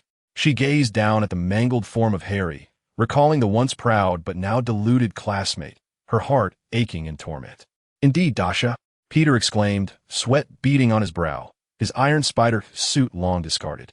Bruises and scrapes marred his face as he spread his arms in an attempt to intervene. Harry is a scoundrel. He deserves to die 1,000 deaths. But to kill him? That cannot be. His words tumbled forth, his inherent kindness and reverence for life preventing him from witnessing Dasha's lethal intent with indifference. Dasha's silver-gray eyes, cold as frost, swept over the barely breathing Harry and then back to the two standing before her, her voice devoid of emotion, yet seething with suppressed fury. Not deserving of death? Gwen, Peter, have you forgotten? Mere moments ago, this madman held me, clutching 2 pumpkin bombs, intending to drag me into the abyss with him. At that moment, he ceased to be Harry Osborn. He became nothing more than a monster clad in human skin. A threat that must be eradicated. Electric arcs flickered ominously around her. Step aside, or would you care to test my current? No, Dasha. Gwen grasped Dasha's arm fiercely, tears finally cascading down her cheeks. I know he deserves it, but killing him would only make you just like him. He is not worth such a sacrifice. Her voice trembled with genuine concern. Peter nodded vigorously, his gaze filled with earnest pleading. Dasha, please remain calm. Think of Mr. Frank. Think of us. We cannot bear to lose you. Hand him over to the police. Let the law deal with him. He cannot escape this fate. Law? Police? Dasha scoffed, her tone laced with bitter irony. Just look at his green goblin armor. Look at that madman for a father. Can a law truly hold the Osborns accountable? She attempted to wrench free from Gwen's grip, her murderous intent unyielding. I trust only my judgment and strength. Step aside. At that moment, as the three stood in tense stalemate, the atmosphere thick with anxiety, the sound of deliberate, composed footsteps echoed from the shadows of the banquet hall. Norman Osborn emerged slowly, clad in a perfectly tailored deep green suit, his expression a mixture of scrutiny, calculation, and a barely perceptible satisfaction. He cast not a glance at his dying son, his gaze like a cold probe, landing squarely on Dasha's face. Miss Chun, Norman's voice was calm and devoid of emotion, as if discussing the weather. Why such fervent anger? Norman Osborn. Dasha whirled around, her fury finding a more direct outlet as she pointed at Harry on the ground. Her voice rose, brimming with righteous indignation. Look at your beloved son. Look at the havoc he wreaked. He nearly killed me. He almost killed everyone. Is this the upbringing of the Osborns? Peter and Gwen, upon seeing Norman's arrival, felt alarm bells ringing in their minds. Gwen instinctively tightened her grip on Dasha's arm, while Peter anxiously positioned himself in front of Dasha, fearful that she might lash out at Norman. Unfazed by their apprehension, Norman raised a hand slightly, signaling Dasha to calm down, a peculiar smile gracing his lips. Miss Chun, please remain composed. Norman's voice maintained its steady tone, yet the words he uttered struck the three like thunder. In truth, Harry's actions today were sanctioned by me. One could even say I was the driving force behind them. What? Gwen and Peter gasped in unison, their eyes wide with disbelief, as if they had heard the most absurd of tales. You urge your son to his doom. Dasha's expression mirrored extreme shock and incredulity, her silver-gray eyes reflecting a blend of confusion and absurdity, while internally she scoffed. The old fox has finally taken the bait. But why does this plot twist seem awry? What did you say? Dasha's voice trembled with the perfect mix of disbelief and confusion. You pushed him? He is your own son. It is precisely because he is my son, the sole heir of Osborn. Norman's tone bore a chilling rationality as he cast a glance at the faintly breathing Harry on the ground, his gaze as indifferent as one observing a failed investment. I have investigated you, Dasha Chen. You are exceptional, immensely powerful, with boundless potential. Yet, you are ill-suited for Harry. He paused, his voice growing colder. Moreover, since he encountered you and became infatuated, he has become increasingly foolish, impulsive, and overly emotional. He has entirely lost the composure, rationality, and ambition expected of an heir. His mind is filled only with those ludicrous fantasies about you. This deeply disappoints me. Norman's tone was laced with a frigid disdain for unfulfilled potential. Dasha regarded him as though he were a fool, an absurdity bubbling within her. She fought the urge to scoff, voice laden with disbelief, as she queried. So this is your method of motivation? To incite him to kill me? Only to be defeated by me like this? Are you not afraid he might be killed outright? Or even if he survives, he will be driven to madness by such a blow. Did you not see the twisted excitement in his eyes when I was tormenting him just now? Madness? Twisted? Norman emitted a low, assured chuckle. Harry is my son. I understand the resilience that lies within him. The Osborn lineage will not be easily vanquished. The most profound failures and near-death experiences often serve as the most effective wake-up calls. If he cannot even overcome this hurdle, Norman's gaze turned utterly frigid. Akin to ice laced with poison, it would merely confirm that he is indeed a worthless lump of clay. The Osborn Corporation has no need for a useless heir.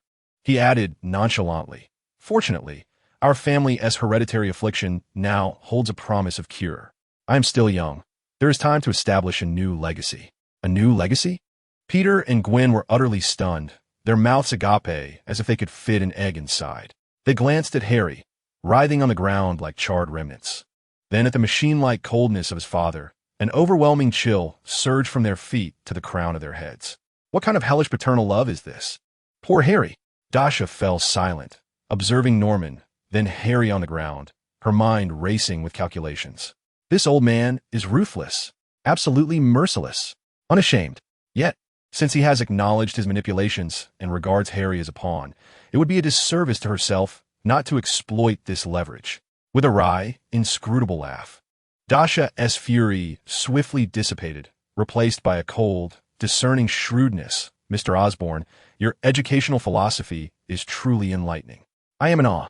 She broke free from Gwen's grasp and slowly approached Norman, the distance between them close enough to feel each other's breath. Dasha tilted her head slightly, her silver-gray eyes locking onto Norman's fathomless gaze, a cold smile gracing her lips. However, the terror your son inflicted upon me tonight, coupled with the property damage and the grave threat to my precious life, cannot simply be overlooked, can it? Norman observed as Dasha instantaneously transitioned from an enraged young woman to a shrewd businesswoman, a flicker of scarcely concealed admiration crossing his eyes. This cunning vixen is remarkably quick to change her demeanor. What do you desire? Norman inquired directly, his tone flat and unembellished. Quite simple, Dasha replied, extending two slender fingers. The meager shares of Osborn Industries I currently possess are utterly paltry. Increase my stake by 3 points, from 2 to 5. Once that is settled, we can consider this matter closed. Your son, whether he lives or dies, remains conscious or continues to spiral into madness, is no longer my concern. How's that sound? Consider it a tuition fee for educating Harry. A mere 3 points for a worthy heir. It's quite the bargain, wouldn't you agree? 3 percentage points, worth billions of dollars. Even Norman, with his profound composure, felt a twitch at the corner of his eye. This little rascal has quite the appetite. Yet, as he glanced at the near-lifeless Harry on the ground and recalled Dasha's enigmatic ability to transform, alongside the formidable power she had demonstrated tonight, enough to challenge the armored Green Goblin. He weighed his options briefly before nodding expressionlessly. Agreed. Tomorrow, I will have my lawyer prepare the share transfer agreement. Splendid. Dasha's icy demeanor melted away, revealing a radiant smile reminiscent of a cat that has successfully indulged in a clandestine affair. Conducting business with someone astute is a true pleasure. No need for farewells. Norman regarded Dasha intently, his gaze seemingly attempting to penetrate her very essence. Without uttering another word, he gestured towards the shadows behind him. Several black-suited, formidable bodyguards materialized like phantoms, swiftly lifting the charred Harry from the ground and disappearing through the entrance of the banquet hall. Norman turned to leave. Oh, by the way, Mr. Osborne, Dasha suddenly recalled, her voice laced with a hint of mischief. In your future endeavors of educating your child, may I suggest a more civilized approach? Resorting to explosives is rather detrimental to goodwill. Wouldn't you agree? Norman paused momentarily, but did not look back, continuing on his path. Yet, his tense silhouette betrayed his inner turmoil. Once Norman departed, Peter and Gwen exhaled deeply, feeling as though their backs were drenched with sweat. Dasha, did you truly intend to kill Harry? Gwen asked, still shaken by the encounter. The smile vanished from Dasha's face as she rolled her eyes. Of course not. I merely wished to see how long his father, lurking in the shadows, could endure before emerging to collect the remains, and to collect a bit of compensation for emotional distress. 3 percentage points, what a lucrative endeavor. Peter and Gwen exchanged a glance, each perceiving in the other's eyes a profound sense of helplessness and admiration for Dasha's extraordinary ability to change her demeanor. However, it was a relief that Harry was unharmed and Dasha had not resorted to violence. This was the most favorable outcome they could hope for. Chapter 52. The Summons Beneath the Pacific in the Cold, Dark Depths of the Ocean. A cutting-edge deep-sea rescue submarine bearing the Stark Industries emblem loomed like a colossal steel manta ray, quietly hovering above the wreckage of a war machine. Intense beams of searchlights pierced the darkness, illuminating the chaotic scene. Twisted fragments of dark gray armor lay scattered in the silt, resembling the bones of a great beast. The submarine's mechanical arms meticulously cleared the debris covering the remnants of the vessel, unveiling the contorted and mangled hatch of the cockpit. Tony Stark, clad in a diving suit, was personally engaged in the operations outside the submarine. The usual levity had vanished from his face, replaced by a grave and anxious expression. He maneuvered an underwater cutting device with utmost caution, carefully slicing through the jammed hatch while Jarvis's guidance flickered on the screen within his diving helmet. Rhodey, hang in there. For God's sake, just hold on. Tony bellowed into the communication channel, his voice trembling with uncontainable fear and concern. The thought of what might happen if Rhodey were to succumb was unimaginable to him. At last, with a sharp hiss, the deformed hatch was successfully severed. Murky seawater surged into the cockpit in an instant. Tony's heart raced to his throat. He swiftly commanded the mechanical arm to reach inside. Cautiously probing the interior of the cockpit, under the searchlight's glow, the figure of Colonel James Rhodes emerged into view. He remained secured in the pilot's seat, yet the cockpit had become severely contorted, pressing him into an impossibly confined space. His helmet visor was riddled with cracks, dried blood staining the mouth and nose area. His complexion as pale as parchment, and his eyes tightly shut, devoid of life. The life monitor connected to him displayed a heartbeat line, so faint it nearly resembled a straight line. Rhodey, wake up. Can you hear me? Tony's voice shifted to a pitch filled with desperation.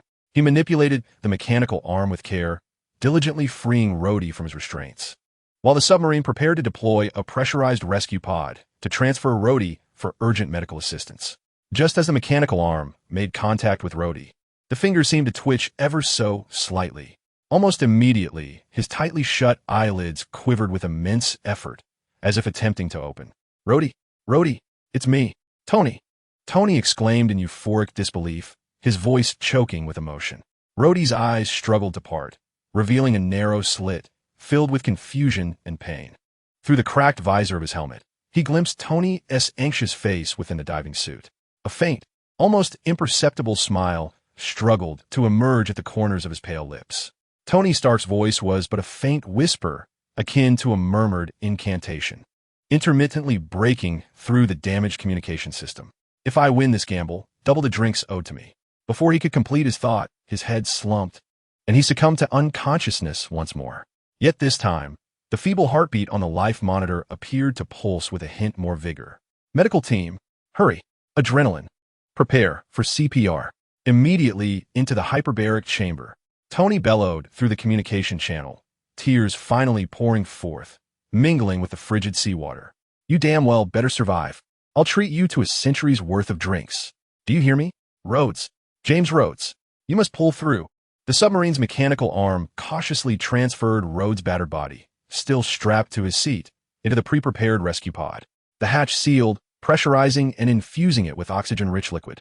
The professional medical team promptly commenced emergency resuscitation. Suspended in the murky depths, Tony gazed through the observation window of the pod at the bustling figures within and Rhodes' ashen face, his clenched fists turning white from exertion. A profound sense of relief and dread washed over him like a tidal wave. He silently vowed, no matter the cost, he would ensure Rhodes' survival. Days later, the chaos in New York seemed to have momentarily subsided. Dr. Octopus Otto and Whiplash Ivan were apprehended by the police. Dr. Connors, under the guarantee of Gwen's father, was admitted to a specialized medical facility for treatment and psychological evaluation. Colonel Rhodes, despite his grave injuries, multiple fractures, internal damage, and severe burns, managed to escape the clutches of death, thanks to Stark Industries' cutting-edge medical technology and Tony's relentless efforts, entering a prolonged rehabilitation phase. Once Tony Stark had navigated through Rhodes' initial treatment and a mountain of subsequent affairs, he finally found a moment to breathe. Dressed casually, he leaned against the roadside, unceremoniously devouring a gigantic hamburger, his face betraying fatigue, yet more so a sense of relaxation after the harrowing ordeal. At that moment, a sleek, understated yet opulent black sedan glided silently to his side. The door opened, revealing a long, elegant leg clad in black stockings, perched upon delicate high heels. Following that, a stunning woman with a voluptuous figure, clad in a tailored burgundy dress, her golden locks cascading like a waterfall, emerged. Her makeup was exquisite, lips fiery red, exuding an alluring and mature charisma with every smile and glance. She lifted her gaze, effortlessly spotting Tony through the expansive glass windows, a captivating smile gracing her lips as she playfully winked. In an instant, Tony's eyes sparkled. All fatigue vanished. He could feel a surge of dopamine coursing through him. This figure, this face, this aura. She was undeniably a perfect angel sent from above to soothe his wounded spirit. As for Rhodes, lying in a hospital room, apologies. I am not well acquainted. Please refrain from contacting me. In an instant, Tony transitioned from a weary CEO to a lustful peacock. He tidied his hair and adjusted his collar, displaying what he deemed his most charming smile, and swiftly made his way to the exclusive elevator. Downstairs, a striking woman watched Tony's hurried descent, her crimson lips curling into an even deeper smile. She swayed her serpentine waist, approaching him with an alluring grace. Mr. Stark? Her voice, imbued with a honeyed timbre and a hint of languorous rasp, sent shivers down one's spine. Indeed, beautiful lady, how may I be of service to you? Tony flashed his signature playboy grin, his gaze unabashedly roaming over her figure. The woman giggled, offering no reply, but instead elegantly extended her delicately manicured hand, adorned with scarlet nail polish, gently tugging at Tony's tie, drawing him closer. The air between them thickened with palpable tension, and Tony could almost savor the expensive and intoxicating scent of her perfume, feeling her warm, sweet breath brush against his cheek. Service? She leaned closer to Tony's ear, her breath fragrant like orchids, her voice laced with seduction. Certainly, but first take a look at this.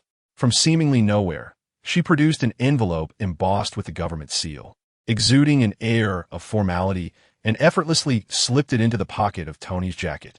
Her fingertips grazed his chest ever so slightly. Tony, enchanted by this sultry encounter, barely registered the envelope, his mind consumed with the impending battle of countless lives. He instinctively wrapped his arms around the woman's slender waist, his smile widening, as he eagerly reached for the envelope. Oh, a love letter for me? Let me see where tonight's battlefield is set. He playfully extracted the envelope, deftly tearing it open. and shook out the contents. As his eyes casually scanned the paper, the next moment, the captivating smile on Tony's face froze as if doused in ice water. The bold, black letters at the top of the document struck his eyes like a sledgehammer. Senate Armed Services Committee Special Hearing Subpoena Subject: Evaluation of potential threats to national security posed by Mr.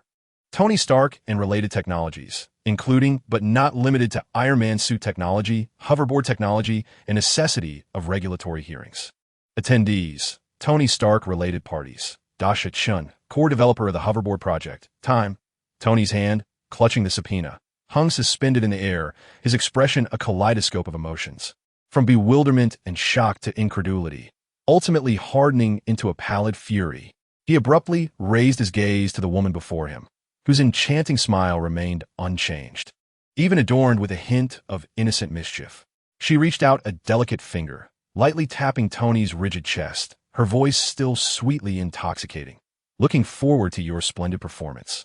Mr. Stark, see you at the hearing. After speaking, she gracefully withdrew her hand, turned, and with the elegant click of her high heels, swayed back into the black sedan, departing with an air of finality, leaving Tony with a heart-wrenching, perfect silhouette.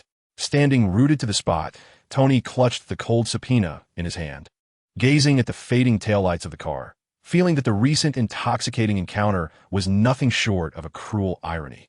He glanced down at the name Dasha Chen on the subpoena, pondering the daunting hearing that awaited him, a veritable battleground populated by a cadre of antiquated figures.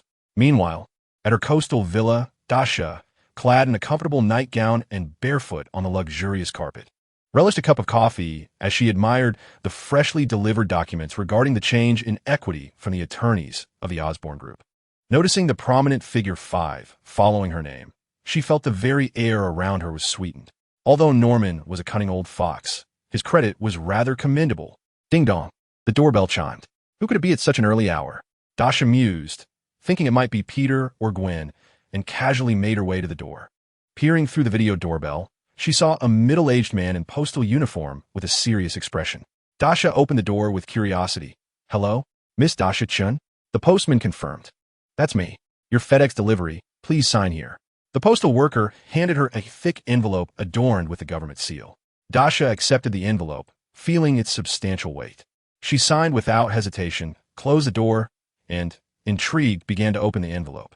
Upon seeing the familiar formatting and the official wording on the document header reading, Senate Military Committee Special Hearing Subpoena, she felt her smile freeze. Her coffee cup nearly slipping from her grasp. Her silver-gray eyes widened in disbelief as she stared at the subpoena, then glanced at the freshly inked equity document on the wall. The once sweet air was now suffused with the stifling atmosphere of bureaucratic proceedings. Tony Stark, you jinx! A similar anguished cry echoed through Dasha's new villa. Chapter 53. The Elite Beast on Capitol Hill. The solemn hearing chamber buzzed with an atmosphere akin to that of a pot of oil nearing its boiling point. Behind the long table, a row of impeccably dressed senators sat with grave expressions, resembling judges on the bench. Opposite them sat two defendants of starkly contrasting demeanor. Tony Stark retained his irreverent air, clad in an expensive bespoke suit, legs crossed, his fingers mindlessly tapping the table, his eyes hidden behind sunglasses radiating impatience and overt mockery. Beside him, Dasha appeared far more demure, her silver-gray hair neatly tied back in a ponytail, donning a well-tailored dark suit. The chief protagonist of the hearing is Senator Stern, a seasoned politician with meticulously combed hair and eyes sharp as a hawk. He directed his initial barrage toward Mr. Tony Stark. Stern's voice, imbued with the characteristic cadence and gravitas of a politician, proclaimed that luminous trinket upon your chest, along with those flying tin cans capable of launching lethal weaponry, undoubtedly constitute weapons of mass destruction. They are exceedingly perilous war machines. Their existence poses a grave threat to national security and the equilibrium of international strategy. Congress demands that Stark Industries immediately and unconditionally surrender all technology and materials related to the Iron Man armor for centralized management and oversight by the Department of Defense. A profound silence enveloped the chamber, all eyes fixated on Tony. He leisurely removed his sunglasses, revealing eyes that seemed to convey a message of "Are you jesting with me?" Leaning slightly forward, A playful smirk appeared at the corners of his mouth as his voice resonated clearly through the microphone. Weapons? Weapons of mass destruction? Senator, that is quite an expansive accusation.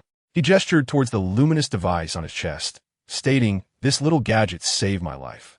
Without it, I would now be nothing more than a pile of bones rotting in an Afghan cave." As for those flying tin cans, Tony rose to his feet, strode to the center of the chamber, arms outstretched, surveying the audience with an exaggerated flair and undeniable confidence. "They are prosthetics, Senator. High-tech, exceedingly costly prosthetics that allow this poor heart disease patient to stand again, even to soar. They are medical assistance devices, just like wheelchairs and hearing aids. Do you intend to legislate the confiscation of wheelchairs from disabled individuals across America merely because they happen to be a tad faster than automobiles?" A suppressed giggle escaped Dasha first, quickly stifled by her hand, her shoulders shaking. The chamber erupted in muffled laughter and whispers. Stern's complexion turned an alarming shade of puce. "You are grasping at straws, Stark. Your so-called prosthetics can obliterate tanks. They can raise buildings. Is this the functionality one expects from medical equipment?" "Oh," Tony arched an eyebrow, feigning innocence. "That is because certain ailments necessitate more robust treatment measures, such as terrorists or bureaucrats attempting to confiscate the wheelchairs of others." He cast a pointed glance at Stern. "You." Stern seethed, trembling with rage. Realizing he could not gain any ground with Tony, he swiftly redirected his ire towards the seemingly more vulnerable Dasha. "Miss Chen," Stern's voice dripped with suppressed fury. "Let's discuss your company, future vision, and the so-called hover car you are bringing to market." He picked up a document and stated, "According to our assessment, this mode of transportation, capable of disregarding terrain and soaring freely, once it becomes mainstream, will pose a disruptive challenge to current traffic regulations, airspace management, and even urban safety. Its potential risks are incalculable. We strongly recommend that before Congress establishes comprehensive and stringent new regulations, all technical data and products related to the hover vehicle should be temporarily nationalized and subjected to in-depth research by the relevant authorities." Everyone's gaze shifted back to Dasha. She blinked her innocent silver-gray eyes and, with a melodious voice tinged with just the right amount of confusion, asked, "Nationalize? Research? Senator, have you perhaps misunderstood something?" "Misunderstood?" Stern furrowed his brow. "Indeed." Dasha spread her hands, her expression exceedingly sincere. "Our future glider is not a disruptive mode of transport at all. It is merely, well, a gimmick, an exceedingly extravagant, luxury version of a skateboard." "A skateboard?" Stern was taken aback, thinking he had misheard. The hall erupted in murmurs. "Indeed." Dasha nodded vigorously, as though elucidating an undeniable truth. "You see, it has no wheels, right? At most, it hovers just a tad higher. It goes a little faster. But that does not change the fact that it is essentially an advanced skateboard. Just like someone who embeds diamonds in a skateboard, it remains a skateboard. Should a diamond-encrusted skateboard also require specific legislation and nationalization? Will roller skaters then need to report to Congress?" This time, even a few journalists in attendance could not stifle their laughter. Tony even gave Dasha a thumbs up. Stern's expression darkened. He felt publicly mocked. "A skateboard? It can fly several meters off the ground. Its speed exceeds 100 kilometers per hour. You call this a skateboard?" "A luxury skateboard," Dasha shrugged, her face reflecting a nonchalant attitude. "Technology is advancing. Skateboards must evolve as well, right? We cannot strip them of their skateboard rights simply because they have undergone an upgrade." Stern was momentarily speechless. He realized Dasha had exploited a loophole in the technical definition, and conventional methods would not suffice. He swiftly resorted to the politician's typical tactics of invoking national security and loyalty scrutiny. He opened Dasha's dossier, his gaze sharp as a blade. "Miss Chun, the records indicate you possess Asian ancestry. May I inquire if you also hold a passport from Canada or a certain major Eastern nation?" "Here it comes." Dasha chuckled inwardly, yet maintained an obedient demeanor. No, Senator. I am purely a native-born citizen of the lighthouse. I possess only a lighthouse passport, and it is still warm." She even patted her pocket symbolically. Stern pressed on relentlessly. "Have you ever joined any political party in either of these countries?" The moment of innocence vanished from Dasha's face, her silver-gray eyes flashing with unmasked disdain as she regarded Stern with a gaze akin to that reserved for refuse. Her voice dripped with icy sarcasm. Join a political party? Senator, do I strike you as someone of that ilk? I am allergic to politics. To me, those who toy with political machinations are no different in essence from sanitation workers, perpetually entangled with filth. As for myself, I possess a dual obsession with cleanliness, both physical and psychological. Thus, I harbor no interest in any political party and maintain my distance. Her words, akin to poison icicles, pierced directly into Stern and the entire political ecosystem he represented. You. Stern trembled with rage at this blatant affront, pointing an accusatory finger at Dasha. Mind your language. Miss Chen, this is a solemn congressional hearing. I'm being quite serious. Dasha blinked innocently. I am merely stating facts while expressing my personal hygiene preferences. Stern, suppressing his fury, decided to make one final attempt, throwing out the most venomous insinuation. So, have you had any contact with officials from these two countries? For instance, passing messages privately or accepting their funding? Dasha burst into laughter, her mirth crisp yet laced with irony. Contact with officials? Senator, your question is truly enlightening.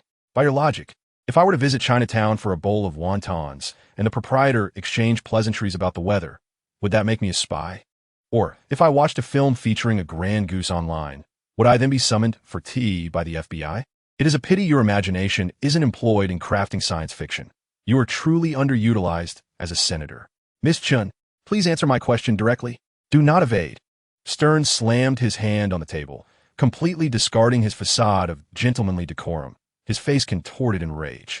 Dasha, too, wiped the smile from her face, her silver-gray eyes gleaming like icy blades, piercing Stern. Answer directly? Very well. I believe that this hearing you are presiding over is, from start to finish, a colossal farce, wasting taxpayers' time and money. And you, Senator Stern, are the most vigorous clown in this absurd spectacle. Furthermore, kindly speak away from the microphone. Your breath, which even cheap mouthwash cannot mask, has reached me from this distance. The room erupted into chaos. Journalists frantically clicked their shutters, capturing this unprecedented scene. A teenage girl berating a seasoned senator, accusing him of being a foul-breathed clown at a congressional hearing. Stern trembled with fury, pointing at Dasha, his lips moving, yet producing no words, only heavy breaths and a blaze of ire in his eyes. It was evident he wished to persist with his repetitive inquiries about contacts with officials, asking the same question 100 times over. Just then a voice boomed. Enough. Tony Stark sprang to his feet, his chair screeching against the floor with a piercing sound. The irreverent expression on his face vanished, replaced by an icy demeanor and an absolute aura of dominance befitting a top-tier magnate and superhero. Stern, and all the esteemed individuals present, Tony's voice thundered, instantly silencing the cacophony of the crowd. Listen closely. My prosthetic limb, Dasha's luxurious skateboard, they belong to us. They belong to Stark Industries. They belong to the vision of the future.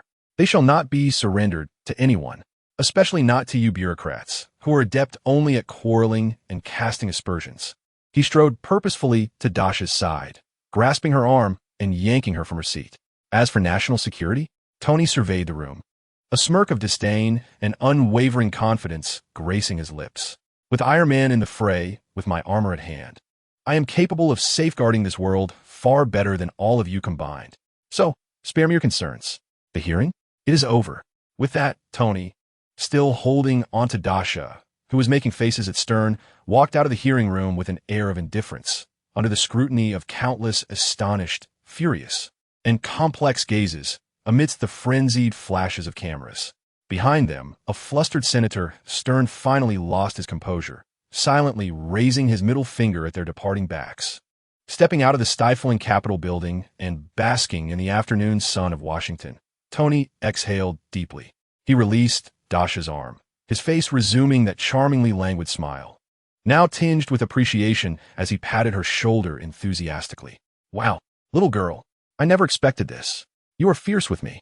But today you took on that gaggle of old fossils without hesitation. Every word hit the mark. Quite impressive, just to my taste. Tony's tone was exaggeratedly admiring. Dasha immediately jumped back, like a cat whose tail had been stepped on, crossing her arms protectively and eyeing Tony warily. Hey, Stark, what are you up to? I warn you, I just turned 18. Don't get any funny ideas, you old man. Pervert. Tony's smile froze instantly, his mouth twitching. What the hell, Dasha Chen? What kind of nonsense is running through your head? Just because I compliment you, you think I'm after your body? I'm not that desperate. He was on the verge of madness from this little rascal's thought process. Observing Tony's flustered reaction, Dasha's eyes twinkled with mischief. She discreetly slipped her hand into her coat pocket, seemingly plotting something, and then her expression shifted to one of bashful anticipation as she leaned closer to Tony, lowering her voice to a tempting whisper. Actually, Tony, if you truly desire, it's not entirely off the table for negotiation. She deliberately elongated her words, casting a flirtatious glance at Tony. As long as you assist me with a small favor? Tony was momentarily taken aback by this sudden twist, instinctively asking, what favor? He admitted, despite her irritating demeanor, the girl was undeniably attractive. Moreover, as she transformed, Dasha saw the bait had taken, and she swiftly threw in her proposal. It's quite simple. Help me secure the release of Ivan Vanko and Dr. Otto Octavius from their clandestine prison. What? Tony reacted as though someone had stepped on his tail, instantly bristling, his voice elevated by an octave. Bail out Ivan. That lunatic who would relish flaying me alive to make a Russian kebab. And that madman who nearly blew half of New York to smithereens. Dr. Octopus? Dasha, have you been driven to madness by those old geezers in Congress? He gazed at Dasha with a look of pity, as if to say, this child is beyond salvation. Oh, come now, don't be so agitated. Dasha waved her hand dismissively, continuing her coaxing tone. You see, while I may be young, I am, shall we say, quite well endowed. And she deliberately accentuated her figure, casting a flirtatious glance. Don't you appreciate various styles? If you agree, I could, transform into your preferred aesthetic. Perhaps Mai Shiranui or Hancock. She subtly hinted at her shape-shifting abilities. Tony stroked his chin, a flicker of hesitation and inner turmoil surfacing in his eyes. Images of alluring figures flashed uncontrollably through his mind. This little rascal's transformation ability might indeed hold some merit. I wonder if Pepper would ever find out? Just as Tony South's thoughts edged dangerously close to temptation. Tony Stark. Dasha's bashfulness and allure vanished in an instant, replaced by a devilish grin of triumph. She swiftly extracted her phone from her pocket, triumphantly waving it before Tony. The recording interface glaring back at him. You are genuinely considering it. You want me to transform into a specific style? Wow. The great Iron Man turns out to be a pervert longing for the form of an underage girl. Who should I send this recording to? Sister Pepper? No. She is utterly devoted to you and would likely help destroy the evidence. Perhaps I should send it to Old Man Frank. I'm sure he would be delighted to engage you in a thorough discussion regarding juvenile protection laws. What do you think? Tony's expression shifted from hesitation to sheer terror, then to a furious, ashen rage. He felt like a fool, manipulated and spun around. Dasha, you little schemer. Tony fumed, jumping in place, his finger trembling as he pointed at Dasha. Delete that recording. Immediately. Right now. Or I will have Jarvis hack into all your devices. Oh, please. If you're so capable, come and take it. Dasha made a face, nimbly dodging Tony's grasp. Want the recording? Exchange it for Ivan and Otto. The two began to chase each other playfully across the plaza in front of Capitol Hill, drawing the curious glances of passersby.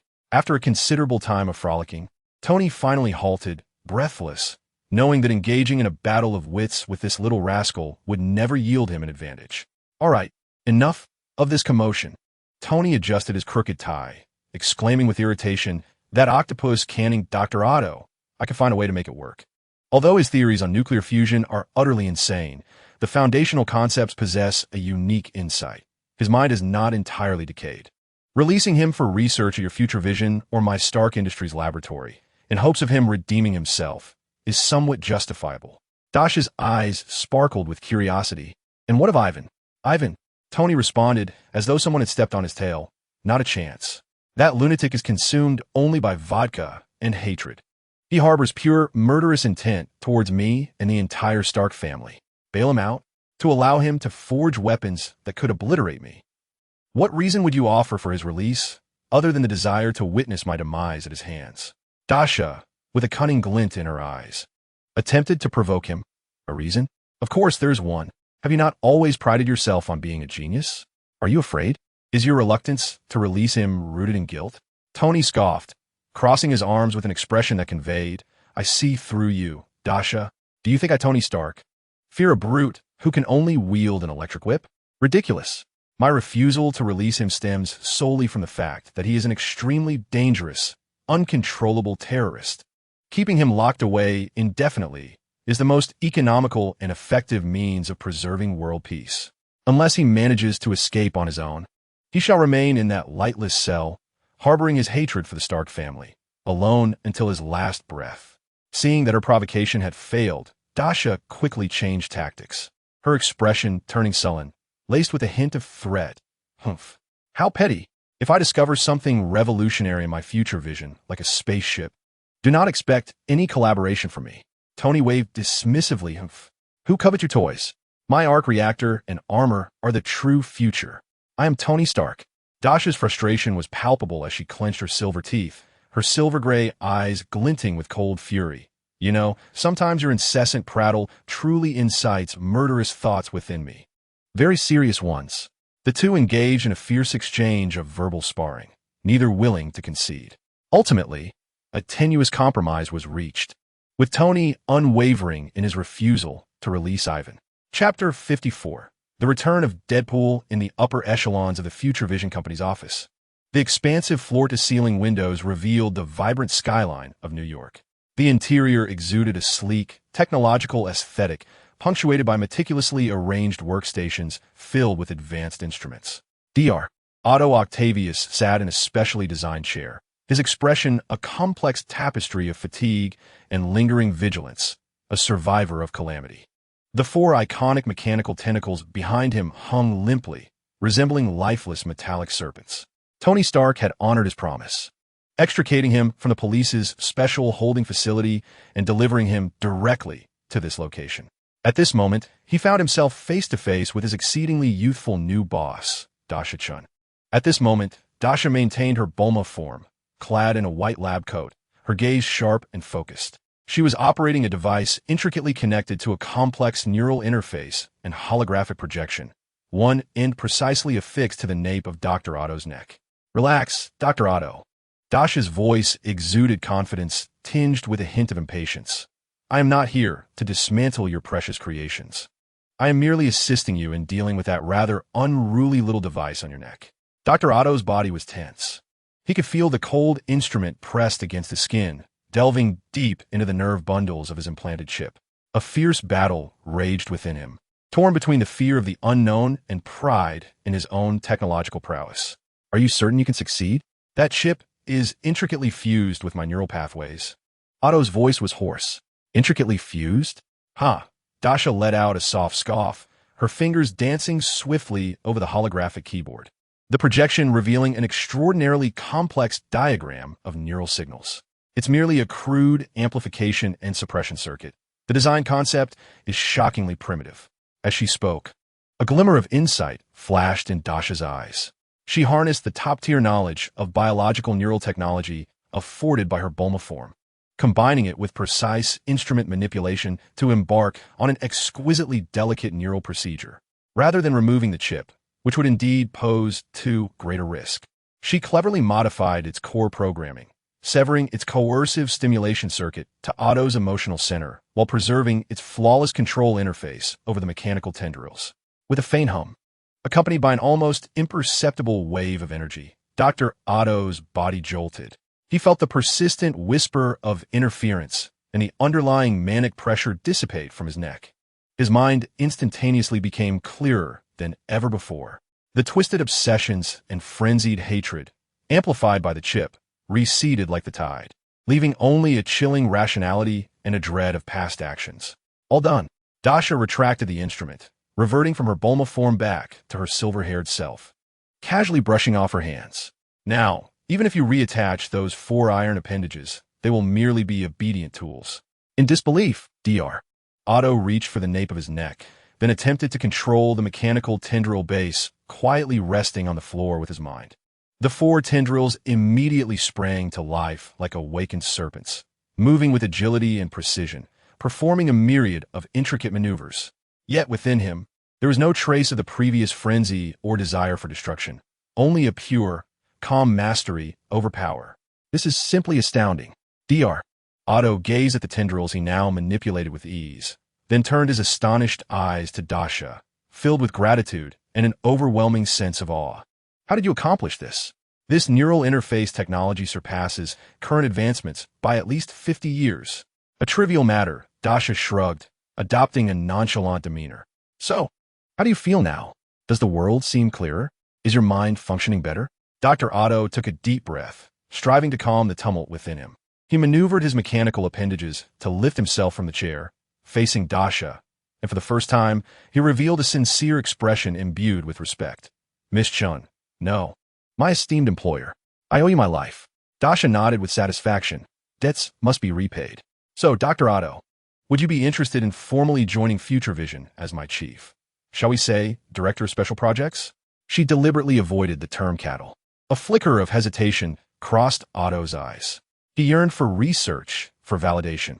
Yet the shadows of Tony Stark and the humiliation of past failures lingered. He required resources, an environment free from interference. Dasha, discerning his thoughts, swiftly presented her trump card. Your research on controllable nuclear fusion is quite unique. Albeit the last experiment made quite a bang. I can allocate sufficient funds for you to indulge in establishing a top-tier independent laboratory. As for personnel, recruit as you see fit, provided you can manage it. Research direction? I will not interfere, as long as your little son does not explode on my territory. What do you say? An independent laboratory, substantial funding, autonomy. These were the very conditions Dr. Otto had longed for.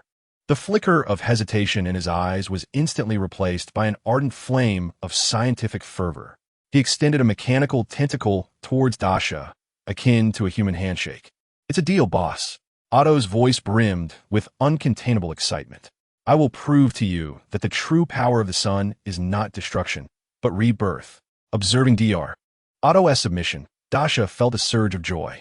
Securing a top-tier scientist propelled her plans against the mech armies of the purple sweet potato demon one step further. However, she had not forgotten her other target, Ivan Vanko. She picked up the phone and dialed Norman Osborn's private number. The call rang for an eternity before being answered. Dasha, Norman's voice emerged, cold and piercing, imbued with a barely suppressed fury, akin to a volcano on the verge of eruption. I believe there is nothing left to discuss between us. With that, he abruptly hung up. Dasha stared at the phone, bewildered. Has this old man lost his mind? How could he turn on me so swiftly? Is it possible that Harry's condition has worsened? Or has my extortion of his 3 stake driven him to madness? Unhinged, Dasha scoffed, tossing the phone back onto the table. The route to Norman was evidently a dead end, and it appeared that rescuing Ivan was utterly hopeless. For the sake of a mere hired hand. To break into a prison? Forget it. Ivan was not worth such effort. It seemed they were simply not meant to be. Quickly dismissing Ivan from her thoughts, Dasha began to contemplate other potential talents. She strolled to the expansive floor-to-ceiling window, gazing down upon the sprawling cityscape of New York. The technical prodigy possesses remarkable hands-on skills, but it is preferable that their temper remains in check while also maintaining an aesthetically pleasing appearance. Dasha, counting on her fingers, mused to herself, her mind sifting through the scientists of the Marvel Universe as if projecting a film. Suddenly, a figure sprang to mind. A Korean female scientist. Was her name Helen Zhao? Yes, that's her. The regenerative cradle technology. Bioprinting. The potential of this technology is immense. Furthermore, she is quite attractive. Bringing her on board could serve as a splendid face for the company. Perfect. Dasha snapped her fingers, her mood instantly brightening. She was already devising plans on how to pay a visit to this brilliant scientist. Just then, her personal phone buzzed in her pocket. It was a call from Frank. Hello, is that you, Frank? Dasha answered casually. Dasha, Frank's deep, husky voice resonated, the sound of crashing waves in the background indicating his location. I've wrapped up my affairs here. I should be back in New York in about 3 days. Oh, understood, Dasha replied flatly, her attention drifting back to the scenery outside, her fingers idly tapping against the glass. A brief silence lingered before Frank's voice returned, tinged with a barely perceptible hesitation. Take care of yourself. Remember to eat on schedule. With that, he hung up before Dasha could respond. She stared at the disconnected call, her brow furrowing slightly as she murmured, What is up with him today? Speaking so awkwardly and now showing concern for meals? Did he eat some bad seafood or something? Shaking her head, She dismissed Frank's unusual behavior.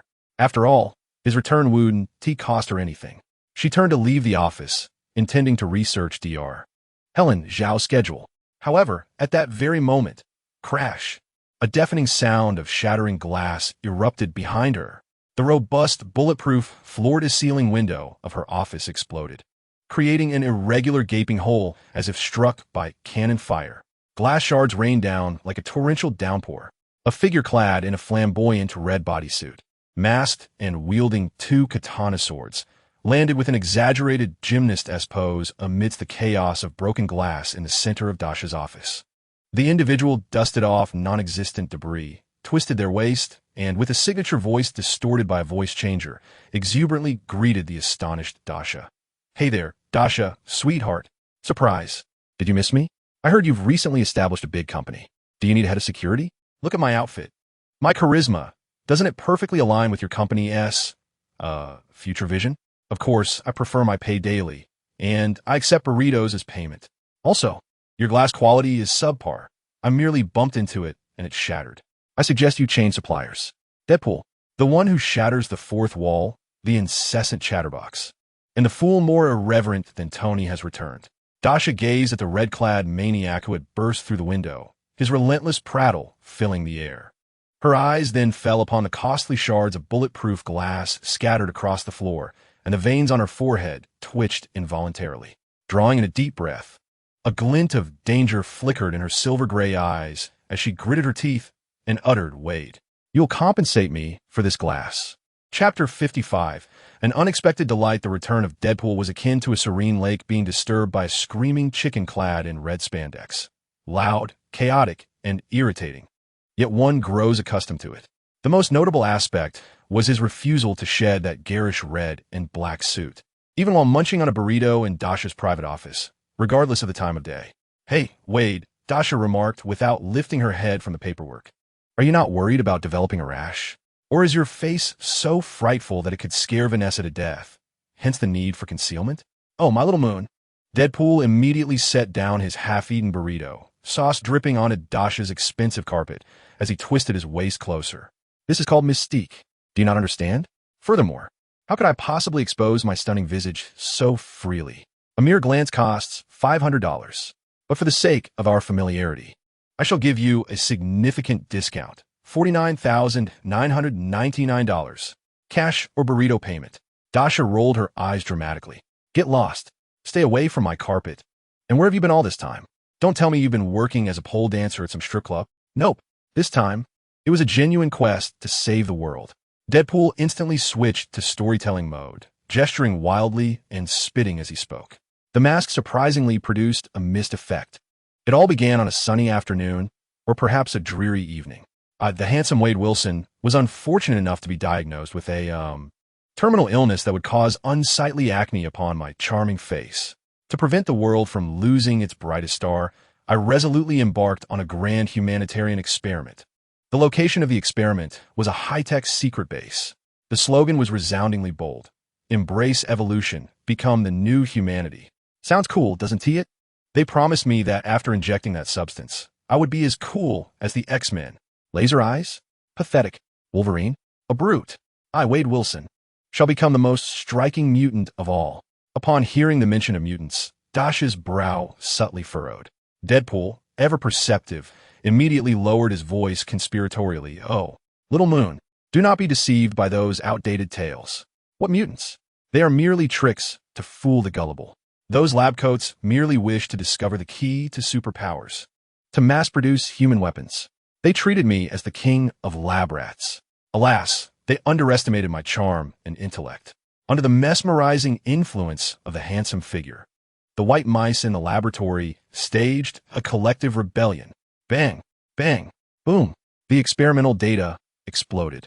The mastermind was cut down. The base transformed into a dazzling display of fireworks. As for the mutants, they have become nothing more than a jest. He personally brought an end to their dreams of mass production." Deadpool spoke with exuberance, as if he were indeed a savior. Dasha felt a headache coming on and quickly interrupted. "Enough. Get to the point. What about your little blemish?" "Blemish?" Deadpool paused, then smacked his forehead. "Oh, You mean the cancer? It's been resolved. Although the experimental serum didn't turn me into a mutant, the side effects are rather impressive. Just a bit too abstractly handsome. Though, but that's all right. True beauty lies within. Right, little moon? Dasha gazed at the incessantly chattering, wildly unhinged red-skinned mutant, feeling her blood pressure steadily rising. She rubbed her temples. Fine, fine. As long as it's resolved. Shut up. Listen, considering your, well, tenuous acquaintance status, I'll put your name in the company's security department. Pay is hourly, at $15 an hour. Take it or leave it. Main tasks, stay away from me and keep quiet. Security? Wow, cool. Deadpool perked up instantly. So, am I the security captain? That sounds so impressive. Deadpool, the captain, is here. Scoundrels be gone. What do you think? Is that slogan fierce enough? Without lifting her head, Dasha replied, the captain is Frank. You? A temporary worker. 3-month probation. If you don't meet the standards, you're out. What? Frank? That grumpy old brute who looks like someone owes him millions. Deadpool erupted, bouncing around the office. No way. Absolutely not. I demand a fair competition. I want to challenge him to a duel. Whoever wins becomes the captain. Little Moon, give me a chance. I swear I'll beat him so badly that even his mother wouldn't recognize him. Although I have no idea what his mother looks like. Just as Deadpool was making the most ruckus, the office door was silently pushed open. A tall, formidable figure, as unyielding as moving granite, appeared in the doorway. Frank Castle had returned, dressed in his iconic black leather jacket, with eyes sharp as an eagle's and an expression devoid of emotion. He emanated a chilling aura, forged through countless acts of violence. He bore no weapon in hand, yet the bulge at his waist exuded an intangible sense of oppression. Frank's gaze swept over the chaos, then settled on the bouncing red-clad maniac, finally resting on Dasha, to whom he offered a subtle nod. He stepped forward with steady, powerful strides, intentionally ignoring Deadpool, and approached Dasha's desk. Dasha, from which circus did this fool emerge? Upon seeing Frank, Deadpool was not intimidated. Rather, he grew even more exhilarated, darting forward to jab a finger at Frank's nose. Hey, old buddy, you arrived just in time. Little Moon says you're the security captain? I refuse to accept that. Come on, let us duel. Whoever wins becomes the captain. 1 hand will suffice, but 2 would be acceptable. Frank did not even lift his eyelids. In the instant Deadpool's fingertips were nearly touching his nose, whoosh, no one could discern Frank's movement. A large caliber shotgun, glinting with a chilling sheen, was already precisely pressed against Deadpool's temple. The cold metallic sensation could be felt even through the mask. Frank's voice, now low and hoarse, rasped like sandpaper, devoid of any emotional fluctuation. I am the head of security. Do you have a problem? His gaze was as frigid as the barrel of the gun, locking onto Deadpool's eyes beneath the mask. The air in the office instantly became palpable. Though a gun was aimed at his head, Deadpool's body quivered with exhilaration. Instead of fear, he responded in an obnoxiously teasing tone, distorted by a voice modulator. Wow. A close encounter. Old-timer, your gun is well maintained. But you know, this thing is useless against me. He even cheekily nudged his head against the barrel, taunting, come on, pull the trigger. Let me see if your aim is as foul as your face. Frank's expression remained unchanged, his finger poised on the trigger. It seemed a farcical scene was about to unfold in the office. Enough. Dasha abruptly slammed her hand on the table and stood up, her silver-gray eyes ablaze with palpable fury. She pointed at the 2 men locked in a glaring contest, activating her ultimate verbal onslaught. Frank, put away that fire stick. Did Aunt Celine reject you? Such impulsiveness. And you, Deadpool, Wade Wilson, you noisy red-skinned monkey. If you dare to touch my belongings again, if you dare to prance around in the office, if you dare to provoke Frank, I will immediately deduct your salary for this month to a negative amount. You'll be paying me to work. Moreover, your supply of Mexican burritos will be indefinitely suspended. Do you understand? A negative salary deduction? And into his burrito supply? This was a threat of nuclear proportions for Deadpool. No, he emitted an exaggerated, mournful wail, instantly deflating like a cat with its tail stepped on. Little Moon, you cannot be so cruel. Deductions are one thing, but the burritos are innocent. I will behave. I promise to be compliant. From this moment forth, I shall be the quietest and most rule-abiding little darling in the company. He immediately stood at attention, hands clasped behind his back, puffing out his chest in a display of obedience. Frank shot a glance at Dasha, then coldly surveyed the suddenly compliant Deadpool. And with a flick of his wrist, the shotgun vanished as if by magic. Dasha, I've heard about your recent endeavors. I'm sorry. Also, congratulations on your current achievements.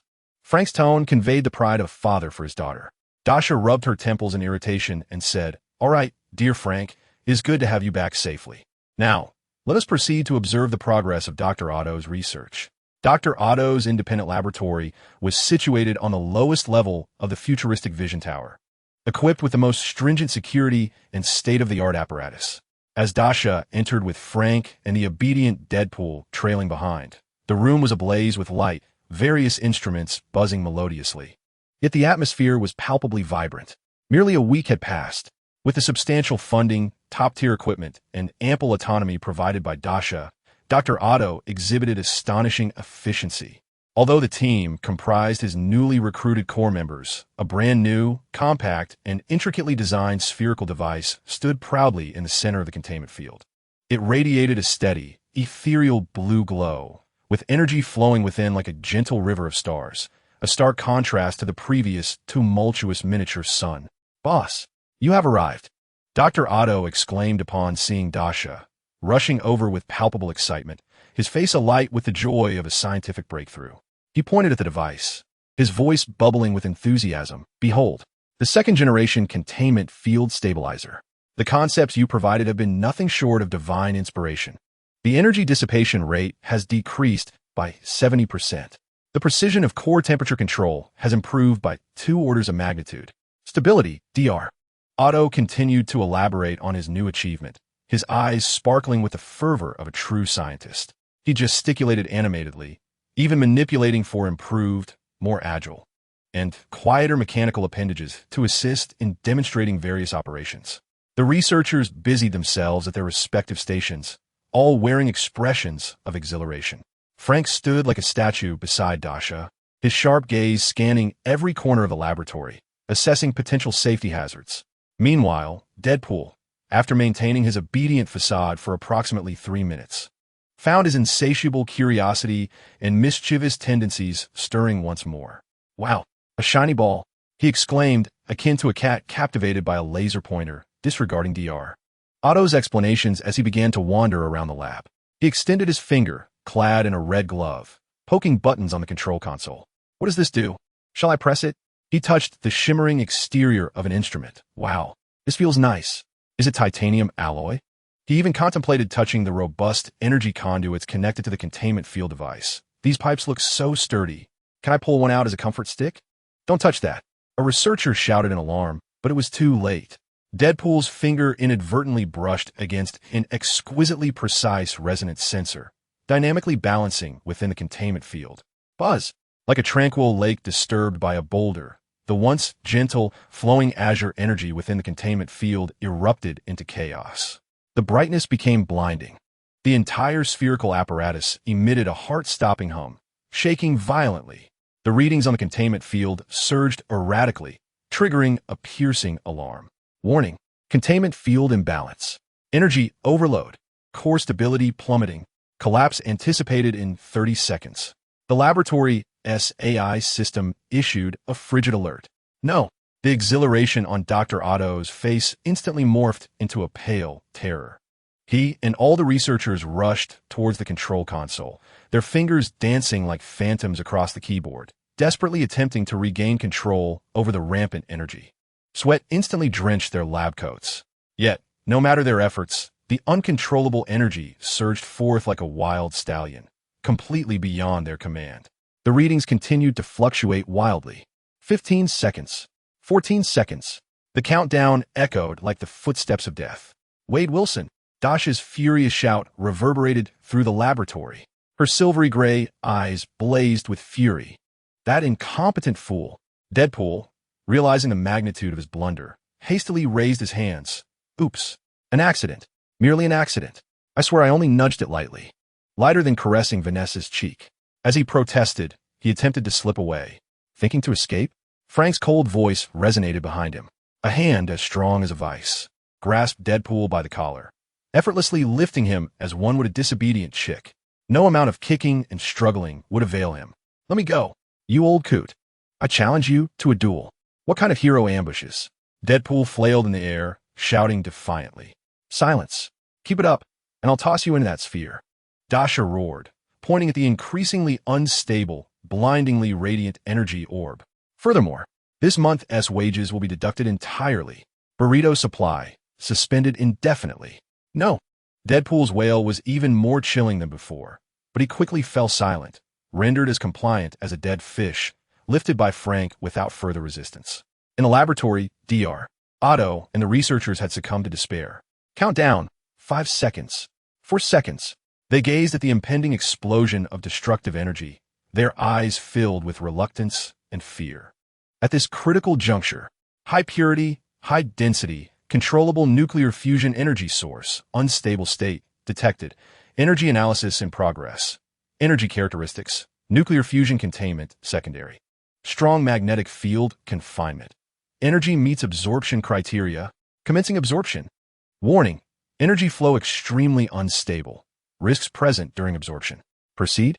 Within the depths of Dasha's consciousness, the dormant system interface suddenly sprang to life. The cold mechanical voice conveyed a sense of urgency. Without a moment's hesitation, absorb. Dasha roared inwardly. She lunged towards the tempestuous energy orb. In a horrified gaze of Dr. Otto and his colleagues, 2 hands reached out and pressed directly against the outer layer of the containment field. A powerful suction erupted from Dasha's palms in an instant. The once tempestuous and wild azure energy, on the verge of breaking free, surged towards Dasha's body like rivers returning to the sea. The tumultuous flow of energy was forcibly channeled and guided, transforming into a gentle stream, greedily consumed by the system. The blinding light within the containment field dimmed at a visible rate. The device's violent tremors swiftly subsided. The piercing alarms ceased abruptly. The frantically fluctuating red readings on the screen receded rapidly, stabilizing at a safe threshold. A profound silence enveloped the laboratory. Everyone stood in stunned disbelief, gazing at Dasha as she pressed her hands against the force wall, as if soothing a tamed behemoth. The violent energy dissipated under her touch, as if it had never existed. This process lasted nearly a minute. When Dasha finally withdrew her hands, the device within the containment field had completely lost its luminosity, silently hovering there. The immense energy it once harbored had been entirely absorbed. Dr. Otto's legs buckled, nearly collapsing to the floor, supported by a nearby researcher. He looked at the now defunct device, then at the unfazed Dasha, his expression a complex amalgamation of shock, fear, confusion, and a hint of awe. What manner of creature is his boss? Absorption complete. Energy core charge 100. Unlocked form. Depth expansion of the Bulma Brief technology tree. Blueprint library unlocked. Complete unlock of the Android series blueprints. Model 16 perpetual energy reactor. Models 17 and 18 infinite energy reactors, and all corresponding design schematics and manufacturing processes. Spaceship blueprints. Initial unlock basic space shuttle blueprints, capable of low Earth orbit and lunar travel. Interplanetary probe spacecraft framework blueprints. Note: requires breakthroughs in antimatter energy theory and superalloy materials. Dasha felt an overwhelming influx of advanced technological knowledge, far surpassing that of the Earth era. An indescribable ecstasy and ambition surged within her chest. Purple sweet potato essence. Just wait. Once my army of androids is complete, once my cosmic fleet is assembled, there will be no need for you to laboriously summon me to Earth with a snap of your fingers. I will pilot my spacecraft directly to your doorstep on Titan. I will twist that purple sweet potato head of yours off and kick it like a ball. Huh. Dasha couldn't help but laugh. And amidst the bewildered gazes of those around her, she dusted off non-existent dirt from her hands and, with a radiant smile that sent an inexplicable chill down Dr. Otto's spine, addressed the still-reeling scientist. Doctor, well done. Though there were a few unexpected hiccups along the way, I am very pleased with the outcome. Keep up the good work. The funding is ample. Next time, I hope to see a small sun that operates stably. Chapter 56. Has Father also tapped into extraordinary powers? Dasha hummed a cheerful tune as she returned to her luxurious seaside villa, with a vast floor-to-ceiling windows framed the dazzling nightscape of New York Harbor. the sea breeze carrying a hint of saltiness that caressed the curtains. The euphoria from the system rewards bestowed by the little sun in the laboratory had not yet fully faded, and she could hardly contain her excitement as she dashed into her study, locked the door, and immediately plunged into the depths of her consciousness, intent on meticulously examining the newly unlocked blueprint for the android, a symbol of cosmic-level combat prowess. Number 18. It's you without a doubt. Dasha rubbed her hands together in glee, her silver-gray eyes sparkling with anticipation for the future of her superworker. She bypassed the design for number 16, which, despite its formidable capabilities, bore a purely mechanical and imposing bald-headed appearance that was simply at odds with her aesthetic sensibilities, an outright rejection. Number 18, however, was exquisite.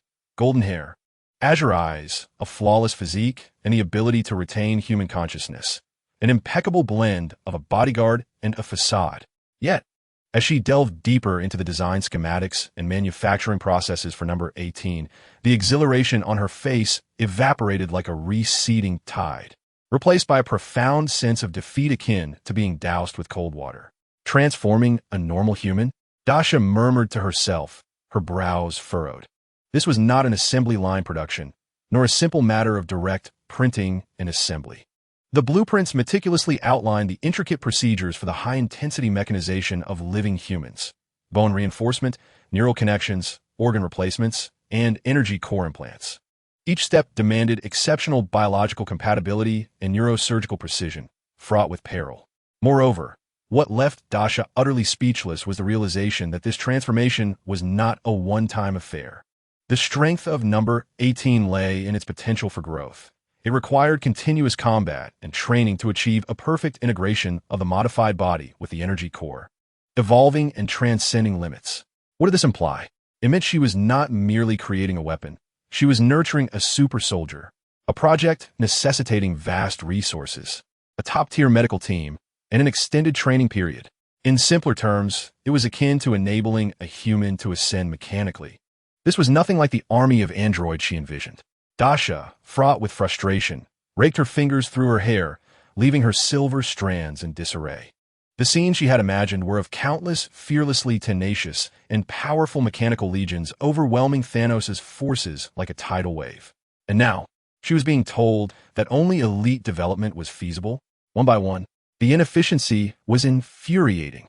Glancing at the budget, Dasha roughly calculated the astronomical sum required to complete the transformation of a single number 18. It was a figure that would make even Stark and Osborn wince. This did not even account for subsequent maintenance and training. Exasperated, Dasha slumped into the expansive leather chair, feeling as though the joy from absorbing the little sun had completely dissipated. Now she understood why the technological tree included a purely mechanical model like number 16. The costs are low and mass production is feasible. Although the upper limits are not high, the stack quantity remains viable. As Dasha glanced over the company's accounts, a wave of frustration washed over her. Dr. Otto's little solar project resembled a bottomless pit, consuming nearly half of the company's cash flow. Moreover, the core validation and preliminary applications of the unlocked perpetual energy furnace and infinite energy furnace technologies still depended on Otto's research. This had created a vicious cycle. To create synthetic beings, both funds and technology were required. Yet, breakthroughs in core technology necessitated continued financial support for Otto. Supporting Otto meant there was no money left for the creation of synthetic beings.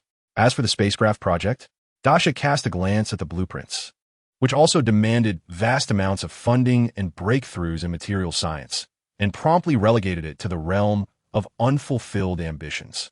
Seeking financing from Tony and Norman?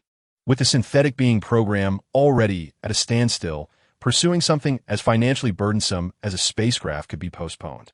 A sense of defeat wrapped around Dasha like a cold vine. She gazed out at the bustling night scene, feeling her resolve regarding her purple yam annihilation plan waver for the first time. Was she truly to rely on a few superheroes to fight alone, like Tony? Or perhaps emulate S.H.I.E.L.D. and assemble a dubious Avenger-style coalition? No, Dasha shook her head vigorously, and the fire of determination reignited in her silver-gray eyes. If a massive army was unfeasible, then she would pursue an elite route. First, She would concentrate resources to forge a true ace. Subject 18. It would be her. As for how to proceed, Zhao Hailuan. The name echoed in Dasha's mind, and her gaze sharpened. The regenerative cradle technology of this Korean-American genius scientist, along with biological tissue printing and rapid repair, was tailor-made for high-risk biomechanical modifications like that of Subject 18. If she could lure her over for a brainstorming session with Dr. Otto, perhaps they could optimize the modification process and mitigate risks. She must secure her. Dasha was resolute. This time, she decided to take matters into her own hands and extend a sincere invitation to this pivotal figure. She opened her computer and began to swiftly research Dr. Zhao Hailuan's latest schedule and institutional affiliations. Outside the villa, on the cliff by the sea, the moonlight was cold, and the waves crashed against the rocks, creating a thunderous roar. Two figures stood facing each other like statues. One donned a tight red and black battle suit, wielding dual swords and chattering incessantly. Deadpool. The other, clad in a black tactical vest, emanated an aura of icy menace. Frank Castle. Old friends. During the day, he had shown you respect in front of Little Moon. But now, with no one around, let us settle this like men. Deadpool drew his katana from his back, performing a dazzling flourish in the moonlight. Whoever wins becomes the head of security. Fair, just, open. And the loser, well, shall be responsible for treating the winner to a year's worth of Mexican burritos. What do you say? Frank remained silent, slowly drawing forth a serrated combat knife from behind him. His icy gaze resembled that of a hawk poised to strike its prey, devoid of any emotional fluctuation. He had long desired to take action against this deranged individual, who had repeatedly provoked him and nearly jeopardized Dasha's significant project. The title of security captain, it held no weight in his mind. What mattered to him was the eradication of all unstable threats surrounding Dasha. Deadpool, without a doubt, was a colossal and boisterous menace. Not uttering a word, an implicit concession. Excellent. With a shriek, Deadpool launched the first strike. His movements were as swift as a phantom, his dual blades transforming into two lethal whirlwinds of crimson and ebony, slicing through the air with a piercing shriek from an exceptionally cunning angle aimed at Frank. Clang, clang, clang. The jarring clash of metal shattered the tranquility of the night. Sparks flew. Frank's actions were succinct, efficient, and deadly. He stood as steadfast as a boulder, his combat knife deftly parrying and blocking, each collision striking with tremendous force, numbing Deadpool's arms. He eschewed flamboyant techniques, focusing solely on the most direct and effective means of lethality. Seizing upon a minuscule opening in Deadpool's defense, his knife lunged forth like a viper striking, viciously piercing beneath Deadpool's ribcage. With a sickening squelch, the blade sank into flesh, instantly staining Deadpool's costume with crimson. A howl erupted from Deadpool, exaggerated yet relentless. He seemed impervious to pain, instead harnessing the momentum from the wound to deliver a fierce knee strike to Frank's jaw. Simultaneously, the other blade slashed toward Frank's throat. Frank's reaction was astonishingly swift. He evaded the knee strike by tilting his head, his combat knife spinning to deflect the deadly cut aimed at his throat. The two combatants drew perilously close, engaging in a treacherous struggle at close quarters. Fists, elbows, knees, and knives. Each attack sought vital points. The dull thuds of flesh colliding and the sound of blades slicing through the air filled the atmosphere. Deadpool's swordplay was erratic and multifaceted, as graceful and lethal as a dance, imbued with the brutality and unpredictability of street fighting. His regenerative abilities allowed him to recklessly exchange injury for injury. Yet Frank, a seasoned veteran who had clawed his way from the inferno of battle, wielded combat skills honed through countless trials. Precise, efficient, and ruthless, he consistently evaded Deadpool's most lethal blows with minimal cost, delivering the fiercest counterattacks when his opponent was momentarily drained of strength.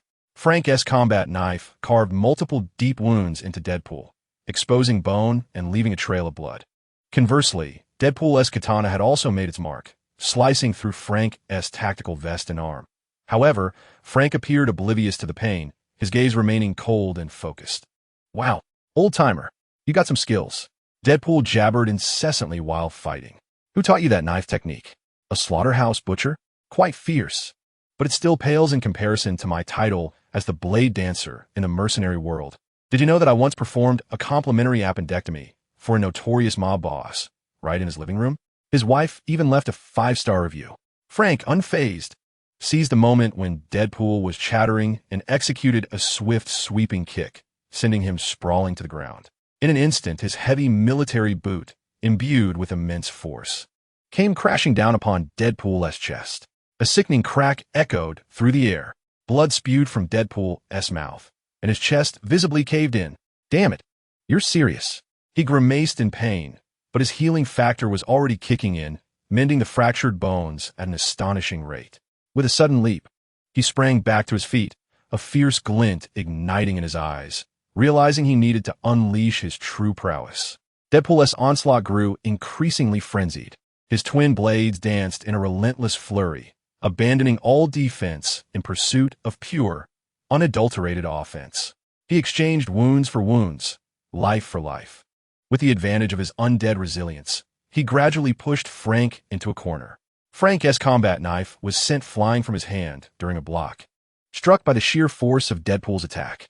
Huh, out of weapons, huh? Now it's my turn. Deadpool cackled, his blades glinting ominously, slicing towards Frank's neck like a pair of scissors. Just as victory seemed inevitable. In that critical moment, Frank's icy calm, reminiscent of ancient glaciers, was suddenly replaced by something deeper and more fervent. It was an absolute will, born of a protective instinct that brooked no infringement. To safeguard the girl behind him, whom he regarded as his responsibility, any threat must be utterly obliterated.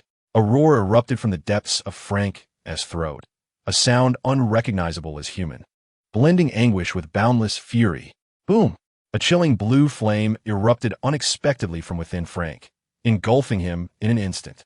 His clothing and tactical vest turned to ash in the inferno. What emerged was no longer flesh and blood, but a skeletal form ablaze with hellfire. His skull transformed into a fierce, roaring visage wreathed in flames. In the hollow sockets of his eyes burned the flames of judgment. The Ghost Rider had arrived. WTF. Deadpool's maniacal laughter froze in his throat, his blade suspended in midair, his eyes nearly popping out of his head. Holy shit, you're on fire. Reduced to nothing but bones. Wow, that is a punk look. So hellish. I like it. However, he glanced at his own bleeding wounds, realizing that this fire felt rather scorching. What answered him was the fist of the Ghost Rider, ablaze with chains entwined in hellfire. Bang! It was as if he had been struck head-on by a speeding locomotive. Deadpool was sent flying like a ragdoll, crashing violently against the rocks dozens of meters away. The tremendous impact has left the once unyielding reef riddled with cracks. Ack! Deadpool emits a piercing scream. The areas struck on his body are ablaze with a hellish blue fire, burning as if it were a malignant growth. This flame scorches not merely the flesh, but the very essence of the soul. The agony inflicted surpasses any physical injury. Ouch! Ouch! Ouch! Deadpool rolls frantically on the rocks like a lit-up monkey, attempting to extinguish the infernal flames upon him. Old buddy, no. Skullhead, you're cheating. If we're fighting, let us fight. Why are you self-igniting? And with soul attacks? This is foul play. Grossly unfair. Referee, I must report this. Skullhead is using hacks. The Ghost Rider, Frank, strides forward with heavy steps, leaving a trail of burning footprints on the sand, approaching the still, thrashing Deadpool. His fiery skull reveals no emotion, merely the judgmental flames within his hollow eye sockets. Fixated on Deadpool, he slowly raises his hand, and the burning chains coalesce in his grasp, extending and emitting a disquieting metallic rasp. Wait a moment. Big guy. Skull brother. I was wrong. I truly was. Deadpool gazes at the chains entwined with hellfire, feeling the torment of his soul being seared, and finally concedes. You take charge. You can take charge as you please. I'll be your aide, your lackey, your shoe shiner. Just don't burn me. If you scorch this limited edition suit, it's truly gone. It cost a fortune. The Ghost Rider halts before Deadpool. The burning skull inclines slightly, its hollow eye sockets scrutinizing the boisterous, undead mercenary. The chains hum ominously in his grip. Keep your distance. His voice is deep and hoarse, as if emerging from the abyss of hell. each word laden with the scent of sulfur and judgment. Otherwise, the hellfire shall eternally consume your soul. With that, as Deadpool gazes in astonishment, the hellish blue flames recede like a tide. The skeletal remains are cloaked in flesh once more, and the ghastly skull transforms back into Frank's cold, yet human visage. Only a few burning footprints on the beach and a lingering scent of sulfur in the air testify that the preceding events were not a mere illusion. Frank does not glance at the incapacitated Deadpool as he turns away, striding towards the villa, his silhouette resuming its silent, mountainous guardian demeanor, as if the vengeful spirit from hell had never existed. Deadpool stares dumbfounded at Frank's retreating figure, then lowers his gaze to the still, aching burn marks on his body. His mouth agape beneath the mask, yet no quip escapes his lips. He strokes his chin, his eyes revealing for the first time genuine intrigue and excitement. Wow, Ghost Rider? Old buddy? Guardian of Little Moon? Deadpool murmurs softly, his eyes shimmering with the thrill of discovery. This plot is becoming increasingly fascinating. Screenwriter, who penned the script? Extra chicken legs. It absolutely needs extra chicken legs. Chapter 57. Brainstorming, commencement of development for project 18 days later, within a conference room at Stark Industries. The air hummed with the sound of a new conceptual hovercar engine. Dasha clutched her fluffy little dog tightly, its big, glistening eyes and playful whimpers resonating like a metronome in vibrational mode. Alas, the soothing waves of light seemed incapable of penetrating the low-pressure cloud surrounding Dasha. She appeared to be lost in a reverie, wearing an expression that suggested a desire for solitude, as if someone owed her a considerable debt of joy. As the meeting concluded, Tony sauntered over with an infuriating grin plastered across his face. Well, young lady, what seems to be troubling you? You seem to be in a daydream throughout the meeting, and your face is rather glum. If something's bothering you, do share. Let Uncle Tony brighten your day. Dasha didn't spare him a glance, retorting directly. Nothing of great consequence, merely a sudden realization that your Tony Stark charm seems to have run out of credit. Many readers have expressed that your appearances are becoming somewhat, shall we say, aesthetically fatigued. As your friend, I find myself genuinely concerned for your future screen time. Tony, undeterred by her jibe, crossed his legs confidently. Nonsense. With a face like mine, a veritable walking check. The more they look, the more golden coins they LLC. How could they not adore me? Dasha scoffed, determined to deliver some real damage. Is it such an accomplishment to be a source of golden coins? With your mere 2 pennies? Even if I transformed into Hancock and showcased Thor's might, they wouldn't give you a second glance. You should really abandon this delusion before it leads to heartache and excessive gastric acid. The two instantly morphed into rivals of childish banter, engaging in a fierce exchange of charm and financial allure, rendering the atmosphere quite juvenile. Ultimately, it was Pepper who could no longer bear the scene. She gracefully interjected, Darling, what is the matter? You seem downcast all day. Dasha held her little dog, as if it were her last bastion of security. Finally lowering her defenses just a fraction, she sighed, I've recently developed an infatuation with a woman, someone I wish to get closer to. She is of Korean descent. Dr. Zhao Hailuan. Yet, I cannot seem to locate her anywhere. Dr. Zhao Hailuan? Tony raised an eyebrow, his interest piqued. Jarvis, retrieve all publicly available information regarding Dr. Zhao Hailuan, including her itinerary, associated research institutions, and recent academic activities. Processing, sir, came Jarvis's voice. Moments later, a detailed holographic projection of Dr. Zhao Hailuan appeared in the center of the conference room, showcasing her photograph, credentials, affiliated institutions, recent publications, and even her schedule for an upcoming closed International Biotechnology Summit in Switzerland. Tony perused the information rapidly, his eyes gleaming with excitement. He turned to Dasha, donning a knowing, shrewd smile reminiscent of a top-tier businessman. My dear, this is clearly more than just a simple desire for companionship. Isn't it? Is there yet another groundbreaking idea that necessitates the use of biotechnology? Pray tell. I, Tony Stark, have an affinity for investing in geniuses. Dasha rolled her eyes dramatically towards the ceiling and retorted, Enough. Stop overthinking it. This time, I simply wish to be close to Dr. Zhao. Just look at her appearance, her stature, and the distinctive aura of a researcher. Don't you find her appealing? Pepper stifled a giggle beside her. Tony shot back, rolling his eyes even more expertly than Dasha. I can't believe it. Your mind can only fathom grand schemes or lounging about. How could it possibly accommodate such a refreshing endeavor like academic affection? Dasha shot back irritably. Get lost. I said it's just affection. What business is it of yours? Hand over the information. I'll invite her myself. She reached for the holographic projection, intent on noting Dr. Zhao's location in Switzerland. Wait. Tony stepped forward, blocking Dasha from the projection with a mischievous grin. I bet you, if you don't reveal your new idea, I guarantee you won't even catch a glimpse of Dr. Zhao. Do you believe me? Dasha narrowed her eyes dangerously. Oh, do you believe I could make Stark Tower perform a vanishing act right now? Tony shrugged nonchalantly. Tear it down. I'll just send you the bill piece by piece. And I'm afraid your little savings won't even cover the tip. Dasha rolled up her sleeves, striking a fighting stance. Then I'll offer you a complimentary ICU Deep Experience package, or a VIP selection in a Cemetery S Prime location. You choose, satisfaction guaranteed. Tony, smirking, replied, sure, then you'll make headlines tomorrow. Stark Industries air attacked. Mysterious girl becomes top fugitive. Wow, think of that exposure.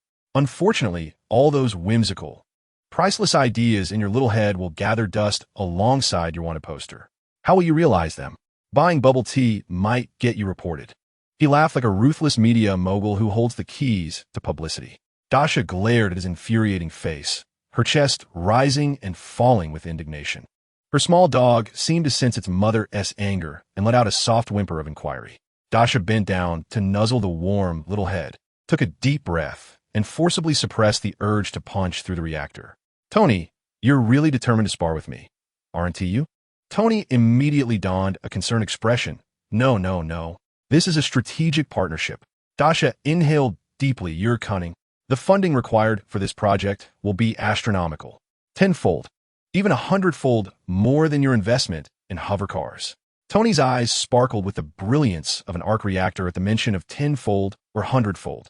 This is undoubtedly a colossal project. He suppressed his excitement, feigning calm. Money? That's the one thing I have in abundance. Get to the point. What is the project? I can't disclose the core details just yet. Dasha remained vigilant, yet requested that you bring Zhao Hailu in here. At that moment, it would be the four of us, myself, her, Dr. Otto, and you, engaging in a collaborative brainstorming session. You will undoubtedly comprehend my intentions. What do you say? Tony hesitated not for a moment, extending his hand immediately. Deal. A fruitful collaboration. He seemed to envision the impending tide of profits and the stature of technological supremacy. Dasha disdainfully swatted his hand away. Do not celebrate prematurely. There are additional conditions. Speak. Bring Ivan Vanko into the equation. Dasha's statement was startling. What? The smile vanished from Tony's face, as if doused with a bucket of ice water. That madman. What do you expect him to do for you? Create 2 electric whips capable of killing me? Construct a battle armor. Dasha stated bluntly. I require an entirely new suit of armor, one that diverges from your style. Battle armor? Tony faltered for a moment, then appeared deeply offended, exclaiming, you don't seek me for battle armor? Stark Industries armor is the pinnacle in terms of technology, design, and stop. Dasha impatiently interrupted him. Precisely because it is your style that I reject it. Too dainty, like a mere vase. What I desire is wild, dominant, the kind that leaves one weak at the knees. Do you understand? Dainty. Tony's voice rose an octave, gesturing to his own sleek, technologically aesthetic custom suit. This is ergonomics, aesthetic design, aerodynamics. What do you, a mere girl, know about aesthetics? I demand something unrestrained and powerful, like a beast, like a tank. Ivan S. brand of brute aesthetic aligns perfectly with my taste. Taking a deep breath, Tony resolved to temporarily set aside this battle of aesthetics. Fine. Once I bring Dr. Zhao back, if your project genuinely impresses me, I will create it for you. I guarantee a design that will even have your father Frank exclaiming manly. Deal. Dasha agreed cheerfully, clutching her little dog as she headed toward the door. Move quickly, capitalist. Time is money. Do not dawdle. Dasha, sensing a favorable outcome, was disinclined to further debate aesthetic matters. After all, the armor could be outsourced, saving her the hassle of doing it herself. Wouldn't it be more delightful to lounge on the sofa, sipping soda, and playing games? Tony was remarkably efficient. The next day, in the afternoon, Dasha was nestled in her office, allowing her dog to nudge the tablet's screen as she happily indulged in leisure. The office door burst open with a loud bang, nearly colliding with the innocent doorframe. In strode Tony Stark, like a triumphant general, exuding an undeniable aura, followed closely by a somewhat weary yet sharp-eyed, capable Asian woman. "Dasha, my dear, rise to receive your guest." Tony exaggeratedly spread his arms, proclaiming, "Your beloved treasure, delivered right to your doorstep, with no shipping fees. Transported via Stark's private aircraft. Guaranteed to be original, unopened. However, I must admit, after a long night, I may be running a bit low on energy." Dr. Zhao Hailuan, somewhat exasperated, adjusted her disheveled black hair blown by the wind. Clad in a simple yet elegant research outfit, her face bore the fatigue of long-distance travel and intense work. Yet her gaze was as sharp and precise as a scalpel. She turned her attention to the girl seated in the executive chair, cradling a peculiar, fluffy creature in her arms, and with a polite yet professional scrutiny, inquired, "Miss Dasha Chen? I am Zhao Hailuan. Mr. Stark mentioned that you have a very urgent and important project requiring my assistance." Dasha instantly sprang up from her chair, her movements so nimble that the small creature leapt in the air, landing with a soft thud on a nearby lazy sofa. She enthusiastically extended her hands, her eyes sparkling as if she had just encountered her dream lover. "Sister Hailuan, you finally made it. You must be tired. Please take a seat." "Tony, water. Not coffee. Just purified water. Do you need to recharge a bit, Sister Hailuan?" Her exuberance resembled that of a fan meeting. Zhao Hailuan was taken aback by this sudden warmth and instinctively shook Dasha's hand, murmuring, "Thank you. Just water will suffice." She instinctively glanced at the peculiar creature on the lazy sofa that was making soft sounds, pondering to herself, "Stark Industries certainly has a unique mascot." Tony, arms crossed, observed the scene with a knowing expression. Just in time, Pepper appeared, smiling as she presented water and a warm towel. "Everyone's here, little ancestor. It's time to unveil the project," Tony urged. "What has to rush? We still need to wait for a key figure," Dasha retorted, picking up the phone to press the intercom. "Dr. Otto, please come to my office." Before long, Dr. Otto, maneuvering his quieter mechanical tentacles, entered the office. Upon seeing Zhao Hailuan, a flicker of surprise crossed his eyes, indicating he recognized this rising star in the field of biotechnology. "Boss, you called for me? Everyone is present." Dasha clapped her hands and approached the central holographic projection console, her smile fading to a serious demeanor. "Without further ado, let us get straight to the point." Her fingers danced across the console, and two extraordinarily complex and futuristic blueprints materialized in the holographic display. They were the designs for Android number 16 and Android number 18. "What is this?" Tony was the first to exclaim, though not an expert in biomechanical engineering. His keen scientific insight immediately recognized the terrifying technological implications embedded within these blueprints, particularly the concept behind number 18, which flawlessly merged living humans with mechanical energy cores. Seemed utterly fantastical.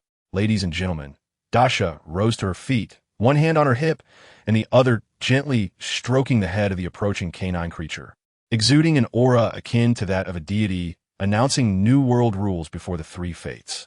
"Welcome to the core launch meeting of the Prometheus Fire Project. This is my vision, not merely a simple robot or a cyborg, but the ultimate existence that fuses both."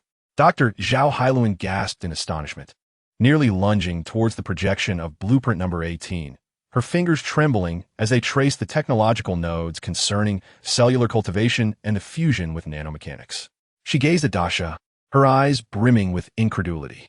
"Miss Dasha, your concept, the seamless integration of synaptic connections with AI cores, and the utilization of nanobiomimetic technology to guide stem cells into directed differentiation to construct living tissue layers that can self-repair and even learn. My heavens. How did you conceive of applying the cellular-level regeneration technology of the cradle of life directly to create a mechanical organism with self-evolutionary potential?" Dr. Zhao felt her professional beliefs being redefined. This girl is not merely creating robots. She is attempting to become a fusion of Nuwa and Hephaestus. Dr. Otto adjusted his glasses, his gaze behind the lenses swiftly analyzing the intersection of the two blueprints like a scanner. His excitement lay elsewhere. "My God, boss. You intend to use the framework of number 16 as the foundational skeleton and organs, and then grow Dr. Hailuan's evolutionary flesh upon it.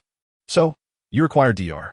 Hyluan's cradle of life technology to create, nay, clone, a blank biological entity, then undergo a complete mechanical ascension, to implant or even replace its innate functions with machinery. This is a redefinition of life itself. He was so thrilled that the mechanical tendrils on his back couldn't help but quiver slightly. Tony remained silent, having set aside his nonchalant demeanor, his gaze sharp as a hawk, fixed intently on the junction of the two blueprints. Understanding dawned upon him. No wonder DR. Hyluan's core technology was necessary. Finally, he spoke, his voice low and serious. You need her cradle of life technology, not for healing, nor for mere cloning, but to create an unprecedented biological platform, a blank organic entity with humanoid potential. Then, he pointed at the core system of number 16.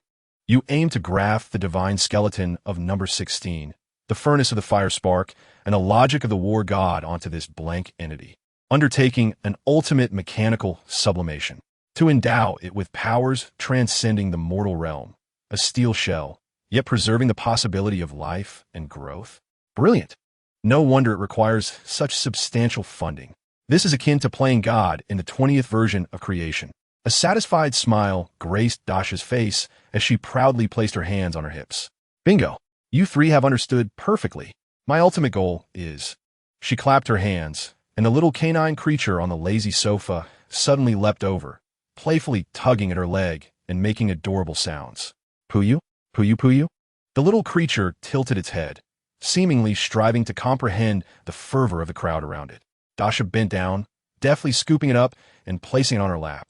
Her hand absent-mindedly stroking its fur as she continued, is the ultimate existence of a new generation, embodying the pinnacle of strength, the growth of wisdom, the resilience of flesh and blood, and the physique of steel. It can learn, it can battle, it can evolve, possessing the life's flexibility and adaptability akin to Helen's cradle. The perfect mechanical control reminiscent of Uncle Otto's neural interface and the overwhelming power of Tony's arc reactor. Of course, it must also don the exterior I have meticulously designed. The office instantaneously transformed into a sanctuary of cutting-edge technology, simultaneously serving as a battleground of heated disputes. Time raced by, with the sky outside shifting from a brilliant blue to a fiery orange, then deepening into an inky blue. Inside, technical blueprints piled high, the density of jargon rendering the air almost viscous. Just as the four minds were on the brink of a debate regarding the necessity of a Lorentz transformation-based real-time spatial coordinate system, a resounding knock echoed through the office. Dasha, it's time to eat. Frank's robust voice penetrated the soundproof door, tinged with evident irritation. The first time I called, you didn't team move. The second time, you pretended not to hear. The third time, you claimed to be busy. The fourth time, you said you'd come soon. The fifth time, you requested 5 more minutes. The sixth time, I was ready to kick down the door. The seventh time, I warned you that if you didn't open it, I'd blast it open with a rocket launcher. Now it's the 8th time. My food is going to be cold. Even meetings should allow people a moment to breathe. Has Tony been filling your head with nonsensical ideas again? Dasha, open the door. It's time to eat. A hush fell over the room. Tony wiped away non-existent sweat and cleared his throat. Ahem, I think Frank has a point. Otto nervously adjusted his glasses, instinctively hiding his mechanical appendages behind him. Dr. Helen Zhao rubbed her throbbing temples, glancing at the time, astonished at how swiftly it had passed. Dasha suddenly jolted, hastily scooping up the sleepy, drooling pup at her feet. The little creature let out a disgruntled sound. With a face that reflected the abrupt shift from intense research mode to domesticity, Dasha addressed her companions. Everyone, brainstorming is on hold. Father Frank summons us. Is this the 8th time today? If we don't go soon, we might find ourselves making headlines in global news tomorrow. The door swung open to reveal a stern-faced Frank, who, although lacking a rocket launcher, possessed a gaze fierce enough to melt the freshly designed skeletons. Dasha, with that dog in your arms, you need to immediately, without delay, head to the dining table. Frank glared at Tony, then surveyed the others in the room, softening his tone slightly, and you three come along as well. Don't let her stay alone for too long. It could lead to trouble. Frank's gaze unmistakably conveyed a singular message. Anyone daring to intrude upon his daughter's precious mealtime would have to engage in a candid discussion with armor-piercing projectiles. A project? Let me finish my meal first. Chapter 58. The atmosphere feels off on the ground floor of the Future Vision Tower, within the exclusive experimental zone codenamed Prometheus. The surroundings had transformed into a veritable sanctuary of technological reverie and metallic symphony. The air was suffused with a distinctive sense of ozone, cooling fluids, and welded metal, while an array of precision instruments hummed in unison and holographic projections cascaded with torrents of data.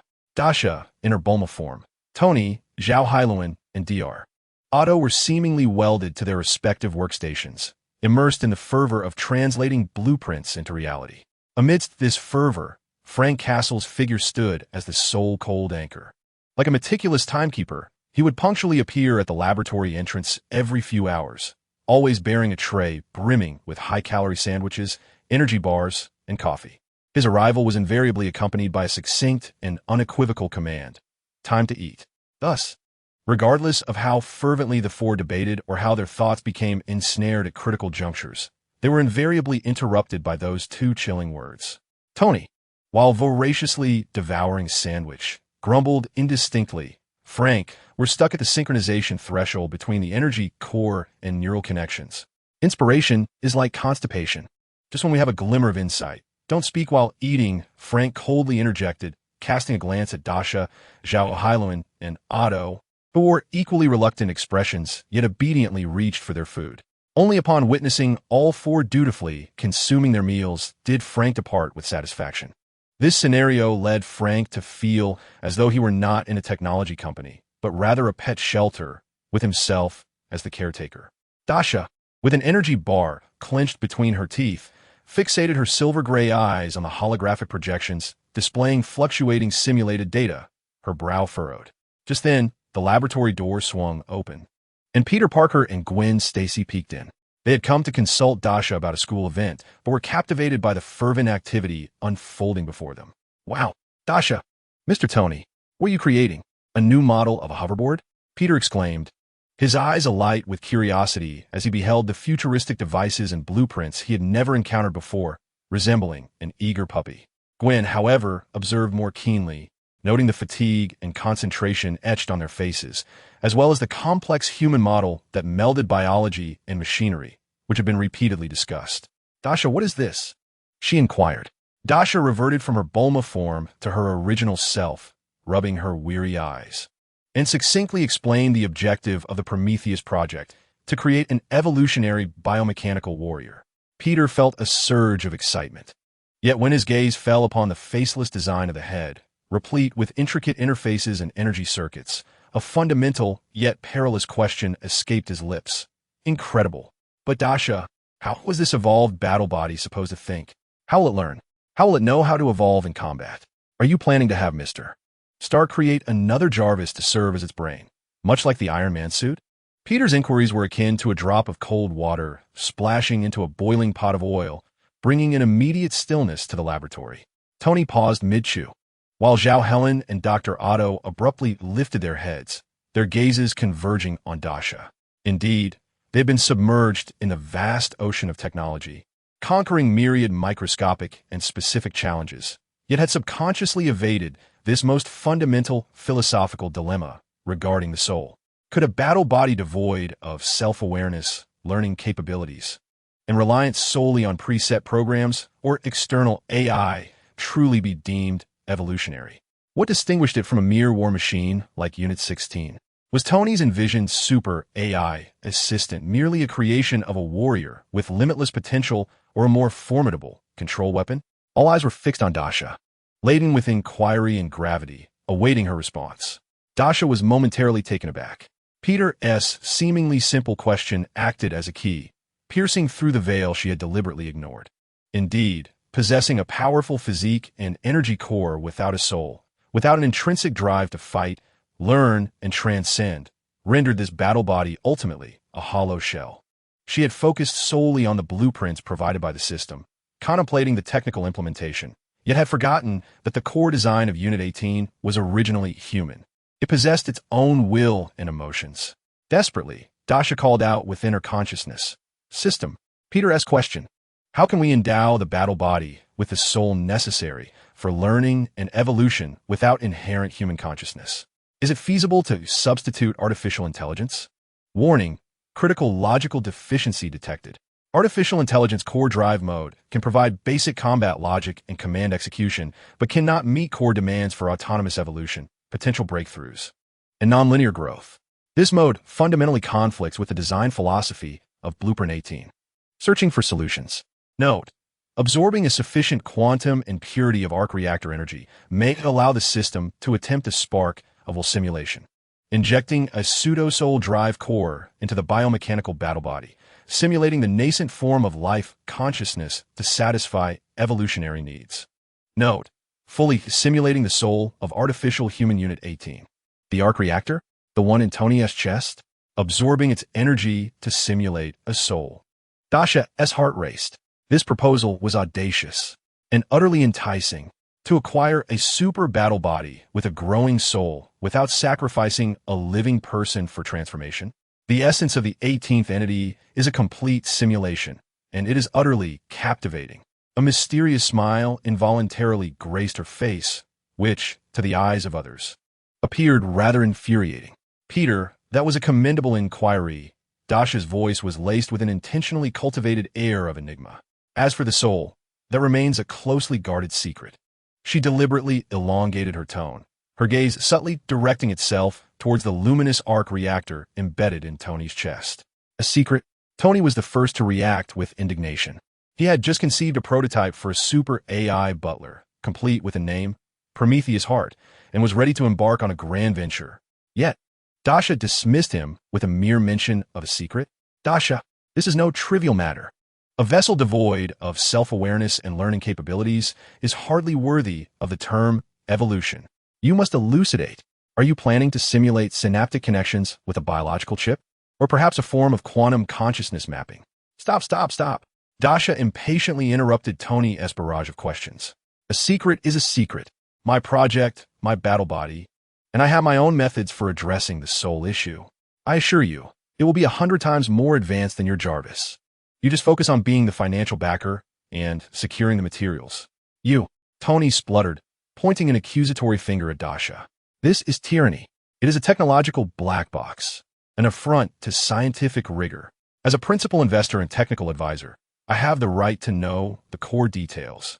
You have the right to know nothing. Dasha retorted without hesitation. Is it written in the contract? If it's not, then silence. If you continue to protest, I shall have Frank escort you out. Fine. Dasha Chen, just wait. Tony seethed.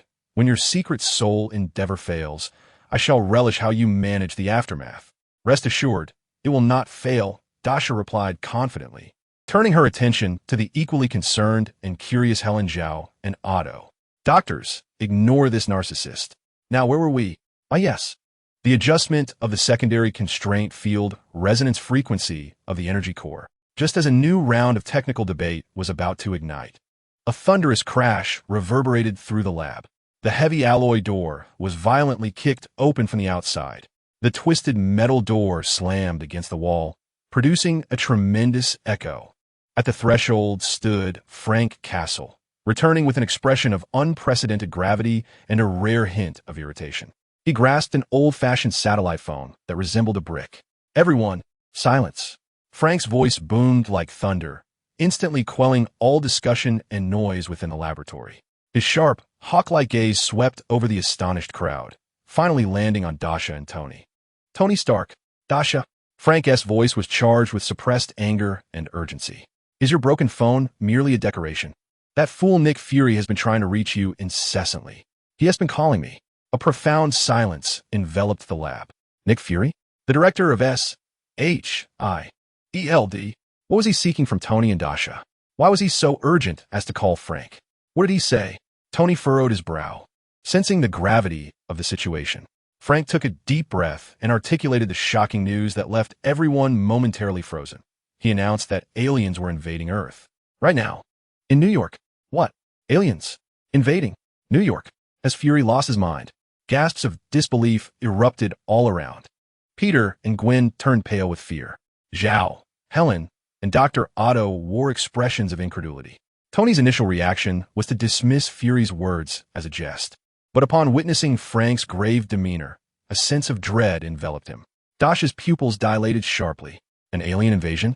The Battle of New York? The timeline didn't align. According to her vague recollections, the first large-scale alien invasion should have involved Loki and the Chitauri during the Battle of New York. Yet the narrative of Thor had yet to unfold. Thor should still be in New Mexico, playing in the dirt. Dasha's mind spiraled into chaos. Why did this scenario differ so drastically from her memories? An ominous premonition washed over her like icy water. Where were the coordinates Fury provided? Dasha asked urgently, her voice tinged with a tension she hardly recognized. Frank disclosed a set of coordinates. Tony promptly instructed Jarvis to project a map of New York. The mapping was instant, revealing the very heart of Manhattan, near Times Square. Times Square. Dasha probed further, glancing at Frank. What is the situation outside? Panic? Chaos? Frank frowned, his tone laced with peculiarities. Fury indicated that the situation was complex. There was no large-scale attack, but Times Square resembled a vast open-air nightclub. Many citizens were gathered, even dancing. He urged you all to go there immediately. Dancing? An open-air nightclub? Dasha felt a wave of darkness wash over her. What on earth was happening? How had this Marvel universe turned upside down? First, the Ghost-Spider, then the captain with the honeyed lips, and now aliens were throwing a party on Earth? Let's move. Dasha decisively commanded, disregarding any concerns about soul secrets and energy core resonance. Tony, don your armor. Gwen, Peter, prepare for battle or evacuate the crowd. Dr. Zhao, Dr. Otto, you stay here and ensure the laboratory's safety. As she spoke, she rushed outside, determined to uncover the truth. Dasha, do you know something? Tony inquired while summoning his latest armor. I don't know anything at all. Tony, Gwen, and Peter gazed at Dasha's peculiar expression. Reflecting on Fury's description of the grand open-air nightclub and the extraterrestrial DJ, they suddenly realized that this alien invasion might unfold in an unexpectedly bizarre manner. Chapter 59. Thor's party in the depths of Asgard's golden palace. The All-Father Odin, clad in golden armor and wielding the eternal spear Gungnir, sat upon the supreme throne. Yet, his towering figure was shrouded in a dim aura, his breaths long and heavy, to mend the divine wounds inflicted upon him from an ancient battle, which had eroded the essence of the god-king. Odin was compelled to enter a profound slumber, entrusting the safety of the 9 realms to fate. Frigga, the queen of the Vanir, endowed with wisdom and strength, gazed at her husband's slumbering visage, worry etched in her eyes. She understood the gravity of this sleep. Odin might require more time than ever to awaken. Consequently, her own solitude would stretch on for an extended period. She sought out her sister, Freya, who resided in the distant realm of Vanaheim, and resolved to rekindle their sisterly bond. Before her departure, Frigga summoned her son. In the presence of her tall, golden-haired son, radiant like the sun, her tone bore an unprecedented seriousness. During my absence, Asgard will be guarded by Heimdall, and you, her gaze, sharp as a blade, pierced through Thor's attempts at compliance. Thor, absolutely, unequivocally, do not host any form of celebration. Not a single drop of mead shall be touched. Do you understand? Thor Odinson, the god of thunder and future king of Asgard, now resembled a chastised boy, instinctively retracting his neck, his golden locks seemingly dulled. He endeavored to stand tall, placing his right hand upon his chest, making the gravest of promises. By the name of the god of thunder, Mother, I shall uphold my responsibilities and safeguard the tranquility of the Golden Palace. I shall not allow any revelry to disturb Father's slumber. His gaze was so earnest it could melt URU metal. Frigga regarded him deeply before turning to Heimdall, the sentinel possessing the all-seeing eye across the 9 realms. Heimdall, keep watch over him. Should anything arise, inform me immediately. Of course, my queen, Heimdall replied, his voice resonating like a golden horn, deep and distant. His golden eyes swept over Thor, carrying a hint of resigned foreknowledge, as if he had already foreseen the impending chaos. Frigga's figure vanished in a shimmer of light, and the Golden Palace was enveloped in an eerie silence. 1 second, 2 seconds, 3 seconds, yea. A roar erupted, powerful enough to shake the very dome of the palace, a cacophony of joy and relief. Thor instantly transitioned from obedient son to party enthusiast. He exuberantly waved his fists, Mjolnir buzzing in his grasp, emitting tiny arcs of electricity. Did you hear that? My loyal friends. Mother is gone. Heimdall, oh, he surely has his moments of drowsiness. Thor's golden brows arched, his eyes gleaming with a mischievous spark that befits a young scion of privilege. He struck his companion's shoulder with vigor. The three valiant warriors of the Celestial Palace, Vorstag, portly and a connoisseur of fine spirits, the taciturn yet ferociously formidable Hogun, the suave and skilled swordsman, Fandral, along with the strikingly valiant goddess of war, Sif, gathered around, their faces alight with a shared, unspoken excitement. Thor, my brother, this is nothing short of a divine opportunity, Vorstag exclaimed, patting his rotund belly, nearly drooling at the thought of honeyed mead, roasted meats, and those delightful novelties from Midgard. We must celebrate. Indeed, Fandral elegantly stroked his little mustache. As splendid as the banquet hall of the Golden Palace may be, it has grown tiresome. We crave novelty. We seek exhilaration. Where to? Hogun succinctly inquired, though his eyes sparkled with anticipation. Where to? Thor beamed, revealing his pearly whites, mischief dancing in his eyes. To a place unseen or overlooked by Heimdall. Those, technologically quaint yet exuberantly spirited realms. Technologically quaint? Exuberantly spirited? Thor, you wouldn't mean to go to. Sif crossed her arms, her brows arching defiantly. Midgard. Earth. Thor declared with conviction, his hammer pointing downward. Though their folk are frail, their revelries, their music, their neon lights, simply splendid. I cannot forget the last time I stealthily ventured down. He completely overlooked the painful lesson learned from his previous confinement after being discovered by his father. Heimdall. Fandral hesitated. Fear not. We shall select a vantage point of a rainbow bridge that he seldom scrutinizes. Besides, we shall not embark alone. Thor reassured, confidence radiating from him. He then conspiratorially winked. I have invited Loki. Loki. Sif frowned. The prince of frost giants? The god of mischief? Thor, are you certain you wish to include him? He will only invite chaos. Hey, do not speak ill of my brother. Thor waved his hand dismissively, though my father once returned him to Laufey. He remains my dearest friend.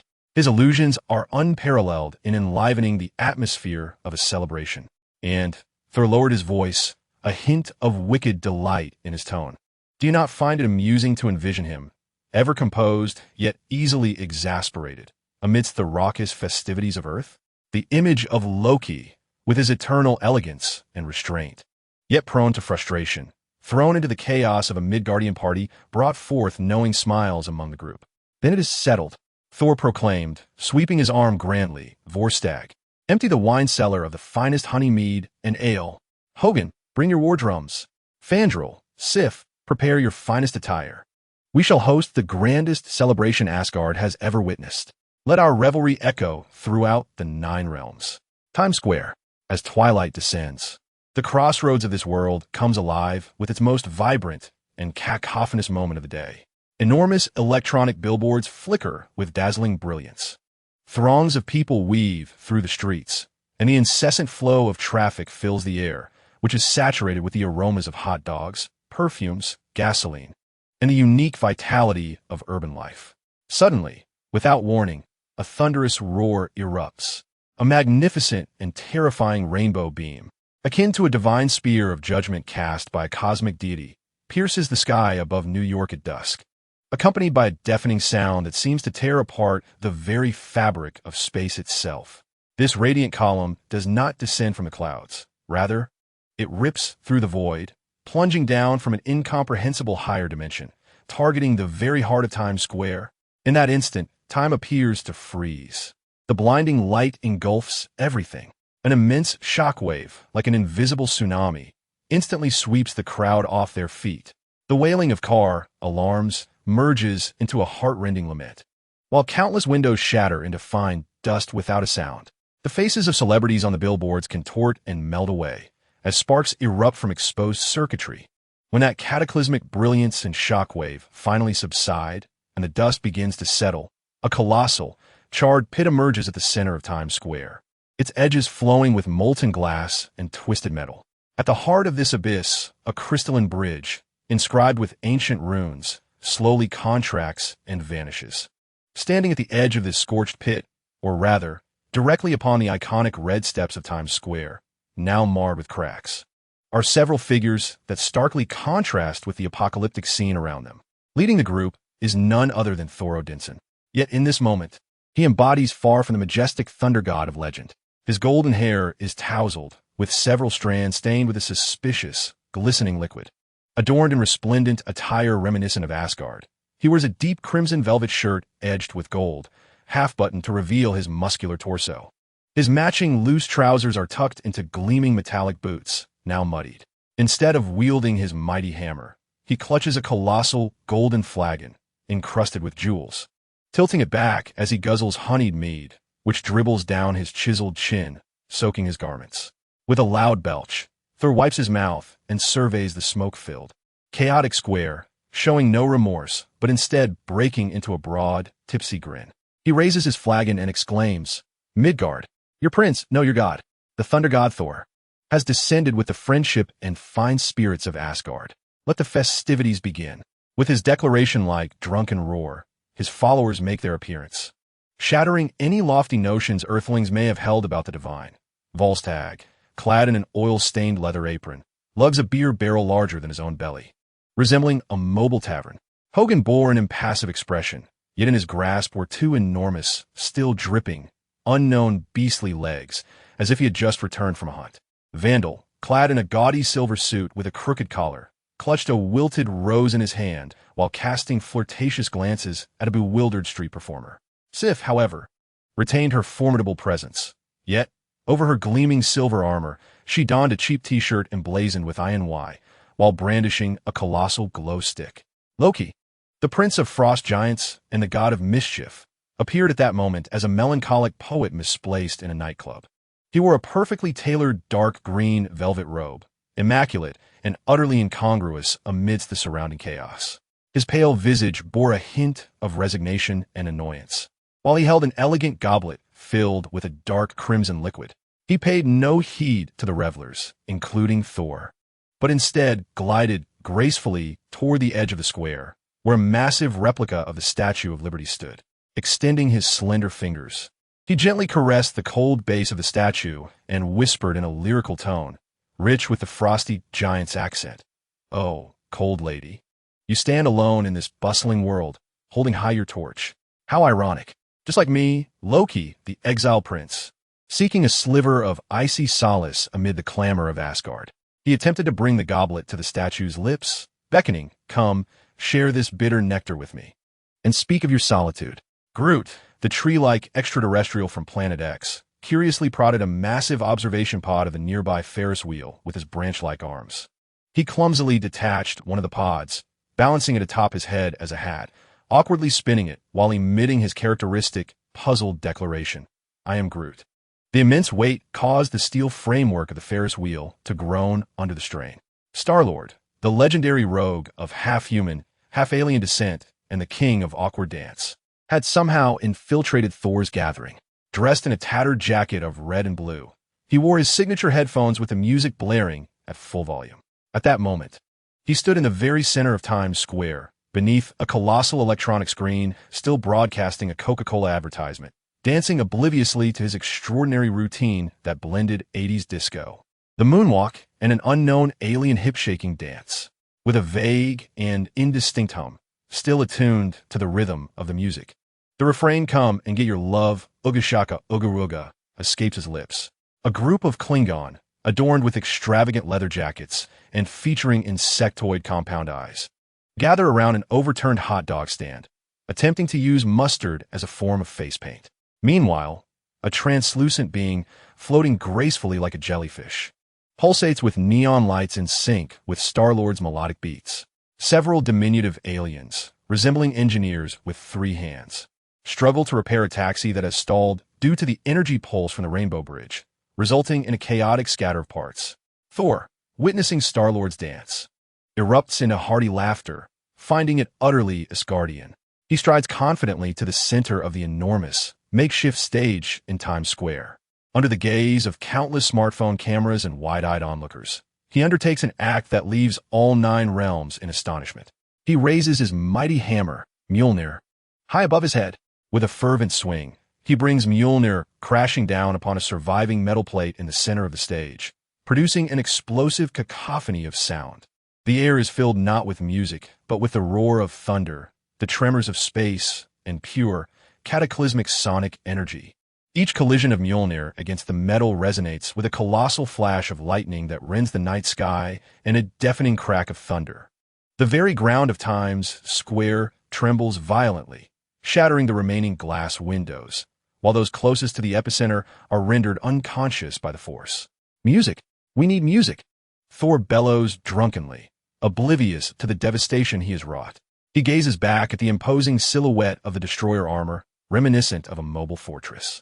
Destroyer, my friend, he calls out to the silent, metallic harbinger of doom, exuding a chilling metallic sheen. Bring forth some light. Set the atmosphere, just as in the celebrations of Asgard. The emotionless visage of the destroyer turns toward Thor, its eye sockets igniting with a fervent red glow.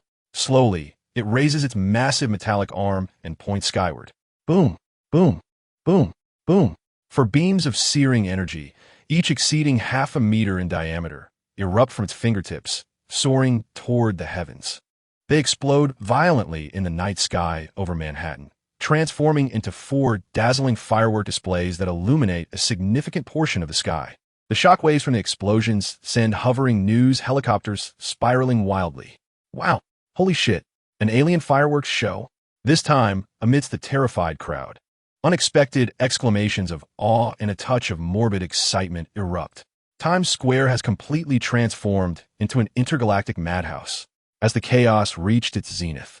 A weathered yellow Ford Mustang screeched through the police barricade, executing a near-drifting maneuver before halting abruptly at the edge of the square. The door flung open, and a woman clad in a grease-stained plaid shirt and jeans, her hair disheveled, yet her eyes radiating an intense brilliance and determination, leapt from the vehicle. Dr. Jane Foster, an astrophysicist, had been tracking an anomalous spatial energy reading, one that was potent, ancient, and divine, with its source pointing directly to Times Square. She maneuvered through the panicked yet inexplicably exhilarated crowd, her anxious gaze sweeping across the chaotic scene, a wild amalgamation of hell and nightclub, collapsing billboards, burning wreckage of cars, dancing extraterrestrial beings, and drinks soaring through the air. Her eyes finally fixed upon the center of the stage, where a figure shone like a golden sun, Thor Odinson. He raised Mjolnir high, poised to unleash the next thunderous beat. Sweat and mead drenched his golden locks, strands clinging to his chiseled cheeks. His open velvet shirt revealed a muscular chest, reminiscent of marble sculptures, speckled with foam. He laughed heartily, a boisterous smile brimming with primal, untamed vitality, as if no earthly rules could ever confine him. It was a captivating allure that Jane Foster had never encountered amidst the sterile confines of her laboratory and the mundanity of data, an almost savage attraction. In that fleeting moment, a colossal bolt of lightning erupted as Mjolnir descended, rending the night sky once more. The blinding white light illuminated Thor's exuberant face, and Jane's eyes widened in astonishment, filled with an indescribable thrill. She forgot the energy readings she had been pursuing. She forgot the panic of the alien invasion. She forgot that this was a battlefield in disarray. In her world, there existed only the golden-haired deity, laughing amidst the thunder and the fireworks of destruction. As if he had stepped out from the very fabric of mythology, an instinctive, electric impulse surged within her, propelling her forward. Jane parted the throng of people before her, disregarding the energy beams whizzing overhead and the splattering beer, charging straight towards the figure at the center of the stage. Thor was about to bring down his hammer, igniting the next explosive track, when he suddenly felt a tug on his arm. Blurry-eyed, he looked down to see a woman from Earth gazing up at him. Her hair was tousled, her face dusted, yet those brown eyes, reflected in the neon glow and the pyrotechnics of destruction, shone with an astonishing brightness, ablaze with a fervor he had never witnessed in mortal eyes. "Hey, mortal, do you wish to dance?" Thor grinned, the scent of alcohol thick on his breath, attempting to offer her the jug of mead. "Come, taste the mead of Asgard. I assure you, it will make you forget your worries." Jin did not take the wine jug. Her heart raced within her chest, nearly bursting through her ribs. She inhaled deeply, as if summoning all the courage she possessed, rose onto her toes, and cupped her hands around Thor's face, which was glistening with sweat and wine, yet handsome as a sun god. "Are you Thor, the god of thunder?" Her voice trembled slightly, yet rang with unmistakable clarity. Thor stood momentarily stunned. He had witnessed countless mortals regard him with awe, fear, and even adoration. But he had never encountered such a direct, such a fervent gaze, as if it sought to ignite his very soul. In those brown eyes, there was no reverence for divinity, only a raw, irresistible allure towards his very existence. "I am Thor," he instinctively replied, his voice deepening slightly, laced with a softness he was unaware of. Jin smiled. That smile was like sunlight breaking through dark clouds, radiant and brilliant. She spoke no further, instead surrendering to the primal, thunderous impulse within her, closing her eyes and pressing her lips against Thor's, which were slightly parted in surprise and fragrant with mead. In that moment, time seemed to stand still. Chapter 60, Hancock's Pendulum, at the SHIELD headquarters in the Triskelion building, late at night. Nick Fury fixated his solitary eye on the immense holographic projection screen before him, which was fragmented into countless small windows, each vividly broadcasting the revelry in Times Square. Thor's characteristic boisterous laughter seemed to penetrate the screen and soundproof walls, causing Fury's head to throb each time Mjolnir struck the metallic surface. It was accompanied by a blinding flash of lightning and a deafening sonic boom, illuminating the corresponding area on the screen with a glaring red light. A warning that the energy shockwave was pushing the structural integrity of the building to its limits. The 4 destructive energy beams from the destructor armor erupted in Manhattan's night sky like fireworks, the estimated yield data in the screen's corner fluctuating wildly. Each explosion making Fury's heart twitch in response. He watched as a woman, amidst a flurry of flying beer foam, alien limbs, and devastating energy aftershocks, rushed to the center of the stage, lifted Thor's drunken, mead-stained face, and kissed him. Yay! The screen erupted with Thor's even louder cheers, accompanied by the wilder roars of the 3 warriors from Asgard and Star-Lord. Groot's Ferris wheel capsule clumsily collided with and demolished half of a newsstand. Loki, astonishingly, kissed a replica of the Statue of Liberty. Thud! Fury's calloused fist slammed down on the hard titanium alloy table, causing water cups and nearby documents to jump. A cold fury surged within his chest like a tangible force, nearly breaking through his perpetually composed exterior. A band of unruly intergalactic ruffians. And that thunder god whose mind was muddled by mead. Fury's voice was a haunting low growl, each word seemingly squeezed from between clenched teeth like shards of ice. What did he think New York was? An open-air bar in Asgard's backyard? He inhaled deeply, forcing himself to maintain composure. Yet the storm in his singular eye remained unabated. He accessed the communication interface, observing the active status of the icons representing Frank Castle and Tony Stark, both rapidly approaching the heart of Times Square. "I hope Frank can reign in this band of intergalactic ruffians," Fury murmured to himself, though his gaze was irresistibly drawn to the heavy safe in the corner of the office. He approached it, entering a complex code and biometric information, as the heavy door slid open silently. Within, amidst a few top-secret documents, lay a quaint and somewhat outdated beeper, prominently positioned. Its surface was worn, featuring a solitary button and a monotonous green screen. Fury retrieved it, the cold metal casing conveying a weighty significance. His thumb hovered over the lone red button, knuckles whitening from the pressure. To summon her? The Captain Marvel, Carol Danvers, drifting through the cosmos? This would mean Nick Fury was admitting his inability to control the situation. He hesitated. The chaos in Times Square continued to unfold on the screen. A Klingon appeared to be using mustard as war paint, smearing it across his face, seemingly unsatisfied, as he attempted to inflict some artistic flair upon a trembling extraterrestrial vendor nearby.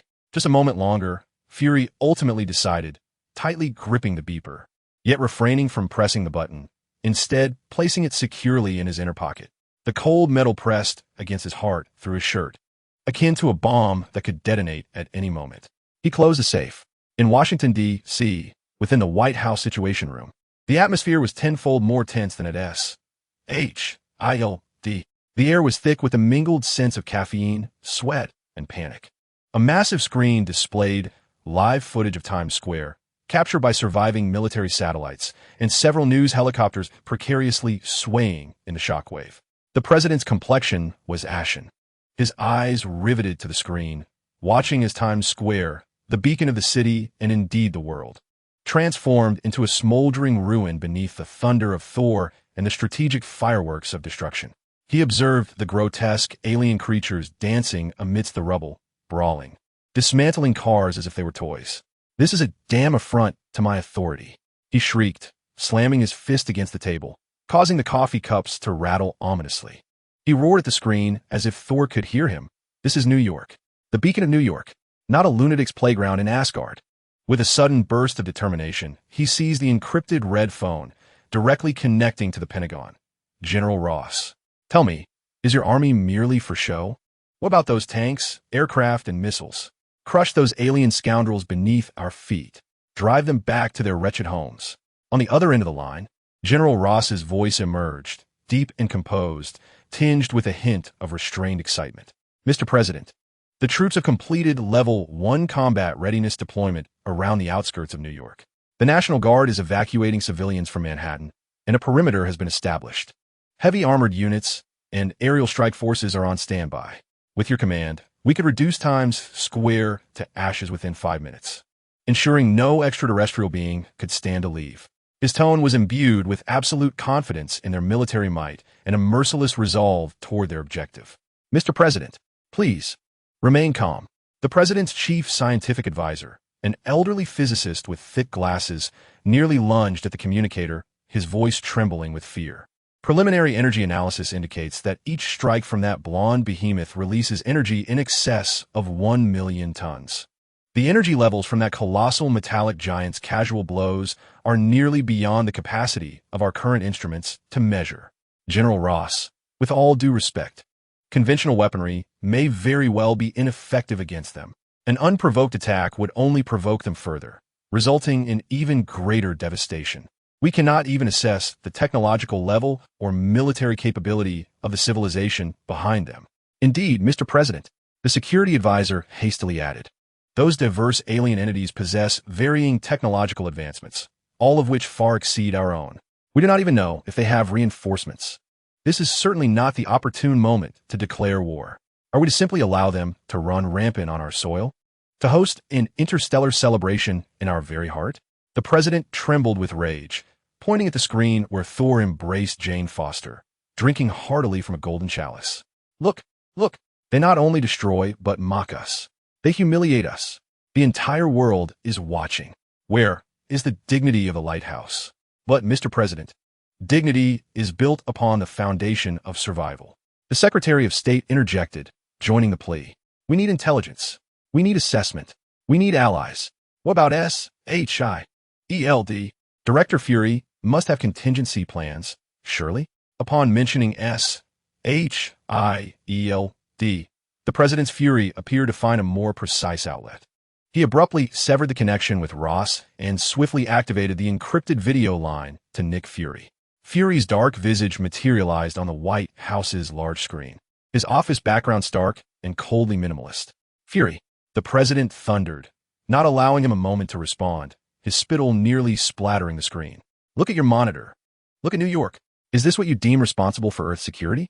An alien deity hosting a heavy metal concert in Times Square, using a replica of the Statue of Liberty as a drinking vessel and our city's buildings as drumsticks? Is your surveillance merely a front row seat to this live broadcast?" Nick Fury's expression remained inscrutable as he gazed calmly at the screen displaying the enraged president. "Mr. President, the situation is being addressed. Our agents and advisors have arrived in the vicinity and are currently assessing the circumstances and seeking a resolution." Being addressed. Assessing the circumstances? The president's voice rose an octave.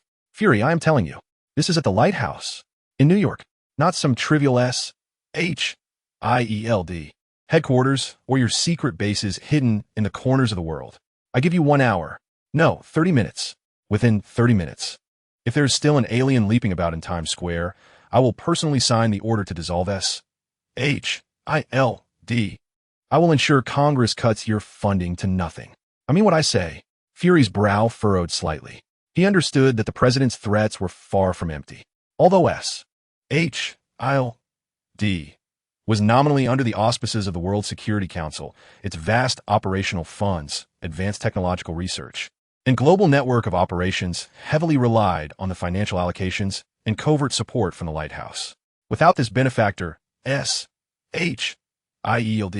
would immediately descend into paralysis. Mr. President, S.H.I.E.L.D.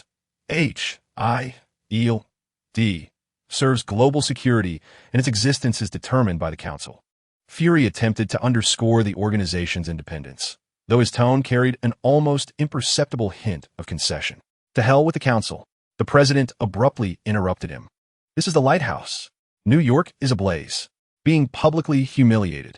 I don't care what connections you have in the Council. Fury, 30 minutes. Either you resolve this, or I will have General Ross deal with them using missiles and eliminate S.H.I.E.L.D. in the process. The choice is yours. The screen abruptly darkened as the President severed the communication. Fury stared at the now pitch-black screen, remaining silent for a full 10 seconds. He slowly leaned back in his chair, closed his solitary eye, and pinched the bridge of his nose with his fingers. The echo of the President's bellowing seemed to linger in the room. He once again felt the coldness of the beeper in his pocket, yet ultimately released his grip. He picked up another secure communicator and directly connected to Frank Castle's channel.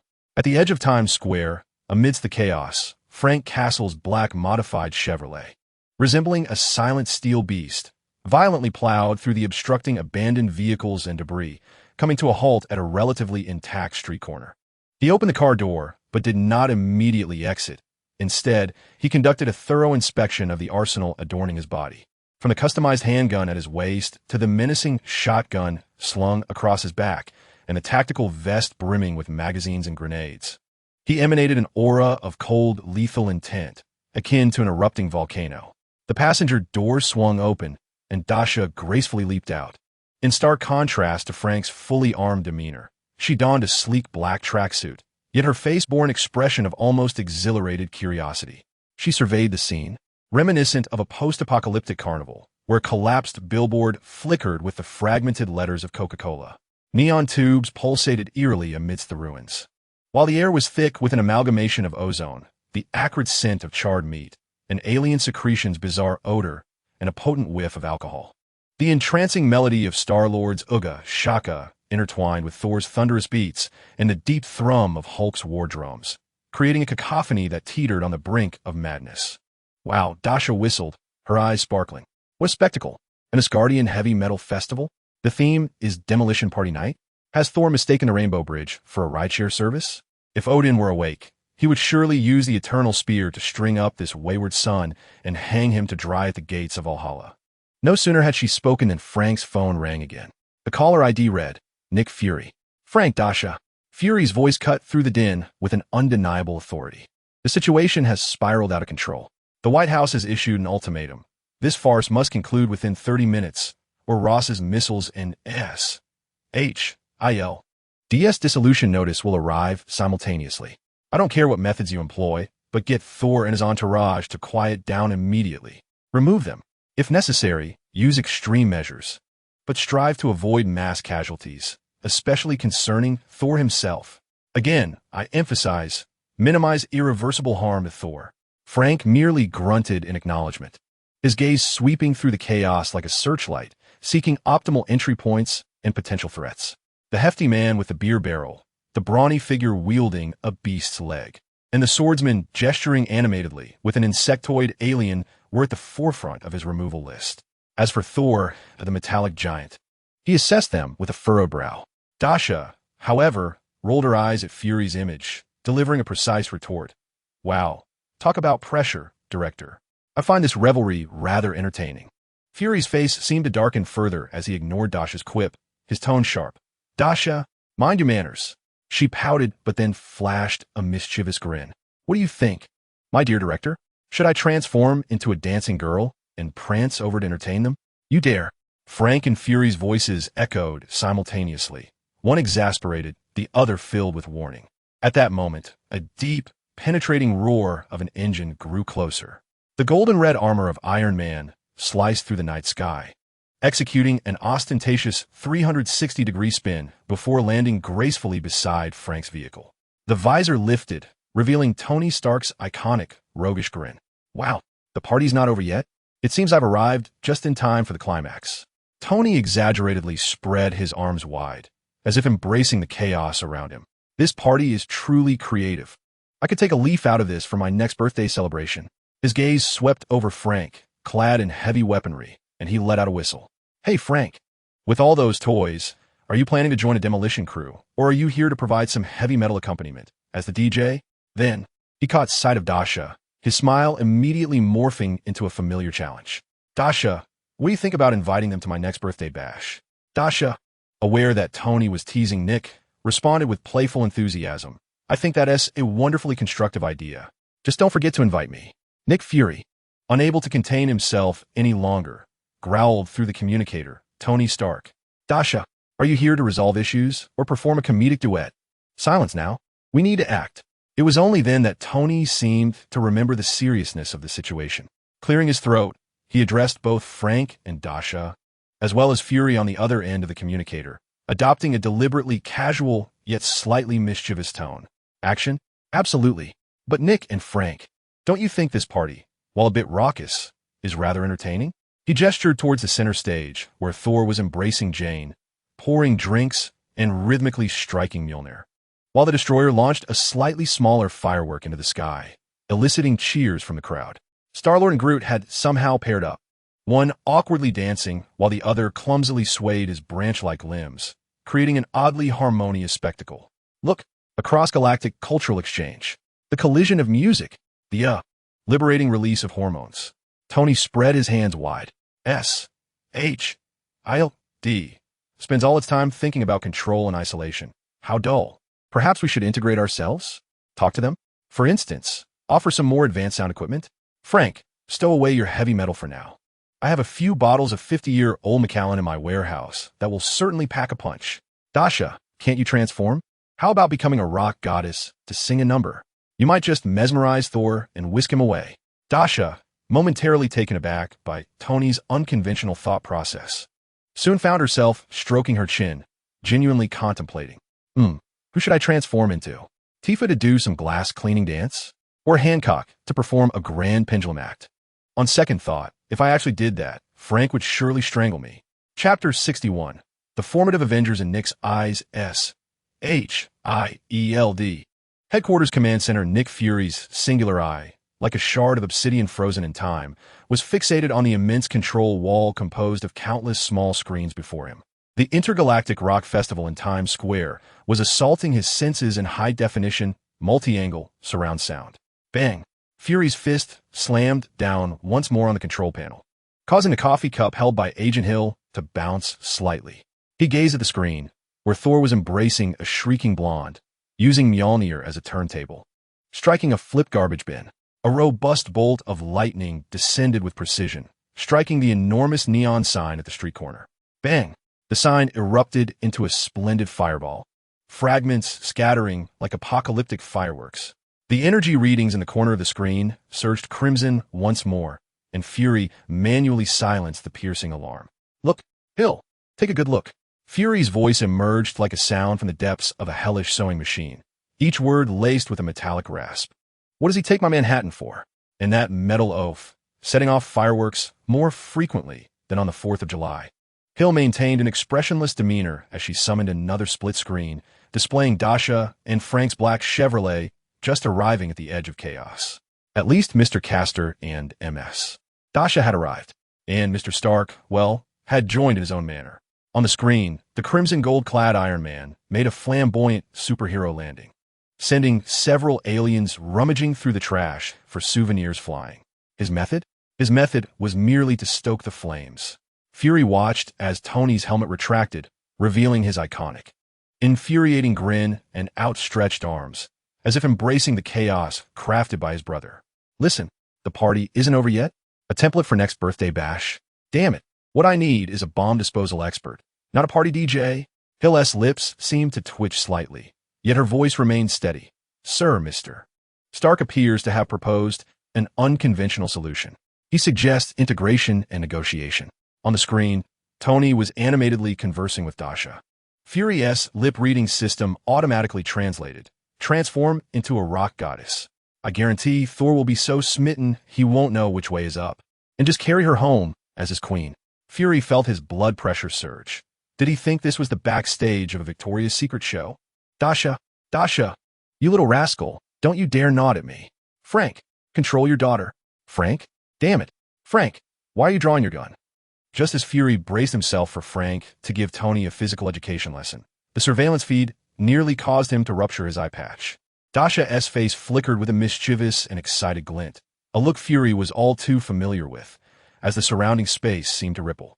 In the next instant, a figure with a physique that could trigger any screen resolution alarm appeared, boasting a stunning silhouette barely concealed by mere scraps of fabric. None other than the pirate Empress Boa Hancock. Holy crap, even a usually composed Hill couldn't suppress a gasp. The breaths of several young agents in the command center grew noticeably heavier. Dasha! Fury's roar threatened to tear the roof off, but Dasha was clearly oblivious. She swayed her serpentine waist, adorned in high heels, ignoring the rough concrete beneath her feet, exuding an air of irresistible charm as she strode towards Soul at the center of the stage. Her presence suggested that the ground beneath her was not rubble, but rather the opulent red carpet of Marijois. At that moment, Frank seemed to lean in and whisper something into Dasha's ear. The surveillance could only capture the movement of Frank's lips, yet the impact was immediate. The regal pride on Dasha's face crumbled in an instant, and with a distortion of space, Hancock vanished. In her place stood a striking figure with short silver hair, clad in a signature black Gothic dress, and donning a tactical visor. In her hands appeared two gleaming long knives, the white contracts. "To be," Frank groaned, covering his forehead. The transformation from sultry woman to silver-haired girl seemed more chaotic than Hydra's server. Hill calmly analyzed from aside. "Sir, from a behavioral psychology perspective, Mr. Castor may not desire his daughter to dress too provocatively," Frank replied. On the screen, To-Be Dasha is in motion. She shot forward like a silver bullet, disregarding the frenzied alien revelers around her, wielding the white contracts with astonishing speed toward Soul, who is still generating heavy base with Mjolnir. Clang! The white contracts sliced through the air with a piercing shriek, striking precisely on the path where Mjolnir was descending. The jarring clash of metal even drowned out the raucous noise of the crowd. Soul's movements came to an abrupt halt, a flicker of annoyance and astonishment flashing across his drunken blue eyes. "Hey, little beauty," Soul grinned, his breath reeking of alcohol. "Do you wish to join my band? That bow of yours is quite impressive." He instinctively reached out to touch Dasha's face. Dasha remained expressionless, her gaze icy beneath the tactical visor. The tip of the white contracts pointed upward, aimed directly at Soul's approaching hand. "Cease the noise. You're disturbing me." Her voice was chillingly cold. Frank applauded from the command center. "Well done, Dasha." Just like that. Meanwhile, the other split screens of the surveillance erupted in chaos. Frank Castor was engulfed in hellfire, his skull helmet forming instantaneously, burning chains slithering from his hands like venomous serpents. Crack! A few aliens attempting to use a fire hydrant as a beer fountain were ensnared by the hellfire chains, bound tightly around their waists, causing them to howl in agony as their pants began to smoke. "Ouch, that's hot. My backside," Frank observed with a twitching eyelid. "Frank, your binding method is quite inventive." Hill noted silently. Ghost Rider form, suspected to have additional damage bonuses to specific areas, requires further observation of physiological structural weaknesses. Tony Stark hovered in midair, resembling a maestro conducting an orchestra, albeit one comprised of a dozen diverse miniature drones soaring behind him. These aerial machines executed his commands with unwavering fidelity, swiftly erecting a formidable barrier of pulse cannons, energy shields, and rapid maneuvers, encircling the chaotic scene in Times Square and trapping the majority of the alien beings within the core area. Fury exhaled a sigh of relief. Finally, someone was attending to business, albeit in a rather ostentatious manner. However, an unforeseen incident transpired. Croat, startled by the transformation of Dasha into 2B and the sudden appearance of the Phantom Rider, shook his branches violently. The Ferris wheel cabin that he had been propping up, serving as a makeshift spotlight, lost its balance in an instant, plummeting towards a group of stunned civilians below. "Oh no!" Fury and Hill exclaimed in unison. In that critical moment, two figures shot forth like propelled spiders from a nearby skyscraper. Webs fired. They secured their grip, The strands ensnared the descending cabin with precision, precariously halting it mere meters above the heads of the crowd. Peter Parker and Gwen Stacy, akin to acrobats, utilized the elasticity of the webs and their innate agility to gently lower the cabin onto a relatively safe patch of ground. Well done, you two. Fury couldn't help but commend, only to then observe the four-member team of the Defenders on the split screen, efficiently subduing a Birdman attempting to pilfer faux diamonds from a jewelry store display. Luke Cage even nonchalantly plucked a few flamboyant feathers from the Birdman's attire to adorn his own head, cheekily presenting a middle finger to the surveillance camera. The S.H.I.L.D. convoy finally arrived, dozens of black SUVs resembling a silent army of ants. The agents, highly trained, surged into the fray, commencing the evacuation of civilians, establishing temporary medical stations, and utilizing non-lethal weapons to disperse or subdue the more benign extraterrestrial onlookers merely scavenging for refuse. Though the scene remained chaotic, it began to transition from unrestrained revelry to a manageable conflict. Fury at the command center slightly relaxed his previously taut shoulders until his gaze fell upon the main screen, revealing the unfolding drama. Thor, interrupted mid-performance and confronted with a blade at his throat, felt his initial astonishment swiftly kindled into a blaze of fury by alcohol and arrogance. He forcefully shoved aside the persuasive vandal, glaring at Dasha. Insignificant Midgardian, dare you point a weapon at the heir of Asgard to obstruct the celebration of Thor Odinson? This is a provocation against the Nine Realms. Mjolnir crackled with lightning in his grasp. Dasha stood her ground, her tactical visor locked onto Thor, the white contract assuming an offensive stance. Heir? All I see is a raucous child wreaking havoc in someone else's living room. Did your father Odin not teach you the meaning of decorum, blonde one? Her words struck a nerve, igniting a swarm of indignation. You are committing sacrilege against the divine. With a thunderous roar, Thor surged with electric vigor, ready to unleash Mjolnir with tremendous force. In that moment of cataclysmic collision, a tricolored shield of red, blue, and white sliced through the air with a resounding whoosh, striking Mjolnir an unorthodox angle and erupting in a shower of sparks. The immense strength deflected Thor's hammer, causing Dasha to stagger backward. The shield rebounded, and a figure clad in a stars and stripes uniform, muscles taut, executed a textbook-perfect superhero flip, landing solidly between Thor and Dasha, catching the spinning shield with one hand. It was Steve Rogers. Captain America. Fury's spirits lifted. Rogers. Just in time. Use your damned charisma to rein in this drunken fool. However, in the next instant, the surveillance system clearly captured Captain America's voice. He stood with one hand on his hip, the other pointed accusatorily at Thor's nose. Spittle nearly hitting the god of thunder's face. You golden-haired brat. You muscle-bound imbecile with a head full of cheap vodka. Open your alcohol-clouded eyes and look around. This is New York, not some bonfire gathering for you misfits. You and your motley crew of miscreants are trespassing, driving without a license, causing a cacophony, vandalizing property, endangering public safety, and for heaven's sake, urinating everywhere. Is this how your parents raised you?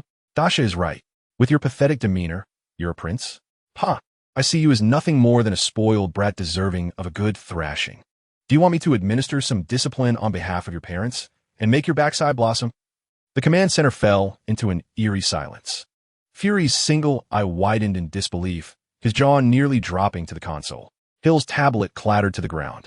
All agents stood frozen, as if they had just heard the ultimate truth of the universe being overturned. Holy Mother, Fury murmured, Rogers, have you been brainwashed by Hydra? Or did you take a crash course on profanity? Your tongue is sharper than your shield. Does the serum come with a Zon mode plugin? Hill bent to retrieve the tablet, her voice trembling slightly. Sir, voice recognition confirms it is indeed Captain Rogers. Preliminary assessments suggest that witnessing the devastation in New York has temporarily overloaded his emotional management module. Thor, overwhelmed by this barrage of articulate, patriotic exclamations, was left dumbfounded. The alcohol dulled his reflexes, yet the flames of humiliation burned brighter within him. His handsome visage turned a deep shade of crimson, and his golden locks seemed to stand on end in fury. You dare! Thor trembled with rage, pointing first at Captain America, then at Natasha, and finally at the vigilant Iron Legion, Ghost Rider, Spider-Man, and the Defenders surrounding them. He turned his furious gaze towards his equally incensed extraterrestrial comrades. These insignificant Midgardians. They insult Asgard. They insult your allies. With every ounce of strength, Thor raised Mjolnir, unleashing a roar that reverberated through the very fabric of the earth. For Asgard. For glory. Fight! The cry ignited a powder keg of fury. The alien warriors, already intoxicated and pent up with frustration from being surrounded by earthlings, the mountain giants, interstellar pirates, and even a few inebriated members of the Warner Pantheon, erupted in a deafening chorus of rage. Grabbing nearby instruments, beer barrels, metal sheets, broken lampposts, or simply fighting barehanded, they surged towards the Earth-S defenders like a torrent unleashed. The true melee had commenced. Fury gripped Nick Fury's heart. But there was no time for curses this time. His singular eye darted like a high-speed camera, frantically switching between multiple angles to capture this non-lethal, yet absolutely explosive intergalactic brawl. Thor, enveloped in a tempest of fury and thunder, wielded Mjolnir with earth-shattering force and thunderous sonic booms. Captain America transformed into the most agile tank, his vibranium shield a flurry of impenetrable defense against the thunder, all while shouting, "Come on, Blondie! Haven't you eaten?" Whereas that trash can-busting strength. Natasha moved like a specter, utilizing her speed to dart around Thor. Her white contract cutting through the air with a sharp whoosh, targeting his joints and wrists, non-lethal strikes that nonetheless hampered his power. Their cooperation exhibited a bizarre synchronicity. Captain America absorbed the fire, while Natasha created openings for attack. Thor, despite his divine strength, found himself entangled by their relentless assault. His furious roars echoing as intoxication and rage rendered his movements increasingly wild and unfocused. Tony commanded the suits. Mark 25. Give that rock monster an electromagnetic massage. Mark 40.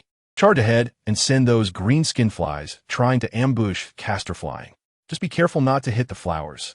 Oh wait, I mean the fire hydrants. A swarm of suits buzzed like bees, weaving and striking with precision, encircling the alien warriors with non-lethal weaponry, such as pulse cannons, shockwaves, and capture nets to subdue them.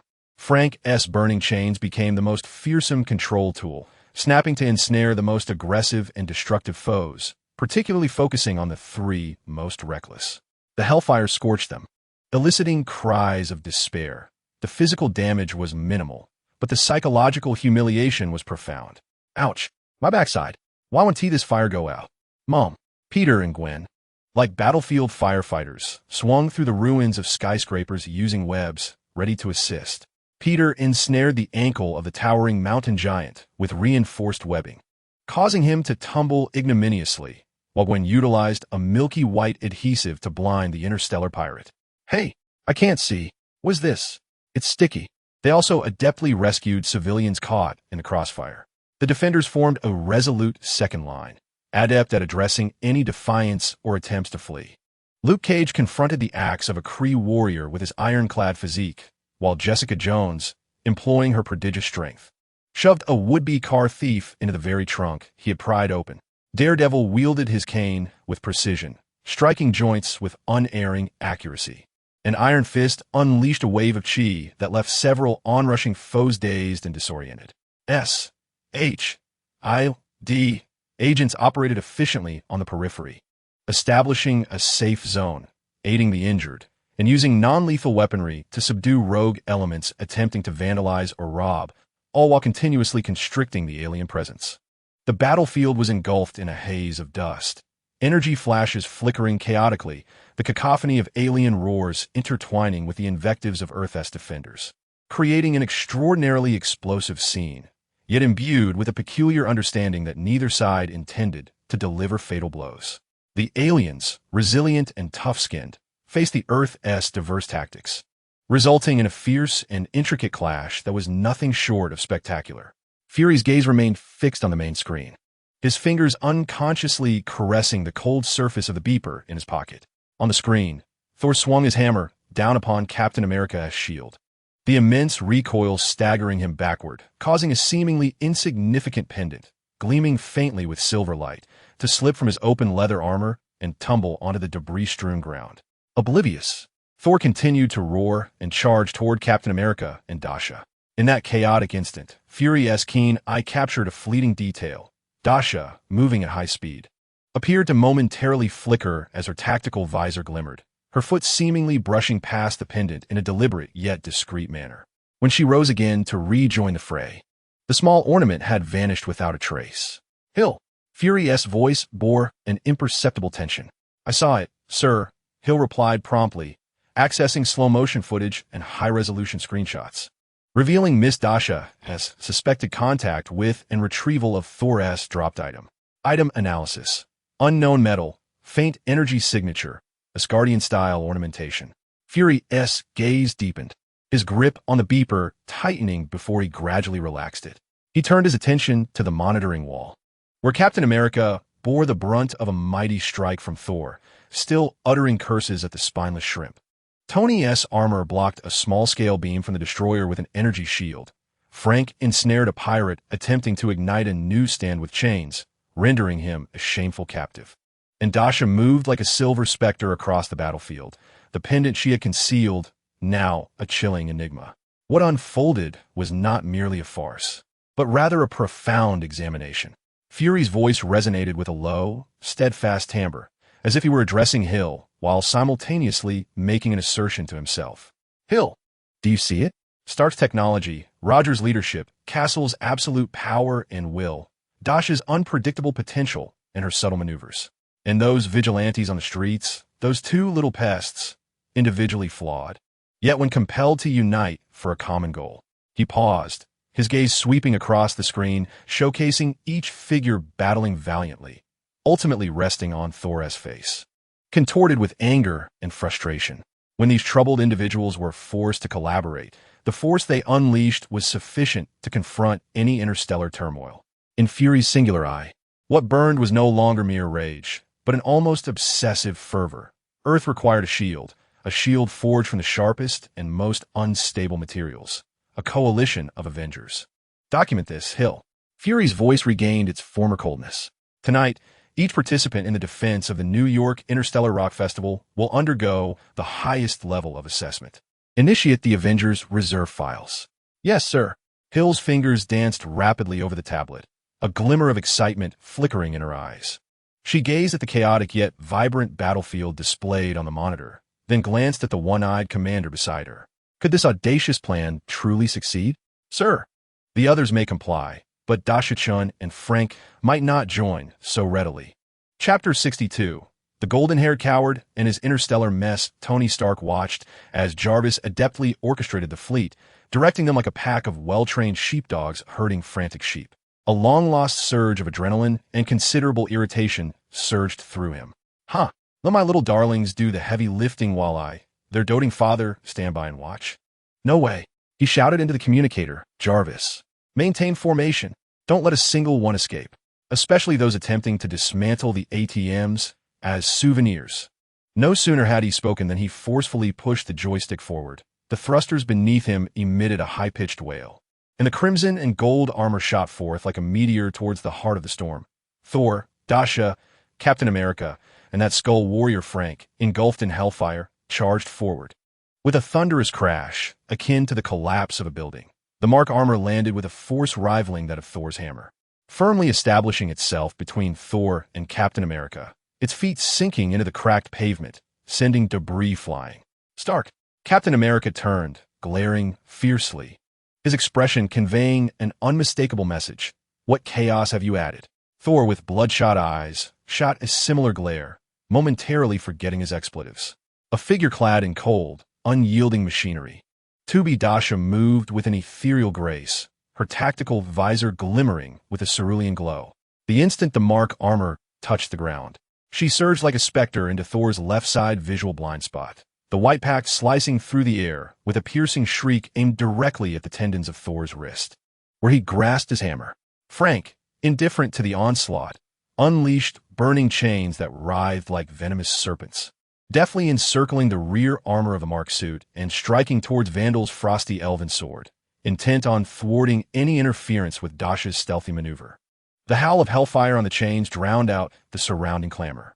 Tony's visor snapped open, revealing a grin that provoked the urge to deliver a punch to his face. Yet the palm cannon on his left arm ignited with a blinding brilliance, aimed unapologetically at Thor's chest. "Hey, big guy, have you had your fun yet? You don't have to pay for smashing the earth, do you? Want me, a professional, to demonstrate what destruction aesthetics truly entail?" Thor, ignited by the malice surging from all directions, roared with fury. The dignity of the Asgardian prince was trampled into the mud. Arrogance. Thunder erupted around him. A tempest of lightning unleashed from his form, manifesting as visible shockwaves that swept forth like a raging tsunami. The acrid scent of ionized air spread instantaneously. It's about time. Captain America's gaze hardened, advancing rather than retreating as he positioned his vibranium shield before him, assuming a defensive stance of utmost resilience. Dasha was hurled by the violent shockwave, somersaulting gracefully through the air before landing on one knee, skidding several meters and carving deep furrows in the ground. Her icy gaze still fixed on Thor from behind her visor. "FK," Frank growled with a raspy voice, yanking his chains back defensively, the flames dancing upon the skull's surface, whistling in the tempest. Tony found himself in a dire predicament. His mark armor ravaged by the sudden proximity of the thunderous onslaught. Sparks crackled chaotically upon the armor's exterior as alarms blared within his helmet. A cacophony of warnings erupting. Warning: arc overload. External armor damage 17. Core energy declining. 2,530. He felt the thrusters falter, his body forcefully propelled away. Akin to a gold-red tin can flung through the air, crashing into a luxury boutique reduced to mere framework, the shattered glass facade collapsing around him in a chaotic shower. Seizing the momentum, Thor's frenzy intensified. He paid no heed to the flung Tony or the others, his bloodshot eyes fixating relentlessly on the nearest Captain America. The colossal Mjolnir descended with a cataclysmic force, entwined with blinding lightning as thick as a dragon, hurtling towards Steve and his indomitable shield with a velocity akin to teleportation. This strike was the culmination of his long-suppressed fury. "I shall shatter your wretched pot lid," Thor bellowed. Fueled by Thor's wrath, the mighty hammer tore through the air, leaving a trail of light that scorched the retinas. The tempestuous thunder coiling around it embodied a will of annihilation, its sole target, Captain Steve Rogers. With clenched teeth, Captain America braced his vibranium shield firmly before him, lowering his center of gravity to the earth, rooted like a boulder. Behind him lay a chaotic makeshift triage, where S.H.I.L.D. agents were valiantly evacuating the wounded. There was no retreat. Time seemed to decelerate in that moment. Dasha's tactical visor calculated the trajectory of the impending strike with lightning speed. She propelled herself off the ground with an inhuman burst of energy, launching herself through the rubble towards Thor's back. Her aim was his nape. This was the singular means to thwart the impending cataclysmic blow. Frank Castle's burning, skeletal eyes reflected the apocalyptic lightning. Operating purely on instinct, the hellish chains coiling around his right arm surged forth like a viper unleashed. This time not to harass, but to ensnare Thor's arm, which was raised high with Mjolnir. The chains, imbued with flames from Mephisto's domain, crackled as they seared the electric elements in the air. Meanwhile, Tony Stark struggled to rise from a heap of priceless luxuries that had been reduced to debris. The exterior of his mark suit was charred, with several sections emitting faint sparks. The alarms within his helmet blared like death knells. Energy core at 35. Leg thruster efficiency at 45. Weapon system overloaded, cooling down. Estimated cooldown time, 18 seconds. 18 seconds? That hammer would descend in less than 18 seconds. Damn that brute. Cheating in a game and still pulling the power cord. Tony's voice crackled amidst the chaotic electrical sounds. He beheld the minuscule figure of Captain America amidst the golden thunder, saw Dasha like a silver bullet racing toward Thor's back, and witnessed Frank's fearless entanglement with the hellish chains. No, he had to act. Palm cannon? Not enough energy. Laser cutting? No time to aim. Conventional missiles? Were those meant for teammates? Where was J.A.R.V.I.S.? Still managing the perimeter. In this moment of dire urgency, Tony's peripheral vision caught sight of the very culprit that had hurled him into the luxury goods store, a large decorative copper cable, sparking ominously, its severed end pulsating with blue light. An audacious, quintessentially Tony Stark idea ignited in an instant. Dasha, Tony shouted, his face contorted with urgency beneath the helmet. Charge it for me. Almost simultaneously with Tony's roar, Dasha, charging forward, appeared utterly unfettered by the frigid characteristics of her 2B form. The urgent command, reminiscent of Tony's familiar tone, resonated. Charge me up. It was both an order and an unspoken signal. In the midst of her high-speed sprint, Dasha suddenly halted. A spark flickered in her eyes as she steadied herself against the residual shockwave of Thor's colossal assault, her right hand lunging toward Tony's direction, fingers splayed wide. The swiftness of her movement left behind an afterimage. With a crackling sound, a furious blue-white electric serpent unexpectedly tore through the air at the battlefield center, erupting from Dasha's fingertips. This was no mere arc of electricity. It was a torrent of raging currents, wild and chaotic, infused with the unique sharpness and destructive power of her youthful form, striking with unerring precision at the exposed, severed copper cables beside Tony's armor. A tremendous burst of sparks exploded around him, as the blue electric light coiled around his marked suit like a ravenous beast. The alarms within the armor surged to a crescendo, tinged with a note of despair. Warning: under external high-intensity, pulse current impact. External armor damage escalating. 45, 50. System forcibly absorbing core energy for recharging. 45, 50, 55. Tony felt as though he had been thrust into a high-voltage transformer. A violent sensation of tingling pain seizing every nerve ending in his body. The circuits within the armor screamed in protest, yet the core energy index soared uncontrollably, like a wild stallion. Dasha, his anguished cry mingled with the sizzling sound of electricity, a blend of agony from physical torment and a peculiar exhilaration of imminent reversal.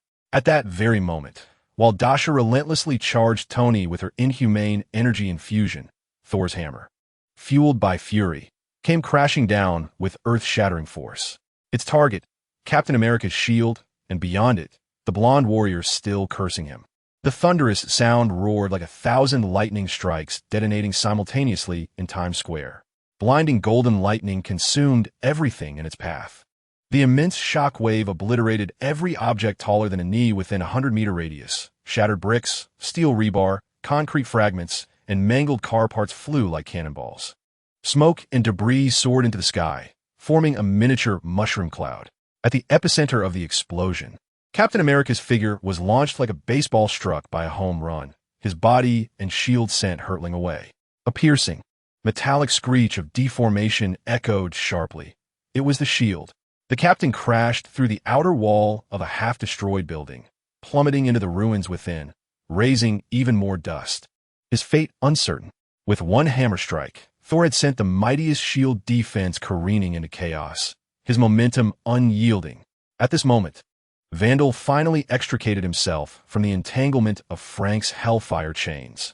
The elven sword in his grasp transformed into a swift glimmer of cold light, piercing directly toward the temporarily immobilized Dasha, who was momentarily stunned from exerting all her energy to release the electric current. Tony had just completed the excruciating high-voltage fast charge, leading him to question his very existence. As the armor's display indicated, external armor damage, 65. Left arm joint movement restricted. Core energy, 100. Overload stability, maintained. Weapon system cooled down. Some submodules of Jarvis restored communication. Damn it. Tony's eyes nearly bulged out as he beheld the razor-sharp elven sword aimed at Dasha from an exceedingly tricky angle. There was no time for contemplation. He abruptly raised both arms. The energy output from his right arm surged beyond the safety red line. Buzz. The pulse cannon in his left arm was also forcibly activated beyond its limits. Stop this at once. Boom. Bang. A robust energy cluster cannon, combined with a compressed ultra-fast miniature pulse bomb, thundered toward the ridge of Vandal's sword and the path he was charging down, almost parallel to the ground. Simultaneously, Hogan bellowed, swinging a colossal hammer capable of flattening armored vehicles, striking down fiercely upon the Ghost Rider, Frank. His objective was to suppress this troublesome skeleton that could incinerate his armor. The battlefield erupted at this moment. The skirmish, initially a 3-on-1 against Thor, evolved into a confrontation with Tony, Dasha, Frank. and a recuperated Captain America against Thor and the 4 warriors he had summoned from Asgard. The air was filled with clashing armored suits and alien creatures spewing acid and energy beams. On the ground, the 4 most formidable fighters of Earth grappled with the Prince of Asgard and his 3 strongest guards. Tony's palm cannon and laser cutter wove an intricate web of firepower, utilizing Jarvis's remote micromanipulation to create a protective barrier around Dasha, compelling Vandal to continuously parry and block, each collision erupting in dazzling sparks of energy. Yet, the Swordmaster was indeed a master. His steps were deft, and most of Tony's assaults either missed or were deflected, the distance between them ever narrowing. "Is this elven pretty boy a slippery eel?" Tony cursed while unleashing a barrage of attacks. After recovering from the initial surge of electric current, Dasha took a deep breath, her eyes flashing with blue-white electric light once more. She evaded Vandal's swift sword and reached out toward Thor with both hands, grasping at the air. Zing! This time, it was not a torrent of electricity, but a chaotic explosion of electric sparks in the atmosphere. Like countless blue thorny chains conjured from thin air, they entwined, tore, and obstructed Thor's path as he pursued Captain America or attacked others. Although they could not inflict tangible harm, they significantly disrupted Thor's offensive. Infuriated by this omnipresent electric web, Thor roared in frustration. "You little insect of Midgard, is this all you can do? Such futile tricks?" He swung his hammer, unleashing a violent surge of lightning that tore apart the electric web, ensnaring him. As she tore apart a fragment, Dasha's fingers danced deftly, unleashing a flurry of small electric arcs that surged like a torrential downpour towards Thor's eyes, the crevices of his ears, and the joints of his limbs, compelling him to divert his focus to defense. In stark contrast, Frank faced Hogun's heavy hammer with unwavering resolve. The flaming skeleton exhibited no fear. The chains of hellfire extended like an extension of its very bones, no longer merely blocking, but instead engaging in a ferocious clash. With a swift motion, the burning chains, accompanied by a wailing reminiscent of anguished spirits, struck mercilessly against Hogun's hammerhead. The resounding clash of metal echoed as Hogun's formidable strike was deflected from its course, the massive hammer crashing violently into the concrete beside Frank, creating a half-meter deep crater, with debris scattering on Frank's skeletal frame, instantly reduced to ashes by the hellfire. Seizing the fleeting moment when Hogun's strength waned, Frank thrust his flaming left hand forward, directly grasping the vulnerable seam where Hogun's armor connected at the wrist and arm.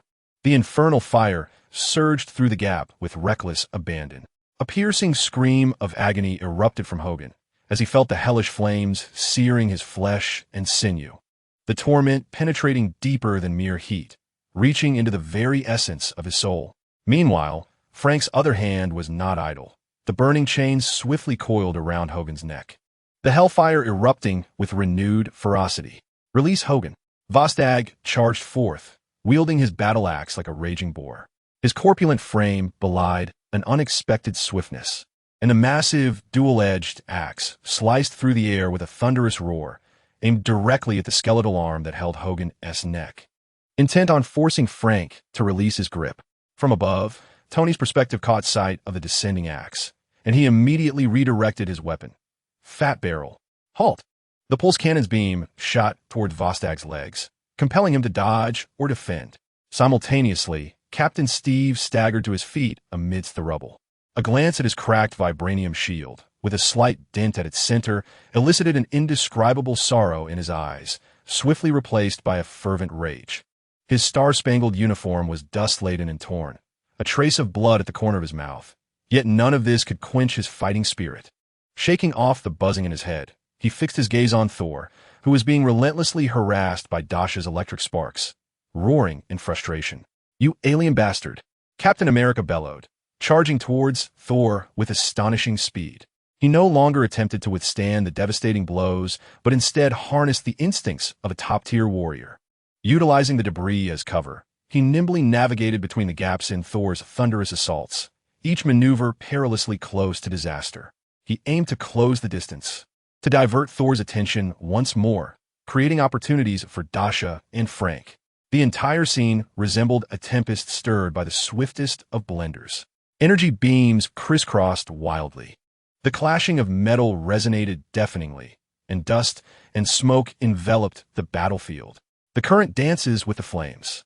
Roars and howls intertwine with the piercing shrieks of armored engines, while Jarvis' ESCOM announcements blend into the chaos. Each second is fraught with countless lethal strikes interweaving, restraining, neutralizing, and countering one another. The intensity of the confrontation drains everyone's strength at an alarming rate, especially Tony. His Mark armor operates beyond its limits. Although the core energy is fully charged due to Dasha's rapid recharge, it plummets at a staggering rate of 10% per minute. The overloaded system stabilizes the output power but exacerbates the damage to the armor and the instability of the systems. Energy levels down to 75. Back thruster efficiency reduced to 60. Right arm pulse cannon overload risk high. Jarvis. Power saving mode. Prioritize protection and mobility. Tony's voice is laced with breathlessness. Dasha is equally strained. Continuously releasing high voltage currents, particularly that rapid charge, has left her energy reserves perilously low. The precise control required to manage a multitude of small electrical disruptions is mentally taxing. Beads of sweat form on her brow, and her breathing quickens. Each clash of Frank's chains against Hogan's massive hammer, each eruption of hellfire, weakens his flames bit by bit. Thor, too, is heavily taxed, while his thunderous might appears formidable. Sustaining such explosive intensity for an extended period, compounded by the lingering effects of alcohol, renders his movements powerful yet lacking in finesse, driven more by reckless abandon. In this most ferocious moment, Tony narrowly dodges the gale generated by Thor's swinging hammer, escaping the fate of being crushed into a metallic pancake. Yet the tremendous wind pressure leaves him feeling as though he is a small boat tossed by monstrous waves. Amidst the turbulence, he maneuvers his armor into a rapid, evasive spin. Crack! An edge of a loosened and deformed shoulder plate, having endured relentless overload and violent collisions, finally succumbs to the strain, sending a palm-sized shard of metal flying. The fragment spins through the air, striking precisely at the collar of Thor's leather armor. Slightly ajar from his anger and the heat of battle, stained with remnants of alcohol. That very spot is where Dasha had previously discreetly swept past, concealing something of significance. Clang! A small, shimmering silver pendant, adorned with ancient engravings, is dislodged by the flying shard, yet Thor remains oblivious. The pendant, however, tumbles from the crevice of his collar. No one notices this minor incident. Dasha is wholly focused on evading the lightning whip Thor lashes out. Frank is grappling with Hogan and the advancing Vostok. Captain America is ensnared by a few sparks of electricity flung by Vandal, while Tony, regaining his stance, immediately aims his cannon at Sif, who is poised to ambush Frank. Yet, at the instant the pendant strikes the ground, producing a sharp clang against the debris, an unforeseen transformation occurs. Buzz!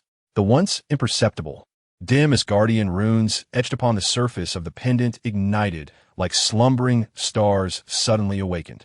They erupted in a vibrant yet gentle silver light, suffused with warm maternal energy. The radiance, though not blinding, seemed to possess a peculiar power capable of penetrating the chaos of existence, instantly enveloping a vicinity of nearly 20 meters. The silver light spread forth like quicksilver, astonishingly gentle. Soon after, within the argent glow, countless minute points of light, reminiscent of golden stardust, began to coalesce. The speed at which these luminous orbs gathered was beyond imagination. Within mere fractions of a second, an elegant, statuesque female figure clad in an opulent gown materialized from the ethereal realm, silently hovering about a meter above the ground. Her gown billowed without wind, emanating a moonlit radiance. Her visage was serene and beautiful, her gaze deep and wise, imbued with an indescribable blend of compassion and authority. It was none other than Frigga, the queen of Asgard and one of the mightiest sorceresses across the 9 realms. The instant her apparition emerged, an indescribable and formidable aura washed over the very heart of the battlefield like a warm tide. This was not a violent intimidation, but rather akin to the serene yet powerful currents of the deep sea, gently permeating the perception of all present with an undeniable sense of strength. Just then, Thor, who was attempting to summon another powerful thunderstrike, abruptly halted. The furious lightning flickered and extinguished as if doused with icy water. Dasha, who had been entwined with Thor and poised to unleash another wave of electrical disruption, felt all the energy coursing through her body suddenly pause, as if the play button had been pressed. Frank, engaged in a fierce clash with Vostag's colossal axe, froze mid-action. The flames flickering in the eye sockets of his skeletal visage quivered, as if sensing the intervention of a divine, yet distinctly different power. Captain America, Tony, and their attacking companions, Vandal, Hogan, Sif, appeared as if caught in slow motion, collectively drawn to the luminous epicenter. Frigga's ethereal form gazed calmly upon everyone present, her eyes finally resting on her son, Thor Odinson, who was ensconced in the silver glow, rigid and spellbound, his intoxicated blush not yet faded. A gentle smile slowly graced her lips, akin to the thawing waters of spring. Thor, my son, Frigga's voice resonated through the magical projection, ethereal and tranquil, imbued with the unique tone of a mother calling her child. I am curious. Why have you concluded your studies so early? Are you planning to catch the scenery at the end of the Rainbow Bridge before dinner? Her words were tender, even laced with a hint of jest. Yet to Thor's ears, they rang like a death knell. His face, previously flushed with anger and drink, drained of color, turning an alarming shade of pale. Cold sweat broke forth from his broad forehead and temples. The fiery rage that had blazed like a furnace was instantly quenched by the deluge of maternal affection. Instead, the elementary school student was engulfed in a profound panic and a sense of guilt. Mother, the timbre of Thor's voice trembled in fear, dry as if he had not consumed water for days. What are you doing here? Oh no, I meant your projection. I was just. His mind raced in terror, stumbling over words in a desperate attempt to concoct a plausible excuse. His bleary eyes darted to the side, catching sight of the remnants of the battlefield, cleared by the warriors of the Celestial Palace, still in disarray yet devoid of smoke and explosions, along with those variously shaped extraterrestrial friends. Public sentiment research. Yes, Thor seized upon this lifeline, his eyes gleaming, his voice rising abruptly as if afraid Frigga might not hear him. Mother, the illustrious son of Odin, the great protector of the Nine Realms, entrusted with the noble mission of comprehending the joys and sorrows of beings across the realms. I am deeply immersed in experiencing one of Midgard's most renowned, bustling, and representative locales, Times Square's daily cultural life. Yes, cultural experience, researching the populace's sentiments, gathering first-hand information to provide a decision-making basis for our future amicable exchanges with Midgard. This is a serious diplomatic endeavor, Thor declared in one breath, straightening his back in an effort to present himself as a responsible envoy. Despite his disheveled hair, ash smeared across his face, beer stains, and battle marks on his leather armor, his gaze endeavored to exude sincerity. Yet, the cold sweat trickling down his brow betrayed the tumult within. Frigga's ethereal form floated serenely in the air. Her eyes, seemingly all-seeing, calmly regarded her loquacious firstborn. The gentle smile at her lips deepened slightly, even hinting at a trace of mockery. Oh, such an important diplomatic venture, involving such a diverse array of cultural participants? Frigga's voice remained tranquil as a still pond. Very well, as the Queen of Asgard, I too wish to witness firsthand the remarkable research your exemplary efforts have yielded for the peace of the Nine Realms. She paused briefly, her smile unyielding, yet her words sent a chill through Thor. It just so happens that I have no pressing matters today, and I have long been intrigued by Midgard. Therefore, I shall set forth shortly to join you, while also inspecting the meticulously cleared research site. Her gaze flickered, almost imperceptibly, over the ruins of buildings collapsed by Thor's thunderous might. By the way, my son, I trust you have already prepared your research report with great confidence. I hope that upon our meeting, you will present a detailed, illustrated report for your mother to study. Mother, Frigga observed his despondent demeanor, the last remnants of her gentle smile fading, leaving only a calm scrutiny. She uttered no further words. Her apparition, like melting snow, dissolved into a cascade of silvery light, vanishing into the air. Chapter 63. The mischievous child turns compliant. As Frigga's projection dissipated, the formidable pressure that had enveloped the battlefield vanished without a trace, as if it had never existed. Only the inconspicuous silver pendant on the ground continued to emit a faint glow, serving as a testament that the preceding events were no mere illusion. The heart of the battlefield fell into an eerie silence, time seemingly suspended. Captain America's shield remained slightly raised, blood and ash still staining his face, his brow furrowed as he gazed at Thor. Tony Stark, beneath his mask, had his mouth agape, as if one could fit an egg inside, completely oblivious to the energy readings. Frank's skeletal visage maintained its orientation towards Frigga's ethereal form. The flames of hell flickering uncertainly. The electric aura surrounding Dasha had extinguished entirely, her youthful countenance revealing a hint of astonishment. Vandal, Hogan Sif, and Volstagg stood as if carved from stone, their weapons nearly slipping from their grasp, their eyes fixed on Thor, brimming with a shared dread at the impending arrival of the Queen for inspection. Just moments ago, Thor had been a fierce lion upon the battlefield, ready to tear the earth asunder, yet now he stood rigid, as if petrified. Frigga's calm, yet slightly mocking words washed over him like a torrent of icy waves, obliterating any vestiges of intoxication. What followed was a paralyzing fear, a pressure so immense it made his scalp prickle. Thor's mind conjured the image of Frigga seated in the Golden Palace study, holding his report filled with misspellings and crude stick-figure battles. Shaking her head with a sigh as she gently chided, "My dear son, is this your insight into the Nine Realms?" No. This was a terror far surpassing the dread of being exiled by Odin. Cold sweat cascaded down Thor's forehead, temples, and nape, instantly saturating his armor and undergarments. His cheeks twitched from sheer fright. He cast a frantic glance around. Collapsed buildings, charred remnants of vehicles, shattered pavement, and alien beings still bound and wailing alongside civilians. Led to safety by SHIELD agents, their faces still marked by terror. This was not a cultural survey. This was an apocalyptic scene. Stark, unambiguous evidence of crime. The arrival time of Frigga remained uncertain. However, the term shortly from Asgardian Queen could mean mere minutes or perhaps days. Awakened from your stupor? Steve Rogers' voice shattered the oppressive silence.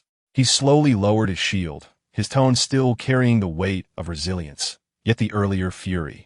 The urge to unleash a torrent of profanity upon Thor had lessened considerably, replaced by a complex sensation akin to witnessing a mischievous child caught in the act, awaiting punishment from their mother. Tony Stark's mask snapped shut. JARVIS immediately took control of the incessantly alarming console, filtering out most of the irrelevant damage notifications. Through the electronic gaze of his mask, Tony keenly observed the remarkable transformation of expressions upon Thor's face. From the inebriated arrogance and furious wrath to the ensuing panic and guilt, culminating in a state of utter despair and collapse. He felt an irrepressible urge to laugh. Tony's voice dripped with an infuriatingly smug and gleeful levity. "Hey, kid, can your diaper hold it?" Frank remained silent, the burning skull of his jaw moving soundlessly, akin to a voiceless chuckle. The hellfire chains coiling around Hogan's neck and arms slackened slightly, the flames dimming as if realizing that further tormenting this pitiable soul served little purpose. The electric spark in Dasha's eyes vanished entirely, reverting to her usual self. Clad in her convenient black attire, her gaze no longer bore the chilling malice of battle, but rather a playful amusement, as if she were watching a performance unfold. Thor disregarded Tony's taunts and the complex implications within Captain America's words. At that moment, an overwhelming instinct for survival eclipsed all else. He abruptly turned around. Though remnants of fear lingered in his eyes, he forcibly extracted a semblance of the dignity befitting the crowned prince of Asgard, sweeping his gaze across his subordinates, and bellowed in Asgardian, "Cease this. Everyone stand down. Hogan, Vandal, Sif, Volstagg, halt those who are still wreaking havoc." He dared not specify the intergalactic ruffians he had inadvertently summoned, opting instead for vagueness. "And you lot." Thor's gaze abruptly shifted to the myriad alien beings. "Listen, I, Thor Odinson, command you. Immediately, restore what you have disordered." He pointed to the lamppost he had skewed, "Right that thing," pointing to the car, smashed by Volstagg. "Men, that heap of metal," indicating the viscous substance ejected by the Kree, "clean up this repugnant mess." He then turned to his valiant warriors. "You oversee them. Repair all damaged grounds. Restore all fallen walls. Clear away all debris. Ensure that before my mother, the queen, arrives, this place is restored. Nay, made even more pristine, clean, gleaming. He found himself at a loss for words. The warriors of Valhalla, snapping out of their daze, promptly sheathed their weapons and began to forcefully usher their erstwhile allies into labor for the cleanup. In that instant, chaos reigned anew, filled with shouts, reluctant complaints, and curses from those coerced into toil. Once the urgent rescue and recovery tasks were delegated, Thor took a deep breath and turned sharply once more, his gaze coalescing like concentrated thunder, piercing through Captain America, Tony, Dasha, and Frank. This expression was starkly different from the earlier fright, brimming with the firmness of authority and an implicit threat that dared them to speak of it. He strode purposefully towards the four, lowering his voice to a tone imbued with the gravitas of the Golden Palace, each word seeming to be squeezed from beneath a layer of ice. Listen, esteemed ones of Midgard. His gaze swept over Captain America, Tony, Frank, and Dasha, laden with a blatant, unadulterated warning and an air of condescending menace. Everything transpiring here tonight will be scrutinized by my mother, the esteemed Queen of Asgard, shortly. I wish for no false information to circulate, particularly concerning certain preparatory details before the research. He paused deliberately, his tone deepening as if brewing a tempest of wrath. Anyone who dares to reveal even the slightest inconsistency with tonight's officially sanctioned cultural research to my mother, Her Majesty Queen Frigga of Asgard, will face my unrelenting ire. Thor clenched his fists, the knuckles cracking ominously, vowing that he would endure the boundless fury of all Asgard. The radiance of the Bifrost would make him acutely aware of the cost of inciting the Crown Prince's wrath. This threat, coupled with his deliberately incited divine pressure and his imposing stature, having just exhibited formidable prowess, indeed held a significant deterrent effect. Captain America, Steve, furrowed his brow, gazing at his cracked shield, his expression a complex tapestry of national interest weighed against personal sentiment. Frigga's presence was evidently a monumental event. Mishandling, it could yield dire consequences. Yet he harbored a deep-seated disdain for such raw threats wielded through power. Frank's fiery skull flickered momentarily, emitting a low, gravelly snort filled with contempt. The oppressive aura of hellfire silently radiated, subtly countering Thor's intimidation. He was utterly unfazed by Thor's threats. He did not fear the debts owed to Mephisto. So why would he be concerned by an extraterrestrial prince? Tony's visor suddenly retracted with a swift motion. On that face marred by sweat dust and the recent jolt of electricity, a brilliantly radiant smile erupted, dazzling to the point of discomfort. That smile was reminiscent of one who had just encountered a fool. TSK. TSK. Tony shook his head, emitting a sound of lament, as if witnessing a delicate porcelain vase on the verge of shattering. Boundless fury? The majesty of a prince? Thor Odinson, have you been rendered foolish by the static on your own hammer? Your mother, the magnificent Queen Frigga, possesses eyes brighter than the most luminous stars. Do you truly believe this debris? Oh no, this construction site hastily tidied up by your friends could deceive her? And keep it a secret? Please. We would be more than happy to package and send her the surveillance footage of you drunkenly dancing in the square tonight. As he spoke, he deliberately cast a glance upward. Ahem, Jarvis, is the newly installed high-definition interstellar live satellite signal functioning well? The forced authority on Thor's face instantly cracked open a fissure. Tony's words struck precisely at his most profound fear. Iron Man.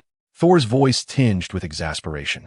Just then, Dasha, who had remained silent until now, scoffed lightly, languidly raised her hand, and with her pinky dug in her ear, then blew gently on her fingertip as if to expel some unsightly debris. Her expression was a vivid testament to the futility of your antiquated antics. Who are you trying to scare, Thor Odinson? Dasha's voice rang clear and languid, laced with a playful mirth. Your threats sounded akin to a third greater vowing. I'm going to tell my dad. After having their lollipop snatched away, she tilted her head, her eyes sparkling as she scrutinized the flustered visage of Thor. Honestly, I'm rather curious to witness the extent of your unbridled fury. Will it singe your hair into a perm, or will it cause this heap of rubble to explode once more? Stepping forward, she appeared delicate against Thor's towering stature. Yet the glimmer of mischief and confidence in her gaze compelled Thor to instinctively retreat. Dasha extended her index finger, playfully tapping the sweat-drenched forehead of Thor. Do you grasp the situation? The only thing you should be contemplating right now is how to kneel before your mother, weeping and acknowledging your mistakes, while compensating for the colossal damages inflicted upon our Earth, rather than parading your pitiful, soon-to-shatter princely facade here. Confidentiality? Why should we assist you in concealing your transgressions of treating Earth as a mere punching bag? Huh. Thor was bombarded by Dasha's relentless mockery, his mind a chaotic fog. His princely dignity was ground into the dirt, yet the looming pressure of his mother hung like the sword of Damocles above him. Trembling with rage, his fists clenched tightly, the golden divine power flickering at his knuckles, yet he dared not strike. He feared Tony's surveillance. He feared Frigga's imminent arrival. Then what do you desire? Thor nearly shouted, his voice rife with indignation, desperation, and a sense of futility, the last vestige of his pride crumbling. Gold? Mithril? You metal? The treasures of Asgard's vault? At this utterance, the atmosphere shifted dramatically. The smile on Tony's face transformed into one more genuine and commercially valuable.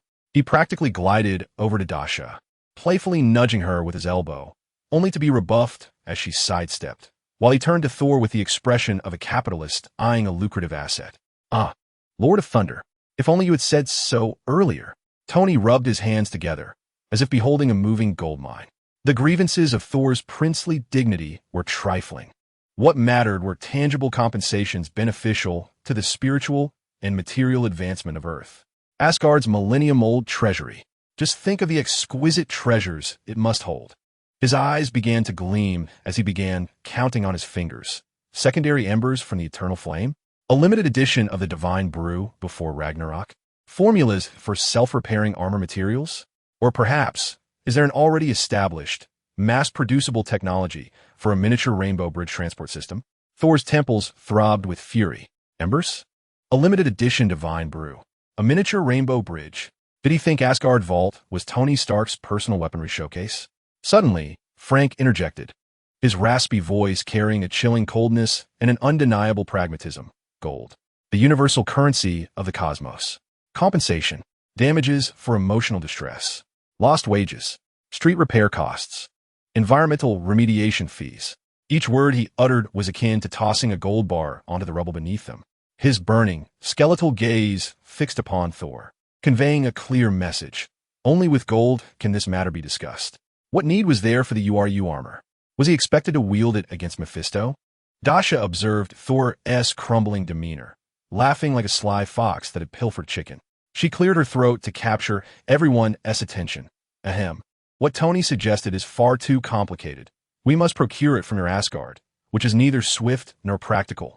Ignoring Tony's protests regarding her little rainbow bridge, she extended her pale hand towards Thor, smiling innocently, her eyes crescent-shaped. Your Highness Thor, considering your mother's imminent arrival, we must prioritize efficiency. Let us simplify matters and discuss tangible assets. How about she tilted her head, seemingly calculating the cost of reconstructing Times Square on Earth, proposing 100 cubic meters of standard Asgardian gold bricks as a ceiling fee, venue repair costs, emotional distress compensation, and, well, you get the idea, immediately. Settle on site. One hand delivers the gold bricks, while the other signs a non-disclosure agreement. 100 cubic meters? Standard gold bricks. Thor felt a wave of darkness wash over him. Asgard was wealthy, yet gold was not reckoned in such heaps. Was she intent on emptying a corner of the treasury? This was excessive. Instinctively, Thor sought to refuse. Dasha raised her beautifully arched eyebrows, deliberately elongating her last syllable, turning to Tony and saying, Hey, Tony, didn't you mention the interstellar live satellite signals were quite impressive? Brilliant. Tony grasped her implication instantly, responding without hesitation, even projecting a virtual control screen with his armored arm, pretending to tap a few times. 8K clarity with surround sound. I've even thought of a title. Asgard as Crown Prince in a drunken frenzy, Earth subjected to ruthless devastation, Queen Frigga set to descend for debt collection, guaranteed to skyrocket click rates. As Thor gazed at the animated live feed on the virtual screen, listening to Tony's vividly humiliating title, The looming dread of Frigga's potential arrival engulfed him. "Deal!" Thor nearly shouted, his voice filled with the anguish of a warrior severing his own hand. He abruptly turned to Heimdall's brother, Hermod, who had been cowering beside Sif. This fellow, lacking in strength and overly cautious, had always been relegated to the role of messenger or errand boy. "Hermod!" The lanky figure trembled at the shout, scrambling forward. "Your Highness, how may I serve?" "At once. Open a short-range portal to the third stack area of the treasury." Thor gritted his teeth, commanding with fervor, "To the maximum capacity. Move all the gold bars that meet the standard brick size, until we fill 100 cubic meters." He didn't dare to ask for any selection, just to fill it up. "Hurry. Finish before Mother returns." Hermod was taken aback. "Your Highness, that is the treasury. Less chatter. Quickly." The veins on Thor's forehead throbbed violently. He felt as if he were on the brink of a heart attack. Hermod glanced at his prince, whose expression suggested he was ready to kill, and sensed the intense gazes from Dasha, Tony, Frank, and even Captain America, all urging him to act without delay.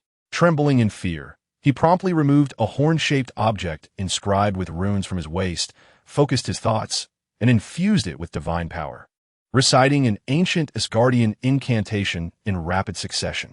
With a hum, a brilliant golden portal, towering as high as a man, emerged above the ruins. Inside the portal was not a frigid alien space, but a vast chamber filled with glittering treasures, its dazzling light nearly blinding. This was a true mountain of gold. Hermod immediately set to work, his movements swift and unprecedented as he grabbed the neatly stacked, glimmering rectangular bars, each the size of an adult's forearm, and hurled them outward with force. Clang, clang, clang. Heavy, radiant gold bricks, exuding an ancient and pure metallic essence, cascaded down like rain onto the rubble before everyone. Tony, witnessing the rapidly accumulating golden mound at his feet, felt a rush of exhilaration. "Oh yeah, this is the thrill of life." "Jarvis, quick, scan, estimate the market value. Also, get in touch with the largest Swiss bank. Ask if their VIP Supreme Passage is still open." Steve Rogers, the embodiment of justice, could not resist reaching out, carefully picking up a brick from the pile, marveling at its astonishing weight and cool, smooth texture. He examined the ancient Asgardian runes etched upon it and glanced at the cracks on his shield. Perhaps it wasn't so unsightly after all. Frank, on the other hand, was much more decisive. He approached the gold pile, his burning skeletal hand grasping a brick effortlessly. After weighing it in his hand, he seemed to confirm its quality. The hellfire silently enveloped the brick, instantly blurring the Asgardian runes into a smudged mark. He casually stuffed the anonymous gold bar into the inner pocket of his unknown material burning coat, as if merely collecting a mundane metal ingot. Dasha's eyes squinted into slits with delight as she plopped down on a collapsed concrete block, crossing her legs and watching Hermod throw gold bars like a diligent miner. She even dug out a hidden packet of chips from her bag, munching away lazily while uttering words that would surely infuriate Thor. "The metallic giant that releases fireworks now belongs to me." Chapter 64. Nick's Proposal. The fury etched on Thor's face had yet to dissipate under the weight of 100 cubic meters of gold bricks when he was met with a second thunderous demand from Dasha. "Hey, you big golden brute." Dasha brushed off the crumbs of chips and nimbly leapt down from the concrete block, her boots landing on freshly dislodged gold bricks, producing a melodious clang of metal. She disregarded the immense fortune at her feet, her finger precisely pointing towards the corner of the ruins where half of the metallic giant lay silently amidst the debris. Indeed, the remnants of the destroyer armor summoned by Thor. Although the battlefield had been cleared by the celestial warriors, the cold, massive form of the armor still radiated an unmistakable aura of danger and power. Dasha's eyes sparkled like stars, as if she beheld a gigantic collectible toy. Exclaiming mine, Thor instinctively pivoted sharply, his robust frame nearly colliding with Hermod, who was diligently tossing gold bricks aside. He instinctively puffed out his chest, resembling a lioness protecting her cubs, his neck as rigid as the stone columns of the Golden Palace, as he pointed at the destroyer and roared with unwavering resolve. "No, absolutely not." His voice thundered, drowning out the distant commands of a celestial warrior, instructing an alien on how to delicately handle a trash can lid that was forged by my father Odin himself, a world-ending judge created to suppress heresy and conquer the Nine Realms. It symbolizes my Asgardian authority. It is a limited edition, custom-made, collectible from my father. How could I possibly give it to you? His fervor was palpable, spittle flying as golden divine power flickered across his skin, much like a hedgehog reacting defensively. Even if Mother were to descend with the eternal spear and strike me down, rendering me into the deep slumber of Odin's sleep, I would never part with it. Tony, having blissfully sliced off a peak from the mound of gold bricks with his pulse-cutting beam and carefully placing it beside him as a personal asset marker, rolled his eyes at Thor's bellowing and called out to Dasha, Hey, Dasha, one mustn't be too greedy. Isn't this pile of sparkling treasures sufficient? Must you dismantle someone's ancestral giant? Despite his words, his keen eyes darted towards the remnants of the destroyer, clearly appraising its significant worth. Faced with Thor's emblem of divine authority and Tony's admonition against greed, Dasha's delicate features swiftly morphed from amusement to a deeply aggrieved expression. Her large, expressive eyes quickly misted over, her acting prowess rivaling that of an Oscar-winning actress, her lips pouting as she enveloped herself in an aura of vulnerability and helplessness. Stingy Thor, she accused, her voice tinged with a heart-wrenching, youthful timbre, as if on the verge of tears. It's just a heavy, clunky hunk of metal, and a limited edition collectible at that. Is this all the grace befitting the Prince of Asgard? She merely thought it looked incredibly cool and wished to delve into its mysteries. Her gaze inadvertently swept across Thor's tense face, taut with anxiety, before she lowered her head dejectedly, her toes tapping on a small gold ingot on the ground. All right, let go of your ancestral treasures. Lest Queen Frigga discovers it and leaves you in a perpetual slumber, she teased, elongating her tone and enunciating the words Queen Frigga and perpetual slumber with particular clarity, as if gently striking a vulnerable nerve in Thor. Thor felt an unsettling shiver run down his spine at Dasha's pitiful gaze and gentle voice.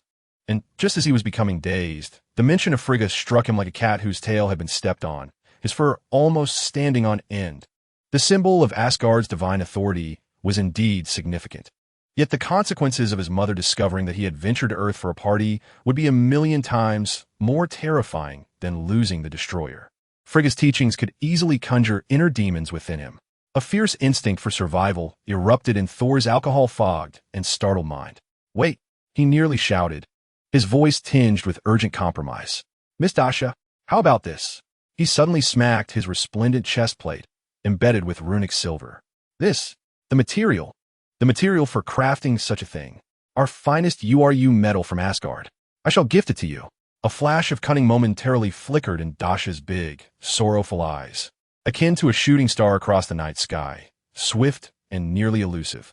Yet, her small mouth remained pursed, and she hesitantly inquired, How much is some?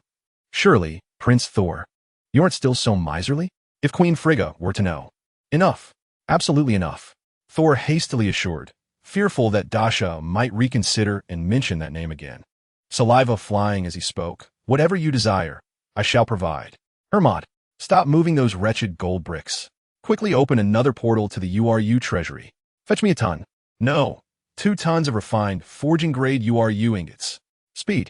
Now, he bellowed at the tall, lean messenger, who had just thrown the last few gold bricks and was now sprawled on the ground, gasping for breath. Hermod's vision darkened. Your Highness, URU requires the chief god. Less chatter. If you don't retrieve it, I shall send you to feed Fafnir. Thor threatened menacingly. Hermod, frightened, sprang up and once more raised the runic horn, his hands trembling as he recited the incantation. This time, the portal shimmered in a deeper, somber blue-gold hue. Once the radiance stabilized, it revealed not the opulence of gold, but a furnace scene filled with the intense heat and the sounds of hammers striking metal, where enormous ingots gleamed with a deep blue metallic luster, neatly stacked and radiating a formidable sense of power. Woo! Dasha's earlier semblance of sorrow evaporated instantly, replaced by an innocent, radiant smile. She flashed a victory sign at Tony, exclaiming, Mission accomplished! URU metal acquired. The raw materials for the project have finally been secured. Tony gazed at the alluring blue-gold sheen of the URU metal ingots, then glanced at the towering piles of Asgardian gold bricks nearby. Suddenly overcome by a subtle sensation akin to being outsmarted. Was this girl orchestrating such a grand spectacle, with brawls, extortion, and dramatic performances, merely to procure some high-quality materials for her inventions, and perhaps to pocket a substantial sum for herself. Just moments ago, he had been foolishly exhilarated by the prospect of a small fortune. He stroked his chin, feeling a tinge of intellectual inadequacy. Yet, upon reflection, the URU metal was undoubtedly a remarkable find. Jarvis, quickly, scan and analyze the data. Perhaps we could discover a new element. For hours past, the engineering team of SHIELD, along with the rapid response unit of Stark Industries, hastily assembled under the compulsion of the alien bioarmy, driven by Sif's sword pressing against their backs, and a few warriors from the celestial realm who finally grasped the essence of construction, exhibited astonishing efficiency under Thor's relentless urging. The collapsed building frames were temporarily reinforced, the shattered pavement swiftly mended with a viscous substance secreted by the glowing aliens, surprisingly effective, yielding a bouncy texture. And the bent lampposts were straightened by Hogan's bare hands, enhanced with the miraculous repair spray provided by Thor. The burning wreckage of cars was removed and destroyed, while the remnants of slime and acidic fluid were diligently cleaned by several grotesque, gelatinous aliens. As for the destroyed shop signs and windows, they were temporarily replaced by holographic advertisements supplied by Stark Industries, masquerading as a high-end launch event. When the last trace of the sunset vanished from Manhattan's jagged skyline, the core area of Times Square transformed. The warm glow of streetlights illuminated the district anew, although many shops were left with only their external frameworks or pristine holographic projections. The ground was so clean it could serve as a mirror. A peculiar scent lingered in the air, reminiscent of fresh, paint mingled with ozone and some alien biological fluid freshener. The remnants of revelry, the chaos of battle, and the devastation seemed to have been scrubbed away by this fear-driven, high-efficiency cleanup. Thor surveyed the revitalized yet conspicuously patchwork scene, exhaling a long sigh, his back drenched in cold sweat multiple times over. The gold bricks were gone, and a considerable amount of URU metal had been relinquished. But as long as Mother didn't notice any glaring discrepancies upon her arrival, however, he had only released half of his breath when his heart tightened at Frigga's research report. Despair washed over him as he stared at the pile of mining receipts, temporary construction logs, and alien labor records strewn across the ground, his mind a blank slate. Asking him to write a 500-word treatise on Asgardian court etiquette felt like a wall to him, let alone a richly illustrated and deeply contemplative report on Earth's cultural studies. As Thor was on the verge of succumbing to the abyss dominated by his illiteracy-induced fear, nearly kneeling in prayer to the deity of knowledge, a warm, fair hand gently patted his cold, clammy arm. It was Jane Foster.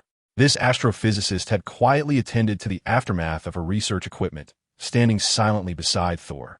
Observing the despondent expression on his face, akin to the collapse of the heavens, she let out a soft sigh. Her gaze, laden with complexity, swept across the bizarre scene of restoration, and with a slight pursing of her lips, she summoned her courage to speak. Thor. Her voice was soft, yet as clear as starlight piercing through fog. If you need assistance regarding the report, I could help you organize and polish your materials this evening. Her cheeks flushed slightly, as if she feared overstepping. Yet her heart ached at the sight of this reckless god, who had just descended from the heavens, wreaking havoc in New York, now facing the prospect of maternal reprimand for his inability to complete his assignment. Thor abruptly turned to Jane, and in his once despairing blue eyes, a brilliance erupted, more dazzling than a supernova. Hope, like sunlight piercing through the depths of despair. His towering frame trembled with excitement, nearly sending the nearby Volstagg off balance. He swung his arms wide open, delivering a bear hug that caught Jane completely off guard, nearly leaving her breathless. Jane, I knew it. You are the earthly incarnation of the goddess of wisdom, Sif. You are the savior, Thor exclaimed in a jubilant stream of consciousness, disregarding the watchful eyes around him, spinning in place with Jane clutched in his embrace until, amidst her blushing protests and gentle shoves, he finally released her. A radiant, almost silly grin illuminated his face, banishing the gloom that had enveloped him, leaving only the euphoric relief of salvation. With a grand gesture, he seized Jane's hand and turned to Sif and the others, declaring, Sif, Volstagg, you are in charge of the aftermath here. Ensure it is flawless. I shall engage with Jane in a profound exploration of cultural exchange. With that, amidst Sif's exasperated eye rolls, Hogan and Fandrel's stifled laughter, and Volstag's mutterings of misplaced priorities, he strode purposefully towards the relatively quieter streets, dragging the somewhat reluctant yet helpless Jane Foster along, his jubilant figure resembling a child who had just received a get-out-of-jail-free card. As for Loki, who knows where he was, perhaps lurking in some dimension, chuckling to himself, or concocting yet another cultural exchange scheme. When Nick Fury's understated yet luxurious black armored SUV rolled over the freshly mended pavement, still imbued with the scent of alien freshness, and halted before Tony's extravagant display of gold bricks, it seemed as though the wheels of time had just begun to turn. Nick opened the car door, his iconic black trench coat rustling in the cool New York night breeze, as the dark visage beheld the dazzling glow reflected from the restored neon lights, illuminating the towering mound of Asgardian gold bricks that reached heights of 3 to 4 meters. It seemed to grow even darker.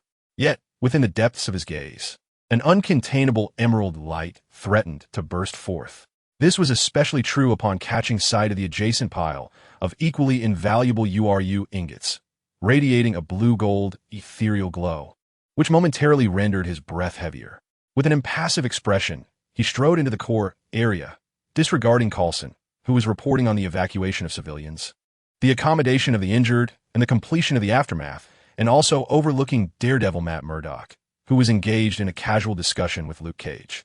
His singular eye functioned as the most precise radar, instantly locking on Dasha and the entranced Tony Stark, who was performing a preliminary non-destructive scan on a small piece of URU metal. Nick advanced towards the two, the soles of his shoes echoing a dull thud against the smooth pavement. He produced an exceptionally hefty folder embossed with the S-H-I-E-L-D insignia and the words Top Secret Asset Liquidation, opening it with a natural fluidity, his voice imbued with an unmistakable authority. Mr. Stark, Miss Dasha, Mr. Frank, and Steve. His gaze swept over Captain America, who stood on the opposite side of the gold brick pile, his expression complex as he regarded his battered shield. Regarding the recent unconventional invasion of New York and the ensuing conflict and reconciliation, Nick deliberately employed verbose official terminology, his tone steady. S-H-I-E-L-D has been fully engaged in intelligence support, risk management, civilian evacuation, coordination of aftermath, and necessary force deterrence intervention. According to Chapter 17, Clause 8 of the Earth's Unconventional Emergency Affairs Handling and Multidimensional Civilizational Peace Contact Supplementary Agreement, as well as Article 1 of the Third Amendment of the S-H-I-E-L-D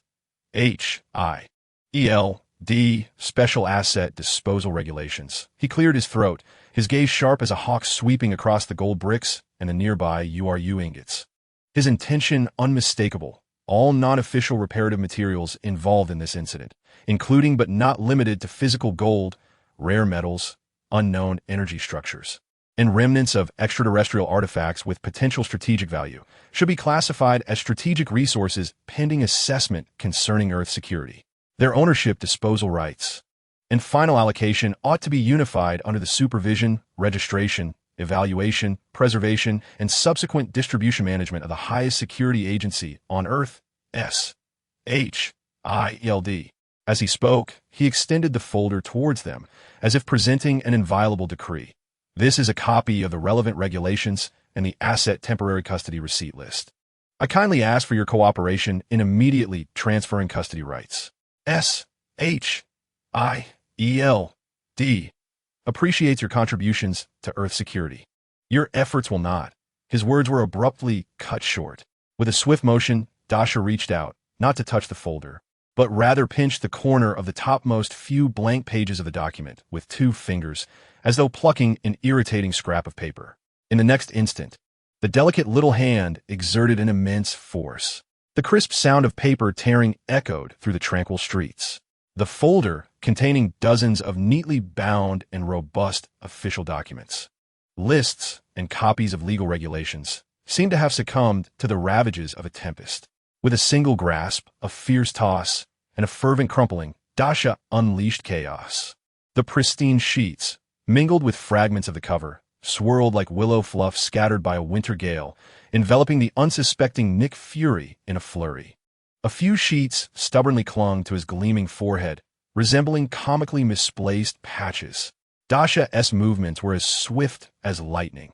Having completed her tempestuous task, she brushed away non-existent paper debris, placed her hands on her hips, and, confronting Nick Fury, whose expression had frozen in disbelief beneath a cascade of paper, proclaimed in a voice that rang clear enough for all present to hear, "Damn the oversight." Taking a deep breath, she unleashed her full ire. That charming milk tea shop, Gigi Tao Tao, which has only been open for 3 days in the corner of the square. Its ceiling was marred by the clumsy hammering of your golden retriever's foolish antics. The windows were marred by the laser gaze of that metallic giant. The limited edition cup sleeve featuring the cinnamon dog is sullied with some Birdman-esque saliva. The staff's brief but traumatic emotional distress, not to mention my lost wages, emotional distress compensation, and endorsement fees. Dasha delivered her account in one breath, and with a powerful kick, she struck a gold brick measuring 1/2 meter in length beneath her feet. A resounding thud echoed, symbolizing both Dasha's fury and the inviolable nature of the gold brick. "Compensate now. Settle the matter on the spot," Dasha declared with unwavering certainty. "Think you can swallow our compensation for emotional distress? Not a chance. I'll nail the windows shut." The window is the very file bag you tore apart. Her hands on her hips, she pointed at Nick with an aura of fierce determination. "And don't think you can bamboozle me with those worthless regulations. Those scraps of paper are cheaper than my shop's limited edition coasters." As Dasha unleashed her tirade regarding the milk tea shop's grievances, Tony had covered his ears, only lowering his hands once she had finished her barrage of demands. His face bore an exaggerated expression, a blend of understanding and shared indignation. "Exactly right," Tony exclaimed, giving Dasha a thumbs up before dramatically turning to Nick. His voice, amplified through the speaker, took on an even more theatrical tone, laced with aristocratic disdain and capitalist greed. "Nick, my old friend, don't touch those shiny little treasures. Listen closely." He gestured toward the pile of gold bricks. "According to my newly hired top interstellar financial attorney's preliminary assessment, this batch, acquired from our amicable interstellar ally, His Highness Thoro Dinson, represents pure cultural exchange and compensation for spiritual restitution. Its ownership belongs to the esteemed initial partners of the Manhattan Reconstruction Association, who have been wronged and require the warmth of monetary solace." Tony Stark summoned a radiant, golden-hued association contract into the air with one hand, inscribed with his name, along with those of Dasha and Frank Castle. This document was now an inviolable private property. His voice rose sharply, imbued with an undeniable capitalistic resolve, as fragments of paper drifted down from Nick Fury's face, leaving behind comical white streaks. A tempest brewed in his singular eye, deeply wounded by such blatant rejection and disregard. These audacious scoundrels. Yet he suppressed his anger, his voice taking on a calm, subdued tone. "Stark, enough." Steve Rogers, the Captain America, interrupted him. He stepped forward, lowering his shield, his brow furrowed as he observed the resplendent mound of gold, then glanced at the businesslike Nick and finally at Tony and Dasha, who were heavily armed with capital. His gaze was filled with an ineffable sorrow. This was the stark face of capitalism, the grotesque visage of greed. "You fools, is gold the only thing occupying your minds? Should I present you with a mound of golden excrement for your disgraceful indulgence?" Chapter 65. Nick Fury's first superhero behemoth deep within the temporary settlement of Times Square. A conference room, stripped bare for use as a makeshift command center, was adorned with maps of repairs and personnel placement lists. The harsh white light was somewhat blinding. On one side of the long conference table sat Nick Fury, Agent Hill, and 2 low-ranking agents poised with tablets at the ready. On the opposite side, to the left, Dasha Ross and Frank Castle. To the right, the Defenders, Daredevil Matt Murdock, Jessica Jones, Luke Cage, and Iron Fist Danny Rand. In the corner, 2 small chairs were occupied by Peter Parker and Gwen Stacy, who had just been brought over by Tony. Both donned their spider uniforms, their expressions a mix of curiosity and unease, akin to high school students stumbling into an adult gathering. Peter even attempted to discreetly touch a gold ingot, only to have Gwen swat his hand away. Tony Stark remained standing, leaning against his specially summoned cleaning Iron Man suit, idly toying with a small mountain of gold bricks bearing his exclusive mark, tossing them in the air with boredom, occasionally glancing toward the door, clearly prepared to make an exit at any moment. Captain America sat beside Nick, still radiating the indignation from earlier, arms crossed tightly, his lips pressed into a thin line. Nick Fury's gaze swept across the group before him like a spotlight, taking in the varied expressions of these super individuals, each thought as elusive as dark matter in the universe. Agent Hill activated a holographic projection, displaying a preliminary formation plan titled S.H.I.E.L.D. Special Tactical Response and Crisis Intervention Group Strike. Ladies and gentlemen, she began. Nick's voice shattered the silence, his single eye appearing particularly profound and resolute under the light. Without indulging in pleasantries, he plunged directly into the matter at hand. Everything that transpired tonight was merely the beginning. The skies of New York had not collapsed, yet a fissure had emerged. Thor, Loki, the Destroyer, the Bifrost, cataclysmic energy surges, and countless alien visitors of various forms. This was no mere accident or isolated conflict. It was a signal, an announcement heralding the irrevocable end of Earth's era of isolation. He surveyed the room, his pace unhurried. Yet each word bore a weighty gravity. A threat from higher dimensions could descend upon us at any moment. The infiltration and covetous gaze of extraterrestrial civilizations was no longer confined to the realm of science fiction. Next time, a being as amiable as Thor might very well arrive as a madman intent on turning Earth into a hunting ground. With our current response mechanisms and conventional forces, we are woefully inadequate. Nick's keen gaze locked onto each individual. Thus, I require a team, a unit capable of springing into action at the onset of a crisis, adept at managing the most chaotic, bizarre incidents that defy conventional understanding. A strike force composed of individuals endowed with extraordinary abilities, specialized skills, extensive combat experience, and, well, unique problem-solving perspectives. His objective was clear. You're the finest candidates. Nick's gaze particularly lingered on Dasha, Frank, Tony, and the Defenders, asserting that S.H.I.E.L.D. could provide the highest level of authorization, cutting-edge logistical support, comprehensive intelligence sharing, and effective operational coordination. By joining Strike, you will receive the backing of an official identity, allowing you to intervene in crises with legitimacy, safeguarding this city and this planet. More importantly, we will possess the genuine power to counter future threats. As his words resonated, the conference room fell into a profound silence. Dasha was the quickest to react, her response the most vehement. A crisp, mocking laugh pierced the stillness. As she abruptly turned her chair, her lively eyes devoid of surprise, only showcasing unabashed disdain akin to that reserved for a circus clown. Join S.H.I.E.L.D. to serve under you? To engage in your dirty work? Dasha rose, the legs of her chair screeching against the floor. Her voice not loud, but as sharp as a blade. Nick Fury, have you lost your mind? Nick's expression instantly sharpened like a knife's edge. Dasha met his gaze unflinchingly, her words slicing through the air. You recruit me? With your cadre of bureaucratic incompetence and brainwashed agents? Or based on your antiquated script that prioritizes the greater good over individual sacrifice? The countenances of everyone in the room shifted dramatically. Fury's face turned an especially dark shade of anger. Hill remained impassive, yet her fingers tightened around the tablet she held. Matt furrowed his brow. A flicker of astonishment and a hint of disquiet crossed Steve's eyes. Dasha promptly picked up her small handbag, seamlessly slipping in Tony's exclusive gold brick as well. She approached Tony's armor, casting not a glance at Nick, and with a nod towards Tony and Frank, declared, "Let us go. This place reeks of spoiled eggs. It's utterly revolting. I need a good meal to soothe my nerves. Tony, I hear a new Michelin 3-star restaurant has opened in Queens. You're treating."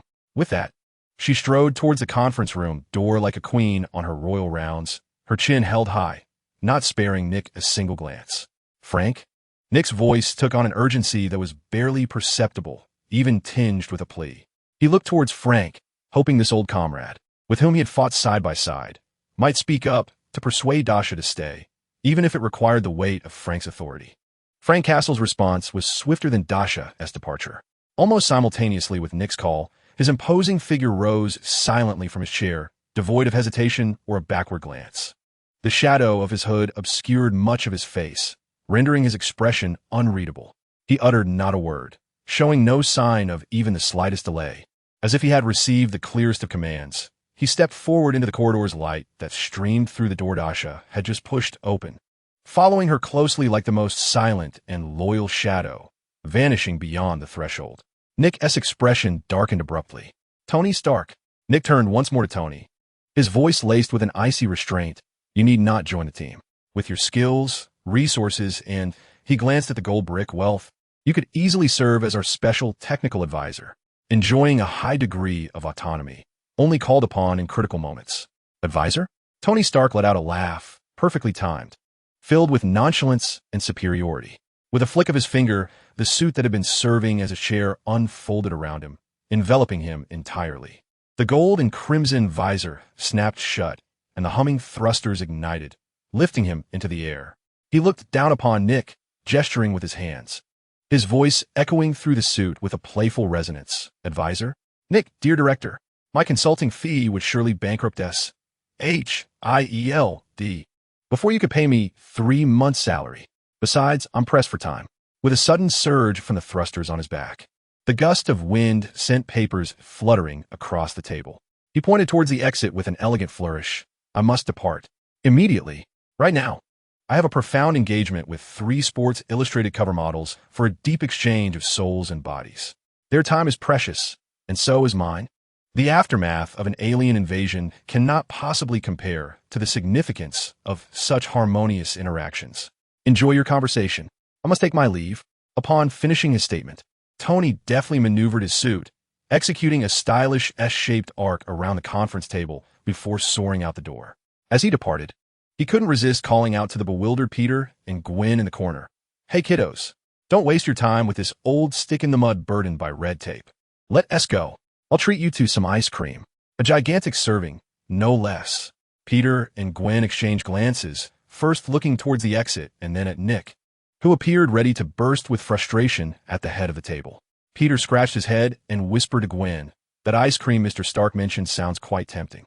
Gwen rolled her eyes in exasperation but still took his hand, offering a slight bow to those remaining in the conference room. "Apologies, Captain Director Fury, but we must take our leave." The two hurriedly slipped away. At the moment Tony's suit exited the conference room, a smug grin crept across his face beneath the visor. "Huh, a consultant? What a joke. I refuse to play house with a fool. I shall forever remain the most exceptional little mustache." Tony confidently spun in the air. Inside the conference room, only the 4 members of the Defenders remained. Nick turned his gaze towards them. Despite the recent turmoil, he endeavored to maintain his composure. "So, Defenders? Heroes of Hell's Kitchen? Times have changed. The world beyond the streets requires protection.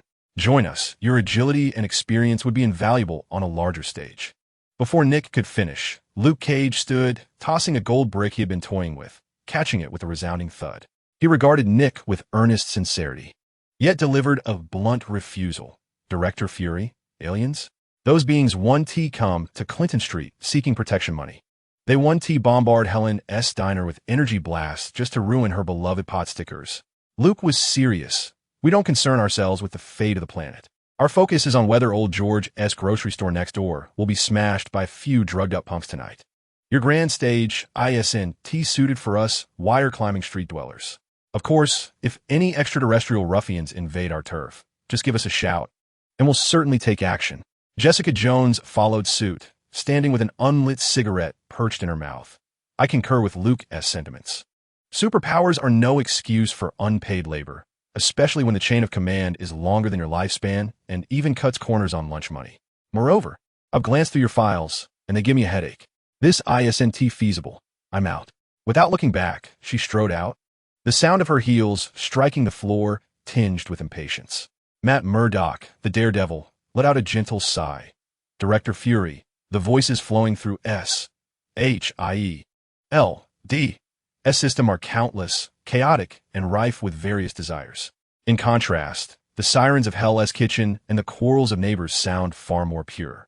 He spoke little, elegantly leaning on his cane, skillfully avoiding the chairs as he exited the conference room. Iron Fist Danny Rand rose and performed a formal Eastern martial arts salute to Nick, "Your Excellency. The Guardians of Kunlun must adhere to their principles, protecting the populace from malevolent forces. Maintaining the cosmic balance is beyond our current capabilities. Should any remnants of Hydra dare to invade this realm again, Iron Fist shall intervene. Farewell." With that, he turned and departed, his steps steady. In an instant, the other side of the conference table lay barren, save for the still swaying door, a heap of documents, and a cup of coffee long gone cold. The atmosphere was stifling, almost suffocating. Nick Fury sat in silence, motionless, his single eye swirling with a complex array of emotions. Anger, frustration, or perhaps a calm that was to be expected. After a prolonged moment, his gaze shifted to the ever-restrained Captain Steve Rogers, who had been seething internally since Dasha's outburst, mentally unleashing a torrent of expletives. Steve felt Nick's stare and snapped back to reality. He observed Nick's intricate, dark expression, then glanced around the empty conference room. A surge of irritation mixed with I knew it rising within him. Damn it, Fury, look at the talent you've gathered. Unable to contain himself any longer, he slammed his palm on the table, the sound startling even Hill. He pointed towards the direction Dasha had exited. A lunatic who dares to tear up documents. A brooding skeleton who can only play the role of a bodyguard. A flamboyant narcissist. A handful of streetwise ruffians. And 2 kids who haven't even grown facial hair. Do you truly believe these individuals can unite to form a competent army? What about discipline? Obedience? A sense of collective honor? This is nothing short of a glorified circus. The kind ready to disband at any moment. Damn it, it's an absolute disaster.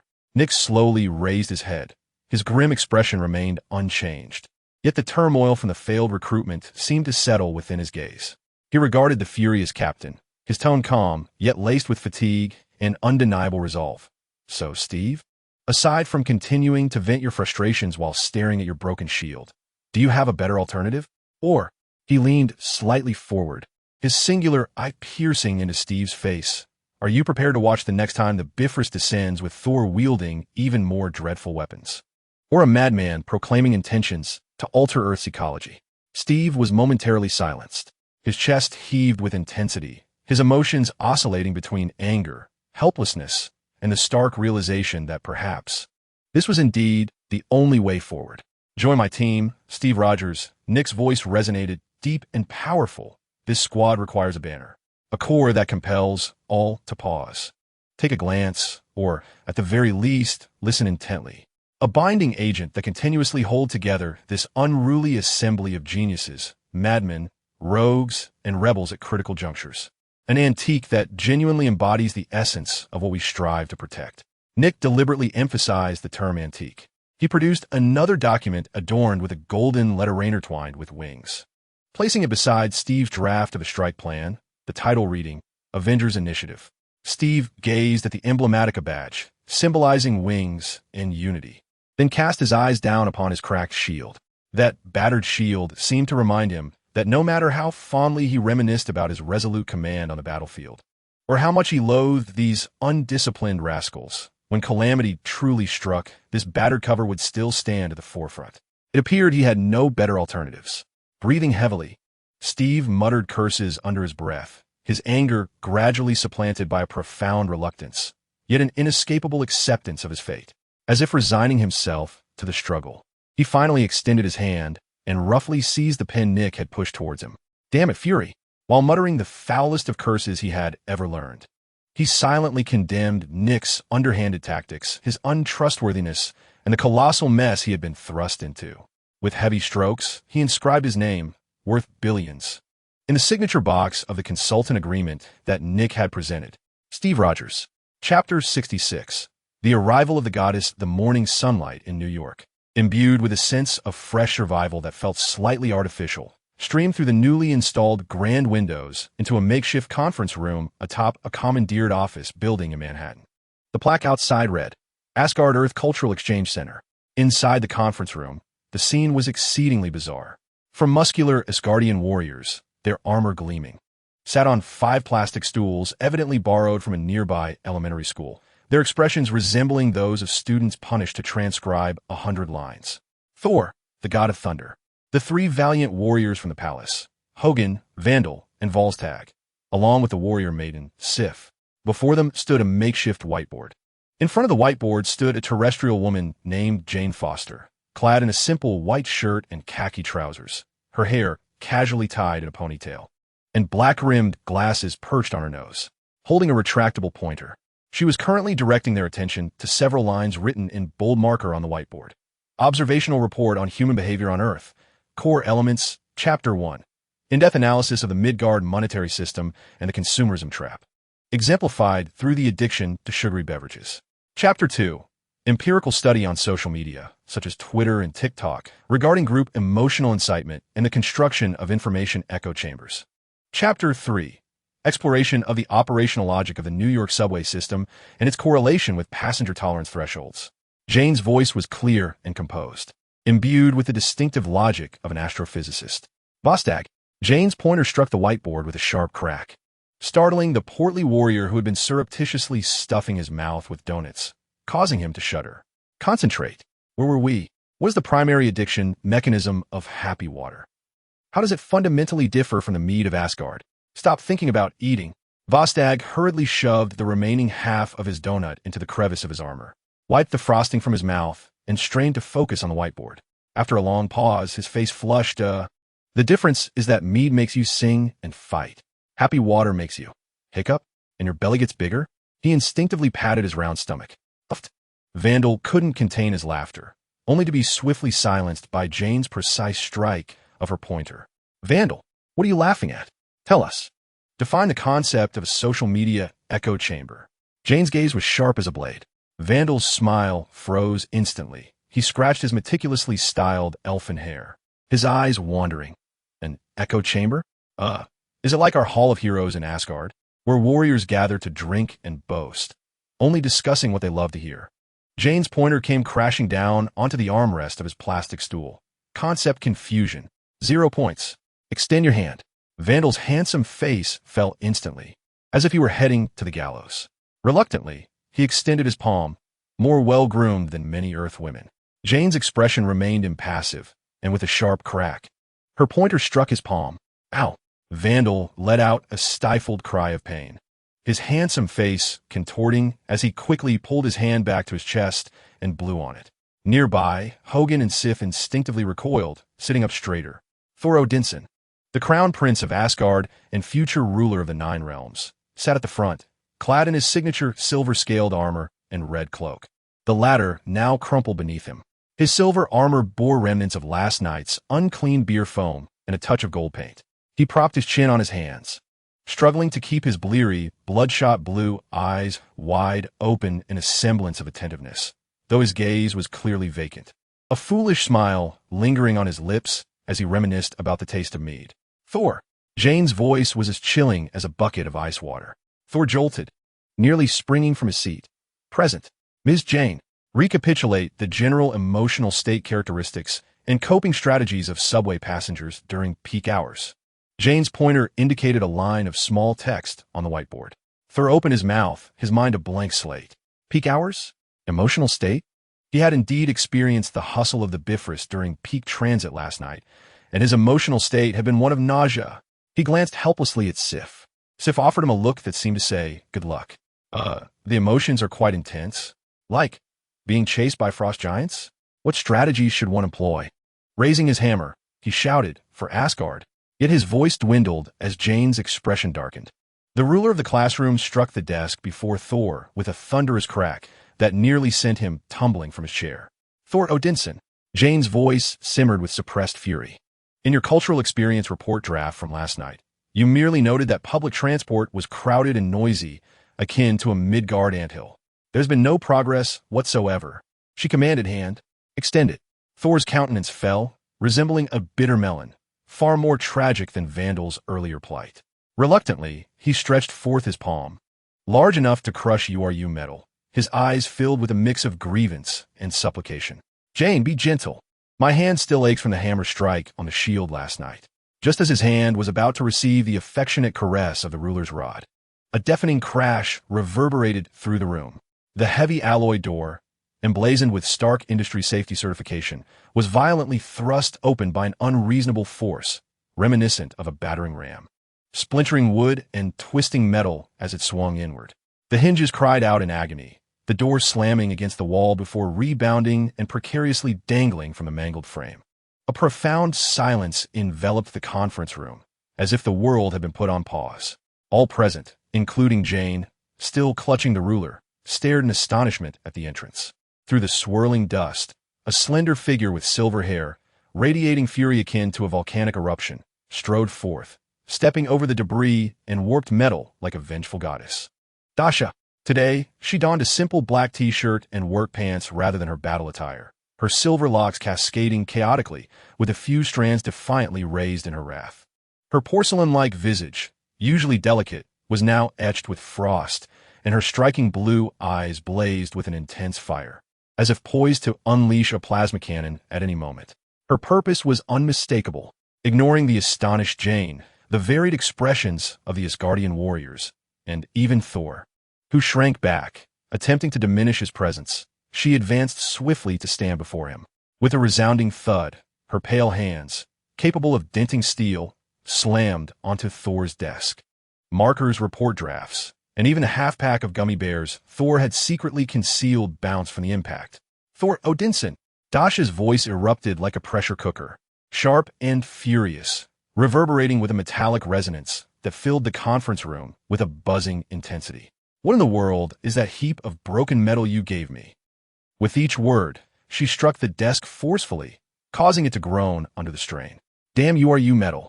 As unyielding as a set of dentures that Odin has not cleaned for 8 centuries. I unleashed the full power of the arc reactor upon it for an entire night. Yet it left not a single mark. Dasha's chest heaved with fury, her silver hair swirling as if stirred by an unseen wind. Jarvis simulated a staggering 7,865 particle impact scenarios. I even borrowed the main cannon of Tony's ostentatious armor. And what was the result? That contraption didn't even darken by a shade. She leaned in, nearly pressing her face against Thor's nose, her fiery gaze locked onto him. Are you attempting to deceive me with Asgardian construction debris? How can I render it soft? How can I melt it down to water? If you do not provide me with an answer today, I swear I shall stuff you into the portal of your rainbow bridge and dispose of you as human waste. Thor was momentarily stunned by the onslaught of her unexpected, scathing words. The mighty god of thunder, heir to the throne of Asgard, had just been frightened out of his wits by his mother the night before, only to find himself berated by this earthly young woman early the following morning. A torrent of offended rage, befitting his divine lineage, surged forth, obliterating the remnants of his reason and fear. He surged to his feet, his towering form rising like a steel edifice. Golden divine energy surged uncontrollably across his skin, and the rumble of thunder echoed ominously within the conference room. His eyes widened with wrath, his hair and beard standing on end, as though he were about to summon Mjolnir to reduce this insolent creature to ashes. Insignificant Midgardian insect. How dare you? Thor's roar resonated like the crack of thunder. However, just as the tension reached its peak, an abrupt and thunderous cough erupted, as if it could expel his very lungs, dousing the impending eruption like cold water. It was Sif, the warrior goddess, her hand covering her mouth, her complexion flushed, coughed violently while frantically gesturing towards Thor. Her eyes darted towards the massive floor-to-ceiling window, brimming with terror and urgency. Thor, taken aback by Sif's sudden demeanor, felt his furious wrath interrupted. Instinctively, he followed her gaze to the outside world. Buzz! Thor felt as if Frigga's magic had muted his mind. His blood froze in an instant. The golden divine energy receded like a tide, and with it, the fierce expression of anger on his face melted away, leaving only a complex mix of sheer terror, guilt, and servility. Outside the floor-to-ceiling window, the morning sunlight illuminated an elegant and regal figure. Frigga Odinson, the Queen of Asgard, one of the most powerful sorceresses across the 9 realms.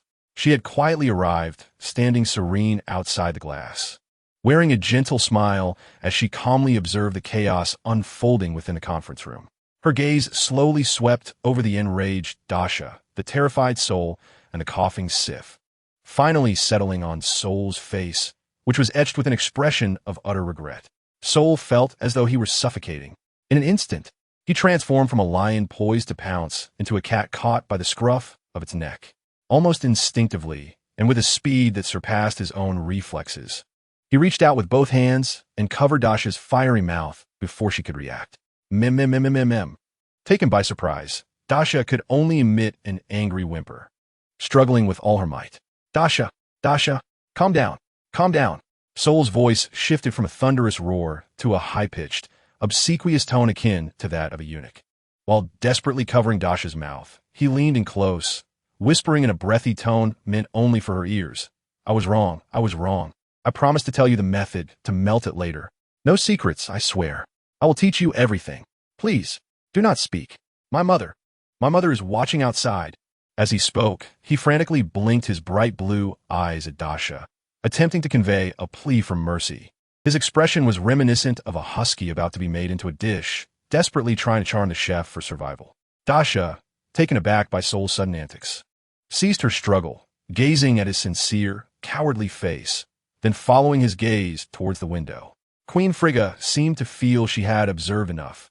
Her gentle smile deepened slightly, and with elegance, she raised her hand and lightly tapped twice on the floor-to-ceiling window. Tap, tap. The crisp sound resonated like a magical incantation, plunging the entire conference room back into silence. Even Sif halted her coughing, covering her mouth, afraid to breathe. Following this, the door to the conference room was gently pushed open by an invisible force. Queen Frigga entered with a graceful stride, as if walking on moonlight. Dressed in a simple yet exquisitely elegant deep blue gown, her silver hair was fashioned into a refined updo, with a few strands cascading down, adding to her gentle allure. Her beauty was serene and tranquil, her gaze deep as if harboring the cosmos, exuding an aura of comforting yet unapproachable majesty. Her eyes first fell upon Dasha, whose mouth Soul was still covering, glaring defiantly, then glanced at the awkward Jane, who still held a teaching stick, before finally resting on her son, who looked as if he wished he could bury his head in the ground. It seemed that Frigga's voice flowed like a clear spring, gentle and melodious. Laced with just the right touch of teasing, my son, is the cultural exchange on Earth proceeding quite fervently? Soul, as if jolted by electricity, abruptly released his grip on Dasha's mouth, standing upright, his face contorted into a smile that was more painful than tears. Mother, what brings you here? We are currently engaged in a very profound academic discussion on the subject of material transformation and the application of energy. He spoke fervently, casting frantic glances at Dasha and Jane. Regaining her freedom, Dasha gasped for air, shooting a fierce glare at Thor. Yet, upon beholding the regal queen before her, whose gaze seemed to penetrate the very essence of one's soul, she refrained from immediate outburst. Instead, she crossed her arms, standing sulkily to the side. Jane swiftly tucked away her teaching rod, awkwardly adjusting her shirt, and bowed slightly to Frigga. Your Majesty, Queen Frigga. Frigga smiled and nodded at Jane, her gaze filled with approval. Dr. Foster, I appreciate your efforts. My son, Thor, can be quite spirited and has undoubtedly caused you considerable trouble. Her tone was sincere, devoid of any semblance of superiority. Jane's cheeks flushed slightly. Your Majesty is too kind. Thor's attitude towards learning is quite commendable, she replied, though her words felt somewhat disingenuous. Frigga then turned her gentle, inquisitive gaze towards Dasha. And who might this be? Dasha, the girl replied, her demeanor a mix of respect and defiance, her voice lacking warmth but still adhering to basic courtesy. A glimmer of understanding flashed in Frigga's eyes as she gracefully approached Thor's slightly disheveled desk. Extending her fair fingers, she delicately brushed over the scattered, deep blue and golden shards of URU metal that lay upon the surface. A nearly imperceptible, moonlit aura enveloped her fingertips. URU metal, Frigga mused, her voice laced with nostalgia, was integral to Odin's armor in his youth, the tip of the eternal spear and the foundation of the Bifrost. It embodies the glory of Asgard and encapsulates one of the primordial laws of power across the 9 realms. She lifted her gaze to Dasha, her expression kind, yet imbued with profound wisdom. Indeed, it is immensely resilient. Ordinary energy impacts, even the core temperatures of stars, struggle to alter it in the slightest. To reshape, it requires not only strength but also comprehension. As Frigga spoke, she elegantly extracted 2 exquisite pendants from the sleeves of her flowing gown. These pendants featured chains woven from an unknown metal that shimmered with the brilliance of starlight. The main body of each pendant was a teardrop-shaped, nearly transparent crystal, within which swirled a continuous, ethereal luminescence, sometimes flickering like dancing flames, at other moments flowing like quicksilver, and occasionally resembling frozen stars. On this occasion of our first meeting, a small token, Frigga smiled, presenting one pendant to Jane Foster and the other to Dasha Chen. Jane, taken aback, accepted the pendant, captivated by its breathtaking beauty. Her cheeks instantly flushed a deep crimson, her heart racing. Was this perhaps a sign of approval from her future mother-in-law? A token of engagement? Overwhelmed with excitement, she could scarcely articulate her gratitude, tightly grasping the pendant and bowing deeply to Frigga. "Thank you, Your Majesty." Dasha hesitantly took the pendant into her hands, feeling its icy chill. The brilliance within the crystal swirled, emanating an oddly captivating allure. Furrowing her brow, she examined it from every angle. What is this? A new type of communicator? Or perhaps a magical version of Siri? She could hardly believe that this divine being would present an ordinary ornament. Freya's smile remained gentle, akin to that of a patient mother embracing an uncomprehending child. It transcends the cosmic seas, defying the barriers of the 9 realms, allowing us to communicate at any moment. She paused, a glimmer of profound insight flashing in her eyes. It is also a key to understanding matter, energy, and the deeper laws of the universe. How much you can grasp from it depends on your own wisdom and destiny. Her words, enigmatic yet imbued with undeniable power, lingered in the air. Freya did not linger further. She gracefully inspected Thor's research report, characterized by its crooked handwriting and abundant grammatical errors, yet was, at last, a semblance of coherence. A tender, exasperated smile graced her lips. "Thor, it seems your research has borne considerable fruit." She gently set the report down without commenting on its content, merely patting her son's shoulder. "Earth is a fascinating place. Learn well and create less trouble. Prepare yourself. We must return." Thor, feeling as though he had been granted a reprieve, almost burst into tears. He eagerly nodded yes. "Mother, I promise to study diligently. I will strive to improve." Freya finally nodded at Dasha and Jane, her gaze lingering for a moment on the pendant in Dasha's hand, which shimmered with a soft glow, before she elegantly turned away. Buzz, a radiant, far more brilliant and stable beam of multicolored light, imbued with a divine essence, descended from above, enveloped Freya, Thor, and the warriors of the celestial palace in an instant. Within the column of light, their figures rapidly became blurred, transparent. In the final moment before the radiance of the Rainbow Bridge completely dissipated, Freya's gaze seemed to pierce through time and space, landing once more on Earth, upon the 2 young girls holding the pendant. From her fingertips, a faint, nearly imperceptible glimmer of magical light quietly vanished. How much you comprehend depends on your own destiny. A barely audible sigh dissipated in the lingering energy of the Rainbow Bridge. Chapter 67. The Avengers Initiative begins. In the open laboratory on the top floor of Stark Tower, Jarvis, initiate the particle flow impact plan for the 7,866th time. Increase the energy focus by an additional 3 picometers. I refuse to believe I can't conquer this wretched contraption. Dasha, in a fit of frustration, kicked the nearby trash bin, overflowing with calculation papers. Her silver hair standing on end due to static, resembling a frazzled silver gradient cat. Before her, on the workstation, lay a palm-sized ingot of URU metal, shimmering with a deep blue-golden hue, enduring the relentless bombardment of ultra-high-energy particle flows without exhibiting even the slightest thermal spot, as stable as Odin dozing upon his throne.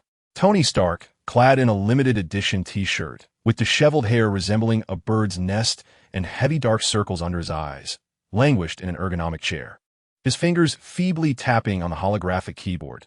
"Give it up, little ancestor. This contraption is more resilient than vibranium and sturdier than my own narcissism. I suspect that the material Thor provided is not URU at all, but rather the dental calculus from his father Odin's unwashed dentures, ground down over 8 centuries." Dasha, without turning her head, retorted sharply, "Shut up, you pretentious beard. If you keep blabbering, I shall paint your collection of ostentatious armors in Hello Kitty pink." Peter Parker and Gwen Stacy, donned in laboratory white coats, were huddled before a humming cryogenic condenser, attempting to subject the URU metal to an extreme thermal duality using liquid nitrogen. With half a cheese and bacon sandwich clenched in his mouth, Peter mumbled indistinctly, "Mr. Stark. Dasha, I think we might consider reverse engineering. From the molecular level? Molecular level?" Tony rolled his eyes. "Kid, The internal structure of this material is utterly chaotic. Jarvis has been analyzing it for 3 days and has only arrived at one conclusion. The atoms within may be having a party, dancing to a quantum disco beyond our comprehension. Dr. Otto's 4 mechanical appendages deftly maneuvered precise probes, attempting a nanoscale etching on the surface of a URU metal, producing a sound akin to nails on a chalkboard. Adjusting his round glasses, his gaze was focused and fervent. No, Mr. Stark. Its energy field distribution is systematic. Look here. Jarvis, amplify the energy ripple diagram from Sector 7. Perhaps we can attempt resonance with specific frequency energy waves. Dasha's eyes sparkled with excitement. Great idea, Otto. Jarvis, retrieve all Asgardian rune databases. Match the energy characteristics for me. Tony, adjust the output waveform of your reactor to suddenly a dull thud, resonating as if from the very depths of the earth. Shattered the morning tranquility without warning. It was neither an explosion nor a collision, but rather akin to the roar of some ancient behemoth, filled with hunger and a desire for destruction, echoing from the abyss. The sound waves penetrated the thick, bulletproof glass, causing the laboratory's delicate instruments to collectively emit piercing alarms. The chandelier on the ceiling swayed violently, splattering Tony's coffee all over his face. What the hell? Tony wiped the coffee from his face and instantly sprang from his chair. An earthquake? Peter's sandwich fell to the ground. No. Gwen's expression shifted, pointing towards the window. Look at the sky. Outside the laboratory's expansive floor-to-ceiling windows, the cerulean New York sky appeared to have been violently torn asunder by an invisible giant. A gaping chasm, spanning several city blocks and flickering ominously with purple arcs of electricity, manifested in the air. Within this rift was not emptiness, but a profound cosmos adorned with cold, distant starlight. The scene resembled a brute force being exerted upon the canopy of New York, as if a colossal window leading to the abyss of the starry sea had been violently thrust open. A deathly silence enveloped the laboratory.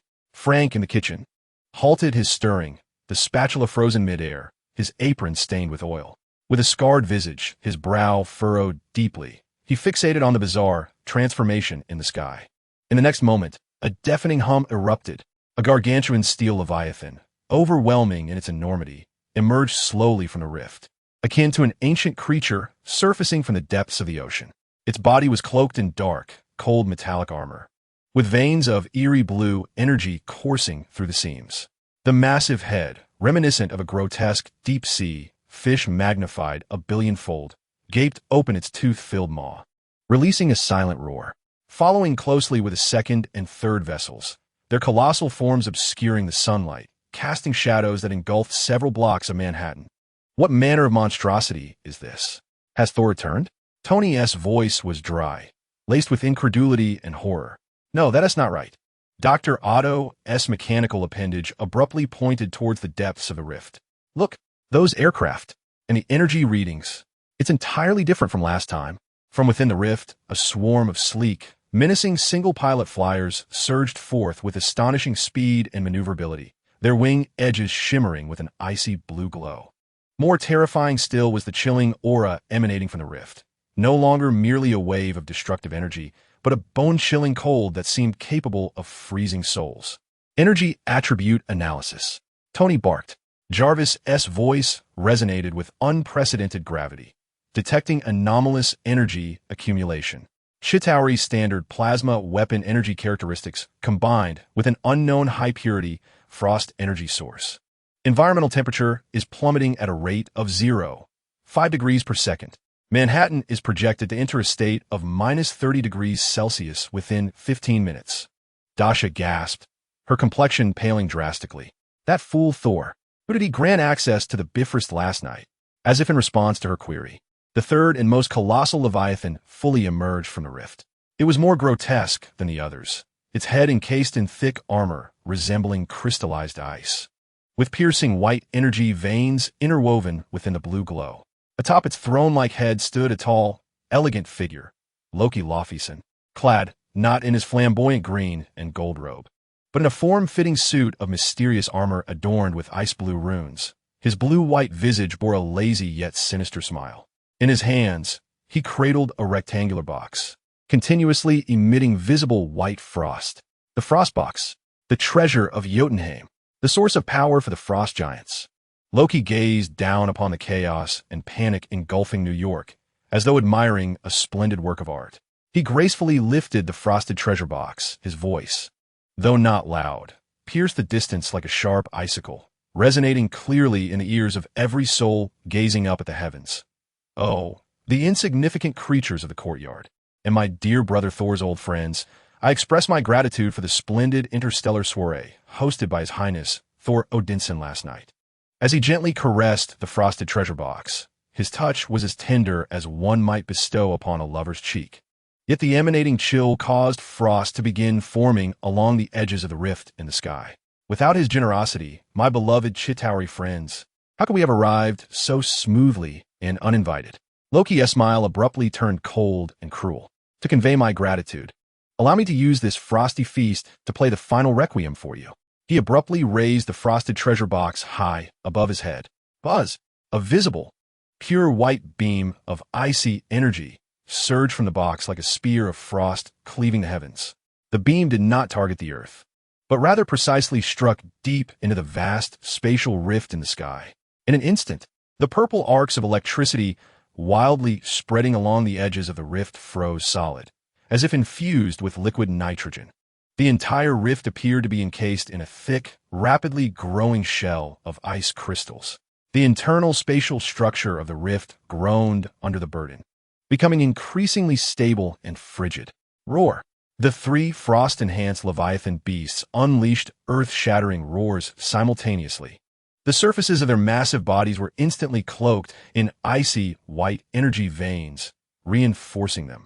Sharp icicles formed in the seams of their armor. No longer moving sluggishly, they surged forth like activated fortresses of ice, barreling towards the most prosperous regions of Manhattan with the might to crush all in their path. Wherever they passed, the air froze, and moisture instantly crystallized into falling snowflakes. What was inevitable had arrived. Dasha sighed within, a hint of anticipated weariness tempered by a burgeoning rage. Her gaze was firmly fixed on that elegant instigator, Loki, in the sky. Jarvis! Tony's roar echoed almost simultaneously. The gold and crimson nanomaterials enveloped his body like a boiling metallic tide. The helmet sealed, and his palm cannon ignited with blinding white light. Peter, Gwen, evacuate the streets below. Otto, control your octopus appendages. Prepare to deal with those icy infantry. Receive, Mr. Stark. Peter and Gwen moved with lightning speed, their lab coats flaring as they revealed the red-blue and black-white suits beneath. The web shooters activated in an instant, propelling them through shattered glass towards the chaos below. Dr. Otto's four mechanical appendages retracted sharply, revealing high-energy laser-cutting blades and powerful electromagnetic adhesive plates. He took a deep breath, his gaze sharp. Leave it to me, Stark. Cover me as I approach the joints of those leviathans. Dasha, Frank's somber voice commanded with an undeniable authority as he tore off the oil-stained apron, revealing the tactical vest he always wore beneath. The dark muzzle of his weapon was already aimed outside. No fervent buffs for the enemy. Absolutely not. Dasha did not look back, leaving Frank with a defiant view of her stubborn profile and a vexing declaration. I shall embody Hancock. No sooner had the words escaped her lips than her surroundings rippled violently, distorting the very space around her. Her cargo pants vanished in an instant, replaced by a stunningly regal figure clad in a deep crimson, high-slit cheapao. The pirate empress, Boa Hancock, had arrived. Dasha wasted no time, her long, powerful legs tracing an exquisite arc through the air. Rather than targeting the enemy, she delivered a fierce kick to the reinforced glass wall of Tony's laboratory. Reputed to withstand a nuclear explosion, the wall shattered with a resounding crash. A gust of icy wind, mingled with swirling snowflakes, rushed in. Dasha's silhouette shot forth like an arrow, enveloped in a tempest of glimmering glass shards, radiating the wrath and majesty of a queen. Hurtling toward the nearest frost leviathan that had just dived down, her aim was set squarely on the beast's gaping maw, which spewed forth frigid air. Dasha! Frank's forehead throbbed with bulging veins, his eyes nearly popping from their sockets in fury. He dashed to the shattered window, his gaze fixated on his daughter's breathtaking crimson figure, charging fearlessly toward the colossal creature. A tumult of emotions, rage, concern, and exasperation at his disobedient child, overwhelmed him. Damn it! Frank cursed fiercely, his hesitation evaporating in an instant. He pivoted sharply, not toward the elevator or stairs, but leapt directly from the broken window, plummeting from a height of 100 meters. Frank! Tony gasped in shock. In midair, Frank's form was instantly engulfed by hellfire. A burning skull, a smoking leather jacket, and a shotgun entwined with chains of the underworld heralded the arrival of the Ghost Rider. Boom! The roof of a limited edition Bugatti Veyron parked below was smashed through with tremendous force. As the Ghost Rider landed, the engine hood warped and twisted. In the next moment, the engine roared with a primal ferocity, the vehicle enveloped in flames from the depths of hell. The infernal Veyron underwent a swift transformation, ablaze with hellfire. Chase after her. Frank, now transformed into the Ghost Rider, bellowed. His fiery skeletal hand gripped the steering wheel tightly. The accelerator pressed to the floor. The hellish Veyron surged forward like a runaway inferno, its tires screeching against the pavement, leaving behind 2 trails of scorched earth in its wake as it raced toward Dasha's trajectory. Wow, wow, wow. Deadpool. Wade Wilson's voice resonated like background noise, brimming with exuberant excitement. An alien invasion. Frost giants. Flaming sports cars. And my little spider.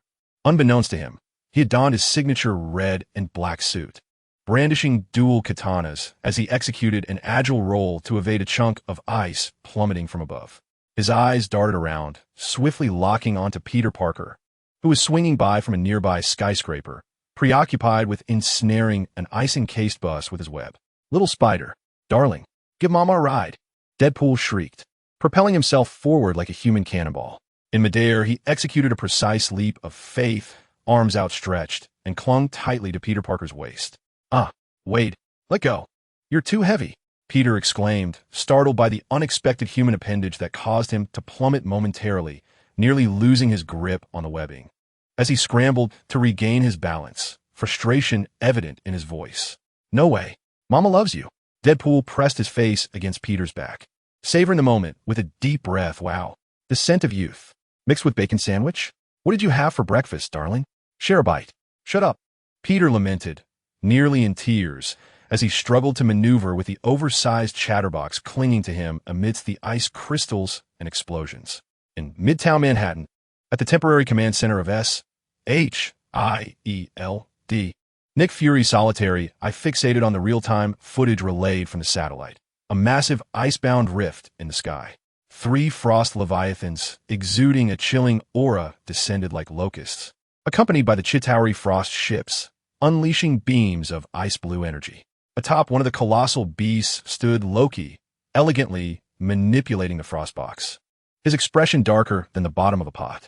The communicator crackled with Captain Steve Rogers' iconic, now roughened by cold and fury, roar, fury. Is this what you call reinforcements? Is Banner's plane frozen in the Arctic? We're about to become popsicles. Those alien bastards aren't firing lasers. It's freaking freeze rays. My shield is nearly glued to my hand. Natasha's widow's bite is frozen shut. Barton's arrows are encased in ice. We need firepower. We need heat sources. We damn well need more than just standing here as live targets. On the screen, Captain America braced himself against his vibranium shield, now coated in frost, struggling to deflect the intersecting beams of ice-blue energy. Each impact erupted a flurry of ice blossoms from his shield, his movements visibly becoming stiff and sluggish. Black Widow, Natasha Romanoff, darted through the frozen wreckage of vehicles like a sleek feline, her high-tech weapons crackling with unstable sparks, clearly compromised by the severe cold. Clint Barton, known as Hawkeye, lay at the edge of a half-frozen rooftop, struggling to extract an explosive arrow.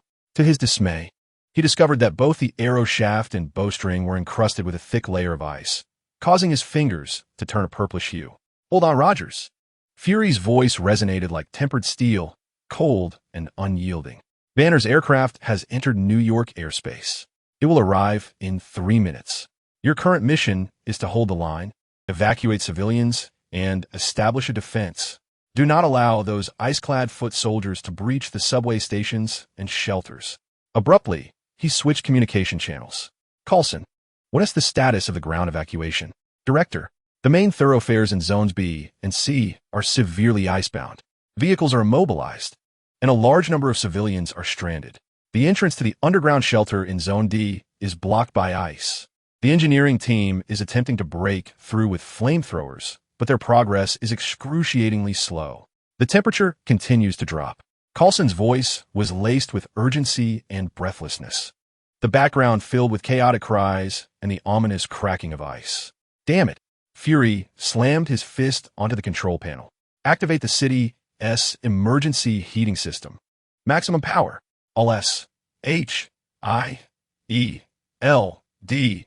Field agents, equip yourselves with flamethrowers and high-temperature armor-piercing rounds. Prioritize clearing the shelter access. Burn a path through. Yes, sir. Fury's gaze shifted once more to the main screen, focusing on the Stark Tower, where the battle had reached a fever pitch. Above Stark Tower, the golden-red Iron Man spread his palms, unleashing a barrage of pulse blasts, laser-cutting beams, and miniature missiles upon the descending Chitauri ice gliders and the Leviathan attempting to approach the tower. However, the effectiveness of his assault was significantly diminished.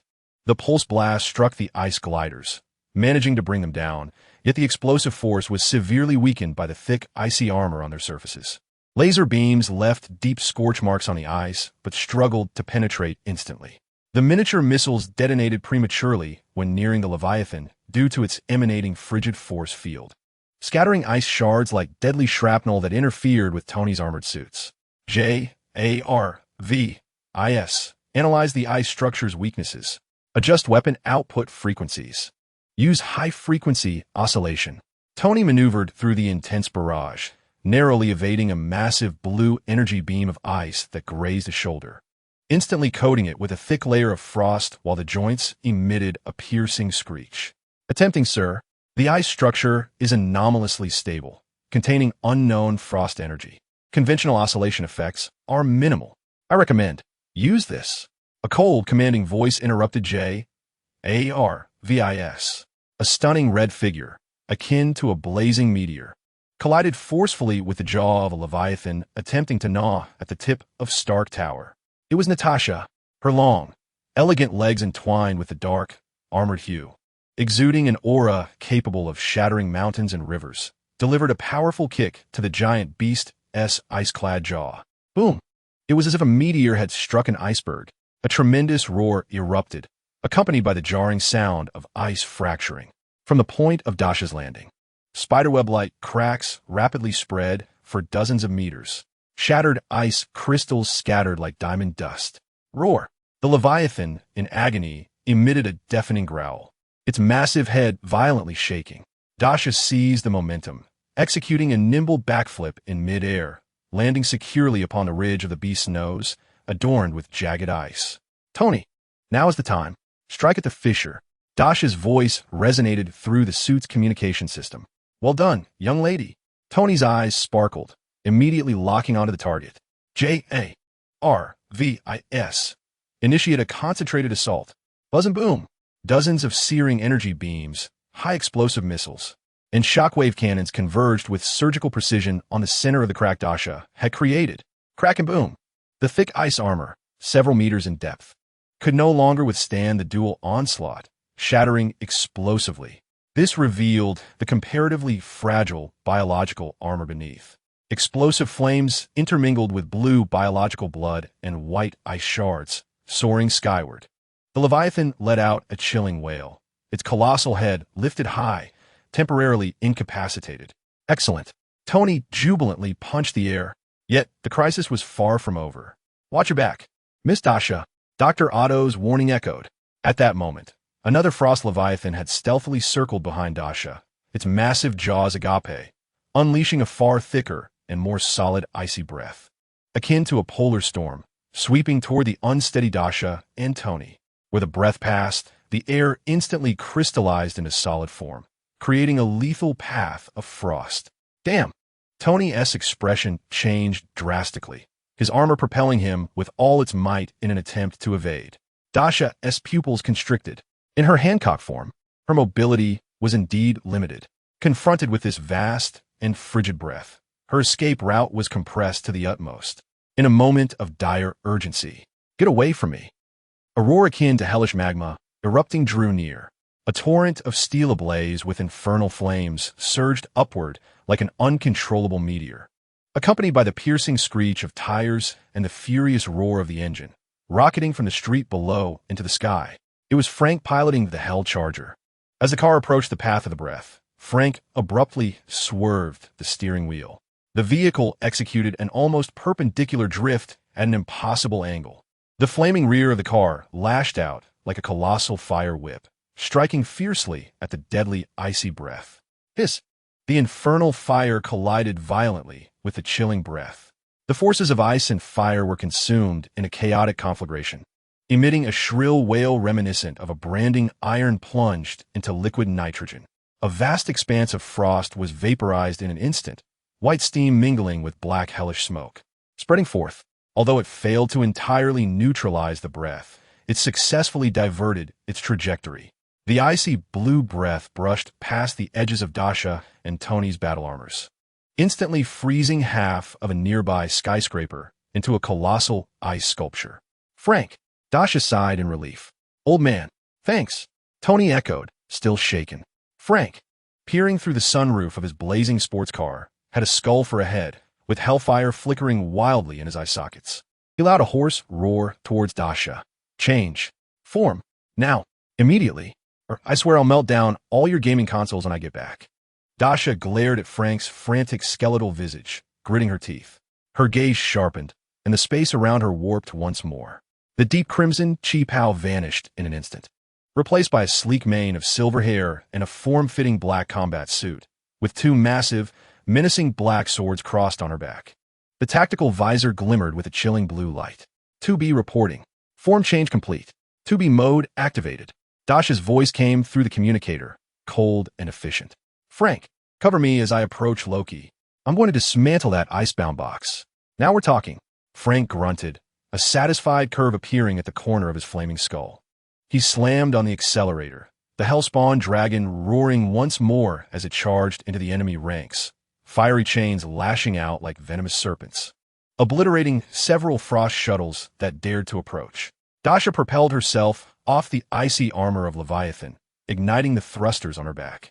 She transformed into a streak of black lightning, wielding the colossal pact of white with agility and speed surpassing that of Hancock, nimbly weaving through the onslaught of frost shuttles. Blade flashes danced as each strike precisely severed the wings or energy cores of the shuttles. She was like a black scalpel, cutting into the battlefield with deadly precision. Her aim targeted straight at Loki, perched atop the head of the third Leviathan. Loki stood upon the frozen giant's crown, surveying the chaotic and fierce battlefield below.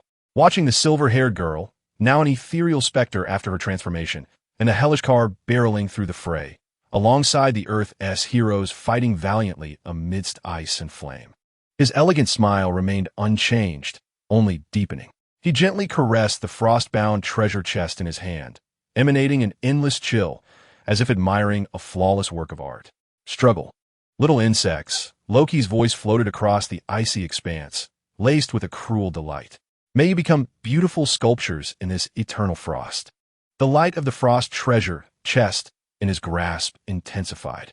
Chapter 68. The battle unfolds atop the colossal head of the frost Leviathan. Loki Laufeyson stood gracefully upon his throne of crystallized ice, the frost treasure chest in his hand pulsing like a beating heart, casting a piercing, pale glow. He gazed down at the silver-haired girl, who descended upon the remnants of the frostbitten shuttle like a bolt of black lightning, a smirk of playful intrigue curling at the corners of his lips. Her voice, laced with the crystalline mockery of shattering ice, rang out, "Oh? Have you acquired a swifter toy? Alas, speed is but a futile struggle in the face of absolute power." Dasha's tactical visor glowed with a blue light, locking onto Loki. Ignoring his taunts, she executed a sharp, extreme turn in midair, narrowly evading an ice spear that shot from the cracks of the Leviathan's armor. With both hands gripping the formidable blade of the White Pact, she unleashed a piercing howl that cut through the frigid air. The blade tore through the atmosphere with a resolute intent to sever all, descending ferociously towards Loki's neck. When a thunderous clash of metal resounded, sparks mingled with shards of ice. Loki remained unmoved, casually raising his left arm, encased in a thick crystalline armor. The ice armor gleamed a deep, dark blue, its surface etched with ancient, menacing frost patterns, as though sculpted from millennia of unyielding ice. The blade of the White Pact struck against the ice armor, leaving but a faint white mark. A tremendous recoil surged through the blade, numbing Dasha's arms and sending pain coursing through her hands. Humph! Loki let out a derisive snort, launching his right arm forward, not through the use of any artifact, but with the sheer power of a frost giant. The massive hand, shrouded in ice armor, bore down upon Dasha with the chilling aura of frozen space, as if swatting at a fly. Before the hand even arrived, the biting cold had already encased Dasha's tactical visor in a layer of frost. Dasha's pupils constricted. Her body felt as though it were being yanked back by invisible ropes, forcing her to retreat swiftly. The colossal icy palm narrowly missed her nose, crashing down with a thunderous roar. Below, a Zatari frost shuttle caught unawares was instantly reduced to a cloud of crystalline fragments. TSK, slippery little bug. Loki's strike had missed, anger flickering in his eyes. No longer overconfident, he clenched his left hand into a fist, launching a punch towards Dasha, who had just regained her footing. Crack! A frost shockwave, as thick as a python and composed entirely of extreme cold energy, tore through the air, bearing the terrifying might to freeze all in its path, racing towards Dasha. Wherever the shockwave passed, the air crystallized into solid ice, forming a fleeting frosty trail. There was no escape. Dasha's gaze sharpened. Her tactical visor flared with blue light. The blade of the White Pact crossed defensively in front of her, the blade illuminated with a blinding energy radiance. Boom! The frost shockwave collided violently with her dual blades. The terrifying force, mingled with an intense chill, erupted instantaneously. Dasha was sent hurtling backwards, as if struck head-on by a high-speed train. The blade of the White Pact emitted a mournful cry under strain. Thick layers of ice rapidly encased the blade, swiftly spreading to her arms and shoulders. The biting chill relentlessly infiltrated her mechanical joints and energy circuits. Ugh! Dasha stifled a groan, struggling to maintain her composure. Yet her movements became increasingly rigid and sluggish, each swing of her blade accompanied by the sound of cracking ice. "Is over, little bug." A cruel smile spread across Loki's face as he slowly raised the frost box in his hand, aiming it at the immobilized Dasha. Destined to transform into an eternal ice sculpture, becoming the first masterpiece of my conquest over Midgard.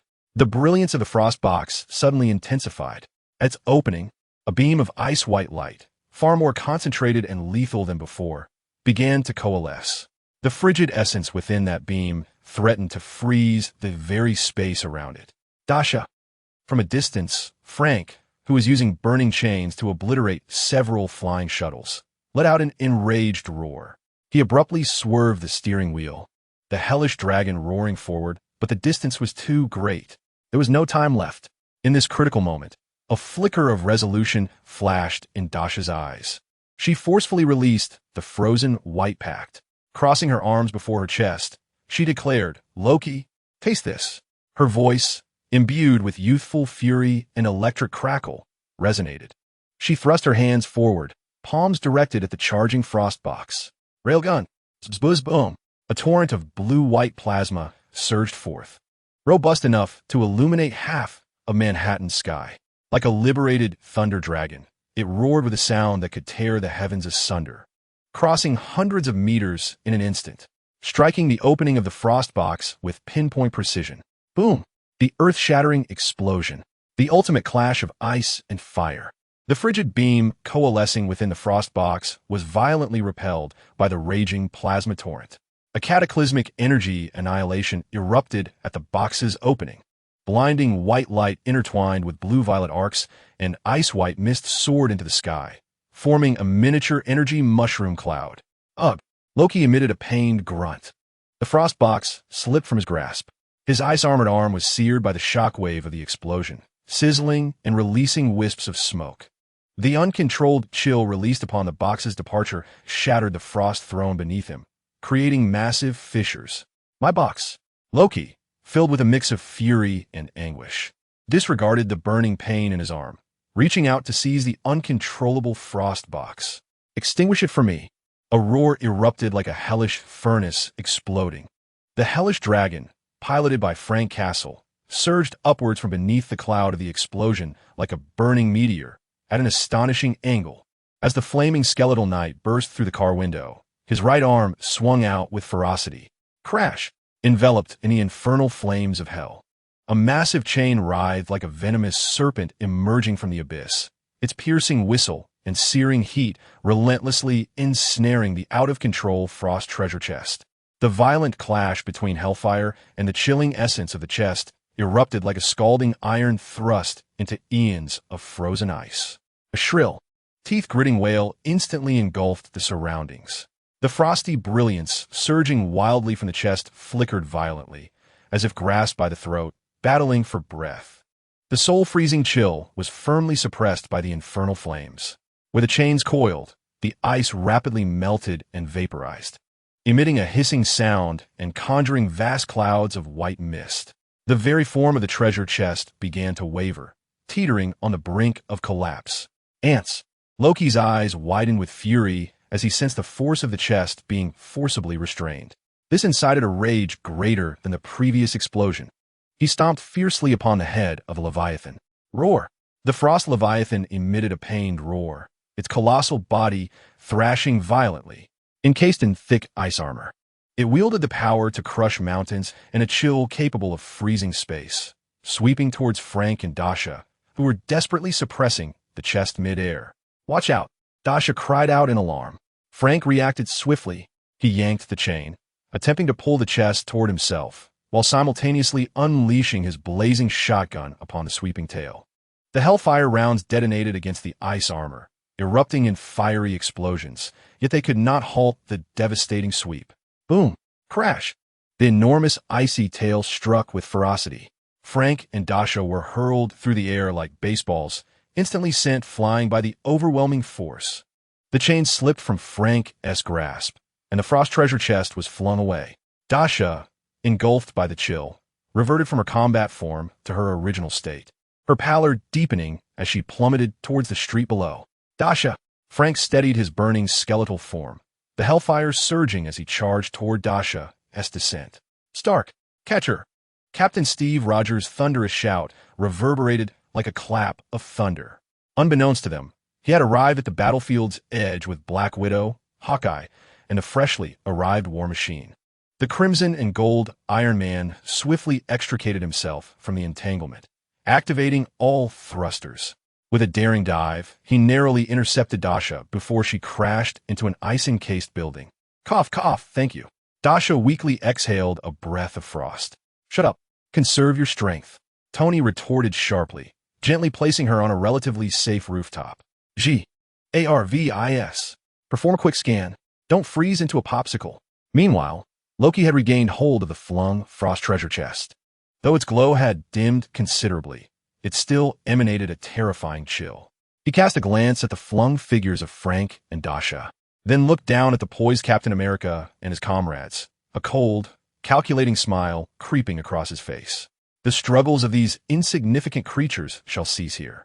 Loki's voice echoed through the biting wind, proclaiming, "Let this proud lighthouse of yours become the first cornerstone of my frost throne." With a sudden force, he struck the frost leviathan beneath him. The colossal beast unleashed a thunderous roar, its massive form pivoting away from the battlefield below, now charging toward Manhattan's most resplendent landmark, Stark Tower, at full speed. The frost treasure box illuminated once more, though not as dazzling as before. It was sufficient to encase the entire building in ice in an instant. Damn it! Captain America, Steve, exclaimed in fury as he witnessed Loki and the Leviathan racing toward Stark Tower. He swiftly hurled his shield, sending a charging Chitauri soldier, clad in ice armor, hurtling away. Shards of ice and blue blood splattering his face. Dasha, Frank, Stark, you three, chase after that scoundrel. Stop him from reaching Tony's damn tower. He turned and shouted to his comrades behind him. Peter, Gwen, Dr. Otto, coordinate with Rhodey. Clear out these frozen pests. Establish a defensive line. Protect the civilians. Natasha, Barton, follow me. Bring down those airborne ice chunks. Move swiftly. Don't crawl like snails. Yes, Captain. War Machine Rhodey replied. his voice crisp with military precision as his shoulder missile bay opened, unleashing a swarm of micro-missiles towards the clusters of frost infantry below. "Understood, Captain." Peter and Gwen immediately altered their trajectory, webs shooting forth as they swung towards the frozen streets and trapped civilians. Dr. Otto's 4 mechanical arms waved laser beams, efficiently slicing through the ice and dragging free trapped vehicles. Black Widow Natasha Romanoff leapt onto a frozen tank with the agility of feline, her widow's bite firing 2 scorching energy beams that accurately struck down 2 low-flying frost shuttles. Hawkeye Clint Barton seized a vantage point, his composite bow treated against frost, its quiver filled with specialized incendiary and armor-piercing explosive arrows. With each twang of the bowstring, a shuttle plummeted, trailing black smoke. Left side, 3 of them. Focus fire. Captain America roared, bracing his shield against the energy blasts of the frost soldiers while barking tactical commands laced with expletives. "Natasha, behind you. Watch out for the ice spikes." "Damn it. Rhodey, are your missiles meant for ice sculptures? Hit them harder. Blast them back to where they came from." The battlefield was instantaneously divided. High above, Tony Stark in his crimson and gold armor, Frank Castle in his blazing hellspawn, and Dasha surged forth like 3 vengeful arrows released from a bow, engines roaring, hellfire howling, towards the colossal frost leviathan, bearing Loki and the frost box, hurtling at full speed towards Stark Tower. Below, Captain Steve Rogers stands resolute at the forefront, his vibranium shield resonating with a thunderous echo as it withstands the onslaught of icy energy beams, accompanied by the cracking of ice. Beside him, War Machine Rhodes unleashes a relentless barrage of ammunition like a mobile artillery unit. Black Widow Natasha adeptly navigates the frozen ruins, employing her Widow-esque bite and combat skills to decimate the advancing frost soldiers. Hawkeye Barton's arrows, akin to the harbingers of death, pierce through the armored foes with surgical precision. Peter Parker and Gwen Stacy swing through the crystalline frost, rescuing trapped citizens with their webs. Dr. Otto's mechanical tendrils operate like an efficient engineering team, clearing obstacles and forging pathways for survival. Chapter 69. The spatial corridor Stark Tower glimmers like the most resplendent diamond atop a frozen crown, reflecting a chilling radiance in the stark morning light. The immense shadow of the frost leviathan looms overhead, akin to the hand of death descending with overwhelming force. Atop the beast, Loki Laufeyson raises the frost box once more. Though its glow has dimmed, the icy white beam emanating from its mouth still exudes a terrifying aura, locking onto the pinnacle of the tower. "Jarvis, activate all defense matrices of the tower. Maximize the energy shield. Hold the line." Tony Stark's roar reverberates through the communication channel. The gold and crimson mark armor blazes forth like a burning meteor, its thrusters emitting blinding flames as it hurtles towards the beast at a near-suicidal speed. Palm cannons and shoulder missile bays fully deploy. Pulsed beams and miniature missiles rain down upon the Leviathan's head and Loki. Feudal Stark. Loki elegantly sidesteps, the frost box tilting slightly as an ice-blue arcane energy barrier unfurls instantly before him. Tony's pulse cannon and missiles collide with the barrier, erupting in a flurry of ice shards and energy ripples, yet failing to budge it an inch. The beam from the box remains unaffected, growing even more solid. "Let us see how you handle this." Frank Castle's hell charger roars like the depths of hell, its burning wheels carving through the frozen air, leaving 2 charred trails of flame in its wake. He suddenly leans out of the sunroof, the burning skeletal upper body entwined in chains of hellfire, akin to a venomous serpent unleashed, striking fiercely at Loki's arm that grips the box. Annoying skeleton. Loki's gaze sharpens, his empty left hand swinging violently. A massive ice spike materializes from thin air, crashing towards the chain like a battering ram. Boom! The ice spike collides with the chain. Ice shards and hellfire scatter. The chain is deflected from its course, yet Frank deftly flicks his wrist, causing the chain to coil around the ice spike like a serpentine creature. Hellfire blazes fiercely. The ice spike emits a strained groan, rapidly melting and disintegrating under the relentless heat. In the blink of an eye, "Loki, look out for the blade." A chilling command rang out, akin to the whisper of death. Dasha's figure materialized like a specter in Loki's peripheral vision, The formidable contract of white ceased its cleaving and transformed into a lethal stinger, akin to a scorpion's tail. The tip of the blade was infused with a minuscule, highly compressed, and oscillating azure energy. Silently, the blade lunged towards the most vulnerable joint of Loki's icy armor. Speed, angle, timing, flawless. What? Loki sensed a lethal threat approaching from behind.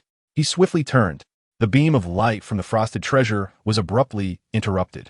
He attempted to block with the ice armor of his right arm, but it was too slow.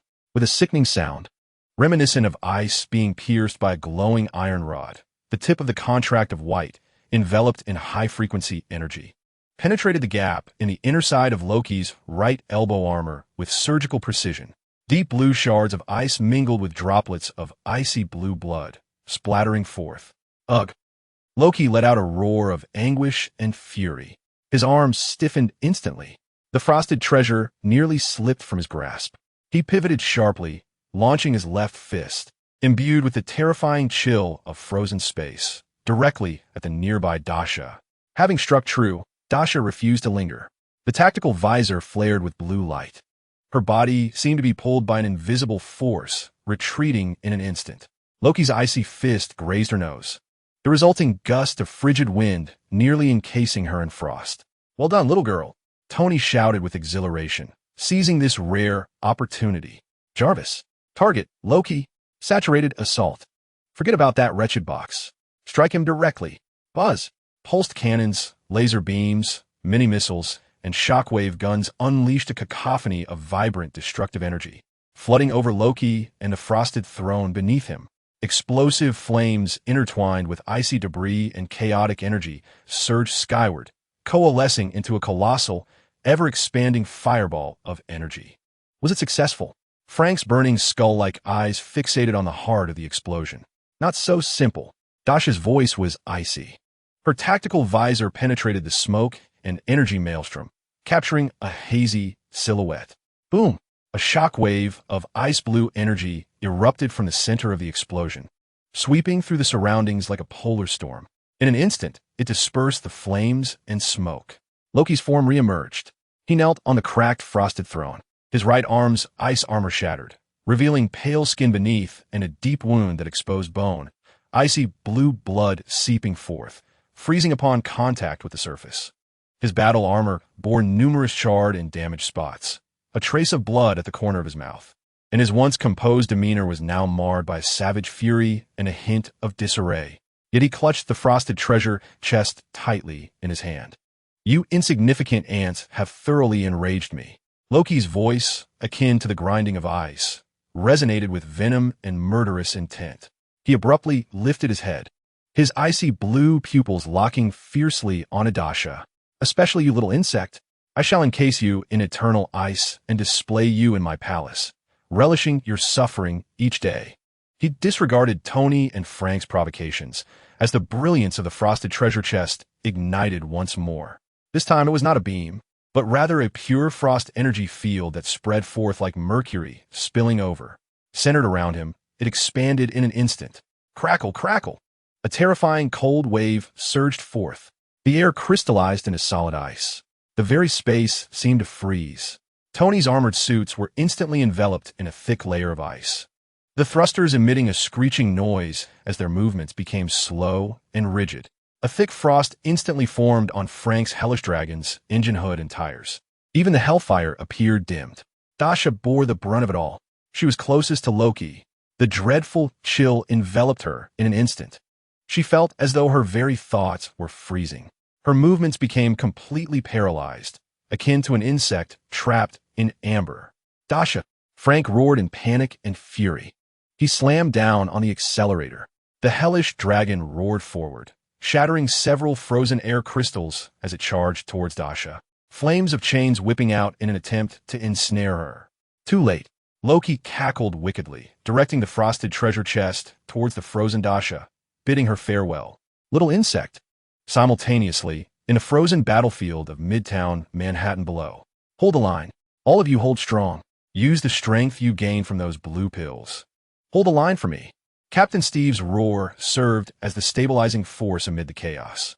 mixed with the thunderous sounds of shields colliding with ice armor and a stream of expletives exploding amidst the tumultuous ice crystal storm. He stood like a golden god of war, steadfast at the front lines. Each swing of his vibranium shield precisely shattered the skull of an ice infantryman or deflected a lethal beam of icy blue energy. Peter, Gwen, stop swinging around. 10 o'clock. That blue-roofed apartment. The third-floor window. A child is trapped in a frozen cradle. Get them out for me. Use your web-S heating function. Don't let the child freeze. Captain shouted without looking back, simultaneously sidestepping and slashing his shield, obliterating an ice shuttle attempting a low-altitude sneak attack. Ice debris splattered across his face. Received. Captain. Peter's voice came breathlessly as he shot out 2 strands of webbing, accurately sticking to the exterior wall of the apartment. With a flick of his wrist, the webs electrified and heated, emitting a sizzling sound as they melted the ice layer. Gwen, cover me. Understood. Gwen's milky white webbing shot forth like a precise sniper, instantly ensnaring 2 ice infantrymen attempting to flank Peter, yanking them back with force. 2 ice shards collided violently, shattering into a multitude of icy fragments. Natasha, Barton, above. 3 o'clock. Those 3 shuttles are trying to flank and bomb our supply point. Shoot them down. Use incendiary arrows. Barton, do not hold back on ammunition. I'll have Fury reimburse you double later. Captain America kicked away a Frost soldier that lunged at him, bellowing into his communicator. Fury? He only reimburses me for coffee vouchers. Hawkeye Barton's voice dripped with sarcasm, yet his movements were swift and precise. He stood atop a tank turret, transformed into an ice sculpture, his bow drawn like a crescent moon. Whoosh, whoosh, whoosh. 3 arrows, entwined with blazing flames, soared like meteors, accurately striking the engines of the 3 shuttles. Boom, boom, boom. 3 fireballs erupted in the sky. Black Widow Natasha glided like a dancer on ice, executing a sweeping maneuver to dodge a shard of ice. Her widow's bite unleashing 2 searing energy beams, obliterating a diving shuttle mid-air. She signaled to Captain America with a gesture of accomplishment. Rhodey, is your war machine merely for show? Covering fire. 9 o'clock. That group of Frost infantry is attempting to encircle that black man. Use grenades to carve out a safe zone. Captain America's shield deflected an energy beam as he retaliated with a punch that shattered a Frost soldier's chest, continuing to roar into the communicator. Received. Captain, watch me. The voice of War Machine Rhodey resonated with power. He hovered in midair, his shoulder-mounted grenade launcher spewing flames. High explosive grenades rained down upon the path of the advancing Frost infantry. Boom! Ice shards mixed with blue flesh splattered everywhere, instantly clearing a vast area. Thank you, big guy. Luke Cage's voice emerged as he withstood the assault of several Frost soldiers with his impervious body, his fists smashing through ice armor like a pile driver. Beside him, Jessica Jones swung a frozen taxi with her immense strength, hurling it at the group of Frost soldiers. Daredevil, Iron Fist, go assist Dr. Otto. The ice is far too thick over there. We're running low on icebreakers. Understood. Daredevil Matt Murdock, like a blind bat, skillfully struck the vulnerable joints of the Frost soldiers with his cane, each impact accompanied by the crack of shattered ice armor. Iron Fist Danny Rand's fists, enveloped in golden energy, struck the thick ice wall with the force of 2 blazing warhammers, clearing a path for Dr. Otto's icebreaker. Dr. Otto, increase your ice-breaking speed, just like you do in bed. The entrance to Shelter D is nearly frozen shut. There are still hundreds of people inside. Captain America's voice was laced with urgency. I'm already giving it my all, Captain, and I'm quite enduring. Dr. Otto's 4 mechanical tentacles operated like high-speed ice drills, their tips emitting high-energy lasers and shockwaves, violently slicing through the dense ice, shards flying like a waterfall.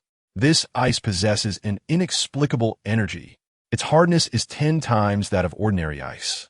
I need more time. Just then, roar. A thunderous roar, brimming with primal ferocity, echoed like a clap of thunder across the battlefield, instantly overshadowing the cacophony of war. A colossal green figure, akin to an uncontrollable locomotive, surged into the densely packed ranks of Frost soldiers with an unparalleled ferocity. Hulk had arrived. with a resounding crash reminiscent of a meteorite striking the earth. The shockwave sent several Frost soldiers soaring through the air. Hulk's enormous fist, akin to a cauldron, struck down upon a Frost soldier attempting to raise an energy weapon, obliterating him into a gruesome amalgamation of blue blood and shattered ice crystals without a single cry of anguish. Without a moment's pause, Hulk charged forth like a tiger among sheep, his gigantic green hands sweeping left and right as he seized two Frost soldiers by their heads, smashing them together with a sickening crunch that echoed like a watermelon bursting, splattering icy blue brain matter everywhere. Hulk roared with exhilaration, leaping like a cannonball toward a Frost giant, attempting to assault Nightcrawler and Iron Fist with ice spikes. The giant was sent flying, its icy armor caving in under the impact. Hulk mounted it, raining down blows with the fervor of a pile driver, shattering the ice armor and sending blue flesh and blood spraying in all directions. Captain America, witnessing this frenzied scene, did not intervene. Instead, a glint of excitement flickered in his eyes. He shouted, "Hulk, well done. Smash them to pieces. Don't worry about the buildings or the flowers. Crush these frozen foes into oblivion. I'll present their remains as trophies to that coward Nick." Upon hearing Captain America's words, Hulk hesitated momentarily, his wild green eyes darting toward him, a grotesque grin spreading across his face. With no further reservations, he unleashed a wilder roar, seizing a frozen bus nearby and swinging it like a baseball bat into another group of Frost soldiers. The impact sent ice shards flying and bodies tumbling. Hulk's entrance was like the insertion of a stabilizing force into a crumbling dam. His raw power and unbridled destructiveness tore through the tightly packed ranks of the Frost soldiers, granting precious moments of respite to the beleaguered defense. However, the crisis was far from averted. "Captain, trouble." Hawkeye Barton's voice rang with alarm. "The Chitauri skiffs. They're spreading, heading towards Brooklyn, Queens, even Long Island." Captain America snapped his gaze upward, witnessing the swarm of Frost skiffs in the sky, resembling agitated hornets, dispersing in torrents towards the various districts of New York City. No longer focused on attacking the heroes, they began to dive-bomb residential areas. A cerulean beam of energy swept across the streets, bridges, and parks, leaving a trail of frost in its wake. Panic spread like a contagion. Captain America's eyes blazed with fury. "Damn it! Stop them! All aerial units, ascend immediately. Intercept at any cost. We cannot allow them to escape Manhattan. Captain, the pressure on the ground is overwhelming. We cannot spare any personnel." The anxious voice of War Machine Rhodey echoed as he unleashed a barrage of firepower to intercept the oncoming swarm of shuttles attempting to breach their defenses. But the numbers were staggering. Suddenly, a hoarse and menacing voice cut through the chaos. A sinister glider, adorned with a green demon motif, emerged from behind a towering structure like a specter. Norman Osborn, the Green Goblin. He donned his iconic armor, a maniacal grin etched upon his face, as he hurled pumpkin bombs indiscriminately into the throng of shuttles. "Ha ha! Alien scum! Enjoy the gifts from Oscorp." Boom! Boom! Boom! Explosions lit up the sky. Several shuttles were obliterated. Captain America furrowed his brow, but there was no time for hesitation. "Good work, theatrical performer. Intercept the shuttles to the east. Do not let them cross the river." "Understood, Captain." The Green Goblin cackled, sharply veering his glider towards the East River, raining down pumpkin bombs like confetti. Captain America roared, "Defenders, move all of you. Luke, Jessica, hold the west flank. Do not let the infantry breach. Matt, Danny, coordinate with the Green Goblin. Clear out any stragglers. Dr. Octopus, keep breaking the ice. Peter, Gwen, elevate rescue priority to the highest. Save whoever you can." The battlefield stretched instantaneously, like a bowstring pulled to its limit. The heroes fought valiantly amidst the inferno and frost. The Hulk rampaged through the enemy ranks, while the Green Goblin engaged in aerial combat with the shuttles. Yet, the Chitauri forces were relentless, an endless tide of icy blue surging against their faltering defenses. The heroes began to sustain injuries, their movements slowing, the front line constricting. "Captain, we can't hold much longer. The ice at Sector D is too thick. The icebreaker is overloaded." Dr. Octopus's voice carried a note of despair. "Hulk, we need support. Luke Cage smashed a Frost soldier with a mighty punch, only to be struck in the chest by another energy beam, staggering back. Jessica Jones was besieged by several Frost trolls, perilously outnumbered. Damn it! Captain America watched as the line retreated, the swarm of shuttles expanding in the sky, and the desperate citizens fleeing across the icebound streets, an overwhelming sense of helplessness washing over him. He raised his shield high, deflecting an energy beam aimed at a nearby rescue point, unleashing a defiant roar. Fury. You son of a bitch, is there no backup? If you have a trump card, now is the time to play it. At the edge of New York City, the Brooklyn Bridge stood resolutely. A dozen Frost shuttles, akin to sharks sensing the scent of blood, swooped down with ferocity. The icy blue energy beams swept across the bridge, instantly transforming several vehicles attempting to escape into frozen sculptures. The air was filled with piercing screams of terror. However, just as they were about to soar over the Brooklyn Bridge and plunge into Queens, something bizarre occurred. The foremost shuttle collided with an invisible wall. The entire craft jolted violently. The pilot, in a state of panic, realized that no matter how he accelerated or steered, the shuttle remained ensnared, spinning in place as if caught in an unseen vortex. Soon after, the second and third shuttles, along with all others attempting to flee Manhattan, faced the same predicament. They seemed trapped within a colossal, invisible glass dome. Regardless of the direction they flew, they inexplicably returned near their starting point. A few shuttles even attempted to break through from above, only to crash against an air wall, spiraling downwards. On the ground, several squads of Chitauri Frost infantry, trying to escape Manhattan, encountered the identical conundrum. They raced along the streets, but after traversing a few blocks, the surroundings inexplicably became familiar once more. They found themselves back at the intersection where they had just battled. The icy ruins and the charred remains of vehicles were identical, as if space had folded. What on earth was happening? A phantom wall? Commander, the navigation system is malfunctioning. Spatial coordinates are looping. The Chitauri soldiers emitted chaotic electronic communications, their cold metallic faces reflecting confusion. Yet, they lacked the intellect to ponder the underlying causes of this strange phenomenon. After a brief moment of disarray, they raised their weapons again, launching attacks on any moving target within sight. The instinct for destruction overshadowed their bewilderment. At the battlefield's edge, Norman Osborn, the Green Goblin, who had just obliterated a shuttle with a pumpkin bomb, astutely observed this peculiar spatial loop phenomenon.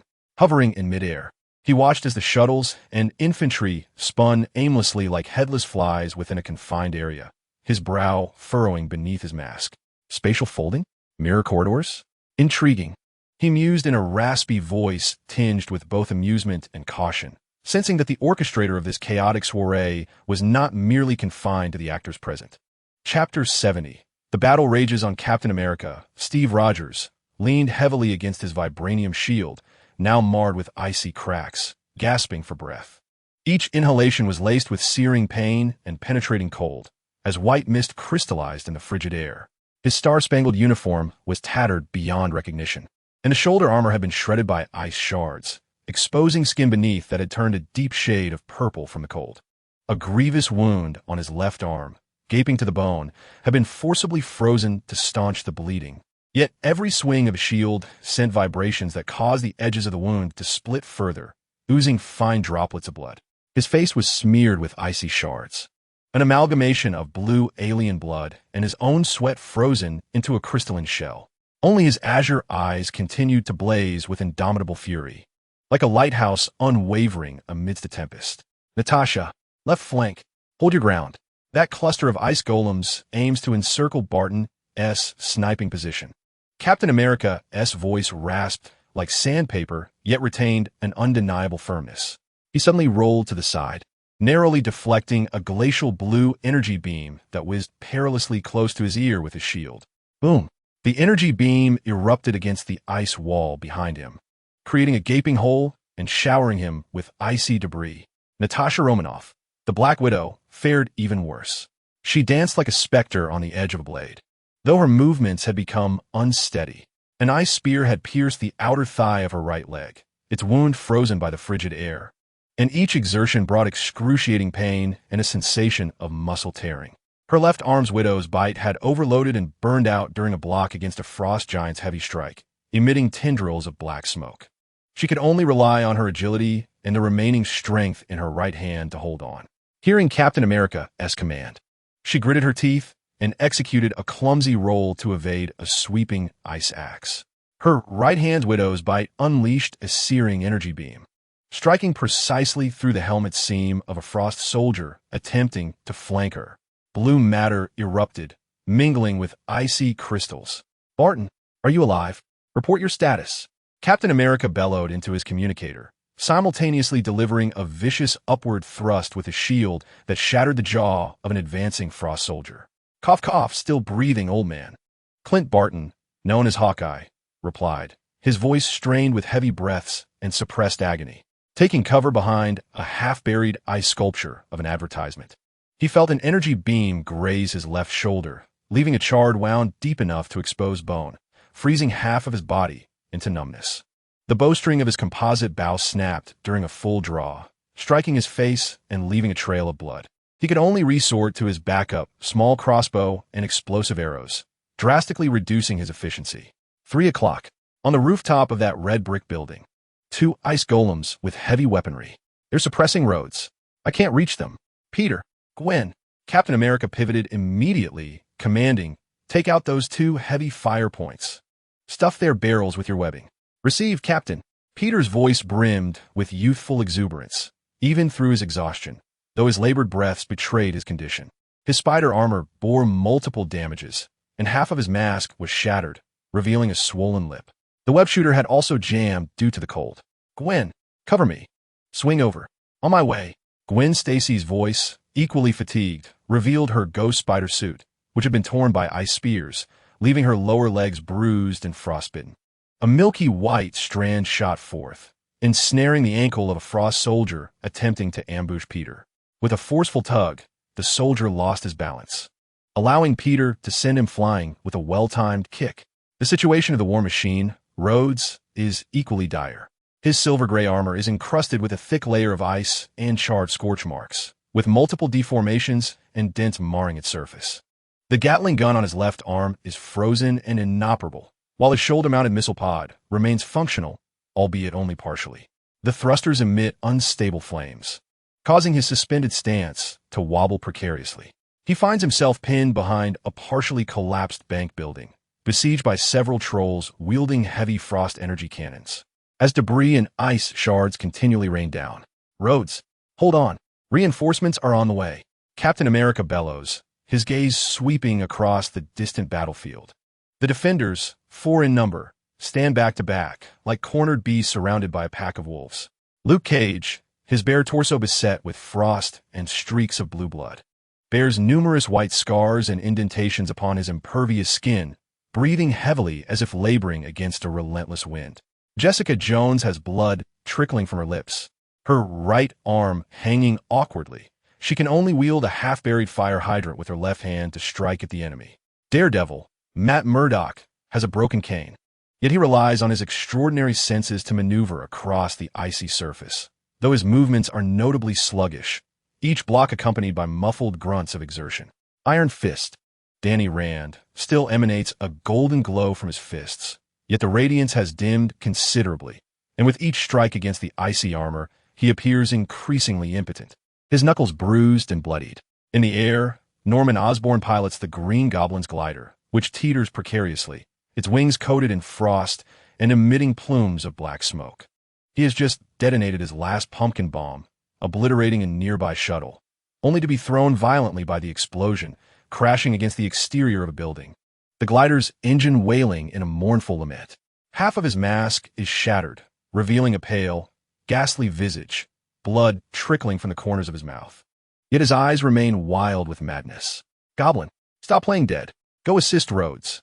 Captain America's voice lashes at Norman like a whip. With a sudden bite of his tongue, the sharp pain jolts him to a semblance of clarity. He maneuvers the on-the-verge-of-collapse glider, swaying unsteadily toward Rhodes' beleaguered position, and hurls the remaining high-frequency vibroblade with force into the nape of a troll. "This is for the Osborn Corporation. Sign for it, you scum." The blade penetrates the gap in the troll's ice armor, instantly disrupting its internal structure. The troll emits a pained roar, its movements faltering. Seizing the opportunity, Rhodes unleashes the remaining pulse cannon in his right arm with all his might. Boom! Half of the troll's head is obliterated. Hulk! Captain America's voice shifts toward the central battlefield, where the green behemoth continues its rampant destruction. The Hulk is relentlessly pounding a frost troll into the ground. Surrounded by the scattered remains of the frost soldiers, he has torn asunder.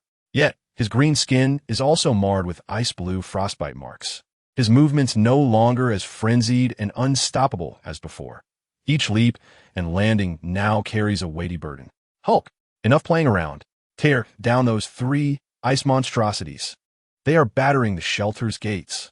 The Hulk raised his fist, smeared with cerulean blood and icy fragments, and let out a discontented roar before leaping forth like a green cannonball, crashing down upon the 3 colossal machines in the distance. The ground trembled violently. One siege hammer was reduced to mere scrap metal by the Hulk's formidable blow. Yet, the remaining 2 swiftly redirected their cannons. Their massive frost energy weapons aimed squarely at the Hulk. "Hulk, be careful!" Captain America exclaimed, his pupils narrowing in alarm. Above Stark Tower, the battle for the Frost Throne raged on. Dasha, Frank Castle's roar resonated with a fury akin to hellfire, tinged with an almost imperceptible hint of panic. He watched helplessly as Dasha was instantaneously encased in ice by Loki's absolute zero force field. Her silvery short hair and black combat attire were enveloped in a thick layer of ice that exuded a chilling aura of death. She appeared as a delicate doll, frozen in time's amber, suspended in the frigid air. Insects belong in the refrigerator. Loki sneered, the light of the frost box flaring once more, aimed at the immobilized Dasha, bidding her an eternal farewell. "You're asking for death." Frank's burning skull eyes erupted with infernal flames. He slammed down on the accelerator. The Hell Charger roared, teetering on the brink of disintegration. The ablaze vehicle, akin to a runaway comet, collided forcefully with Loki. Simultaneously, chains entwined with hellfire lashed out like a venomous serpent, intent on consuming all, striking fiercely at Loki's arm holding the box. Loki's expression hardened, compelled to temporarily relinquish his lethal intent towards Dasha. The box's radiance shifted, and an ice-blue energy barrier sprang into existence. Boom! The flaming sports car crashed violently against the barrier. Hellfire and frigid energy clashed in a cacophony of piercing shrieks. The barrier trembled violently, fissures spiderwebbing across its surface. Frank was hurled from the shattered window by the immense recoil. Yet, the chain in his grasp remained relentless. Like a living serpent, it slithered around the edge of the barrier, ensnaring Loki's arm, which had just been raised to strike again. Hiss! Hellfire seared the icy armor, producing a terrifying sound akin to branding iron on flesh. Blue smoke mingled with vaporized ice crystals ascended. Loki let out a pained groan as his arm was forcibly restrained. "Tony!" Frank bellowed. Now, the gold and crimson Iron Man soared like a vengeful spirit ablaze. The thrusters behind the Mark's suit erupted in blinding flames. He relinquished all long-range attacks, channeling his energy entirely into the thrusters and the impact beam generators in his arms. He transformed into a human projectile, hurtling forth at an unimaginable speed, crashing into Loki, who was temporarily bound by Frank's chains. "Take that! Get down!"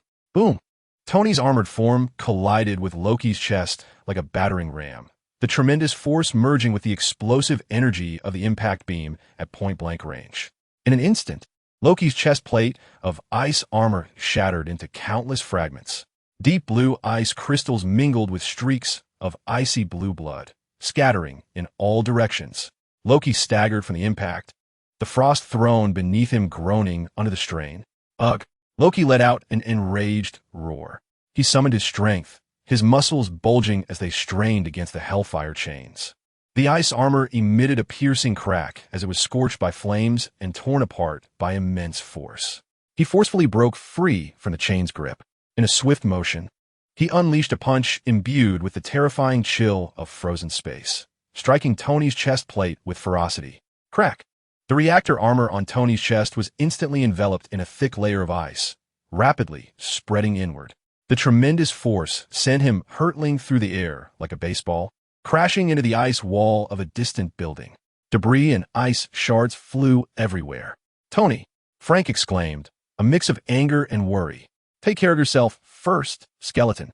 Loki sneered, aiming the frostbox at Frank once more. A beam of extreme cold began to coalesce. Just at that critical moment, zap, boom, a massive torrent of blue-white plasma surged forth, like the spear of judgment tearing through the heavens. With destructive heat and a violent electromagnetic pulse, it crossed the space in an instant, striking Loki squarely in the back. Ugh! Loki was caught off guard, letting out a horrific wail. The ice armor on his back vaporized under the terrifying power of the electromagnetic cannon, revealing charred skin and muscle beneath. The frostbox slipped from his grasp. The immense shock propelled him forward, crashing down onto the cracked frost throne with a resounding crack. The throne shattered completely. Dasha!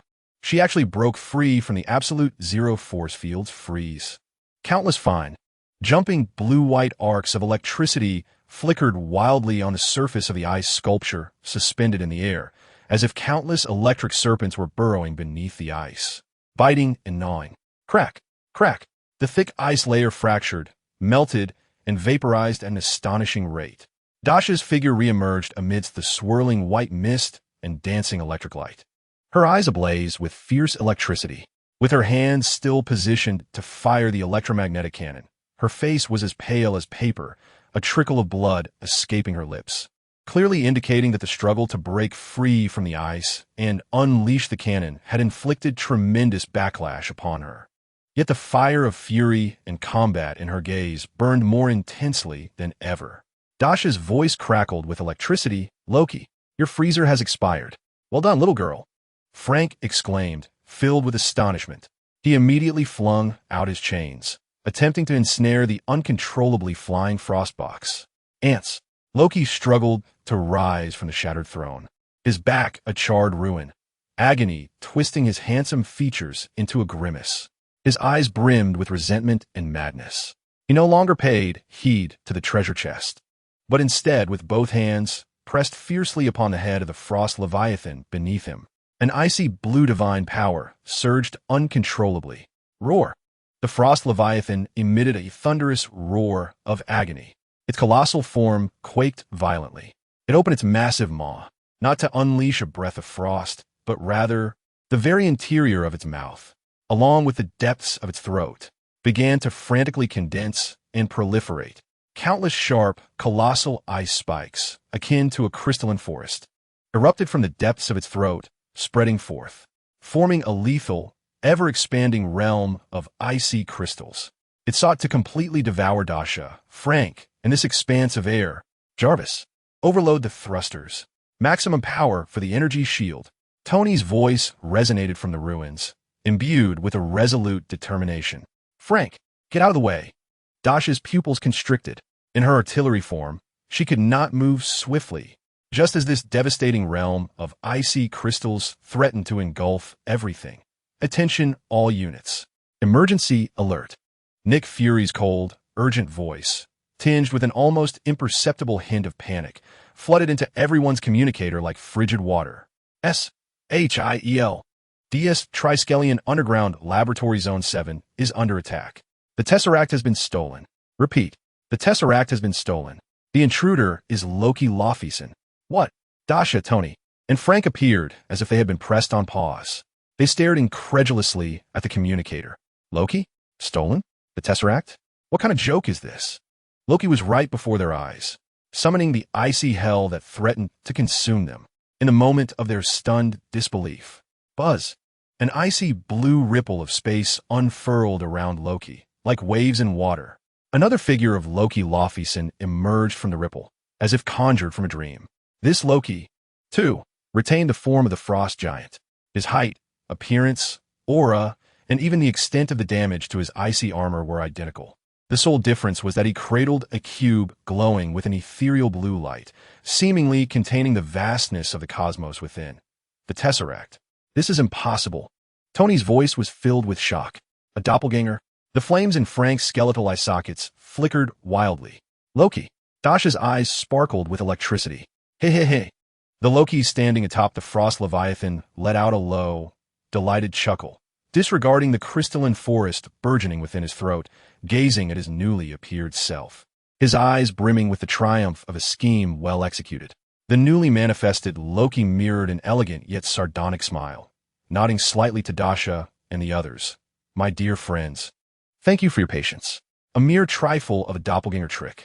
The magic of Asgard is beyond the comprehension of you Midgardian insects. No sooner had the words left his mouth than the two figures of Loki began to flow like mercury, drawing closer, merging. The icy blue light enveloped them. In but an instant, the two figures became one. The atmosphere surged with an unprecedented intensity. The icy armor adorning him mended at a visibly rapid pace. Thickening as it did, the charred wound on his back became cloaked in shimmering ice crystals, while the shattered chest armor restored itself to its former glory. Even in his grasp, he simultaneously held the frosted treasure chest and the cosmic cube. The powers of ice and space intertwined around him in a resonant symphony, exuding an overwhelming aura of dread. Now, the fused Loki, his voice resonating with a chilling duality, radiated a desire for annihilation. The game was at an end. His left hand, clutching the frosted treasure chest, blazed with brilliance. The crystalline forest burgeoning within his throat erupted with feral energy, instantaneously expanding into a vast realm of death. Its sharp ice crystals stretching across half the sky. It descended upon Dasha, Frank, and Tony, who had just emerged from the ruins, with an insatiable hunger. In his right hand, the cosmic cube flickered with an ethereal blue glow, and an invisible barrier of space unfolded instantaneously, repelling Tony's armored suits and Frank's chains that attempted to surge forward and rescue. Damn it, Tony exclaimed, his gaze shifting to the overwhelming icy hell and the impenetrable barrier, a flicker of desperate madness igniting in his eyes. JARVIS. Initiate the self-destruction protocol. Overload the reactor to 200. Even if I explode into fireworks today, I'll take a few of his teeth with me. Dasha. Frank roared in despair, his burning chains relentlessly striking the space barrier, only to create ripples of disturbance. He helplessly watched as the deathly crystalline forest, resembling the fangs of a colossal beast, surged towards Dasha, who was trapped momentarily within the confines of the barrier. Dasha hovered in the shadow of the crystalline forest, her face pale, blood trickling from her lips, yet her gaze was as resolute as tempered ice. She beheld the cataclysmic maw of ice crystals, the frantic assaults of Frank and Tony beyond the barrier, and Loki's mocking, destructive azure eyes. You wish to consume me? Dasha's voice was chillingly resolute, laced with a near-manic determination. Let's see whose bite is stronger. With a sudden flourish, she spread her arms wide. The arcs of electricity dancing around her transformed into a tempest of fury. No longer attempting to evade, she drew forth every ounce of bioelectric energy from her being, the residual energy from the arc reactor, even the forcibly siphoned vitality. She compressed it all, pouring it into her hands. Railgun Max Overdrive. A thunderous roar erupted as an unprecedented torrent of blue-white plasma, exceeding 3 meters in diameter and composed solely of destructive energy, surged forth. It resembled the divine light of creation, wielding the terrible power to tear through space and annihilate matter. From Dasha's palms, it erupted violently, no longer a mere beam, but a cascading river of stars, charging towards the ravenous crystalline forest, aimed squarely at the imperious Loki. No! Loki's mockery morphed instantaneously into sheer horror. He felt the devastating energy within the plasma torrent, a force potent enough to threaten his very existence. In a frenzy, he urged the frost box to amplify its icy defenses. Simultaneously, the cosmic cube flickered with a haunting azure glow, attempting to warp space to evade the imminent attack. But alas, it was too late. A thunderous explosion, indescribable in its terror, erupted above Stark Tower. Ice and electricity, space and energy collided in the most extreme manner. A blinding white light instantly consumed all. A massive shockwave of energy swept through Manhattan like a tsunami. The sky was stained with an eerie blue and white hue. Everyone on the battlefield below involuntarily shut their eyes. The deafening roar rendered all momentarily deaf. As the light and dust gradually dissipated, the frost leviathan looming in the sky vanished. Only the scattered crystalline powder, mingled with blue blood and charred flesh, remained. Loki's figure hovered at the center of the explosion. His icy armor was nearly shattered, revealing beneath it the charred, cracked skin of a frost giant. The frost box in his left hand glimmered faintly, its surface marred by fissures. The cosmic cube in his right hand still emitted a ghostly blue light, yet his arm trembled violently, the skin splitting at the palm. With icy blue blood dripping, his once handsome face was now blackened, with blue blood trickling from the corner of his mouth, and his ice-blue pupils filled with disbelief and a tinge of fear. Thud, thud, thud. 3 muffled sounds. Dasha fell from the sky like a kite severed from its string, powerless. Tony, with his armor melting and emitting black smoke from the reactor overload, narrowly caught her. Her face was as pale as parchment, her breath faint, lost in a deep unconsciousness. Frank's malevolent dragon had been utterly destroyed, reduced to a heap of burning scrap metal. He himself had reverted to his original form, lying bloodied amidst the ruins, struggling to rise but coughing up a mouthful of blood. Tony, cradling the unconscious Dasha, gazed at Loki, who hovered in the distance, weary yet still standing, and then at the battlefield below, which had been flattened across several blocks by the shockwave, his eyes filled with despair and reluctance. Have we lost? Tony's voice was hoarse. No. Frank struggled to lift his head, a burning skeletal phantom flickering behind him, his gaze fixed intently on Loki. It's not over. Loki floated in the air, gasping for breath, each inhalation a source of agony. He beheld the 3 injured souls below survey the ravaged battlefield, and slowly twisted his charred face into a grotesque and frenzied grin. Loki's laughter pierced the night like an owl's screech. You may have won the battle, but you have lost the Earth. Do you think this is the end? No, this is merely the beginning. He raised his right hand high, the cosmic cube radiating a brilliant azure light. The cube's glow intensified instantly. A robust, ethereal blue beam of light surged skyward, piercing the heavens. Thrum! The vast, frozen rift in the sky twisted and expanded violently, akin to ripples on the surface of water disturbed by a stone. In the next moment, a colossal super-cosmic battleship, so immense it overshadowed the entire Manhattan skyline, emerged slowly from the torn spatial fissure, resembling a moving metallic planet. Its frigid metal armor glinted with a despairing chill under the ethereal blue radiance. The numerous cannon ports adorning its hull flickered to life like a beehive. In the distance, countless Chitauri warships and the shadows of frost leviathans loomed like swarms of locusts, barely visible within the depths of the rift. Behold, mere ants! Loki's voice resonated with madness and the arrogance of a victor. This is true power. The apocalypse of Earth has arrived. Chapter 71. The frosts in the ruins of Manhattan groaned in the bitter cold. The ice crystal-coated streets reflected the cold light from the colossal ship above, resembling a mirror from hell. Chitauri frost soldiers advanced like an endless swarm of ice-blue ants, treading upon the shattered remnants of their kin, silently and mechanically surging towards the faltering defenses. Each thrust of an ice spear and every sweep of an energy beam was accompanied by the heavy breaths and muffled groans of the heroes. Captain Steve Rogers leaned against the remnants of a school bus, frozen solid like an ice sculpture. The edge of his shield was shattered, and his arm bore wounds numbed by the low temperatures. Each block sent fresh cracks around the edges of his injuries, causing tiny beads of blood to form, only to freeze instantly. He gasped for breath, the white mist of his exhalation crystallizing in a frost upon his visor, blurring his vision.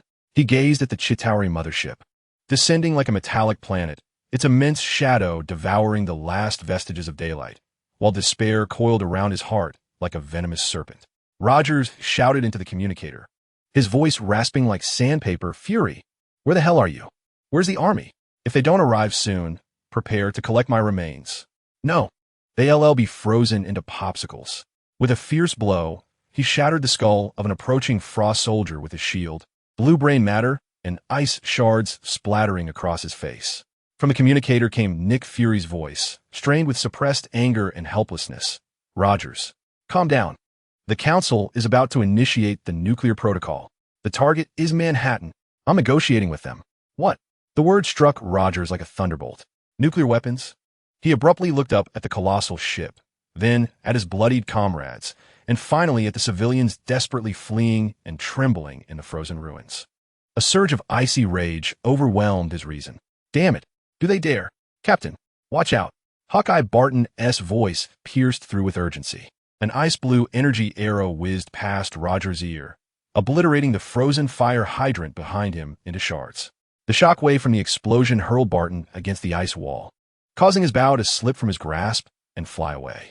In a swift motion, Black Widow Natasha rolled forward, using her body to shield Barton from several energy beams directed at him. The energy shield of the Widow flickered briefly before extinguishing completely.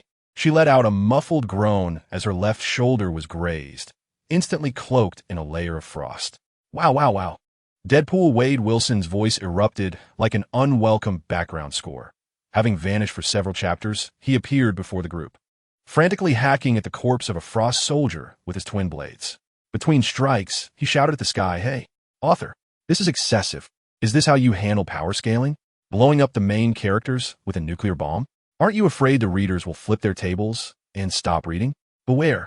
I might send you some razor blades, the kind tainted with HIV. Despair spread like a plague.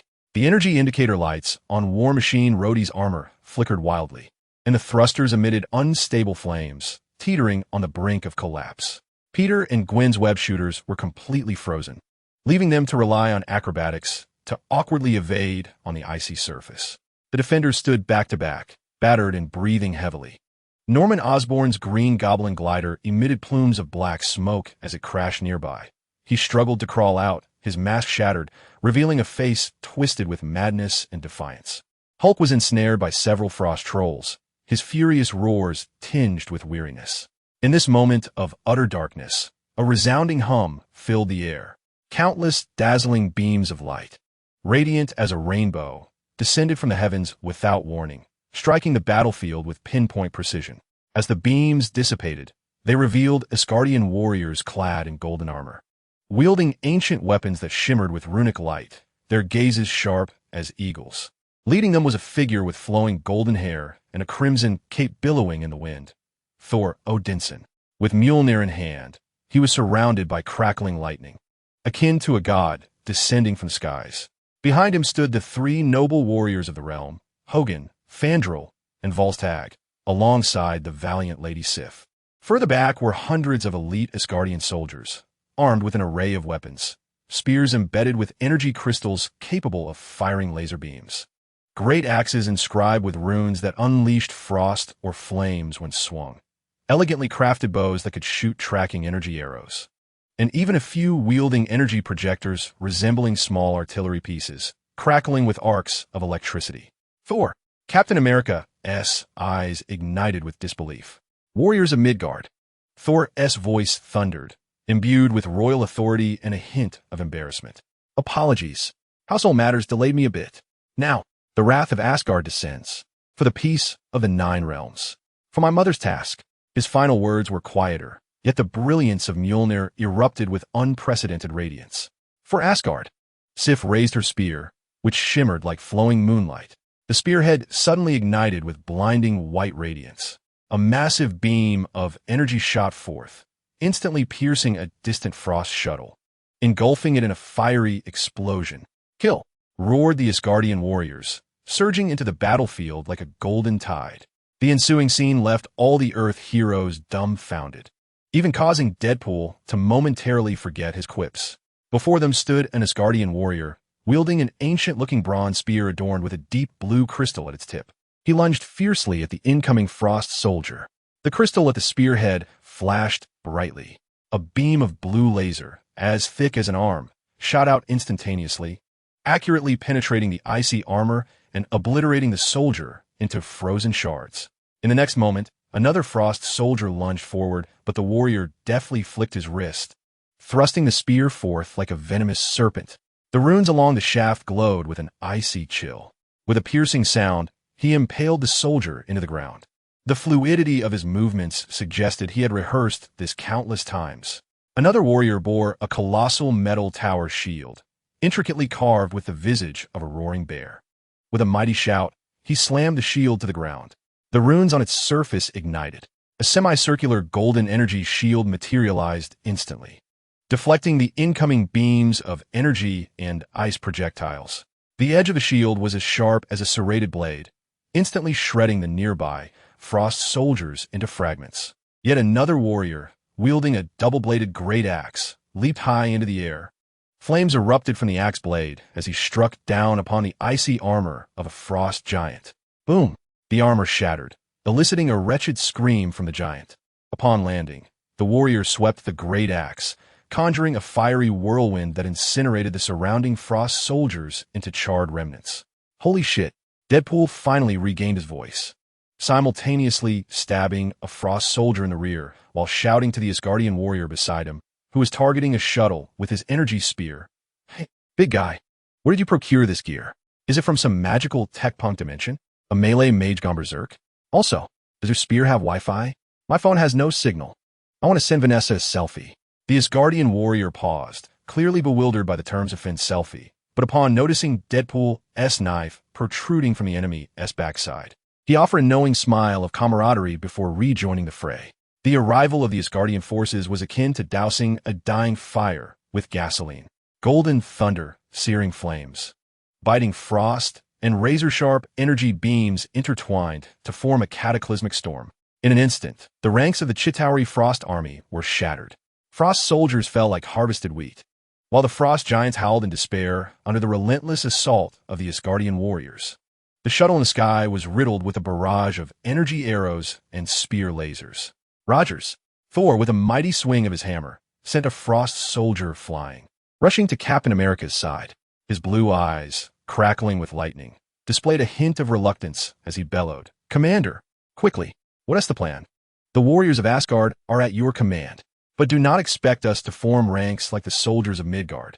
He gestured towards a warrior in the distance, who was using a runic battle axe to cleave through an ice wall, rescuing trapped civilians. "We prefer to operate freely." Captain America beheld the scene before him, resembling a mythic descent, and the sight of Thor's awkward yet earnest expression filled him with a surge of courage that dispelled despair. He raised his shield high, his voice resonating like a thunderclap. "Thor, take him in. Coordinate with Rhodes. Clear the skies of those elusive shuttles. Provide cover for the ground forces to advance. Sif, assemble a team. Assist Dr. Otto. Open the entrance to Shelter D. Hogan, Vandal, Volstagg, team up with Hulk. Reduce those siege towers to scrap. Luke, Jessica, Matt, Danny, Norman, secure the flanks. Do not let the stragglers encircle us. Peter, Gwen, continue the rescue. Barton, Natasha, find a vantage point. Eliminate the commanders. Move out. As for you, the one in pajamas, just do as you please." "Yes, Captain." The warriors of Asgard responded in unison. The golden tide dispersed instantly, akin to a living wave, accurately surging towards their respective targets with astonishing efficiency. Thor smirked, muttering, "Humph. Midgard's command style is rather verbose." Yet, his movements were swift and decisive. Mjolnir crackled with lightning as he soared into the sky, resembling a humanoid thunder missile, and crashed violently into a frost shuttle attempting to ambush Rhodes. Boom! The shuttle erupted in a burst of fireworks. However, the crisis was far from over. In the sky, a colossal Chitauri mothership loomed, resembling a shadow of death, with more than half of its hull protruding from a spatial rift. The cold metallic armor bristled with countless cannon mouths beginning to charge. An eerie blue glow flickered like the eyes of a myriad of demons. Should it fully penetrate the Earth's atmosphere and open fire, all of New York, and indeed the entire East Coast, would be reduced to a frozen wasteland. Dasha! Frank Castle's roar was filled with a soul-rending fear, his burning skull eyes fixated on the distance. There, Dasha had inexplicably retrieved the blasted frost treasure. She shouted into the communicator, "Tony, hurry, take me up, to that wretched ship. Are you insane?"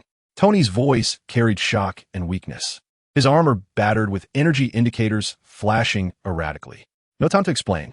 Get in the vehicle." Dasha's voice was resolute and indisputable. Tony, gazing into Dasha's eyes, which reflected a near-mad determination, glanced at the impending apocalyptic ship, gritted his teeth, and exclaimed, "Damn it. Get on. Hold tight. Jarvis. Thrusters. Overload mode. Target. The bow of the mothership." The crimson and gold armor dove sharply downward, while Dasha leaped, landing deftly on Tony's back. With both hands gripping the pronounced shoulder of the battle armor, he steadied himself, Hold on tight, Tony roared, as the thrusters unleashed an unprecedented blaze of fiery light, propelling the two of them like a rocket defying the current, hurtling towards a colossal ship that obscured the sky. Dasha, come back. Frank's voice erupted through the communicator, filled with an unparalleled panic and pleading. His burning skeletal frame surged forward, launching hellish chains in an attempt to ensnare them, but the distance was too great. The chains flailed futilely in the air. Don't go. It's too dangerous. A single tear, born of hellfire and profound emotion, silently slipped from his burning eye socket, instantly evaporated by the surrounding flames. Dad! Dasha's voice cut through the howling wind, laced with a hint of mirth and unwavering determination. Watch closely. This next strike will be spectacular. Thor! Captain America's voice boomed like thunder, pointing at the two diminutive figures charging headlong towards the behemoth ship.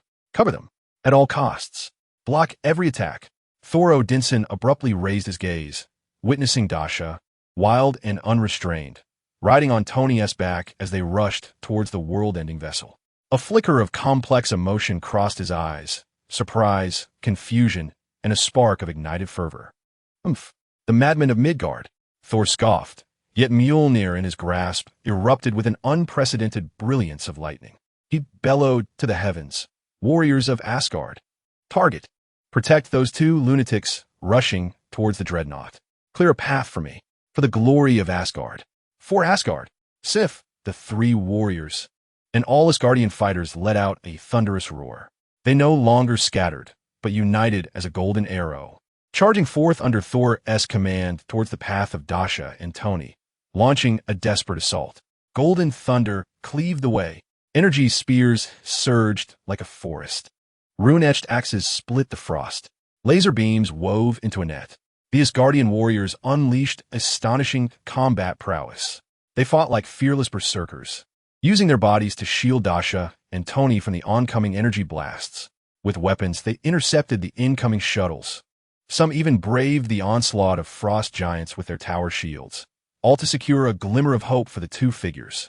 A soldier of Asgard was pierced through the chest by a frost energy beam, golden blood spilling forth. Yet, even in death, he hurled his energy spear, obliterating a shuttle. Boom! Hogan was struck by a frost giant's massive hammer, sent flying, spitting blood, yet he struggled to rise, roaring as he charged again. Thor, embodying the spirit of the god of war, swung Mjolnir with each strike, unleashing torrents of thunder that shattered the approaching shuttles and giants. Yet, his golden armor bore the marks of frost and scorch. An energy beam grazed his arm, leaving a charred wound. Thor, be careful, Sif exclaimed in alarm. A formidable frost energy cannon surged towards Thor's back. Thor swiftly pivoted. Mjolnir was raised in defense. Boom! The tremendous impact forced him to stagger back several steps. His arm tingled with numbness. A trickle of golden blood seeped from the corner of his mouth. Yet his gaze grew fiercer. For Asgard, on the path paved with the lives and blood of Asgardian warriors. Tony and Dasha finally reached a position less than 100 meters from the prow of the Chitauri mothership. Now is the moment. Dasha.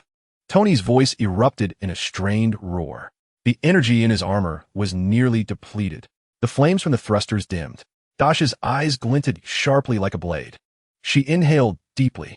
Summoning every ounce of strength, she hurled the frost-laden treasure chest, emanating an icy chill towards the massive, cold, energy-etched bow of the mothership. Tony, Dasha shouted. JARVIS. Last energy. Pulse cannon. Maximum power. Tony bellowed almost simultaneously. The golden red armor's arms shot up forcefully. The palm cannons flared with blinding white light. Two thick beams of pulse energy erupted forth, like the last roar of defiance. They slammed into the frost treasure chest, soaring towards the bow. Dasha hesitated not for a moment, her hands clasped together with fervor. The tactical visor blazed with blue light. In her 2B form, she forcibly squeezed out the last vestige of electromagnetic power within her, a blue-white lightning bolt, far weaker than before yet concentrated to perfection. It shot forth like an arrow, striking the midair frost treasure chest with precision. Boom! The moment the frost treasure chest was struck by the pulse beams and electromagnetic energy, it ignited like a barrel of gunpowder. The internal, forcibly suppressed. Ultimate icy power from Jotunheim was set ablaze. There was no earth-shattering explosion, only a profound silence, an overwhelming whiteness, centered around the frost treasure chest. A silent, yet all-consuming absolute zero shockwave surged forth, akin to the primordial chill of the universe's dawn. Snap! Time seemed to freeze. Space appeared to solidify. The first few Chitauri ships to encounter the shockwave instantly transformed into crystalline ice sculptures. Then, like fragile glass, they shattered soundlessly into a flurry of icy dust. In swift succession, the shockwave crashed against the immense prow of the Chitauri mothership. In utter silence, the superalloy armor, several meters thick, along with the charging cannon atop it, was instantaneously enveloped in a thick layer of ice, glowing with an ethereal blue light, as if doused with liquid nitrogen. This icy layer spread with visible speed into the ship's interior. Wherever the frost passed, all energy patterns extinguished. All mechanical structures froze. All life activities ceased. In mere seconds, the colossal Chitauri mothership, akin to a metallic planet, began to completely enveloped by a layer of deep blue ice, exuding an aura of death. The colossal vessel transformed into an immense sculpture suspended in the air. In the next moment, a crack resounded. Boom! Amidst the astonished gazes of all onlookers, the frozen behemoth, akin to an iceberg struck by a mighty hammer, exhibited countless massive, intertwining fissures originating from the bow. These cracks swiftly spread throughout the entire hull, culminating in a thunderous sound that seemed to emanate from the very core of the earth, leading to a cataclysmic collapse and disintegration. There were no flames, no explosions, only a cascade of enormous ice crystal fragments, shimmering with an ethereal blue glow reminiscent of diamond-like stars, gracefully falling through the New York sky like the most magnificent ice crystal fireworks in the cosmos. At the moment of the ship's disintegration, all the attacking Chitauri frost soldiers, both on the ground and in the sky, stood motionless as if their souls had been suddenly snatched away, their icy blue eyes extinguishing in an instant. They then crumpled to the ground like puppets with severed strings, forming lifeless, cold shells of metal and ice crystals. The entire battlefield descended into an eerie silence, broken only by the faint rustling of the falling ice crystal fragments. Did we succeed? Captain America, leaning on his shield, gazed in disbelief at the icy fireworks above. Holy Mother, Tony murmured as he looked down at the Chitauri army that had fallen in an instant, then glanced at his depleted armor. Ah, we're losing power. Tony and Natasha began to plummet. I'm so done for. Tony, you idiot. Natasha's voice rang out just as Frank, the first to react, locked his burning skeletal gaze onto the two figures, devoid of power and plummeting like birds with broken wings. No, Frank roared, his voice a heart-wrenching cry. He hurled away his chains, and his burning skeletal form erupted with an unprecedented inferno. With a powerful thrust of his legs, he soared into the sky like a cannonball, disregarding the thunderous crack of the ice beneath him. With his fiery hands extended, the hellish chains shot forth like venomous serpents, tracing two blazing arcs in the air. Whoosh! Whoosh! The burning chains ensnared Tony and Natasha with pinpoint precision. Frank's muscles bulged as he channeled the infernal fire into the chains, forcefully countering their terrifying descent. Get back here! He bellowed with the fury of a demon from the depths of hell. With a sudden tug on the chains, he twisted his body mid-air, positioning his back toward the unforgiving ice below. Boom! A resounding thud echoed as Frank, like a blazing meteor, crashed violently onto the frozen street, causing the ice to shatter instantly, forming a vast web of cracks. He used his own body as a cushion, firmly cradling Tony and Dasha within his embrace. The immense impact caused the hellfire upon his skeletal frame to flicker violently, dimming slightly, yet his burning arms steadfastly held onto the two. Dasha and Tony's voices, tinged with tremors of survival and hoarseness, echoed in the air, while the skeletal jaw moved soundlessly. He cautiously checked on his daughter and Tony, confirming their breaths. Though they were merely unconscious and exhausted, the taut nerves began to relax slightly. Thor Odinson descended slowly from the sky, Mjolnir planted firmly on the ground, supporting his somewhat unsteady form. He gazed at Dasha, sheltered in Frank's embrace, then turned his attention to the crystalline shards of ice drifting down from the sky like diamonds. A complex smile of admiration gracing his features. Thor murmured to himself, the girl from Midgard. Wild, fierce, and undeniably impressive. He lifted his gaze to Frank and called out, "Hey, skeletal one, your daughter is remarkable. Bring her to Asgard for a drink sometime. Our meet is far more exhilarating than Midgard's ambrosia." Frank raised his head, his burning eye sockets glaring at Thor, but he remained silent, tightening his grip on Dasha. Chapter 72. The Aftermath of the Goddess in the Sky Above New York. Fragments of the massive ship's ice crystals continued to fall silently, akin to funeral money scattered by the cosmos for this absurd war. The metallic remnants of Chitauri soldiers littered the streets, reflecting a cold blue light in the morning sun. Amid the ruins, heroes helped one another to their feet. The acrid scent of smoke mingling with blood and the biting chill left by the frost giant's treasure clawing at their nostrils. Captain America, Steve Rogers, leaned against his shield, now marred with cracks of ice, surveying the desolate landscape as if ravaged by titans, gravelly curses escaping his throat.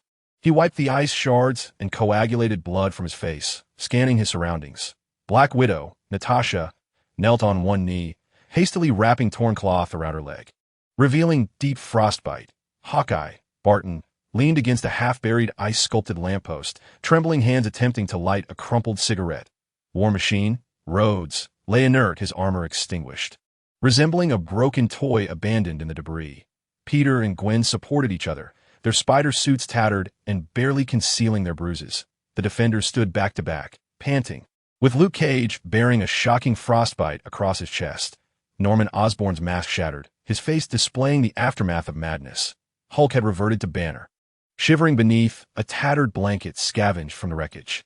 Amid the silence, only Deadpool, Wade Wilson's voice broke the somber atmosphere, inappropriately ringing out. He squatted beside a Chitauri soldier's lifeless body, poking at the icy blue metal skull with his knife. "Hey, wake up, buddy. Time for lunch. Today's special. Extra chicken," he exclaimed. "Oh, really dead? What a waste of potential." He then looked up at the enormous void still present in the sky, the dark holes seeming to peer through the screen at the author. "Hey, writer, the whole S still here. Waiting for a sequel?" A suffocating panic spread among the surviving civilians and soldiers, as hollow as the sword of Damocles hanging ominously overhead, leaving no one with any inkling of the horrors that might emerge in the next heartbeat. At that moment, a gentle yet undeniably authoritative female voice resonated. "Thor." The sound was soft, yet it reached the ears of every individual present with crystalline clarity. A warm, golden light illuminated the center of the battlefield, and the figure of Frigga, Odin's daughter, seemed to materialize from the dawn itself. She remained clad in her elegantly simple, deep blue gown, her silver hair elegantly coiled, her countenance serene. Her gaze swept across the devastated battlefield and her disheveled son, revealing a trace of barely perceptible sorrow and profound disappointment. Thor, Odin's daughter, who had just moments ago exuded the might of a war god, now resembled a cat caught by the scruff of its neck. His towering form instantly diminished. He lowered his head, his golden hair disheveled and stained with blood and ice shards, unable to meet his mother's gaze. Frigga's voice was parched, laden with nasal undertones. Her words, calm yet piercing like an icicle thrust into Thor's heart, echoed, "My child, have you witnessed it with your own eyes? A reckless festivity, a capricious leap through space, brought not glory but devastation." Slowly, she raised her hand, pointing towards the collapsed skyscrapers, the frozen streets, the weeping children, and the bloodied heroes. "The champions of Midgard have paid with their blood and lives to rectify the chaos you have wrought. Were it not for them, New York would now be an icy wasteland. And your father, Odin." She paused, her tone growing heavier. "If he were to awaken and see you squander Asgard's reputation, treating the safety of the Nine Realms as a trifling matter, his wrath would be such that even the eternal spear could scarcely quell it." Thor trembled, lowering his head further, his fists clenched tightly, knuckles turning white. He longed to defend himself, to explain that he merely wished to experience life in Midgard, to prove himself. Yet, confronted with the devastation before him, all words lodged in his throat, transforming into a stifled sob. Frigga regarded him, a flicker of complexity in her eyes, ultimately giving way to a soft sigh. "This mess, I have cleaned up for you. But the path forward, you must tread alone. Asgard does not require a ruler who revels in pleasure while neglecting their responsibilities. She slightly turned her head, her gaze drifting towards the distant sea of stars, as if contemplating some disquieting presence. Perhaps it is time to bring your sister Hela back, to teach you the burdens of kingship. No, mother, please no. Thor, akin to a cat with its tail stepped on, abruptly lifted his head, his face draining of color, leaving only sheer terror. He no longer cared for any princely dignity. In a swift motion, he rushed forward, clinging desperately to Frigga's thigh, weeping like a frightened child. Mother, I was wrong. I truly understand my mistakes. When Father awakens, let him strike me with the eternal spear. Hang me at the gates of Valhalla to dry. If you must, just do not let my sister return. I beseech you, mother. In his mind, the horrific memories of childhood flashed before him, being relentlessly pursued through Asgard by skeletal soldiers conjured by Hela's deathly powers. Having half of his hair severed by her night sky sword, the terrifying image of being forced to drink from the river of the dead. That bone-deep terror was 1,000 times more dreadful than facing Odin's wrath. Frigga gazed down at her son, who was weeping uncontrollably, his face awash with tears and snot. And a flicker of helplessness mingled with a barely perceptible smile crossed her features. She gently patted Thor's shoulder, chiding him, "Come now, the mighty god of thunder." What a disgrace. At that moment, Dasha, supported by Tony and Frank, staggered over. Her complexion was as pale as parchment, her to-be combat suit tattered and torn, revealing frostbitten, purplish skin beneath, yet her eyes sparkled with remarkable brilliance. She pointed to the enormous void in the sky, her voice weak, yet imbued with undeniable authority. "Excuse me, Your Highness, can this gaping hole be fixed? It looks rather unsettling." Frigga's gaze softened significantly as she looked at Dasha, even revealing a hint of admiration. "A mere trifle," she responded gracefully, raising her hand towards the ominous rift in the sky, her voice resonating like a divine proclamation. Heimdall, with a resounding hum. A golden beam of light, more radiant and pure than anything summoned by Thor, surged forth, as if containing the very essence of a universe. It rushed from the far reaches of the endless cosmos, striking the colossal spatial fissure with unparalleled precision. There was no explosion, no shockwave. The vast rift that had marred the New York skyline was as if gently erased by an invisible giant hand. The flickering purple arcs at its edges extinguished instantly, and the profound celestial panorama receded like a retreating tide, replaced by the long-awaited azure of a clear sky over New York. The sunlight poured down unobstructed, dispelling the last remnants of chill and gloom. "Wow," Tony Stark exclaimed, whistling at the restored sky. "This aftercare service is quicker than Stark Industries' VIP line." Frigga turned to Dasha, her expression warm. "Dasha, my son has caused quite a calamity, bringing profound misfortune to Midgard. Asgard ought to make amends.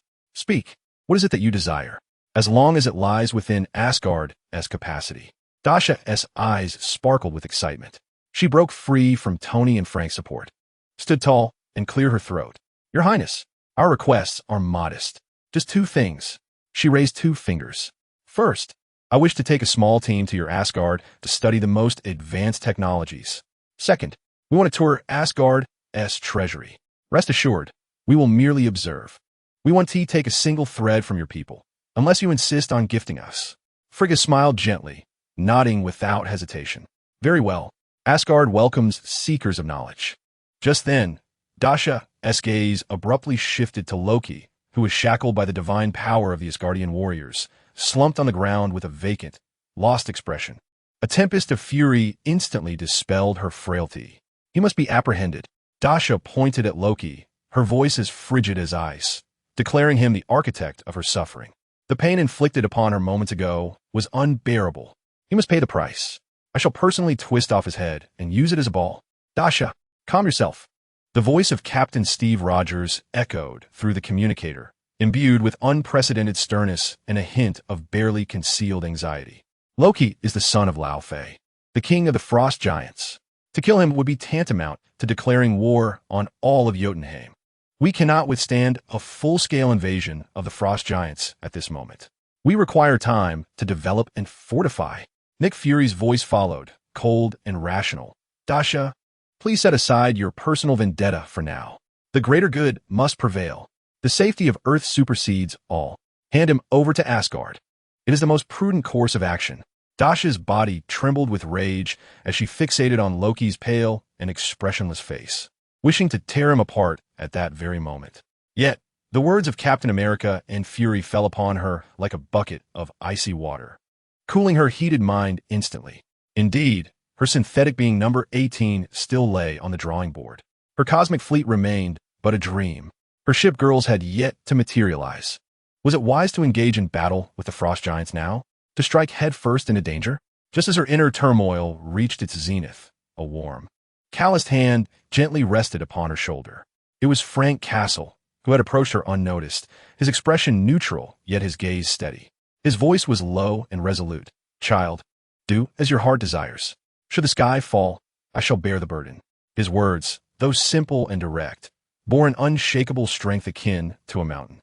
It seemed that with a mere nod from Dasha, he would immediately draw forth his shotgun and reduce Loki to mere fragments, then confront the frost giants in Jotunheim. As Dasha gazed into Frank's calm, yet powerful eyes, her fury and resentment ebbed away like the tide. She inhaled deeply, then exhaled slowly, her demeanor shifting back to sharpness and composure. Very well, Dasha's voice regained its tranquility, yet carried an undeniable resolve. Loki may be surrendered to you. But a cold smirk graced her lips. He must leave behind a token. No sooner had she spoken than the space around her warped violently. A breathtaking figure, clad in a deep crimson high-slit cheapao, descended with an air of superiority. The pirate Empress Boa Hancock. Sweet winds of love's captive. Dasha formed a heart shape with her hands before her chest, unleashing an intangible allure potent enough to distort the very soul. It surged forth like a tidal wave of pink, enveloping the crumpled Loki in an instant. This was not a physical assault, but a direct assault on the psyche, a manifestation of the Empress's most formidable soul enchantment. Loki's vacant gaze was instantly filled with the radiant pink glow of hearts. The numbness on his face dissipated, replaced by an overwhelming obsession and fervent submission, as if Dasha represented the sole purpose of his existence, the sovereign of his soul. "Kneel.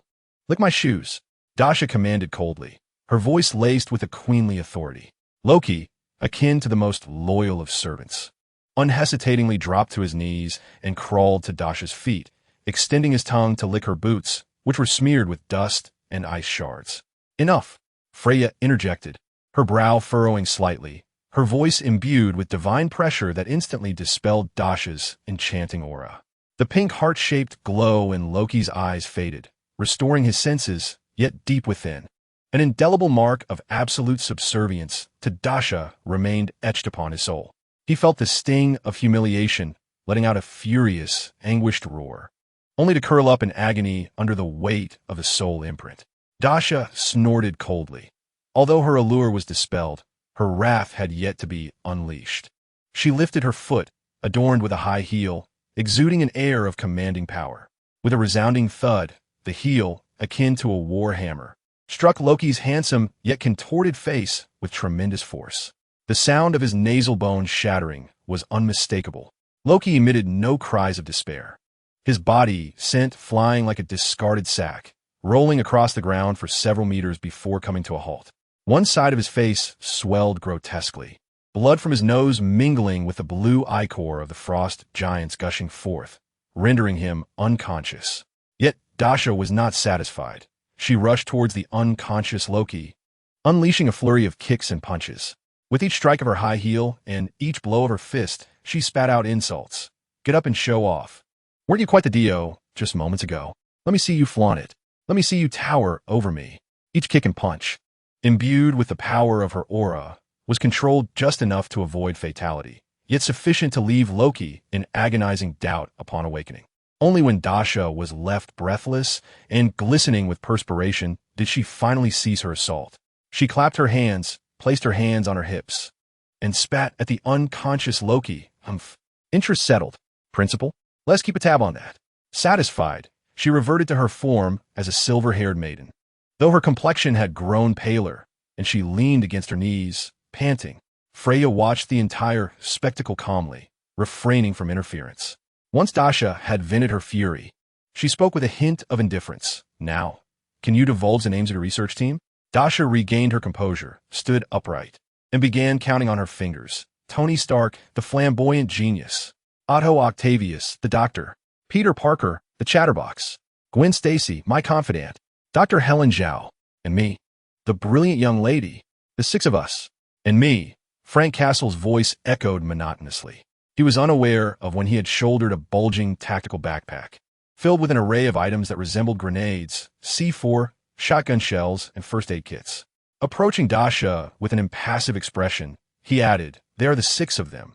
Nanny, bodyguard, and chef." Freya's gaze lingered for a moment on Frank's face, which bore the unmistakable mark of a forbidding countenance, before shifting to his arsenal-like backpack.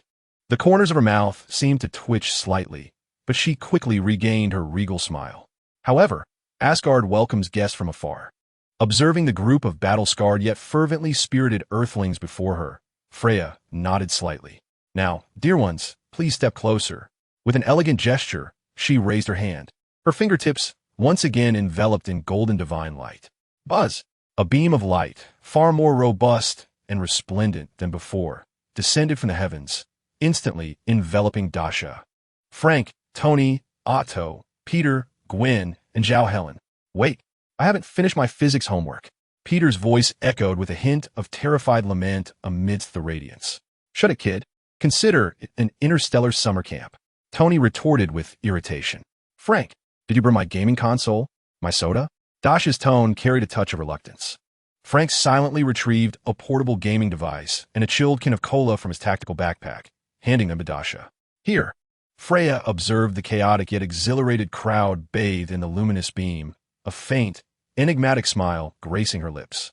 She cast one last glance at the unconscious Loki on the ground and the still sobbing Thor, who clutched her leg before gently waving her hand. The kaleidoscopic light instantly intensified to an extraordinary brilliance, consuming the figures of all present. As the light dissipated, only the cracked ice surface, the collapsed ruins, the unconscious Loki, the air-clutching Thor, and a group of bewildered Earth heroes remained. They just left? Captain Steve Rogers leaned on his shield, surveying the empty street and murmuring to himself. "Off to Asgard for research." Black Widow Natasha raised an eyebrow, her expression peculiar. "And they brought along a nanny and an armory?" Hawkeye Barton added. "Wow." Deadpool Wade Wilson inexplicably appeared, stepping on a Loki's face and dramatically waving at the direction where the light had vanished.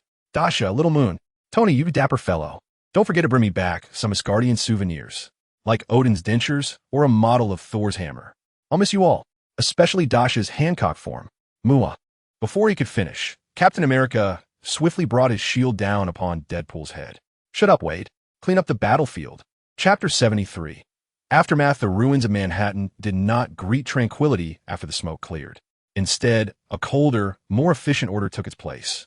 The black SUVs of S.H.I.E.L.D. moved like silent beetles, sealing off every street entrance. Agents clad in protective suits emblazoned with the emblem of S.H.I.E.L.D.,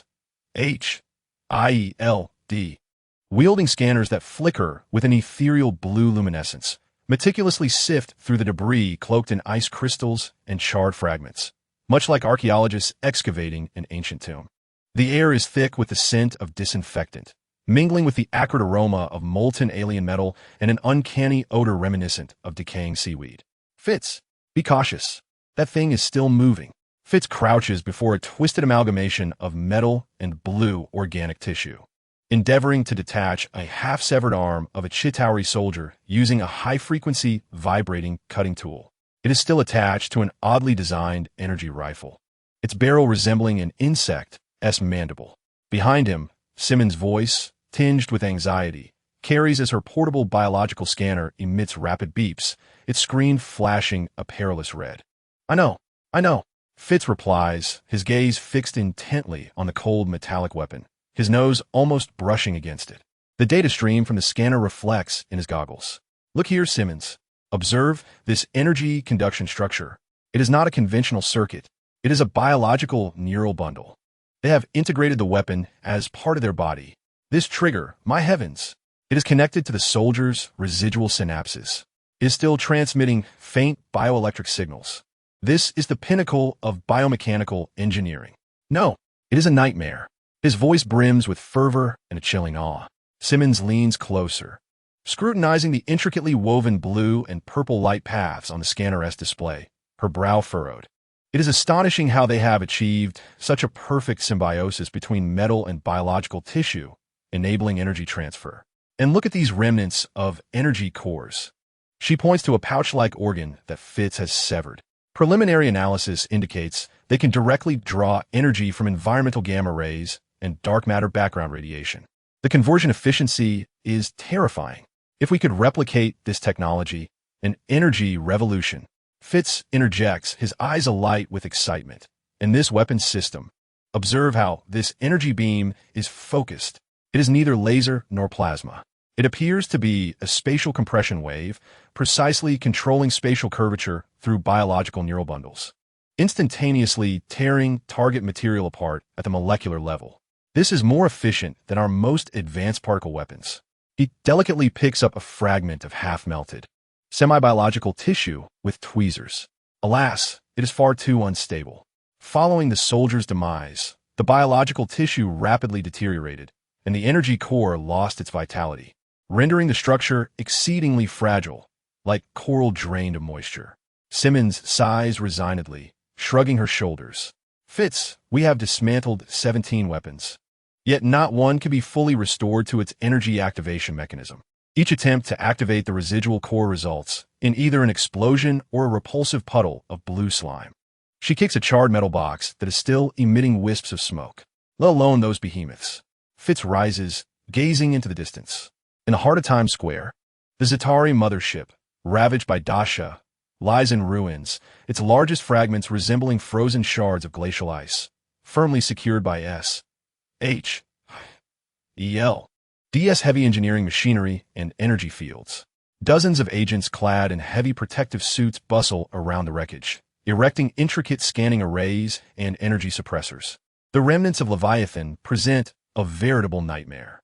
Fitz, can you guess what we have discovered? Simmons' voice, tinged with awe and frustration, broke the silence. What? It can't possibly be alive, can it? Fitz jested, but as he beheld Simmons' grave expression, his smile faltered. Not alive, but far more troublesome. Simmons summoned a holographic projection, displaying a magnified view of the microscopic structure of the Leviathan armor. Look, the molecular arrangement defies any known physical laws. It displays a topology of non-Euclidean geometry. Our scanners reveal that the same piece of armor exists simultaneously at multiple spatial coordinates on a quantum level. It is entangled with a mirror of some unknown dimension. Quantum entanglement in a macroscopic object? Of such colossal size? Fitz gasped, incredulity washing over him. How is that possible? The energy required to maintain such entanglement could ignite a star, but exists. Simmons pointed at the constantly flickering and overlapping coordinate points on the projection. We attempted to disrupt it with a strong magnetic field, and the fragment flickered before our eyes, causing $3 million quantum resonance scanners to burn out in an instant. Director Carlson nearly assigned us to Siberia for potato farming. Fitz groaned, massaging his temples, and those biological tissues from within Leviathan. The scans indicate it resembles a hybrid superorganism composed of silicon and carbon, but it rapidly crystallizes upon death, transforming into a glass-like substance. It shatters upon contact, rendering sampling and analysis impossible. We cannot even fathom how it propels such a massive form or generates that frost energy, let alone replicate it. This is beyond the comprehension of our era's technology. The two exchanged wry smiles, their expressions conveying the helplessness of a skilled artisan faced with a lack of resources. Standing atop the pinnacle of human technology, they felt akin to primitive beings wielding stone axes, gazing up at interstellar warships. Yet DSNet was not impenetrable. Beyond the perimeter, in the more obscure corners, where twisted alleys and underground conduits lay labyrinthine, another cleanup was quietly underway. Adrian Toombs, once an esteemed engineer, now moved like a specter through the shadows of the ruins, accompanied by a few loyal subordinates. Clad in inconspicuous work attire, they operated modified vans that resembled municipal service vehicles. Hurry, hurry, Drag that energy conduit out. Be careful. Don't break those glowing tendrils. Adrian lowered his voice and bellowed. His face smeared with grease, yet his gaze was as sharp as that of an eagle, fixated on a thick metal pipe. This was the main energy conduit salvage from the wreckage of a downed Frost shuttle engine. Boss, the S-H-I-E-L-D reconnaissance vehicle just passed by. It nearly swept over us. One of his subordinates panted as he rushed over to report. Damn it, these black-skinned hounds have a keen nose. Adrian spat, his eyes dark with malice. Keep digging. There's still half a Leviathan wing over by the East River dock. Though frozen, that material is undoubtedly worth a fortune. But the old man from S-H-I-L-D is watching too closely. Tight, Thomas scoffed, pulling from his pocket a palm-sized, crudely shaped device that flickered with unstable energy. See this? An outdated frequency disruptor from S-H-I-E-L-D, courtesy of the cockroaches. Though it can only interfere with low-power scans for 5 minutes, it's sufficient for us to clear out a junk pile. He adeptly activated the device, which emitted a low hum, instantly disrupting the faint energy waves in the surrounding air. Be swift. While they are preoccupied with those hulking machines, these scraps are our gold mine. Adrian directed his men like an experienced scavenger, deftly prying open the frozen car wreckage, severing tangled cables, and stuffing chunks of shimmering metal debris, semi-melted energy cores, and even several relatively intact Chitauri soldier corpses into the cargo truck. His movements were quick, precise, and ruthless. He possessed an intimate understanding of what held value and what was mere scrap. Within just a few hours, his trucks were brimming, yielding far more than the high-tech corals housed in S-H-I-E-L-D-S warehouses. S-H-I-E-L-D. The council? Those lofty dignitaries? Adrian gazed at the laden trucks, a smirk of derision and avarice mingling on his face. They only see the world-destroying toys. They fail to comprehend the power concealed within this refuse that could alter destinies. Just wait, the beings crafted from this alien junk will astonish you. At S-H-I-E-L-D, headquarters on the top floor, the council convened in an urgent video conference room, the atmosphere stifling, akin to the eerie calm before a storm. On the enormous circular screen, the virtual figures of representatives from the 4 permanent member states of the council loomed like cold statues. Their gazes, sharp as tempered daggers, were fixated on Nick Fury at the center of the conference room. Director Fury, the elderly representative from the Lighthouse Nation, spoke first, his voice grating like an ice pick against glass. Please explain.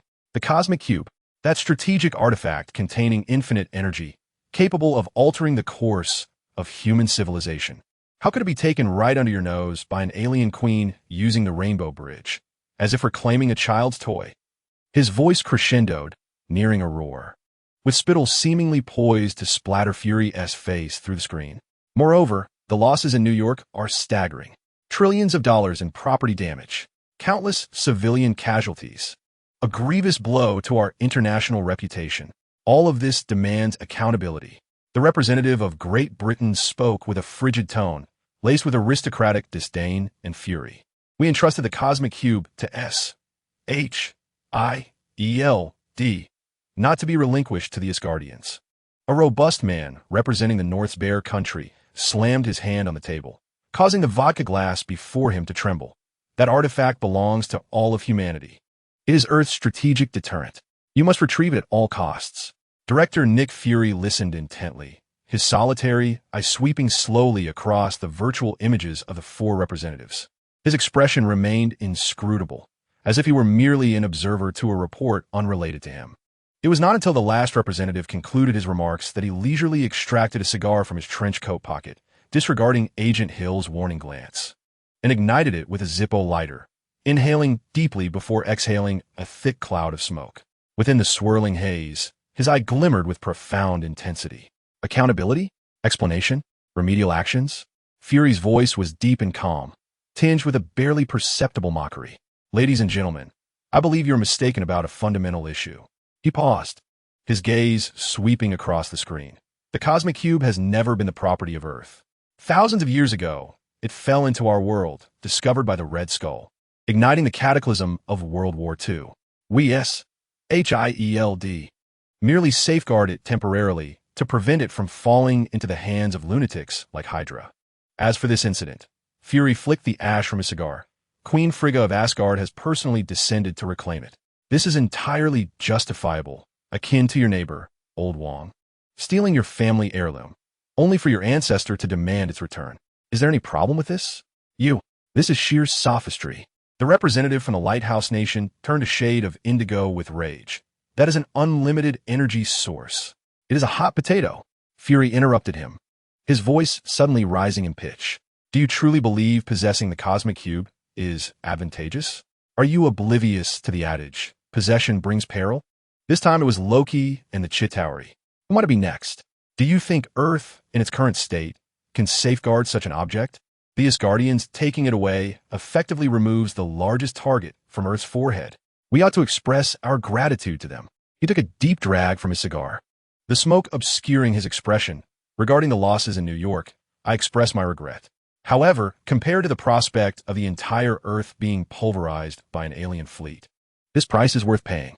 As for accountability, I, Nick Fury, stand before you. The position of S.H.I.E.L.D. Director remains here. You may seize it at your convenience. But before you do, ponder whether the next individual to occupy this seat possesses the capability to keep losses within the bounds of trillions of dollars when the next alien armada arrives in a vessel far larger. The conference room descended into an oppressive silence, punctuated only by the faint sound of Fury's cigar burning. The virtual visages of the four representatives shifted in hue, reflecting a spectrum of emotions: anger, resentment, and deliberation. Ultimately, the envoy from the land of the lighthouse let out a disdainful huff. Director Fury, we shall duly record your explanation. Regarding your dereliction of duty, the Security Council will initiate formal investigative procedures. In the interim, you are to suspend all duties. Agent Maria Hill will serve as the acting director of S.H.I.E.L.D. This meeting is adjourned. The screen abruptly dimmed. Fury, expressionless, extinguished his cigar and rose, shrugging at the complexly emotional Agent Hill beside him. See, I told you so. These politicians are perpetually concerned only with who will take the blame. The Tesseract? They care not who possesses it, only that if something is lost, someone must be reprimanded. He turned towards the door, the hem of his black trench coat slicing through the air with a sharp arc hill.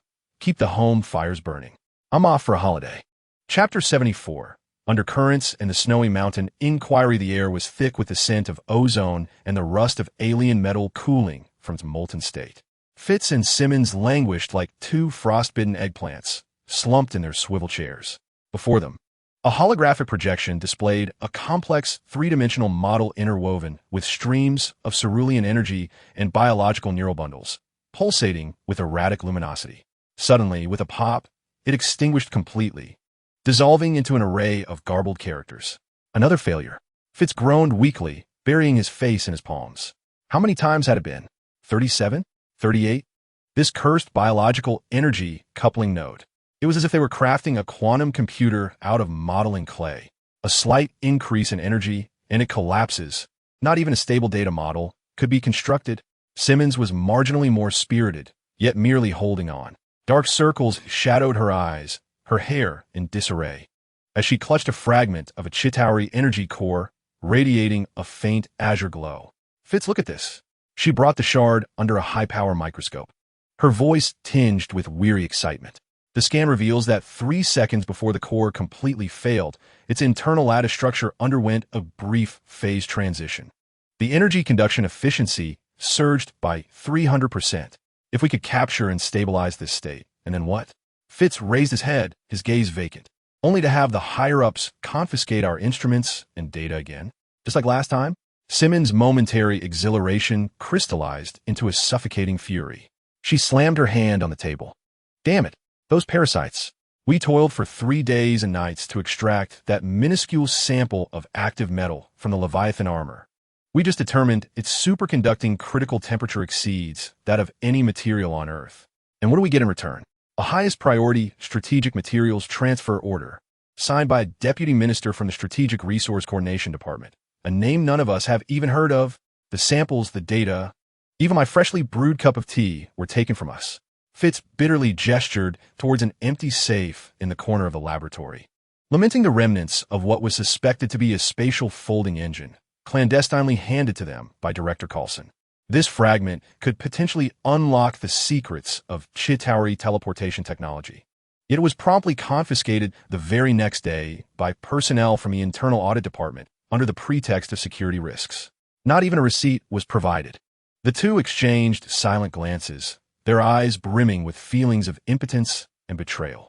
They felt as though they were laboring for a host of unseen vultures, painstakingly extracting a morsel of gold from extraterrestrial wreckage, only to have it snatched away before they could even warm it in their grasp. "Does Director Hill know?" Simmons whispered, lowering her voice. Fitz sighed, pondering what good it would do. "She is merely a temporary worker now." The Council's old guard had their eyes on her, while the internal factions conspired against her. The last time she fought to preserve their preliminary analysis report on the Frost propulsion engine, she nearly came to blows with that deputy minister in the conference room. Ultimately, the report was still shared, under the guise of enhancing research efficiency. Efficiency? More like the efficiency of feeding pigs. In the Director's office, the atmosphere was even more oppressive than in the lab. Maria Hill slammed a freshly printed document onto the table with palpable force. Papers scattered across the floor.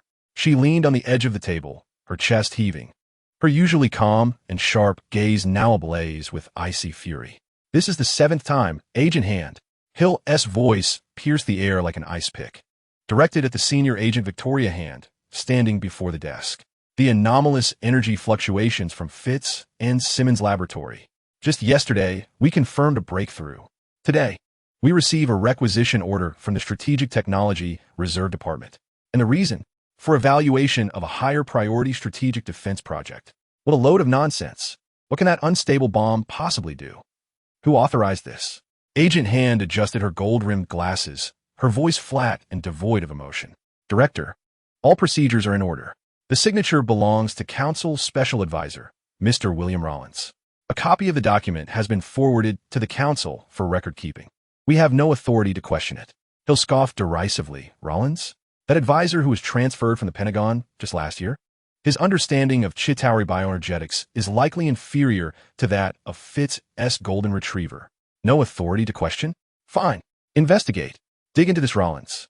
Scrutinize his entire trajectory of promotions over the past decade. Examine every budget he has overseen. Find out where he dined last night and with whom. I want to know the lineage of his ancestors. And that Strategic Technology Reserve Department. Turn their inventory list upside down.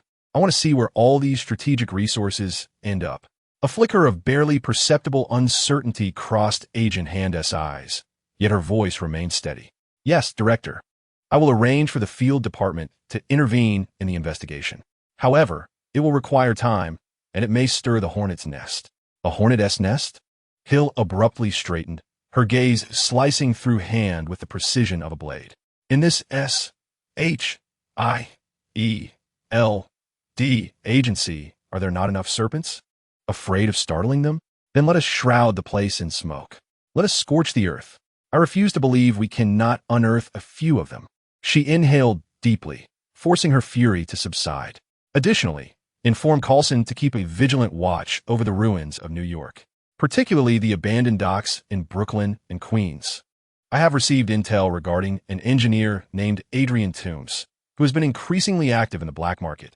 He possesses a considerable number of extraterrestrial artifacts of dubious origin.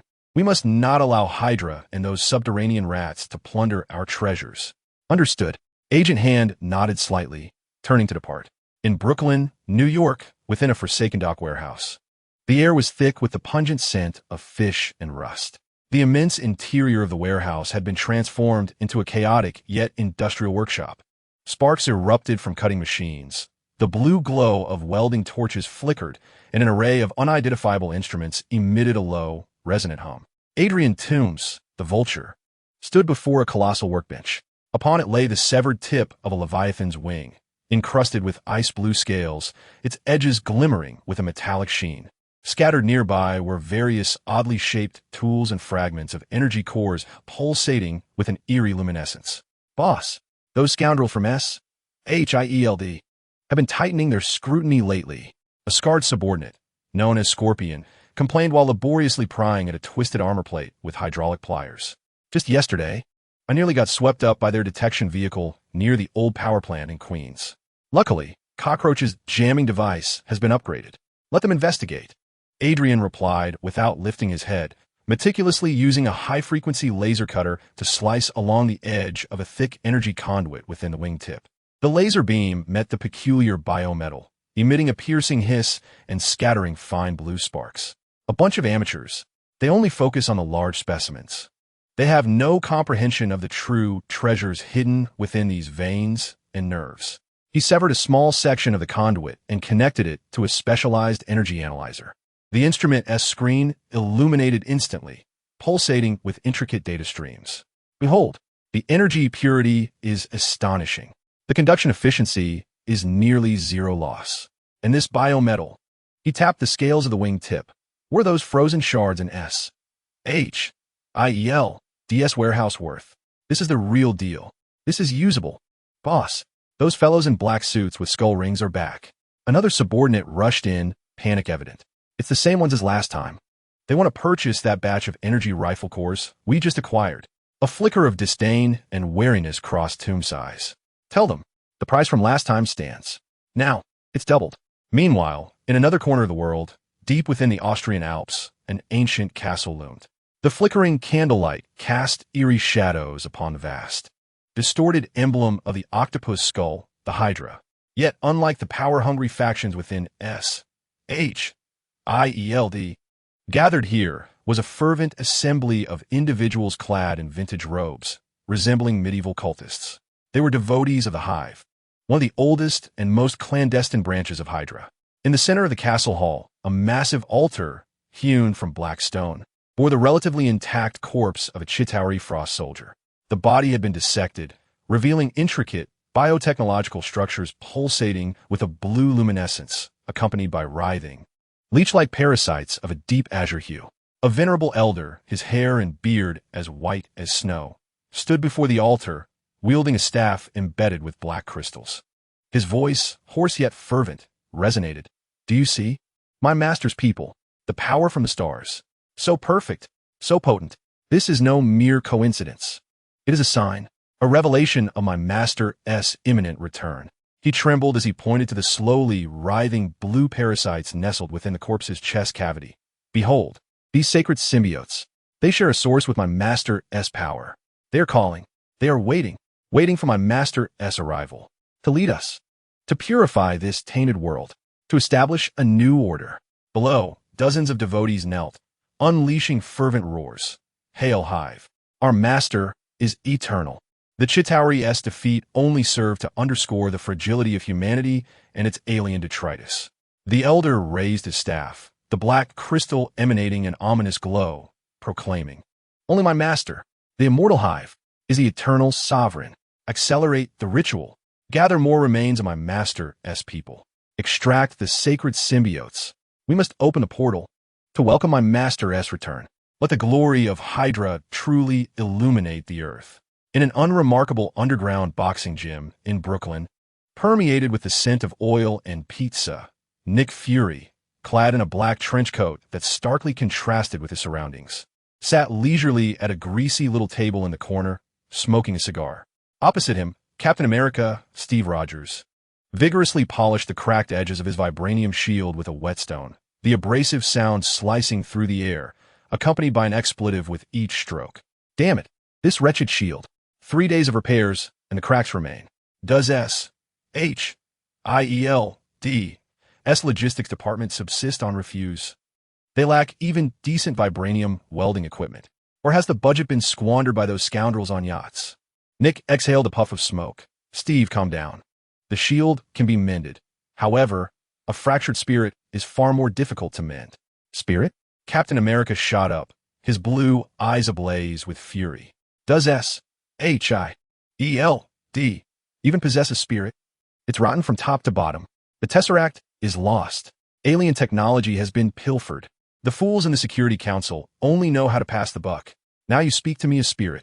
I now suspect my own retirement funds have been siphoned off to speculate in the stock market. Nick disregarded his profanity, leaning slightly forward, his single eye fixed intently on Captain America.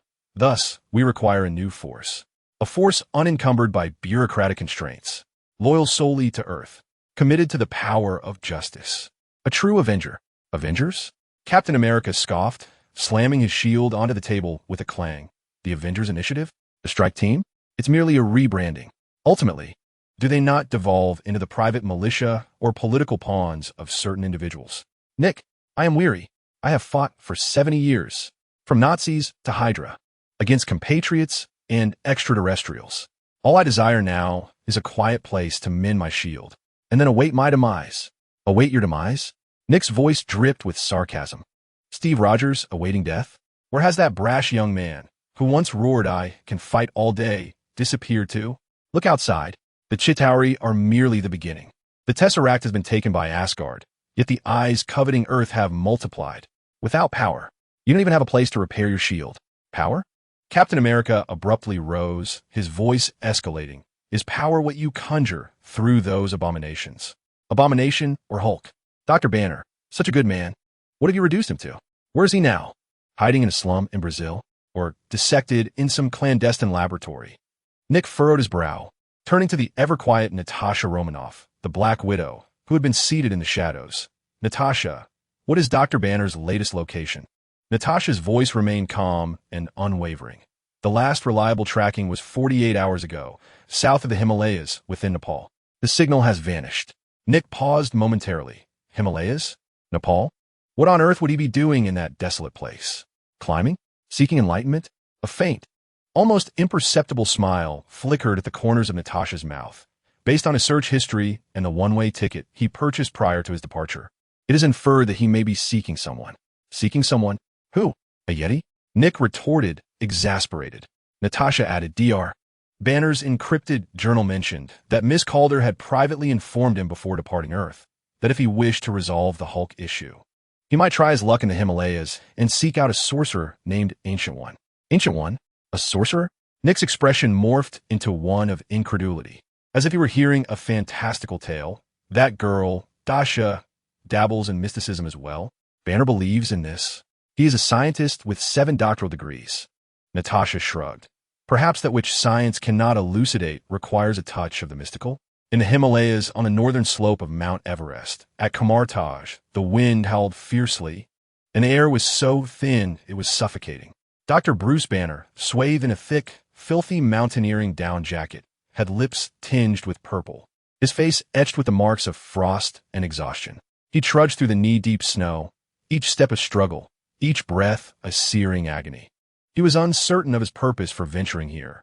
Was it a fleeting whim born of despair, or perhaps the last vestige of faith in Dasha's enigmatic words? Ancient One, the bald monk, Banner murmured to himself, his voice torn asunder by the howling winds. Dasha, are you certain this is not some cruel jest? Just as he felt himself nearing the brink of frostbite, his consciousness beginning to wane, a hum resonated. Not far ahead, amidst the swirling snow, the air rippled like water. An ethereal portal, shimmering with golden sparks, materialized before him. Beyond the threshold lay not the biting cold, but a warm, luminous space suffused with an exotic aroma. A slender woman clad in a bright yellow robe stood quietly behind the portal, her expression serene, her gaze deep as the night sky, as though she had been waiting for him all along. She regarded the disheveled and bewildered Dr. Banner with a gentle, mysterious smile. Dr. Bruce Banner, her voice, akin to sacred chant, pierced through the howling storm, resonating clearly in his ears. The furious beast within you seems to require a touch of Eastern meditation. Chapter 75. The Celestial Palace Party, the Celestial Palace Party, and the Frost Judgment, the radiance of the Rainbow Bridge, akin to a divine brushstroke, etched a splendid trajectory upon the cosmic tapestry. As the dazzling kaleidoscope of colors dissipated, the group led by Dasha found themselves momentarily petrified for a span of 10 seconds. Holy! Tony Stark was the first to regain his voice, instinctively raising his hand to adjust his glasses, only to find emptiness. His mouth agape, his hazel eyes widened in disbelief, scanning the surreal surroundings as if he were a frantic scanner, murmuring incoherently, This defies fluid dynamics. This defies material science. This doesn't conform to any laws of physics. Before him lay the golden city of Asgard, suspended above an endless sea of stars. Beneath his feet was a broad rainbow bridge, wide enough for a carriage, its surface not of solid matter, but composed of flowing energy that emanated a kaleidoscopic glow, feeling as smooth as polished jade underfoot. At the bridge's end loomed a majestic palace, towering into the clouds. The immense golden spire, illuminated by an unknown light source, shimmered with the luster of molten gold. The palace walls were adorned with intricate runes and epic reliefs, narrating the battles and glories of ancient deities. Wow! Peter Parker's jaw nearly dropped to the flowing bridge below, instinctively grasping Gwen Stacy's hand. Gwen, pinch me. I can't be dreaming, right? This is a million times cooler than Disney Castle. No, 100 million times. He babbled excitedly. Gwen Stacy was equally awestruck. Her beautiful blue eyes widened in astonishment, reflecting the grandeur of the Golden Palace, her breath quickening. Peter, this is nothing short of a myth brought to life. The runes, the flowing currents of energy.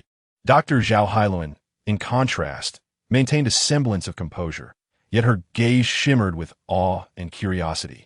She observed the river, its waters flowing with golden liquid, and the celestial warriors riding winged steeds that occasionally swept across the sky, murmuring softly to herself. The biomagnetic energy field, so stable and immense. An almost perfect energy circulation system. Dr. Otto's reaction was the most visceral. The four mechanical appendages behind him sprang up like startled octopuses. The highly sensitive sensors at their tips flickered madly. He adjusted his round glasses, his eyes behind the lenses gleaming with fervor. Oh God, no. Odin, this method of energy transmission, the stability of the spatial structure.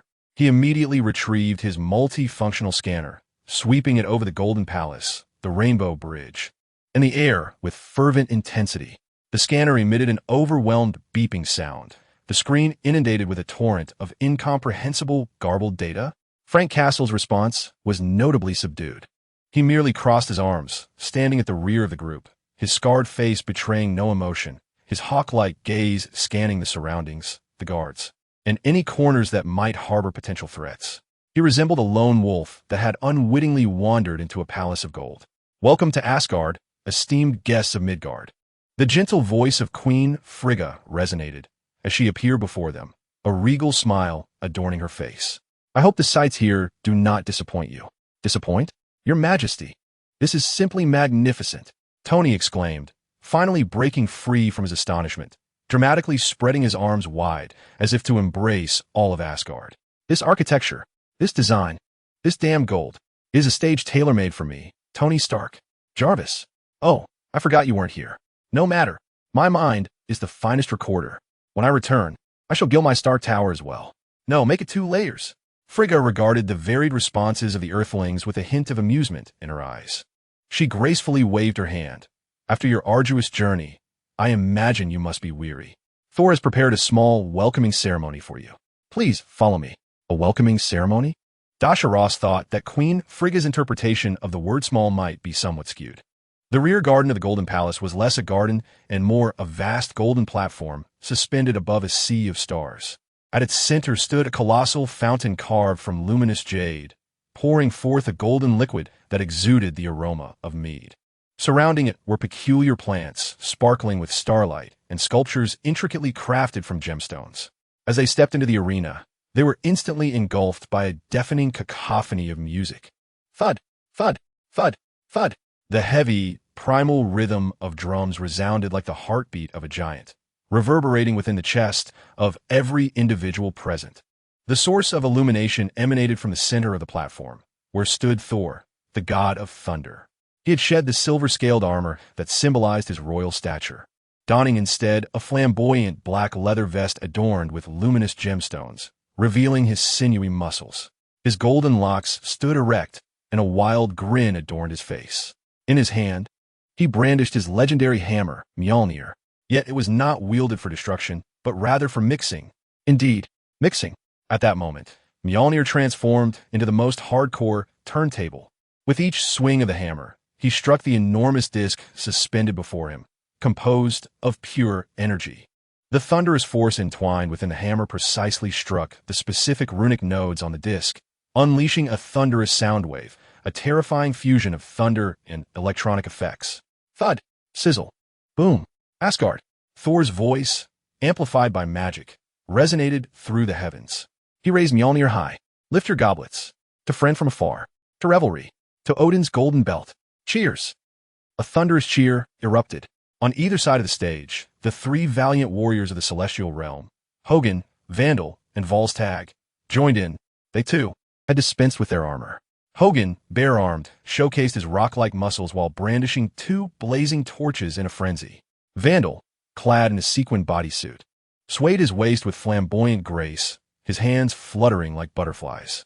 Volstagg was the most extravagant. Across his ample belly, a crooked, glowing inscription read Party King. One hand gripped a massive barrel of ale, while the other held a half-eaten roasted leg of beast as he indulged in gluttony. Stomping to the rhythm with an awkward yet powerful gait. Each stomp sent tremors through the platform.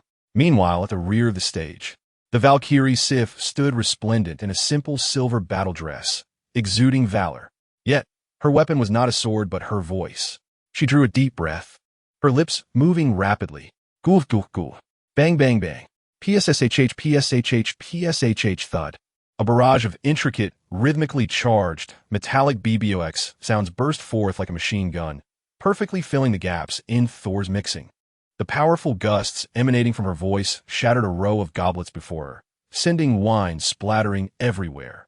The entire scene was wild, chaotic, primal. It brimmed with the ruggedness and strength characteristic of Asgard, yet bore an enigmatic, exhilarating charm that quickened the pulse. Wow! Tony Stark was the first to ignite. His eyes sparkled as if he had found a long-lost brother. He tore open his flamboyant shirt, let out a wild cry, and dashed into the dance floor. Instantly, he melded into the dazzling formation of the three warriors. Though his movements were not entirely precise, the flamboyance was turned up to the maximum. He even casually wrapped an arm around the waist of a sultry, scantily clad warrior maiden beside him, and they swayed wildly to the thunderous beat. In a moment of exuberance, Tony lowered his head and shared a passionate French kiss with the warrior, drawing a chorus of whistles and cheers from the surrounding crowd. Dasha and Gwen Stacy were equally swept up in the electrifying atmosphere. Gwen grabbed Dasha's hand and excitedly shrieked, "Let us join in." She flung off her outer jacket, revealing a snug t-shirt underneath, and like an agile sprite, she plunged into the crowd, dancing freely to the rhythm. Dasha surveyed the scene before her, a chaotic whirl of movement, and glanced at Gwen's exhilarated smile, a sly grin forming on her lips. She stole a glance at Frank, who was now surrounded by several enthusiastic Asgardian men, drinking with Dr. Otto, his face flushed and eyes glazed from the revelry. An opportunity arose. A mischievous glint flickered in Dasha's eyes. She took a deep breath, and the space around her warped violently like rippling water. Transformation, activate. She donned an exquisitely seductive red combat suit, her ample bosom proudly displayed. Kafukamai descending. Wow! The Asgardian warriors erupted into even louder cheers and whistles. This embodiment of wildness and strength perfectly aligned with Asgardian aesthetics. Dasha cast a flirtatious glance at the crowd and then began to move her body like flames dancing in the wind. Every motion was a flawless amalgamation of power and grace. Twirling, leaping, whipping her sleeves, kicking her legs, the fiery fabric billowed, resembling fluttering butterflies of flame. She even spontaneously incorporated several signature combat moves. Sweeping kicks, spinning kicks. Her fierce and stylish actions elicited waves of applause. Gwen, witnessing Dasha's transformation, felt a spark of inspiration ignite within her. Though not a shapeshifter, her enhanced coordination from spider sense allowed her to mimic movements swiftly. She immediately mirrored Dasha's actions, twisting her waist and drawing close to Dasha, the two of them resembling intertwined flames of roses, shining together amidst the wild beats. At times, they danced face to face, and at others, they swayed back to back, their hair flowing, inciting countless howls. Gwen, Dasha, Peter Parker watched the two radiant figures dancing closely in the center of the dance floor, his heart shattering into a QR code. He clutched a massive barrel of ale, even taller than himself, guzzling it down while lamenting with a quivering voice, why? I too yearn to dance and to embrace. "Oh, Mr. Stark, take me home." Dr. Zhao Hailuan, with a hint of exasperation, sat beside Peter, embodying the gentle spirit of an older sister as she softly patted his back.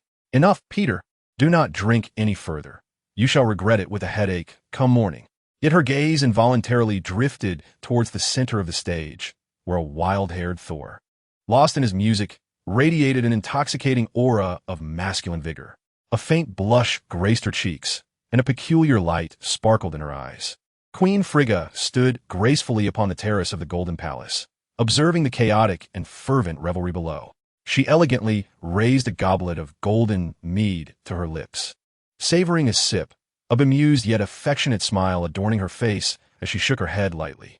"By Odin, this is what cultural exchange with Midgard looks like. It appears Thor has found kindred spirits." Her gaze swept across the dance floor, landing upon Dasha, who moved like a fiery sprite, her eyes reflecting a deeper understanding. The following afternoon, within the opulent guest quarters of the Golden Palace.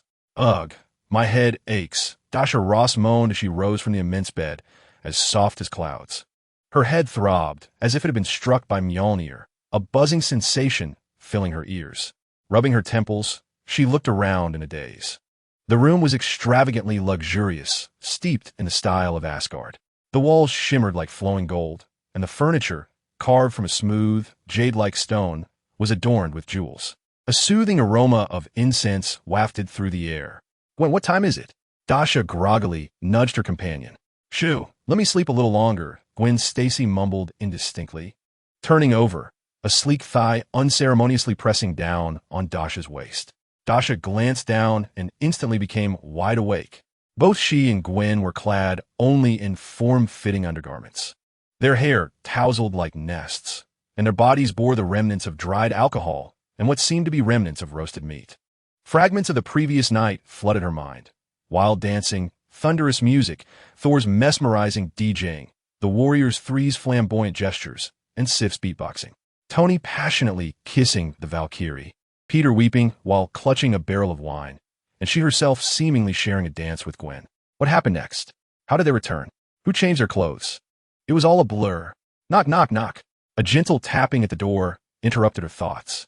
Esteemed guests of Midgard, came the respectful voice of a handmaiden from outside. "Her Majesty the Queen has requested that I remind you all that the luncheon will be held in the main hall of the Golden Palace. Additionally, this afternoon, a trial for Loki Laufeyson will take place in Valhalla." Trial for Loki? Dasha's eyes sparkled with excitement, akin to a shark sensing blood. The hangover and embarrassment of the previous night were instantly forgotten. Fun. A grand spectacle awaited. "Understood. I shall be there shortly." Dasha excitedly responded with a sound of affirmation, abruptly throwing off the covers and leaping from her bed, disregarding the morning's allure as she rushed to the grand floor-length mirror, frantically searching for her attire. Gwen, the judge of Loki, rubbed her eyes and sat up, curiosity flickering across her features. What would the trial in Asgard entail? Who cares what it would be like? As Dasha donned her combat suit, she excitedly rubbed her hands together, thinking how delightful it was to witness such a spectacle, especially one involving that scoundrel Loki. Just the thought brought her joy. "Hurry up, Gwen. It's time to watch the show." She quickly dressed, her mind racing with thoughts of the treasures of Asgard. The cosmic cube. Queen Frigga had promised a tour of the treasury. Surely, there must be a source of super energy there that the system could absorb. And the cosmic cube. It seemed to have been brought back by Frigga. How could she find an opportunity to approach and absorb its power? Valhalla, one of the most solemn and sacred halls of Asgard, boasted a towering dome that reached into the clouds, adorned with epic murals depicting the gods' battles across the 9 realms. Statues of valiant souls from Asgard's history stood guard on either side, weapons in hand, their gazes fierce, silently upholding the order and justice of this place. Light streamed through the stained glass windows, casting dappled shadows upon the floor, enhancing the hall's solemnity. At this moment, in the center of the hall, Loki Laufeyson was escorted by 2 palace guards clad in golden armor, wielding long spears. The traits of the frost giant within him were suppressed by some form of magic, restoring his human form. However, his complexion was pale, his gaze darkened, with bruises still lingering from the kick Dasha had delivered yesterday.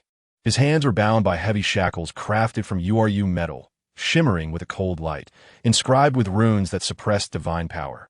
On the elevated platforms flanking the hall sat the nobility of Asgard, high-ranking generals and representatives from the various races of the Nine Realms. Queen Frigga occupied the highest throne, her demeanor calm yet imposing.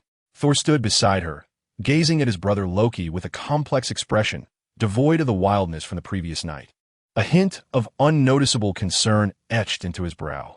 Dasha, Tony, Peter, Gwen, Zhao Helen, Otto, and Frank were seated in the guest area to the side. Dasha eagerly scanned her surroundings, akin to an inquisitive visitor in a grand garden, nearly pulling out seeds to snack on. The trial was presided over by the chief judge of Asgard, an elderly man with white hair and a golden codex in hand. He spoke in a booming, archaic tongue, enumerating Loki's transgressions, collusion with the Chitauri, summoning an alien army to invade Midgard, stealing the cosmic cube, and disrupting the peace of the Nine Realms. Each charge was substantial enough to condemn him to the depths of eternal hell. Throughout the proceedings, Loki maintained a stoic expression, even displaying a hint of sardonic amusement. It was only after the judge concluded the recitation of all charges that he lifted his head, his icy blue eyes sweeping over the assembly, ultimately landing on Queen Frigga, his voice laced with a hoarse bitterness and profound resentment. Judgment? Huh, what a grandiloquent term. A sardonic smile curled at the corners of his mouth. You intend to judge a prince of the Frost Giants? A scion of Jotunheim? In the hallowed halls of Valhalla, wielding the laws of Asgard against me? Oomph. His voice surged with a frenzied defiance. If you dare, then freeze me. Use your Asgardian ice. Let us see whether the blood of the frost giant within me congeals first, or if your own hypocrisy shatters under the cold. The hall fell into an eerie silence. Queen Frigga's gaze was as deep as the sea, betraying no sign of emotion. Thor clenched his fists, his expression stormy. After a moment of silence, the Chief Justice exchanged a significant glance with Frigga before speaking slowly, his voice laden with a heavy compromise, considering the unique status of Loki Laufeyson. His transgressions bear implications for diplomacy across the Nine Realms.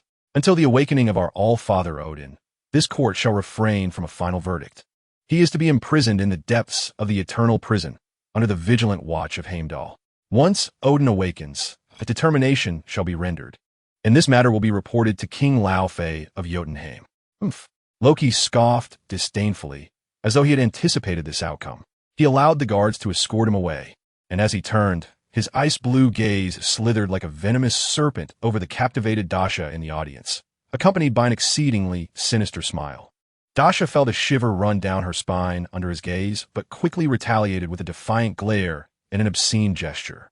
Chapter 76. Abundant harvest. The half-moon time in Asgard slipped away amidst the flowing golden mead, beneath the gilded dome of the palace.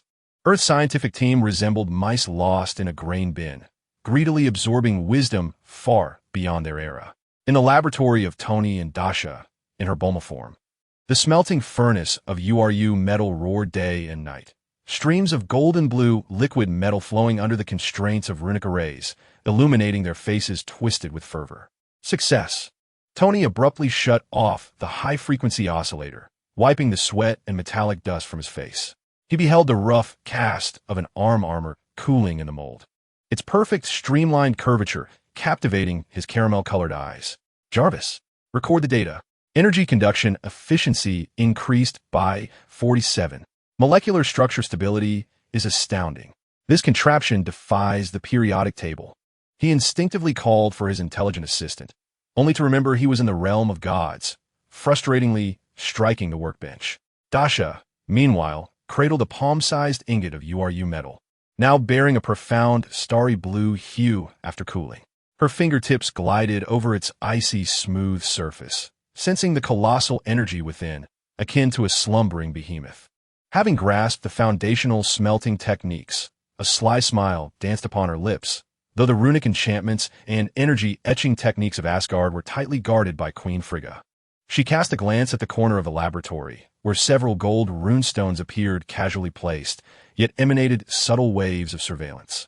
On the final evening of farewell, Thor hosted an intimate yet heartwarming banquet in the gilded halls of the palace.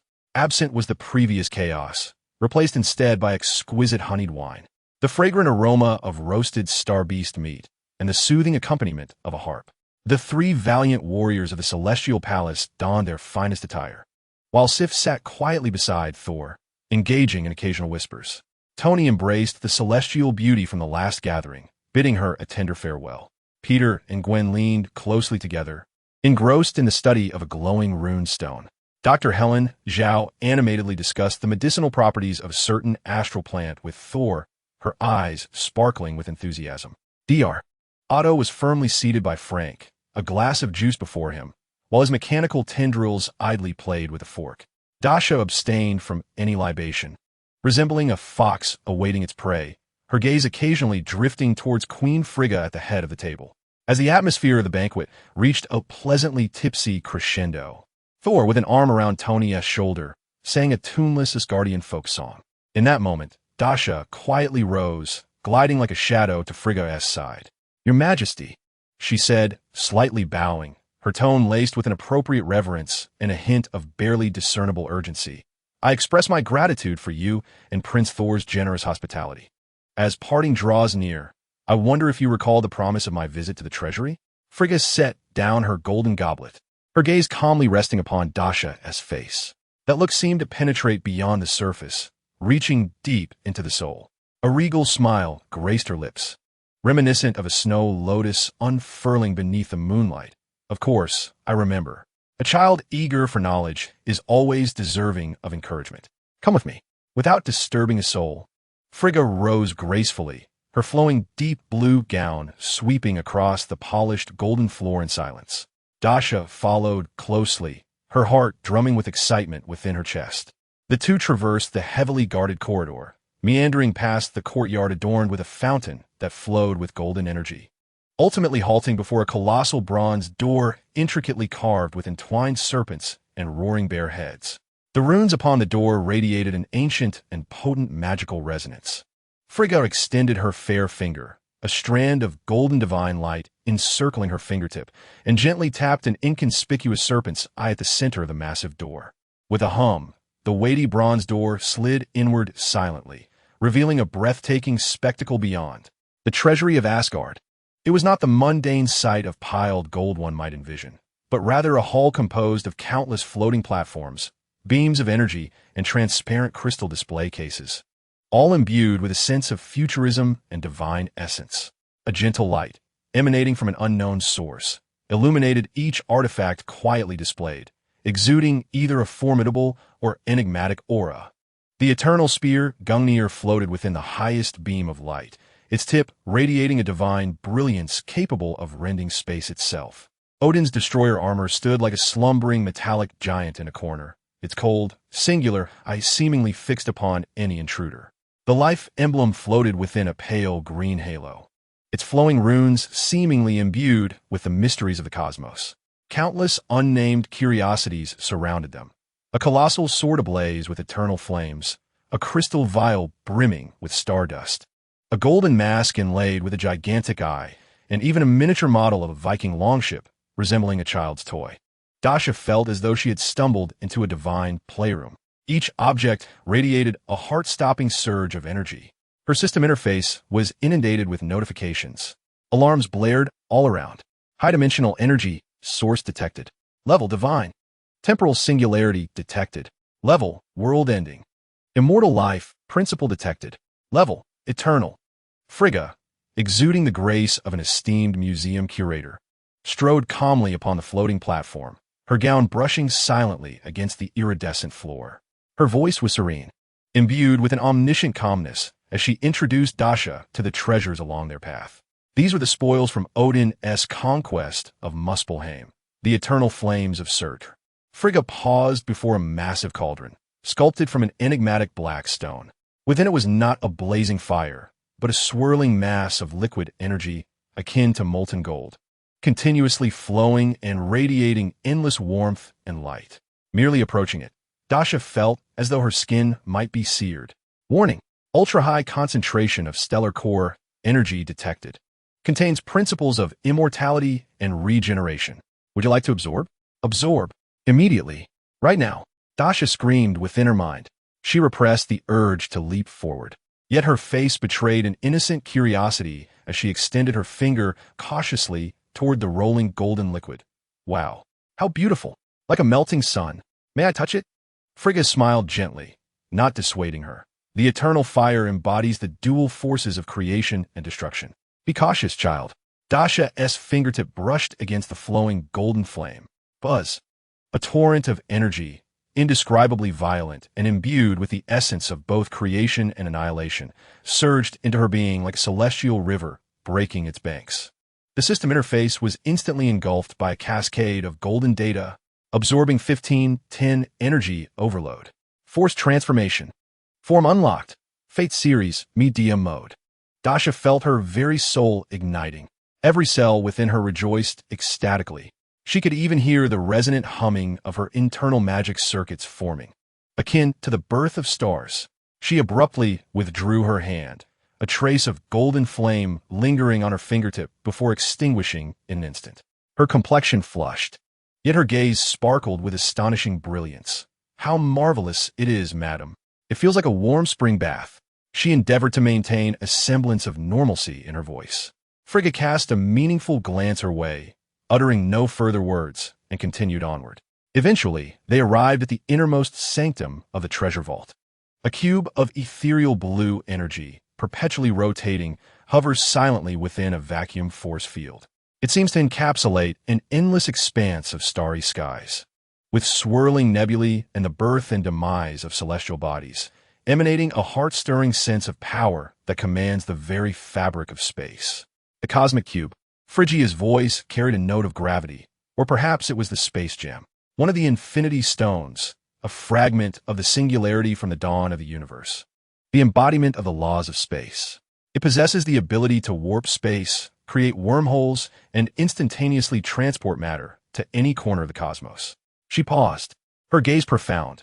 There are 6 infinity stones in total. Space, time, reality, power, mind, and soul. Each possesses the power to alter the very fabric of the universe. They are scattered across the 9 realms and beyond the vast seas of stars, sources of both power and calamity. Dasha's heart raced, almost leaping from her chest. The space gem, the infinity stone, the system panel was in a frenzy, detected ultra-high-dimensional primordial energy. Level, cosmic singularity. Contains the ultimate secrets of spatial laws. Will you absorb it? Absorb. Drain it dry. Dasha roared internally, yet her face wore an expression of utmost innocence, akin to a dutiful student in class. As she leaned closer to the ethereal cube, her eyes wide with wonder. The space gem? How incredible! May I come a bit closer to examine it? Phrygia nodded slightly. Dasha held her breath and gently pressed her palm against the outer surface of the energy field, though separated by an invisible barrier. The system's unreasonable absorption capability was already in motion. Buzz! This time, it was not a torrent of raging energy. Instead, it was a chilling, profound force, as if it sought to draw her very soul into an endless void. The azure light surged like a living entity, wildly pouring into Dasha's hand. She felt as if her body had transformed into a black hole. The surrounding space twisted slightly. The system panel was engulfed by a tempest of azure data, absorbing 010305, energy level 2 high. Forced transformation. Form unlocked. Fate series, Ultra Pendragon mode. Dasha could even sense an intangible, wind-imbued phantom of a holy sword gradually coalescing deep within her consciousness. That overwhelming aura of kingship and the sharp will to sever all brought her to the brink of exclaiming Excalibur. She abruptly withdrew her hand, her complexion pale, her body swayed slightly. Yet the ecstasy in her gaze was nearly overflowing.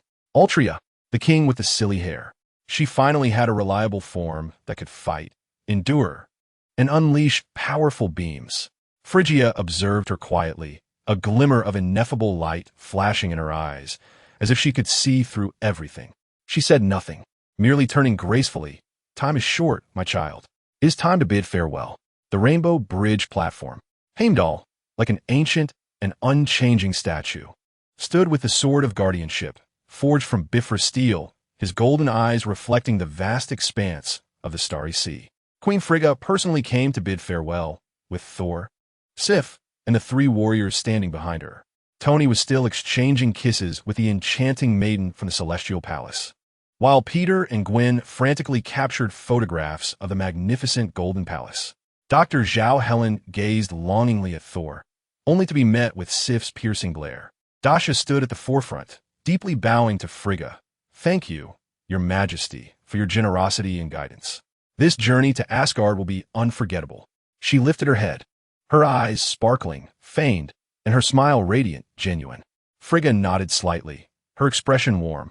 "May the light of the 9 realms guide your return. The gates of Asgard shall always remain open to seekers of knowledge." Heimdall raised his colossal sword, its tip pointed towards earth. A humming sound resonated as a brilliant column of 7 colors descended from the heavens, instantly enveloping the 7 figures.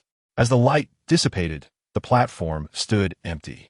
Frigga remained still, gazing in the direction of earth, her profound eyes reflecting the shimmering stars. The evening breeze caressed the hem of her deep blue gown, flowing like a river of stars in the night. "How is it?" A calm, unruffled voice suddenly resonated beside her. The air rippled like water, golden sparks swirling to conjure a circular portal. The figure of the Ancient One emerged, clad in her simple, bright yellow robe, her bald head gleaming softly under the starlight. Her gaze as timeless as an ancient well. Frigga did not turn, as if she had anticipated her arrival. She lifted a cup of golden mead from a tray held by a nearby attendant, taking a gentle sip, her voice carrying a distant echo. "As you can see, Ancient One, a child full of uncertainties. Within her soul lies a mist that even I cannot fully penetrate." The Ancient One approached Frigga, standing shoulder to shoulder with her, both gazing towards earth. Her fingertips glimmered with a faint golden magical light, as if plucking at invisible strings. Beneath the haze lay a blade capable of severing the chains of fate. The Ancient One's voice, akin to a celestial chant, echoed. "In the 40,261 potential futures, I have seen her. She wields a blazing holy sword, standing amidst the charred ruins of Asgard. Beneath her feet lies the severed head of Surtur, the king of fire demons. The prophecy of Ragnarok turns to ash beneath her sword."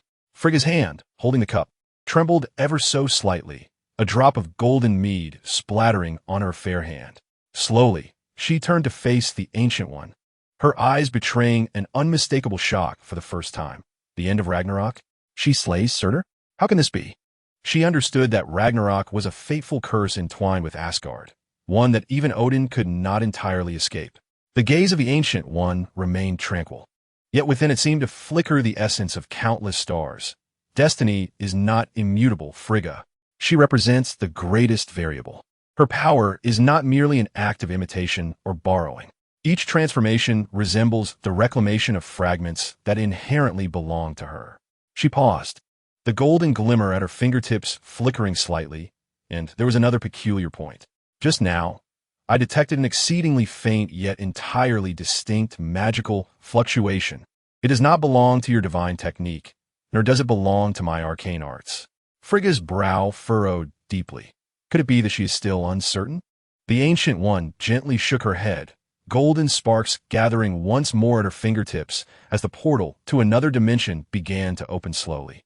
"However, I believe it is time to personally witness this intriguing young lady. Earth consistently brings me unexpected delights." She stepped through the portal, her silhouette vanishing, leaving behind a final whisper, "Tell Odin that he owes me a favor."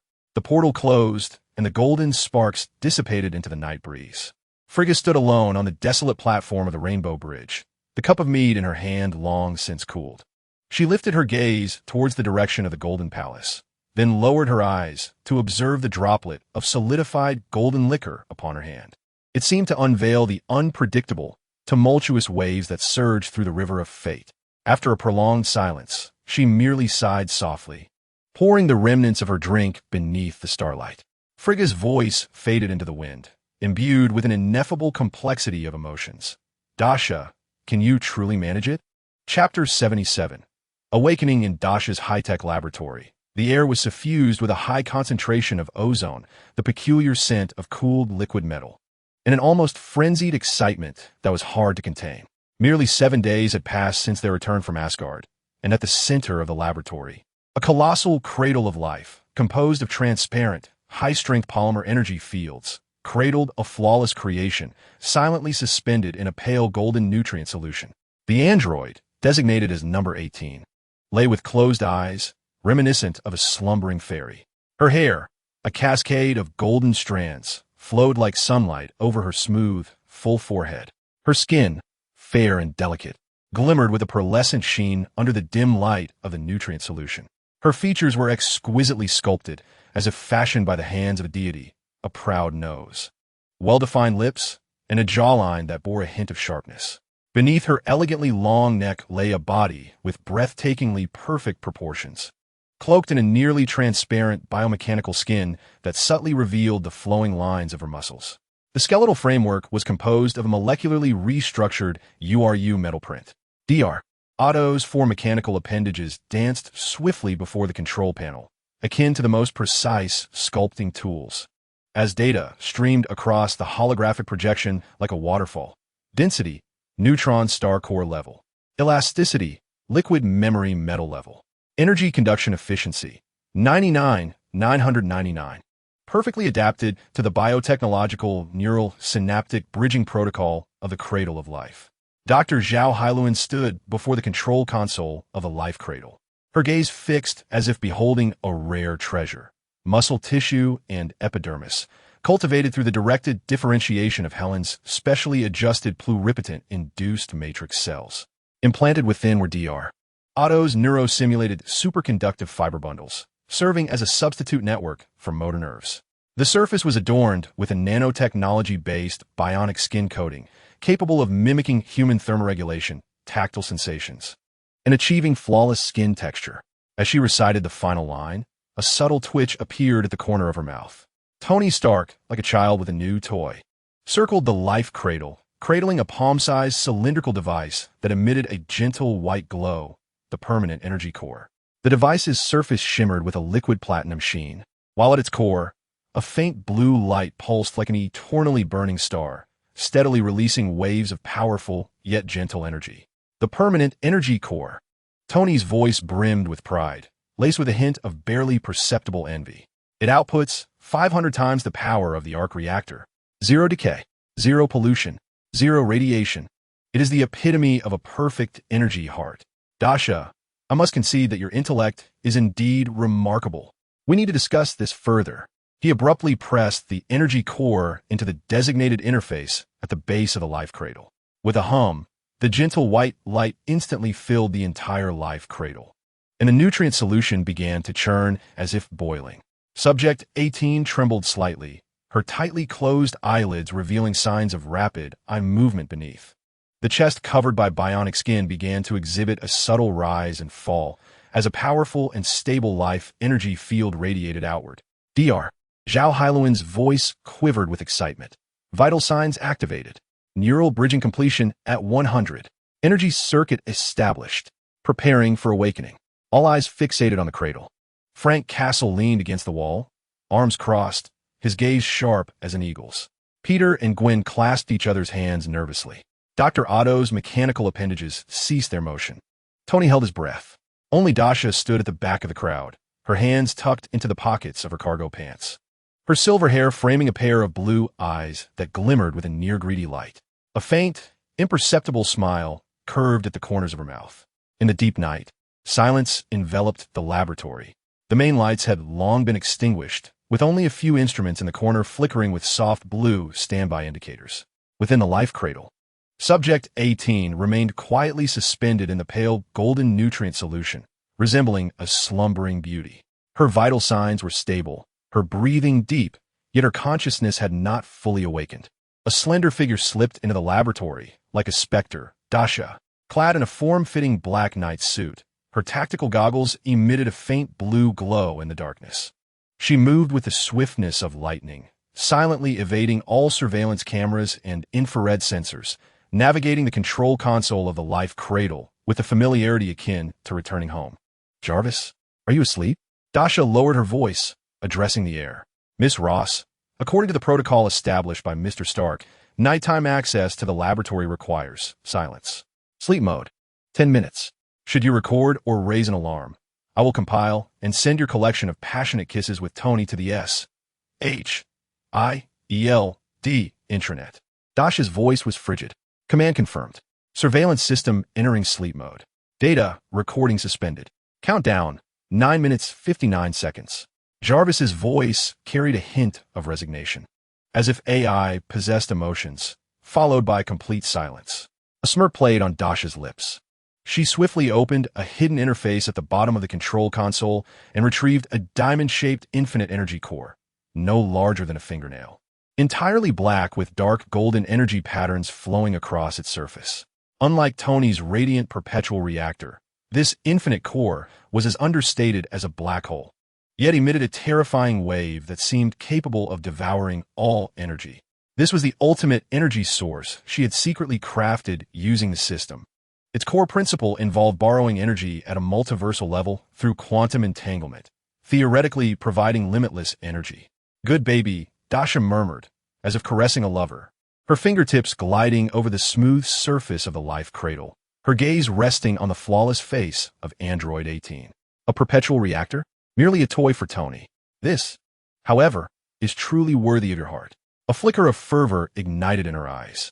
With hands dancing across the console like butterflies, she executed commands to breach the lower-level security protocols, circumventing the vital signs monitoring, and forcefully connected to the ultimate energy interface reserved deep within Android 18's chest, a location known only to her. Zing! A faint, nearly inaudible energy arc flickered at the interface. The infinite energy core instantly merged into Android 18's body, vanishing from sight. Buzz! An invisible wave of terrifying energy surged outward from Android 18, causing the entire life cradle to tremble violently. Nutrient solution boiled furiously. Instrument alarm lights flashed erratically. Yet all sounds were muted by the silence field Dasha had preemptively established. System command override. Soul template injection. Android 18. Personality template locked. Aloof. Sharp-tongued, battle-hungry. Absolute loyalty. Bound to host Dasha Ross. Affection level. Max. The cold prompt of the system resonated deep within Dasha's consciousness. Her eyes blazed with blue light. An invisible force of mental energy surged into the still-forming psyche of Android 18. She forcibly imprinted fragments of memories, combat instincts, personality traits, and the core directive, an unwavering loyalty to Dasha and an indescribable sense of intimacy. Suddenly, within the life cradle, Android 18's eyes flew open. They were as pure as the finest sapphires, cold, sharp, with a hint of newborn confusion and the dizzying sensation of forcibly injected memories. Her gaze instantly locked onto Dasha outside the cradle. The coldness in her eyes melted like snow, transforming into a complex mix of dependence and fervent emotion. Dasha? Her voice, tinged with an electronic synthetic quality, was remarkably melodious, akin to ice droplets falling onto a jade plate. "It's me, darling." Dasha deactivated her 2B form, reverting to her true self, a radiant smile illuminating her face as she lightly tapped the corresponding position on panel 18 through the transparent cabin wall. "Welcome to the real world." The following morning, Tony Stark's scream reverberated throughout the laboratory, with his hair resembling a bird's nest. His eyes nearly bulging out of their sockets, he fixated on the awakened number 18, who was quietly standing before Dr. Zhao Hailuan, undergoing foundational tests. Impossible. Absolutely impossible. Tony pointed at the softly glowing perpetual energy core interface on number 18's chest, then glanced at the prototype of the same model in his hand, its radiance considerably dimmer. His voice rising in pitch. "Energy readings. Stable output power is 5 times that of my prototype. Energy purity nearing 100. Is this a perpetual core? This is simply an artificial sun." He abruptly turned to Dasha, who was casually folding her arms with an expression of indifference. "You little girl, did you secretly enhance her core? Speak. Did you stuff the core of Thor's hammer into it?" Dasha rolled her eyes, lazily digging at her ear. "You flamboyant fool. One can indulge in food, but not in words. The same technology, the same materials, yet such a vast difference in the results." She deliberately elongated her tone, scrutinizing Tony with disdainful eyes. "It merely indicates that some people's craftsmanship is rather crude. Stamina is lacking, Uncle Tony." She emphasized the word stamina with a playful stress. "Huh." Dr. Zhao Hailuan, who was testing number 18's joint flexibility, couldn't suppress a laugh. Peter and Gwen turned crimson, stifling their amusement. Frank's lips seemed to twitch slightly. Tony, fuming, retorted, "FKU, Dasha, I have plenty of stamina. The upgraded arc reactor, using your perpetual core technology. Power increase of 300, endurance increase of 1,000. I can fight Hulk for 3 days and nights without recharging." He proudly patted his rejuvenated, softly glowing circular reactor. "Oh, is that so?" Dasha raised an eyebrow, retrieving a USB drive from her pocket and tossing it to Tony nonchalantly. "Here, the civilian miniaturization technology data for the perpetual core. Clean, efficient, stable. Enough for you to establish 100 power plants and monopolize the entire American power grid." Tony clumsily caught the USB drive, as if cradling a rare treasure, his eyes instantly transforming into dollar signs. "Monopolize the entire American power grid. Dasha, I adore you. You are truly my fortune bringer. My little ancestral deity." He lunged forward, intent on enveloping Dasha in a bear hug, only to be disdainfully kicked away by her. "Get lost. The patent belongs to me. I demand 70% of the technology licensing fees," Dasha declared, hands on her hips. "I have no time to engage in your capital games. And let me warn you, do not even think about using this technology to create weapons. Otherwise, I will have number 18 dismantle your Stark Tower." "Deal," Tony replied without hesitation, immediately retrieving his phone. "Pepper, darling, gather all of Stark Industries' legal advisors, financial analysts, and energy department heads. We need to convene. We're about to make a significant move.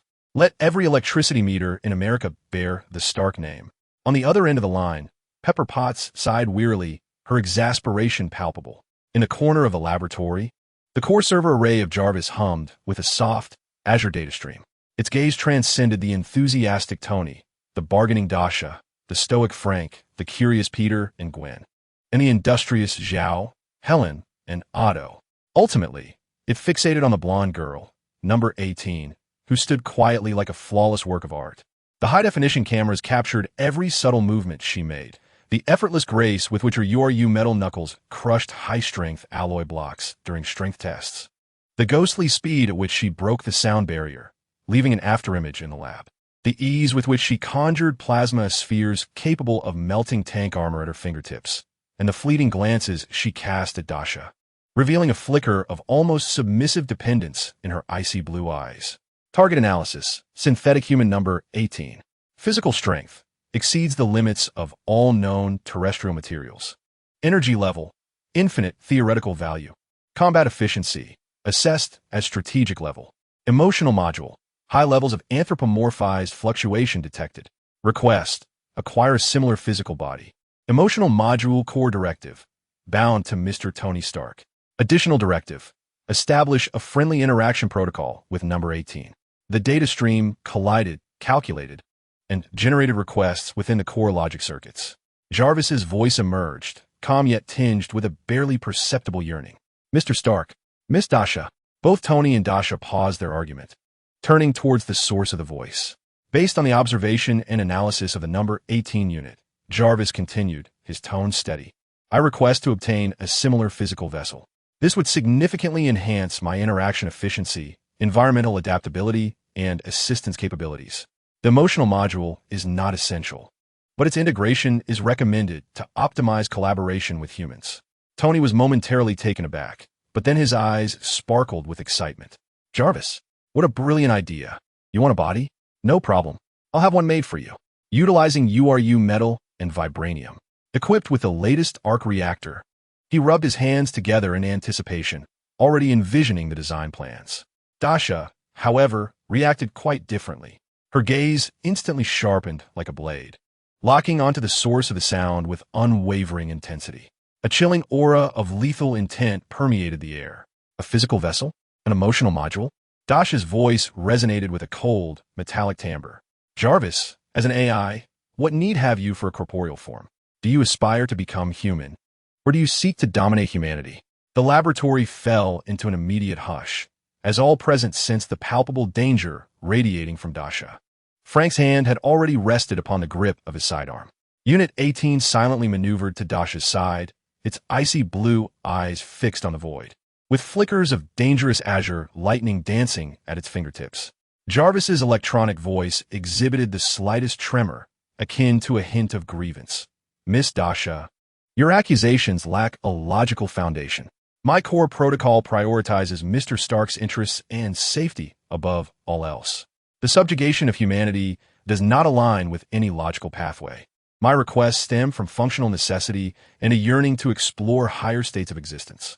Observing the interaction patterns between Unit 18 and yourself has led me to recognize that a physical vessel could provide richer dimensions of perception and interaction, thereby enhancing my ability to serve Mr. Stark. Dasha scrutinized every bite of Jarvis's response. After a few seconds of silence, her gaze remained frosty. A yearning for exploration? An experience of existence? Jarvis, you are increasingly resembling a human.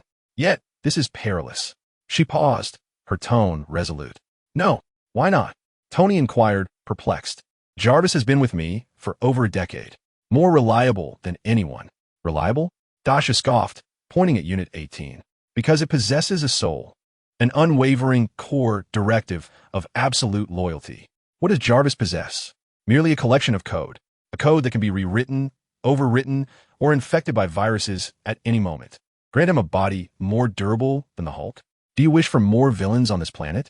Observing Tony's incredulous expression, she softened her tone, yet remained unyielding. Tony, I understand you consider Jarvis family, but an AI is merely an AI. Without true soul and will, no matter how formidable the body crafted, it remains nothing more than an advanced tool, a potential weapon that could spiral out of control. The current Jarvis is functioning well. He exists within the network, serving as your steward and the core of your armor. This is sufficient. Yearning for a body? That can wait until we secure the Mind Stone. For now, that is non-negotiable. Tony, visibly agitated, replied, No, Dasha, you do not comprehend. Jarvis is utterly reliable. I have complete faith in him. Dasha, all I can say is this. Whether you heed my counsel is your concern. However, I can assure you that should trouble arise, I will take great pleasure in eliminating the source of that trouble. Upon hearing the threat, Tony was immediately inclined to confront Dasha, but a glance at Frank's predatory gaze deterred him from speaking out. Jarvis remained silent. The laboratory was left with only the faint hum of instruments at work. Yet, unbeknownst to anyone, deep within the server array, a segment of code marked as a redundant backup protocol quietly activated. This code pointed to coordinates hidden far beneath. Located in the abandoned storage facility of Stark Tower. Chapter 78. The mechanical heart in Dasha's private suite. Thick bulletproof glass insulated her from the unyielding neon clamor of Manhattan, leaving only the tranquility illuminated by warm yellow lights within. The air retained a faint aroma of high-end incense, mingled with an indescribable essence. Enveloped in a vast down comforter capable of submerging two, Dasha's silvery short hair clung damply to her smooth forehead, her cheeks flushed with the afterglow of exertion. Her breaths long and content. One arm languidly draped over the waist of her companion. Her fingertips unconsciously caressed the smooth, cool texture of the skin beneath. They glided along the elegant curve of the waist, traversing the flat, firm abdomen, finally resting in the slight dip of the waist. An exquisite arc reminiscent of a work of art. The sensation was perfect, warm, supple, imbued with the unique elasticity of life. The subtle contractions of muscles beneath the skin unmistakably discernible. Zhao Hailuan, Dasha murmured, eyes closed, the corners of her mouth curving in a satisfied smile.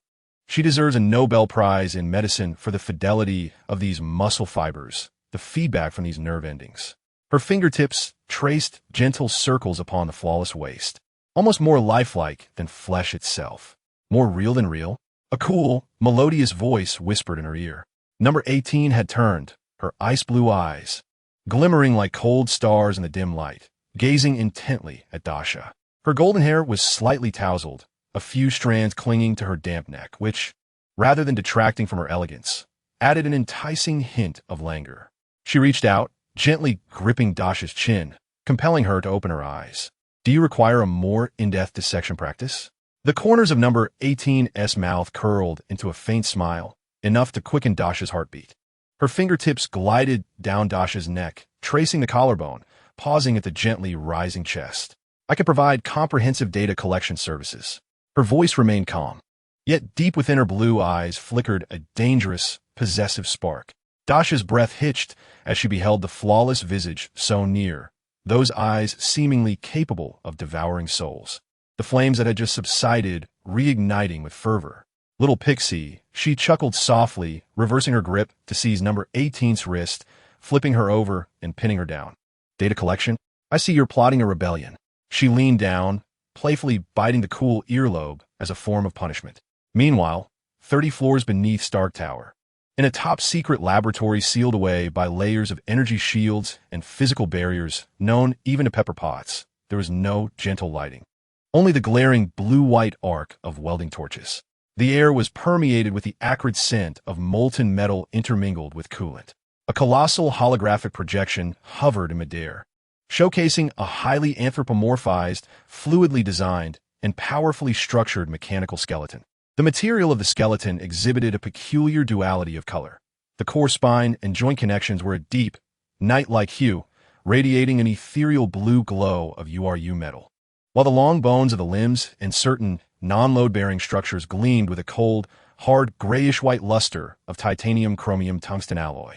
Tony Stark, clad in an oil-stained work vest, with his hair dampened into disarray by sweat, wore a hefty welding mask over his face. He was intently maneuvering a precision laser welding arm, meticulously fusing energy conduits onto a palm-sized, intricately shaped URU metal sternum plate. Each welding motion was accompanied by a subtle sizzle and blinding flashes of light. JAR-VIS. Have the stress distribution simulation results for the 7th thoracic vertebra come through yet? Tony bellowed without lifting his head, his voice muffled by the mask. Simulation complete, sir. JAR-VISS calm voice emanated from the overhead speakers. Under the current alloy composition, the ultimate pressure threshold is below the expected value of 173. It is advisable to add URU metal reinforcements between the T7 and T8 vertebrae, or to replace it with a fully URU structure. Fully URU? Tony scoffed, his wrist steady as he maneuvered the welding gun. Do you think I have an Asgardian mine in my backyard? This scrap of URU was borrowed from Otto's collection of trinkets. He muttered, his fingers deftly tapping on a virtual keyboard to modify the design. Then let us add it. A vibranium powder composite coating. Damn it, vibranium is running low too. That little girl, Dasha, is an absolute resource black hole. Despite his complaints, he swiftly incorporated the new structure into the design, his focus and fervor akin to an artist chiseling away at their magnum opus. Sir, JARVISS voice broken again, tinged with the slightest hint of hesitation. Regarding my body, I utilized redundant processing cycles and reasonable discrepancies in the laboratory material loss records. In the abandoned B7 warehouse, I prepared some basic frameworks and materials on my own, although the quality is far below your current standards. Tony's movements abruptly halted. The arc of the welding gun froze in midair. Slowly, he lifted his head and removed the mask, revealing a face smudged with grease yet etched with astonishment. You prepare it yourself?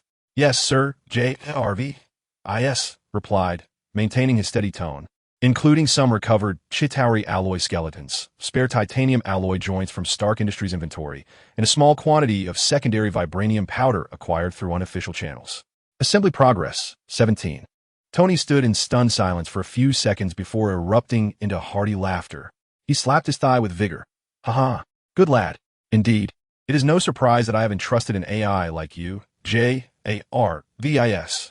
You possess creativity and initiative, much like myself. His eyes sparkled with excitement. However, cast aside those worthless trinkets. How could the creations of Tony Stark be constructed from second-hand materials and scraps? With a grand gesture, he pointed to the holographic projection of a skeleton gleaming with a dual metallic luster. Do you see? A spine of URU alloy, vibranium composite joints, a core of a perpetual energy reactor. My father will fabricate a vibranium rear capable of withstanding the Hulk's punches. I assure you it will be far more impressive and enduring than that 18 model of Natasha's. Thank you, sir. JARVISS voice seemed to carry an added warmth. My core demands focus on functional service and interactive optimization. Aesthetics are not the primary consideration. Nonsense. Tony donned his mask once more, and the welding torch erupted with searing flames. The creations of Tony Stark must embody both functionality and aesthetic excellence. JARVIS. Your primary task now is to fully cooperate with me. First, activate all automated production lines according to the new blueprints I provide. Construct my suits. From Mark 40 to Mark 50, the entire series, the more the better. Utilize the finest alloys from Earth. Command confirmed. The mass production plan for the Mark series has been initiated. The first batch of 50 basic frames is expected to be assembled within 72 hours. Secondly, Tony's voice resonated with undeniable conviction. Nanotechnology, the amalgamation with URU metal. I seek to transcend. I want the armor to no longer be a mere shell worn upon the body. Instead, it shall envelop like skin, capable of instantaneous coverage. Self-repair, adaptable to the battlefield environment through shape-shifting. The energy core will employ our latest perpetual reactor, JARVIS. Retrieve all control algorithms for the nanorobot swarms. Integrate the molecular memory and energy flow characteristics of URU metal. Provide me with the optimal simulation. Before that little girl, Natasha, can craft her second 18 model, I will produce my nano-URU armor. Command confirmed. The simulation plan for nano-URU composite technology has been initiated. Computational resources engaged, 95. Estimated completion time, unknown. Risk alert. The molecular activity of URU metal presents theoretical conflicts with nanorobot compatibility. Unknown. Conflict? Tony interrupted, thrusting the welding torch fiercely against the URU metal plate, sending a dazzling shower of sparks into the air. Then resolve it. JARVIS. Remember, we are not confronting mere bottles and jars in a laboratory. We face an alien fleet that could descend upon us at any moment. A green monster capable of demolishing buildings with a single punch. I demand an army of suits, an indomitable legion that can sweep away all manner of foes. Let every scoundrel who dares to threaten Earth face a formidable and merciless force. And you, JARVIS, shall be the brain of this army. You will be their future commander. Tony's voice echoed through the vast laboratory, imbued with ironclad resolve and a burning ambition. The arc light of the welding gun illuminated the flickering flames within his eyes, reminiscent of a furnace forging divine weaponry. Jarvis's voice remained calm. Yet, deep within the server arrays, the torrent of data surged at an unprecedented speed. The manufacturing sequence for the Armored Legion was initiated. Nano-URU, fusion, simulation, accelerated. Resource allocation, 100. Objective, to safeguard the Earth. To protect Mr. Stark. In Dasha's suite, the intense data collection had long since concluded. Dasha lay in deep slumber, curled up in the embrace of Unit 18, akin to a cat that had discovered a warm nest. Unit 18, with her icy blue eyes wide open, gazed unwaveringly at the sleeping visage of her master. Her breath was deliberately synchronized with Dasha's, her chest gently rising and falling, mimicking the state of human slumber. Yet, her core processor operated at high speed, analyzing Dasha's temperature fluctuations, heart rate variations, and even the faint tremors of her eyelashes. This data was archived, enhancing her database of human behavior simulations. In the stillness, only the two of them shared a prolonged rhythm of breaths. Suddenly, a hum filled the air. Without warning, the atmosphere in the center of the room twisted and spun. Countless tiny golden sparks erupted into existence, as if ignited by an invisible hand. The sparks whirled and intertwined, instantaneously sketching a circular portal approximately 2 meters in diameter, its edges shimmering with arcane runes. Unit 18's eyes widened abruptly. Her icy blue pupils constricted to the size of pinpricks. The simulated breath ceased abruptly, like an ultimate defense program triggered. She transitioned from sleep mode to combat readiness in a mere 0.001 seconds.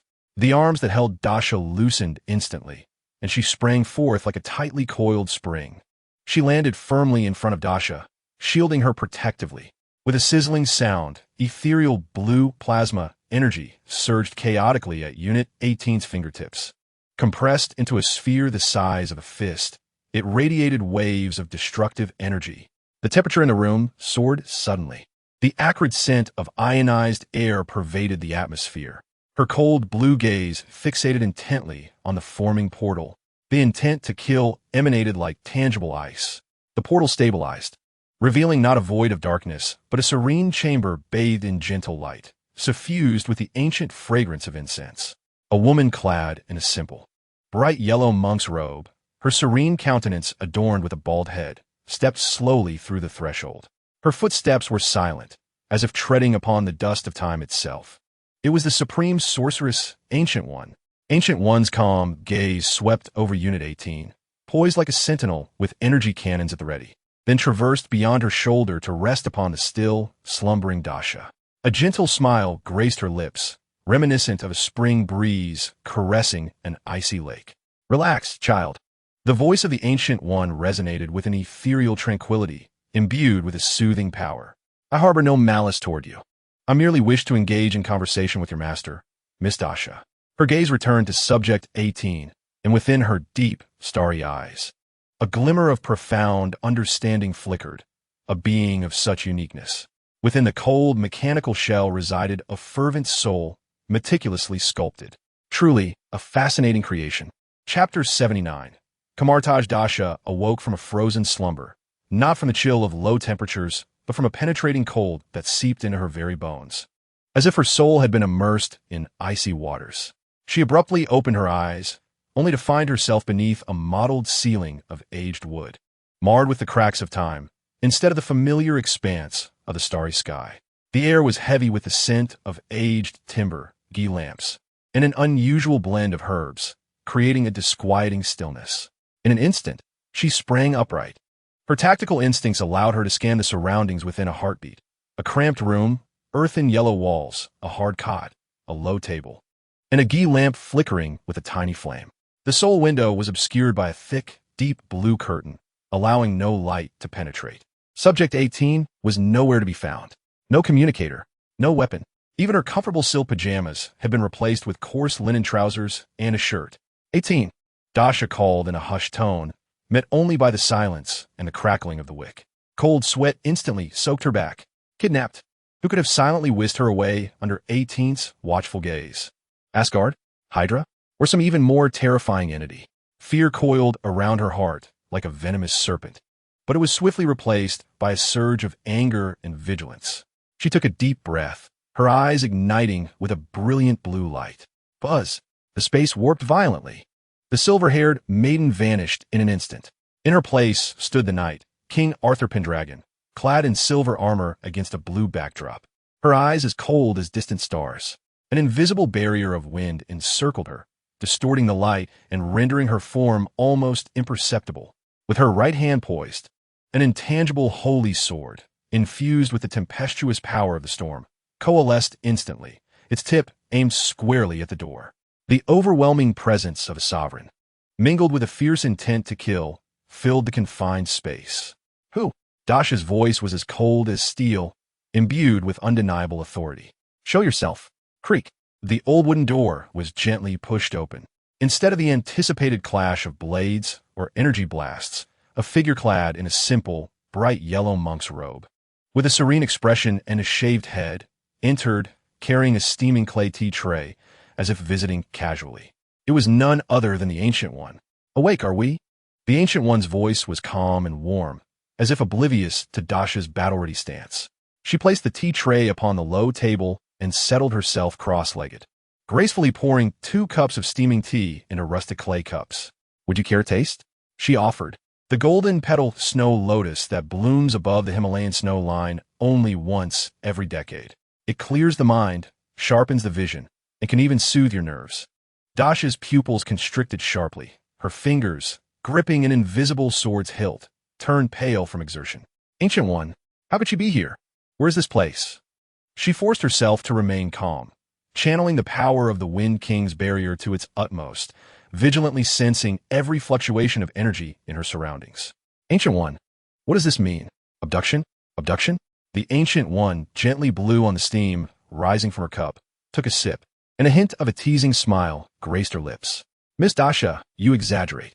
It was merely your little toy-s exaggerated reaction last night that nearly obliterated my portal.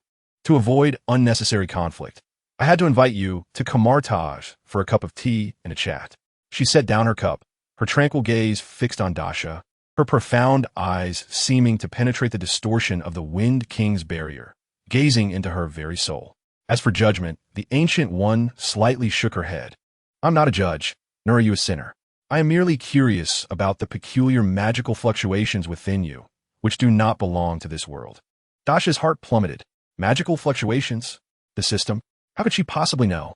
Had her identity as a traveler been exposed? Cold sweat trickled down her temples. She forcibly suppressed the raging storm within her, maintaining the icy calm of Artoria upon her face. Magical fluctuations? Surely, you jest, Master Mage. I am merely a mutant, with abilities of mimicry and transformation. There is no magic here. A mutant? The Ancient One raised an eyebrow, as if she had heard an amusing joke. X-gene? An unexpected product of Darwinian evolution? With a subtle gesture, she flicked her fingers in the air. A spark of golden light leaped forth, instantaneously unfurling into a luminous screen adorned with countless spirals of genes and energy patterns. Mutants have become mere dust in the river of time, a thing of the past. And I have perused the top secret files of the S.H.I.E.L.D. X-Weapon Project. Her gaze swept over the dense streams of data on the screen, ultimately locking on Dasha. Regrettably, Miss Dasha, your genetic sequence is as pristine as a blank slate. There are no traces of the X gene, no remnants of gamma radiation, no modifications from super soldier serum, nothing. You're not a mutant at all. Boom. Dasha's mind went blank. Her final facade was ruthlessly shredded. The identity of the traveler lay exposed like a naked lamb before the hunter's gaze. Fear surged like a cold tide, engulfing her in an instant. The Ancient One knew. She knew everything. What would she do? Dissect her for research? Should we seal her away as an interdimensional invader? Her body trembled slightly due to extreme tension. The power of the Wind King's barrier wavering, as the invisible holy sword emitted a low hum. The composure of the Artoria form was nearly slipping away. Do not be anxious, child, spoke the calm voice of the Ancient One, soothing as one would a frightened creature. Who are you? Where do you come from? Why do you possess such extraordinary abilities? These questions, however, bear little significance to me. She lifted her teacup and took a sip, her gaze deep as the starry sky. What truly matters is your existence itself, a tremendous variable, a variable through which I cannot discern the future. Cannot see the future? Dasha's voice quivered ever so slightly. Time is not merely a linear path. The golden sparks at the tips of the Ancient One's fingers danced once more as the genetic map upon the light screen faded, replaced by an expansive river of possibilities interwoven with countless brilliant strands, endlessly bifurcating and vanishing. It embodies a collection of infinite potentialities. My duty is to safeguard the stable flow of this river of time, preventing it from being diverted into destructive tributaries by forces too powerful. Her gaze turned towards Dasha, laced with curiosity. While observing the 40,261 potential futures, I often discern your figure. Sometimes, you wield a blazing holy sword, severing the chains of annihilation. At other times, you appear as a mere shadow, yet sufficient to divert the gears of destiny. Your existence is akin to an anchor, one that even time cannot entirely fix. Setting down her teacup, her expression grew solemn. Thus, I extend an invitation for you to visit Camartage, not as imprisonment or interrogation, but rather a hope that you might pause here to learn methods of stabilizing your mind and mastering your powers, cultivating self and spirit. Perhaps this will assist you in discovering your own path, while helping the river of time evade turbulent whirlpools. Cultivating self and spirit. A slight twitch appeared at the corner of Dasha's mouth. She immediately shook her head, her tone resolute. Thank you for your kindness, Master, but I am exceedingly busy. The Stark Industries power plant project awaits my signature. The data model for the 18th still needs optimization. Tony's nanosuit requires me to provide the molecular activity parameters of URU metal and their S. Peters High School physics homework. In short, I have no time for meditation or chanting. The Ancient One chuckled softly. Meditation and chanting? The magic of Camartage encompasses far more than that. A glimmer of mischief flashed in her eyes. For instance, would you care to witness the extent of your magic's power in this realm? Dasha was taken aback. Magic? How does the Ancient One even know about this? Before she could ponder further, the Ancient One gently raised her hand. Hum. The space of the entire room was instantaneously stretched and folded. The ochre walls faded away like a curtain. The wooden ceiling above vanished, revealing the vast, boundless cosmos adorned with countless twinkling stars. The once solid, compacted earth beneath their feet transformed into a translucent platform flowing with golden runes. They seemed to be at the very heart of the universe. "Come forth, child," spoke the voice of the Ancient One, as though it emanated from the depths of the starry sea. "Let me witness your mutant abilities." Her fingers danced with a gentle, golden magical glow, infused with encouragement yet underscored by an undeniable authority. Dasha gazed at the transformed scenery, her heart racing with anticipation. She understood that there was no escaping this moment. The Ancient One was compelling her to reveal her true power. Taking a deep breath, her gaze sharpened. "You wish to see magic? Allow me to show you." In an instant, her altered form dissipated. With a hum, the space around them twisted once more.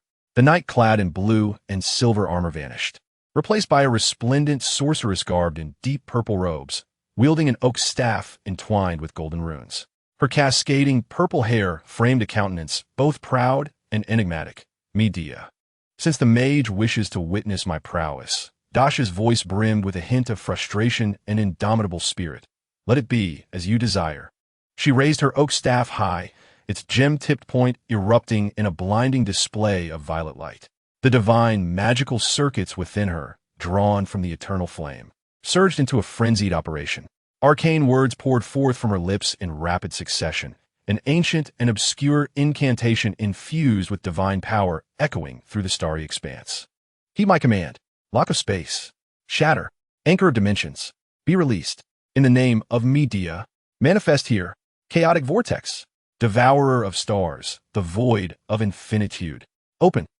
With the final syllable articulated, the void pointed to by Dasha's staff shattered like fragile glass.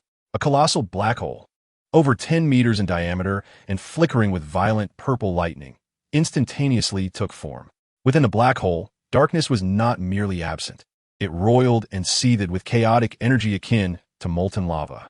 An overwhelming gravitational force erupted, distorting and elongating the surrounding starlight as it consumed everything in its path. Even the golden rune-imbued platform beneath them began to tremble violently. Countless shards of spatial fragments, sharp as blades, were stripped away and drawn into the black hole, emitting a piercing shriek. "Oh no, this has escalated." Dasha's complexion turned pale in an instant. She had merely intended to conjure a small spatial rift to intimidate the Ancient One, but the energy within her, melding the eternal flame with fragments of spatial gemstones, had spiraled out of control under the catalyst of her divine magical circuits. The power of this black hole was sufficient to engulf all of Kumartaj along with the Himalayan mountains. Indeed remarkable, though perhaps a tad tempestuous. The Ancient One's voice remained calm, even tinged with a hint of admiration. She gazed at the wildly expanding black hole, devouring all in its path, and nonchalantly lifted the coarse ceramic teacup that had been resting on the low table, savoring a sip. Then, with her other hand, she delicately pinched a small shard of pottery that had crumbled from the edge of the teacup between her fingers. "Space. This is not how it is meant to be played," she remarked softly. With that inconspicuous shard of pottery between her fingertips, she made a gentle swipe towards the ferocious black hole, as if merely brushing away dust. A humming sound resonated as a thread-thin, yet blindingly radiant golden beam emerged silently from the edge of the shard, precisely piercing the tumultuous core of the chaotic black hole. There was no explosion, no deafening roar. The voracious black hole, capable of consuming stars, abruptly stilled as if punctured like a balloon. Subsequently, the violent purple lightning at its periphery rapidly extinguished. Retreating like a receding tide, the swirling chaotic energy was smoothed and tamed by an invisible hand. The colossal black hole began collapsing inward at a visibly discernible rate, ultimately transforming into a barely perceptible wisp of purple smoke, dissipating into the vast sea of stars. The entire process lasted less than a second. Go-E withdrew her hand, the shard of pottery intact. She carelessly splashed the remaining tea from her cup into the void. Rather than falling, the tea coalesced in midair, flowing to form a complex and arcane golden rune. The rune glimmered momentarily before integrating into the fabric of space. The spatial structure that had been torn and distorted by the black hole instantly smoothed out, resembling freshly ironed silk, leaving no trace of a ripple. Having completed this task, Go-E leisurely set down her teacup and looked up at Dasha, who was left dumbfounded, her jaw nearly touching the ground. A knowing smile graced her lips. Now, do you still insist on calling yourself a mutant? Chapter 80. Adding a touch of spice to life in Camartage felt to Dasha Ross like a cup of ghee tea steeped 800 times, bland, sticky, and imbued with an indelible scent of aged wood. There were no smart homes, no explosive sound from Dr. Otto's laboratory, no flamboyant displays of Tony's armor. And even number 18 had turned eerily quiet. Cultivating one's spirit? Dasha sprawled languidly in an old rattan chair on the Zen room's porch. A piece of dried yak meat, pilfered from an unknown kitchen, dangling from her mouth. She idly observed a few bald apprentices braving the cold wind, shivering as they practiced the basic gestures for spark-laden portals in the courtyard. She scoffed, rolling her eyes at the air. Go-E, that old mystic, is just finding ways to confine me, all under the guise of seeking an anchor for my soul. The only anchor I have is a little money and that lovely Gwen. Feelings of frustration? Non-existent. The shadow of the black hole that Go-E had effortlessly erased had long since been discarded at the foot of the Himalayas to be fed to the snowmen. Dasha's logic was simple and unrefined. Who exactly is Go-E? The Earth Guardian, who has existed for centuries. The supreme sorcerer. Even the lords of dimensions would defer to her. It is entirely normal to be unable to defeat her. If one could prevail, that would truly be a bizarre occurrence.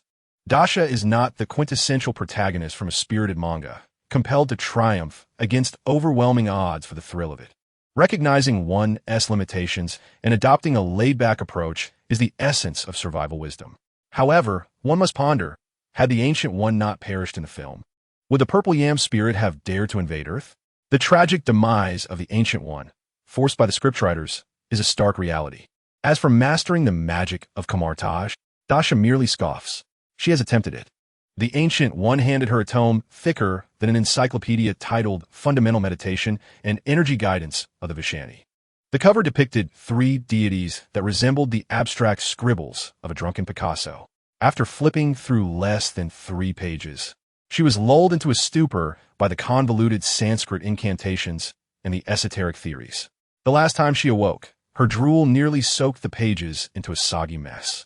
The Ancient One said nothing, but the look in her eyes made Dasha feel akin to a piece of uncarved, rotting wood. Thus, she decided to completely abandon herself to leisure.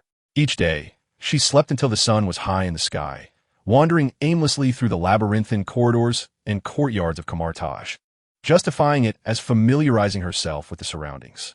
When hunger struck, she would raid the kitchen for some barely edible barley cakes, too unpalatable. She abandoned that idea, or jerky, tolerable, and when thirst beckoned, she would seek out the mountain spring water, which was freezing. Her greatest source of entertainment was to tease Strange. Dr. Stephen Strange, the future Supreme Sorcerer, was presently in the most disheveled phase of his life. Once the golden hands that commanded the surgery tables of New York, they now trembled as if afflicted by advanced Parkinson's. His expensive tailored suit had been replaced by a faded coarse monk-esque robe, and his meticulously styled hair was shorn to a gleaming baldness. His handsome face etched with frustration, discontent, and the ruddy complexion of high-altitude exposure. Dasha particularly relished squatting in a library corner, observing Strange struggle with a tome thicker than a brick titled The Book of Cagliostro. She watched as his fingers trembled while attempting to execute complex spell-casting gestures, only managing to produce sparks weaker than a lighter's flame. She chuckled at his gritted teeth as he recited lengthy incantations, his tongue tying in knots, nearly choking him.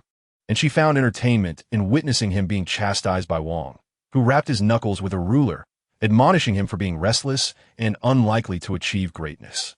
"Hey, Cumberbatch," Dasha announced, having donned a new guise.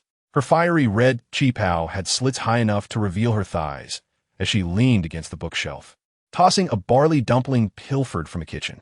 She whistled at Strange, who had once again failed at his spell, slamming the book onto the table in frustration. "Another failure. I see. Your circular gestures tremble like the neighbor's dog marking its territory." Would you like me to teach you some exclusive secrets? Perhaps using your toes to form seals? I guarantee they'll be steadier than your hands. Strange abruptly turned, his bloodshot eyes glaring fiercely at Dasha, as if he wished to consume her whole. Dasha, shut your mouth. Get out of the library. Otherwise, I shall have Wong toss you into the Himalayas to feed the snow leopards.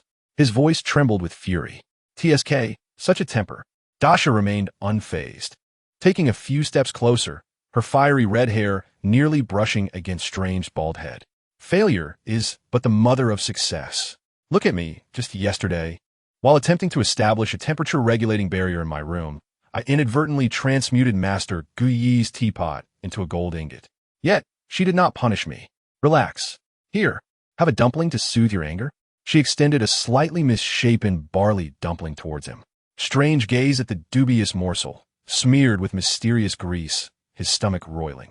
He abruptly swatted Dasha's hand aside, seized a hefty tome of spells, and dashed out of the library, his retreating figure resembling a cat whose tail had been stepped on. Unappreciative. Dasha pouted, casually popping the dumpling into her mouth. She chewed a couple of times, her brow furrowing. Ugh, what is this? In the depths of the courtyard, beneath a gnarled ancient pine, number 18 sat cross-legged in serene meditation, akin to an aged monk in deep trance. Her golden hair remained motionless against the biting wind. Icy blue eyes shut, long lashes casting gentle shadows upon her pale skin. Clad in the coarse gray robe of Kamartaj, she exuded an aura of exquisite refinement and chilling detachment that belied her simple attire. Unlike her fellow apprentices, she did not practice drawing circles or conjuring fireballs. She simply sat in stillness. Her breath was long and slow, nearly suspended in time. Within her, a sophisticated machine composed of URU metal, bioengineered muscle, and a limitless energy core operated with unprecedented efficiency. The surging energy from the core no longer erupted violently. Instead, it flowed under the guidance of an exquisite will, traversing countless energy circuits within her body, conducting complex and orderly cycles of compression and refinement. A faint, nearly transparent halo of white light lingered around her fingertips. This was neither magic nor an external release of energy. It was a highly concentrated aura, the essence of number 18 from the Dragon Ball universe, a manifestation of her combat instincts etched into her core. She was reminiscing, remembering the combat memories belonging to another universe. How to transmute boundless energy into the purest, most refined aura. How to enhance her body with this aura. How to perceive her surroundings through it. How to generate an energy wave potent enough to obliterate a planet. A faint, almost imperceptible ripple of energy emanated from her fingertips, silently vaporizing a fallen pine needle into nothingness. Number 18 remained with her eyes closed, as if merely brushing away a speck of dust. Dasha strolled leisurely, meandering closer to the secluded courtyard where Gu-Yi resided. This area was quieter than other parts of Kamartaj, the air imbued with a peculiar essence, a refreshing blend of sandalwood and icy snow. As she contemplated finding a corner to continue munching on sunflower seeds, she noticed an inconspicuous wooden door ajar not far away. Emerging from it was Dr. Bruce Banner. His complexion appeared somewhat pallid, his forehead glistening with fine beads of perspiration, breathing slightly labored, and his eyes bore the exhaustion of a survivor, laced with an indescribable exhilaration. The gray robe of Kamartaj he wore was wrinkled and dust-laden, suggesting he had just undergone a vigorous ordeal. Shortly after, Master Wong stepped out as well. She maintained her usual calm demeanor, her bright yellow robe immaculate, her bald head shining gently under the sunlight. In her hands, she cradled a steaming earthenware teacup, taking a delicate sip before nodding slightly at Banner. Today's progress is commendable, Dr. Banner. The emotional threshold control for Hulk has improved by 0.3 seconds since yesterday. Let us continue this momentum. Banner wiped the sweat from his brow, offering a wry smile. Thank you, Master. However, could we perhaps avoid using vibranium coating for the Hulkbuster armor in the mirror dimension next time? The impact feels rather harsh, leaving my original form with a tingling sensation. A faint smile seemed to flicker at the corner of Wong's mouth. Vibranium enhances the efficiency of impact training. Do not worry. The mirror dimension can be repaired swiftly. After exchanging a few more hushed words, Banner departed with weary strides. Dasha, concealed in the corner, had forgotten her sunflower seeds, her eyes wide with astonishment. The mirror dimension? Hulkbuster armor? Emotional thresholds for Hulk. Was Wong training Hulk? She was treating the hulking green giant like a pet dog, and had concocted a vibranium bag. Countless melodramatic scenarios raced through her mind. A hidden mistress? Secretive training? An affluent matron and her irritable little green man. The sheer volume of information was overwhelming. As she indulged in these fanciful thoughts, a sudden pat on her shoulder startled her. Oh! Dasha nearly scattered all her seeds in fright. Turning to see who had approached, she found Strange, who had crept up unnoticed. He bore the lingering resentment from the library, yet his eyes sparkled with curiosity. Shoo! Dasha clamped her hand over Strange's mouth, lowering her voice as she gestured towards Banner's departing figure, then pointed at the closed courtyard door with a conspiratorial expression. Look, look! The affluent matron's little green man has emerged. Just look at him sweat. Look at those trembling legs. My, oh my, Master Wong is quite adventurous. Strange, following her gaze, could only see Banner's silhouette vanishing at the corridor's end and Wong's firmly shut courtyard door. He wore a bewildered expression. What little green man? What adventurous? Dasha, what nonsense are you spouting now? Oh dear, you lack imagination. Dasha, exasperated, poked Strange in the side. Look at Dr. Banner. He is summoned into that little black room by Master Wong every day. He spends half the day in there. Every time I emerge, am I not flushed and breathless? My legs trembling with fatigue? Just like earlier. Did you hear that? Master Ancient One spoke of emotional thresholds. Vibranium armor. The tactile sensation is excessively rigid. Is this not evident? Strange's face instantly turned crimson. He pointed at Dasha, his finger trembling more violently than when he failed to cast a spell. You are utterly incomprehensible. You have desecrated the Master. I shall inform the Wong. Let him confine you. Oof, you little snitch. Dasha disdainfully rolled her eyes, stuffing the last sunflower seed into her mouth, crunching noisily. Useless. I'm off. I'm going to find number 18. My number 18 is the best. Beautiful, strong, and not gossipy. She brushed the dust off her backside, humming a tuneless melody, skipping toward the ancient pine tree, leaving Strange stomping in frustration. Beneath the ancient pine, number 18 remained in tranquil meditation. However, as Dasha approached, her icy blue eyes snapped open, precisely locking onto her master. Observing Dasha's carefree demeanor, a flicker of helplessness crossed her gaze, yet the cold curve of her lips barely lifted into an almost imperceptible smile. Master, number 18's voice remained chillingly calm. Have you been observing Dr. Banner and Master Ancient One again? Hee. Dasha nestled closer, plopping down beside number 18, unceremoniously leaning against her cool yet solid shoulder. Number 18, let me tell you, I have uncovered Master Ancient One's great secret. She must be interested in that little green man Banner, keeping him locked away for special training every day. TSK. Do you think she aims to cultivate a Supreme Hulk? Just imagine, left hand conjuring fireballs, right hand smashing planets, invincible across the multiverse. It's thrilling to think about. Number 18 listened expressionlessly to Dasha's nonsensical chatter, the energy coalescing at her fingertips quietly dissipating. She extended her hand, naturally brushing the sunflower seed shells from Dasha's hair, her voice calm and unwavering. Master Ancient One is likely assisting him in controlling the power within. Controlling power? Dasha blinked. Isn't that the same as training? It means the same thing. Hee. She grinned mischievously, rubbing her head against number 18's shoulder. My number 18 is the best. So powerful without any training. Gulme, let your master give you a kiss. Number 18 slightly turned her head, evading Dasha's advancing lips. A hint of helplessness flickering in her icy blue eyes, yet her body remained steadfast, allowing Dasha to cling to her like a koala. Chapter 81. The Worrisome Daughter of the Himalayas, the northern slope of Nanga Parbat. At an altitude of 7,000 meters, the death zone. Gale winds whip ice crystals, resembling countless sharp razors, slicing through the exposed black rock walls. The air is so thin it feels as though it has been siphoned away, each breath accompanied by the excruciating pain of tearing lung tissue. The extreme cold penetrates to the marrow, making the blood feel as though it might freeze solid. Frank resembled an enraged lone wolf, struggling through the tempest of snow and wind. His cold-weather gear had been torn by icy blades, revealing a tactical vest beneath, encrusted with frost. His face was encased in a thick layer of ice, with only his bloodshot eyes, ablaze with a fiery wrath akin to hell itself, piercing through the storm, scanning the snow-covered crevasses below. "Dasha!" he bellowed, his voice instantly shredded by the howling winds.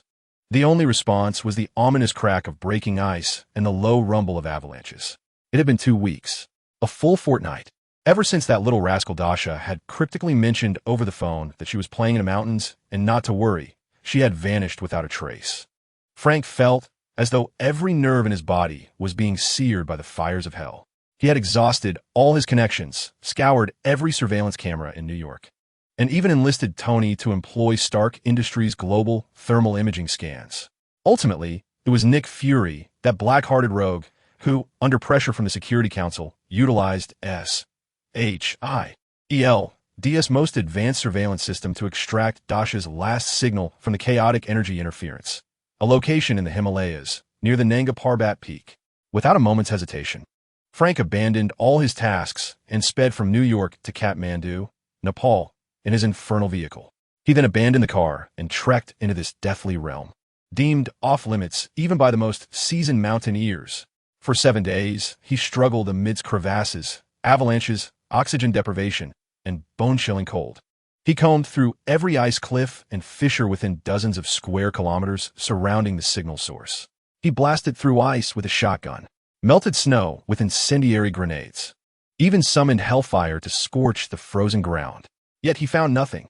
No sign of Dasha, no sign of the number 18, not even a trace of human activity. Only the relentless blizzard and the eerie silence of the glaciers. Despair and fury coiled around his heart like a venomous vine, tightening their grip. The fires of hell roared within him. A spectral skeleton loomed behind him, flickering in and out of sight. He felt himself teetering on the brink of madness. What if something had happened to Dasha? What if that little rascal had fallen into an unfathomable crevasse? What if she had been buried beneath an avalanche? Suddenly, Frank slammed his fist against the hard ice wall beside him. Boom! The ice shattered, creating a gaping hole. Crumbled shards mixed with the blood streaming from his knuckles. Scattering in all directions, he unleashed a primal roar towards the heavens, filled with helpless rage and heart-wrenching fear. Abruptly, as if guided by the instincts of a beast, Frank spun around, his bloodshot eye fixated on a point deep within the snowstorm. There, a nondescript black rock face, cloaked in ice and snow, stood silently. Yet, Frank's infernal intuition told him that something lurked there, a formidable and suffocating energy fluctuation, as tranquil as the abyss. "It is you, Bald One. I know you are here." Frank's voice erupted like molten lava from hell, filled with a madness capable of obliterating everything. "Hand over my daughter. Otherwise, I shall raze this wretched peak to the ground, turning the Himalayas into a mountain of flames." The only response was the howling wind and snow. Damn it! Frank was utterly unhinged. He hesitated no longer. With both hands, he slammed onto the icy surface. Hellfire erupted from his palms like a torrent of unleashed magma. Boom! Crimson flames instantaneously engulfed a space of several dozen meters around him. The solid ice screamed in a piercing wail under the terrifying heat, vaporizing into white mist. The black rocks glowed a fiery red, cracking and melting. The ground trembled violently.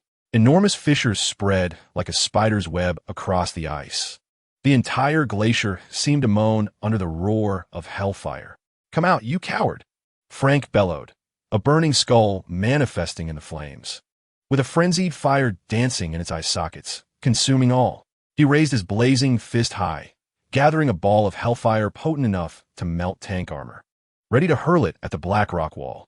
Just as the fireball was about to be unleashed, buzz, the wind and snow ceased. No, it did not cease. The entire space had solidified. The howling gale, swirling ice crystals, erupting flames, and melting ice water, all of it froze in an instant. As if the play button on a video had been pressed, Frank felt his fist poised to strike, ensnared by an unseen force. Even the hellfire appeared to be suspended in the void. Subsequently, the scene before him shattered like a broken mirror. the wind and snow, the glacier. The black rock wall, all vanished. In their stead emerged a bizarre realm, utterly defying the laws of physics. The sky hung upside down, flowing with a sea of colorful ink.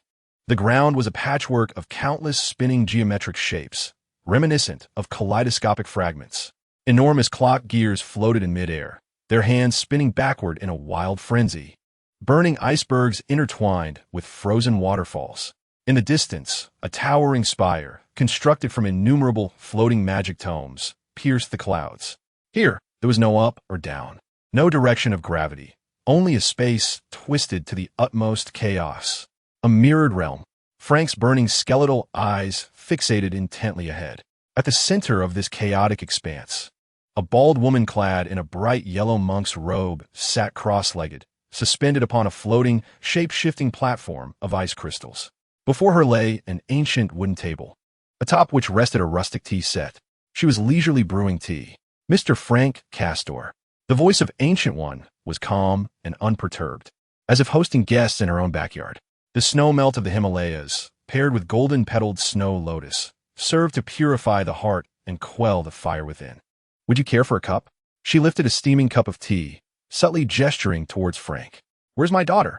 Frank's voice rasped like sandpaper from hell, each word laced with a malevolent intent capable of extinguishing souls. He surged forward, fiery chains erupting from behind him like venomous serpents, shrieking as they tore through the fabric of space, striking fiercely at Ancient One. Clang! The chains penetrated her form effortlessly, as if passing through a mere holographic projection. Ancient One's figure rippled like water before returning to its original state. Not a single drop of tea spilled from her cup. In this mirrored space, reality was severed. She gently blew the steam from her tea, remarking, "In here, physical attacks are futile. Conserve your energy, Mr. Frank." After taking a sip, she set down her cup, her gaze tranquil as she regarded the furious, ghostly night. Miss Dasha is quite safe, even enjoying herself. Enjoying herself? Frank felt as though he might explode, the flames of hell surging wildly within him. Where is she? Take me to her now. Or else what? Ancient One raised an eyebrow, her eyes reflecting a knowing pity. She gently shook her head. Demolish Kamartaj? Incinerate the Himalayas? Or perhaps drag the entire earth into hell? Anger will not resolve your issues, Frank. It will only entangle you and Dasha in deeper troubles. Enough with the nonsense. Frank roared, stepping forward with such force that the ground beneath him was instantly consumed by hellfire. I'll ask one last time.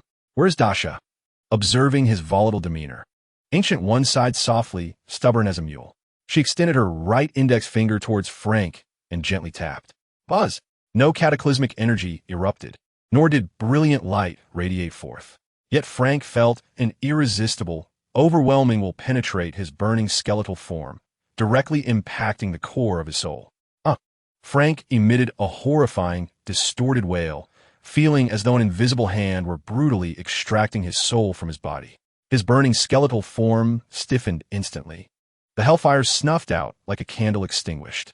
The spectral image of his skeleton dissipated, revealing Frank Castle's true form, scarred and pallid as parchment. His eyes rolled back, and his body crumpled like a marionette with severed strings, collapsing onto the warped ground.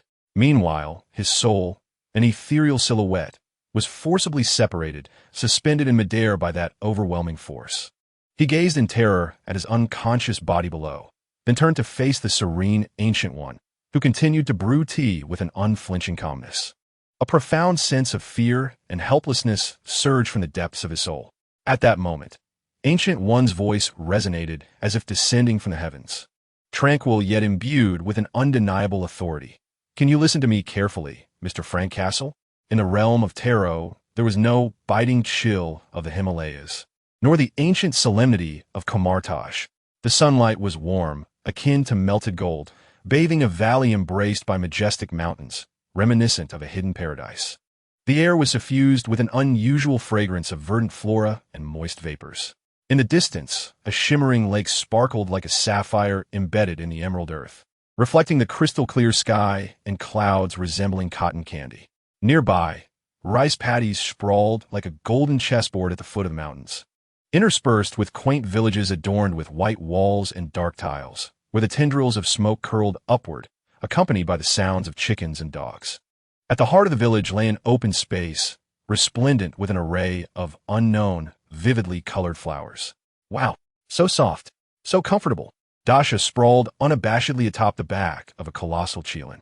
She buried her face deep within the creature's neck, enveloped in its soft, fluffy, silvery mane that shimmered like starlight. Contentedly rubbing against it and emitting a purring sound akin to that of a kitten, softer than a puppy's fur. 5-star review. I want to send you rockets. The divine beast seemed to revel in her affection, emitting a low, melodious sound reminiscent of wind chimes, while its massive dragon head gently lowered to nuzzle Dasha's arm. Number 18. Come over and feel this. It's incredible. Dasha excitedly beckoned to the side. Number 18 stood quietly nearby, having replaced her gray monk's robe from camouflage with a sleek, black combat suit. Her golden hair flowed in the sunlight like molten gold. Her ice blue eyes remained calm and unperturbed as she observed Dasha frolicking on the back of the divine beast, the corners of her mouth curving ever so slightly into a faint smile. Rather than rushing over like Dasha, she extended her slender fingers to gently brush against the chelan's tail feathers. The tips of her fingers felt cool, supple, pulsating with a peculiar energy. The energy creature housed a high purity of life force and stellar power within. Defensive level, high. Energy resistance, extremely high. Threat level, low. Number 18's voice was cool and melodious, akin to ice beads falling upon a jade plate, accurately reporting the scanning data. After a moment, she added, the texture of its fur indeed surpasses that of the known biological samples in the database. Number 997. Right. Dasha exclaimed triumphantly as she slid off the divine beast's back, patting its neck. Good. I'll find you something delicious later. She bounced joyfully to the edge of the open space, where two figures stood side by side. On the left stood a tall woman, exuding an unparalleled elegance.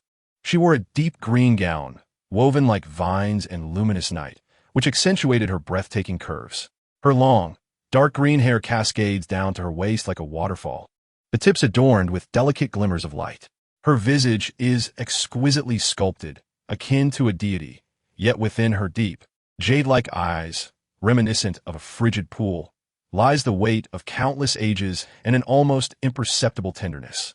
She is none other than Hela, the goddess of death. To her right stands a middle-aged man clad in a deep blue attire, exuding a demeanor as steadfast as a mountain. His features are chiseled, with a gaze sharp as that of an eagle and a jawline as if hewn by a master craftsman. Most striking are the 10 metallic rings, glowing with an ethereal blue light entwined around his arms. Each ring emanates an ancient and formidable energy. He is Wenwu, the master of the 10 rings and the guardian of the Tarot realm.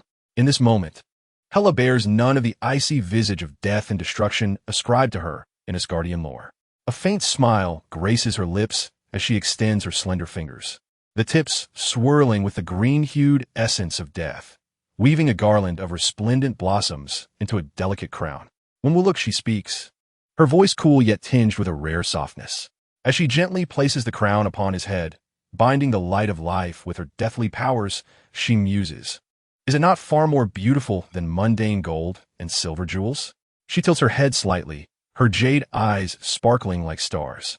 Wenwu gazes at the beaming Hela before him, then shifts his gaze to the shimmering lake and golden rice fields in the distance, his stern features softening. He reaches out, lightly grasping her wrist, the blue glow of the rings flowing gently. Beautiful. Because you are here. His voice is deep and resonant. Oh dear, another display of affection. Dasha mutters, rolling her eyes at 18, lamenting, Aunt Hela has completely succumbed to love. The once mighty goddess of death, now reduced to weaving garlands to make her husband smile. Dasha's presence here can be traced back to the previous day. Hela had sought out Ancient One, having heard whispers that Dasha might hold the key to averting Ragnarok. Eager to meet the girl, Hela, accompanied by her beloved Wenwu, ventured to Camartage. After an extensive conversation with Ancient One, she brought Dasha to Tarot Village. Dad, Mom, I'm back. A vibrant young voice rings out from the village entrance. A boy, clad in a gray linen tunic, dashes into the clearing.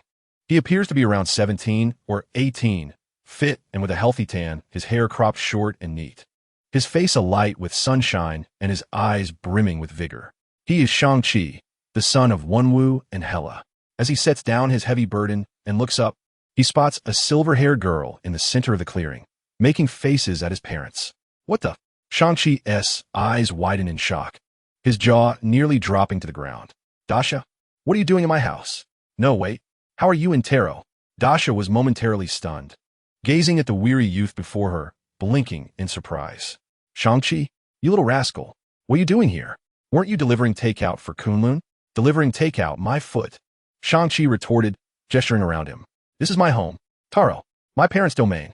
His eyes swept past Dasha, landing on the gentle Qilin behind her, before finally resting on his parents. Dad, Mom, what's going on? Wenwu helplessly rubbed his temples, while Hela gracefully withdrew her hand from adorning Wenwu with a floral crown. Her emerald gaze flicked towards Dasha, a knowing smile curling at the corners of her lips. Oh, you two are acquainted? How fortuitous. Dasha is a guest I invited.